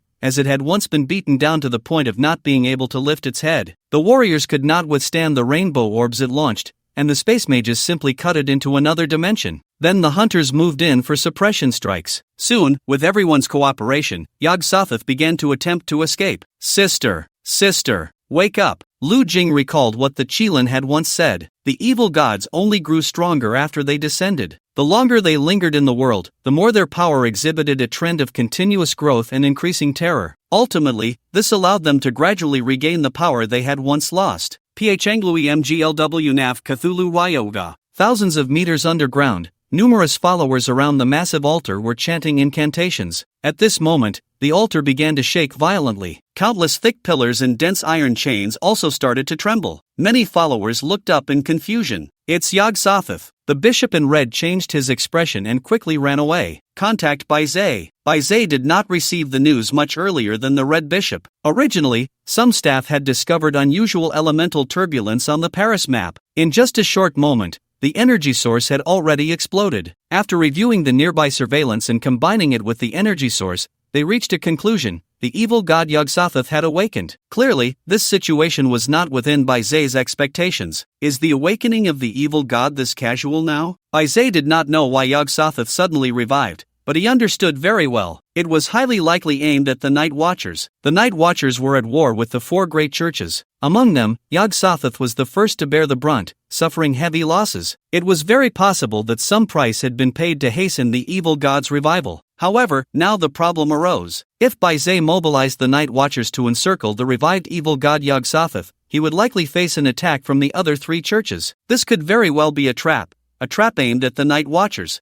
Zay found himself in a dilemma. Damn you! Lu Jing poked his head out, staring at the massive creature not far away. In an instant, the creature's aura surged like a roaring wave, growing ever stronger. The heavy traps carefully laid out by several space professors could no longer contain its form. In the blink of an eye, it reached the towering, magnificent giant pendulum within Paris University. In that moment, a dazzling rainbow light suddenly illuminated, and a colorful sphere began to rapidly coalesce. As the sphere continued to spin and expand, countless beams of rainbow light shot out in all directions like shooting stars. Wherever it passed, everything was shattered into pieces by this mysterious and powerful force. Cries of alarm erupted. What the hell? Lu Jing quickly ran away. In just a moment, half of the University of Paris had fallen into chaos. The originally magnificent campus buildings now lay in ruins, with broken walls and debris scattered everywhere. Sister, don't hurt us. Go away. Go away. Everyone, get back. Ah! A dismembered awakened one screamed in terror. He had just failed to dodge that rainbow-colored orb,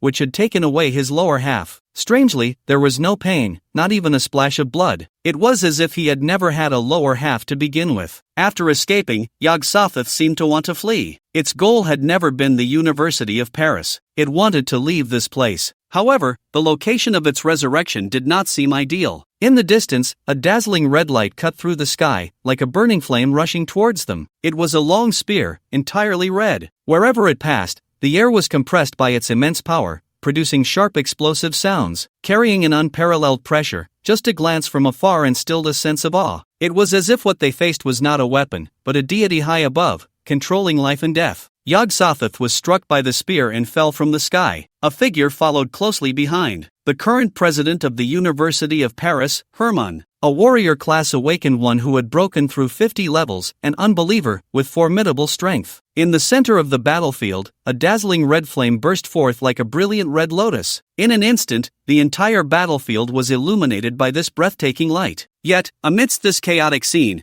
Hermann felt no affection for the heavy armor he wore. Although the cold, hard armor provided a certain degree of protection, it also limited his agility and speed. At that moment, the raging flames mercilessly consumed his upper garment, turning it to ashes in the blink of an eye, revealing a body covered in gruesome scars. However, these scars did not make him appear weak. Instead, they highlighted the incredibly muscular lines forged through countless life and death battles. Hermann gripped the spear tightly, his arm muscles tensed, veins bulging. With a sudden sweep of the spear, a momentum like a landslide surged forth, as if he intended to tear apart and shatter all enemies before him. The spear tip traced a sharp arc in the air, creating a chilling sound of slicing through the air. Hermann was German, not a Parisian. A pure-blooded German, born with an indomitable spirit. Yog-Sothoth did not want to engage in combat. It wanted to leave, but Hermann's relentless attacks forced it to resist. Yog-Sothoth gathered its power and summoned a door in the air. It flickered and sped towards the door, as if passing through it would allow it to escape. Just as its hand was about to touch the door,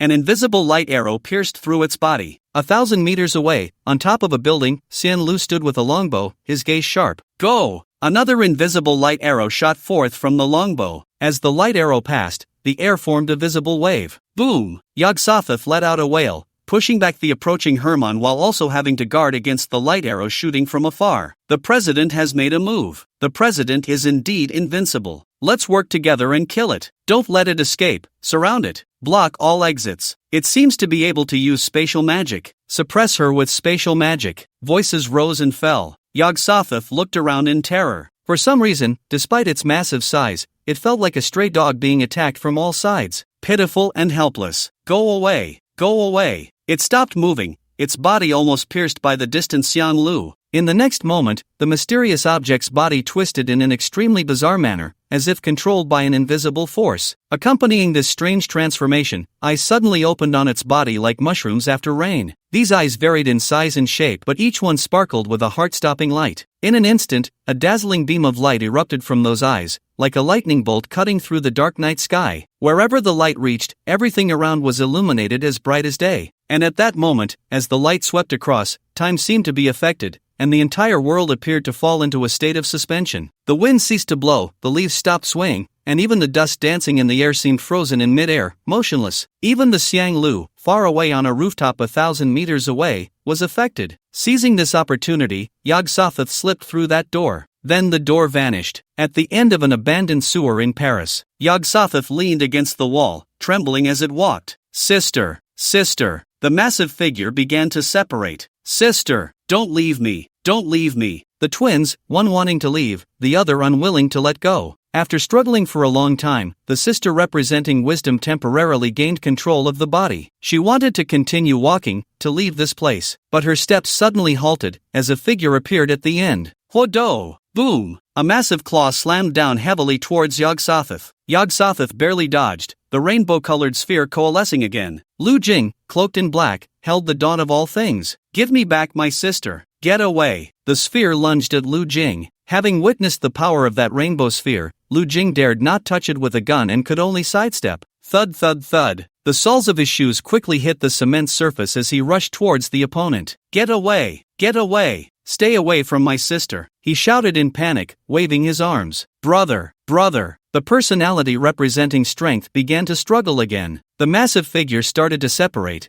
and Lu Shue's face reappeared, desperately struggling like a drowning person. Sister, sister, don't go. Lu Shue glanced back at the other. Sister, don't go. The scene before her blurred, changed, and reassembled. She only had her sister, and her sister only had her. However, the merciless flames of war and endless chaos instantly shattered their once peaceful and happy life. The once warm home had turned into a ruin, and laughter was replaced by painful wails. The world seemed to plunge into a doomsday-like dark abyss, where all beauty and peace vanished in an instant. And the instigator of all this disaster was that mysterious intruder. It descended upon the world like a demon, leaving destruction and death in its wake. No matter how powerful or prosperous a place was, it could not escape the calamity it brought. The entire world teetered on the brink of collapse under the rampage of this intruder, facing an unprecedented crisis. What is this? A flood of fragmented memories pierced into Lu Shue's mind. She suddenly felt immense pain. We should be together. I should be with my sister. The struggle gradually ceased. Lu Shue, Lu Shue. A familiar voice rang in her ears. Brother! Everything before her shattered like a broken mirror. Lu Shue desperately fought to break free. Brother! Sister, sister, don't go. Lu Shue ran away without looking back. A heart-wrenching voice cried out.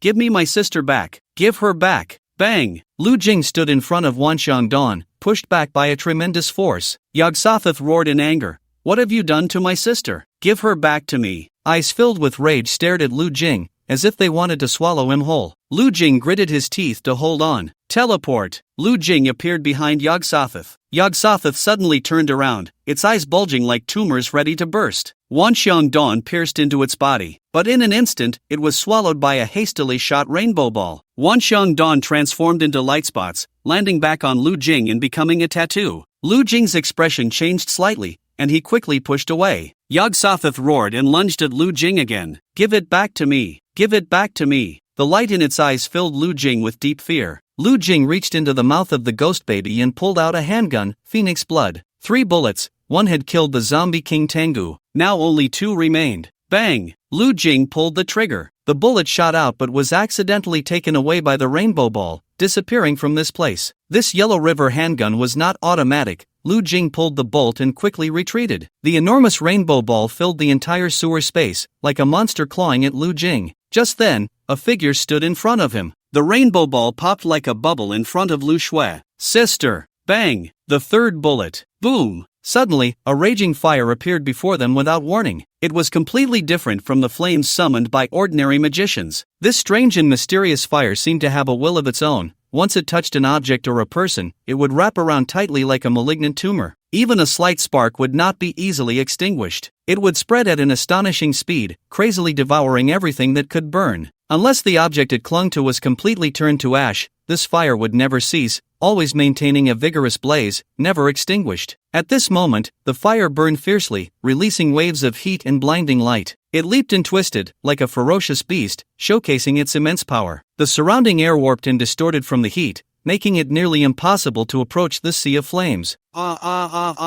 Sister, sister! Lu Shui hugged Lu Jing, burying her head in his chest. She dared not look, her ears filled with the wailing sounds. Her body trembled, as if she had committed some heinous crime. What she killed was not an evil god, but an innocent, pitiful little girl. Sister! Sister! The raging fire consumed Yog-Sothoth's body, melting everything, leaving only the little girl who had appeared inside the door. She struggled, reaching out her hand towards Lu Jing. It seemed as if Lu Jing had taken everything from her. An evil god? Is this what an evil god is? Lu Jing swallowed hard. He had seen a few evil gods, not many, but not few either. The god of chaos he had encountered briefly. However, after just one glance, the other party slipped away. The god of order was personally slain by Lu Jing. Killing these two did not weigh on Lu Jing's conscience at all, but the girl before him brought him immense guilt. It felt as if he had wronged her. "It's an illusion, all an illusion. It's just her way of deceiving me," Lu Jing silently chanted in his heart. "I am the messenger of justice, the nemesis of evil, the judge of sins." He did not notice that Lu Shui was already in tears, her body trembling uncontrollably. In the end, only ashes remained. The girl's hand reached out, but she could never touch her sister again before she died. Brother, brother, who is she? Why does she call me sister? It feels like I have so many new memories in my head. Lu Shui asked Lu Jing,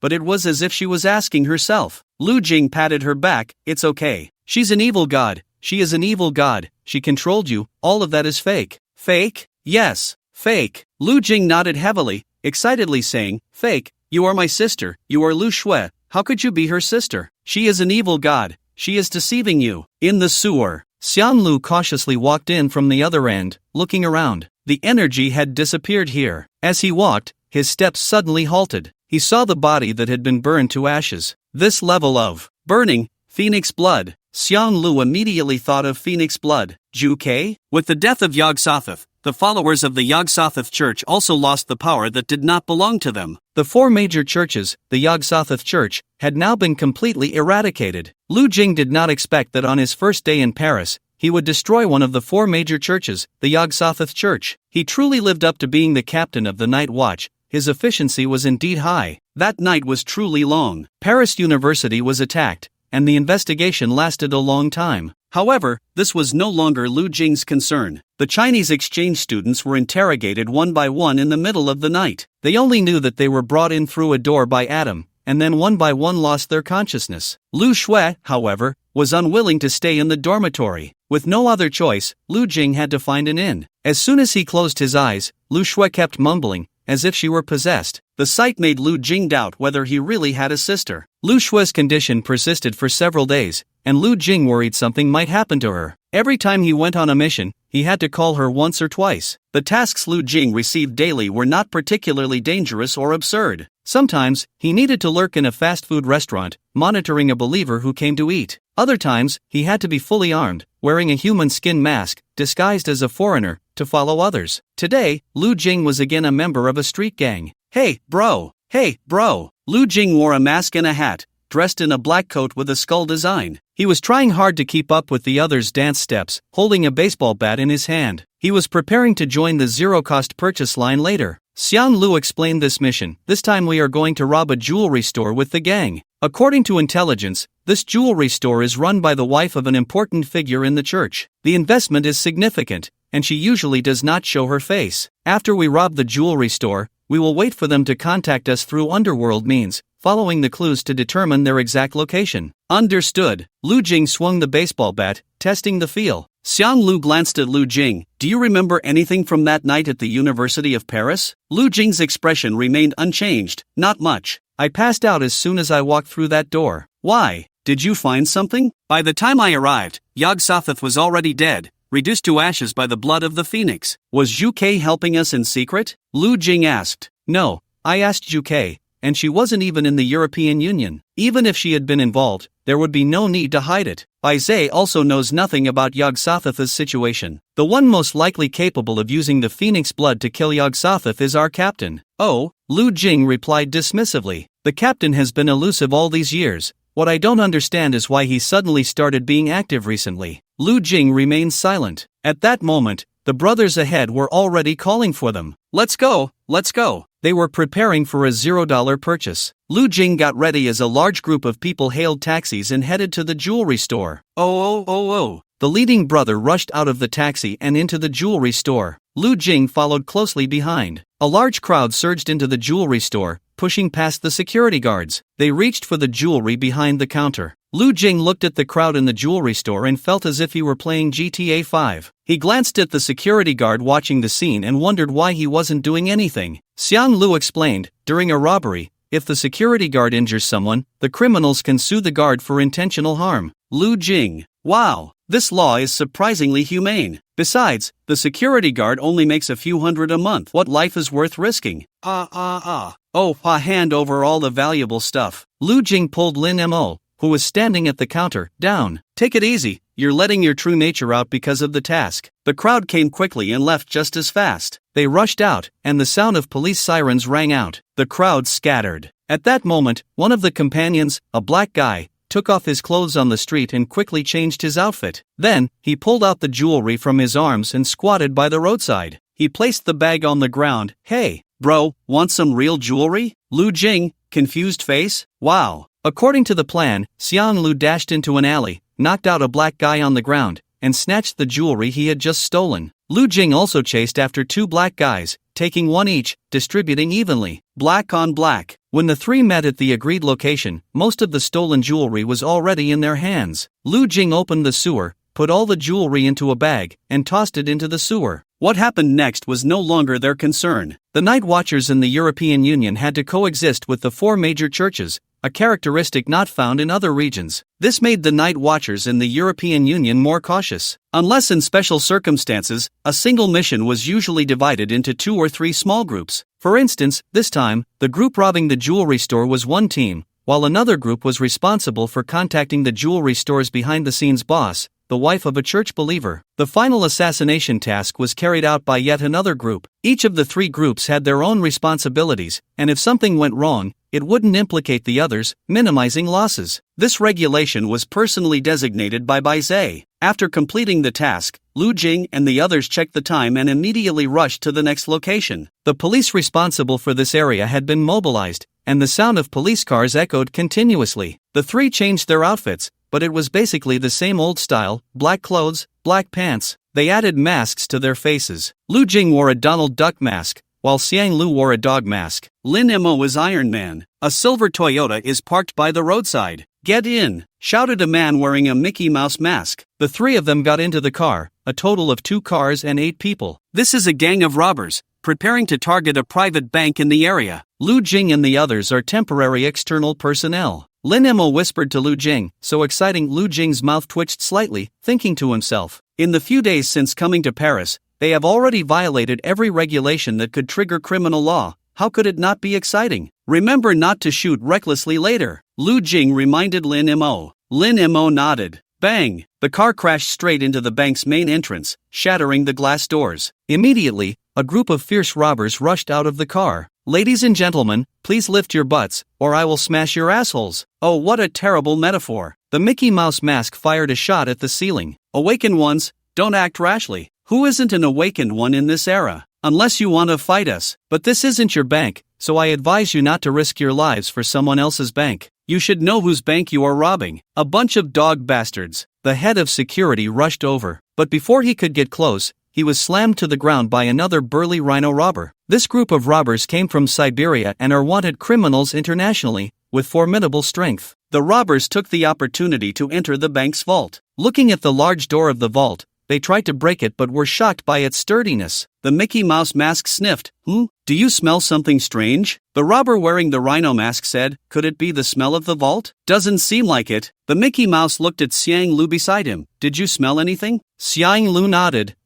Forget it. Just get the supervisor here and have him open the vault. The Mickey Mouse decided not to worry about the strange smell anymore. I already asked. The supervisor and the president each hold a secret, and the supervisor needs to be with the president to open the vault. Moments later, the group of fierce robbers from Siberia, wearing Mickey Mouse and rhino masks, all fell to the ground. Xiang Lu calmly glanced at the time. Let's begin. Among the bank's customers, a woman avoided the surveillance and made her way to the underground vault. Lu Yun tied her hair back and glanced at the robbers lying on the ground. She took out a computer and various miniature electronic devices from her backpack, speaking without looking up. They won't wake up, right? No. 15 minutes. Lu Jing glanced at Lu Yun. It really looked like something out of a movie, her slender fingers tapping rapidly on the keyboard. Lu Yun adjusted her hair and shot a glance at Lu Jing. Don't get infatuated with me. Lu Jing gently tugged at the corner of his mouth. The computer screen kept changing, displaying various letters that Lu Jing couldn't recognize. Done. In less than 3 minutes,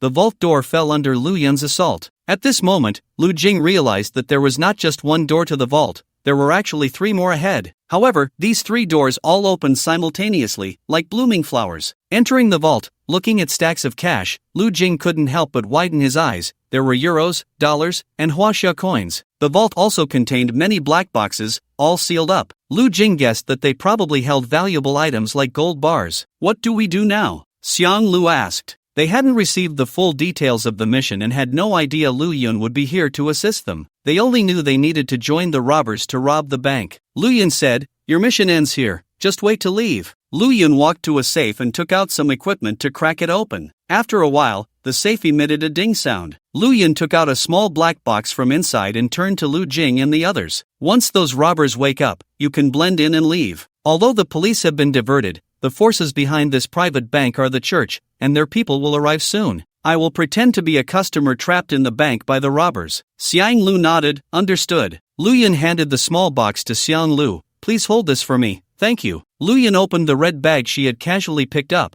which was just the right size to fit the black box. Holding the red bag, she walked out of the vault. No one would expect that the real kidnapper would be mingling among the bank's customers. Soon, the robbers began to wake up one by one. They looked at each other, their faces filled with confusion and bewilderment. What is going on? Lu Jing also slowly got up from the ground, scratching his head as if to indicate he had no idea what was happening either. However, for the robbers, the important questions were why they had suddenly fainted and how long they had been out. What happened during that time? None of it mattered. What mattered was the money in front of them. Hurry, pack the money. Get all the money in. The police will be here soon. Lu Jing held a black bag in each hand and rushed out of the bank with the robbers. Tell your boss I said thank you. The Mickey Mouse mask shouted happily. Lu Jing glanced at him, thinking that this person was the perfect scapegoat. Lu Jing jumped into the car. Just then, a flash of fire suddenly appeared, nearly hitting their car. Fortunately, it was blocked by the rhino mask. The police are coming faster than expected. This group of ruthless robbers from Siberia was no joke. They fought fiercely against the church members who had rushed over, not losing ground at all,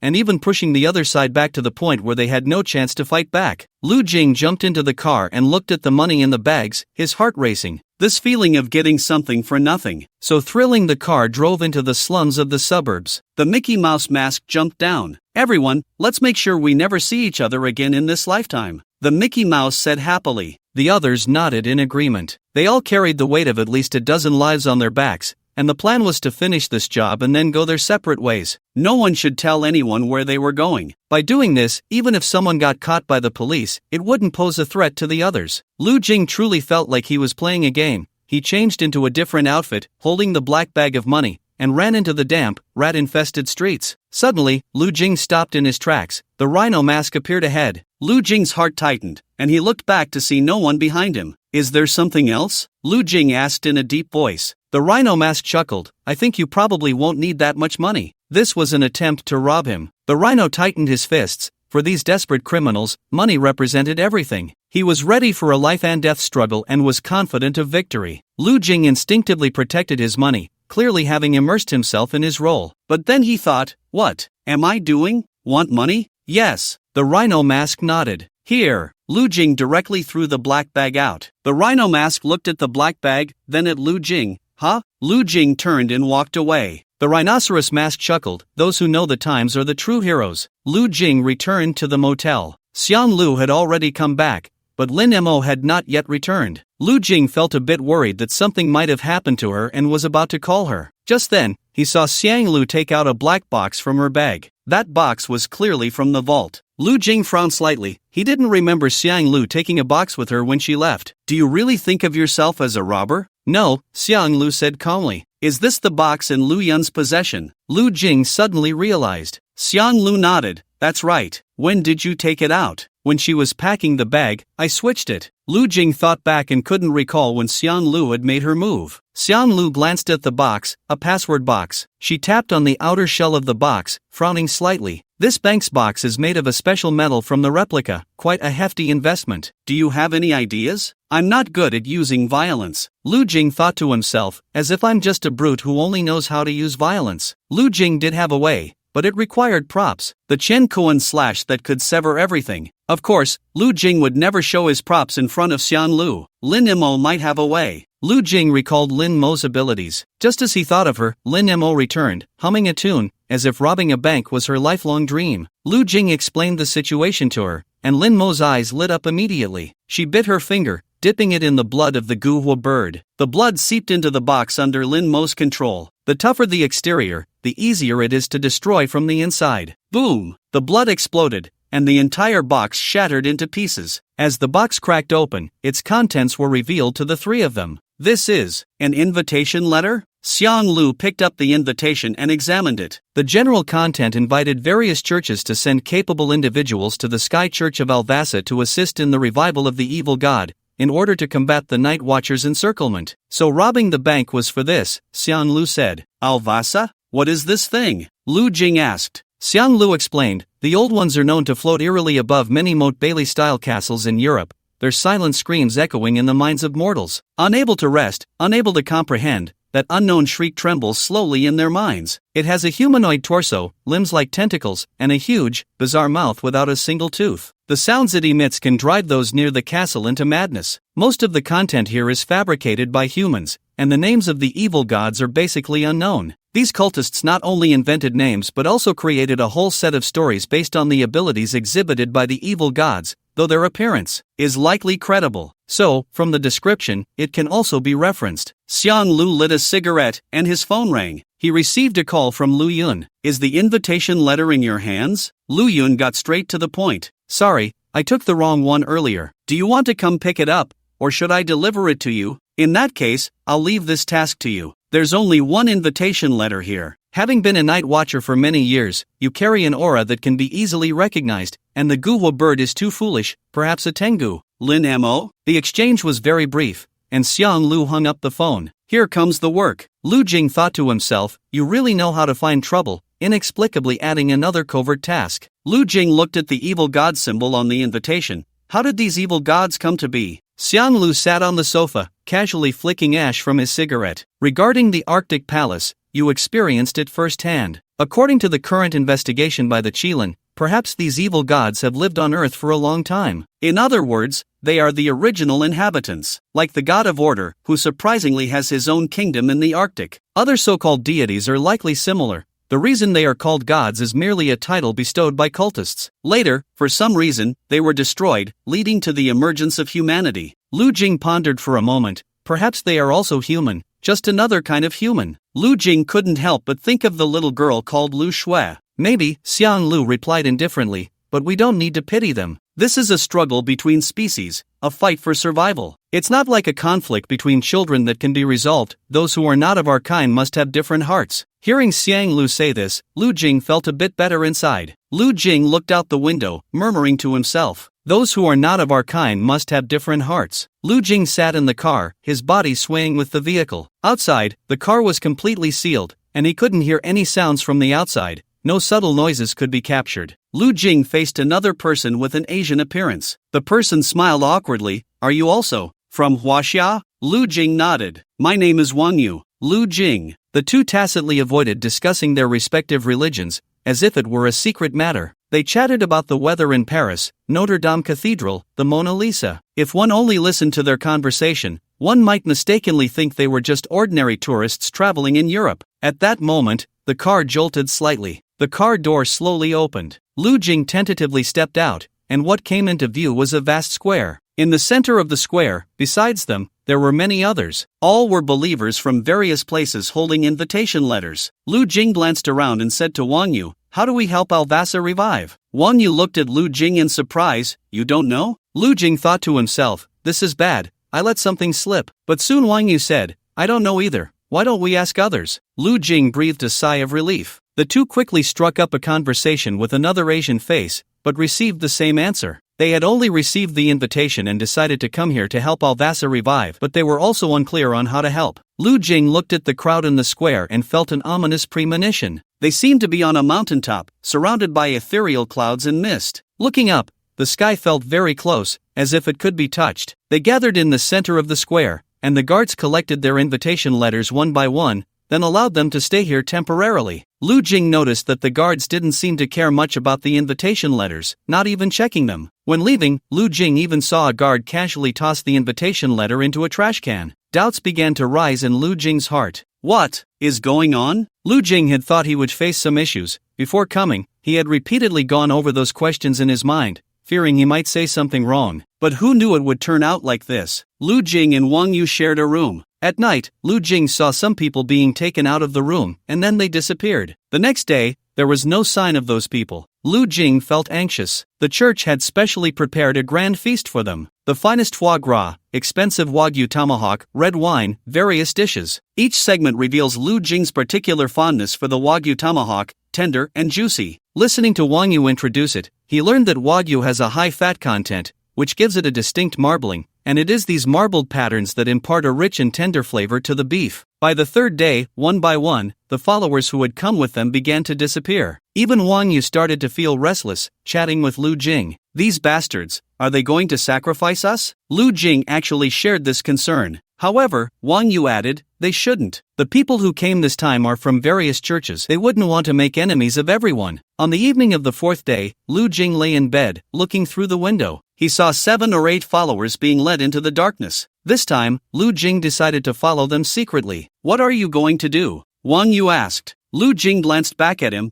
Aren't you curious about what they're doing? Wang Yu swallowed hard. It was a lie to say he wasn't curious. So many followers had disappeared during this time. Who knew what the Alvasa church was really up to? Were they really going to sacrifice them? After a moment's hesitation, he prepared to follow Lu Jing to see. The two of them cautiously stepped out the door. They joined the group in the darkness, surrounded by ethereal mist, even at night. In the blink of an eye, the figures ahead vanished. Lu Jing twitched his nose. Ever since inheriting the legacy of the Tengu, not only had his physical condition greatly improved, but most importantly, his sense of smell had changed. Following the scent, Lu Jing moved forward, the mist swirling around him as if he had stepped into a heavenly realm. Suddenly, Lu Jing stopped. Wang Yu whispered from behind, why aren't you moving? The scent has disappeared here, Lu Jing replied. Here? There's nothing. Wang Yu looked around. All he saw was mist. He reached out to disperse some of the fog, but new mist quickly gathered. Lu Jing furrowed his brow. The scent had indeed vanished here. At that moment,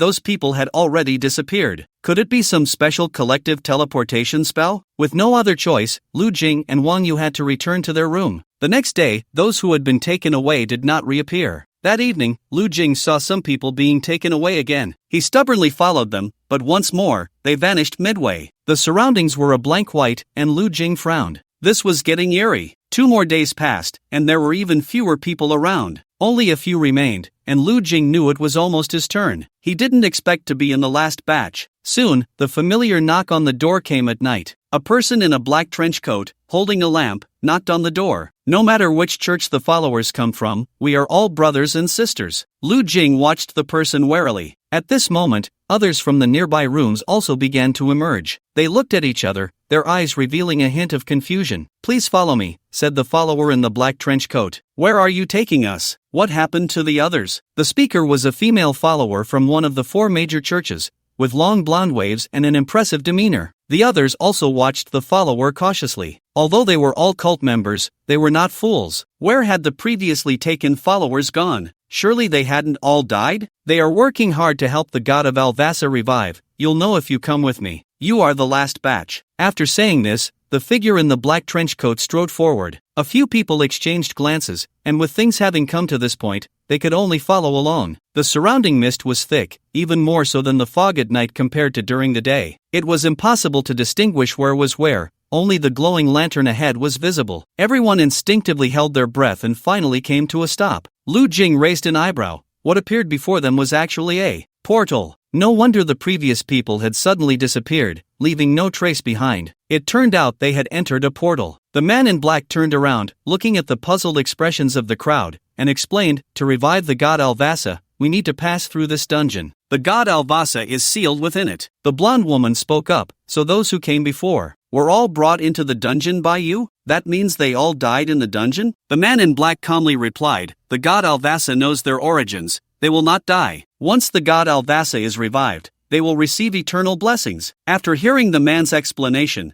the many followers present couldn't help but feel hesitant. If it were to resurrect the deity they believed in, they would naturally sacrifice their lives without fear of death. But now it was to revive another deity. Moreover, this dungeon had likely been besieged by the Alvasa Church for many years, yet it had ultimately ended in failure, and now, under the Night Watcher's crackdown, they had no choice but to send invitations to various churches. They gathered elites in hopes of clearing the dungeon. However, those who had come before had already failed. What made them think they could succeed? The man in black spread his arms. "I believe you all are willing to give your lives for your faith. I will enter the dungeon with you. The god Alvasa will protect us. The Night Watchers are rampant, intent on completely wiping out our church. The next target is your church, and the deity you believe in is being trampled by those despicable people. They call themselves the Night Watchers, but in reality, they are a group of clowns who have stolen divine positions. They deserve to be cast into the abyss, suffering countless tortures until death. Will you watch helplessly as your deity is insulted by others? Do you have the confidence to revive your faith? The Alvasa Church has sacrificed countless lives for this, and we will stop at nothing. I hope you can unite your strength." This impassioned speech stirred the righteous indignation of the few followers present. The Night Watchers were rampant, wantonly destroying their church and the European Union and slaughtering their companions. Lu Jing instinctively pressed his lips together.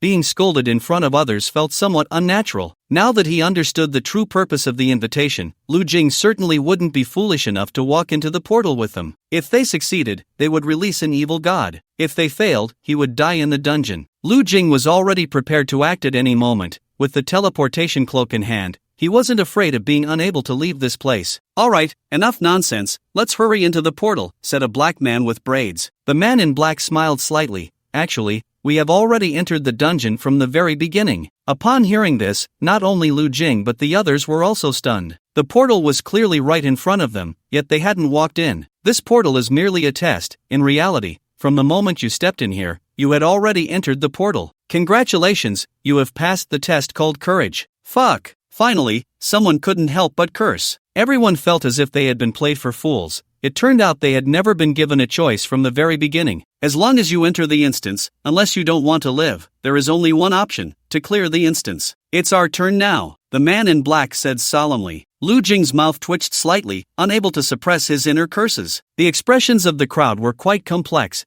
and they couldn't help but curse inwardly. Although they had agreed to enter the instance earlier, being passively dragged in was different from entering actively. The current situation showed that the other party had no intention of seeking their opinions. They had already found themselves in the instance from the very beginning. One of the black men finally couldn't hold back and rushed forward, pinning the man in black to the ground. "I've tolerated you for a long time. Calm down, the man in black said, his lantern dropping to the ground, but he didn't seem angry. Instead, he spoke in a positive and optimistic tone. "We have now entered under the protection of my master. We will definitely clear the instance perfectly." The people present were grinding their teeth in anger, but at this moment, they could only accept it helplessly. Even if they wanted to beat him up, they had to wait until they left the instance. Wang Yu stepped forward to block the black man. The black man, unable to contain his anger, kicked the man in black in the groin. The man in black got up. "Everyone, we can only officially enter the instance after we leave the mist." The blonde woman said coldly, "You from the Alvasa Church have conquered instances for so many years,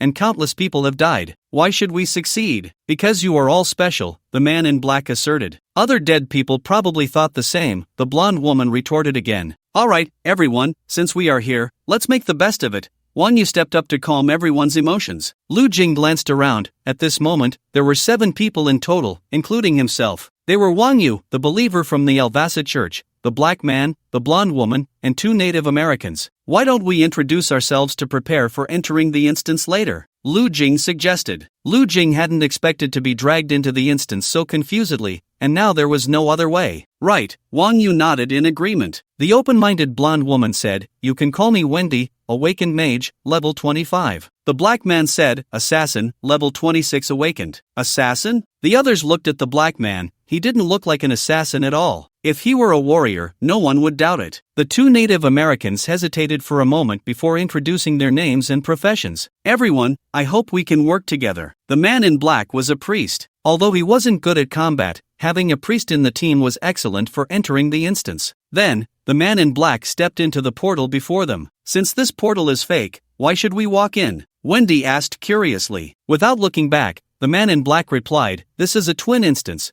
The outer instance and the inner instance are connected through portals. We are entering the outer instance, which is this Sky City. Years ago, our organization conquered the outer instance of the Sky City, but we haven't succeeded in clearing the inner instance in recent years." Lu Jing frowned slightly. A twin instance? He had only heard of this concept before but had never seen a real case. According to records, the last discoverable twin instance appeared 420 years ago. The man in black disappeared into the portal. Seeing this, Wang Yu called everyone to walk in together. Lu Jing retracted his thoughts and followed in. "Welcome players to the instance, Endless Dream. Rule 1, everything in the dream is false." Lu Jing listened carefully to the rules. But that was it. There was only Rule 1, one rule. A few people exchanged glances, finding themselves in a bamboo forest in the mountains. Endless Dream. Wendy savored these 4 words. Is everything just a dream? What should we do now? Wang Yu looked around, realizing there were no hints at all. They were only told one thing: everything in the dream is fake. "Let's move forward and take a look." The man in black, holding a lantern, glanced at the path beneath his feet and then stepped forward. At that moment, the previously calm bamboo forest not far away suddenly began to tremble violently as if disturbed. Soon, billowing white mist, as pure as snow, surged out from deep within the bamboo grove,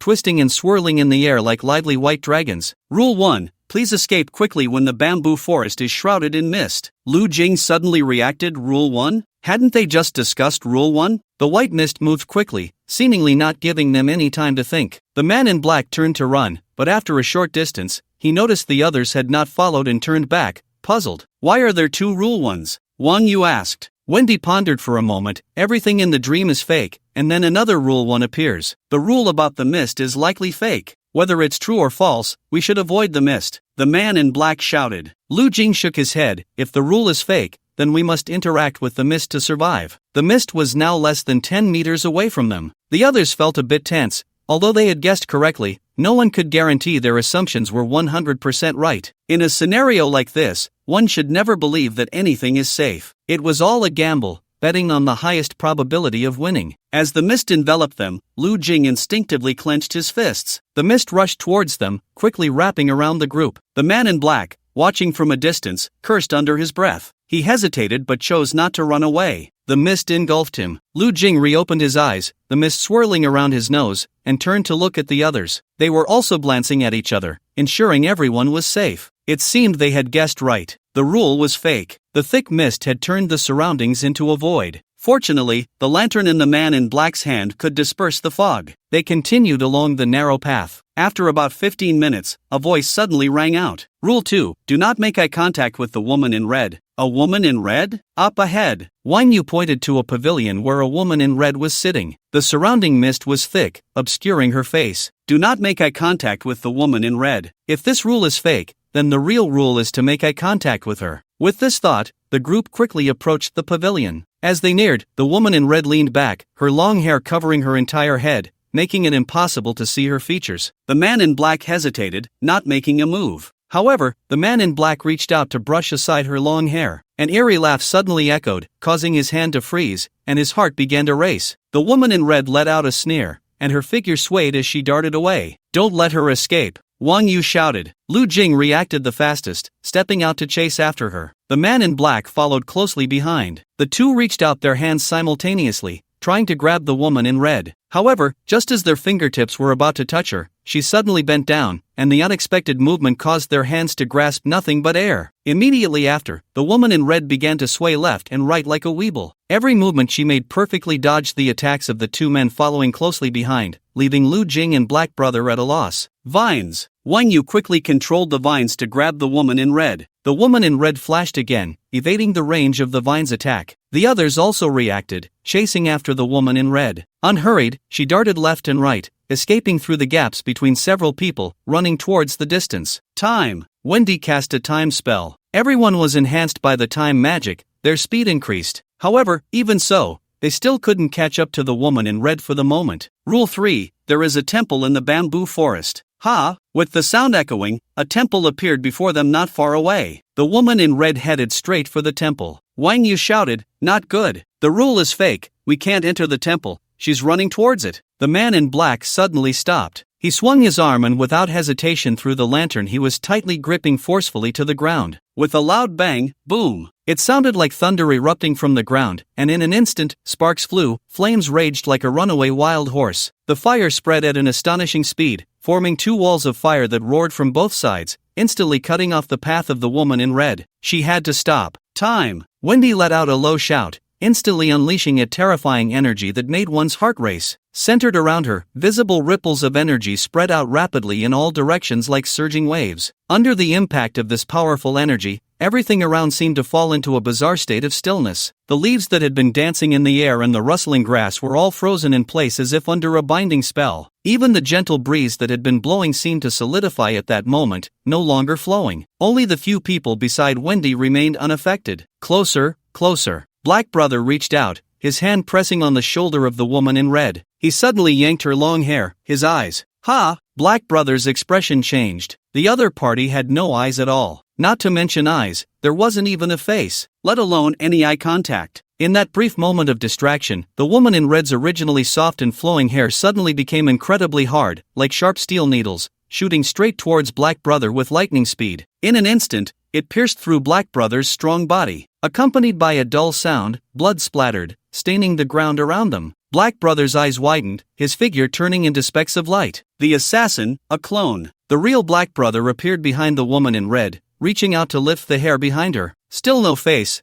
This guy's head was just made up of the back of his skull. Catch it first. The man in black shouted. Easier said than done. Black Brother quickly retreated, as the hair of the woman in red was already reaching for him. Lu Jing suddenly jumped down from the air, delivering a heavy kick to the head of the woman in red. She softened and tried to escape again. The two Indian brothers had already firmly sealed off all escape routes. They stood steadily in a corner, like two immovable mountains. Then, they extended their broad and powerful hands. In an instant, a mysterious and powerful force spread out from them, enveloping the space tightly like an invisible cage. Inside the cage, energy fluctuations surged like tumultuous waves, causing heart palpitations. The red-haired woman sensed the dire situation and immediately attempted to escape. However, no matter how desperately she struggled, darting left and right, it was as if an invisible hand had her firmly in its grasp, leaving her unable to move an inch. Wang Yu used vines to capture the woman in red, and the others quickly joined in. No eyes on the head? Then use the body. Strip her clothes. The man in black decisively commanded. Wendy did not hesitate. As soon as the man spoke, she reached out and tore off the woman's red clothing. Sure enough, a slightly distorted human face was prominently displayed on the woman's chest. Wendy locked eyes with it for a moment. In the next instant, the scene before her suddenly changed, and she found herself in a strange space. In front of her was a huge white room. Inside the room was a little boy,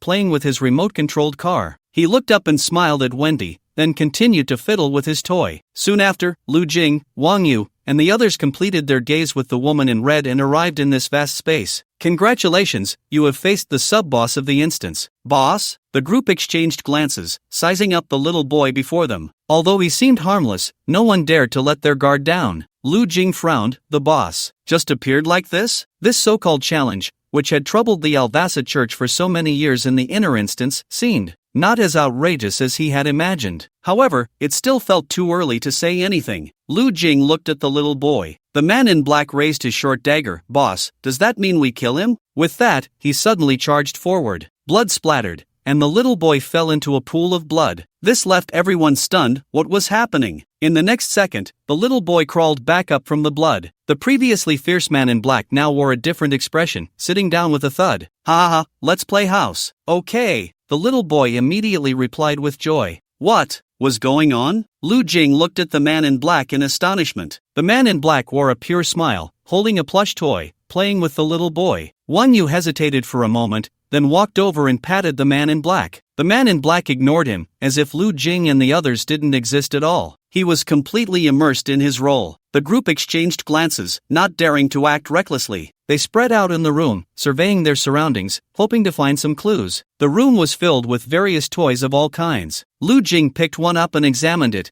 It was just an ordinary toy with nothing special about it. If it's the boss, it must be eliminated, Wendy said, crossing her arms. But it seems we can't directly inflict physical damage on him. The earlier actions of the man in black were the best example. With this in mind, Wendy summoned a staff and pointed it at the little boy. Everyone looked at her. Wendy stepped back until she reached the edge of the room. Give me a buff, Wendy said to the man in black. He waved his hand, granting her 2 layers of buffs. 2 Indians stood on either side of Wendy, casting barriers. Wendy chanted incantations, and as her deep, magical voice resonated, a powerful, chilling force surged forth. This icy power rushed toward the little boy like a torrential flood, freezing the air into white crystals and coating the ground with a thick layer of frost. In the blink of an eye, the power of ice had already approached the little boy, bringing with it a bone-chilling cold and endless pressure. Boom! Wendy's expression changed slightly, and her body stiffened. She stepped towards the little boy, picked up a toy, and revealed a radiant smile. Shall we play together? Sure, the little boy replied enthusiastically. Another one fell. Even with barriers set up and magical attacks,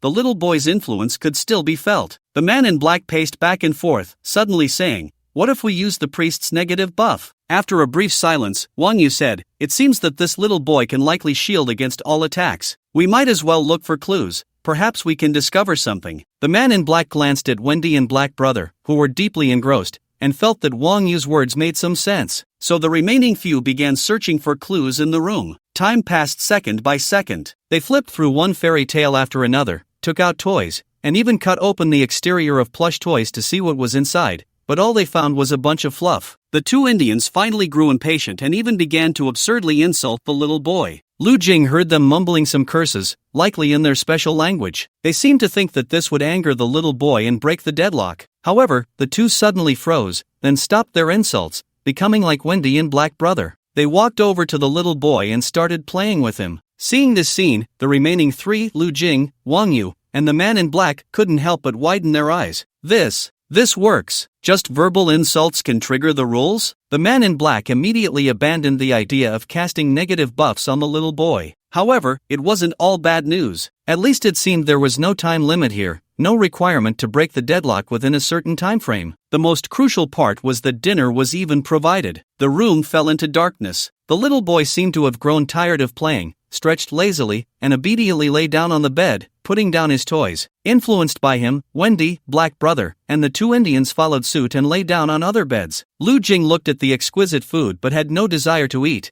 It was best not to touch the food in the instance. This boss was truly the most special one he had encountered. No attack methods could be used, and even verbal attacks would be assimilated, turning into one of his playmates. Wang Yu and the man in black were each praying. As members of the church, They prayed every day, and the same applied in the instance. After finishing their prayers, Wang Yu let out a long sigh of relief. He glanced at Lu Jing, who was still deep in thought. You prayed so quickly? Our church prays once every half-month, Lu Jing casually replied. Wang Yu nodded and said nothing more. Each church had its own rules. By the way, why did you join the church? Wang Yu suddenly asked. Lu Jing hesitated for a moment, then spoke like a devout believer. To save humanity from peril, to rescue the suffering of the world. Wang Yu smiled. I initially joined the church just to gain some attention for myself. I never thought so much about it. Oh, Wang Yu appeared to open up, leaving Lu Jing slightly taken aback. However, he still maintained a full sense of vigilance. Being overlooked, whether at home or in school, I was always invisible. Later, someone told me I could also be the main character. I didn't expect to find I had unexpected talent in the church. I see, that's quite an inspiring story, Lu Jing said. I don't even know why I suddenly feel so sentimental. Wang Yu said in a deep voice, I always feel like I've been influenced by the instance. Influenced by the instance? This sentence seemed to strike a chord with Lu Jing, who suddenly stood up. The rules are fake, and so is the boss. Ha! The man in black, who was praying,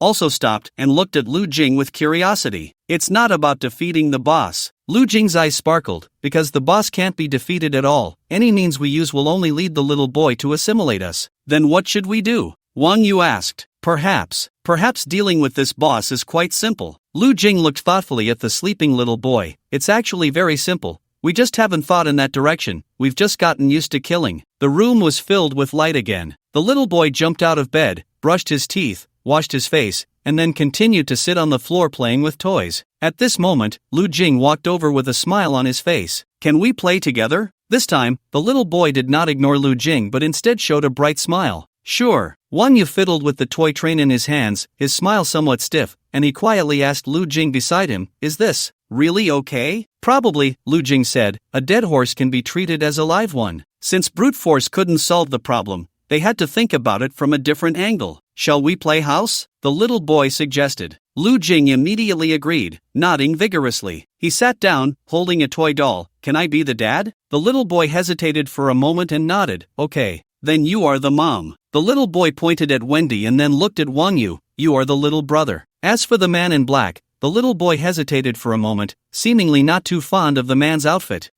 You are the grandson. The corner of the man's mouth twitched slightly, and he nodded, reluctantly saying, okay. Wang Yu thought to himself, is this really going to work? They then began to play with the little boy. Not knowing how long they played, the little boy was endlessly entertained. After playing house, they moved on to playing Eagle Catches the Chick, hopscotch. Good news, by doing this, they indeed did not lose their consciousness. Bad news, there were no signs of the instance being resolved at all. Wang Yu began to doubt what he was doing. It had already been 7 or 8 hours, and it was still the same. The little boy seemed to feel a bit tired too, so they started playing a lighter game of Pictionary. At this point, the man in black was showing signs of impatience, becoming distracted while drawing. The next moment, Lu Jing and Wang Yu saw the man in black's expression stiffen, and then the smile on his face reappeared. Clearly, the man in black had also become a companion of the little boy. Like Wendy and the others, he had lost his own consciousness. Lu Jing and Wang Yu exchanged glances. The slight impatience they had felt earlier vanished without a trace,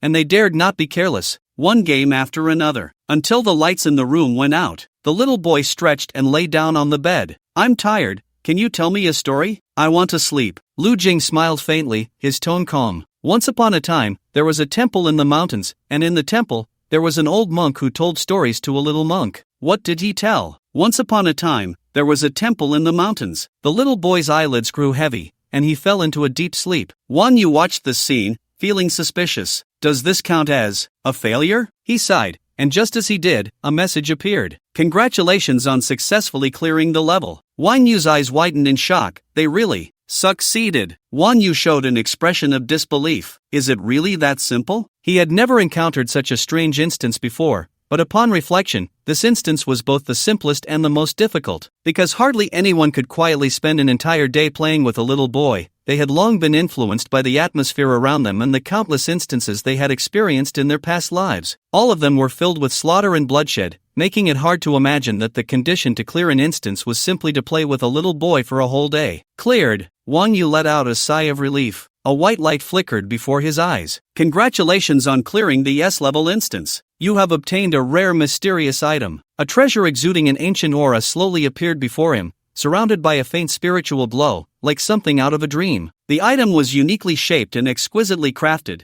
engraved with intricate runes and patterns. You have obtained a large number of precious crystals. Countless translucent crystals, shimmering with colorful light, surged forth like a tide. More unexpected rewards followed in quick succession, overwhelming him. Potions that could enhance strength, equipment with special abilities. In short, this time's harvest was extremely bountiful. Wang Yu never expected that one day he would actually clear an S-level instance. Sounds continued to ring out. Wang Yu opened his eyes again, having left the instance and returned to reality. He looked up. The originally sapphire blue sky, pure as a gem, now bore shocking cracks. These cracks resembled the gaping maw of a ferocious beast, as if they were about to swallow the entire world. Amidst this heart-pounding scene, a powerful and mysterious aura suddenly spread out. Then, a dazzling light shot out from deep within the cracks, instantly illuminating the entire land. As the light gradually receded, a massive and imposing figure appeared before everyone. He radiated endless sacred brilliance, so dazzling that it was hard to look directly at him. His stature was tall and upright, like an insurmountable mountain, with a stern and solemn face that revealed an extraordinary temperament and an unparalleled sense of power. With each step he took, the ground trembled slightly, as if the whole world was shaking in submission. The god of Alvasa, is this what they call the Lord of the Sky? Wang Yu shook his head and glanced at the others. The men in black were kneeling on the ground,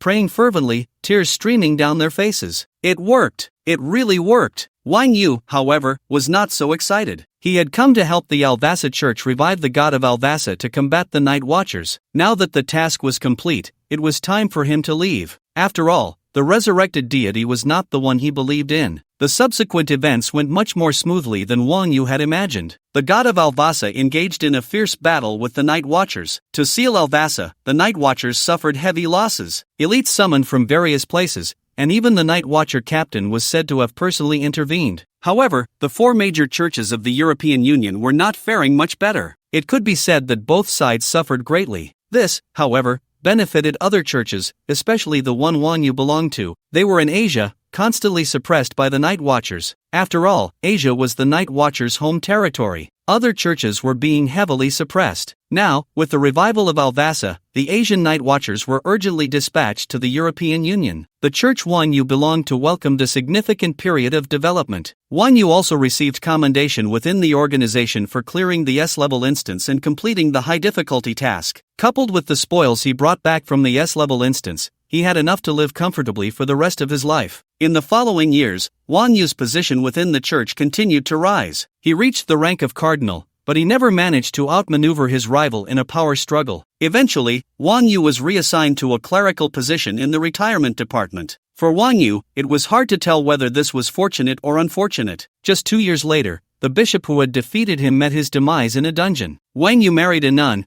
and they had a son and a daughter together. Becoming a father matured Wang Yu significantly. He began to despise violence, and fortunately, his current life was satisfying enough. Every day, he compiled historical texts for the church and mentored new members. He worshipped the divine with his family. As he reached middle age, some issues began to trouble him, such as rebellious children and discord with his wife. Sometimes, he found himself reminiscing about his younger days, but everything was irretrievable. Life passed by uneventfully, and Wang Yu ultimately remained at the 42nd level of awakening. He never broke through the 50-level barrier. His lifespan also couldn't exceed 200 years, and by the age of 150, Wang Yu felt he might be nearing the end. His first wife had passed away when he was 70. Now, his second wife was by his side. Lying on his sickbed, Wang Yu reflected on his life. He had forgotten many things, but he could never forget that S-level dungeon that was crucial to his existence. It was the only time. Dad, Grandpa, do you have anything else to say? The voices of his family echoed in his ears. Wang Yu no longer had the strength to speak. Darkness enveloped him, and the clouds shifted in a kaleidoscope of images. Wang Yu closed his eyes. Suddenly, the scene froze. It was a little boy. Wang Yu was puzzled. He had never seen this boy, who was neither his son nor his grandson, nor was he himself as a child. Wang Yu looked at the little boy. The boy held a toy and smiled slightly. Play with me, play with me, play with me. Wang Yu's eyes widened in shock. At that moment, the long-sealed memories surged forth like a tide. A cold, emotionless voice echoed in his mind. Dungeon, endless dream, rule 1, everything in the dream is false, mission failed, everything around him vanished, and a vast white room appeared before him. It turned out, he had never truly left. Wang Yu's consciousness quickly blurred, unable to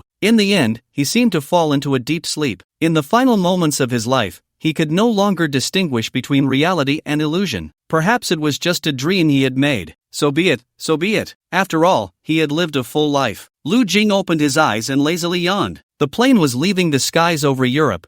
This trip had gone relatively smoothly, and the mission was successfully completed. Lu Jing saw the flight attendant distributing boxed meals, and this time there was no awkwardness like the first time he had asked for one. He ordered a boxed meal and began to eat heartily. Why do I always have this bad feeling, like I'm being watched by countless eyes? Lu Jing muttered to himself as he looked around, still chewing on his chicken. He glanced at Lu Shui on his left and patted Lin Mo, who was sleeping. Just as he was about to lower his head to continue eating, suddenly, the plane began to shake violently without warning, as if caught in a raging storm. Passengers screamed in terror, luggage fell from the overhead compartments, and the entire cabin descended into chaos. Looking out through the porthole, everyone gasped in shock. There, high above at 10,000 meters, stood an enormous monster. It resembled a moving tower, exuding a chilling aura. Its body was covered in a thick layer of black scales, shimmering with a cold light, and its blood-red eyes revealed endless ferocity and evil. Lu Jing frowned slightly, jumped up from his seat, and shouted, "Everyone, don't panic." He then opened the hatch and leaped down, pulling out his transformation device. "Come forth, Sun Wukong." With this roar, time seemed to freeze at that moment. A dazzling light suddenly streaked across the sky, and then an incredibly massive figure slowly emerged. The great sage equal to heaven, Sun Wukong. Its size was so immense that it blocked out the sun,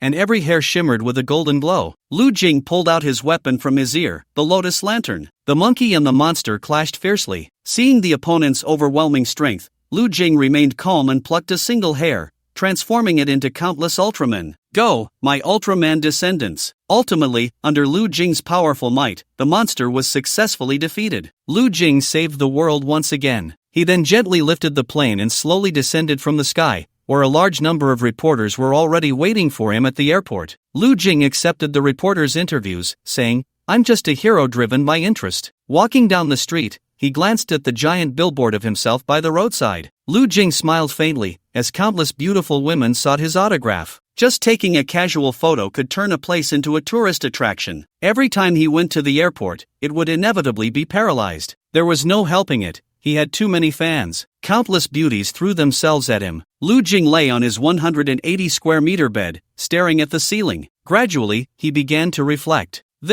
Is this TMD reasonable? God TM turned into Sun Wukong, and a single hair could transform into countless Ultramen. Lu Jing, confused face? Lu Jing scratched his head. This was too absurd. If it were just a little more reasonable, he could explain it. But now, Lu Jing slapped his face hard. It hurt. This wasn't a dream. Lu Jing pondered with his clever mind for a moment. Just then, a tremor resonated through the universe. It turned out that cosmic beings had discovered Earth and sent countless droplets to destroy it. Lu Jing smiled slightly and flashed to outside Earth. "Earth, I'm covering you." With a gentle snap of his fingers, he obliterated countless droplets. The alien fleet, witnessing this scene, was terrified. They bowed to Lu Jing, and once again, he saved humanity. Lu Jing became the cosmic peace envoy, starting to help every weak planet, protecting them from the assaults of other planets. Suddenly, Lu Jing discovered the source of the universe's destruction. To protect the cosmic realm, Lu Jing borrowed the power of the entire star and ascended to the celestial realm. He became a member of the heavenly soldiers,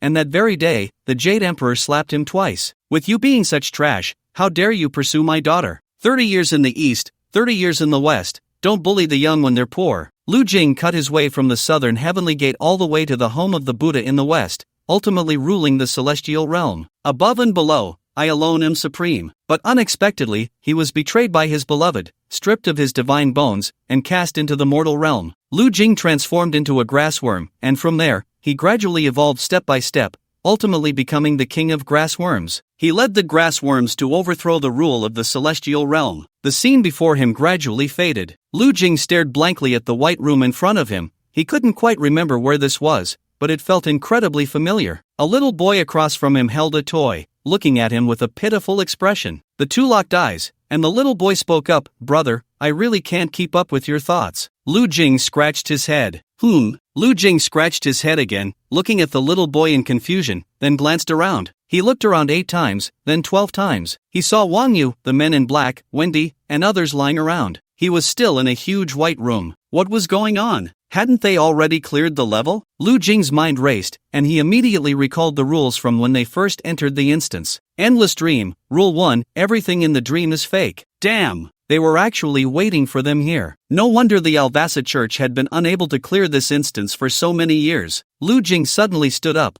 looking at the little boy in fear. The little boy frowned tightly, his face full of grievance. Brother, can you dream of something else? Why did he still look so wronged? Lu Jing took a step back, realizing he had almost died in the dream. Why? Why do you want to harm us? The little boy showed a look of great grievance. Brother and sister played with me. I just wanted to make you happy, to let you have good dreams while you sleep. I didn't want to harm you. But what if we can't wake up? Aren't you unhappy in the dream? Why wake up? But it's all fake. The little boy tilted his head. Fake? How do you distinguish between true and false? In a dream, you can feel everything. Isn't it good to live a peaceful life? Lu Jing steadied himself, his gaze full of vigilance. I don't want to dream. Can you let me go? The little boy shook his head. If I let you go, it will come out? Who? A very powerful guy, the little boy said. I can't let it go. Lu Jing thought that the powerful guy the boy mentioned should be Alvasa. Lu Jing sat down again, looking the little boy up and down. Brother, can we continue playing, okay? I can't stay here forever, Lu Jing thought, rubbing his forehead. For the first time, he felt that an instance was so tricky. Summarizing the known information, this little boy could not be harmed. Otherwise, he would be assimilated into his playmate. If you played with him all day, you would fall into a beautiful dream and ultimately still be trapped here. If you fell into a beautiful dream and were lucky enough to wake up,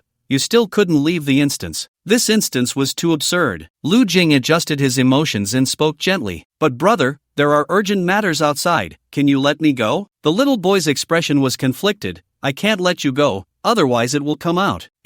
I know it. It's a very powerful and very bad guy, right? The little boy nodded seriously. Actually, brother is very powerful, Lu Jing said, raising his arm to show off his strong muscles. Brother is even more powerful than it. How about this? Brother promises, if you let me go, I will defeat it. The little boy bit his lip. But it really is very powerful. You can't defeat it. Lu Jing said, don't you know who I am? You only know how powerful it is, but you don't know how powerful I am. In fact, I have a hidden identity. I am the captain of the night watchman, and I can defeat it with one punch. Do you believe it? The little boy. Brother, don't try to fool a child. You don't believe it, right? If you have the ability, let it out and let it compete with me. The little boy fell silent. Lu Jing felt somewhat helpless. He really felt like he was playing house. The absurdity of this instance exceeded his imagination. Could it be that he really had to scare this little boy to leave the instance? But it's really powerful. The little boy cradled his face in his hands, his clear eyes looking at Lu Jing. Lu Jing didn't know what to say,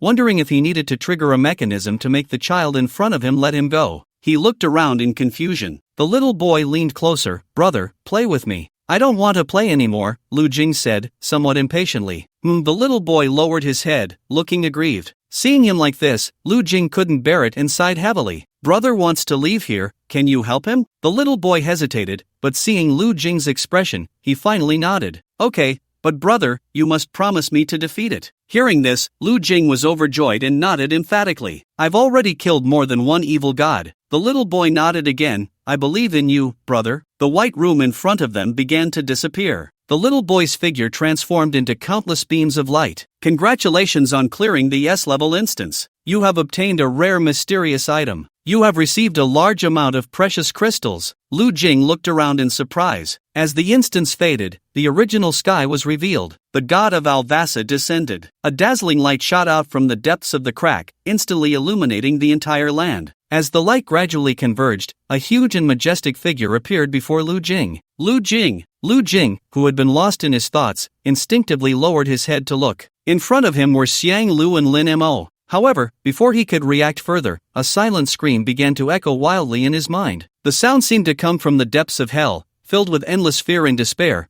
piercing straight through his soul. It wasn't just Lu Jing. Xiang Lu and Lin Mo beside him also felt this terrifying scream. Their faces turned pale as paper, and their bodies trembled involuntarily. At this moment, people all over Europe were suffering from this sudden disaster. Everyone covered their ears tightly with their hands, but the sharp, piercing scream seemed to penetrate everywhere, still echoing clearly in everyone's minds. At first, the sound was like a faint current, slowly trembling in people's minds. But as time passed, it became stronger and louder, like a fierce storm sweeping in, mercilessly tormenting everyone's nerves. The sound had reached an unbearable level, and everyone was knocked down by this immense pain. They either curled up on the ground or rolled around holding their heads, their faces twisted in agony. The streets were in chaos, cars lost control and crashed into the roadside, shop windows shattered, and glass shards flew everywhere. The entire European region fell into unprecedented panic. Centered around the European Union, Alvasa's domain began to spread across the entire Earth. Lu Jing struggled to lift his head. This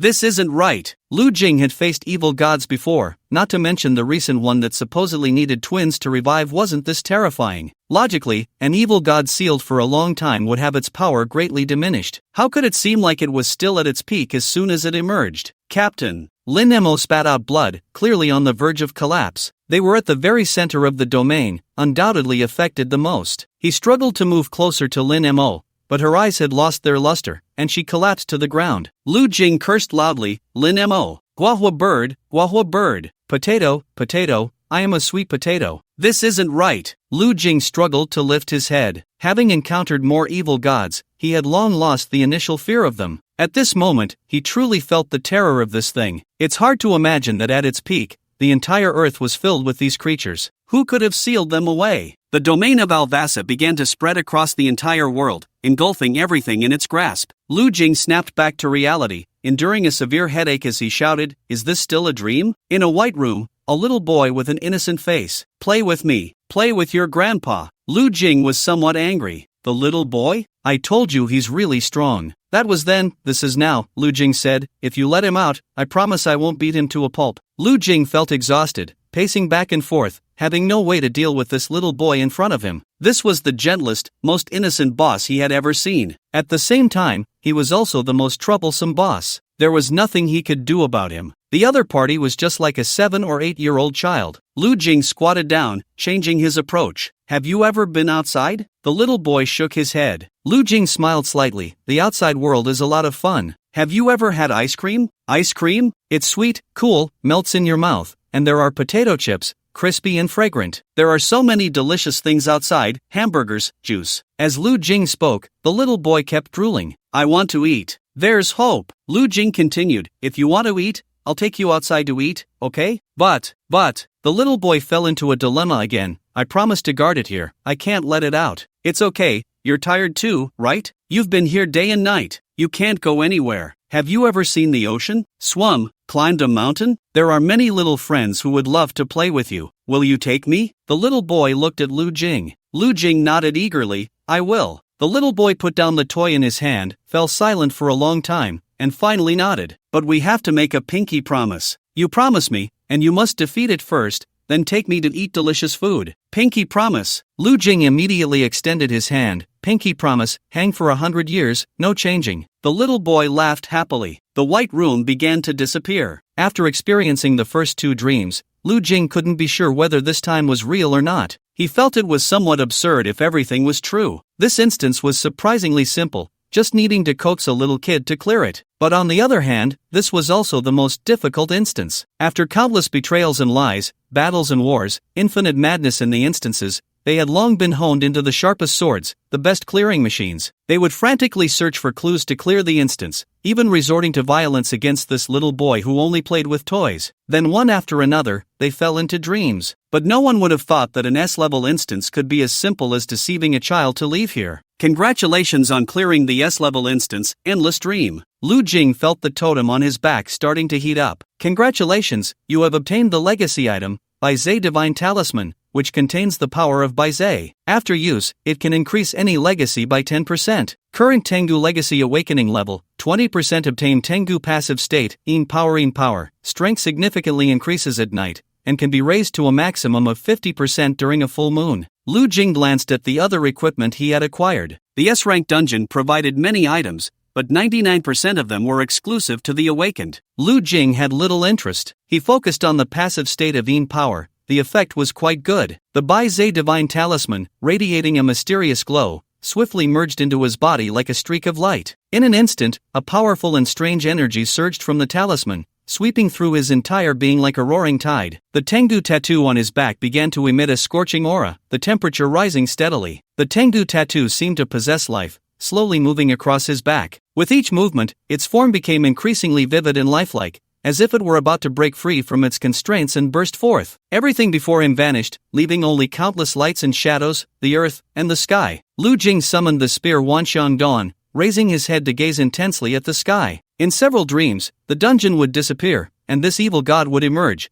but Lu Jing waited for a long time and did not see the so-called evil god. His brows furrowed as he looked left and right. At this moment, he stood atop a mountain. The stars twinkled above, like brilliant gems embedded in a black sky, shining brightly. There was no sense of an impending storm. Since that was the case, it would be best to leave here. This mountain might very well be the stronghold of the Alvasa Church. Lu Jing dashed through the dense forest, racing down the mountain. As he ran, he took out his communicator. "Hello, Xiang Lu, Xiang Lu." At that moment, Lu Jing's expression changed slightly as he sensed someone following him from behind. He turned his head, but all sounds and presences vanished. Lu Jing changed direction and continued running, but soon he felt that strange sensation again behind him. He suddenly turned around, yet still saw nothing. Lu Jing paused for a moment, then continued to sprint down the mountain. The communicator crackled with Xiang Lu's voice. "Keep running in this direction, don't stop. Lin Mo, boss." Xiang Lu had already hung up the communicator, clearly thinking it was not the right time for small talk. Lu Jing ran at high speed and suddenly dove into a nearby thicket. After waiting for a moment, he poked his head out from the bushes. This action startled the person following him, who instinctively took a step back. Lu Jing widened his eyes in disbelief as he looked at the person before him. A little boy beamed a bright smile. "Brother, when are we going to eat ice cream?" Lu Jing instinctively reached for his weapon. What was happening? He had actually run out of the dungeon? Was that even reasonable? Could he be the evil god Alvasa? It was the only possibility left. The little boy looked at Lu Jing with innocent eyes, waiting for him to take him to get ice cream. Lu Jing did not act immediately. Instead, he tentatively asked, "Didn't you say that if you cleared the dungeon, it would come out? Where is it? We need to defeat it before we can take you for ice cream." The little boy showed a hint of distress. "I don't know either. It should have been released." Lu Jing scrutinized him with suspicion. The communicator crackled again with Xiang Lu's voice. "We've reached the bottom of the mountain." Xiang Lu had arrived here through positioning. Lu Jing looked at the little boy, confirming that he had no malicious intent for the time being, and hesitated for a moment. "All right, then. You can come with me for now." "Okay." The little boy nodded heavily. Lu Yun was driving the car. At this moment, inside the car, including herself, were Xiang Lu, Lin Mo, Lu Jing,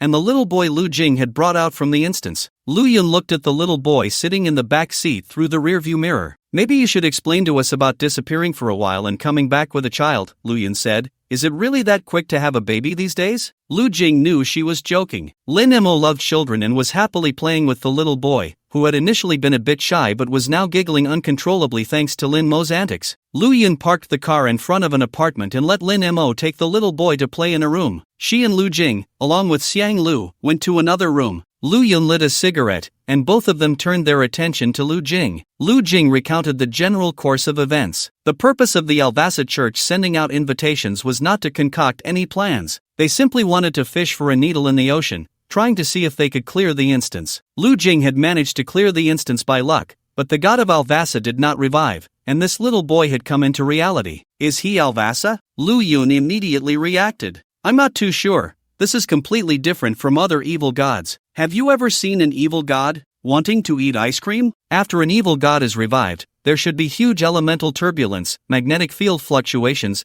and other strange phenomena around. But this time, nothing unusual happened." At this point, Xiang Lu paused, looked at Lu Jing, and continued, "According to your statement, this little boy promised someone to trap the evil god. Changing the perspective, perhaps what needs to be trapped is not the evil god, but himself?" Lu Jing looked at Xiang Lu in confusion. Xiang Lu explained, "I'm just offering a hypothesis. This so-called evil god might have actually died long ago in a long dream, but the little boy has always thought he was guarding the other party, keeping his promise. Or perhaps this mysterious existence has shackled him, sealing him within." Lu Yun seemed to find Xiang Lu's explanation somewhat interesting. "So this little boy is the real threat? Maybe. I will report this to Bai Zhe. Keep an eye on him during this time." After Lu Yun's reminder, she left the hotel. Looking back at the little boy, Lin Mo had already bought him an ice cream, and he was now eating it with sparkling eyes. "He's really cute," Lin Mo said with a smile. Lu Jing suspected that Lin Mo was experiencing a surge of maternal love. He made a call to the school and hurried back. After being missing for several days, his dormitory roommates Gao Mingyuan, Li Zhaoxian, and Wang Dianyuan looked at Lu Jing with strange expressions. Lu Jing cleared his throat and concocted a suitable excuse in his mind. His grandmother lived in Paris. Bro, that's really not cool, going out to have fun without us, Li Zhaoxian teased him. Lu Jing was a bit dazed. Wang Dianyuan then leered.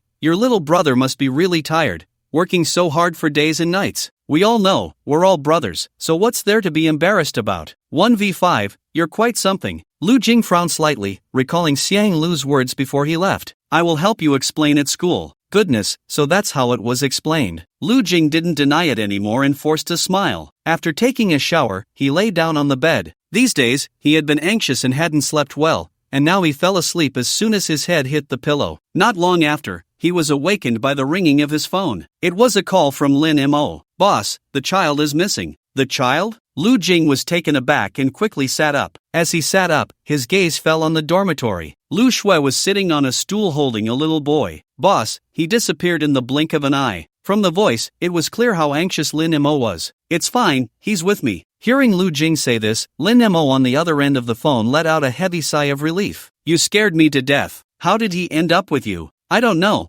I'll explain later. Lu Jing hung up the phone. Both Lu Shui and the little boy turned their gazes towards him. Lu Jing got off the bed. How did you come here? The little boy said, my brother disappeared, so I came to find you. Lu Shui curiously asked, Lu Jing, who is he? A friend's child, Lu Jing replied casually. He's so cute. Lu Shui looked at the little boy, her poker face rarely showing a smile. Lu Jing raised his eyes slightly. Aren't you someone who doesn't like kids? I don't know why, but I feel particularly close to this child, like we have a blood relationship. Lu Shui suddenly looked up at Lu Jing. He can't be your illegitimate child, right? Lu Jing rolled his eyes, ignoring Lu Shui's wild imagination. Lu Shui pinched the little boy's soft, chubby face. I really feel like we have a blood relationship. Lu Jing suddenly thought of that evil god called Lu Shui and then looked at this seemingly evil yet not evil unknown existence in front of him. He suddenly felt a bit flustered and didn't want to think too much about it. Lu Jing, what's his name? Only then did Lu Jing remember that he didn't know what the boy's name was. The boy blinked. Name? I don't know. How does he not have a name? Lu Jing thought to himself, how would I know? Brother, I'm hungry. How can you be hungry again? Didn't you just eat? I'm still hungry. Lu Shui pulled Lu Jing. Let's take him to eat. Lu Jing, feeling quite helpless, ruffled his messy hair from sleeping and followed Lu Shui and the little boy to the school cafeteria. The little boy was drinking cola and eating barbecue, his eyes shining like stars. Delicious. Lu Jing propped his chin up with one hand and yawned. In the city of St. Petersburg, European Union, the meeting of the 4 major churches was being held here. No, strictly speaking, only 2 major churches remained at this moment. The Alvasar and Yog-Sothoth churches had been eradicated one after another by the Night Watchers. Of course, the Night Watchers couldn't kill all the believers, but for these believers, this was even more painful than being killed. Because they had lost the power granted to them by their gods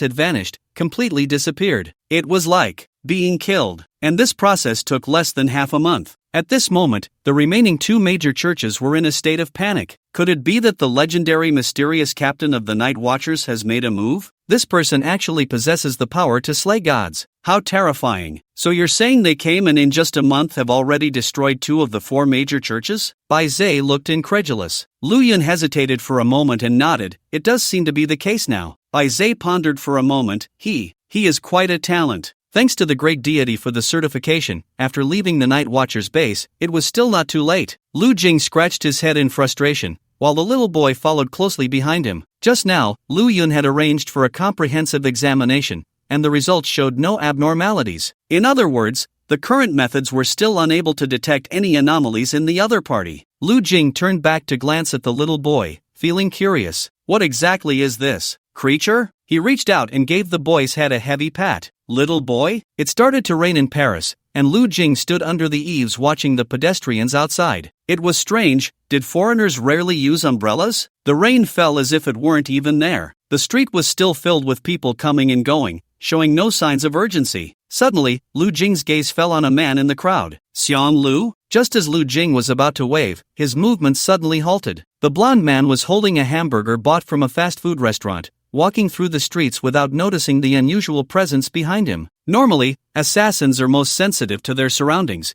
but that only applies to awakened ones. If an ordinary person mingles in the crowd, they are more likely to be overlooked. Moreover, this ordinary person was a top-notch tracker. Xiang Lu stopped, watching the blonde man enter a residential house. He pulled out a cigarette. Come out. Lu Jing and the little boy peeked out from the alley. Is this a new mission? Not really. What do you mean? Xiang Lu explained, a member of a certain church organization. I discovered that the 4 major churches are at war with the Night Watchers, while these small churches in the European Union are rapidly rising in the shadows, benefiting from it. Lu Jing glanced at the house. Small churches are not within our purging scope. It's a gloomy day, and it's raining. Might as well do something. Are you that free? Xiang Lu exhaled a puff of smoke. The European Union has a natural foundation of faith. Even if they could eliminate the 4 major churches, soon after, these small churches would quickly fill the void left by them. The European Union is not like Huaxia, which is why the religious influence here is so significant, and also why the Night Watchers choose to coexist peacefully with the 4 major churches. It's strange why the European Union led by Bai Zhe would suddenly launch a purge against the 4 major churches. As Xiang Lu spoke, Lu Jing saw a familiar figure walking towards the house. It was needless to say who it was. Lin Mo, wearing a golden wig, a short skirt, and high heels, approached the front of the house. Knock, knock. A man's voice came from inside. This man didn't seem to be French, as he spoke in English. How are you? Lin Mo didn't hesitate at all. I am fine, thank you. And you? Lu Jing, confused face? Is this what Lin Mo meant when she said she could speak 18 languages? Why does it sound so off? However, not long after, Lin Mo indeed managed to trick the blonde man into opening the door. The blonde man looked Lin Mo up and down. The two chatted for a while, and it was unclear what Lin Mo said. The blonde man led Lin Mo inside. Soon, Lin Mo's voice came through the earpiece. Wow, such a big house. Do you live here alone? Xiang Lu flicked the ash from his cigarette and said to Lu Jing, it's easier to deal with one person. Xiang Lu glanced at the little boy following Lu Jing. How are the test results? Lu Jing shook his head, and Xiang Lu said nothing more, heading straight for the house. After a moment, Lu Jing also took the little boy inside. In the room, the blonde man was already lying on the sofa. Xiang Lu skillfully searched through everything on the man. Lu Jing placed the little boy on the sofa, telling him not to run around. He opened the man's bag and pulled out a letter. The letter was filled with English he couldn't understand, so Lu Jing handed it to Lin Mo beside him. Lin Mo read it. Captain, this is a letter from someone named Hal to him, basically trying to win him over and his subordinates to join him. Oh, Lu Jing became interested. Did it say what faith they follow? It doesn't say here. Lin Mo shook her head. Xiang Lu added, it can't be the 4 major churches. Their letters have special markings. The 3 of them searched the room for a while but found nothing particularly special. Xiang Lu woke the blonde man, who was momentarily stunned before regaining his senses. He immediately erupted in anger, but at that moment, he seemed like a man who had just 5 seconds of courage. After a brief outburst, he wilted, collapsing on the bed, his limbs weak. Xiang Lu sat down opposite him. Stop struggling. You've been poisoned by me. Which sect do you belong to? The blonde man glared at Xiang Lu with indignation and sneered. Whatever methods you have, go ahead and use them. You won't get any useful information from me. Lu Jing, seeing his defiance, couldn't help but regard him with a bit more respect. Xiang Lu said lightly, is that so? I've found all your hidden browsing history on your computer and phone, along with your historical traces. I can send them to all your contacts. Enough. I'll talk. Lu Jing swallowed hard. This was too ruthless. Sending browsing history? It would be better to just kill himself. My name is Adi Francesco Milo Masoni Menahildo Tiagelo Franco. Enough, you'll be called Milo, Xiang Lu interrupted him. Which organization do you belong to? My organization has already disbanded. It doesn't matter whether I say it or not. Who gave you the letter? A friend. He invited me to join his organization. What organization? It's also a church,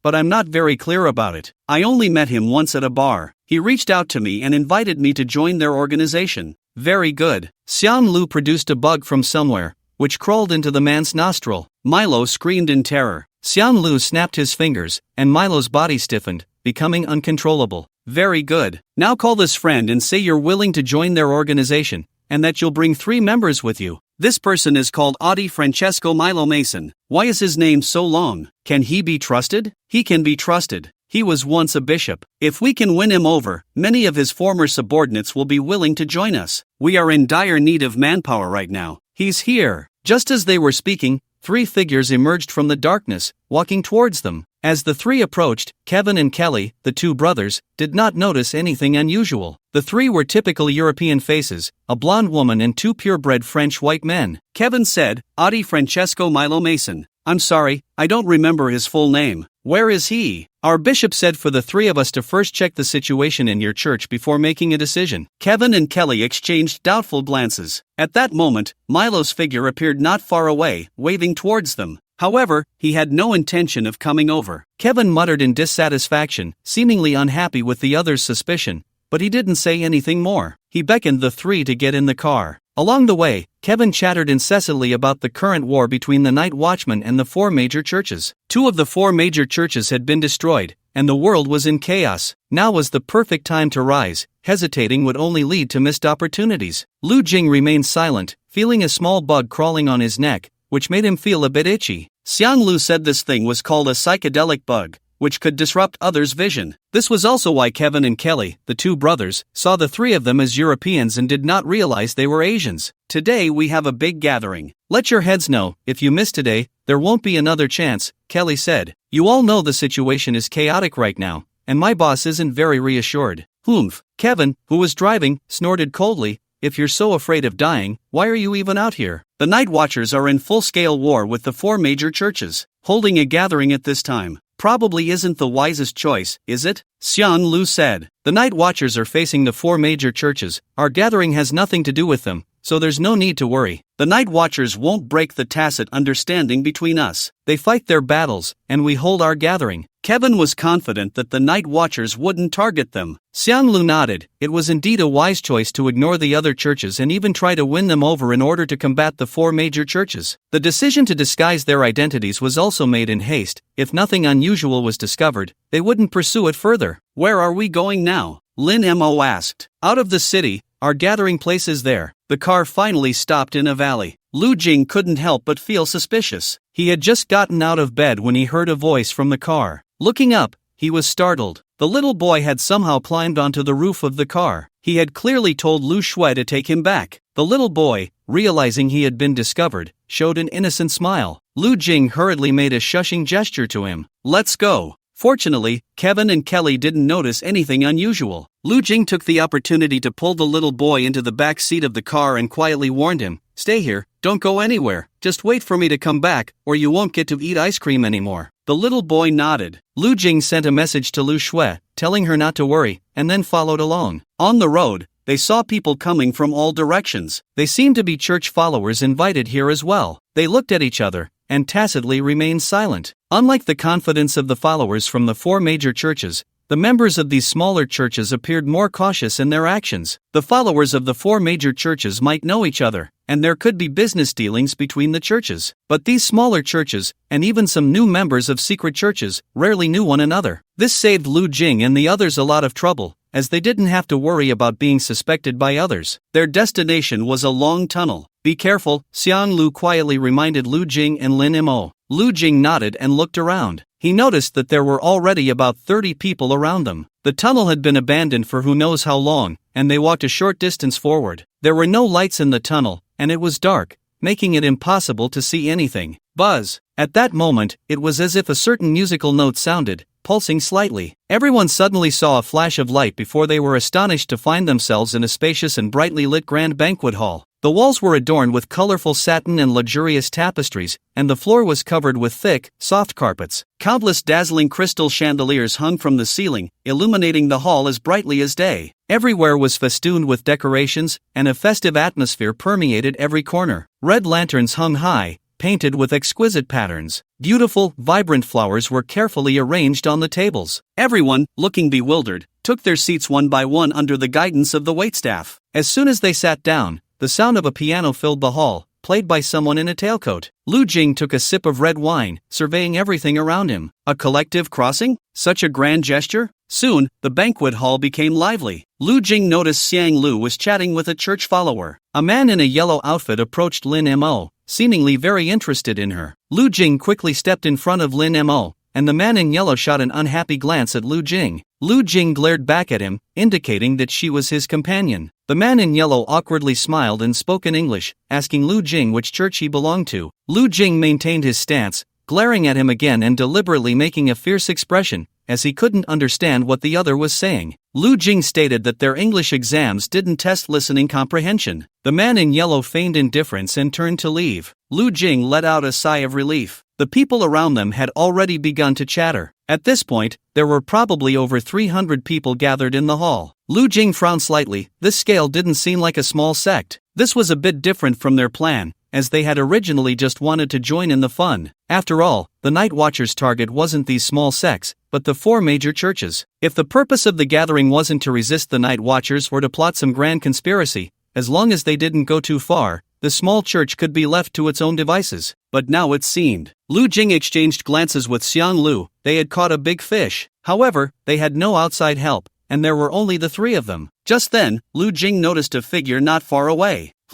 A night watcher, the ostrich. The slightly shorter figure of the ostrich was mingling among a group of people, chatting and drinking, completely unaware of Lu Jing and Lin Mo, who had once executed a mission with him. Of course, even if he noticed them, he probably wouldn't recognize the 2 of them now. Lu Jing kept his eyes on the ostrich in the crowd. The ostrich clearly noticed this gaze. He pretended to casually look back at Lu Jing but didn't recognize him, as Lu Jing appeared to be a purebred Caucasian at that moment. Lu Jing quietly moved closer to the ostrich. The ostrich turned his head, forced a smile, and felt a bit more nervous. Had he been recognized? Palace Jade Liquid Wine. The ostrich paused for 2 seconds. He hadn't expected the other party to say such a thing. Moreover, the voice sounded somewhat familiar. Why did this white guy have a northeastern accent when he spoke? Ostrich, it's me, Lu Jing. Lu Jing. The ostrich's expression changed slightly. What are you doing here? I should be asking you that. We're here in the European Union on a mission. What about you? I'm here to investigate Lalai. What's that? A small sect within the European Union. After the last mission in Boda, the mysterious coffin they found midway had been taken away. The ostrich hadn't given up and had traced it all the way here. The ostrich quietly asked, "Is there any operation tonight?" The 2 were exchanging information when the man in yellow, who had wanted to talk to Lin Mo earlier, approached again. Perhaps you know each other? He spoke in Chinese. The ostrich frowned slightly. Who was this? Lu Jing shot him another glare. Fuck you. He was worried the ostrich might misunderstand the situation and think the man was one of them. After all, with his current appearance, plus the fact that the man in yellow spoke Chinese right away, it was hard not to make the ostrich think they were together. Unexpectedly, as soon as Lu Jing spoke, the previously lively surroundings suddenly quieted down, as if a teacher had entered a noisy classroom, and everyone turned their attention to Lu Jing. Lu Jing thought to himself, not good. Had someone seen through some flaw? The ostrich's eyes quickly shifted,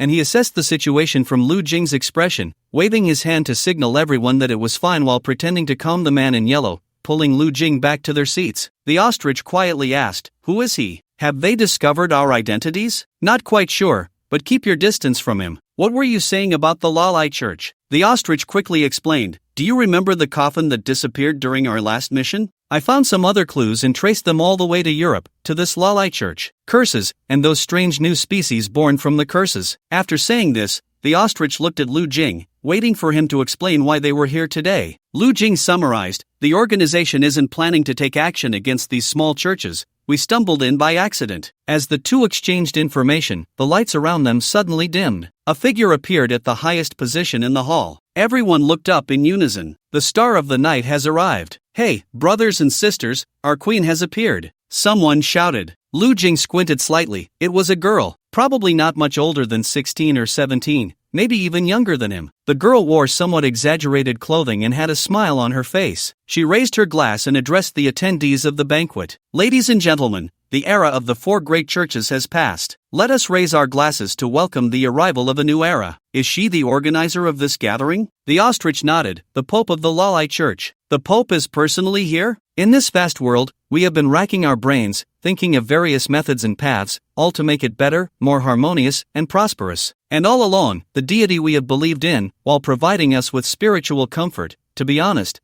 this faith is more often just a form of self-redemption. After all, we deeply understand that one day, the deity will awaken from its slumber and return to this world in its powerful and majestic form. However, just when we feel lost and helpless, fate seems to finally reveal a glimmer of hope. We have found an unprecedented and brilliant method. This method not only allows us to break free from our excessive reliance on the deity but also helps us achieve a more perfect version of ourselves. A grand transformation is about to begin. The Pope of the Lalai Church spoke passionately. The earlier words were relatively normal, just some rambling, then stating that they should unite. When the four great churches fell into decline, they would reclaim the powers that originally belonged to them. As for the so-called transformation, it likely referred to this. But then, unusual things began to happen. We have the ability to turn you into a brand new self. Who wants to come up and try? It's my turn. They're all just newcomers. I've already attended the 20th gathering, so it should be my turn. Some people shouted crazily. Meanwhile, others looked confused, completely unable to understand what they were saying. Everyone, please rest assured, we have plenty of time. The queen then clapped her hands. The lights shone in the darkness, finally landing on an elderly man. The elderly man, who had been calmly sitting in the front row with some others, suddenly shouted in excitement when he was chosen. He had been deeply poisoned in the instance and was already on the brink of death. Under everyone's gaze, the old man trembled as he ran to the queen's side. He knelt at her feet and kissed the back of her hand. The queen then blessed him. Lu Jing watched this scene, not understanding what they were about to do. Beside them, Xiang Lu explained, "It's similar to the atonement in the Bible. Once you undergo baptism, you can be reborn. It's just a trick, really. The reason these small churches aren't cleared out is that their evil gods are weak and they have few followers. On the other hand, some churches don't even have the presence of evil gods, they rely entirely on fabrication." Oh, Lu Jing nodded thoughtfully. The queen's beautiful and majestic face was enveloped in a soft glow. At this moment, she was carefully holding a thick scripture. The queen slightly lowered her head, intently gazing at the densely packed,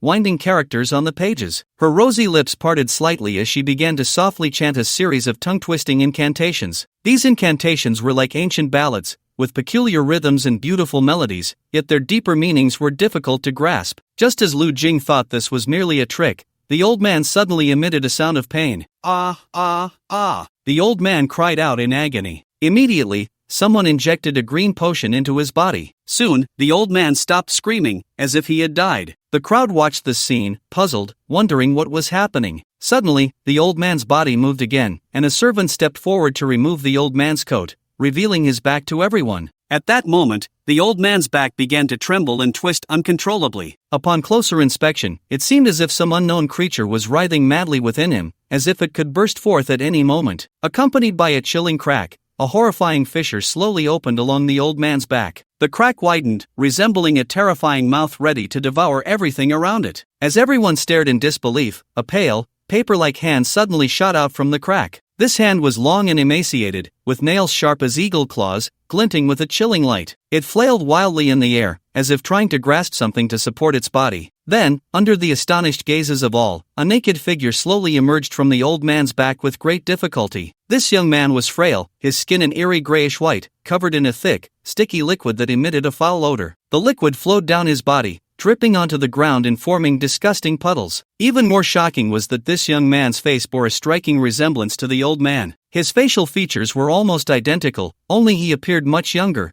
as if he were the old man's youthful self. However, at that moment, his hollow, lifeless eyes revealed an endless confusion and fear. This scene left all the first-time attendees at the gathering stunned. They had never witnessed anything like it. Although they claimed to believe in the divine and had seen some powers supposedly created by gods, nothing compared to the shock this scene brought them. Since ancient times, abilities like immortality and rejuvenation have been regarded as divine. This far exceeded the understanding of the gathered believers, delivering a tremendous impact. It was more persuasive than any speech or monetary temptation. Even the well-informed Xiang Lu and Tuoshu were taken aback by this scene, their expressions reflecting genuine disbelief. After a long silence, a roar of applause erupted like a tsunami. Without needing to say more, this scene had already conquered everyone present. They had never truly seen a deity, but now this scene was right before their eyes. Who else could achieve this besides a god? It seems that an unintentional act has borne fruit. Xiang Lu came back to his senses, while Lu Jing's lips twitched slightly, feeling it was toxic, perhaps? Thinking back to when he first set foot on the land of the European Union, he had already destroyed 2 evil gods, directly dismantling 2 of the 4 major churches in the European Union. And now this commotion. TSK, just as he was pondering,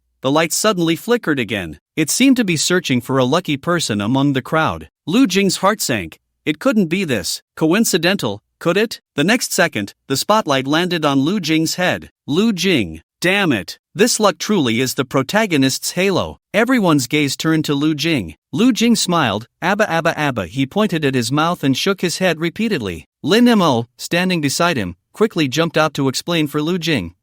We're just looking. just looking, okay? The queen smiled slightly. Don't you want to accept the blessing of the gods? We're new here, let's give this opportunity to someone else, Lin Mo said. Seeing that these two were ungrateful, someone immediately shouted, Me, let me do it. The queen shook her head. If he refuses, then today's blessing will come to an end. Lu Jing frowned. Ha, quite the management tactic. Some people craving the blessing shouted in dissatisfaction. What are you waiting for? This is a gift from the gods. Get up there, you brat, don't waste our time. Be careful, or we'll take you down. Lu Jing exchanged glances with the queen, who smiled sweetly. This woman is truly malicious. Lu Jing waved his hands repeatedly and simply pulled Lin Mo aside to hide. But today, it seemed the queen had set her sights on him, and the lights followed Lu Jing. The surrounding noise grew louder. Lu Jing steeled himself and simply sat back down. I won't go, what can you do about it? At that moment, the man in yellow stepped forward and directly grabbed Lu Jing by the collar. Seeking revenge? He began to curse at Lu Jing, seemingly ready to make a move. Puff! It was Xiang Lu who struck first, sending the man in yellow flying with a punch. The crowd immediately erupted in cheers, enjoying the spectacle. Seeing this, the companions of the man in yellow rushed over, and soon, whether to watch the fun or vent their dissatisfaction, people surged forward. Amidst the pushing and shoving, the man in yellow charged again, wanting to take revenge with a punch. Lu Jing sensed something was off from Lin Mo's expression. Lin Mo tried to shield Lu Jing's face, but it was too late. The queen above had already noticed the change in Lu Jing's expression. Just then, someone inadvertently pulled off the illusion bug from Lu Jing's neck. Thus, in the eyes of the crowd, Lu Jing returned to his true form. Instantly, there was an uproar. Who are you? Kevin and Kelly, who had brought Lu Jing and the others in, immediately became alert. He is not an awakened one. Without the bug's cover, Lu Jing quickly exposed his identity. Lu Jing tugged at the corner of his mouth, rubbing the strand of hair that had just been pulled out. I had already seen that they were off. The man in yellow shouted, but before he could finish his sentence, a sharp blade had already pierced his throat. Blood burst forth, adding a splash of color to the surrounding darkness. The night watchman is here. Anyone who doesn't want to die, step aside. Today's events have nothing to do with you. The ostrich shouted loudly. He reacted quickly. These followers were not from the 4 major churches. The night watchman had no grievances with them, nor had they been purged. On the other hand, everyone knew the strength of the night watchman. With one person's power, they could withstand the 4 major churches. How could these small congregations provoke them? So, the ostrich mouse unhesitatingly revealed the name, attempting to intimidate the hundreds of followers present. From beginning to end, the pianist had been fulfilling his duty,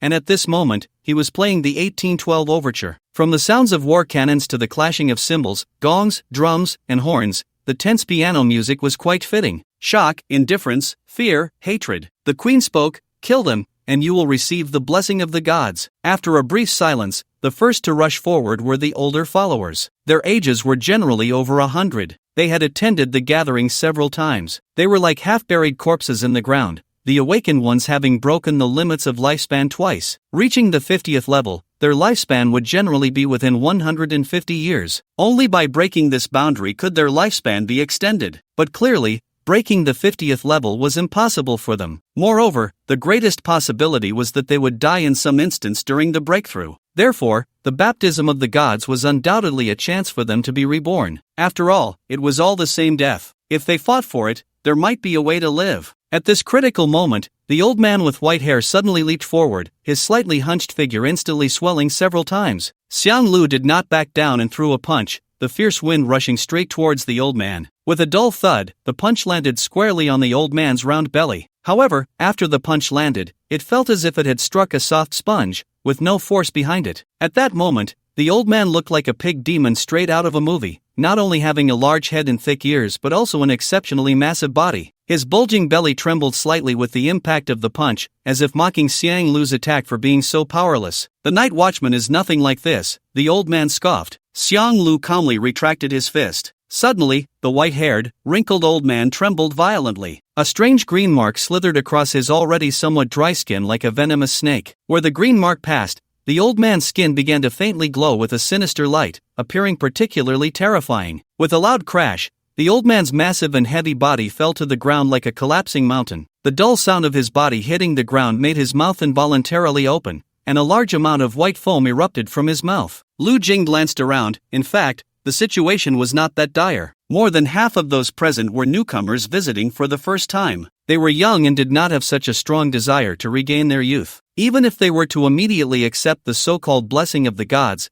they would have to think it over. Therefore, when Lu Jing and the others announced the name of the night watchman, their first reaction was to step back, their faces showing fear. At this moment, it was necessary to kill the chicken to scare the monkey. Lu Jing summoned a large gun, the muzzle gleaming coldly. He directly pierced through a rushing attendant. The attendant still clutched a wizard's staff in his hand. The spell he cast was suppressed by the dawn of all things, and he lacked the agility of an assassin and the defense of a warrior. Seeing this scene, the surrounding people dared not provoke further. The ostrich mouse, seeing this situation, breathed a sigh of relief and shouted, "This matter has nothing to do with you." Bystanders stepped back. "We are only capturing the mastermind today." He directed his gaze towards the queen above in the banquet hall. The queen turned and walked away. "Don't let her escape," the ostrich mouse shouted. Before he could finish his shout, Lu Jing had already leaped up. In midair, he jumped again, stepping on a claw that had reached out from the void. Using that force, he landed on the second floor of the banquet hall. He chased in the direction the queen had fled. A servant rushed over. Lu Jing swung the wand of dawn, forcing back a few people. He had no intention of getting entangled with them and continued pursuing the queen's escape route. The corridor was shrouded in darkness. Suddenly, Lu Jing sensed something was off and rolled to the side. The cold wind howled past his head. "Kill him!" a voice shouted. Thud, thud, thud. The muffled and urgent sounds kept coming, like the death drums from hell, each beat striking heavily at the heart. In this endless darkness, shadowy figures rushed out like phantoms. Lu Jing gripped his spear tightly, holding it across his chest, vigilantly watching ahead. His gaze sharpened instantly. At that moment, the figures gradually became clearer, but when he saw their forms, Lu Jing's heart jolted. They were a group of naked people. Compared to the last time in Boda, these individuals seemed more perfect. Indeed, they were more perfect. They looked even more human. Last time in Boda, they were undoubtedly monsters. It was hard to associate the two together. And at this moment, Lu Jing took a deep breath, channeling all his strength into his arms. Darkness, the splatter of blood, the distant noise, the heavy heartbeat, the gasping breaths, the sharp wind, all the sounds mixed together. Lu Jing noticed blood flowing from his ears, and his arms felt warm. These monsters had become even more perfect. Lu Jing simply closed his eyes, and the sounds in the darkness became clearer. As he pierced one person with his spear, the shaft was also gripped tightly. They had learned to coordinate their actions. Another figure rushed towards Lu Jing from the other side. Lu Jing swiftly drew his combat knife from the mouth of the ghostly infant. Bang! Suddenly, an incongruous sound filled his ears. It was the sound of a piano key falling, just like the sound when they first entered the tunnel. In the next second, the scene before Lu Jing changed. It felt as if he had fallen from a great height. Below was water, and along with him, those humans who had been baptized by the gods fell into this place. Upon hitting the water, all sounds vanished. This situation was extremely unfavorable. Just as a few were about to surround Lu Jing, a dog head bit down on him, enveloping him within. The dog head moved Lu Jing across the water, surfacing. Lu Jing glanced around and realized he was not alone. It seemed everyone from the banquet hall had been transported here. There was nothing above. This appeared to be an underground river, and they were trapped here. The space above was only enough for a person to poke half their head out to breathe. Lu Jing did not forget the people underwater. He took a deep breath. He would return first to deal with the dangers. These monsters entered the water, swimming freely like fish. They seemed to merge with the water, completely unaffected by its resistance. The water environment, which should suffocate most creatures, felt as refreshing as air to them. Evolved, becoming more perfect, a new humanity. Lu Jing could not effectively wield his weapon underwater. The new humans below seemed entirely unimpeded by resistance. Lu Jing wanted to escape, but he couldn't swim faster than them. He simply entangled himself with them in the water, exchanging blows. Suddenly, a hand grabbed Lu Jing from behind. Xiang Lu held Lu Jing up. The water was a good place to spread venom. Soon, many new humans became paralyzed, collapsing in the water. Xiang Lu and Lu Jing took the opportunity to swim up. The two broke through the water's surface, their heads pressing against the soil above. The first layer is the tunnel, the second layer is the banquet hall, the third layer is underwater, combined with the spatial mage's formation. Xiang Lu explained to Lu Jing. Lu Jing waved his hand. Just tell me what way we can get out. This is deliberately set up. Unless we blast it open, we can't access the banquet hall on the second level. Lin Mo and the Tua rat emerged from the water one after the other. They're all done for, Lin Mo said. At this moment, the toxin rapidly spread along the water flow. Aside from a few people in the middle of Xiang Lu, including several hundred followers and new humans, everyone else had collapsed into the water. Lu Jing frowned slightly. Apart from a few warrior-type awakened ones who could ignite their powerful bodies and breathe underwater, the rest of the awakened did not have this ability. The Tuarat looked at Xiang Lu in surprise. He had never seen Xiang Lu but had heard of him. There are more than 300 people in here. They're all cultists, Xiang Lu said. The Tuarat's mouth twitched slightly. More than 300? These aren't even extreme believers. This is a massacre. Think of a better way to break through up there, and I'll neutralize the toxin, Xiang Lu said, digging into a layer of soil and sniffing, seemingly judging how deep it was to the second level. I can give it a try. You all need to stay back, Lu Jing said. The three quickly dispersed. Lu Jing spread his arms, and the tattoo on his back emitted energy. A black hole-like domain gradually formed behind Lu Jing, continuously swallowing everything around it. Any object that approached this domain would be instantly devoured by an irresistible force upon touching its invisible boundary. The originally calm water began to churn violently, as if it were boiling, bubbling up. The domain continued to expand, swallowing the soil above and forming a bottomless pit. The dirt and rubble falling from above had not yet hit the ground before being sucked into the domain,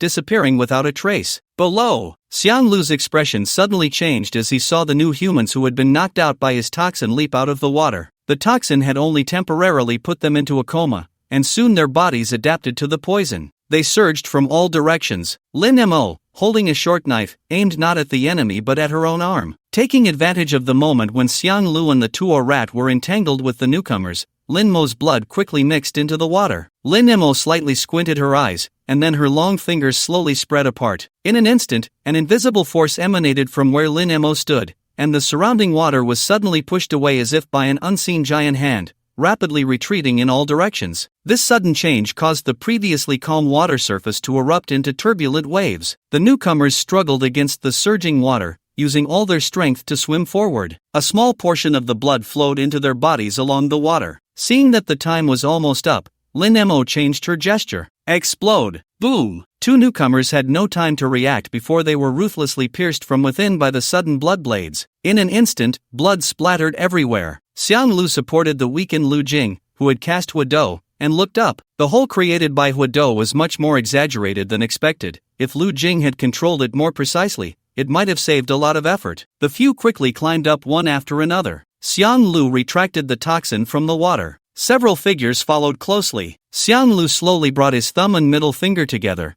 and suddenly a slight ripple spread out above his shoulder. Then, a completely emerald green, crystal clear snake silently emerged. This snake seemed to be carved from jade, exuding a captivating luster. The snake's head slightly opened, revealing sharp, elongated fangs. Then its entire body rapidly extended and elongated like lightning, instantly transforming into a dazzling green light. The light and shadow darted back and forth among the newcomers with a speed so swift it was almost impossible to discern its exact movements. In the blink of an eye, the light had swept past each newcomer. When it vanished, an extremely fine and shallow wound was left on each of them. These wounds seemed as if they had been lightly grazed. If one did not look closely, they would be hard to notice, yet they faintly exuded a strange aura. They tried to take a step forward and fell to the ground with a thud. Most of the newcomers instantly lost their breath. This time they won't get up, Xiang Lu said confidently. But soon, one of them began to twitch at the corner of his mouth, his body undergoing a change. He struggled to prop up his heavy body with both arms. His originally fair skin began to gradually emit a bizarre green glow, spreading rapidly across his body at a visible pace. At the same time, his body swelled outward like an inflated balloon. Evolved again. Lu Jing glanced at Xiang Lu. Dude,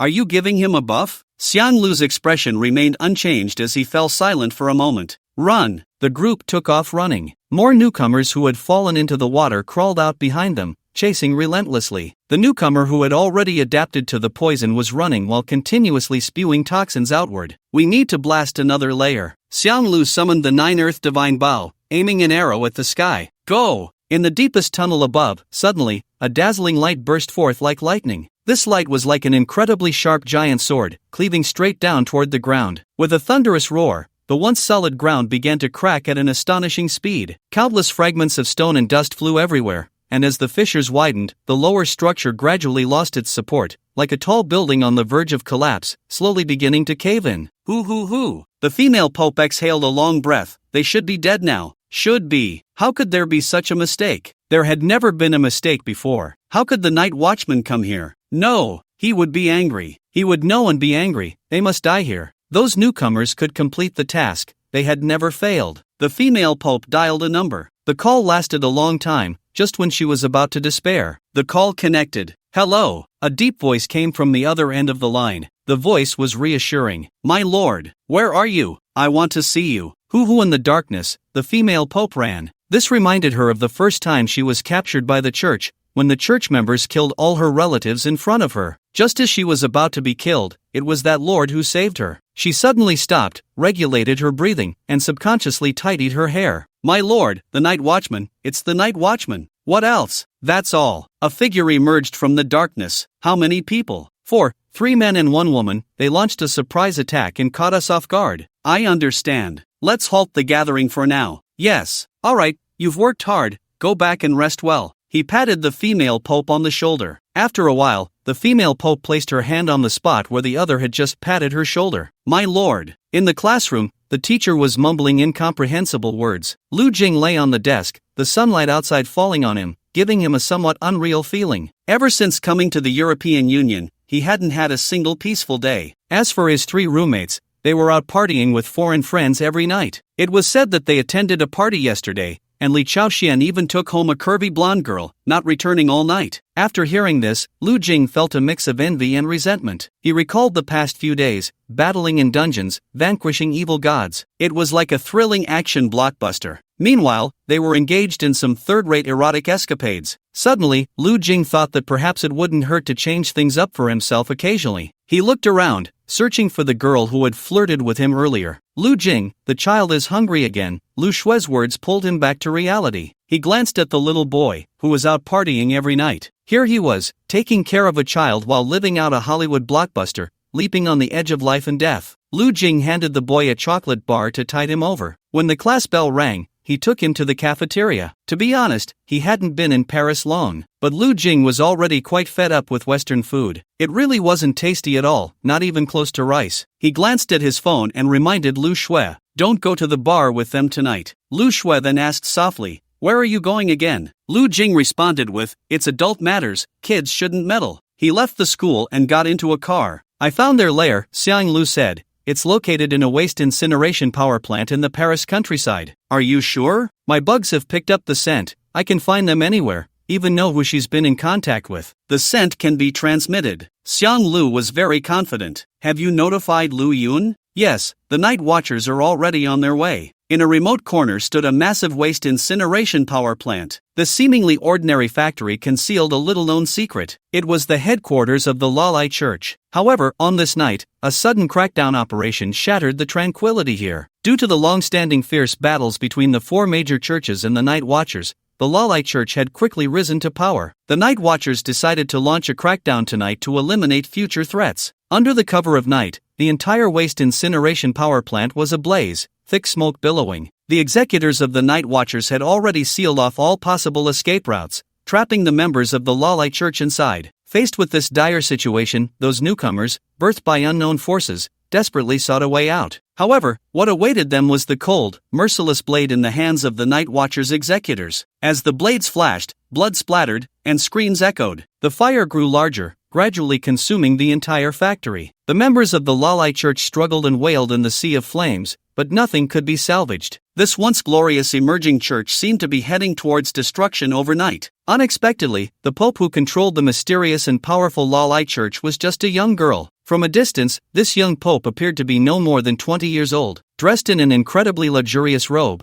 her garments flowed and shimmered, as if gathering the starlight of the entire universe. The long hem of her dress trailed elegantly on the ground like a magnificent galaxy. At this moment, she stood quietly at the center of the raging flames, the surrounding fire about to lick at her body. Yet she seemed completely unaware, her face devoid of any expression, her gaze as cold as 1,000-year-old ice, watching everything unfold before her with an emotionless stare. Lu Jing stood atop a hill, watching this scene. "We must survive! We must survive!" the ostrich rat shouted. The female Pope tugged at the corner of her mouth and took a deep look in the direction of the mountain peak. Suddenly, there was a loud boom, as if the entire world had been torn apart. A violent explosion instantly released endless energy and light, sweeping outward with a force that could topple mountains and drain seas. In the blink of an eye, everything around was consumed by this raging power, vanishing into nothingness at that moment. Flames shot into the sky, thick smoke billowed, and the explosion even affected the people on the mountain. The ostrich mouse cursed under his breath and slid down the mountain, running wildly. Xiang Lu lit a cigarette, and Bai Zhe descended from the helicopter. Looks like they'd rather die than be caught by us. Xiang Lu glanced at Bai Zhe, his expression slightly changing. Bai Zhe also keenly noticed his gaze, but when he looked over, Xiang Lu had already averted his eyes. Data!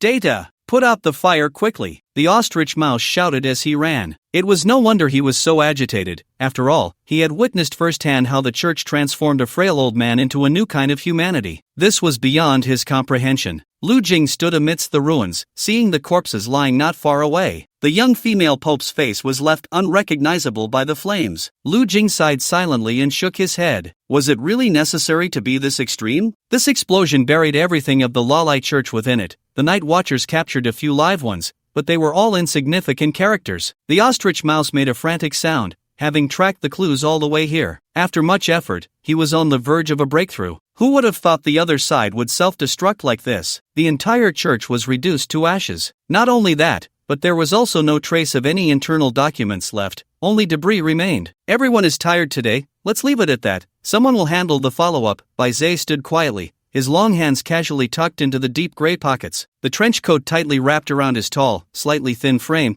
He faced away from the crowd, making it impossible to see what expression was on his face at that moment. Back in the car, Lu Jing watched the executors cleaning up the debris. He couldn't imagine that this organization was created by himself. When did so many people gather? Xiang Lu closed the car door and glanced around. Something feels off. What is it? Bai Zhe has had contact with the female pope. What? Bai Zhe had contact with the female pope before, Xiang Lu repeated. The scent on him has the smell of my poison. The female pope has been in contact with him. Lu Jing recalled that Bai Zhe had never participated in the battle from start to finish. During the fight, the female pope had not appeared either. This meant there was no possibility of Bai Zhe and the female pope having fought, so the scent wouldn't have been transmitted. Have they met before? Xiang Lu nodded. Judging by the scent, it was probably just a day or two ago, likely on the day we were trapped in the tunnel. Lu Jing fell silent for a moment. Is Bai Zhe problematic? This explosion is also very strange. It seems like a grand show deliberately put on for us. Everything burned clean. Not even a useful piece of information was obtained. We were ambushing,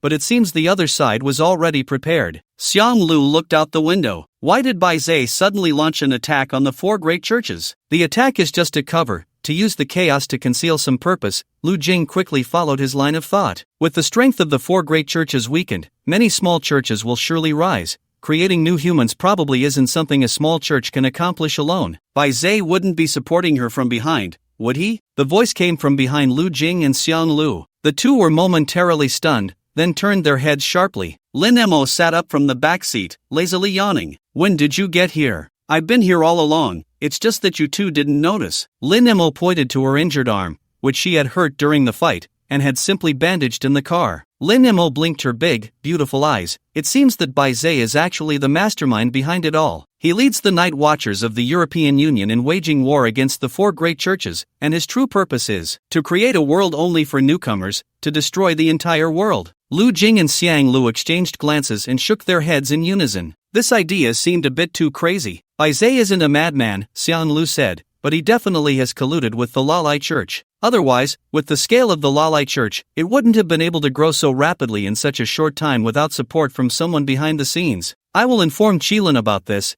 It's a serious matter that we can't meddle in. As the head of the European Union, even if Bai Zhe did something wrong, it wasn't for them to judge. This matter must be reported to Qilin, who is on the same level as Bai Zhe, and then let Qilin decide. Doubts began to rise in Lu Jing's heart. Before coming here, Qilin had secretly warned Lu Jing to pay attention to the movements within the European Union. If something went wrong, the most likely culprit would be Bai Zhe. Additionally, in the Arctic instance, the Tengu had mentioned Bai Zhe's name before dying. Lu Jing lightly tapped on the car window. Bai Zhe. He recalled Bai Zhe. Would Bai Zhe betray him? Betray the Night Watchers? Lu Jing couldn't be sure. He thought back to several conversations he had had with Bai Zhe. Bai Zhe lived underground. Due to the appearance of the portal, humanity once considered relocating underground. However, the plan ultimately failed, yet various structures underground remained. Later, with the continuous emergence of awakeners and the rising levels, newborns also began to appear as awakeners. Humanity gained the courage to fight against instances, and the underground was abandoned. However, there were still some who became homeless due to the destruction caused by monsters in the instances. They were settled underground. Bai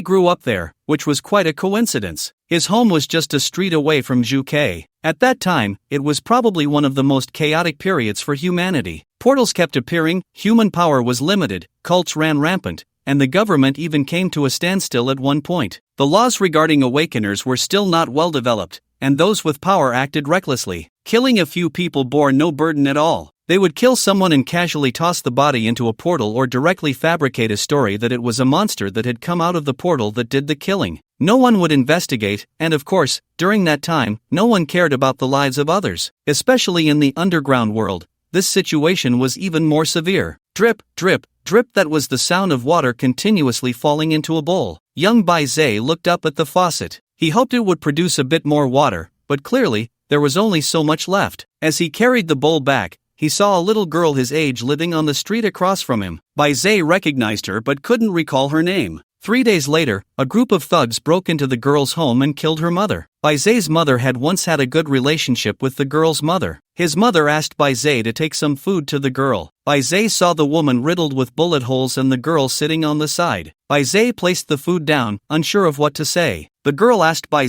what the meaning of life was. Bai couldn't come up with an answer. The next day, he worried that the girl might do something drastic. So he came to the girl's house again under the pretext of delivering something, but what he saw there would haunt him for a lifetime. The girl's deceased mother opened the door for him, a gentle smile on her face. The scene terrified the young Bai so much that he wet his pants on the spot, because just yesterday, he had seen the woman's body, riddled with bullet holes, already beginning to decay. Bai turned and ran in fear, and when he got home, he told his family about it. His parents dismissed it as nonsense, so Bai dragged them to the girl's house. But by then, both the girl and her mother had vanished without a trace. That was the first time Bai doubted the world. Could it be that there really are gods in this world? Can they resurrect someone who has already died? The young Bai sat at the girl's doorstep, where a television nearby was reporting. An A-level dungeon had appeared, and the monsters within had already killed over 300 people. If there really are gods, then why can't they eliminate all of this? In this vast and boundless world, is there truly a divine presence? The young Bai often pondered this question alone. Whenever night fell and the stars twinkled, he would look up at the endless sky, filled with confusion and disbelief. If gods truly exist,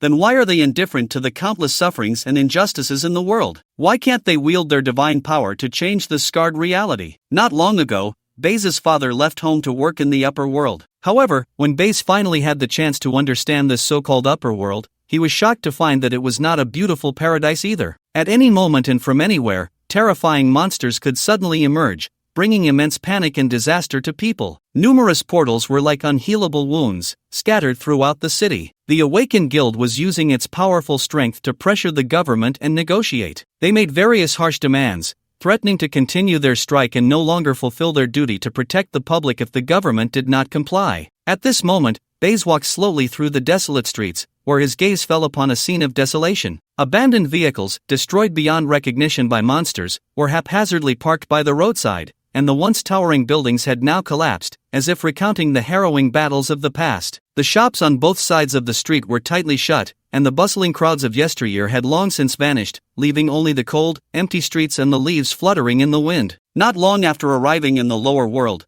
Bai's father died in a catastrophe. Only he, his mother, and his younger sister remained at home. Bai did not show the sadness one would expect over his father's death. When he entered high school, his mother also died. A monster that burst out of a portal severed an entire building, and his mother happened to be inside. Bai sat before the grave, actually feeling that dying might not be so bad. Actually, dying like this might be quite good. Bai murmured to himself. In this world filled with danger and fear, the threat of death loomed over everyone sooner or later. Rather than living in constant fear every day, it might be better to find relief sooner. He slowly closed his eyes, his mind flashing with images that had once terrified him. Monsters rampaging through the streets, people fleeing in all directions, blood stained the earth, and wails echoed through the skies. These scenes had become the norm in his life, leaving him feeling utterly exhausted and hopeless. This irredeemable world. Young man, I see that you have extraordinary potential, You could be a great candidate to save the world. How about it? Would you like to join me in changing this world? Baizé looked at the little boy in the Ultraman mask in front of him, ignoring him. The little boy, seeing that he was being ignored, didn't feel embarrassed. Looks like another boring person, he said, shaking his head as he brushed past Baizé. A few days later, Baizé unexpectedly encountered the little boy again. The boy jumped down from a tree and broke his leg. Are you okay?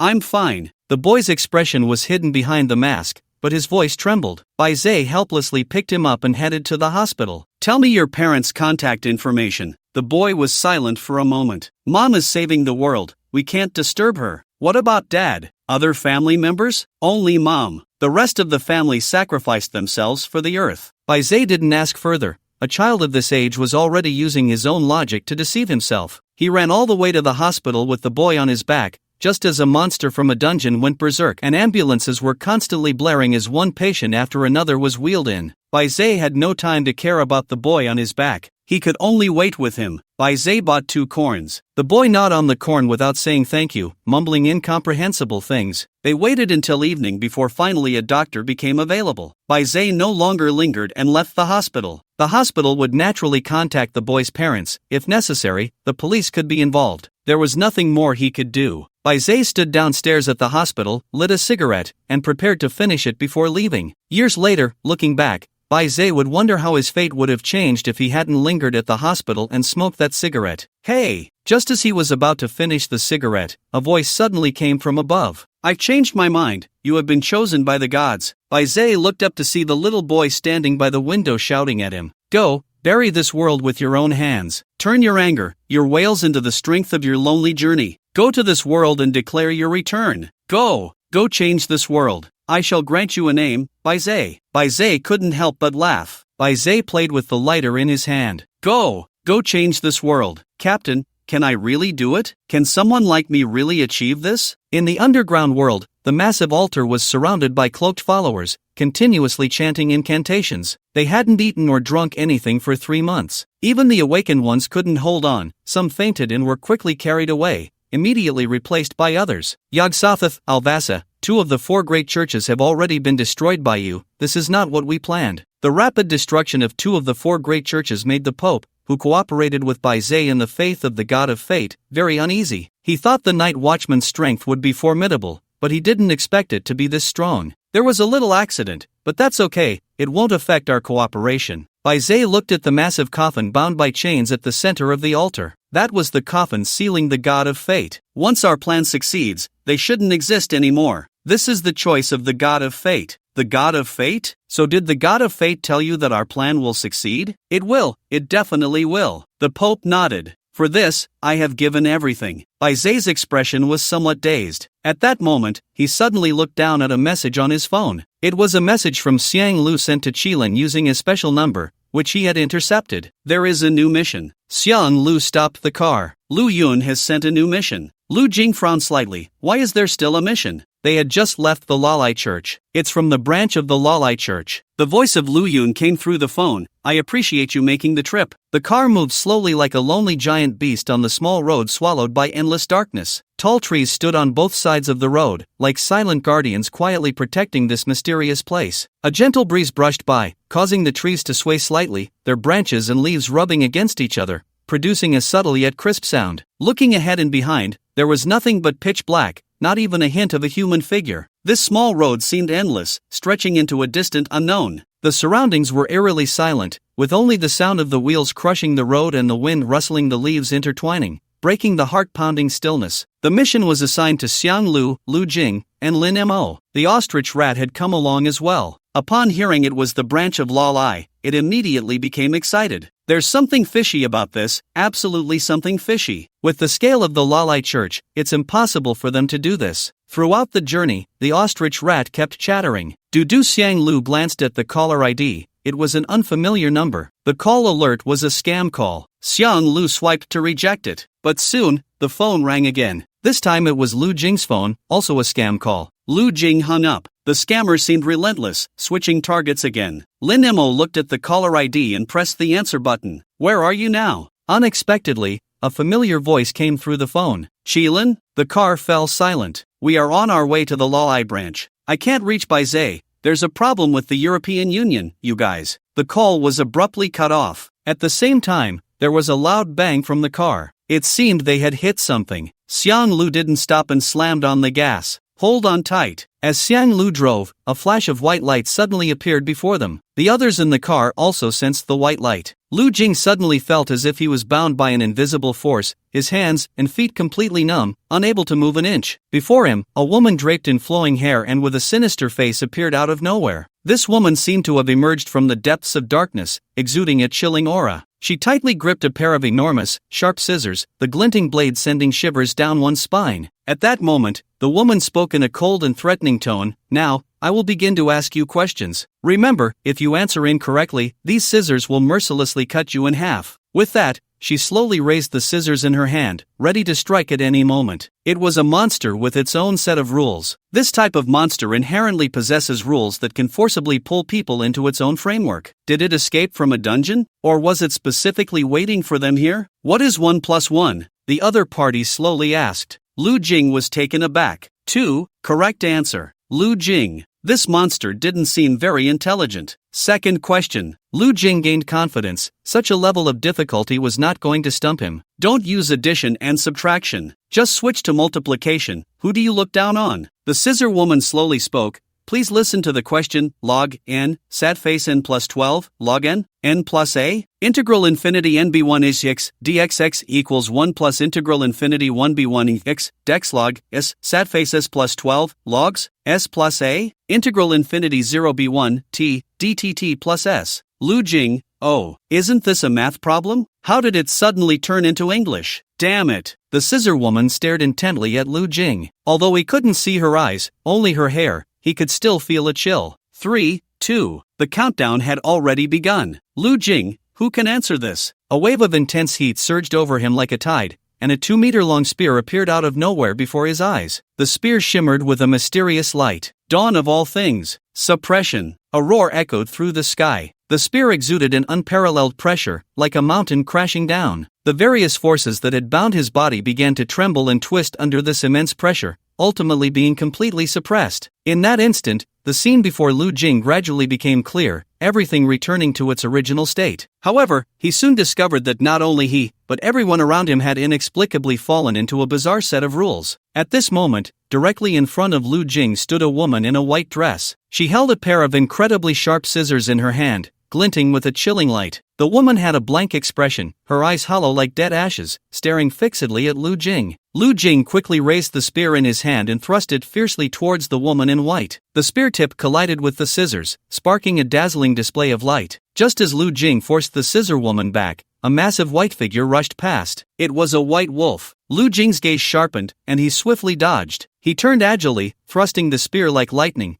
piercing straight into the body of the white wolf. However, at that moment, a startled cry suddenly came from behind. Be careful! Before Lu Jing could react, a tremendous force yanked him backward. Almost simultaneously, the pierced white wolf let out a painful and furious howl. Its originally massive body began to swell at a visible speed, like a balloon being inflated to its limit, about to burst. With a loud bang, the white wolf's body exploded. In an instant, blood splattered like raindrops, mixed with various nauseating chunks of internal organs. These blood and flesh formed a bloody parabola in the air, then scattered all over the ground. Lu Jing glanced around, only to find that there were actually more than a dozen such white wolves nearby. It's a trap! Xiang Lu gritted his teeth and said. Lu Jing held the spear, pushing back 2 white wolves in front of him. Let's break through first. The surrounding white wolves had already charged in. Xiang Lu, knock them out. As soon as Lu Jing finished speaking, Xiang Lu had already taken action. Monsters, they were surrounded by monsters. Lu Jing swung the spear, trying to fend off the white wolves. But these white wolves were fearless, willing to self-destruct upon death. It was truly shameless. It reminded Lu Jing of the self-destructing trucks he encountered while playing Red Alert before. Fortunately, Xiang Lu had a way to make them fall to the ground without injury. Lu Jing's eyebrows twitched, and a scene from the next 5 seconds appeared before him.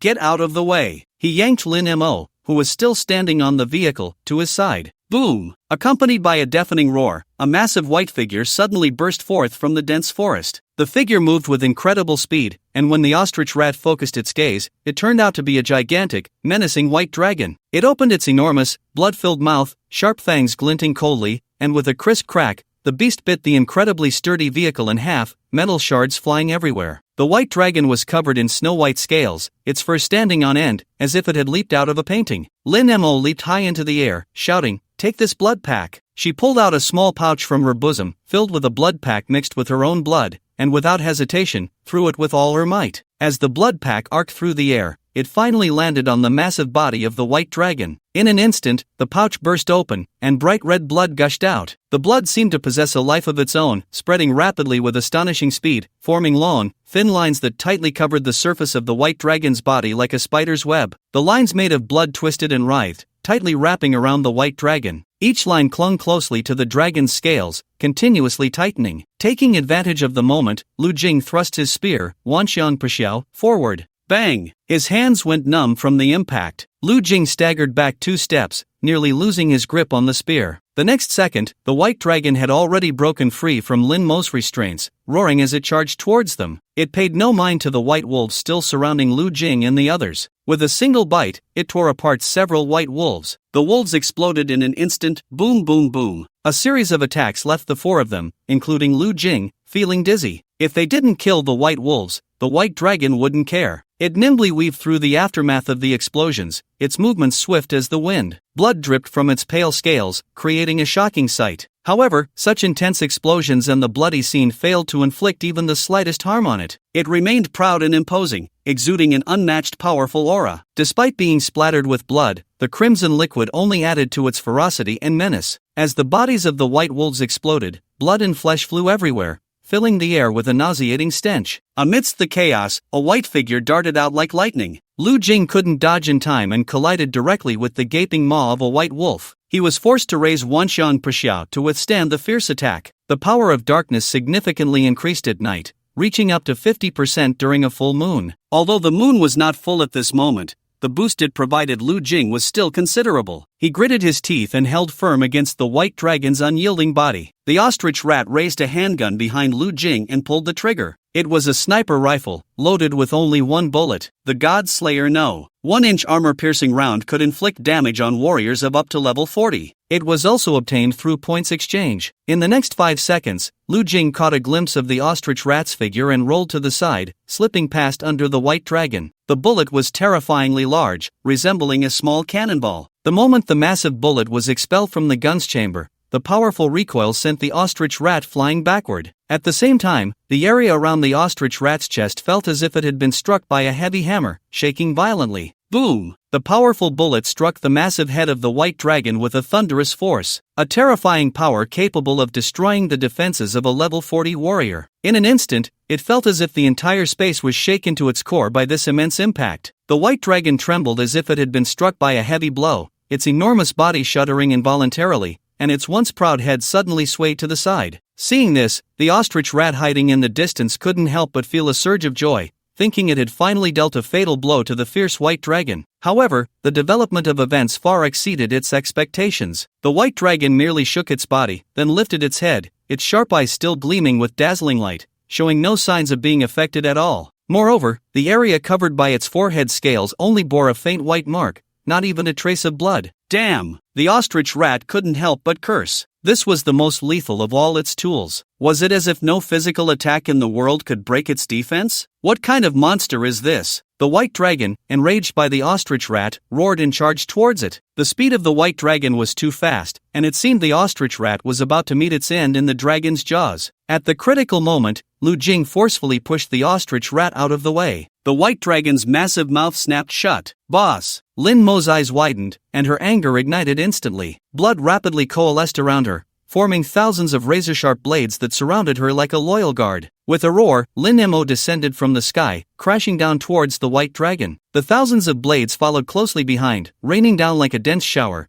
piercing towards the dragon's massive body. The attack, as expected, posed no threat to the dragon's scales. However, strangely, the white dragon shuddered slightly and then collapsed to the ground. The ostrich rat stared in astonishment at this scene. "Bring my boss back!" Lin Mo shouted angrily. In the next moment, the white dragon's massive mouth was split in 2. Lu Jing jumped out from inside. The moment he leaped out, he had already sheathed the Qian Koan slash, capable of cutting through anything. Chapter 200, donning the yellow robe, the white dragon's enormous body crashed to the ground, raising a cloud of dust. At this moment, Lu Jing was covered in filth, exuding a nauseating stench. He struggled to crawl out from the dragon's corpse, and when he raised his head to look around, he found the bright moon hanging overhead, casting a cold light that illuminated the bloody scene. Everywhere he looked, there was a gruesome sight of crimson blood and shattered bones. The once lush forest had not escaped unscathed. Trees were uprooted or severed in half, lying haphazardly on the ground, creating a scene of utter devastation. The air was thick with the smell of blood and the scent of death. Our phones have been infected with a virus. Throw them away, Xiang Lu said, already tossing his phone aside. Lu Jing glanced at his phone, which contained the crucial group chat for contacting the Night Watchers. But he had no time to hesitate. Xiang Lu had already snatched his phone away and snapped it in half. Lu Jing's mouth twitched slightly.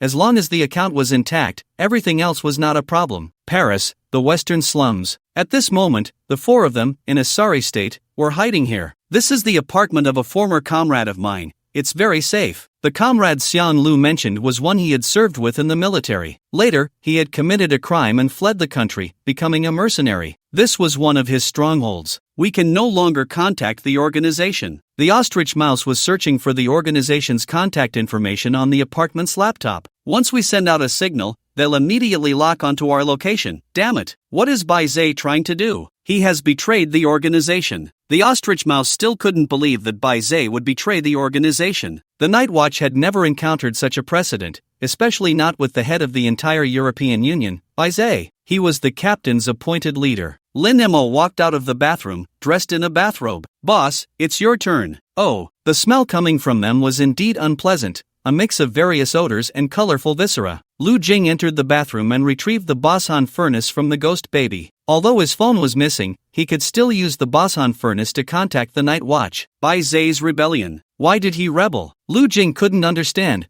Before anything else, he decided to talk to Bai Zhe first. He silently chanted, Bai Zhe, Bai Zhe. In the blink of an eye, Lu Jing slowly opened his eyes again. As his vision gradually cleared, he was no longer in the bathroom. A fog obscured the distant scenery. A massive iron throne forged from black metal loomed before him. Lu Jing sat atop the iron throne, looking down at the figures below. Bai Zhe seemed unfazed by his sudden summoning and looked up. Captain Bai Zhe. At that moment, Lu Jing didn't even feel the pain of sitting on the iron throne. He lowered his head, gazing at the figures below. Bai Zhe, let's talk. Bai Zhe was silent for a moment. Captain, no. Or should I call you Lu Jing? Lu Jing's expression changed slightly, but fortunately, it was obscured by the fog. Bai Zhe couldn't detect this change at all. Since you stepped into the European Union, I have infiltrated your, Xiang Lu's, and Gu Huanyao's various communication devices, including your phone. I didn't expect to make an unexpected discovery. Then, you successively eliminated 2 of the 4 major churches, which further confirmed your identity. Lu Jing thought to himself that when he returned, he would definitely hire a hacker at a high price to install a security system on his phone. Otherwise, being so easily infiltrated would make it known to the world. Captain, I thought you would support me, Bai Zhe said. Support you? What? Lu Jing had no idea what Bai Zhe was trying to do from the beginning. So, he remained silent. Captain, this world will never change, no matter how many portals we destroy. The speed at which we eliminate portals is far slower than the speed at which they appear. Captain, portals can never be completely eradicated, it's endless. Do you remember what you said? Why do portals exist? Lu Jing blinked. I said. Lu Jing had said too many things. He couldn't remember them all, especially things he had said as a child. Bai Zhe continued.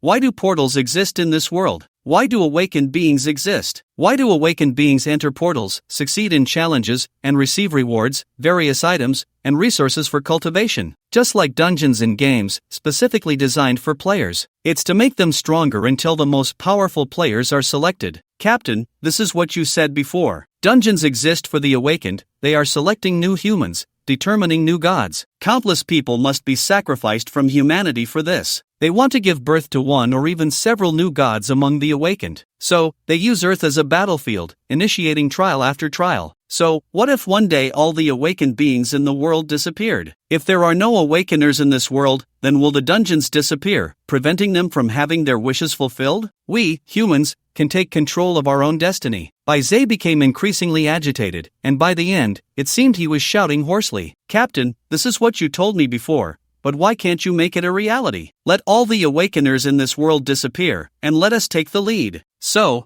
Bai Zhe's plan is to kill all the awakeners in this world. Lu Jing was greatly shocked. He remembered seeing a statistic on a website that said, currently, 7 out of every 10 people in the world are awakeners. This means that 70% of the world's population are awakeners. There are over 4 billion humans today. If Bai Zai's plan is to eliminate all the awakeners, that would mean nearly 3 billion people. Lu Jing swallowed hard, shocked not only by the absurdity of Bai Zai's idea but also by its cruelty. This isn't 30, nor is it 300,000, but 3 billion. No! Lu Jing quickly recalled the new humans he had encountered before. Those with extremely strong adaptability, who could breathe underwater and quickly adapt to the poison gas of the Xiang Lu. It was them. New humans. Bai Zai said, they possess stronger physiques, greater adaptability, and all humans will become younger, and most importantly, they will lose all consciousness. It would be like becoming a newborn baby. At that time, we Night Watchers can step into the spotlight. All the dungeons in the world will disappear, and you, the captain of the Night Watchers, will become the new leader of humanity, leading us in a new direction. Lu Jing. At this moment, Lu Jing felt as if he had been draped in a yellow robe by his subordinates. What the hell?